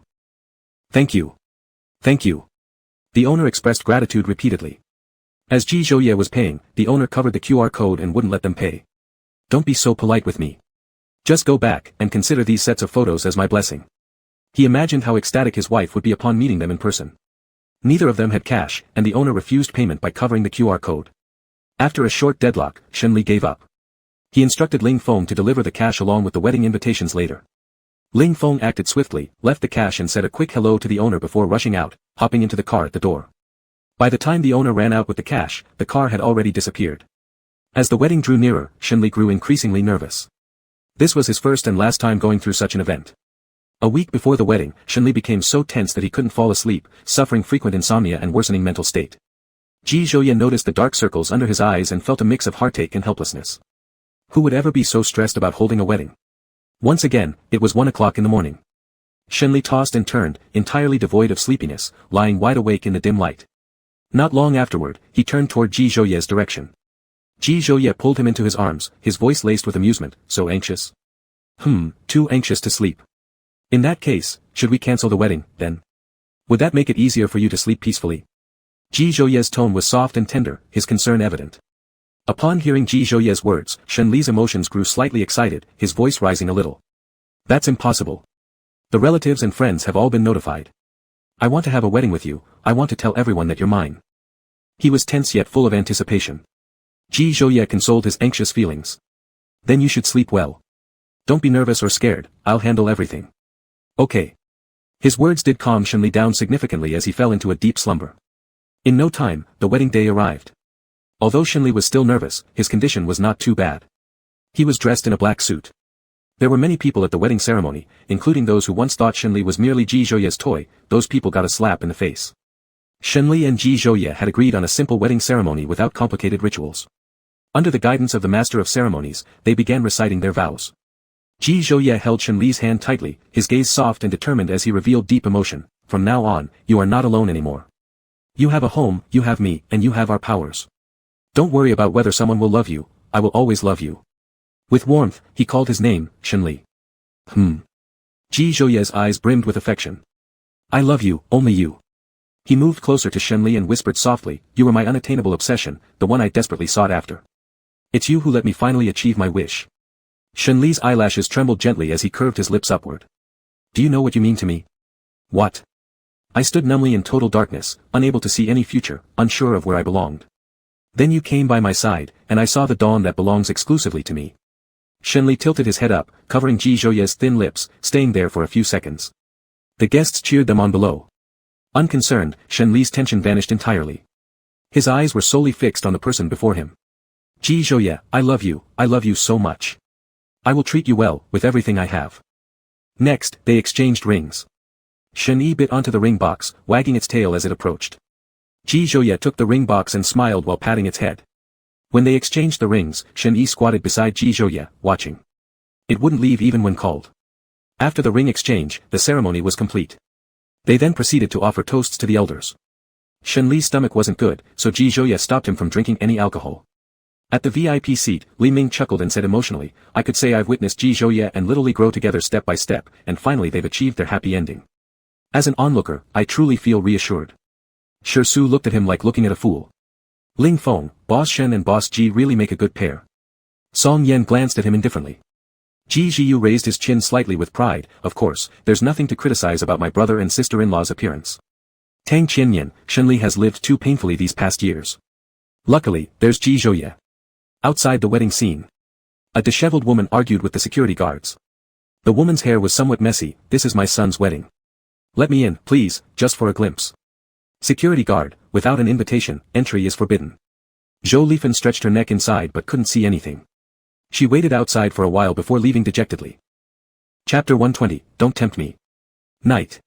The entire mountain was lit up with lights, and Shenli wrapped in a towel came out of the bathroom. Drops of water from his hair fell into the carpet. It was bound to be a sleepless night. Shenli slept until noon when Ji Zhouye woke him up with a kiss. Opening his eyes, Ji Zhouye held him in his arms and lightly rubbed against his neck. Did you sleep well? Freshly awakened, Shenli's voice was slightly hoarse. Thinking of yesterday's wedding, Shenli felt like it was a dream, somewhat fantastical. He tentatively called out, husband. Ji Zhouye's eyes darkened, his voice husky, what did you call me? Call me again. Husband. Rarely showing any shame, Shenli looked directly into Ji Zhouye's eyes as he called it out once more. Ji Zhouye's Adam's apple moved, leaning down on him and pressing him under for a kiss. We're married now, I'm so happy. Shenli smiled with bright eyes, filled with joy. I am too. Ji Zhouye didn't want to tease him anymore, getting off him, get up, wash your face, have lunch. Under Ji Zhouye's gaze, Shenli grudgingly got up and went to wash his face. After eating, Shenli looked at his phone, and that unfamiliar number from last night had sent him new marital blessings. Looking down at his phone, his expression changed slightly. Ji Zhouye noticed and asked, what's wrong? Nothing. Shenli blocked the number and pulled at the corner of his mouth, just a spam message. Ji Zhouye ed, not asking further. After marriage, Shenli invited his friends for dinner, gathering together. Tang Qianyan came with Su Li, Ji Zhiyu brought Xia Qingyu, all coming in pairs. Li Ming sneered, I shouldn't have come to this kind of occasion. Tang Qianyan laughed and teased, if you pair up with another person without a partner, then you'll have company. In this private room, aside from Li Ming without a partner, Shi Su also lacked one. Li Ming. I'd rather gather with my dog than with him. Shi Su's eyes grew darker. Don't speak too absolutely, Tang Qianyan said, leave a little leeway in life, it might come in handy later. Shenli very much agreed with what Tang Qianyan said, but how could Li Ming listen right now, finding Shi Su extremely annoying. Half a month later. Shenli discovered Ling Feng was looking gloomy, always daydreaming at work. What's wrong with you? My mom. She met a group of aunts through square dancing, and those aunts want to introduce their daughters to me, and my mom keeps forcing me to go on blind dates. Ling Feng looked sullen. And what do you think? Shenli asked. I just don't want to go on blind dates, I don't seem to like girls. I'm not entirely sure. Shenli could easily see how conflicted he was. Being able to say that he doesn't like girls must mean something, he asked, when you said this sentence, who were you thinking about? Sung. After Ling Feng said a single word, he stopped talking. He found it strange too, every time his family mentioned important life events, Sung Yen would appear in his mind. Could professional exchange really lead to feelings? Shenli understood, he had long felt that there was something strange between Ling Feng and Song Yen. Standing up, he grabbed his suit and headed out, there isn't much work today, follow me to JH. Ah. By the time Ling Feng reacted, Shenli was already out of the office. Upon arriving at JH's office, Song Yen was reporting on business matters. After the report, Song Yan's gaze lingered on Ling Feng for only a second before moving away, preparing to leave the office. Shenli called him, Song Yen, are you busy? Song Yen stopped his steps, Mr. Shen, please go ahead and speak. Shenli, I want you to take Ling Feng for a tour around JH, he has admired Ji Zhouye for a long time, constantly calling out, Big Brother Ji, he really wants to see the environment of Big Brother Ji's company. Alright, follow me. Ling Feng was still stunned, responding only after Song Yen called him once more and leaving with Song Yen. Shenli watched the closed office door, compared to my special assistant and your special assistant, mine seems somewhat dumb. Ji Zhouye went around the desk, a smile on his lips, a little dull, just like you. Shenli. Ji Zhouye. Are you being polite? Ji Zhouye picked him up and placed him on the desk, trapping him between his arms, lightly kissing him like a butterfly touching flowers. Their breaths intertwined, an ambiguous atmosphere spreading. This posture made Shenli's heart beat uncontrollably fast.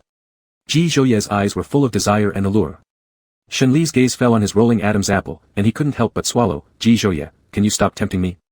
Otherwise, I want to commit a crime. Good timing, so do I.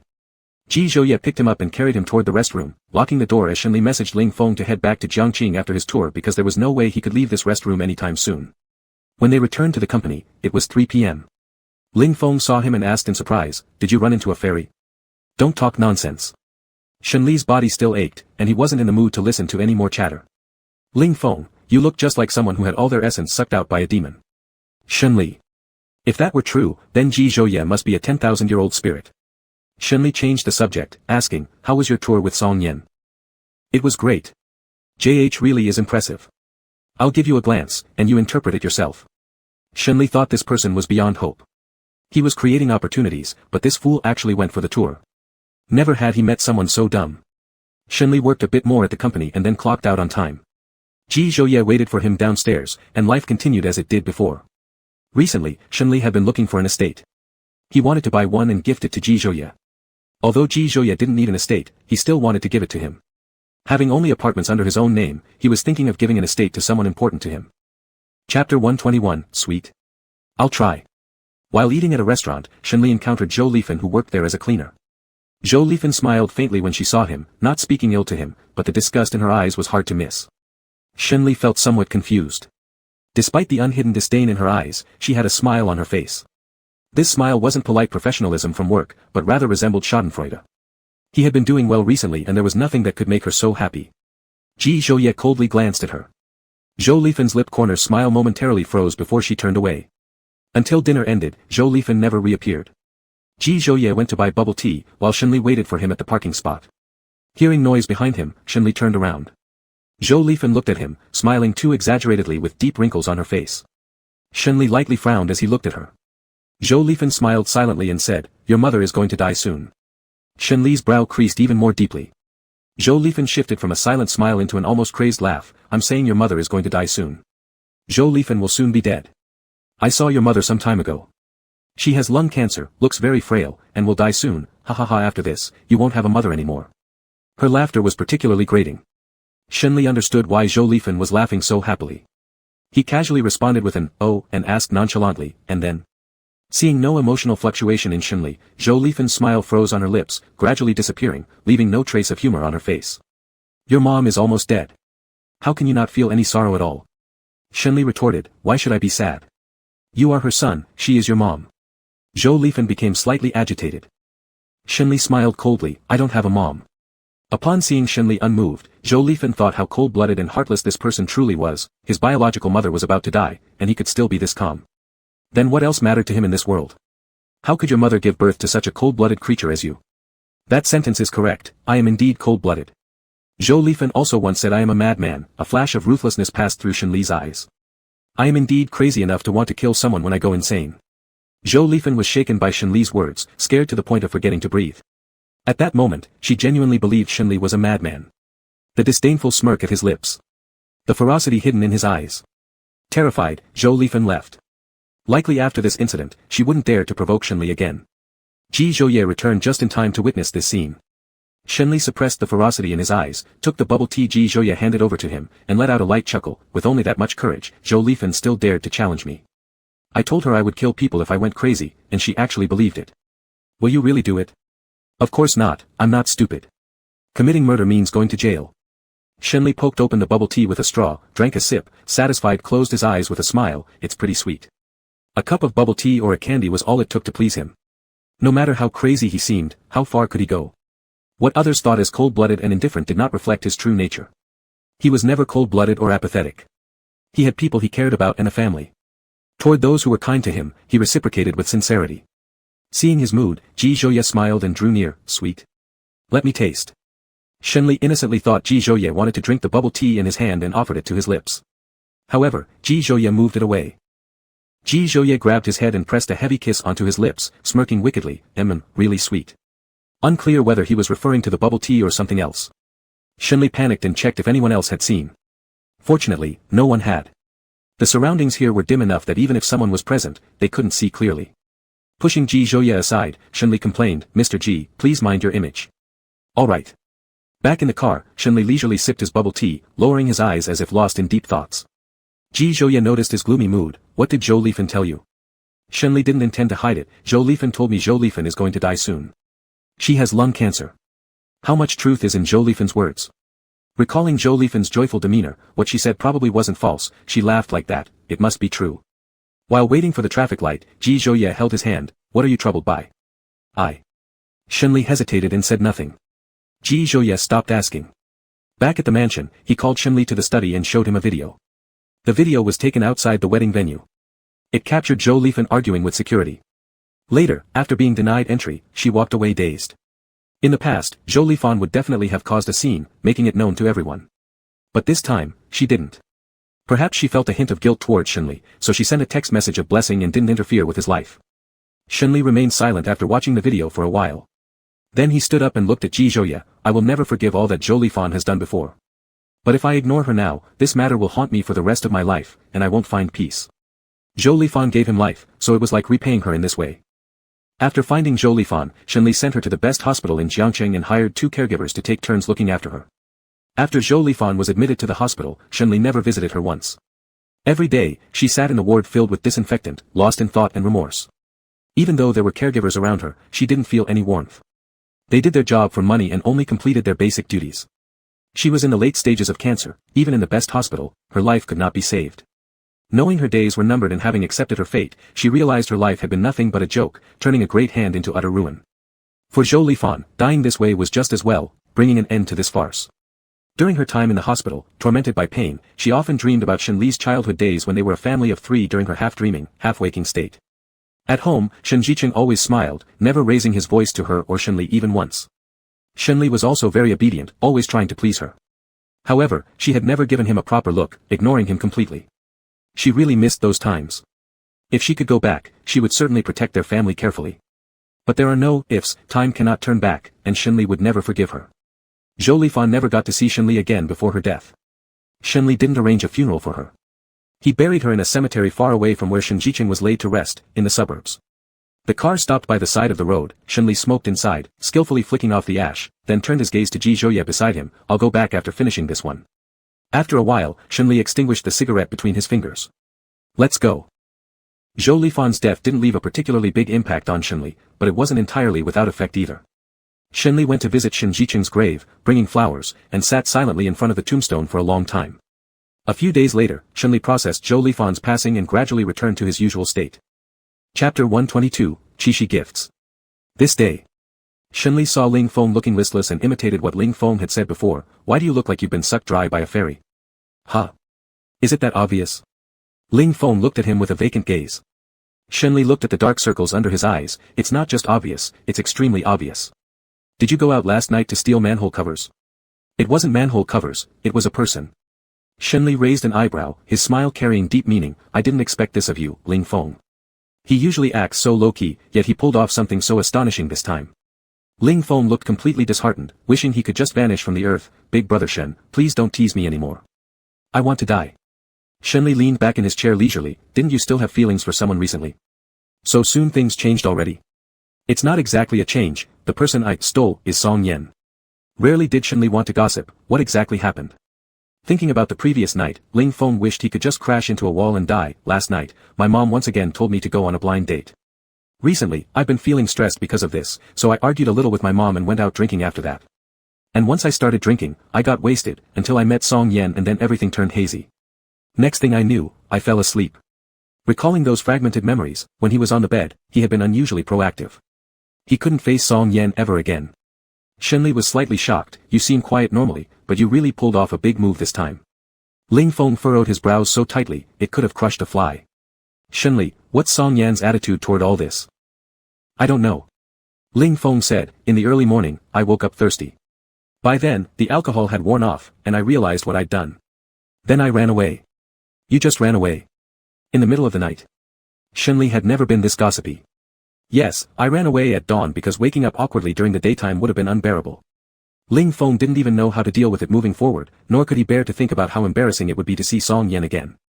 He shouldn't see Song Yan, at least not for now. Big brother Shen, if you go to JH or any place where Song Yan will be, please don't call me. Do you plan to keep avoiding this forever?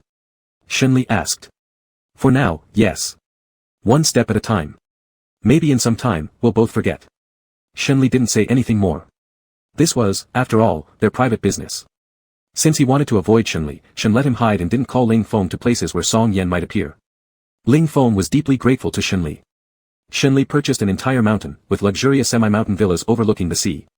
You could hear the sound of the waves from the balcony. He hadn't told Ji Zhouye yet, planning to give it as a gift during the Qixi festival. On the morning of the Qixi festival. After waking up, Shenli searched around but didn't see Ji Zhouye. He stood in the courtyard and heard the sound of an engine approaching. A convertible sports car stopped at the gate, and Ji Zhouye got out of the driver's seat. That sports car was a limited edition. Having money didn't necessarily mean you could buy one. Ji Zhouye had liked it for a long time without success, but Ji Zhouye had already taken it out for a drive. Ji Zhouye entered. Shenli walked over. Where have you been? To try out the car. Ji Zhouye placed the car key in his hand. A Qixi gift for you. Shenli stared at the car, blinking. For me? Yeah. Seeing his favorite car right in front of him, Shenli excitedly hugged Ji Zhouye. How did you know I liked this car? He had never mentioned to Ji Zhouye that he loved this sports car. Ji Zhouye lightly flicked his earlobe. I noticed you always followed updates on this model when playing with your phone. I guessed you liked it, so I bought it. Thank you, hubby. Having received a car he had desired for a long time, Shenli smiled with his eyes crinkling, and playfully pecked Ji Zhouye's lips. I also have a present for you. Eager to give Ji Zhouye his gift, Shenli hurried outside without even eating first. However, the person behind grabbed his wrist and pulled him back. Eat first before we go. Although Shenli was eager, he had no choice but to listen to Ji Zhouye, finishing the meal before setting off.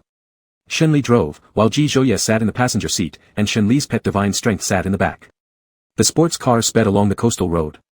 The wind brushed past them gently, accompanied by soothing sounds of the sea waves. Driving uphill, they parked in front of a mansion. Shenli unfastened his seatbelt, opened the car door, and got out. Ji Zhouye tried to get out too, but Shenli stopped him. Don't move, let me do it. Shenli circled around to the passenger side, opening the door courteously and bending down slightly. Welcome home, big brother Ji. Ji Zhouye chuckled at his antics. You're acting like a child. How can a kid afford to buy an estate? Shenli placed the keys in Ji Zhouye's palm. It's a gift for you. Maybe you don't need it, but it's my little gesture, so please accept it. Ji Zhouye was too outstanding and always held a high position. Shenli had a bit of inferiority complex deep inside, thinking he might not be worthy of Ji Zhouye. So he decided to give Ji Zhouye some materialistic gifts matching his status. A gift suitable for his identity and status. Ji Zhouye's gaze carried a soft smile. Of course I'll accept any gift given by young Master Shenli. The interior decoration style of the villa was warm and simple. You could see the sea standing on the balcony. Shenli stood on the balcony, enjoying the sea breeze. Ji Zhouye hugged him from behind. Shenli tilted his head back, leaning on Ji Zhouye's shoulder. Let's come here every summer to cool off, bringing divine strength along. Sure. When Shenli thought about gifting Ji Zhouye the estate, he knew that with so many estates, they couldn't possibly stay there more than a few times, but he still wanted to buy one for him. After Valentine's Day, Shenli invited everyone to go to a resort for outdoor barbecue. Song Yan would be there as well. Shenli informed Ling Feng about the situation, expecting him not to show up. Unexpectedly, Ling Feng said he would go. Ling Feng thought that hiding for such a long time couldn't continue forever. Su Li was pregnant. Tang Qinyan proudly boasted about having to stay home to take care of his wife and child, thus not going. When Shenli called Li Ming, he asked whether Shi Su would go or not. At that moment, he hadn't asked Shi Su yet, unsure if Shi Su would go. He made a call to Shi Su right in front of Li Ming. Shi Su neither confirmed nor denied going, just saying he would decide based on the situation before hanging up. Shi Su's attitude infuriated Li Ming. What kind of crap is that? If you're going, say you're going. If not, say you're not.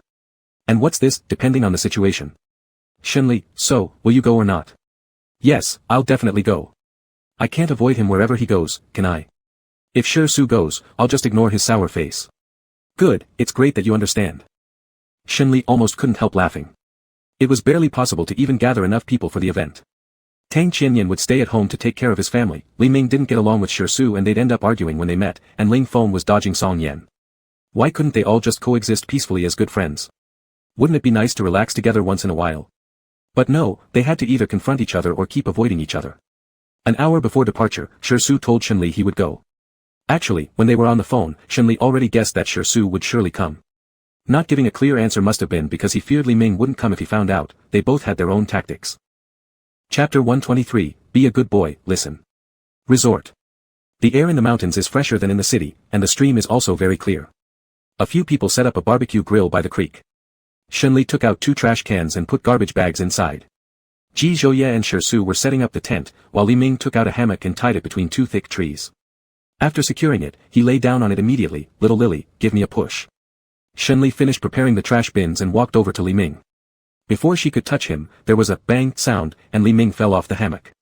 One side of the hammock wasn't tied tightly enough, causing him to fall onto the ground. Damn. My ass. Li Ming cursed. Shenli helped him get up from the ground. Li Ming gave Shenli a grateful look, brushed the dust off his clothes, and prepared to tie the hammock again. At this moment, Shi Su walked over to him with a calm voice. You're quite skilled at falling so clumsily. Li Ming was just about to flare up when he saw Shi Su slowly tying the hammock. The retort ready on his lips got swallowed back down. Li Ming felt uneasy and avoided eye contact. Are you, Mr. Shi, being so kind-hearted? Are you trying to make me fall even worse? Shi Su glanced at him, then untie it yourself. That's such a hassle. Li Ming didn't trust Shi Su and cautiously sat on the hammock first. After seeing nothing wrong, he lay down. Little Lily, give me a push. At that moment, Shenli went over to help Ji Zhouye set up the tent. The hammock swayed as Li Ming enjoyed himself with his eyes closed. He thought it was Shenli pushing him and said, Little Lily, you're so nice. If you were a girl, I'd definitely be competing with Ji Zhouye for your attention, but since you're a man, we can only be brothers. Li Ming opened his eyes, startled to find someone else before him. How come it's you? Where's Little Lily? He sat up on the hammock and looked around, seeing Shenli with Ji Zhouye. Turning toward Shi Su, he awkwardly said, I don't need your push. Li Ming felt this guy had ill intentions. Just as the tent was set up, Shenli was pulled into it by Ji Zhouye. Ji Zhouye grabbed the back of Shenli's head, and warm lips pressed down firmly. The action was smooth, leaving Shenli no chance to resist or defend. Struggling to push Ji Zhouye away, his wrists were seized instead. Ji Zhouye's voice was soft. Be a good boy, listen. Don't, someone might come in. Shenli protested, hearing footsteps outside the tent and his heart raced. As the footsteps grew distant, Shenli relaxed, looking at Ji Zhouye reproachfully. Can't you control yourself a bit more? Can't. Ji Zhouye's lips pressed down again, their breathing interwoven, creating an atmosphere filled with intimacy. Shenli became dazed and confused, his mind blank. His hands tightly gripped Ji Zhouye's collar, closing his eyes and responding. Open your mouth, Ji Zhouye's voice rasped. Amidst the chaos of thoughts, Shenli obeyed. Ji Zhouye deepened the kiss, invading his breaths. Suddenly, there was another set of footsteps approaching the tent. Ji Zhouye reluctantly nibbled on Shenli's lips lightly before letting go. Before the person arrived, voices came first. Little Lily, what are you doing? Li Ming opened the tent, revealing Shenli stepping out. The tent's ready, how about you guys? The barbecue stand is also ready. Li Ming looked at Ji Zhouye without suspicion, assuming they were setting up the tent. After stepping out of the tent, Shenli sensed a peculiar atmosphere and glanced at the two men dealing with the charcoal fire. Song Yan handled the charcoal, Ling Feng stood beside him, unsure what to do and hesitant to help. Shenli realized that Ling Feng wasn't simply coming to terms with things, but rather forcing himself to face the situation. Since both were in the commercial world, they would inevitably have to confront each other unless one decided to leave the field entirely. The atmosphere between Ling Feng and Song Yan seemed strained, that was their private issue, and Shenli didn't know what to say. He then went with Li Ming to take out some supplies from the car. Some ingredients for grilling and 2 boxes of alcohol. Shenli had just opened the car door when, unnoticed, Ji Zhouye and Shirsu followed them. As Shenli carried out a box of wine, Ji Zhouye took it over from him. Li Ming attempted to carry the other box, but Shirsu had already taken it, leaving Li Ming's hand suspended awkwardly in the air. Glancing uncomfortably at Shirsu, he sheepishly withdrew and instead picked up some barbecue ingredients. Shenli and Li Ming each took some barbecue items and walked slowly behind. Approaching Shenli, Li Ming whispered, "Don't you think Shirsu is acting strangely? What's strange about him? His face is always so gloomy, like others owe him money. Why is he being so nice today? First, he helped me tie the hammock, and now he's fetching alcohol," Li Ming muttered, believing his voice was low enough for no one ahead to hear. "Maybe it's not that others owe him money, but that you owe him a date," Shenli replied with a laugh. Even a fool could see that Shirsu was into him, yet Li Ming thought Shirsu was messing with him. Li Ming. He was momentarily at a loss for words. The two walking ahead heard the whispers from behind. Ji Zhouye smiled faintly, glancing sideways at Shirsu. Chasing after someone as difficult as Li Ming requires psychological preparation. Li Ming was straight and notoriously a playboy, that much was known, bending him might be tough, depending on skills. Shirsu's lips curved with an air of certainty, "I don't see where he's straight." His words didn't reach Li Ming's ears, otherwise, Li Ming would have surely been infuriated. Li Ming focused on grilling. Satisfied with the charred exterior and tender interior of the meat skewers, he reached for barbecue seasoning nearby to sprinkle over them. A gust of wind carried the seasoning into his nose, choking him almost half to death. He retreated to sneeze, tears streaming down his cheeks. Seeing his retreat, Shenli stepped in to turn the skewers so they wouldn't burn. A bottle of water appeared before him. Li Ming looked up at the person offering it, accepting the water cautiously. "There's no poison in this water, right?" "If there were poison, I'd be locked up in jail for killing you," Shirsu said. Li Ming twisted open the cap and took a sip. Shirsu spoke calmly, "If you can't work, then don't. Just go back to your hammock and wait to eat." Li Ming. Isn't that just the definition of a spoiled brat? Who says I can't do anything? I can, and I'm good at it. Li Ming turned away and walked over to Shenli, where the skewers had already finished grilling. Recalling something, Li Ming grabbed several grilled skewers, approaching Shirsu, extending the skewers to him. "Mr. Shi, regarding your partner issue, let's just call it my fault and apologize. I know plenty of excellent girls, and when there's a chance, I'll introduce some to you. Can we move on from this?" Shirsu accepted the skewers from him, casting a fleeting glance. "Only if you take responsibility for me can we truly move past it." Li Ming. This man refused both gentle and harsh approaches. Despite showing respect, Shirsu still wouldn't let go of the matter. "Mr. Shi, I've told you countless times, I'm straight, unable to take any responsibility for you." "In that case, we can never move on from this," Shirsu stated flatly. Chapter 124, Ambiguity Rising. Li Ming shot an unsatisfied glance and got up to leave, refusing to talk to this man anymore. No matter what was said, the misunderstanding couldn't be resolved and only caused him more distress. Shenli wanted to eat chicken wings. Ji Zhouye stood by the grill, flipping the skewers cooking 2 chicken wings. After his stomach recovered, Ji Zhouye wasn't as strict with Shenli, who could drink alcohol moderately. Shenli stood beside him drinking beer and asked, "Do you want one? I can grab a can for you." Ji Zhouye glanced at him sideways, took away the can of beer he was drinking, and had a couple sips. "No need, I'll drink yours." This scene was spotted by Li Ming, who let out a tisk sound. "Is it really appropriate for the two of you to flaunt your affection in front of 4 single dogs?" Ji Zhouye's gaze swept over their group of 4. "You all can go find love too, no one is stopping you from dating." No one except for Li Ming responded, and Li Ming didn't make himself miserable either, munching on grilled skewers and drinking beer. Grilled skewers, beer, and dog food. It smelled delicious. Ling Feng was sneaking glances at Song Yan. When Song Yan noticed Ling Feng's eyes on him, Ling Feng quickly shifted his gaze nervously, unsure of what to say. After that night's indiscretion, their meeting felt quite awkward. He didn't know whether Song Yen cared about that incident, but he certainly did. He'd slept with a man rather foolishly, and not just any man but Ji Zhouye's top assistant. It was strange no matter how he thought about it. Drinking alcohol would only lead to further indiscretions, so it must be avoided. Seeing that Ling Feng only ate grilled skewers and didn't drink beer, Shenli handed him a can of beer. Ling Feng shook his head. I have to drive back, so I'll just drink juice instead. You should drink if you feel like it, hire a driver on the way home, suggested Shenli. Ling Feng remained firm, choosing to drink only juice. Song Yen followed the same choice, refraining from alcohol. Shenli didn't insist and let them do as they wished. Sitting down next to Ling Feng, Shenli quietly asked when Song Yen got up to barbecue meat, will the two of you just stay stiff like this without talking? Ling Feng twitched the corner of his mouth. Not speaking is actually fine, I don't even know what to say anyway. People who are blinded by emotions may overlook details, but an outsider can see clearly. If one person truly harbored no feelings for the other, how could such a scandalous event occur? At the very least, there was no subconscious resistance. Shenli hesitated to give advice, just follow your heart. Ling Feng responded with an Ji Zhouye approached with freshly grilled chicken wings and handed them to Shenli. Seeing fish in the stream, Li Ming took off his shoes, went in, and tried catching fish. The water was crystal clear, showing the bottom. Xiaoli Shili, a playful name, come join us to catch some fish. Shenli hadn't done this for a long time, the last time was as a child at his grandmother's house. Though no fish were caught, Shenli and Li Ming ended up splashing each other, soaking both of their clothes. Thankfully, the weather was hot, so getting wet was not an issue.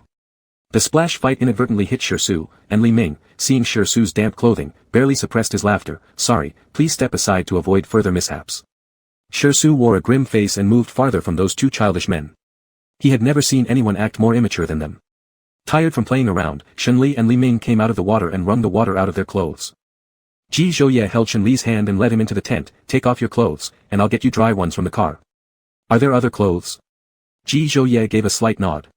Knowing they might engage in some water activities during the resort vacation, Ji Zhouye made sure to prepare an extra set of clothes beforehand, which came in handy now. Ji Zhouye fetched the clothes, and Shenli first stripped off his wet shirt. A while later, Shenli changed into fresh clothes and stepped out of the tent. On the contrary, Li Ming remained uncomfortable in his wet attire.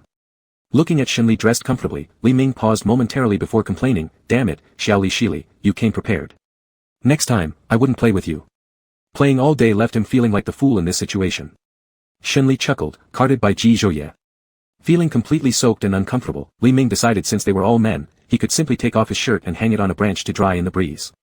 Before undressing, he announced, I'm taking my shirt off. As he was about to take off his shirt, someone grabbed his wrist and shoved him into the tent. When he realized who it was, expecting to scold the person, he opened his mouth only to find himself covered in a suit jacket. Shirsu's tone was indifferent, take off your wet clothes and wear this. Li Ming oddly responded with an, oh. He changed into Shirsu's suit jacket, fastening the buttons before stepping out of the tent. Given that Shirsu was taller, the suit looked slightly oversized on him. He hung his removed short-sleeve shirt on a tree branch, allowing the wind to dry it. Shenli teased with a laugh, eh? Whose suit jacket are you wearing, little Ming Ming? He mimicked Li Ming's usual way of calling him, his eyes curved with laughter. Li Ming looked resentful, little Li, you're learning bad things from Ji Zhouye. Ji Zhouye, yeah, I'm bad, but Shirsu is the best, he even gave you clothes to wear. Li Ming. A hint of amusement flickered in Shirsu's eyes. After being teased, Li Ming rarely felt somewhat embarrassed, we're all men, what's wrong with me wearing his clothes? The scent of Shirsu still lingered on the clothes, thinking about it made his ears red. Shenli and Ji Zhouye exchanged a glance and decided not to tease him further. Li Ming opened a can of beer and gulped down a few mouthfuls to suppress the strange feeling in his heart. It was a weird sensation, and he couldn't quite explain where the oddness came from. Song Yen handed over 2 skewers of grilled beef to Ling Feng, it was their first interaction of the day. Ling Feng stared at the offered beef skewers, at a loss, possibly because he didn't expect Song Yen to do this. Shenli next to him nudged the dazed Ling Feng with his elbow. Ling Feng then took the beef skewers and expressed his thanks, his mood inevitably becoming complicated. Having played for so long, Shenli hadn't yet tried out the hammock, so he walked over to it and lay down, finding it indeed very comfortable. The hammock swayed gently as he glanced at the people around, do you want to lie here and rest for a while? Lying on the hammock gave a sense of premature old age. No need, Ji Zhouye stood beside him and slightly rocked him. Shenli felt that this leisurely and carefree life was really good. As they were playing until late afternoon and preparing to return after a little more playtime, Li Ming tripped on a stone due to not watching where he was going and sprained his ankle.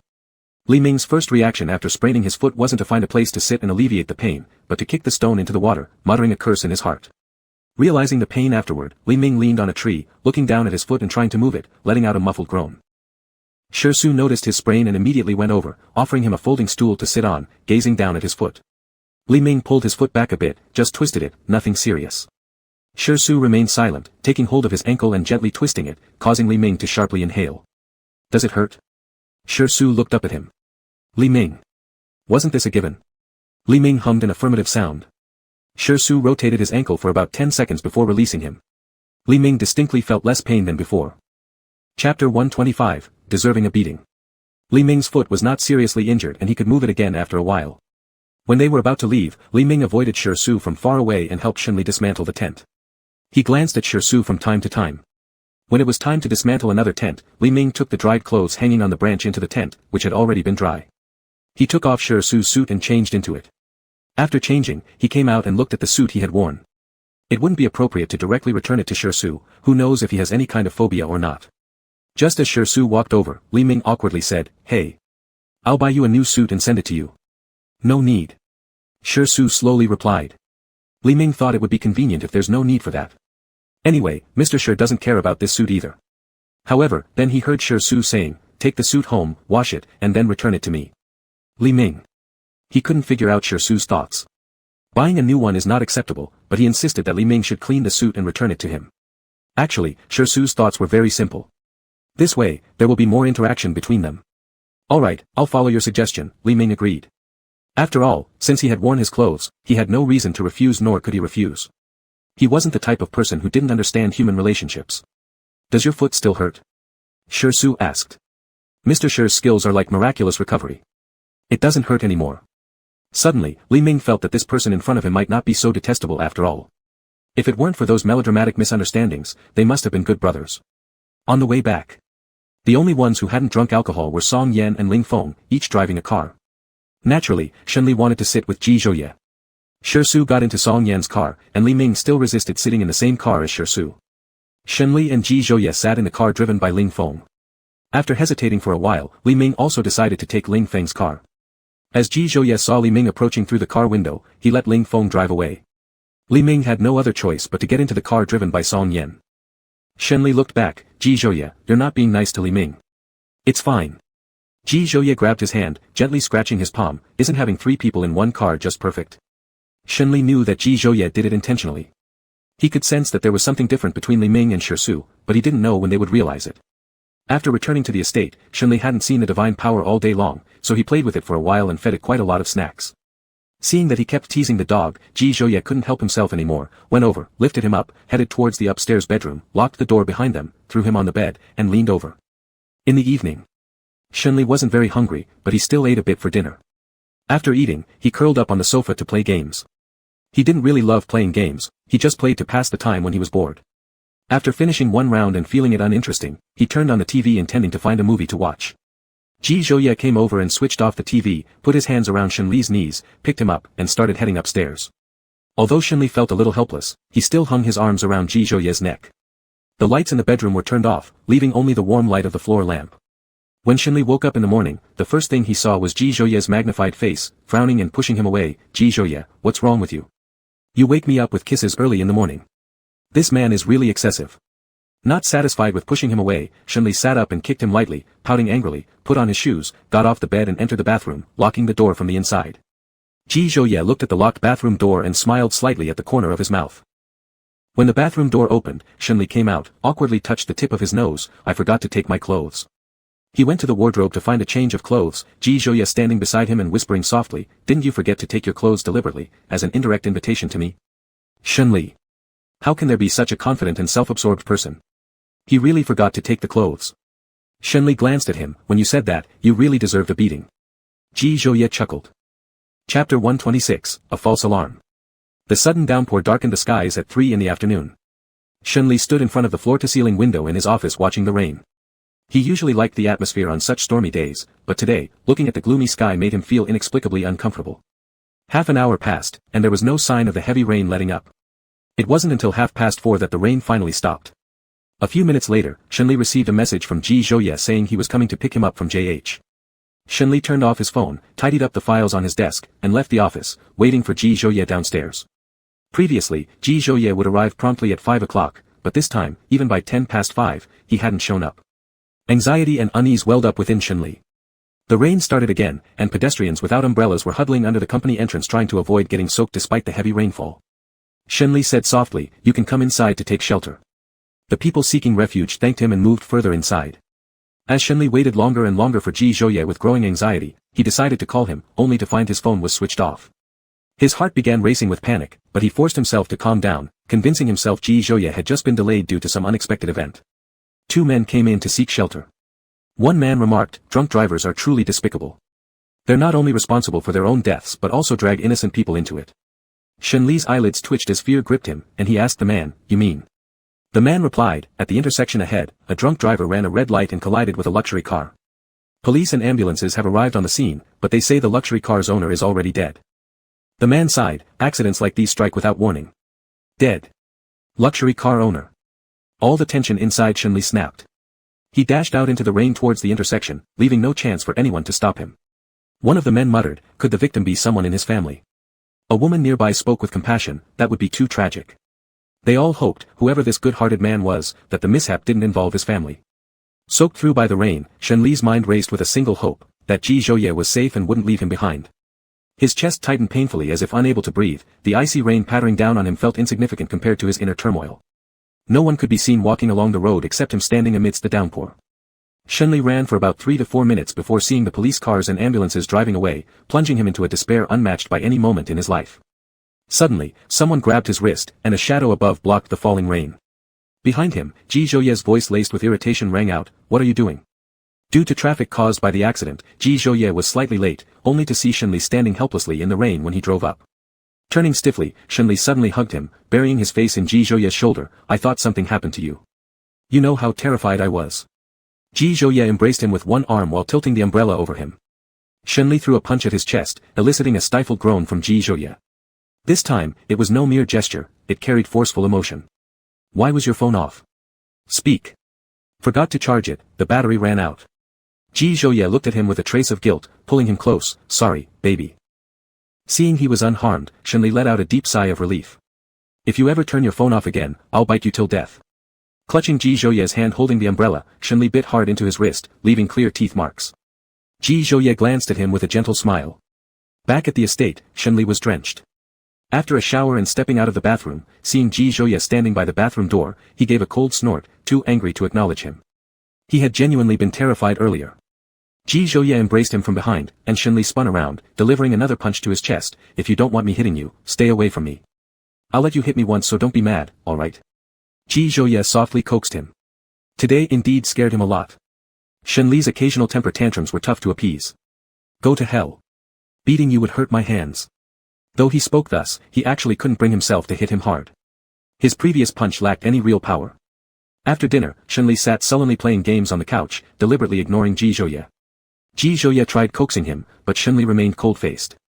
The near scare hadn't worn off yet, and remembering it still sent shivers down his spine. Thankfully, it had all been a false alarm. After finishing a game, Shenli turned off his phone and threw it on the couch, saying, "Ji Zhouye, if you ever leave me, I'll take my divine powers and be with someone else. I'll belong to others, and your precious son will be someone else's too. You won't get that chance. I can't bear to leave you." He couldn't stand seeing his treasure sad. "Baby," Ji Zhouye whispered softly in his ear, "I love you." Shenli turned his face away and gave a cold snort. Anyone can say sweet words to flatter others. The next day, when they returned to the Ji family mansion for dinner, Shenli complained to Hiya and Grandpa Ji about Ji Zhouye, who was then scolded by Hiya and Grandpa Ji. Hiya could fully understand how Shenli felt at that moment. Anyone would be scared facing such an incident. "Can't you have another phone as backup? Look how worried little Li got." Shenli chimed in beside her, "That's right, what Mom says makes perfect sense." Just after dinner, Ji Zhiyu returned looking dejected. "I'm back." "Hiya, shouldn't you be at school? Why are you back at this hour? Let me ask Auntie to prepare some food for you." "I'm not hungry, don't bother, I'll go up to my room." Saying that, he headed upstairs. Everyone sensed something was wrong with Ji Zhiyu. Grandpa Ji was a bit concerned. "What's wrong with Zhiyu?" He nonchalantly remarked, "Judging from his looks, he must have gone through a breakup." Before returning to the estate, Shenli went to talk with Ji Zhiyu for a while and learned what had happened. When Ji Zhiyu found Xia Qingyu, he saw her hugging a male student. Since Xia Qingyu wasn't the type to act frivolously, Ji Zhiyu assumed she was dating this boy. Shenli advised, "Seeing isn't always believing. Don't jump to conclusions, go and ask her clearly." Ji Jiu slouched against the gaming chair without energy. My romance hasn't even started but already ended, why bother asking? What if their relationship isn't what you think?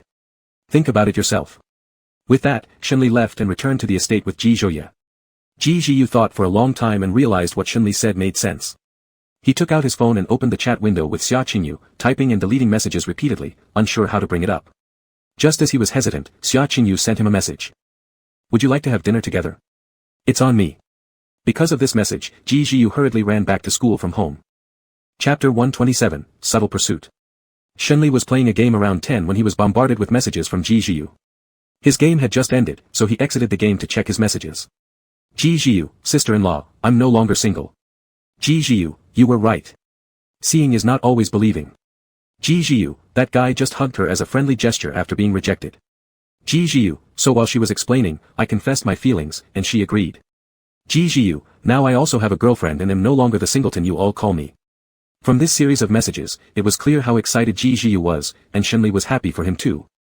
Shenli, congratulations. Shenli turned off his phone and placed it on the bedside table. He then turned to hug Ji Zhouye to sleep, saying, Ji Jiu is together with Xia Xia now, he's no longer single. Ji Zhouye responded calmly, unsurprised by their union. It was bound to happen sooner or later. They both took their time to realize their feelings for each other, keeping everything hidden. Thinking about something, Shenli smiled, Li Ming will definitely mock Ji Jiu when he finds out that he's no longer single. After saying that, Shenli picked up his phone and messaged Li Ming, he couldn't resist teasing him. Shenli, Ji Jiu is younger than you but he's already not single. When are you going to get a girlfriend? Li Ming, shit, Ji Jiu messaged me at the same time as you did to tell me he's no longer single. Do you really have to do this? Shenli, think about why you haven't dated anyone in all these years. Sometimes, gender boundaries shouldn't be so rigid. Li Ming. Li Ming, if you want to know why I don't have a girlfriend, ask Ji Zhouye. He knows the reason. Shenli showed this message to Ji Zhouye and then put down his phone, asking, Li Ming leads such a playboy lifestyle but refuses to date girls. Is it because of some trauma? Maybe, but it's not exactly trauma. At most, it's a bit of a shadow over his perception of women. Ji Zhouye, he used to chase after a girl. Every day, he would send her food. But one day, he discovered that all the food he sent her went to a boy she liked. After knowing this, Li Ming wasn't sad but was somewhat angry. The girl he liked even called him a licking dog to the guy she fancied. Shenli felt enraged on behalf of Li Ming, just like when Li Ming was enraged for Ji Zhouye, these two really went too far. Ji Zhouye, since then, he has never chased after any girl again. Shenli didn't expect such a story to come out about Li Ming. No wonder he avoided getting serious with girls. Perhaps he feared encountering another girl like that. Even now, Li Ming doesn't need to pursue. Plenty of girls are willing to associate with him, even if it's only for his wealth. At times, you have to admit, money lasts longer than feelings. Shenli, if this is true, then Li Ming subconsciously opposes dating girls, though he hasn't realized it yet. Perhaps. When Shenli was at work, he happened to see Ling Feng stepping out of Song Yan's car. Ling Feng greeted Shenli with a slightly awkward smile. After Ji Zhouye left with Song Yan, Shenli asked, you and Song Yan. I forgot to fill my car with gas. I met him while trying to hail a taxi at the entrance of our neighborhood, and he offered me a ride. The whole trip, the suffocating atmosphere inside the car made him almost choke. Breathing fresh air now feels really good. Shenli looked at the sweat seeping from Ling Feng's forehead and chuckled softly, Song Yan makes you so nervous. Are you really this pathetic? It was a bit nerve-wracking before anything happened, but now it's worse. Seeming to recall something horrifying, Ling Feng's complexion grew grim, boss, what if my mom found out that I refused her blind date, then immediately slept with a man? Would I die painfully? Not sure. It depends on your mom's acceptance level, Shenli raised an eyebrow looking at him. Then I'm done. My mom's very traditional. I'm screwed. My sincere condolences. Shenli offered him his heartfelt blessing. Ling Feng was filled with dread just imagining the day his mother would find out about this. Shenli understood that it's difficult to pass parental scrutiny, and walking a path not embraced by society is incredibly hard. During lunch break, Shenli came to Ling Feng's office regarding some work-related matters. Upon pushing open the door, he saw Song Yan standing in front of Ling Feng's desk. Song Yan turned around and said, Mr. Shen, Mr. Ji asked me to deliver the documents from our previous collaboration project. Alright, you two continue chatting. Sorry to disturb. Shenli kindly closed the door as he left. This action left Ling Feng stunned. The already awkward atmosphere in the office now became even more so. Ling Feng forced a smile, besides the documents, is there anything else? Nothing else. I'll contact you if there's anything further. Song Yan finished speaking and left. After Song Yan left, Ling Feng went to find Shenli. Boss, what did you need me for earlier? Shenli looked at him with a teasing smile. Give me the project proposal for the Gulf Bay. Oh. Ling Feng felt extremely uneasy under his gaze. Don't look at me like that, he really was just here to deliver the documents. I know, Shenli said with a chuckle. Helplessly, Ling Feng shrugged and returned to his office to fetch the project proposal. After handing over the documents, as he was about to leave Shenli's office, he was stopped. Ling Feng, avoiding the issue isn't going to solve it. You two should probably talk and clear things up. Boss, I know what you're saying, but it's just too awkward. We'll see how it goes. Ling Feng turned bright red just thinking about those embarrassing moments. He then left the office. Li Ming cleaned Si Su's suit and delivered it to his office. After placing the suit down, he prepared to leave but was stopped by Si Su who said, sit and chat for a bit. Li Ming paused in his tracks, turning back to look at him with an expression as though Si Su were a fool. What could they possibly have to chat about? Si Su seemed to know what Li Ming was thinking, and replied indifferently, did you thank me for lending you the suit? Li Ming walked over and sat on the couch, I thank you. So, what do you want to chat about?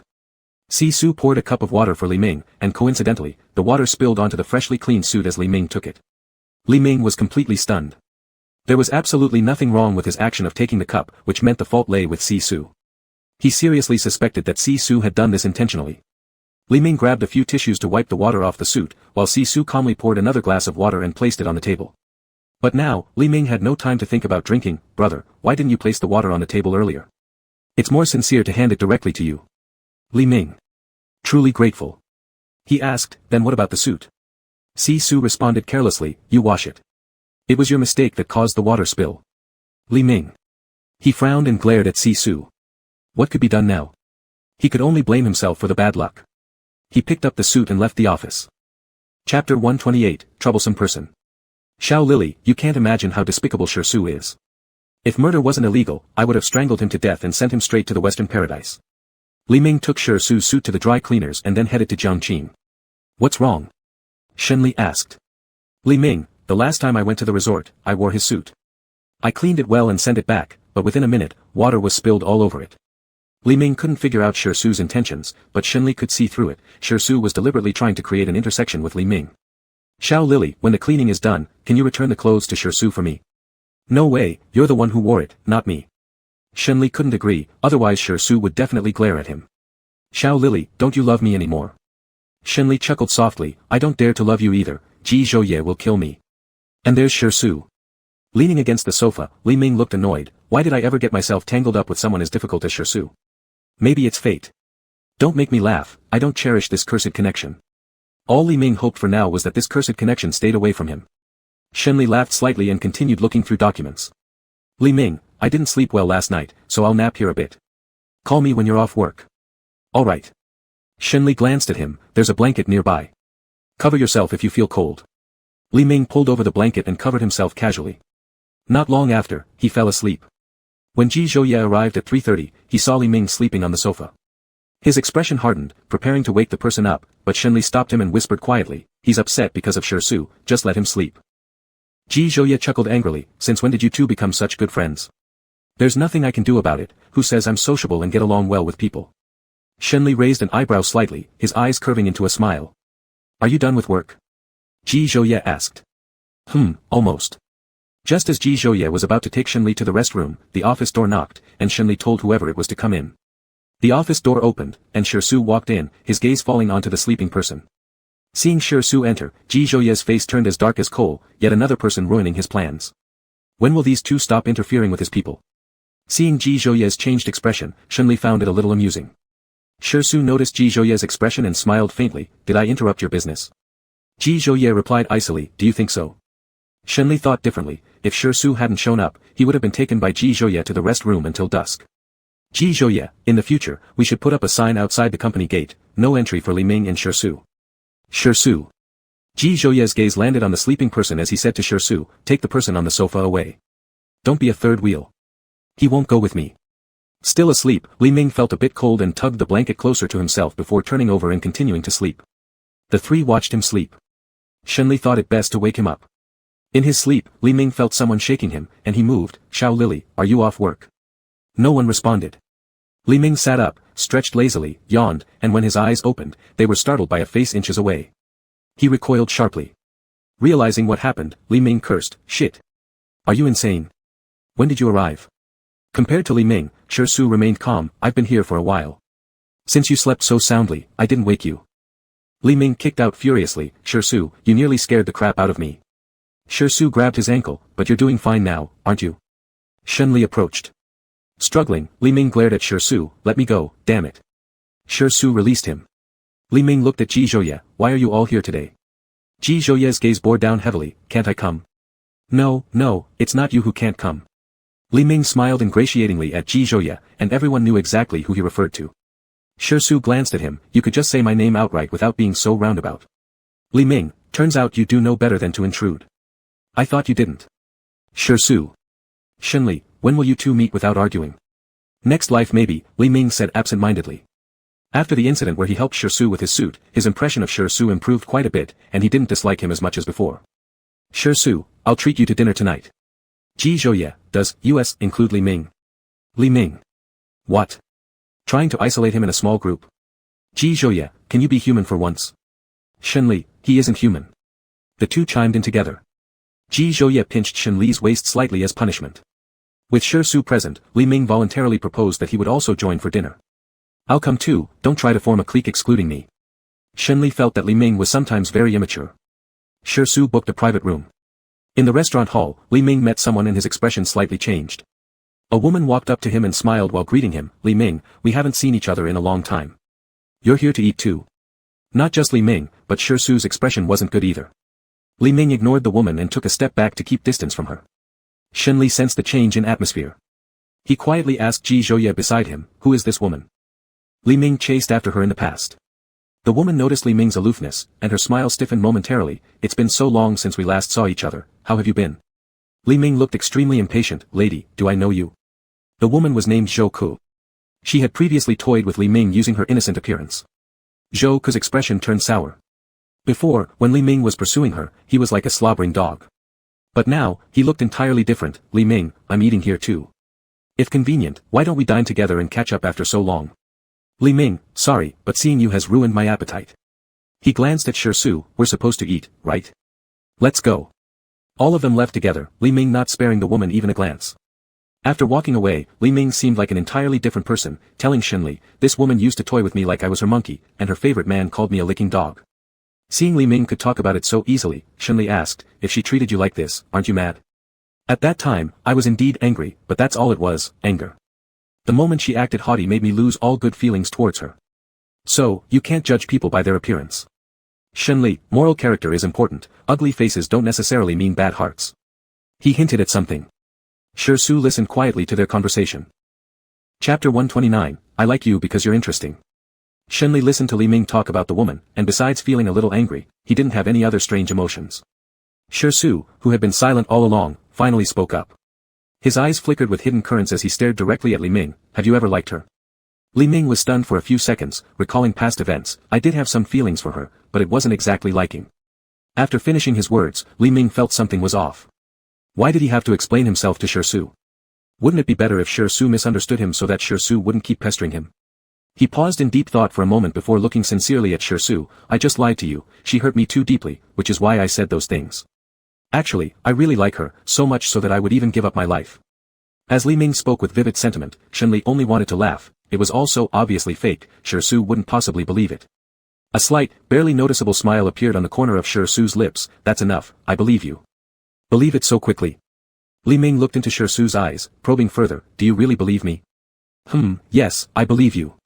Li Ming observed him skeptically, thinking he should indeed believe him. He walked over to Li's side and whispered, wasn't my acting just now top-notch? Should I become an emperor of cinema soon? Li. How could anyone be so self-assured? With acting like this, they wouldn't even hire him as an extra. Seeing how bright his eyes were, Li couldn't bring himself to crush him. When little Ming becomes an emperor of cinema, please give me a signed photo to place by my bedside. All right. Li Ming responded with delight. Ji Zhouye poured cold water over the situation. Is putting it by your bed meant to make me feel sick? Li Ming. Ji Zhouye, say what you mean clearly. What do you mean, make you feel sick? Who could bear such a blow?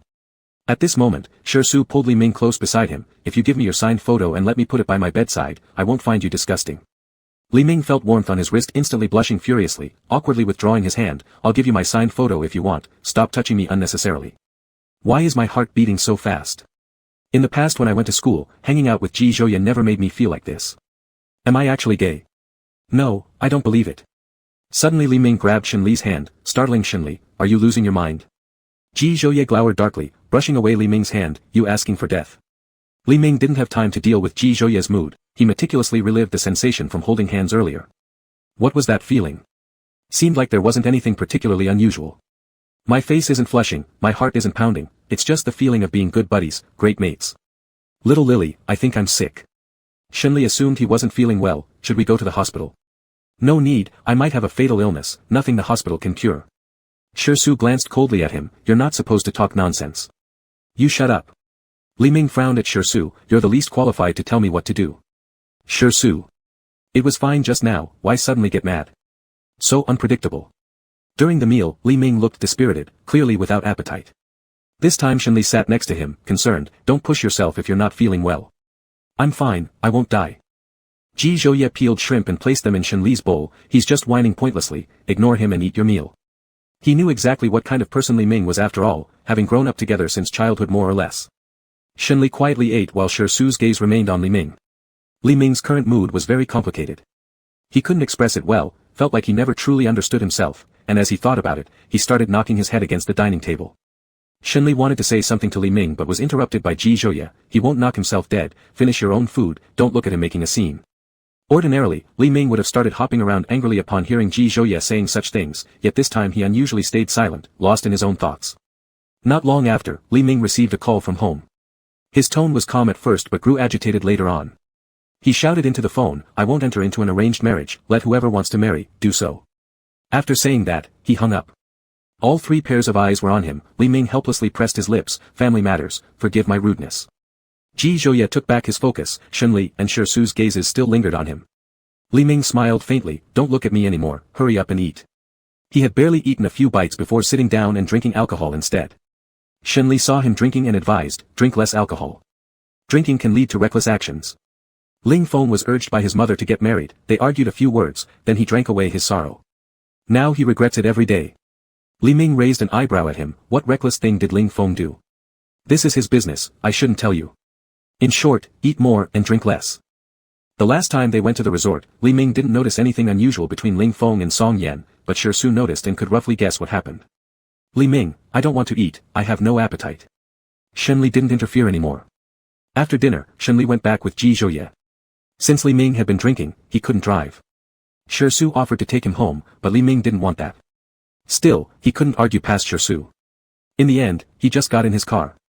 Maybe because he had too much to drink, Li Ming felt confused. He asked, Su, what do you like about me?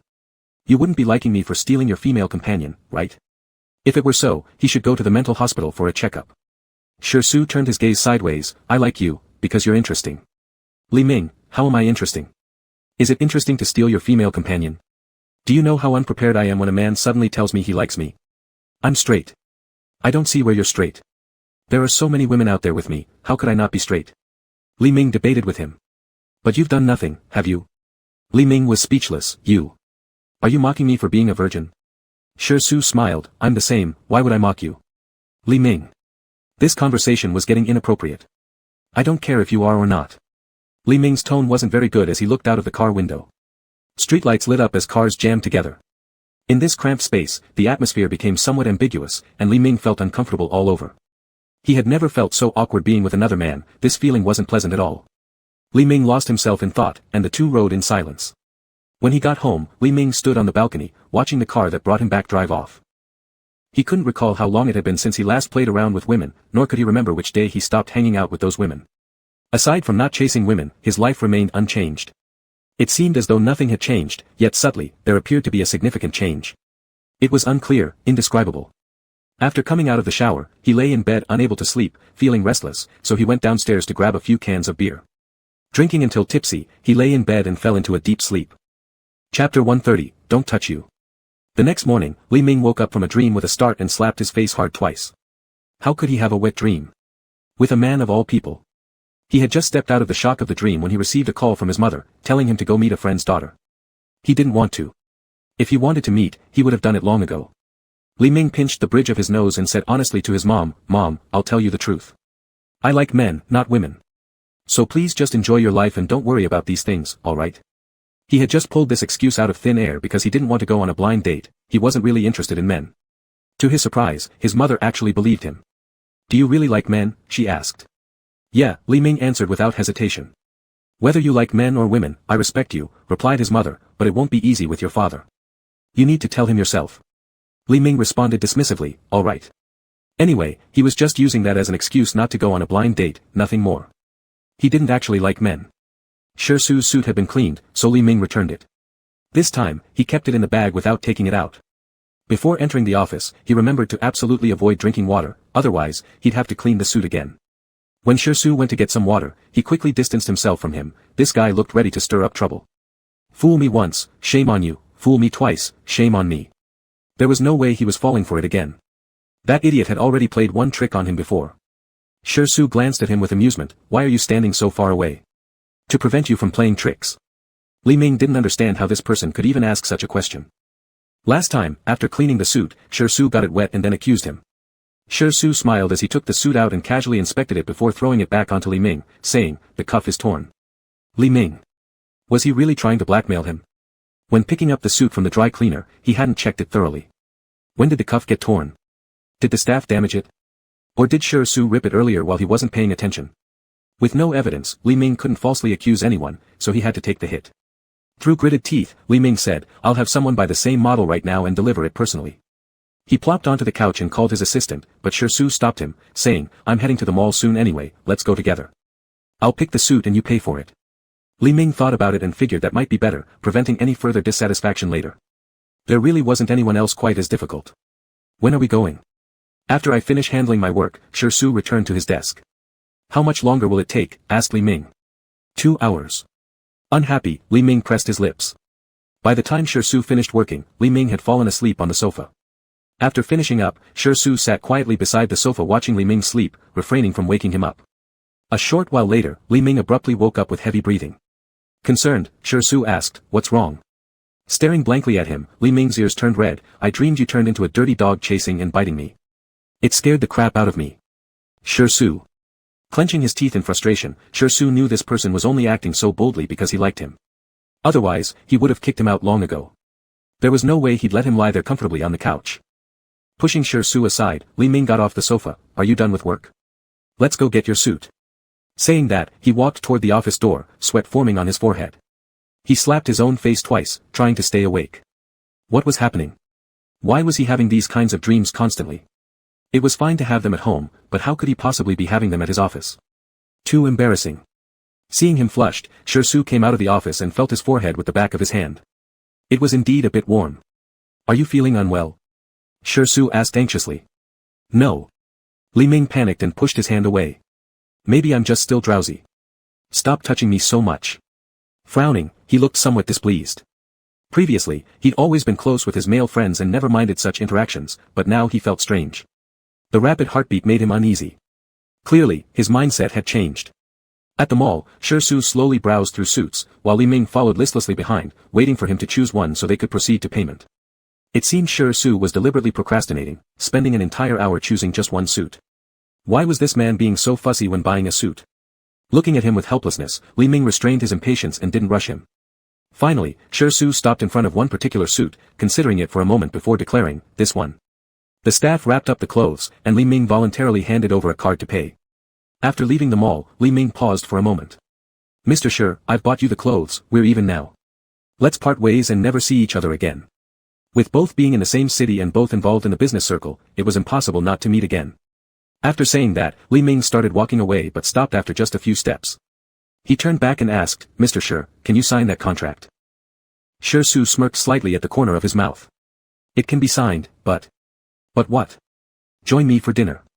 Sure, deal. Getting the contract was worth more than having a little discomfort by eating dinner with him.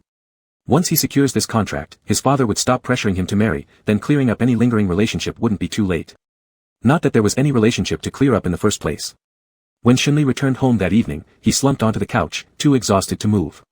The company had been full of events today, leaving no leisure time. Ji Zhouye poured him a glass of water and cut some fruit for him. As if knowing he was very tired, Xunli's dog Xunli lay quietly beside him without making a fuss, usually demanding someone play with him. Shenli leaned on the couch, complaining about how pitiful he felt. Brother Ji, I'm so tired, can you let me off tonight? Ji Zhouye smiled. Sure, I won't touch you tonight. Seeing how worn out he was, he hadn't planned to bother him anyway. After finishing his dinner, Shenli went straight to the bedroom to sleep, but woke up at 4 in the morning and couldn't fall back asleep. He curled up quietly in Ji Zhouye's embrace, not moving around recklessly, holding on to him silently.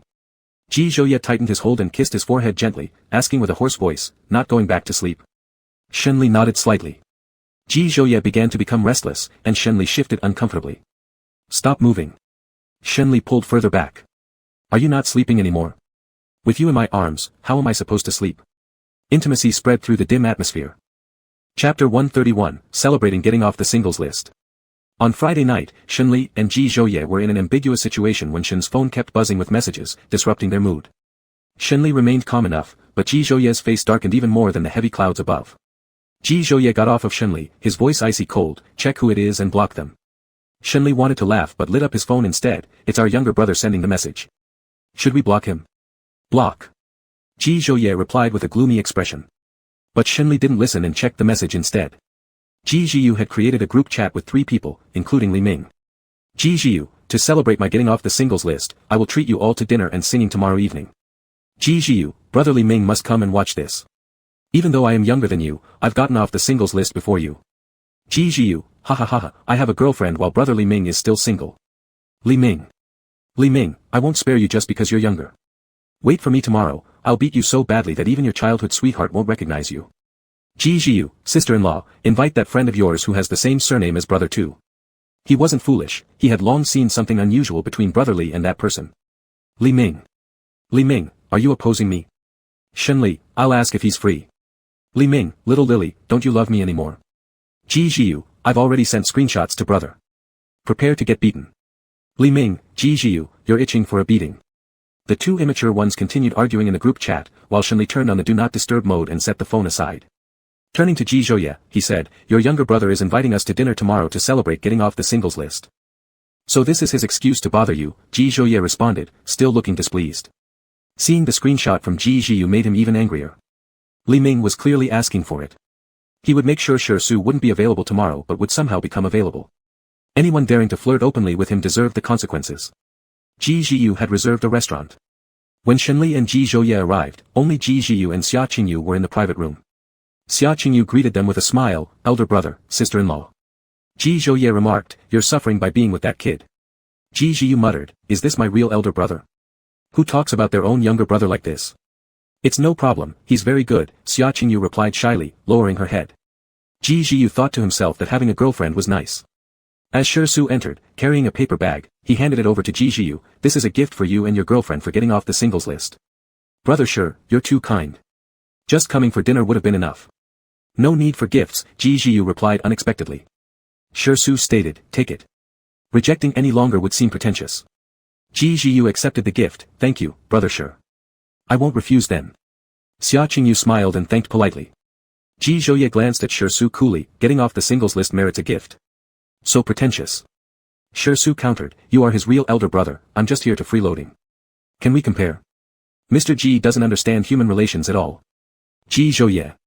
Ji Zhiyu added, brother Shi, you're really generous, more like a brother than my real brother. Ji Zhouye. Li Ming arrived late, Ji Zhiyu, you need to celebrate for getting off the singles list. Then when I get off the list, will there be a grand banquet? Su's voice carried a note of laughter, that's not impossible. Li Ming's face turned grim upon seeing the man present, ignoring Su's comment, he casually glanced away and saw the gift Ji Zhiyu was holding, oh even getting off the singles list gets gifts. It's from brother Shi, Ji Zhiyu explained. There was only one person surnamed Shi in the private room, easily deducible by common sense.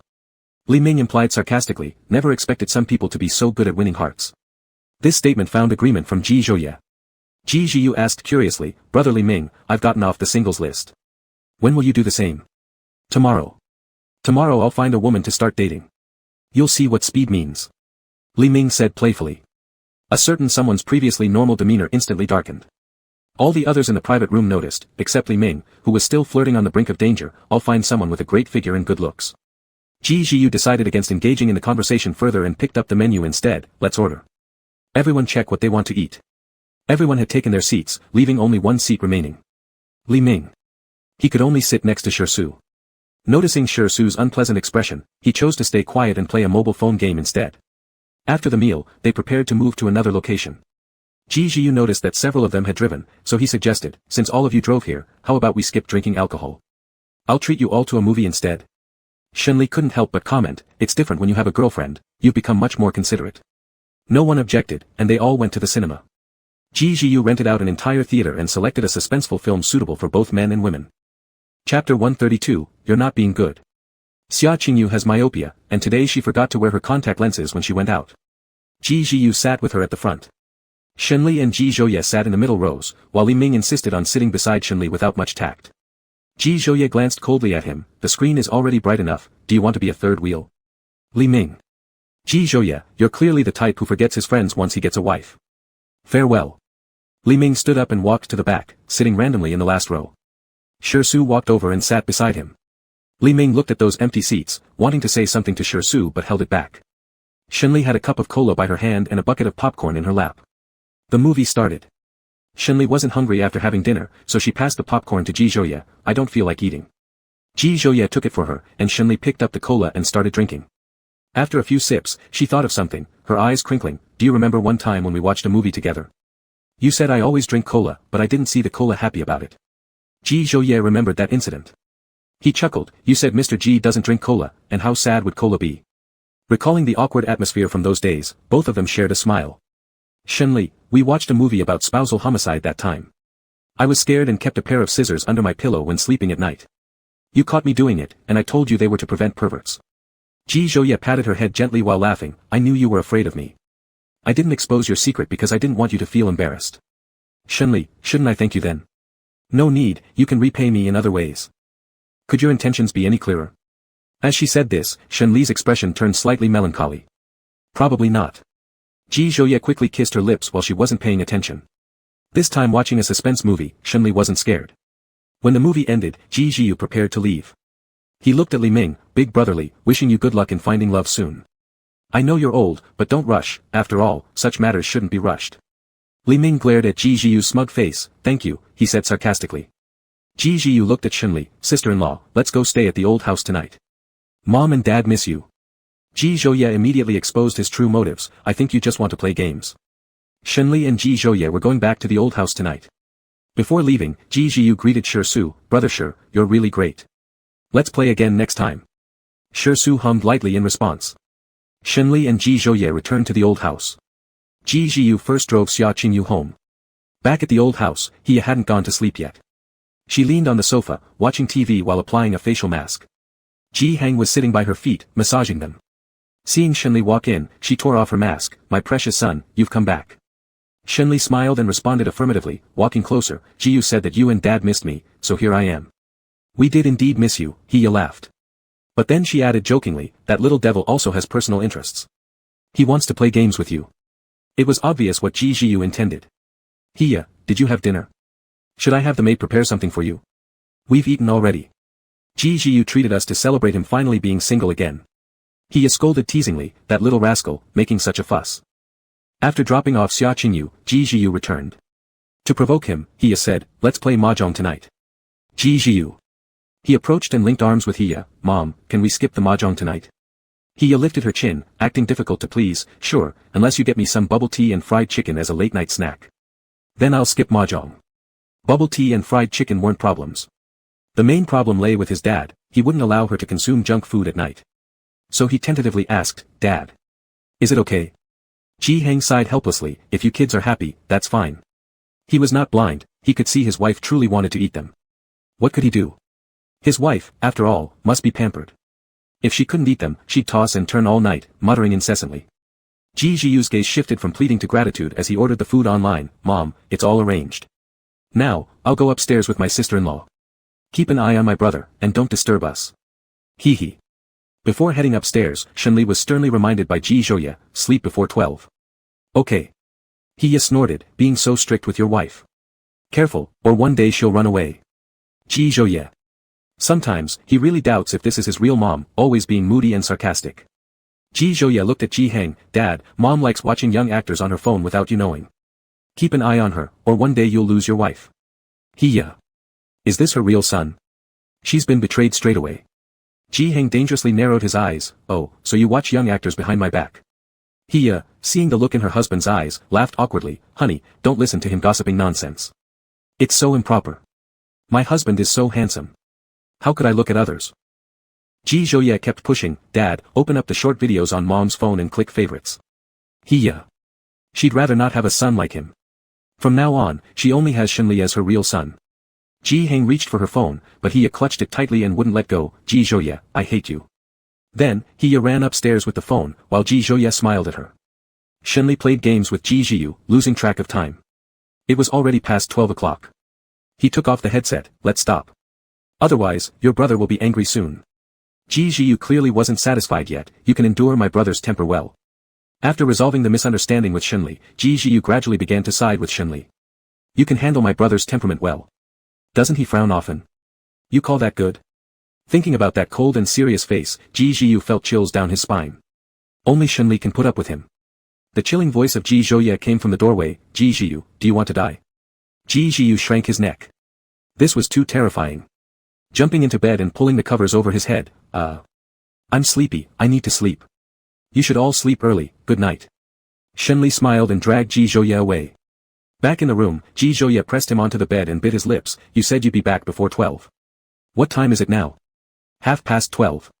You're not being good, Ji Zhouye murmured softly. Shenli struggled to sit up. Ji Zhouye, I'm sleepy, I want to sleep. Ji Zhouye got off him. I'll let you go this time. If you're not good next time, there will be punishment. Go take a shower. Shenli opened the wardrobe, grabbed some clothes and rushed to the bathroom, fearing that Ji Zhouye would change his mind. He locked the bathroom door and started bathing. Chapter 133, Be a good boy, don't be jealous. When returning to work on Monday, during this time, Shenli rarely saw Ling Feng so happy and became curious. Your smile is almost reaching your ears. What made you so happy? Ling Feng, is it that obvious? Yeah, those who don't know would think you've won the lottery. Shenli said. Ling Feng's happiness could be traced back to Friday night. He mysteriously said, I'm in a relationship now. I'm no longer single. Shenli, Song Yan, right? Ling Feng looked shocked. How did you know? Shenli stared at him as if he were an idiot. Isn't it obvious? To be so joyous while in love, it must surely mean being with someone you like, otherwise, how could his smile stretch to his ears like that? Ling Feng had a puzzled look on his face. Is it that clear? Shenli, don't try to circle around with me here. Come on, tell me how the two of you got together, let me gossip a bit. Actually, it wasn't that twisted. Just on Friday night when they encountered Song Yan, the two chatted for a while in the coffee shop, discussing the absurd events of that night. Then Song Yan asked him if he wanted to date, and inexplicably, he agreed. Song Yan asked me if I wanted to date, I agreed, and that was it, Ling Feng said, still somewhat embarrassed. Shenli saw Ling Feng's first ever coy side, and couldn't help but laugh a little. Following this, Shenli raised a very realistic yet necessary question. Have you told your mother about it? Upon this question, Ling Feng immediately lost his smile. Boss, you mentioned this matter while I'm in high spirits, are you doing it on purpose? Ling Feng knew this road would be difficult, but Shenli was merely offering friendly advice. However, for now, he didn't want to ponder this issue, preferring to be happy one day at a time. We'll keep it secret for now, deal with it when we can't hide it anymore, Ling Feng expressed helplessly. He understood his mother all too well, she absolutely wouldn't accept such a thing. He even probed her opinions, but in her eyes, homosexuality defied common sense, wouldn't be accepted by society, and was even seen as disgusting. Prior to this, he never expected himself to like a man, but now, he was uncontrollably fond of one, and there was nothing he could do about it. Currently, he decided to take it step by step, going as far as possible. That. I dare ask, on the night you were drunk, were you the one being slept with, or was it Song Yan? Before this, Shenli wanted to ask but thought it inappropriate and held off. Now since they're dating, asking shouldn't feel impolite. Ling Feng hesitated slightly before responding, though he didn't intend to hide anything. That night, I initiated it, and I was the one being intimate with. Just as predicted, after all, judging from every angle, he didn't seem like the type to take the leading role. Shenli, since you're the one being taken advantage of, why not make Song Yan responsible? There's no need for you to shy away from him for so long, truly losing face for me. You're nothing like my assistant. What kind of CEO gets what kind of assistant? Ling Feng pursed his lips lightly, speaking softly, already preparing to get scolded. What does that mean? What kind of CEO gets what kind of assistant? How am I worse than Ji Zhouye? Shenli narrowed his eyes as he stared at him threateningly. So, is the person around Ji Dala also something precious? Knowing it was time to gently cajole his boss a bit, Ling Feng responded, yeah, everyone around Ji General are elites, whereas by our boss side, there's a waste, that's me. Shenli. Whoever tries to belittle themselves to please another. Stop playing dumb with me. Think more about your own major life issues. I certainly don't want my assistant unable to focus on work due to emotional and family problems, affecting the work schedule. Falling in love won't affect my working for Mr. Shen. Love may not exist, but I, Ling Feng, absolutely cannot live without Mr. Shen. Seeing his smart remarks, Shenli felt amused and shook the phone in his hand. The words I just recorded will be sent to Song Yan right now. Boss, please don't. Ling Feng looked tense. Just teasing you, go back to work. Boss, you really went too far. After saying this, Ling Feng left the office, leaving Shenli gazing at his back, laughing helplessly. He feared this path wouldn't be smooth for Ling Feng. Shenli picked up his phone and sent a warning-filled message to Ji Zhouye. Shenli, tell Song Yan, if he dares betray Ling Feng, I'll beat him until you won't recognize him. Ji Zhouye, ? Shenli, tell Song Yan, Ling Feng can only be bullied by me, not by others. Whoever dares to touch my special assistant will lose half of their life to me.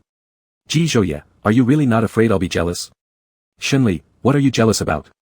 Me and Ling Feng are pure friends, iron buddies. He's like my younger brother. If anyone touches him, it's like touching me. Touching me equals dying. Ji Zhouye, ? Ji Zhouye, what if I touch him? Shenli knows the jealousy pot is jealous again. Shenli, big brother, he calls you Ji Dala. How could you think that way? You're Ling Feng's idol. If he knew you said this, he would be very sad. Ji Zhouye, I'm jealous. Shenli, be a good boy, don't be jealous. Ji Zhouye. Shenli didn't reply to Ji Zhouye anymore. Anyway, it doesn't matter whether he helps pass the message to Song Yan or not. Whoever makes Ling Feng sad, Shenli will beat them up. To Shenli, Ling Feng is a friend, a comrade in arms, and a younger brother.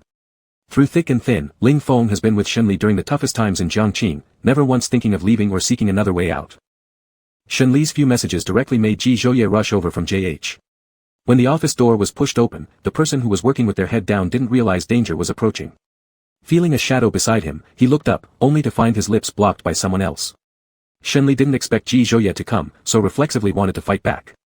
Ji Zhouye grabbed his wrist. Upon seeing the enlarged face before him, Shenli stopped struggling. Ji Zhouye ferociously took what he wanted. A little while later, the thin lips parted from his. Shenli angrily punched his chest. Ji Zhouye, couldn't you have at least made a sound when coming in? Do you know your previous behavior was no different from a dirty thug? Ji Zhouye pinched his jaw, forcing him to look straight into his eyes. I just said I was jealous. What did you say? Shenli stared at him, blinking innocently. Be a good boy, don't be jealous. Ji Zhouye laughed at being teased. Are you fooling around with kids here? Not kids, adults. His words were muffled since his face was being held. His pouted mouth looked a bit cute. Ji Zhouye. Lowering his head, he bit lightly but deliberately on Shenli's lips. Shenli, I find your audacity growing day by day. Shenli helplessly shrugged. No choice, Mr. Ji spoiled me. Chapter 134, My wife comforts me. Ji Zhouye dragged the person into the restroom, pressed them against the wall, and forcefully kissed their lips, taking over their breath. Shenli frowned slightly and tried to push him away. This action made Ji Zhouye very unhappy.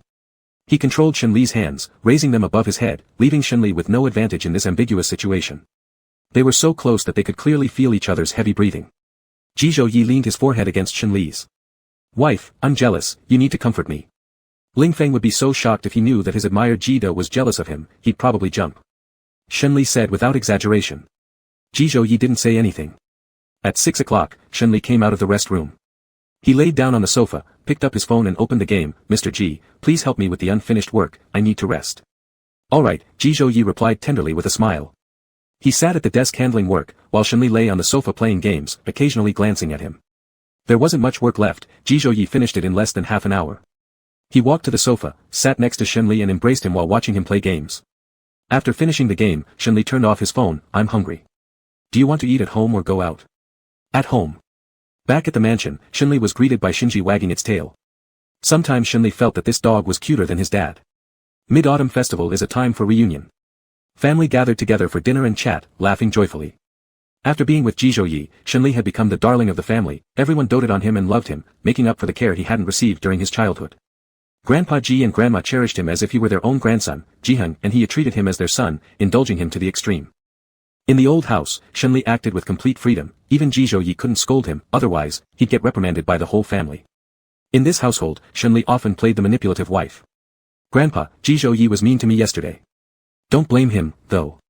It was because I was playing games and delayed going to eat, it's all my fault. Saying this, Shenli gave a provocative glance at Ji Zhouye. Ji Zhouye. Grandpa Ji slammed his cup heavily on the table. Little wild one, not that I'm criticizing you, but our family rule is to love and pamper our wives. How could you scold him just because he went to eat a bit late? That's really unacceptable. Ji Zhouyi. What does a bit late mean? When the food wasn't ready yesterday, he kept saying he was hungry, then when it was ready, he was playing games instead. Ji Zhouyi called him several times with no response, so his tone became a bit heavier, but where was the yelling? However, in Shenli's eyes, as soon as Ji Zhouyi's tone became a little heavy, his face darkened, looking especially intimidating. Being criticized like this by Grandpa Ji Zhouyi could only endure silently without arguing back. Otherwise, more people would join in. Grandpa, you're right.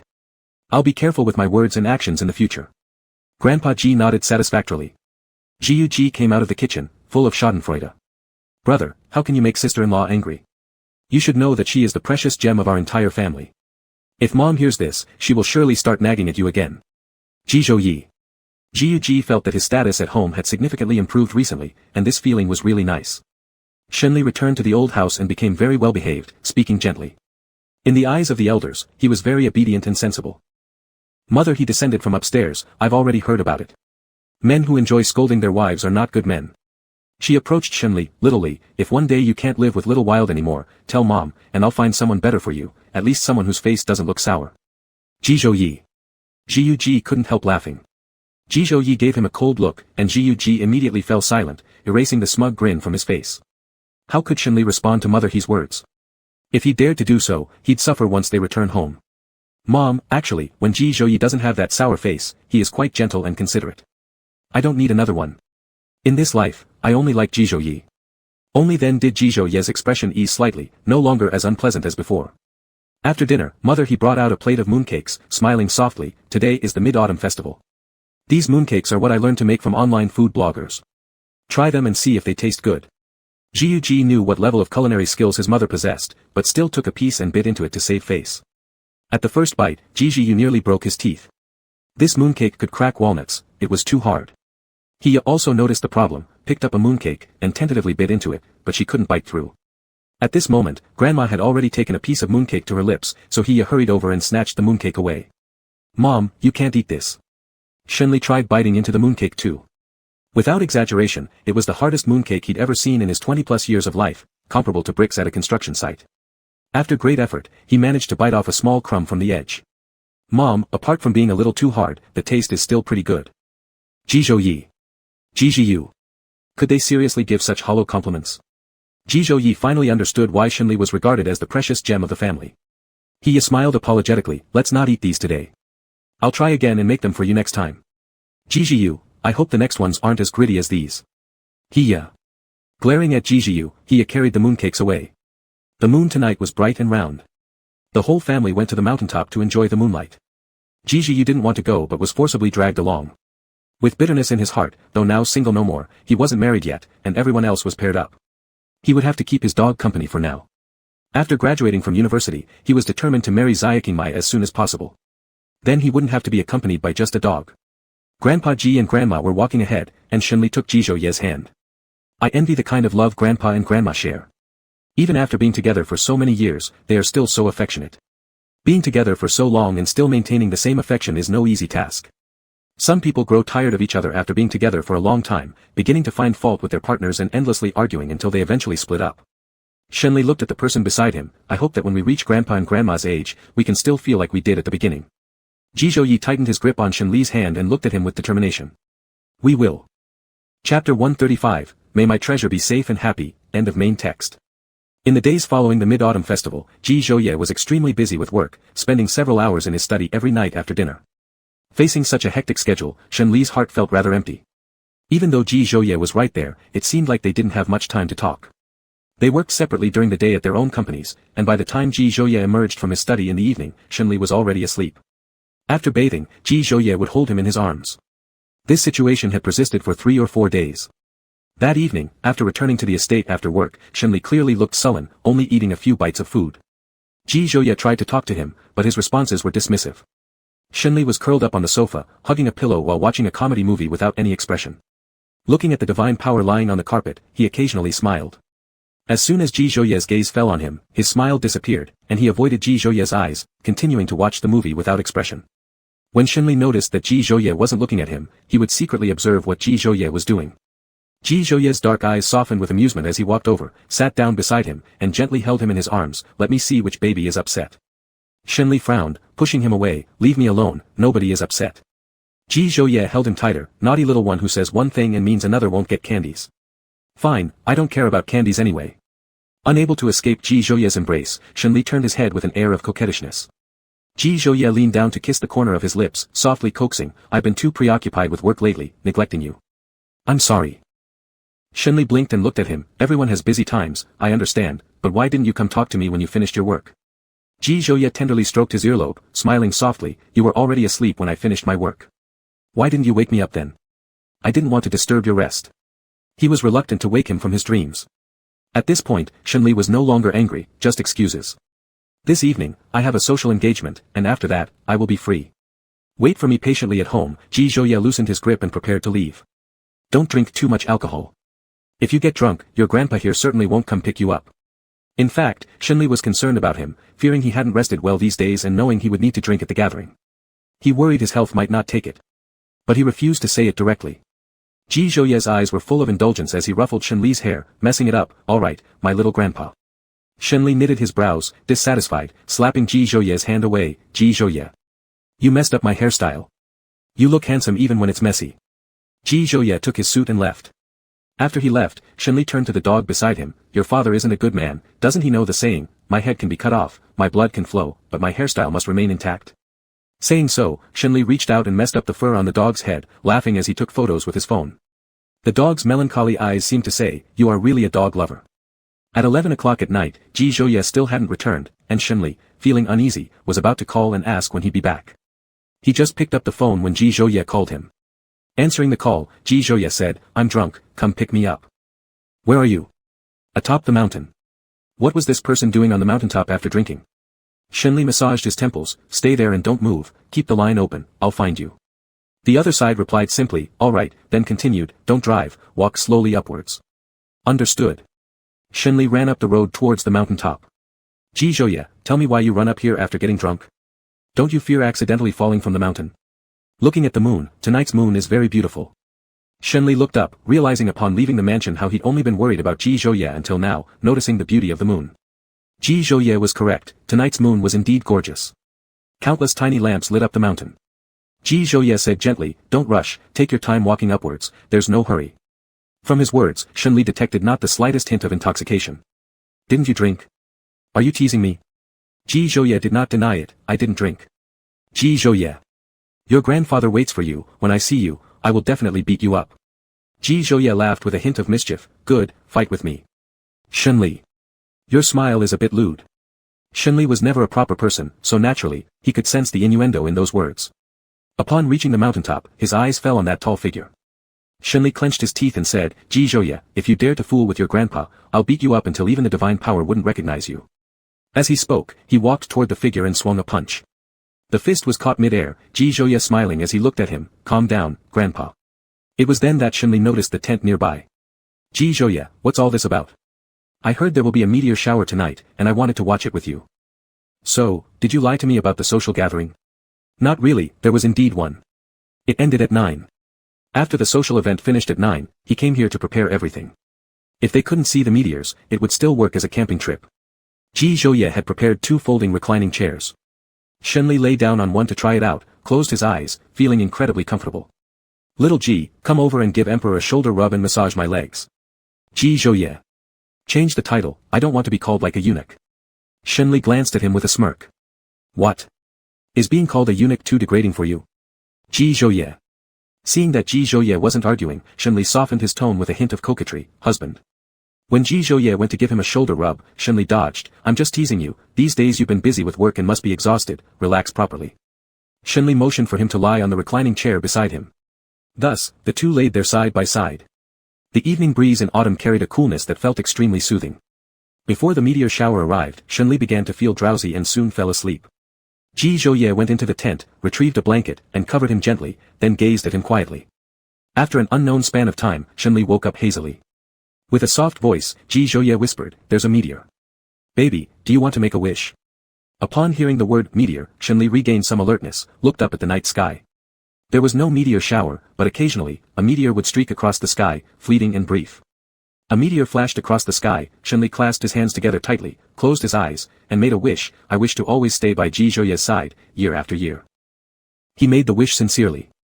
Ji Zhouye's gaze upon him was filled with deep affection. After making the wish, Shenli laid back down. Ji Zhouye took his hand, gently scratching his palm. Once the wish is spoken aloud, it won't come true. Shenli looked into his eyes with full of emotions. But if I don't say it, how can you hear it? And if you don't hear it, how can you help fulfill it? I don't believe that wishing on a meteor will actually come true. I only trust Ji Zhouye. In the pitch-black darkness where one couldn't see their own hand in front of them, Ji Zhouye was his redemption, his dawn. Ji Zhouye placed a kiss on his knuckles. All your wishes, I will help fulfill them. Under the starry night where the meteors flew, they gazed deeply into each other's eyes, reflecting nothing but the other. In the quiet night, heartbeats and breaths were particularly audible. Shenli, why don't you make a wish? I already did before you woke up, Ji Zhouye replied. What did you wish for? If you speak it aloud, the wish won't come true. Beneath Ji Zhouye's gaze, there flowed a current of emotions, his eyes burning fervently and sincerely. May my treasure live a worry-free life, peaceful and smooth. The night was exceedingly silent. Until the eastern horizon revealed its morning glow. Ji Zhouye placed a deep kiss on the forehead of the person sleeping soundly in his arms, speaking softly, baby, I love you. Just because it's you, I willingly bow down. Ji Zhouye. Main text complete. Chapter 136, Li Ming times Shersu, 1. Li Ming watched Shersu sign his name on the project contract without blinking, the handwriting clear and strong. The moment Shersu finished signing, Li Ming inexplicably felt an urge to cry.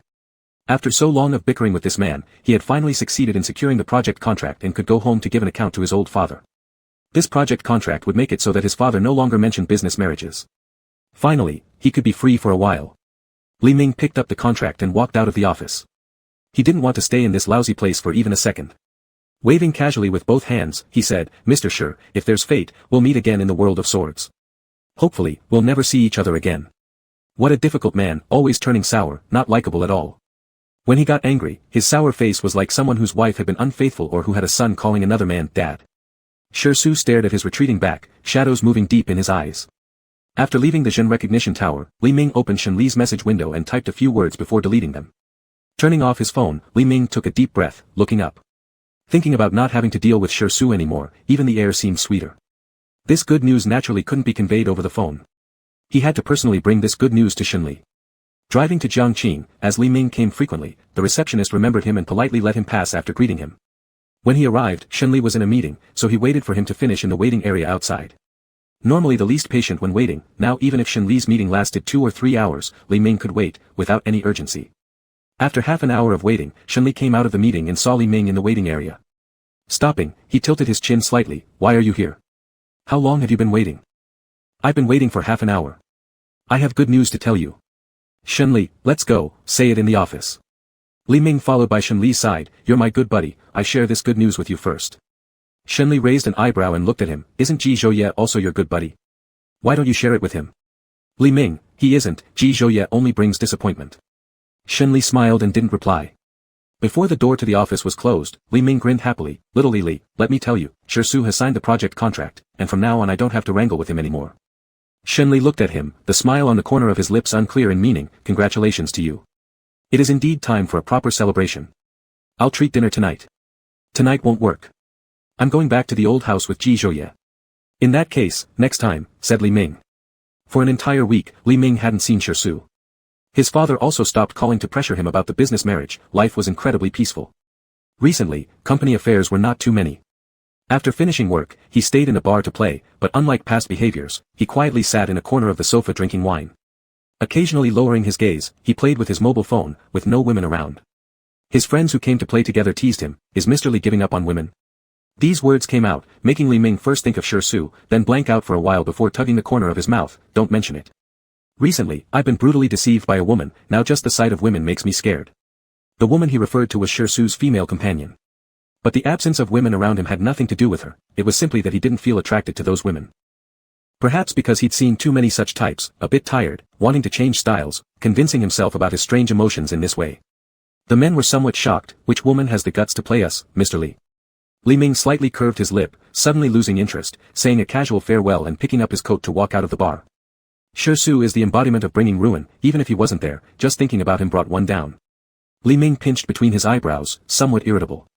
Standing under the lamppost, he lit a cigarette, the red flame flickering intermittently between his fingers. After smoking a cigarette, crushing out the cigarette butt and throwing it into the trash can, he hailed a taxi and left. In the car, gazing out of the window, he thought to himself how Shersu was truly not a good person, influencing his mood even when they weren't meeting. During this week, Shersu did not come find him. Playing around had been thoroughly enjoyable, yet there was some feeling of unfamiliarity. He seriously suspected himself of having a masochistic tendency. In the past, he only hoped Shersu wouldn't bother him. Now, he oddly wished that Shersu would come looking for him. After several more days passed, Shersu still didn't appear before his eyes. Leaning against his swivel chair and fixating on the computer screen, Li Ming mumbled softly to himself, "If you like me so much, why don't you come looking for me? Your liking for me seems far too cheap." He simply stopped thinking about it and continued working, avoiding aimless thoughts. In the evening, returning home for dinner, Li Ming entered the door with a carefree look, "Mom, Dad, I'm back." After changing into slippers, he laid on the sofa playing with his phone. Mr. Li frowned at him, "Look at you, how are you like an adult? You're always fooling around. Your company is well managed, and I have no complaints there. But men your age should already be considering marriage." And then what?" Li Ming's tone was light, showing no concern. Mr. Li was so angry he couldn't find words. Li Ming put down his phone, "Didn't you say if I secured that project, you wouldn't meddle in my life? Old man, you're getting old, worry less and take trips with Mom. I said I won't force you into a business marriage, but that doesn't mean I'll stop caring about your family." Li Ming. During dinner, Mr. Li kept lecturing, and even Mrs. Li couldn't stop him. "Mr. Li, Shersu is only 1 year older than you, and he's already dating to get married. By the time your friend's children are running around, you'll still be alone." Li Ming paused his actions, his expression slightly changing. "Is he really dating? I wouldn't lie to you.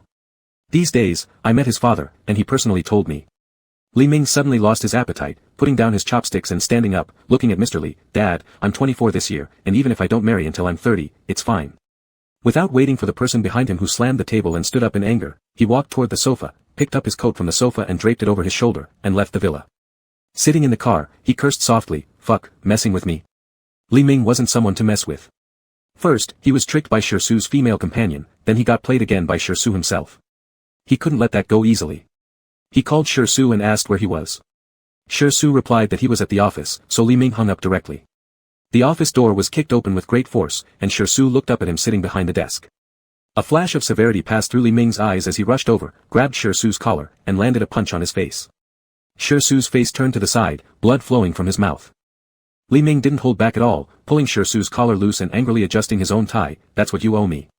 When he was fooled by Shersu's female companion, he wasn't as angry as he was now. Going out to date others proved Shersu liked women, and yet he came after Li Ming just to play and tease him. Someone like this deserved to be beaten.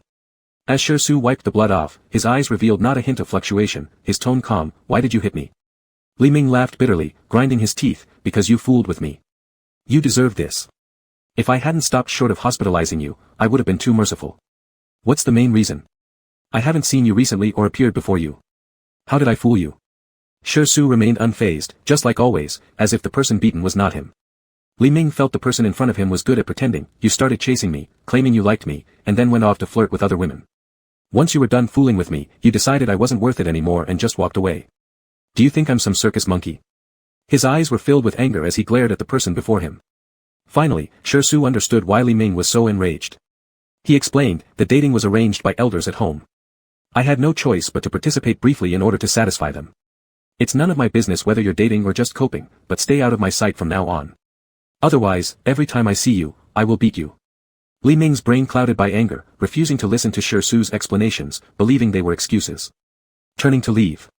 Shersu held onto his wrist. "Why are you reacting so strongly? Can I understand this as you being jealous?" Li Ming was stunned for a moment, frowning and shaking off his hand. "Shut up. I hit you because you fooled with me." There was a strange emotion in his heart he didn't want to acknowledge. "I didn't fool you. Recently, I've been busy. You didn't want to see me, so I thought I'd give you some space and visit later." Compared to Li Ming, Shersu was calmer and more rational, never concealing or evading his feelings. His eyes were sincere and clear. Looking into Shersu's eyes, for a brief moment, Li Ming began to doubt whether he had misjudged him. "Fine, know your limits and stay away from me forever." When reason is overtaken by anger, unthinking words often hurt deeply. Li Ming left, and this time Shersu didn't go after him or explain further. Starting from that day, Shersu really no longer appeared before him. Li Ming didn't look for him again either, directly having his assistant handle the handover of their collaborative project. Shersu did not show up at any subsequent group dinners or social events either. Even when Tang Qinan, who rarely participated in these occasions due to his wife's pregnancy, attended a bar gathering, Shersu was still absent. Tang Qinan, after getting married, had thrown all his attention into his career and family and had no idea about the rift between Li Ming and Shersu. This time even I came, so why didn't Shersu? Asked Tang Qinan. Shenli glanced unnoticed toward Li Ming sitting in the corner with a low mood and said, I called Shersu, but he had something else going on.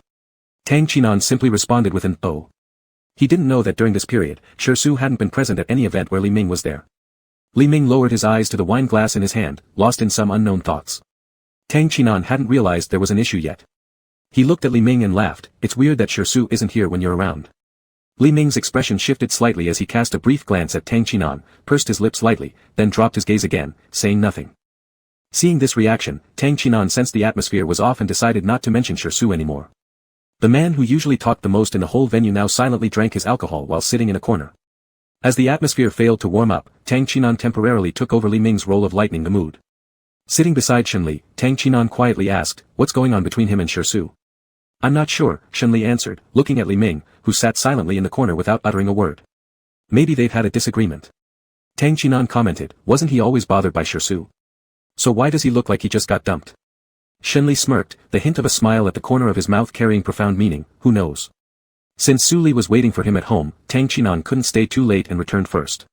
A little later, the three of them left the bar together, and Li Ming watched Shenli and Ji Zhouye leave.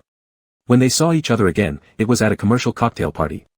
Uninterested in such cocktail parties, he found Shenli afterward, and the two went outside the banquet hall. Shenli was just tired of being surrounded by that crowd and wanted to get some fresh air. In the past, when Jiangqing was on the verge of bankruptcy, Shenli was the object of their ridicule and difficulties. But now, these people were eager to flatter him. Their flattery wasn't because Ji Zhouye stood behind Shenli, rather, it was because the current Jiangqing, unmatched except by JH, had restored its former glory under Shenli's management and re-established itself at the top of the business world. In the business circle, strong alliances were synonymous with Jiangqing and JH. When talking about strong alliances, everyone knew it referred to the two leaders of Jiangqing and JH. Outside the banquet hall, encountering Shersu who was smoking made Li Ming hesitate for a moment before deciding to walk away. However, it was already too late. Shenli had already walked over to greet Shersu. Upon seeing Li Ming, Shersu lifted his eyes, making Li Ming freeze momentarily with a flicker of unease flashing across his eyes. Regaining his composure, Li Ming said, Ji Zhouye is still inside the banquet hall, I'll go find him. Making up some excuse, Li Ming turned to leave.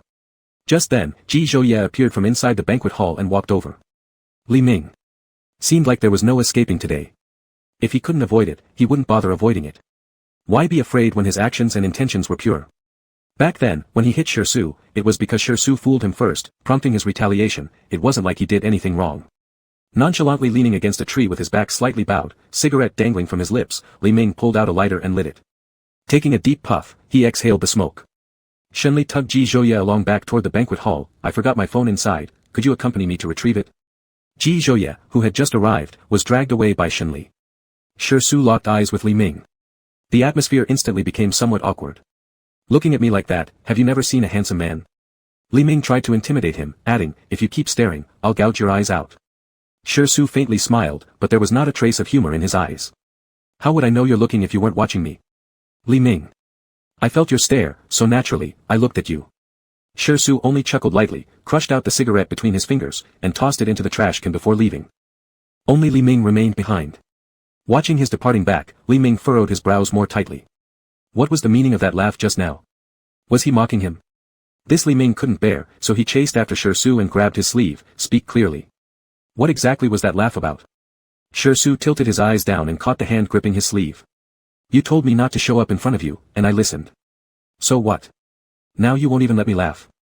Li Ming detected a hint of bitterness in his tone for some unknown reason. Chapter 137, Li Ming times Shersu, 2. Li Ming looked at Shersu, and for a moment couldn't say a word. Shersu, perhaps sensing his confusion, smiled with a playful smirk. That flicker of guilt in Li Ming's heart disappeared with Shersu's smile. After mumbling for half a day, he blurted out, if you keep smiling, your face will be smashed. Shersu, we've fought before, it's not like I'm scared. Li Ming. Who told you to piss me off first? You deserved it, Li Ming said coldly, feeling somewhat uneasy. At this moment, he realized that he was still holding onto the cuff of Shersu's sleeve and quickly let go, averting his eyes awkwardly as he cleared his throat. Shersu looked at him, a hint of helplessness in his eyes, I already explained to you, I wasn't messing with you. The blind date was just a temporary measure, but you don't trust me. I'm not an idiot, do you think I believe anything you say? Before Su could speak, Li Ming glanced at him, are you telling the truth? Back home, Li Ming lay on the bed staring at the ceiling. If Su hadn't lied, then wasn't the punch he took meaningless? Should he apologize? He couldn't possibly bring himself to apologize. Next time they met, he would just let Su hit him back, he didn't like owing anyone favors. Li Ming was busy at work, it wasn't yet time to leave. His father called and asked him to join for dinner, sending an address afterward, specifically warning that if he didn't show up today, his legs would be broken upon returning home. Putting down his work, Li Ming pushed open the door of the private room in the restaurant and walked in. His steps paused when he saw a familiar figure. Su sat by the table, looking at him with a calm expression. His father came over to block his line of sight, frowning, why are you so late? We've all been waiting for you. Li Ming casually made up an excuse, traffic jam. This is Uncle Shi and Auntie Jiang, call them, Li Ming's mother indicated with her eyes. Li Ming's gaze followed hers. Without needing to guess, he knew these were Su's parents. Politely, he greeted, Uncle, Aunt. Su's father laughed and said, no wonder, you two boys look talented indeed. Li Ming's father added, you flatter me too much. There were only two younger generations at the table, so naturally, they had to sit together. Su's father remarked, the two companies cooperate, you two must have met long ago, right? Li Ming faintly nodded, yeah. Su's father added, young people should get together more often. The dishes arrived. The elders chatted lively. When the subject turned to men settling down, Li Ming's father asked, how about your arranged meeting, Su? Did you meet any girls you liked? Li Ming's expression shifted slightly as he waited for the reply, inexplicably fearing to hear something he didn't want to. Li Ming's mother answered for Su, no, Su is too aloof, he's not the type girls usually fancy. For some reason Li Ming felt relieved after hearing this. Li Ming's father joked, being aloof isn't bad. Not like my son, who's always surrounded by women. Last month, just to avoid the arranged dating, he even claimed he liked men, nearly giving me a heart attack. Li Ming. How could his old man blab everything? The elders continued chatting enthusiastically, while Su suddenly leaned closer to him and quietly asked, do you really like men? Su was so close that Li Ming could feel the warmth of his breath clearly. His body stiffened visibly, not daring to look directly into Su's eyes. It's just an excuse for me not wanting to go on blind dates, nothing more than that. He moved his body away from Su a little further.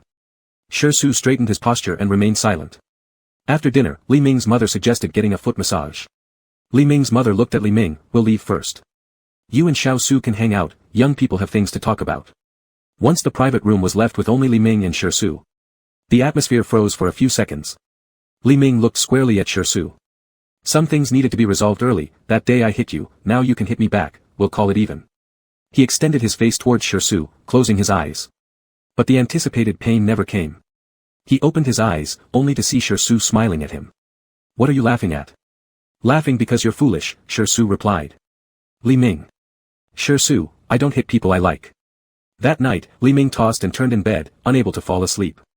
His mind was filled with Su's words, I don't hit people I like. Su managed to make time to return home one day.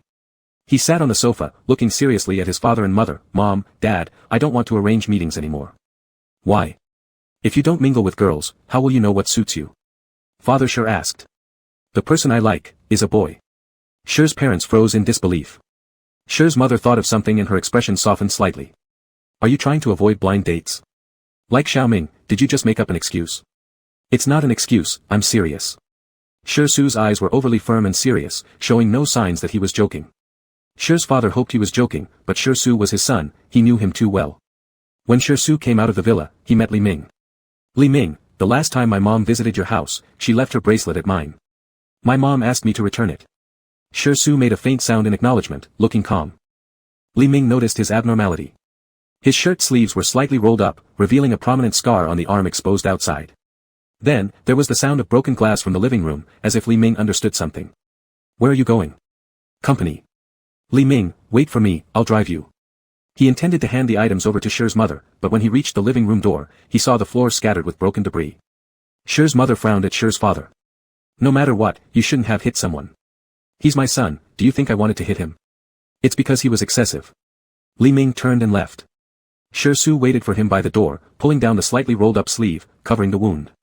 Seeing the bag still in Li Ming's hands, Su asked, weren't you supposed to return the bracelet? My uncle and aunt were talking, I'd rather not disturb them. Giving it to you will be the same. Li Ming looked at him, let's go, I'll drive you to the company. On the way, Li Ming didn't ask anything, and the car stopped by the side of the road. Li Ming, wait 2 minutes for me. He got out of the car and entered a pharmacy. When he returned to the car, he held medicine in his hand, looking at Shirsu. Roll up your sleeves. Shirsu looked at him without moving. Li Ming became somewhat impatient. I'm not blind, are there other wounds besides the one on your arm? Perhaps some on my back. Li Ming placed the medicine on the back seat. Then we should deal with this at the company. Starting the car, Li Ming glanced sideways at him. How did you manage to upset your uncle so much? Shirsu had no intention of hiding. I told him I like men, and he couldn't accept it right away. Li Ming. Did you confess to your dad? He sounded somewhat shocked. Not just Shirsu's father struggled to accept this, when Shir first expressed his interest in him, he also couldn't accept it. At the office, Li Ming held the medicine. Take off your shirt, lie face down on the sofa, and let me check how serious the wounds on your back are. Shirsu looked at him somewhat surprised. Li Ming, I'll just check your back, if you don't let me, I'll leave. Shirsu undid his shirt buttons and lay face down on the sofa while Li Ming stood next to the sofa, watching the clearly visible injuries on his back. A flicker of sympathy crossed his eyes. What a fool, you run when beaten, the faster you flee, the better. That's something I learned as a child, yet here you are, standing and letting yourself be hit. Are you not a fool? He picked up the medicine and carefully applied it to the wounds on Shir's back. It looked incredibly painful. Are you feeling sorry for me? The emotions in Shirsu's eyes were unclear. Just stop talking after being beaten. After finishing with the back wounds, Li Ming stood up and glanced at the smooth lines of Shir's back, finding his physique quite good. Realizing he was thinking about nonsense, his gaze shifted from Shir's back. Put your clothes back on, we can tend to the wounds on your arms without removing them. Shirsu got up and dressed. Li Ming leaned down to apply medicine to the wounds on his arms, while Shirsu's gaze stayed focused on him, quietly observing him. Aware of Shirsu's gaze, Li Ming felt uneasy. Don't look at me, focus on your own injury. What's so interesting about staring at my injury? Then why do you keep looking at me? Because I like looking at you. Li Ming. After applying the ointment, Li Ming handed the bracelet to Shirsu. I'm leaving. Help me return this bracelet to Aunt. Okay. Li Ming sat in the car and muttered softly to himself while looking at the rearview mirror. How could I feel sorry for him just now? I must be sick, I should be happy seeing him get beaten. When he returned home, his father was drinking tea in the living room. Li Ming originally planned to go upstairs directly, but thinking of something, he turned and sat down on the sofa. Dad, if I really liked boys, would you beat me to death? Probably. Li Ming said nothing more. Why could Ji Zhouye's parents agree with him being together with Shenli, whereas his and Shirsu's parents seemed unable to accept homosexual relationships? Later, Shirsu began appearing in front of him again, and their interactions grew more frequent. They weren't as confrontational as before anymore. Sometimes they would have meals together.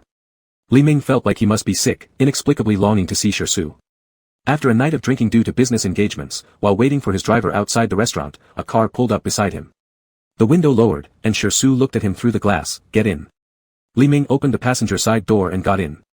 He didn't buckle his seatbelt, so Shirsu leaned over to do it for him. Shirsu parked the car in front of the villa where Li Ming lived. Li Ming didn't get out. Supporting his hand on the window, he turned his head and looked at Shirsu. Do you like me? Yes, Shirsu replied without hesitation, looking into his eyes. If it weren't for the alcohol, Li Ming wouldn't have asked such a question. The small space became filled with ambiguity, Li Ming's gaze carrying too many emotions that even he couldn't understand. I don't know if I like you or not. It doesn't matter, no rush. I want to try. Li Ming's gaze fell on his thin lips, involuntarily swallowing hard. Shirsu's eyes darkened. Try what? Li Ming suddenly leaned closer, wrapping his arms around Shirsu's neck and giving him a kiss. Rather than calling it a kiss, it was more like bumping lips. Shirsu froze all over before gazing at him warmly with a smile. At the moment their lips touched, Li Ming's heart raced, an unusual sensation stirring inside him. It was indescribable, something he had never felt before. This strange feeling came from doing something impulsive when under the influence of alcohol. By the time Li Ming realized what happened, he hurriedly opened the car door and ran into the villa. It was akin to being a scoundrel who kissed someone and then refused responsibility. Shirsu didn't press too hard and avoided mentioning the incident when they met later. Li Ming originally felt somewhat awkward seeing Shirsu, fearing that Shirsu would bring up the previous event. When Shirsu didn't mention it at all, the awkwardness gradually dissipated. That night, Shirsu got drunk during social engagements, and when Li Ming sent him home, Shirsu held on to him, his voice slurred with intoxication. I want to be with you. By this point, he had already confirmed that he liked Shirsu. He wasn't a coward who avoided his feelings. If he liked, he simply admitted it, nothing to shy away from. He hugged Shirsu back, resting his chin on his shoulder, smiling. All right, let's be together. Li Ming placed the drunken person on the bed, standing by the bedside and looking down at him. If tomorrow you tell me you don't remember tonight or say that drunk talk doesn't count, I'll beat you up so bad your nose and face will swell. Shirsu grasped his hand, smiling as he looked at him. Understood. Go rest early, I'm leaving. Watch your road. Half a month passed, during which Li Ming seemed to behave much better, no longer visiting bars or picking up women. That's when Shi's father called. As soon as he picked up the phone, he heard Shi's father yelling angrily. Your son and my son were kissing in the office, it's outrageous. Li Ming's father also stared dumbfounded after hearing this, hesitating for a long time. Did you see it? You can eat anything but shouldn't say anything recklessly. Shi's father, I saw it firsthand when I went to the company today. Call them right now and ask them to come home. I'll head over to your place immediately. After hanging up the phone, Li Ming's father slammed his fist on the table and stood up. Outrageous, absolutely outrageous. He looked at Li Ming's mother, your precious son is hooking up with old Shi's son, it's absurd. I thought he was saying he likes men just to avoid blind dates, but it turns out he genuinely likes men. All these years, I never truly understood my own son. Li Ming's mother was equally shocked to hear about her son and Su's relationship, but she didn't find it as unacceptable as Li Ming's father. You're upset, sure, but I think we still need to respect the children's opinions. Break it up, they must separate. When Li Ming and Su returned home, there were 4 people sitting on the sofa, both their parents. Li Ming's father held a ruler in his hand. Seeing the two holding hands, he raised the ruler to strike Li Ming. Su pulled the person behind him to shield him. Uncle, it was me who pursued him, it has nothing to do with him. If you're angry, hit me. Li Ming's father, you two must separate immediately. We can't separate. Li Ming stepped out from behind Su, if you're angry, hit me. Hit until you feel better, but there's no way we can separate. Shi's father was no better in complexion than Li Ming's father. He asked Su, can you two separate? Su's tone was resolute, no, we can't. Chapter 138, Li Ming times Su, 3. Mr. Li glared at Li Ming, his disappointment evident. How are we, as parents, supposed to deal with this? Li Ming, you truly have a knack for things. I thought you were unusually obedient recently, but it turns out you were quietly doing something big. Li Ming bit his lip and remained silent. He had been rebellious since he was young, which Mr. Li was well aware of. He never expected that as Li Ming grew up, he would become rebellious to such an extent. Mrs. Shi, stop scolding the kids first. The main question is how we solve this. Let me share my personal thoughts first. I can hardly accept this kind of situation, but if the two children truly can't live without each other and love each other mutually, then I respect their decision, and I will try to accept it. Mr. Shi couldn't even speak due to his anger. You. Mrs. Shi shot him a glare, shut your mouth. Mr. Shi had no choice but to remain silent and dared not oppose anything. Mrs. Li, my thoughts align with yours, we must take the children's opinions as primary. Mr. Li looked incredulously at Mrs. Li, you're not on my side. All I want is for my child to be happy. Everything else doesn't matter. Mr. Li. Enraged, Mr. Li stood up, raising the ruler towards Li Ming, but then sighed and lowered it. I just have one question for you both. Are you seriously treating this relationship or is it just a fleeting whim? Su gripped Li Ming's hand. Uncle, it's a fleeting whim, and also a decision after deep thought. Started on a fleeting whim, ended with careful consideration. Mr. Li looked at Li Ming, what about you? Li Ming, if you don't agree with me being with him, I'd rather live a lonely life until death, and even if no one buries me when I die, so be it. Su frowned at him, don't talk nonsense. Mr. Li slapped his head, what foolishness. Spat, spat, spat. Just tell me if you can agree or not. Mr. Li turned to Mr. Shi, tentatively opening, old friend, what's your opinion? An irate Mr. Shi stood up, since you've already agreed, what more can I say? It can't always fall on me to play the villain. My wayward son has been beaten many times, yet he wouldn't listen. He waved his hands, let them go, the son's grown up and cannot be controlled anymore. After saying that, he sighed and left. Mr. Li used his eyes to signal Li Ming. Li Ming immediately understood Mr. Li's intention. He glanced at Mr. Shi's back, thanks, uncle. Then he turned to look at Mrs. Shi, thank you, aunt, for helping us achieve this. Su thanked Li Ming's parents. Mr. Li needed time to digest all this, so he turned and went upstairs. Mrs. Li and Mrs. Shi calmly began to drink tea. Mrs. Shi looked at the two, are you living together? Li Ming sounded a little flustered, no. He wasn't lying, they hadn't lived together yet. Mrs. Shi noticed Li Ming seemed a little nervous and smiled, saying, I mean no ill will, I'm just curious, some gossip. Su, his skin is thin, don't tease him. Mrs. Shi, tisket. It hasn't even started, and they're already protective. When they came out of the house, Li Ming and Su exchanged glances and laughed, who said I have a thin skin? Mine's quite thick, Xiao Lily ranks first in shamelessness, I'm second, far from thin-skinned. Su's brows lifted in amusement, is that so? That's definitely the case. Thinking about something, Li Ming said again, I thought Dad would beat me to half-death today, didn't expect it to be so easy for him to give in. There's me here, Uncle wouldn't let him beat you, and he doesn't have the heart to do so either. The two got into the car. Li Ming sat in the passenger seat, that old man would happily break my legs any chance he gets. Su moved closer to him, buckling his seatbelt, but you can still walk. Uncle does care. Li Ming eyed him with an evaluating gaze. My legs are still intact, and you seem disappointed. No, Su laughed. Su sent him back to where he lived. Li Ming grabbed a bottle of water from the fridge and gave it to him. Let me seriously ask you, are you determined to stick with me forever? No turning back. Why ask like that? Isn't my answer obvious? Just making sure. Li Ming's expression was serious as he looked at him. I used to be casual, but if I choose someone, I won't easily change. I won't change. Su's tone was firm, without hesitation. After much effort finally winning the person over, why would he ever let go? He wasn't idle and certainly wouldn't waste his time on unimportant matters. As soon as he started investing his time in him, doing seemingly meaningless things, he knew he was hooked by him. Su held his wrist, pulling him into his arms, and you aren't allowed to change either. Li Ming sat on his lap, grinning mischievously. I might change my mind, after all, people are quite fickle. As soon as he finished speaking, his lips were firmly pressed. An intense kiss that invaded deeply, strongly occupying his breath. Li Ming closed his eyes and tightly hugged his neck. Moments later, their lips parted, and Su's voice was hoarse. Be a good boy and keep liking me, okay? Okay. Li Ming couldn't bear to tease him anymore. At the coffee shop downstairs from Jiangqing Group, Shenli raised an eyebrow and smiled at Li Ming. Why are you here today? Don't you want to see your boyfriend? After eating so much of your dog food, it's time for me to flaunt my own affection. Li Ming said with a proud face, my boyfriend is the best in the world. This childish behavior made Shenli laugh. Who was the one who annoyed Su? I don't remember. Can you remind me? Li Ming. Xiaoli, you're really mean. Not long after, Li Ming received Ji Zhouye's dowry. Looking at the car in front of him, Li Ming couldn't help but exclaim, worthy of being my brother. He moved to thank Ji Zhouye with an embrace, but Ji Zhouye avoided it. Stay away. I'll hug Xiaoli instead then. Ji Zhouye pulled Shenli behind him. Go hug your boyfriend. Don't touch my person. Li Ming, Ji Zhouye, what are you doing? I just wanted to express my gratitude to you and Xiaoli. Gratitude is unnecessary, Ji Zhouye said. Su pulled Li Ming towards himself. Hug me. Li Ming. After some time passed, Li Ming and Su started living together, each having their own rooms. There wasn't much going on at Li Ming's company, so when he returned home, he showered, changed into casual clothes, and lied on the sofa playing with his phone. By the time Su came back, Li Ming had already fallen asleep on the sofa. Su quietly approached, placed his hand under Li Ming's knees, and lifted him up to take him upstairs. Li Ming woke up by then but pretended to be still sleeping. Su laid him down gently on the bed, looking down at him with amusement in his voice. If you keep pretending to sleep, I'll kiss you. Li Ming opened his eyes, suddenly leaning forward to kiss him, his gaze filled with emotion. Su, I love you. He didn't know when he fell for him, but when he realized, it was already incurable. Su's eyes brimmed with deep affection. He cradled Li Ming's face in his hands and kissed his forehead with passion. I love you too.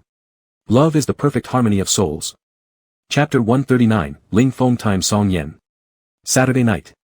After dinner outside, Song Yan drove Ling Feng home. The car stopped downstairs. Ling Feng noticed it was still early and decided to stay in the car for a while longer. The atmosphere in the car grew increasingly intimate, and Ling Feng felt he couldn't stay any longer. Things would get out of hand if they didn't separate. Ling Feng said his goodbye to Song Yan and opened the car door to get out. Song Yan also got out of the car and watched him as he left. Ling Feng took a few steps before stopping and turned back, wrapping his arms around Song Yan's neck and gave him a quick kiss.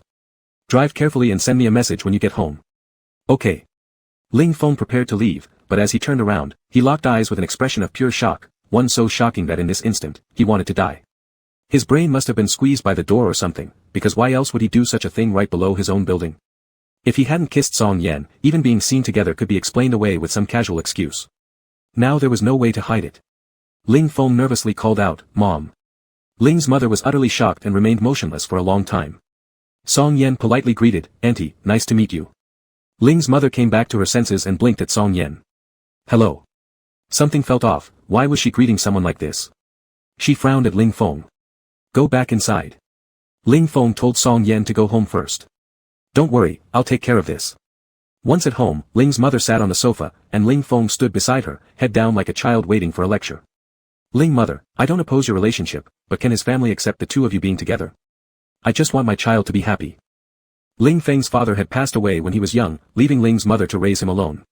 From a young age, Ling Feng was very sensible, and after starting work, he sent money home often, wanting to improve his mother's quality of life. Surprised, Ling Feng asked, Mom, you're not opposed? Yeah, but can his family accept you? Thinking about the matter of family, Ling Feng felt pity for Song Yan.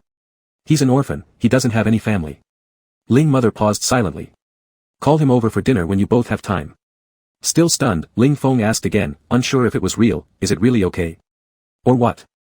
Ling Mother glanced at him helplessly. Do you want me to force you to break up and start matchmaking? If that would make you happy, I'd do it right now. Ling Feng suddenly hugged Ling Mother. Thank you, Mom. Ling Mother pushed him away disdainfully. You underestimate your mom too much. Back when I entered society, I saw two girls who loved each other deeply. It was an era of outdated thinking, and their path was undoubtedly tough, but they didn't let societal prejudices defeat them. Now, they are very happy. Tears welled up in Ling Feng's eyes. Mom, thank you for supporting my choice. Ling Mother held his hand. Mom only has you. As long as you are happy and safe, I'm content. She doesn't expect her son to be filthy rich, all she wants is for him to live a healthy and joyful life. That's enough for her. After returning to his room, Ling Feng told Song Yan about the incident. A few days later, Song Yan officially visited. Ling Mother was pretty satisfied with Song Yan. On the day Song Yan sent Ling Feng home. As Ling Feng was leaving, Song Yan grabbed his wrist and pulled him back. My mom is quite satisfied with me. My mom really likes you. So, when can we see each other every day? Ling Feng didn't understand Song Yan's meaning. We already see each other every day, right? Song Yan hummed and didn't say anything more. When Ling Mother went downstairs to throw away the trash, she hid in the shadows so as not to disturb the couple. Ling Feng found her on his way home, and Ling Mother smiled. I'm going downstairs to dispose of some trash. Ling Feng didn't think much about it. The next day after work, Ling Feng tried to unlock the door using his fingerprint scanner but failed. Then, he tried entering the password, which was also wrong. Not having brought his keys, he began knocking on the door. After about a minute, the door opened. Ling Mother threw the suitcase she was holding outside and said, since you're already dating, stop coming back home all the time. Let me enjoy some peace. Your luggage is packed here. Mom. With that, the door slammed shut with a loud bang. Ling Feng stood there, stunned. And kept knocking. Unbeknownst to Ling Feng, his mother was inside doing square dancing to music with headphones on and couldn't hear the knocking. Not long after, he gave up and carried his luggage downstairs to find a hotel for a few nights. Downstairs, he met Song Yan who was still lingering. Song Yan listened to Ling Feng recount the situation, then smiled, taking his luggage and bringing him home. Shenli was busy in the office when Ling Feng approached him to ask for leave. Ling Feng, boss, I need to take a few days off, to register our marriage. Shenli put down his work and looked up, a smile playing on his lips. A joyous occasion is approaching. Your boss, will give you paid leave. Thank you, boss. Ling Feng set off on the journey to get their marriage certificate with Song Yan. Chapter 142, Li Ye's OVA 3, The Zongzi, by Lu Yinwei. Dragon Boat Festival. Study room. Take off your clothes. Ji Zhouye's tone was frivolous, with a slight smile curling at the corner of his lips, exuding cheerfulness. Shenli furrowed his eyebrows and scolded in a melancholy tone, Ji Zhouye, are you sick? Ji Zhouye laughed as he watched Shenli's irritated expression, eyes filled with delight. Wasn't it you who asked whether I would need your service around me? You know I'm hard to please. This matter had a long backstory, and the more Shenli thought about it, the angrier he became. He sat on Ji Zhouye's desk, glaring fiercely at the person before him. He blinked. It was wrong for Ji Zhouye to deliberately challenge him, but did Li Ming have no fault either? Yesterday, Li Ming had an argument with Shi. In the afternoon, Li Ming came here and stayed all afternoon. After Li Ming left, he and Ji Zhouye made a bet. Who would be the first to apologize and make things right between Shi and Li Ming? Shenli bet Shi would be the first to pacify Li Ming. Ji Zhouye bet Li Ming would be the first to give in. The bet was that the loser would act as the other's servant for 24 hours, following orders unconditionally during this period. Last night, Shenli started planning what to make Ji Zhouye do. Unexpectedly, when he woke up early in the morning, he received a message from Li Ming saying that he had soothed Shi the previous night. He even admitted that it was indeed unreasonable of him. After reading the message, Shenli nearly passed out from anger. Sure enough, Ji Zhouye understood Li Ming better, proving that knowing someone earlier did come with advantages. It was still his own oversight. The way Li Ming behaved should have tipped him off early on. If Shi could get angry with Li Ming, it was highly likely because of something Li Ming had done wrong. Ji Zhouye picked him up from the office desk and sat him on his lap. Don't be mad, I won't do anything to you.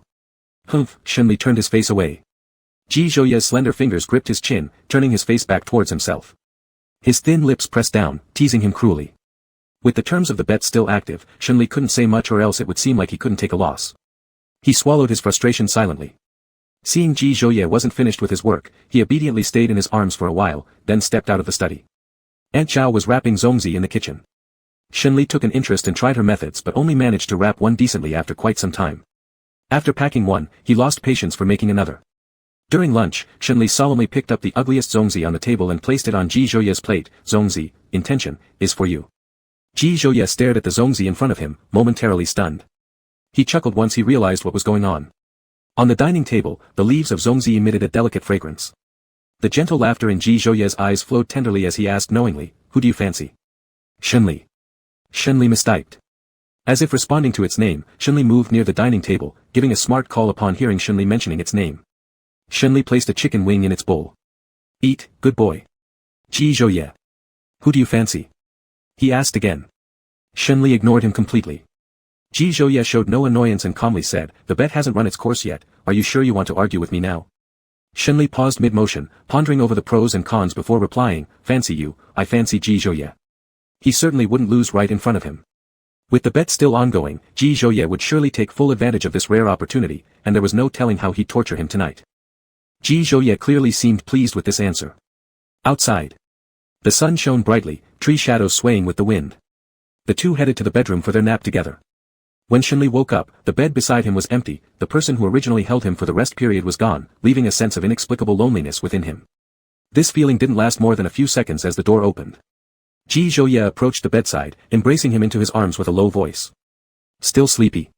Not sleepy. The lingering loneliness disappeared, replaced by a sense of infinite satisfaction. He lightly brushed against Ji Zhouye's neck, having you is truly wonderful. Dinner. Ji Zhouye placed a carefully wrapped zongzi in Shenli's plate, wound differently from Aunt Zhao's. Reciprocity of gifts, Ji Zhouye said with a faint smile on the corner of his lips. I also fancy you. Shenli's lips curved, his mood cheerful as he looked at the zongzi before him. For a moment, he was reluctant to take a bite. Finally, it was Ji Zhouye who peeled it and placed it in his bowl before he reluctantly began eating. Nighttime. Shenli kicked out with one foot, Ji Zhouye, don't go too far. The bet isn't over yet. Shenli felt speechless. Had he known it would end up like this, he shouldn't have made a bet with him. At dawn, Ji Zhouye held him in his arms and lightly kissed the corner of his lips, good night. Under the dark night curtain, there was boundless warmth. Time passed by, and years faded everything in the world, except for their love for each other. The deep love is like strong liquor, fermenting with time and settling with years, becoming more and more concentrated. Chapter 143 Extra, Shenli times Ji Zhou Wild Day Extra. Ji Zhouye was too much the previous night, so on the second day, Shenli ran away from home. In the third hour of running away, he remembered it was his birthday today. If he didn't go back, he might miss this important day. However, he couldn't bring himself to go back. So he hid in a place that was very easy to find. The old residence of the Shen family. There were traces of their lives everywhere in the old Shen residence, and they would occasionally stay for a few days. 5 hours passed. Shenli sat cross-legged on the sofa, propping his head up with his hand, looking dejected. Usually, Ji Zhouye could find him immediately after he ran away from home, but now not a trace of him had appeared. After being together for a long time, they got bored of each other, lost love. Shenli looked at the dog who had run away with him and started giving him an emotional talk. Shenli, your father has abandoned you. Not only does he not look for me, he doesn't even look for you. Let's not have anything to do with him. Shenli barked twice at him, unsure whether it was agreement or resistance. Shenli curled up on the sofa, feeling drowsy. He hadn't rested well last night, and he couldn't help but curse Ji Zhouye in his heart again. His fingertip lightly caressed the gift box. He had prepared Ji Zhouye's birthday present long ago, waiting for the clock to strike midnight when Ji Zhouye's birthday begins. However, Ji Zhouye seemed to have forgotten. Suddenly, Shenli barked at the door, wagging its tail like a tambourine. Shenli didn't need to guess who had come, he closed his eyes and pretended to be asleep. Ji Zhouye entered and sat beside the sofa, smiling slightly. Will you continue pretending to sleep, or go with me to Country X? Shenli suddenly opened his eyes, somewhat confused as he asked, what do you mean? Not going to pretend anymore? Ji Zhouye's gaze was playful as he looked at him. Shenli had no patience, directly grabbing his neck and threatening, say it quickly.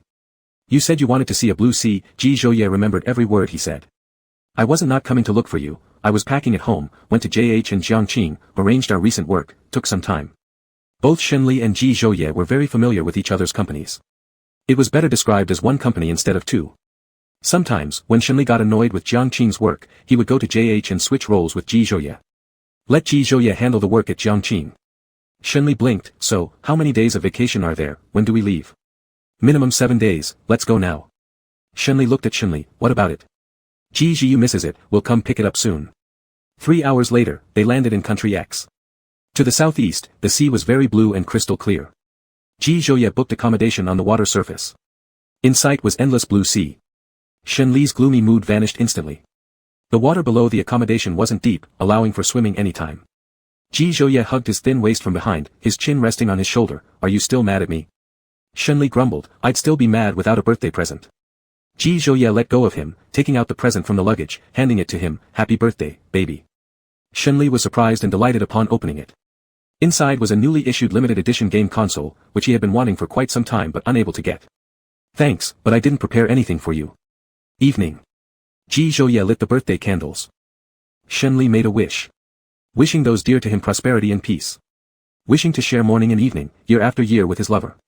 The third wish was directly expressed, hope someone restrains themselves a little, relevant person please identify with the statement. Ji Zhouye. That person did not want to identify with the statement. That person pretended to be deaf and unheard. Shenli blew out the candle, his smile curved beautifully. He lived more freely. They say loving someone is like nurturing a flower. Ji Zhouye brought back that sullen and insecure youth. Although that person claimed no preparation of gifts, yet nearing midnight, that person was counting down the minutes. As the clock struck midnight, Shenli flipped over, straddling Ji Zhouye, lightly kissing his lips corner. Ji Zhouye, happy birthday. The gift was a jade inkstone bracelet. This original stone jade came across in an auction. At first glance, he thought it matched Ji Zhouye's temperament well. After winning the auction, he personally crafted it into a bracelet. Every smooth bead was manually polished by him. Too large beads wouldn't look good, too small would lack grandeur. He broke several beads during the process, wasting quite a lot of effort. Seeing Ji Zhouye liked it, Shenli felt all the efforts worth it. In fact, no matter what he gave Ji Zhouye would like it. Even if he didn't give anything, it wouldn't matter as long as he was present. Ji Zhouye gripped his waist, his voice hoarse, can I make a wish now? Looking into those eyes gleaming with a mysterious luster, Shenli involuntarily swallowed. The wish was too obvious. But Shenli still softly hummed in agreement. Immediately after, Ji Zhouye flipped him over, pinning him down under his body, and a warm kiss landed on his lips. Happy birthday, may everything go your way. End of story.